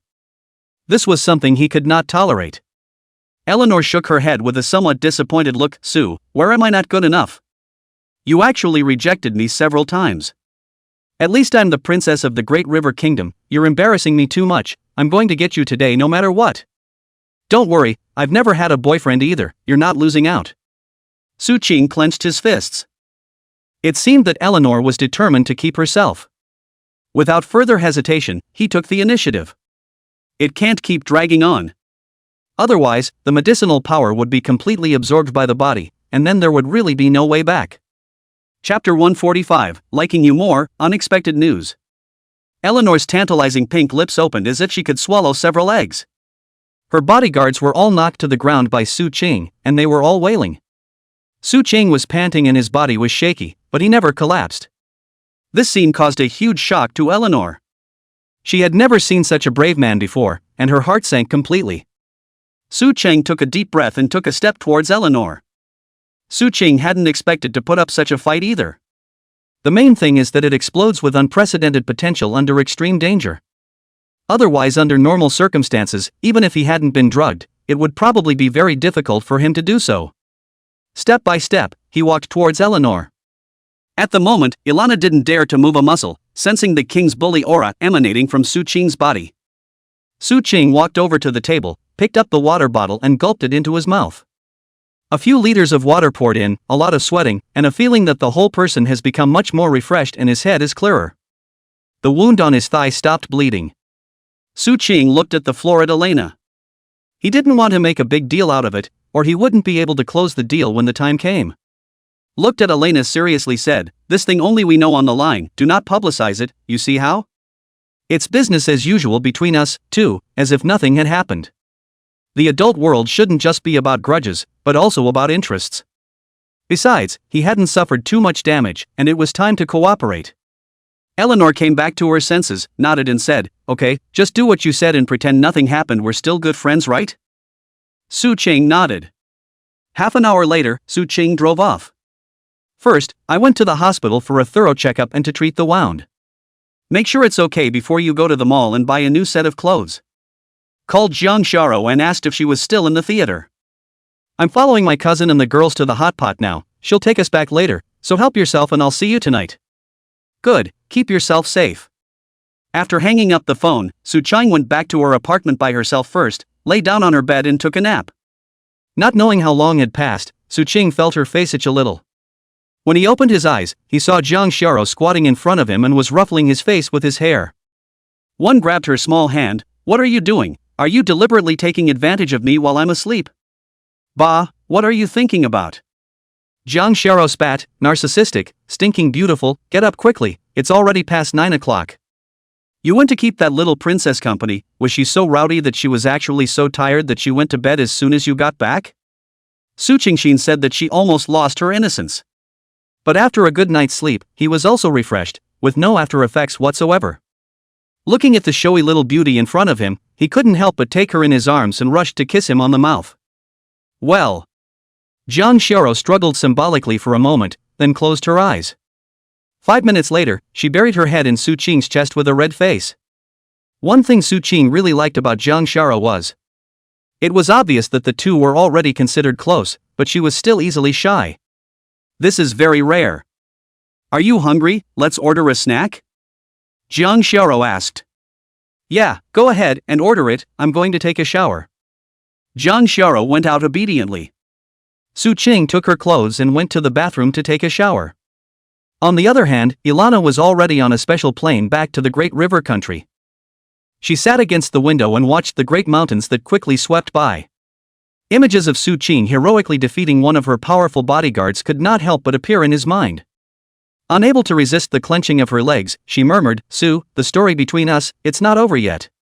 Eleanor had never been one to admit defeat and give up easily back. She grew up to be a very stubborn personality.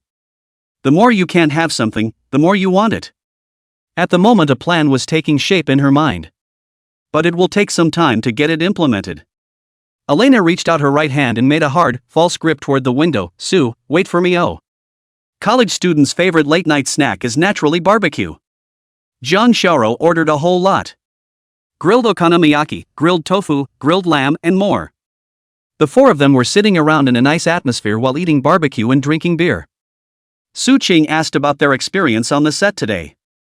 Kang said, "Learned a lot yet, and there are some seniors who will teach us how to act." Li Shuer also said, "Also heard a lot of celebrity gossip, it turns out they are not much different from ordinary people." Su Ching laughed, "As long as you guys work hard, you might become big stars in the future as well." Li Shuer and Bai Xiaoya's external conditions were there, and their personalities and whatnot were also good. If one is willing to work a little harder to polish their acting skills, plus have a good script. With a little more work, it's not impossible to become a star. If the two of them were on fire, then it would be a plus for the fast voice platform as well as their own live streaming company. That was why Su Ching intended to see how well the girls did after their first movie was shot. If it works out well, plan on upping the ante on both of them.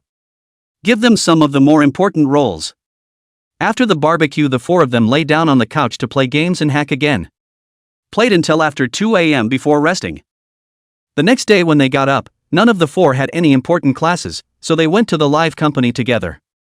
The anchors recruited so far have covered all aspects: food host, entertainment host, game host, singing host, and more. To prevent these anchors from jumping ship, Suching offered a higher price than other companies. And of course the contracts are much more demanding. There's a small price to pay if you default. Currently, these anchors have started making money for themselves. As long as they continue to operate, these anchors can also bring in an estimated $100 million to $200 million per month. Everything is progressing in a good direction. Li Shuer and Bai Xiaoya each went to the live broadcast room. They are now considered the first sister of the company, so as each have a unique live room that is very large. Su Chang and Zhang Xiao haven't been on the air for a while. Each has also turned on their own live streams in order to sustain their fans. Su Qing's fans, in particular, saw that he was on the air, and they all chimed in to say that Su Qing had swindled. After an hour or so of being on the air, Su Qing was planning to get off the air. It was at this time that he received a message that delighted him. Chapter 146 is exciting news. The message was from Su Xiao. It's about all the companies that are currently in your name, and the industry's net profit last month after taxes were paid. 1,268.8 million. The number made him happy, even exhilarated. The appointment with Zhang Xiao's grandparents was just last month. If he followed this trend, it wouldn't be a problem at all for him to earn $10 billion within a year. Su Qing carefully looked at the profit table that Su Xiao had sent over. The bulk of the profits come from Flymoon. In fact, it was mainly due to those 8 top-notch web novels released by Su Qing. Not only did it get tons of subscriptions, but it also brought over 10 million new users to Flymoon. These users are recharging an average of $20 to $30 a month. And there are a lot of rich people with hundreds of thousands, millions of dollars in rewards. This is the leader effect. In addition to the 8 top-notch novels that Su Qing had already updated so far, there were many contracted authors on the website who had also achieved reasonably good results.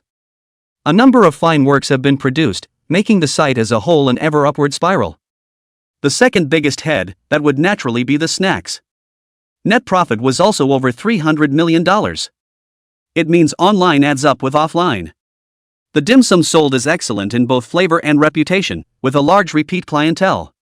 Plus, with so many more branches opening this month, next month's profits will surely be even greater. At the end of this form, Su Xiao also marked that Su Qing's entire worth had currently reached 20.5 billion. After replying to her with a thank you, Su Qing went off the air. Come next door to Zhang Xiao's live room. She's still on the air. Su Qing didn't bother and waited outside. After more than 20 minutes, Zhang Xiao went off the air. Walking out, so tired, going to dinner? When two people are together, it's all kinds of food. Su Qing laughed, don't rush to eat first, look at this. Show her the financial report. Wait until Zhang Xiao let out a scream after reading it. Straight away, he jumped onto Su Qing and wrapped his arms around his neck. Excitedly, great, just great. You're so awesome, you're practically my idol, a million times better than even my dad. Zhang Xiao had never worshipped someone so much. Even her father, with his social status, wealth in his hands, and resources, was dozens or hundreds of times stronger than Su Qing. Although they also worshipped, they definitely did not worship Su Qing as much as they did now. It was important to realize that Su Qing had started from nothing, and had made such an achievement in only a few months with his own efforts. Not at all like her dad, who had built it up from generation to generation of his family. Of course, Zhang Xiao didn't know that Su Qing possessed a golden finger. But this doesn't matter. Feeling the heartfelt joy of the person in his arms, Su Qing was also in a good mood along with him. After waiting for a while, Zhang Xiao calmed her excitement before patting her on the back. Well, come down, the others will laugh at you if they see you like this. Only then did Zhang Xiao react and get off her body with a red face, nervously looking from side to side. It was a relief to realize that he hadn't been seen. But the face still carried a deep cheer. If this trend continues, it won't even take a year for you to be able to fully make the pact with Grandma and Grandpa by then. No way. Zhang Xiao thought of something and instantly became nervous. This matter absolutely cannot be known to my parents. Otherwise he would have blocked it. This matter must be kept secret, and no one else must know about it but us. Su Cheng nodded. I know, we're not a listed company now, and we don't need to release our financial reports to the public, so no one will know. Zhang Xiao's eyes lit up. He couldn't help but praise Su Ching a few more times. You're really bullish. We have a couple of TV series based on our novels that are being filmed right now. I'm sure you'll make a lot of money when it goes live, too. When the time comes, let's not say there's 2 billion, 3 billion, or even more profits a month. Jang Shara was quite right. At present, Su Ching has a lot of investment in the industry are still in the state of incubation. Once we wait for all of these products to hatch, then the net profit will increase dramatically. After the excitement passed, Jang Shara frowned and thought about it. I think we have to lay out one more track, and that's to have our own video site. Otherwise, if the work goes on someone else's platform in the future, it will be restricted and we won't have much pricing power. Jang Shara said this Su Ching had also had an idea for a long time. Only, earlier, it didn't go ahead because there wasn't quite enough money on hand. After all, video sites burn money. Often, tens of billions of dollars are invested without necessarily achieving any good results. But it is now relatively mature in all respects. He now owns 30% of the shares of Ye Frosta Entertainment. There are ways to get more shares in hand in the future. By the time you adapt it yourself and release it on your own, you'll have a complete merger of the entire industry chain. In terms of cost, it can then be greatly controlled. This is the same as having a strong armor and a greater ability to see risks and not be constrained by others. Su Ching immediately told Su Xiao about this idea and asked her to start making preparations. Hire the right employees as quickly as possible. I have to say, Su was very good at what she does. Nearly omnipotent. No matter what Su Ching asked for, she could handle it well. It's a lot easier for him to have such a right-hand man. Otherwise, where else would Su Ching have so much time to eat here and there with Jang Shara every day?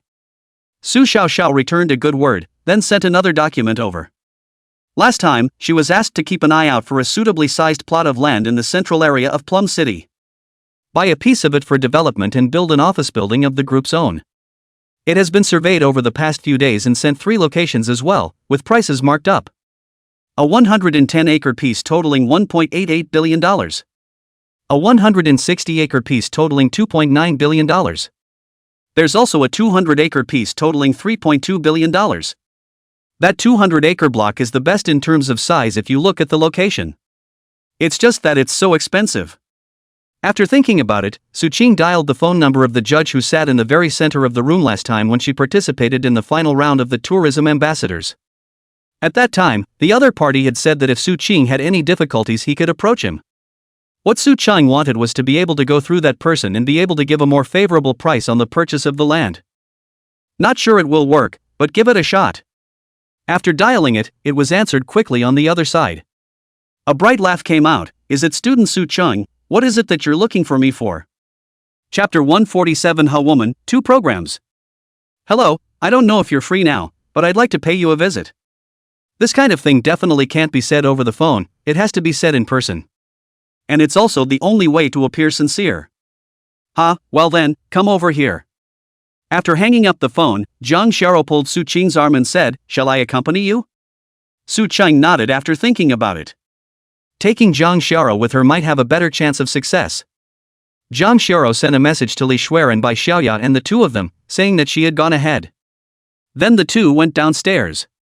Naturally, it was impossible to go empty-handed or send some precious things, so Su Ching planned to do a little bit of hard work himself. This way the thought arrives and there is no violation. Can't go to HQ there, though.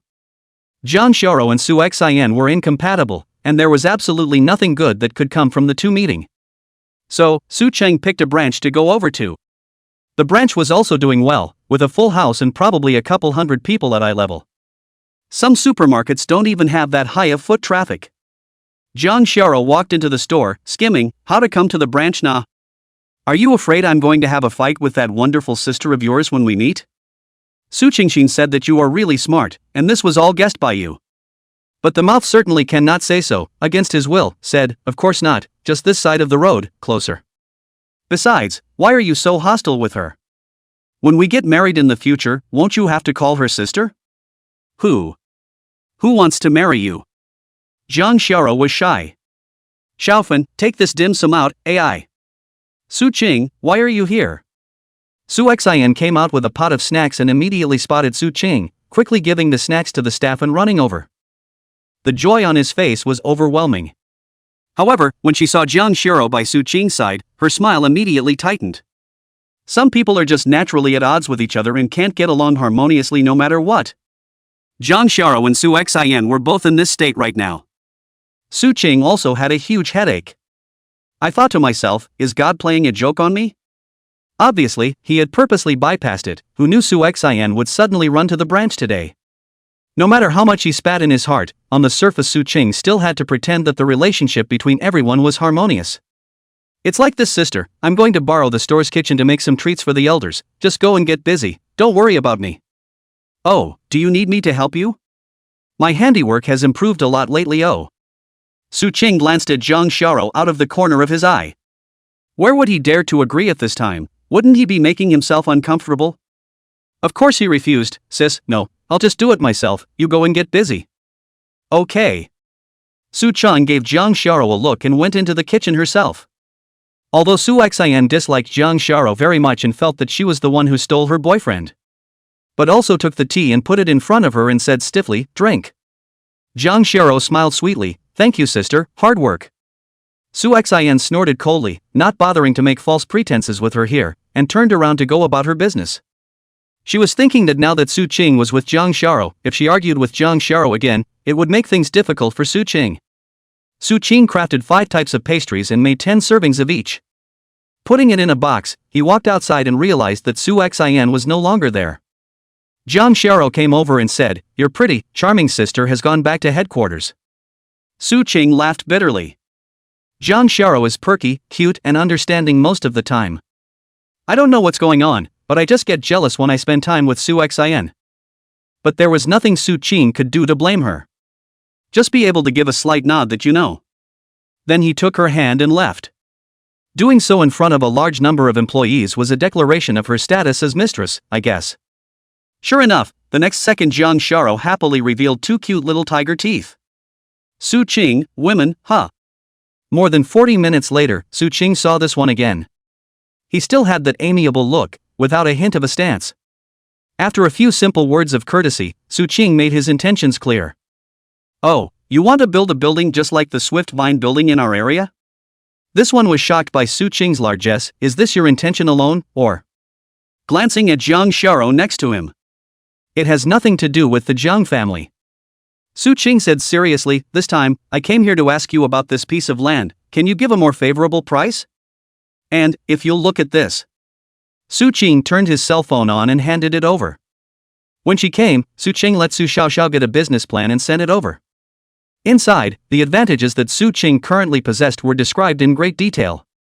If Su Qing's heartbeat group could settle in Meicheng, in a few years' time, it would grow into a behemoth with a market capitalization of several $1 trillion like Xuento. This one actually doesn't believe that the heartbeat group can reach the level of Sunto. However, the business plan was also very good indeed, and he was moved. Even if the heartwarming group only reached 1% of Swift Vine's achievements, that would still be a huge plus for the city. After thinking about it, this one said, tell you what, I'll give you 2 options, and you can pick one. The reason why he would give Su Qing a chance so easily. Besides valuing Su Qing's personal ability and potential, the biggest reason was still Jiang Shiro. The energy of this Jang family's most favored little princess was incomparably great. Su Qing said earnestly, please speak, my junior is all ears. The first option, the piece of land you're looking at, I'll give you a 5-year interest-free loan, just a down payment of $500 million. The second option, this land, is given to you for free, but you have to make a commitment. Over $2 billion a year in taxes for the next 20 years. If it can't be accomplished, I have the right to take that land back without compensation. He looked at him with a smile on his face when he finished. Want to see if this teenager is that bold? It's safer to go with the first one, but obviously the second one is more cost-effective. You can also save more money up front to use where you need to use it. Su Qing frowned slightly. This one had really given him a hard time. One costs over $3 billion.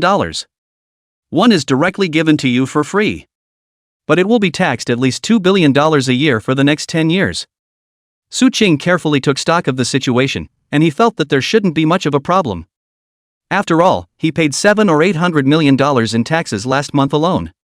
Without much hesitation, Su Qing said in a deep voice, I choose the second one. Chapter 148 Future in Law's Shock. In the Jang family's special courtyard. Yi Ching gave a copy of the video to Jang Hong. Take a look at this.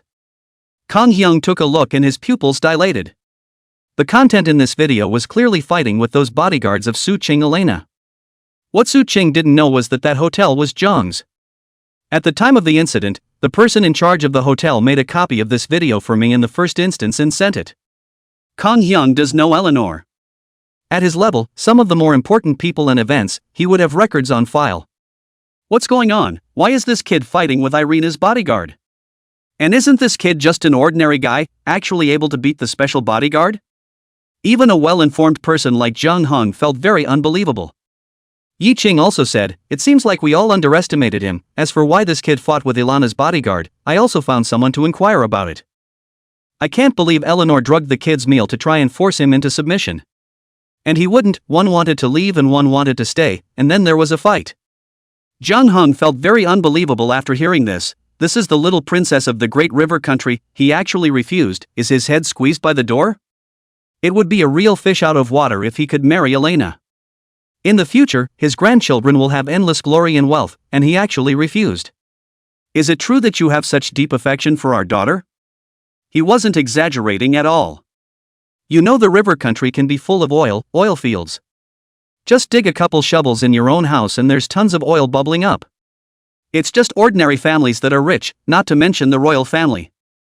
If he really married Irina and had many generations of children and grandchildren, he would indeed not have to worry about making ends meet. Yi Ching nodded. Frankly speaking, I've changed my mind about that kid to a certain extent. He genuinely likes our daughter, it's just a pity," said the man, shaking his head slightly. She still couldn't see Su Ching. Jang Han suddenly laughed. This kid is indeed quite outstanding. When he gets together with Little Salt in the future, won't that make him a member of our family? Yi Ching's eyes lit up. You have a point. Ha ha ha ha ha. It was after 6 o'clock in the evening when I left the place where that one had his office. The contract is done. That 200 acres of land was given to Su Ching for free. All he has to guarantee is to pay $2 billion a year in taxes for the next 10 years starting next year. Immediately after the contract was signed, Su Xiaoxiao was allocated $500 million, so that she could go and find an engineering team to start construction as soon as possible. He didn't care about the specifics, he just sent his request over, and Su Xiaoxiao would naturally handle it properly for him. Once this office building is built, it will be possible to integrate all of Manhwa Entertainment and Flying Moon Network. This side had just completed a big order, and Yang Ruwashi called over there. The first thing that came out of his mouth was money. Fastone is going to throw money at it to speed up the market share grab, $2 billion to call in. Su Ching was shocked. What are you doing making such a big deal all of a sudden? What's wrong? Didn't you watch the news? Go watch the news.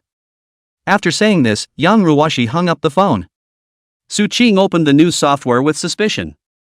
The first couple of news stories are, well, about the same thing. The Grand Duke of the Thousand family acquired 85% of Tomato Video's shares for $19 billion, becoming the first major shareholder. The Grand Duke of the Thousand family has acquired 46% of the shares of Tianxing Cinema at a price of $58 billion, becoming the #1 shareholder. The Grand Duke of the Thousand family has acquired 100% of the shares of Daily Browser for $12 billion, becoming the #1 shareholder. The Grand Duke of the Thousand families has acquired 100% of the shares of the up-and-coming online shopping platform GoShop for $9.8 billion, becoming the #1 shareholder. The Grand Duke of the Thousand family has acquired 97% of the shares of the country's #1 music software, Pleasant Ears, at a price of $32 billion, becoming the #1 shareholder. Su Ching's expression became incomparably grave. This sudden big move by Qianqi was really scary. A couple $100 billion of real money just went into it. Zhang Shara also saw the message, her expression equally heavy. What is he trying to do? Yang Ruwashi sent another document. After opening it and taking a look, Su Ching understood everything. Thousand Creek's previous investment to make Audiovision a high-end short video software failed. Then what happened was, after seeing Fast Voice come up later and later, and constantly losing market share to the other side, many more efforts were made, but to no avail. He panicked. Then came the news I just read. In order to counteract Fast Tone, Thousand Creek went on a buying spree to consolidate its resources, trying to form a wall of their own. This single operation of Qianqi's was very effective indeed. Gives back a lot of subscribers to Sound and Vision. At the same time, Su Xiaoxiao sent another message. Audio-visual sued fast tone. There are two main points. A great deal of the voiceovers used inside a person's quick voice are from the program Pleasant Voice. People are now claiming tens of billions of dollars for fast music piracy. One more is that there are quite a few video clip bloggers inside the fasteners. Quite a few movie and theater productions have come from Tomato Video. Nothing happened before because it was a mutual achievement. Now that these sites are being sold, Thousand Creek is having none of it and is suing straight away. All that can be done is to immediately take down the video and also the music content in question. Then another $2 billion went over to the Fast Tone account. Contacted Yang Ruwashi again. Music fees are a must, there is no lack of it. Let's get moving too, do you have any good ideas? Now to put it in a bad way, Fast Tone has reached a critical time of life and death. If you don't have good content and a good soundtrack, you are going to lose a lot of users. Thousand Creek was coming on strong this time, coming up with all sorts of stunts. Yang Ruwashi said, there's no way these contents of film and television dramas can take off in a short period of time. But on top of music, I've decided to go ahead and put up $200 million to organize a national music composition conference. There are many folk masters, so if we give them a chance and set up some prizes, I believe we can harvest a large number of quality works. Su Qing's eyes lit up. You have a good idea, you can also add another one. That is, if you get a ranking, the platform will help recommend, or even help, publish the album. This will bring more grassroots musicians to the table. Well, that's a good offer, I see. Ending the call, Su Qing looked at Zhang Xiao. I need you to do something for me. Chapter 149, Perfect Acting, Shocking Netizens by Exploding His Own Horse Armor. Inside a private room of an elegant restaurant. Chansey is sipping his coffee leisurely. Suddenly, the door was pushed open, and Su Qing and Zhang Xiao walked in. Su Qing even pointed her finger at him and huffed, "You're really shameless, will you only smash money to compete?" Seeing Su Qing's exasperated appearance, Qianqi's mood instantly became incredibly soothing. Finally, he had avenged his earlier mistreatment by Su Qing. He smiled gracefully, "I have money, which is a sign of ability in itself, isn't it a bit hard for you to look like this?" After saying that, he looked at Zhang Xiao again. This person you have chosen seems to be very average. He gets angry when he encounters the slightest thing and has no sense of propriety. Zhang Xiao also pulled Su Qing's arm and whispered, "You asked me to contact him, didn't you say that the two of you should sit down and have a good discussion? What's the matter with you scolding him as soon as you arrive?" Su Qing fought to shake off Zhang Xiao's hand. "What's wrong with you now? Seeing that I've been left in the lurch, you've come along with him to count and bully me, haven't you?" Zhang Xiao's eyes reddened. No, I didn't. And sophistry. Su Qing's voice drew up all of a sudden. "I see that's what you're thinking. Get lost, I don't want to see you. Su Qing, you asshole, I hate you." Zhang Xiao turned and ran away. Su Qing pointed at Qianqi again. "You are a mess with poor abilities except for a little bit of money from your family. We'll see, I'll never lose to someone like you."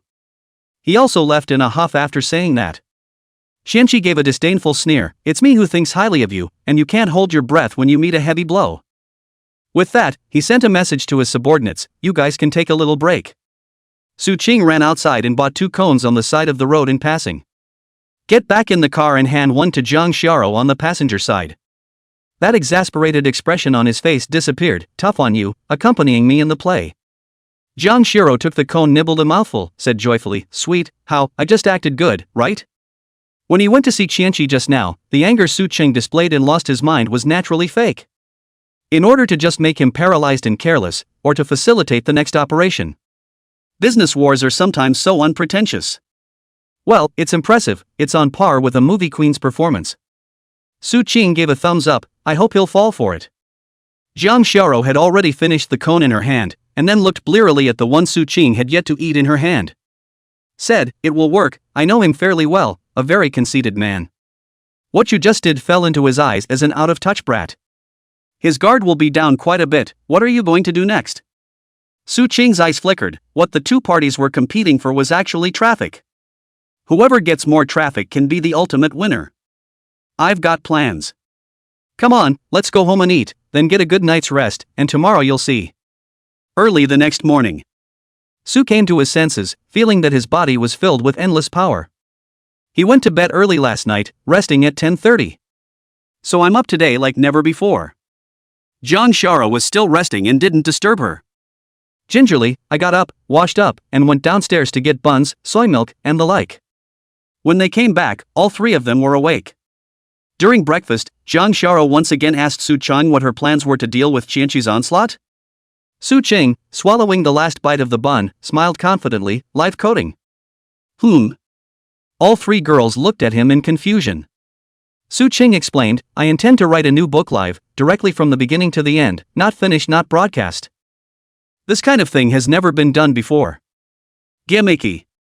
Let's do a little pushing behind the scenes, and we're bound to get a lot of people to come and watch, and the traffic will come, won't it? The one he intends to write live is Ghostbusters. It's a bit of an understatement to say I wrote it, I should say I copied it over.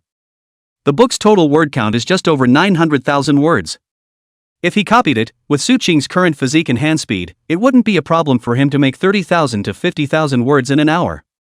It was only 20 hours at most, which was fine with his physique. Isn't this very injurious to the body? It's better to change the method. Jang Shara had a worried look on her face. Don't worry. Su Ching laughed, I'm sure of it, you three open the broadcast even after you've eaten and publicize it for me. Seeing Su Ching's insistence, Jang Shara was only able to stop dissuading him despite her great concern. Instead, he was thoughtful enough to prepare a lot of snacks, tea, and the like for him. Sitting at his desk, Su Ching first contacted the editor-in-chief and asked him to give it a little publicity, get the cover and all that, and go straight to air. Write a chapter, publish a chapter. In one day, it's a straight-up grand finale. At the same time, he also called Yang Ruoshi and told her about this idea of his to cooperate. Yang Ruoshi was naturally very happy after hearing this. You are really smart, such a method was thought out by you. The effect should be good too, but will your body hold up? No problem. It's just 3 days and 3 nights without sleep that will hold up. Yang Ruoshi added, if it works well, we'll be able to save a few $100 million in promotion fees again. I can give you a reward when the time comes, do whatever you want to me. The words smacked of strong seduction. Su Ching was instantly moved, is it really possible to do anything to you? Yang Ruoshi smiled and said, of course. Cough. Su Ching coughed, then can you give me all of your fast tone shares? Yang Ruoshi, get lost. With that, he hung up. Su Ching shook his head, thinking that a woman's words really couldn't be trusted, and that she would flip out when she said she would. Everything is ready to go live. The title of the live broadcast is, Live Writing a New Book, Do Not Stop Broadcasting Until It Is Finished. As soon as Su Ching started broadcasting, a portion of his fans were notified to run in and their first words were to flirt with him. Yo, you've been live streaming so hard lately? Needless to say, there must be something else that needs to be publicized to think of us. That's right, the dog thief is that hateful. It's just that I know what kind of person he is, but still like him. That's right, the dog thief is poisonous. Su Ching smiled and greeted, hello everyone, didn't you guys always say that my live broadcast time was short in the past? So now for an extra long live stream. Now Liv learned to write a novel, the name is called Ghost Blowing Light, not written to the grand finale does not go off the air, everyone do a supervision. It wasn't until this time that the many netizens realized that Su Ching was the author whose pen name was Anping Shilua Kai and who had written several explosive books. The whole internet exploded. Chapter 150, 2 Spellbinding, Appreciation from Future In-Laws. Su Ching is Anping Shilua Kai? This ing just shocked me for 100 years. Incredible, incredible. I've always thought that Yasuhira Kurazai was a greasy middle-aged man, but I didn't realize that he's as big and handsome as I am. The current readers and fans that Su Ching's pen name has is huge, at least tens of millions. It was expected to be just an older man who writes novels. Now they realized that this one was so young, so handsome, and had a multitude of halos about him. It has also attracted a lot of female readers as a result. How can you not love such a great all-around handsome guy? At the same time, those anchors under the name of Su Ching's live streaming company had all received notifications to advertise Su Ching's live streaming room. The live stream was flooded with a large number of users in a very short period of time. 1 million. 3 million. 5 million. 10 million. 15 million. This live blog is already breaking records. And it's still pouring in. But there are many who are skeptical. How long would it take to write a web novel from start to finish? There were also many who mocked the fact that it was simply impossible and that Su Ching was deceiving everyone. Su Qing pointed the camera at the computer screen and then started typing. He prepared 2 computers, the other one was not pointed at the camera and showed the Ghostbusters. 10 fingers tapped quickly on the keyboard. Su Qing instantly entered the realm of forgetfulness. At first, many people felt that Su Qing was deliberately playing a gimmick. But after seeing what Su Qing typed out, many people were immediately attracted. Ghostbusters is actually in the same genre as Tomb Raider, but tells a different story. After Su Qing finished writing a chapter, he synchronized it and posted it on Flying Moon. He was focused in typing as fast as he could. In 1 hour, over 55,000 words were typed. Numerous netizens were shocked hard. That's a horrible typing speed too.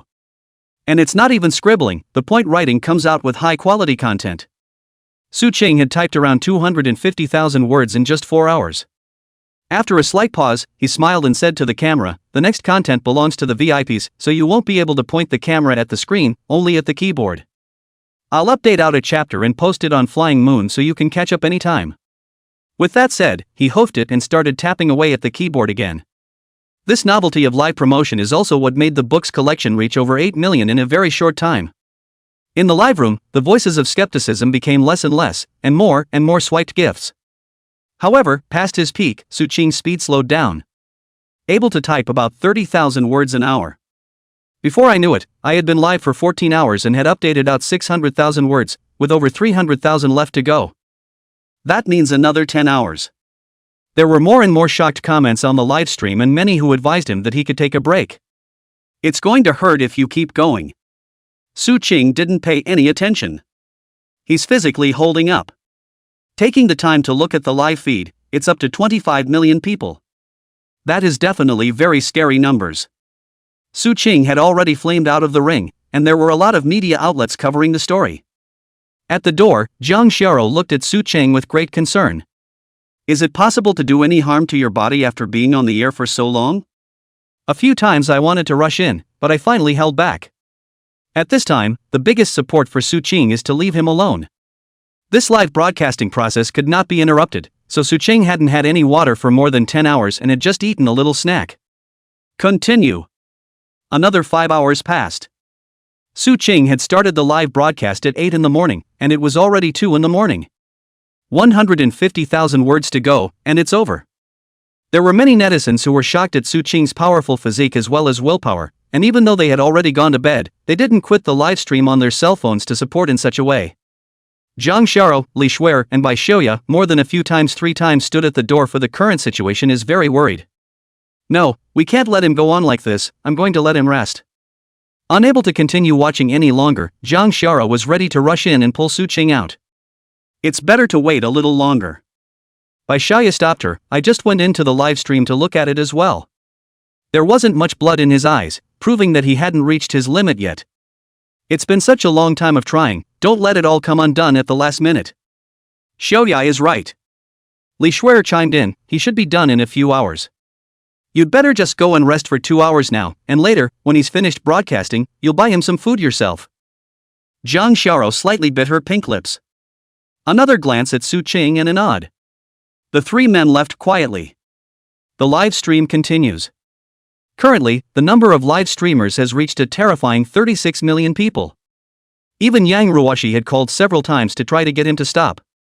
But from the start of the live broadcast, Su Qing had turned her cell phone off. This idiot, does he not want to live? Yang Ruoshi was so angry that she dropped her cell phone. Chests were rising and falling violently from anger. It's not like he knows where he lives now, and there's no way to get over there if he wants to. The time soon came to 7 o'clock in the morning.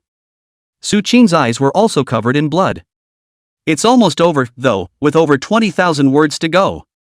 Many netizens were startled when they woke up in the morning and realized that Su Qing was still live. Followed closely by various words of admiration that kept swirling. They've never seen anyone so put together. And it's so good, it just rolls off the tongue. Zhang Xiao lay down for a few hours and didn't fall asleep. Got up a little after 6. After washing up, he went downstairs to buy breakfast and stuff, and gave Su Qing all the toothpaste he could squeeze. Then, it was now at the door, waiting blearily for Su Qing to finish. At the same time, the Jiang family's special courtyard. After Jiang Hong got up with Mr. and Mrs. Yi Qing, they also both received the news that Su Qing had been live streaming for more than 20 hours straight. For this guy who had abducted their daughter's heart, the two of them naturally kept an eye on his movements at all times. I knew about this yesterday, but didn't pay too much attention to it. Think it's just a gimmick. It was also very shocking to receive the news now that he was actually still on the air. Doesn't this kid want to die? So desperate, hey, if his family background is a little stronger, he would be a good match for our daughter. Both couples shook their heads, both feeling very sorry for themselves. Then, Jiang Hong added, putting aside everything else, I appreciate the ruthlessness in this kid. In that case, then I can't be mean. Chapter 151, Huge Reward. Fragrant Fairy. Su Qing breathed a sigh of relief when she knocked down the words, Grand Finale. Finally, it's done. The mind loosened up and all it felt was a wave of dizziness. After a moment's reprieve, he smiled and said to the screen, Thank you all for your company, this FIC has been updated. Those who want to read the follow-up can subscribe above Flying Moon. Thanks for the support, I'm going off the air. User You Kid or Good rewarded the anchor with 1 billion fast sound coins. User You Kid or Good rewarded the anchor with 1 billion fast sound coins. User You Kid or Good rewarded the anchor with 1 billion fast sound coins. Just as Su Qing was about to go off the air, the system in the live broadcast room released an important announcement, informing 3 times in a row. Not only did it make Su Qing freeze, everyone in the live broadcast room was dumbfounded. 10 billion Snapdragons? $1 could buy 100 fast tone coins, which was $100 million in bounty. What level of tycoon is this? 100 million said reward. This isn't just the first time a bounty of this magnitude has been seen at fast tone, it should be the first time a bounty of this magnitude has been seen in any industry. So the platform immediately went on a site-wide notification. All users, whether they were watching a live stream or swiping a short video, saw the big bright red letters floating across the screen. Immediately, tens of millions of users flocked to the live broadcasting room, wanting to admire which anchor could have such good luck. The live broadcast room simply couldn't handle such a huge impact and almost didn't crash out. Would also like to see which tycoon it is that can climb with this? In the live broadcast room, a series of 666 was brushed up, and countless netizens were envious of Su Qing. How come such a good thing couldn't be their turn? Su Qing thought it would be Yang Ruoshi's reward just to give him a boost, and turned off the live broadcast without thinking much about it. Jiang Shara rushed in as fast as she could, pulling Su Qing's hand as she headed outside. Quickly, go brush your teeth and wash your face, eat breakfast, and then get your ass in bed right now. She didn't care about anything right now, she just wanted Su Qing to go and rest quickly, without a second's delay. Although Su Qing knew that his current physical ability was to just hold on for another dozen hours or so was far from reaching its limit. But looking at Jiang Sharo's red eyes, on the verge of crying out, she still nodded her head. It took 10 minutes to finish breakfast and lie down in his own bed. Jiang Sharo said, I've already asked the school for a leave of absence, so get some rest, and I won't go to class today to accompany you. After saying that, she also burrowed into the comforter and put her head right next to Su Qing. The heart is full of pain. Just as Su Qing was sleeping, the matter about him continuously live streaming for 24 hours and directly writing a novel rushed onto the internet's hot search. Whether it's students, office workers, or some of the rich and famous, they're all talking about it. The main reason was that Su Qing was too famous. There's also still a massive halo over the body. Plus the quality of this novel written on this broadcast. This leaves many people in awe of him. Along with Flying Moon and Fast Voice, the two platforms also rushed to the hot search, receiving a lot of attention, and the number of downloads even soared. This wave of internet-wide heat is something you wouldn't necessarily be able to achieve if you spent $1 billion on it. A few people are happy and a few people are sad. Yang Ruoshi was already laughing at this moment. Shishi, on the other hand, was unusually furious. He knew he had been set up by Su Qing. Deliberately rushing to his face and acting all pissed off to get his guard down. And then his side of the family got a live stream to write a novel. With a bit of maneuvering, Sonic Vision is now far behind in terms of popularity. When people think of short video platforms, the first thing that comes to their mind is fast audio, not audio video. Damn, Su Qing, you asshole.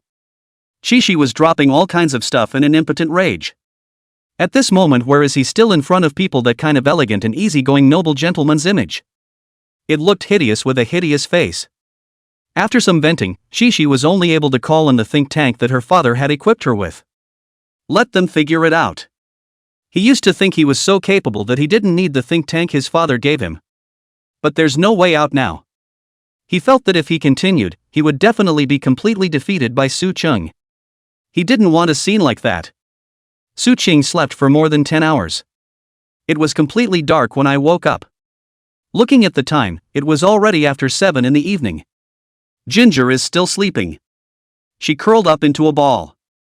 Sleeping serenely, breathing evenly, and with a pink mouth, she looked cute with some sexiness in the midst. Su Ching gingerly tried to get out of bed, not realizing that he had still disturbed her. Slowly opening her eyes, she wrapped her arms around his waist as soon as she could. "You're awake, have you recovered yet?" "Well, it's full of power." Since she was also awake, Su Cheng nonchalantly printed towards her mouth. "Well. Didn't brush my teeth." "Fear not, fairies always smell good." 10 minutes later, Jang Xiao ran to wash up. Su Cheng also got up, which opened his cell phone. Lots of missed calls and messages. Su Ching slowly looked over. First it was Yang Ruoshi's, with a dozen phone calls and dozens of text messages. The last one was posted 10 hours ago. The content is simple, it's all the stats from when he was live. Peak number of people online in the live room, 50 million.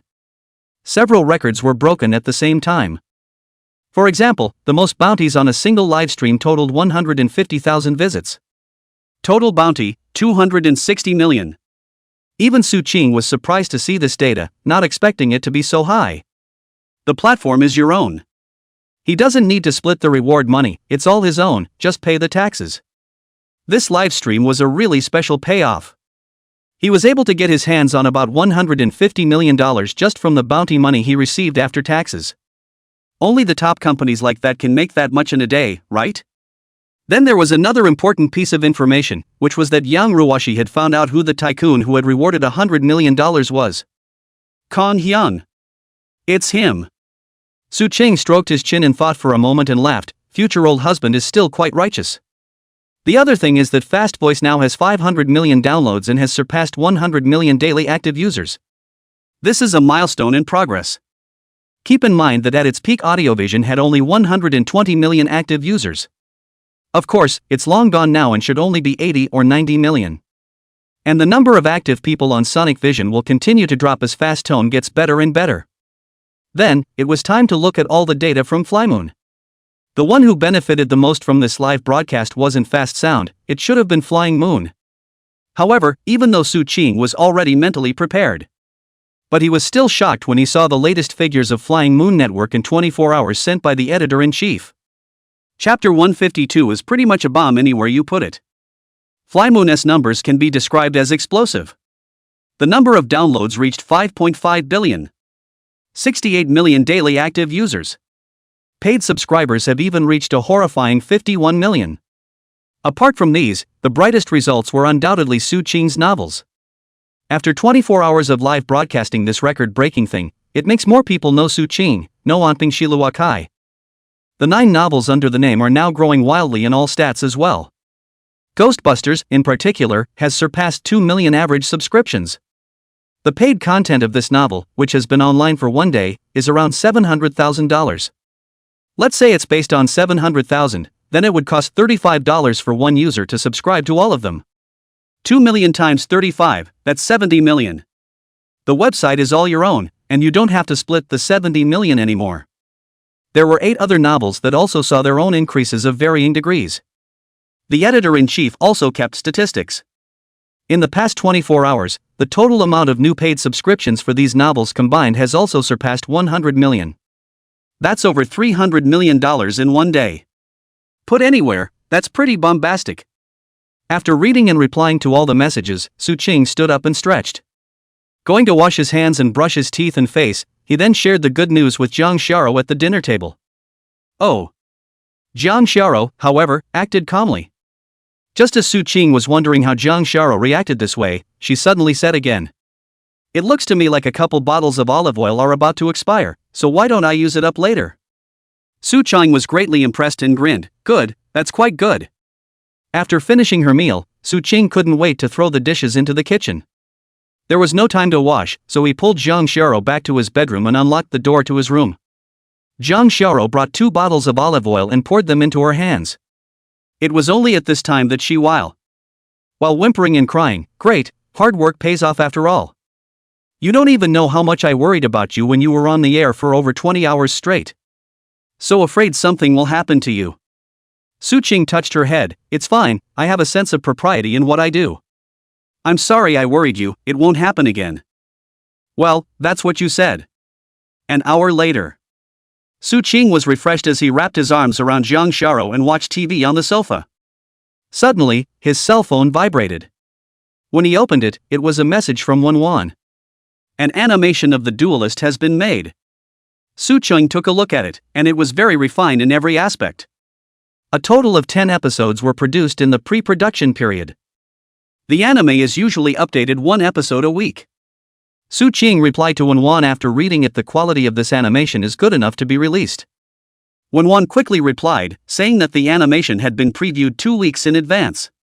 Since Su-ching's side agreed, she immediately put it on the shelves, while still hoping that Su-ching could help publicize it. Su-ching is definitely the top streaming kind right now. A lot of stars probably can't compete. If he goes for an advertisement now, it will be at least tens of millions of starting price. Su-ching, a product of his own family, naturally agreed to it in one go. Then it opened up the fast voice account. When this opened, the phone lagged for several minutes before responding. There is so much information in the background that all of it shows 999 plus. The information was simply too much to read, so Su-ching directly chose to delete it. Then it was time to click on his avatar and check the follower count. I froze when I saw that it had reached 40 million. He remembered that before the live coding, the number of fans was only 10 million or so. In about 30 hours, it actually added over 30 million followers. Su-ching instantly developed a new ambition. He or she is going to be the first account on the entire platform to reach 100 million followers. The current value of this account alone is estimated to be around $200 million. After it went live, the first thing that happened was that the live stream was turned on. The number of people in the live stream came pouring in. The anchor looks like she's looking pretty good. It's not going to be another live yardage, I like it, get started. If you have time to go live here, why don't you hurry up and go code a little more? Who's enough to read 200,000 or 300,000 word updates in a day? Brother, add me as a friend and I'll give you a good look at Kong. Su-ching's opening broadcast also didn't warm up in advance, and there were already 700,000 to 800,000 people pouring in. There are too many comments to read. Su-ching said something about the scene and then sang 2 songs. Wait until the number of people on the air reached 5 million before you start advertising. Hello everyone, after the tireless efforts of the team behind me, the novel Dujutsu has been animated and is now online. People can click on the link on the screen to go and support it if they're interested. As the words fell, many people became excited. This novel now has a huge readership and many people have become its loyal fans. I heard the news 2 weeks ago, and there's been no confirmation of when it's going to go live. Great, finally waiting for it to go live, going to watch it right now. I hope the content doesn't disappoint. Su-ching looked at the data of the animation. Favorites and online viewing has skyrocketed. Well, I've got things to do, so I'll be off the air for now, so see you all later. Su-ching's utterance of these words naturally caused many fans to rage. The dog thief is at it again. Damn it, treating us like toolmen, are we? I say anchor, you also take care of our emotions a little bit, not even acting a little bit. Brother has so much character, I like it so much. Brother, add me as a friend, my skin is itchy, will you help me? Upstairs, let me help you. Regardless of what these netizens said, Su-ching went straight off the air without saying a word. Then, another minute-long video was created and posted. That would be enough publicity. The anime itself isn't bad quality, and with such a huge fanbase, the results won't be anywhere near as bad. Everything was going in the direction Su-ching had anticipated. Jang Shara leaned into Su-ching's arms and said, "In that case, is it possible for your net profit to break through to 2 billion next month? The possibilities should be high." Su-ching nodded and said, "After all, it's only been a few days since the month started, but I'm already making this much money in hand." Jang Shara's eyes were watery and contained infinite tenderness.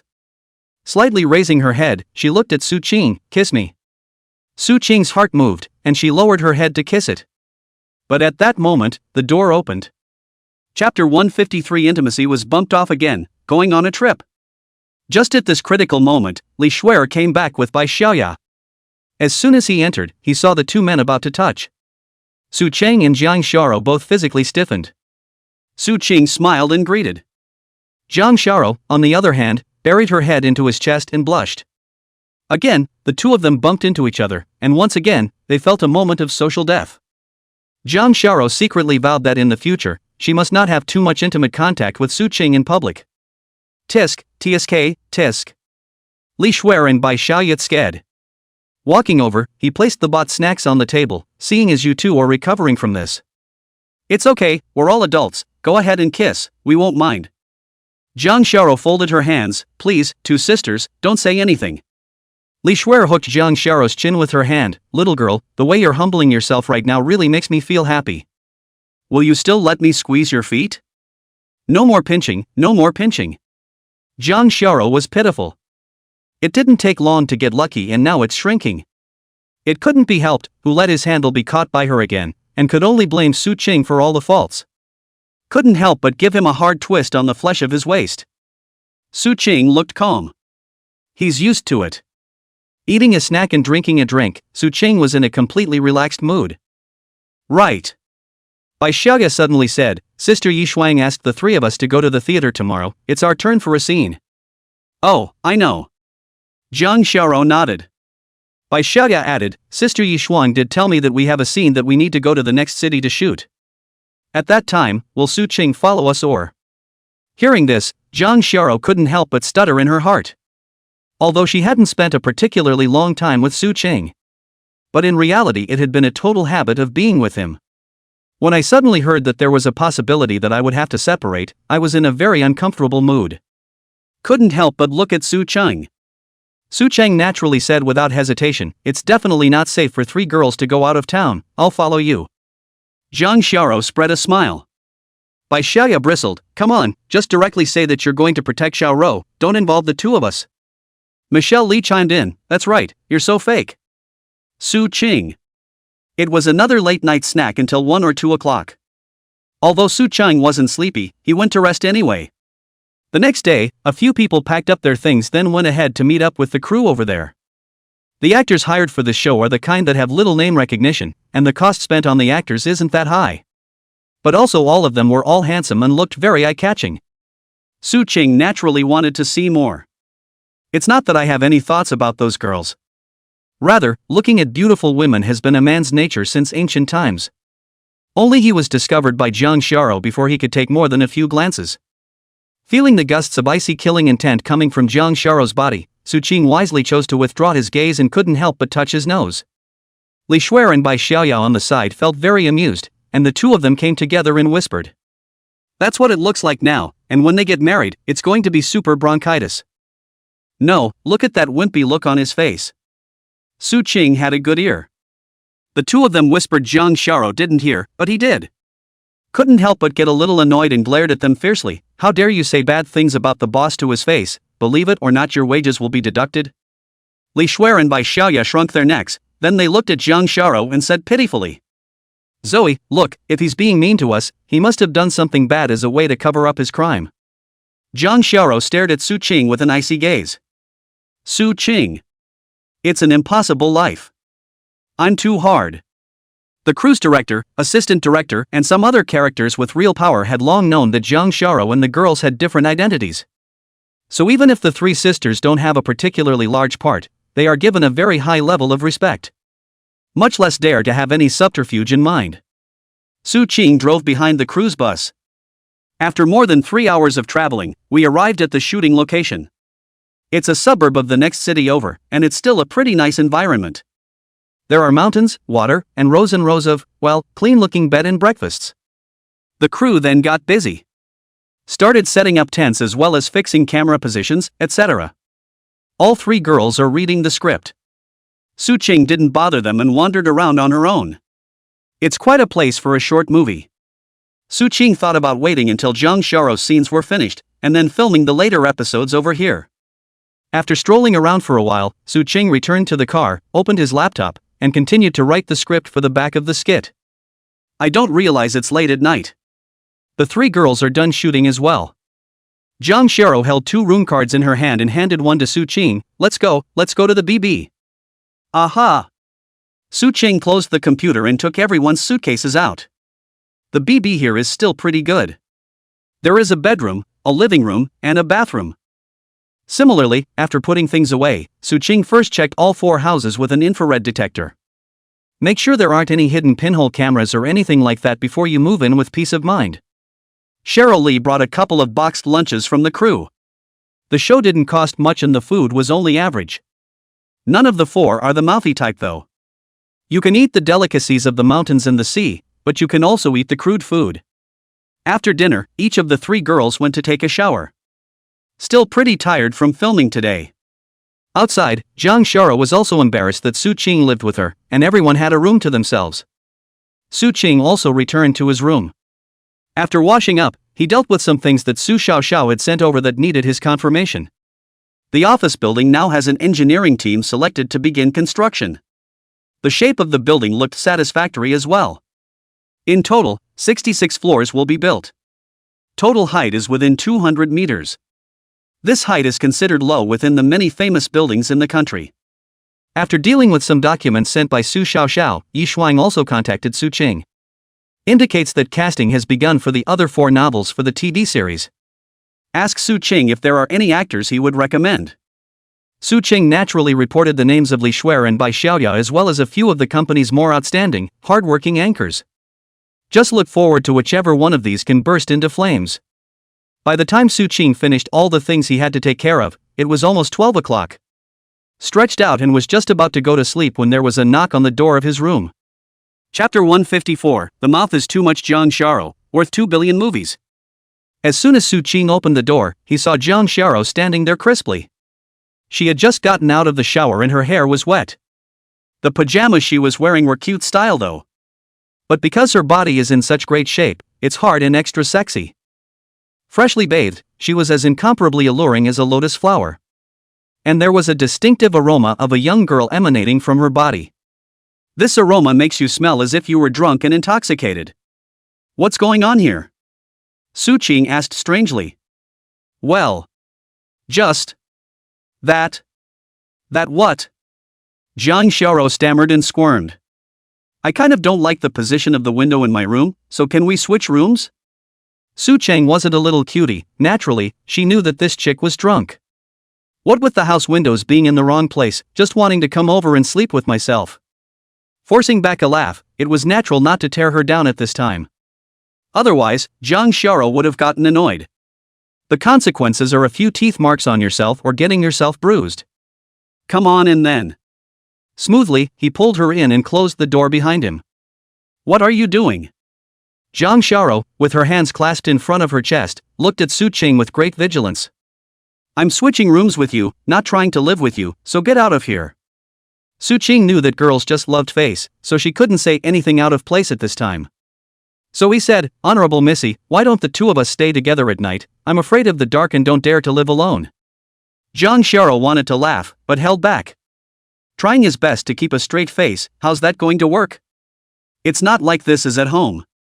I don't know what people will say about me if they see it. Su Qing then took her hand. Please, I'm really afraid of the dark, just once, okay? So? Okay. Jang Sharo looked reluctant. Seeing as you're so pathetic, then I'll be merciful and just help you out.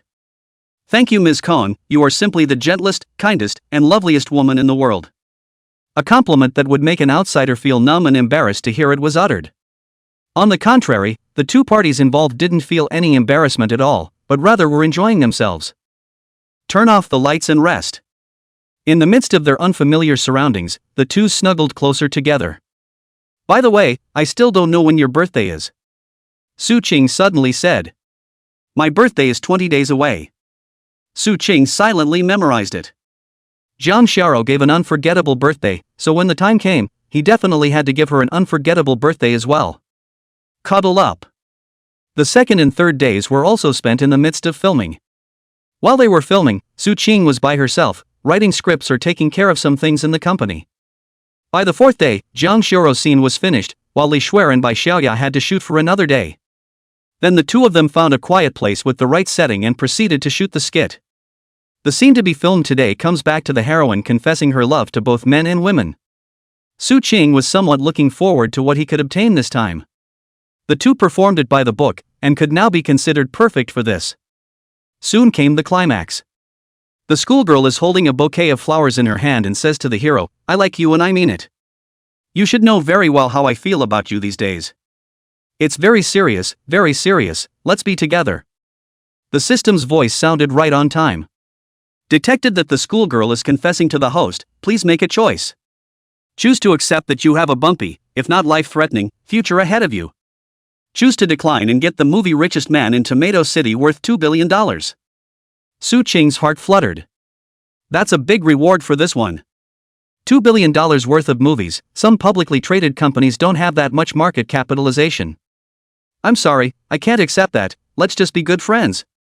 The words fell. Congratulations to the host for making the choice. The richest man in Tomato City has automatically registered the copyright for you and stored it in the computer. Good, the shooting is done, very good. Su Ching disconnected the power to the camera. Phew. Jang Xiao exhaled, so tired. What's the total airplay of our short drama now? Let's see. It's already 1 billion.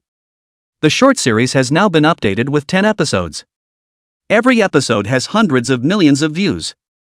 This score is already in the upper middle class. Su Chingdu received many invitations from advertisers who wanted to place advertisements in the drama. Among them, there are more paper towels, drinks, hats, and clothes. However, none of the prices given were particularly high, so Su Ching didn't agree. Let's wait until some more time passes and those advertisers are able to exceed $5 million in advertising fees. So high. Jang Xiao's eyes brightened. Is it possible for me to become a big star with this short drama? Su Ching laughed. In my mind, you've always been a big star. Che, oily mouth. Jang Xiao said with a smirk. The two then packed up and wandered around. It was almost dark before the two returned. Li Shuer and Bai Xiaoya, also killed today. Meanwhile, the money has reached the company's account. Su Ching had just charged them a symbolic 20%. After deducting the rest of the tax, let the company's finance transfer it directly to them. Then he added to them, when we get back, I'll send you a document. The next 8 of my other novels are already going to start filming one after another. Let me know which character you like. Incidentally, bring some more of the company's higher quality anchors along for the shoot. Li Shuer and Bai Xiaoya were naturally greatly delighted. Only been here a few days and made over $1 million. When you become famous, won't you make millions or even tens of millions a day? In order to celebrate the completion of their 3 sister scenes, the crew had treated everyone to hot pot in the evening. In reality, it was mainly for Yi Frost's face. As well as the fact that these 3 girls are very pretty indeed. During the course of the meal, Li Shuer and Bai Xiaoya also added the contact information of some of these directors, assistant directors, screenwriters, and other more powerful figures. It was almost 12 o'clock when the meal was over. Jang Xiao and the 3 of them had all had a little bit of wine, and their faces were flushed and very attractive. But not drunk. Li Shuer pulled Jang Xiao's hand and said with a smile, the 3 of us will sleep together today. Seeing as you seem to have gained some weight lately, let your sister help you check where all the meat has grown to. Chapter 155 Emptied Schoolgirl, Su Ching's shocked anger. Don't, I'm not going to be with a female rascal like you. Jang Xiao's eyes were wary. She wasn't as strong as Li Shuer and Bai Xiaoya. The one who gets bullied every time. Li Shuer wrapped her arms around Jang Xiao's neck. It's not up to you, be a good boy. Jang Xiao sent a plea for help to Su Ching, save me. Bai Xiaoya said pugnaciously, if you ask him for help, then I'll take off my clothes now. Su Ching. Ginger. Shara Li. In the end, Jang Xiao was unable to fight off the 2 of them and was taken away. Su Ching was helpless for a while. I'll just be able to stay alone tonight. It had been a few days since Ilana had returned to the Great River country. She's been a little soulful, though. The mind always goes back to Su Ching. Something about watching that Diablo Tsangdao that Su Ching had specially translated for her? She's finished reading it, but sometimes she still pulls it out. Eleanor looked out the window with some sadness. When will Lord Mother return? The maid standing at the side in charge of serving her replied, back to the princess, I just received news that the queen has returned. Really, you didn't say so? Surprised, Eleanor stood up in a hurry and darted off with her long skirt. Mother Sama, I missed you so much. Eleanor pouted after meeting the queen. The queen looked at her youngest daughter with a smile, say, what is it that you require of me? You're a boy I know well enough not to come to me without something. Where, people obviously just miss Mother Sama. Queen, huh? Well. Eleanor's face fell. It was actually this one time I went to that old country and met a very nice boy. I hope that Mother Superior will do my bidding and grant the marriage. Oh?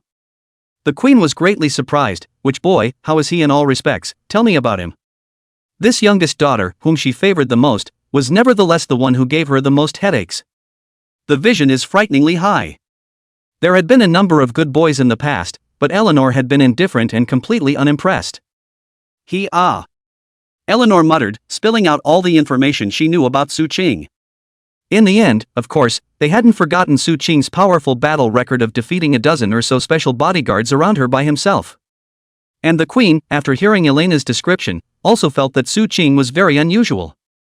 According to what you said, this teenager is indeed a genius among men, 1 in a million. Tell you what, let me get to know him a little better. If it is indeed as you describe, then I will personally contact the embassy side to propose marriage for you. I don't think anyone would be able to refuse our Great River Kingdom princess's initiative to propose marriage. Wow, that's great, thanks Mom, I love you. Eleanor was so excited she jumped up and down. The queen, on the other hand, looked at her with a doting face. Early the next morning, Su Qing woke up on time. Looked at my cell phone and there were quite a few messages. There's the one sent by Leaf Frost, and the one sent by Ginger Salt. First, look at the information on Leaf Frost.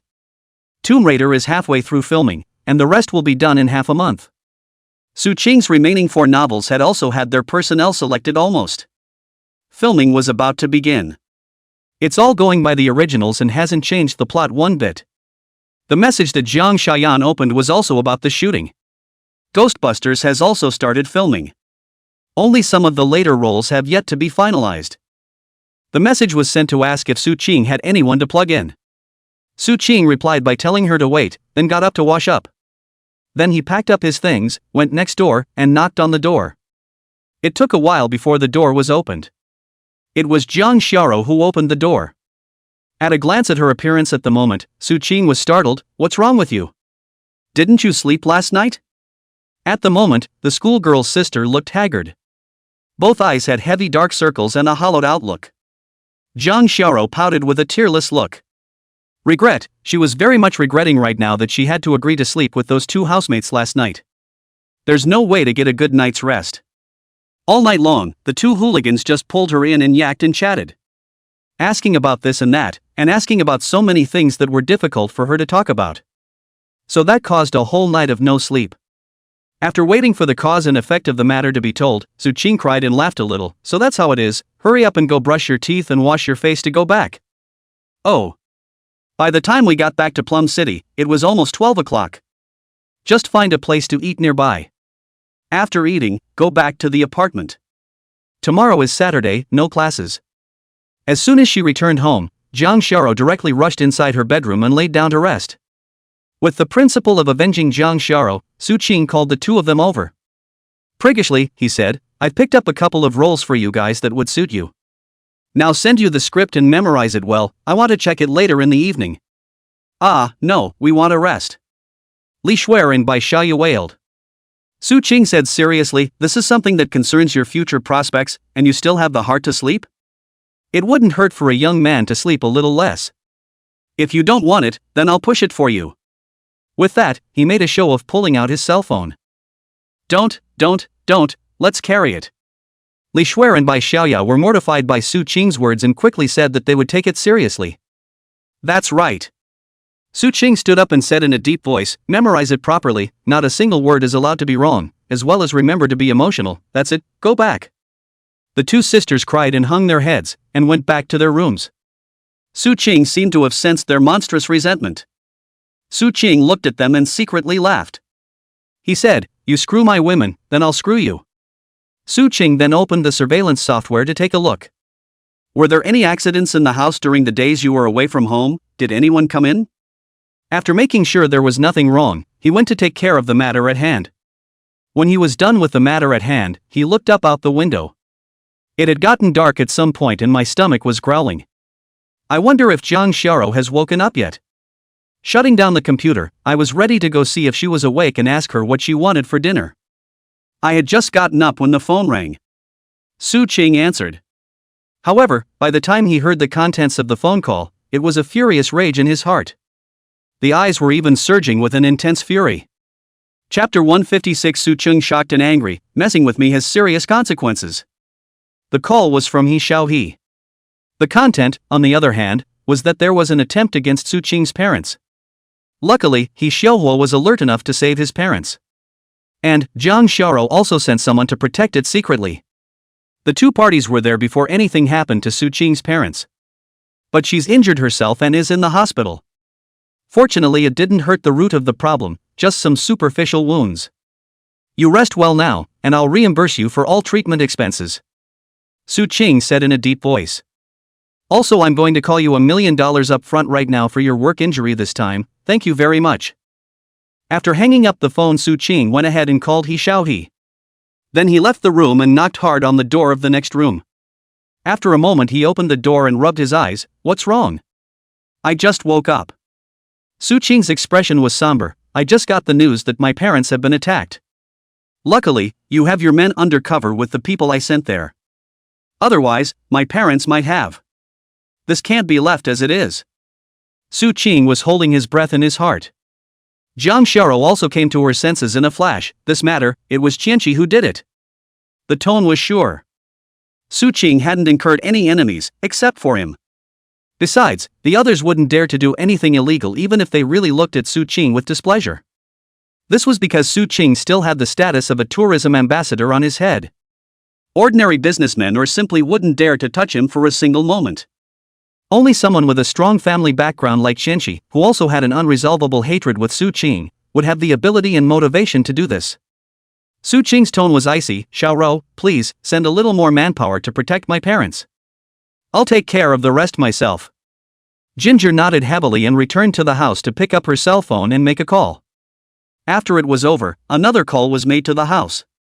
It was Kong Hyung who answered. Good girl, why are you free to call Daddy today? Did you miss Daddy? When facing Jang Shara, this super rich man always had a gentle and approachable look. Jang Shara didn't have anything else on her mind and said bluntly, Su Ching's parents were targeted and almost had an accident. Jiang Heng's eyelids jumped and he quickly said, Good daughter, although your mom and I are against the two of you being together. But definitely not a hint of the power of darkness has been used. Jiang Heng thought that Jang Shara was questioning and doubting whether he was involved in this matter. Of course I know you didn't do this, 100% Qishi did. I'm going to work together with Su Ching next, so I hope you won't interfere, Dad, that's all. With that, he hung up. On the other end, Kang Hyung was walking back and forth in the living room, and his expression wasn't very good. He had actually been very optimistic about Qishi. But now it feels like Qishi is a bit unscrupulous. You want to compete with others, then show real strength. Even if you use your family background and take money to hit others, it's better than using this kind of thing where you secretly send people to deal with your competitor's family. Even the punks are still preaching a woe is me family. All of a sudden, Jiang Heng's senses towards Qianqi dropped to the extreme. After thinking about it, he still took out his cell phone and dialed a number that was Qishi's father's number. In a very short period of time, Su Ching figured out how he was going to get his revenge back. It would be foolish to charge straight ahead, or to look for killers just the same. The 1,000 families are high up in the family. If they play dirty, they are no match at all. Su Ching's idea was to break 1,000 Creek's business routes first. Contacted Jiang Shayan, give me another 20% of your company's shares. The novels Shadow of Heaven, Legend of Mortal Immortals, and Snowy Swords are yours to adapt. Meanwhile, when the TV series is released, I'll cooperate with you to promote it on Fast Voice and Flying Moon. The only requirement is speed. I want you to finish these 3 dramas within half a month, and you have to guarantee the quality. Can you do it? Brother-in-law, really? Jiang Shayan was pleasantly surprised. The sudden surprise made Jiang Shayan a little giddy. Now, if the whole internet wants to talk about who's hot and who's the most popular, if Su Ching recognizes the second, no one will dare to recognize the first. Along with that, his several novels are also fire out of the circle. The commercial value is incalculable. That's right, let's just say I make an offer. Can you agree to it? If you can't, I'll find someone else. Right now Su Qing didn't have the time to pull slowly with her. Come if you can, withdraw if you can't. Jiang Xiaoyan quickly went over it in his mind. Give Su Qing 20% more shares, although it's a bit much.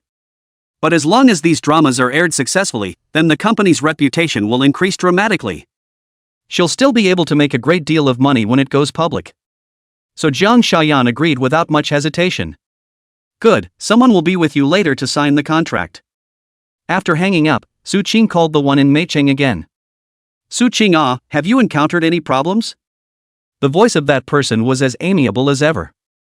Su Qing said in a deep voice, the thing is, When Su Qing told the story, that person was also very shaken. Outrageous, it's gone against the grain. How dare someone do such a thing blatantly? It's a slap in the face of our entire city. After all, Su Qing's identity was placed there. Su Qing said, I know who did this thing, and the only one with this motive and ability is Qianqi. The voice lowered, are you sure? I'm 100% sure. It's a bit hard to do. The Thousand family was a behemoth, and it was basically an unlikely thing to want to move them. Su Qing knew what that one had in mind, and it wasn't like he wanted to rely on his energy to really cause any harm to the Thousand families. His real purpose was to put a little pressure on the Thousand family through this one. Or else you really think you're a soft touch that anyone can pinch? After Su Qing expressed his thoughts to that person agreed after some thought. Okay, don't worry, I'll take care of this, just rest assured. And I'll send some more people over to protect your parents 24/7. Su Qing sincerely thanked, many thanks. After ending the call, Su Qing's eyes flickered. That alone is not enough. Thousand Creek's roots are sound and vision. It's only fair to screw over sound and vision first. Earlier, Su Qing was actually quite restrained and did not go after him right off the bat. But right now, Su Qing couldn't wait to immediately press to death everything in Qianqi's handful of industries. Su Qing immediately went online to check up on Thousand Creek's business map. Soon enough, he found a spot where he could snipe. Chapter 157, Fighting the Opponent's Dilemma, Shishi's Dilemma. Thousand Creek acquired a number of movie theaters. Just yesterday, they announced a partnership with a major production, signing a betting agreement. It was a sci-fi movie with a claimed $1 billion investment and a very large production. The cast is also very impressive. It took a great deal for Shishi to get the exclusive rights to release this movie.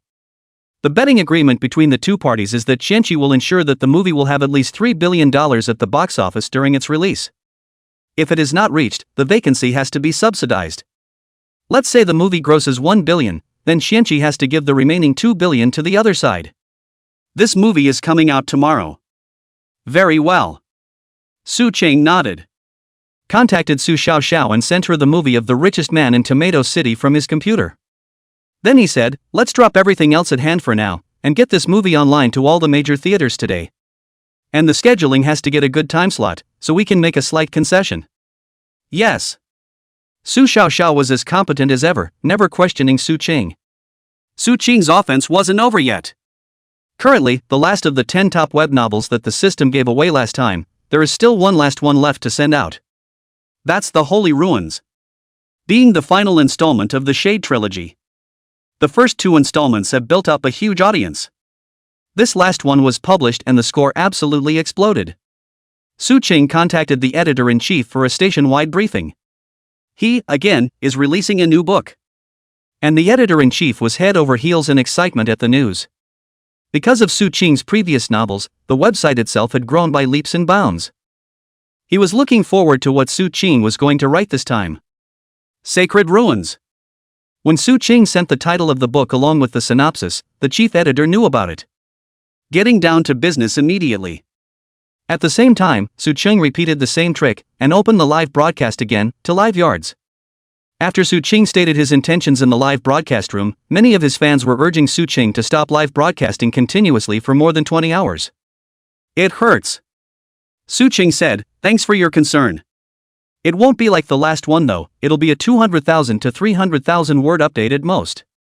Unexpectedly, as soon as this was said, the wind direction of the comments in the live broadcast room instantly changed again. It's only been updated 300,000 words, and you're shelving it to feed the fish? Isn't it true that Master gave you a good face? A minimum update of 800,000, no less.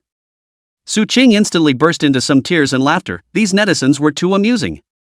Then continued, this next book to be opened is the final installment of the Shadowed Sky trilogy. So then, I want to have a campaign. That is, anyone who stays in the live room for an hour or more can read the new book VIP chapters for free for an hour with the backstage screenshot. Those who stay on the air for 2 hours can watch for 2 hours, up to a maximum of 3 hours for free. There will also be a heavy event. That's if you're a Sound and Vision user, as long as you uninstalled and logged out of your account. With a valid screenshot, send it to Flymoon customer service to receive a free 3-day VIP membership. You can watch all the paid books on the whole internet for free. This was what Su Qing had come up with to deal with Thousand Creek as another favorable weapon. Definitely capable of stabbing him hard. Having capital means you can do whatever you want. When Su Cheng announced the rule, the live broadcast room exploded. A large number of excited netizens immediately spread the news. Now Su Qing's several novels are very hot and there are many people reading them. But there are also a lot of lower income ones who want to see it but don't want to spend too much money. Not with this campaign. For one thing, these web novels are indeed fascinating. The other is that in terms of content, word of mouth, and user experience, Fast Voice has left Sound and Vision far behind. To put it simply, audio-visual has become a bit of a cockamamie. In such a situation, Fasttone suddenly came out with such a campaign again. Those users of Audiovision didn't need to have much consideration at all and uninstalled without hesitation.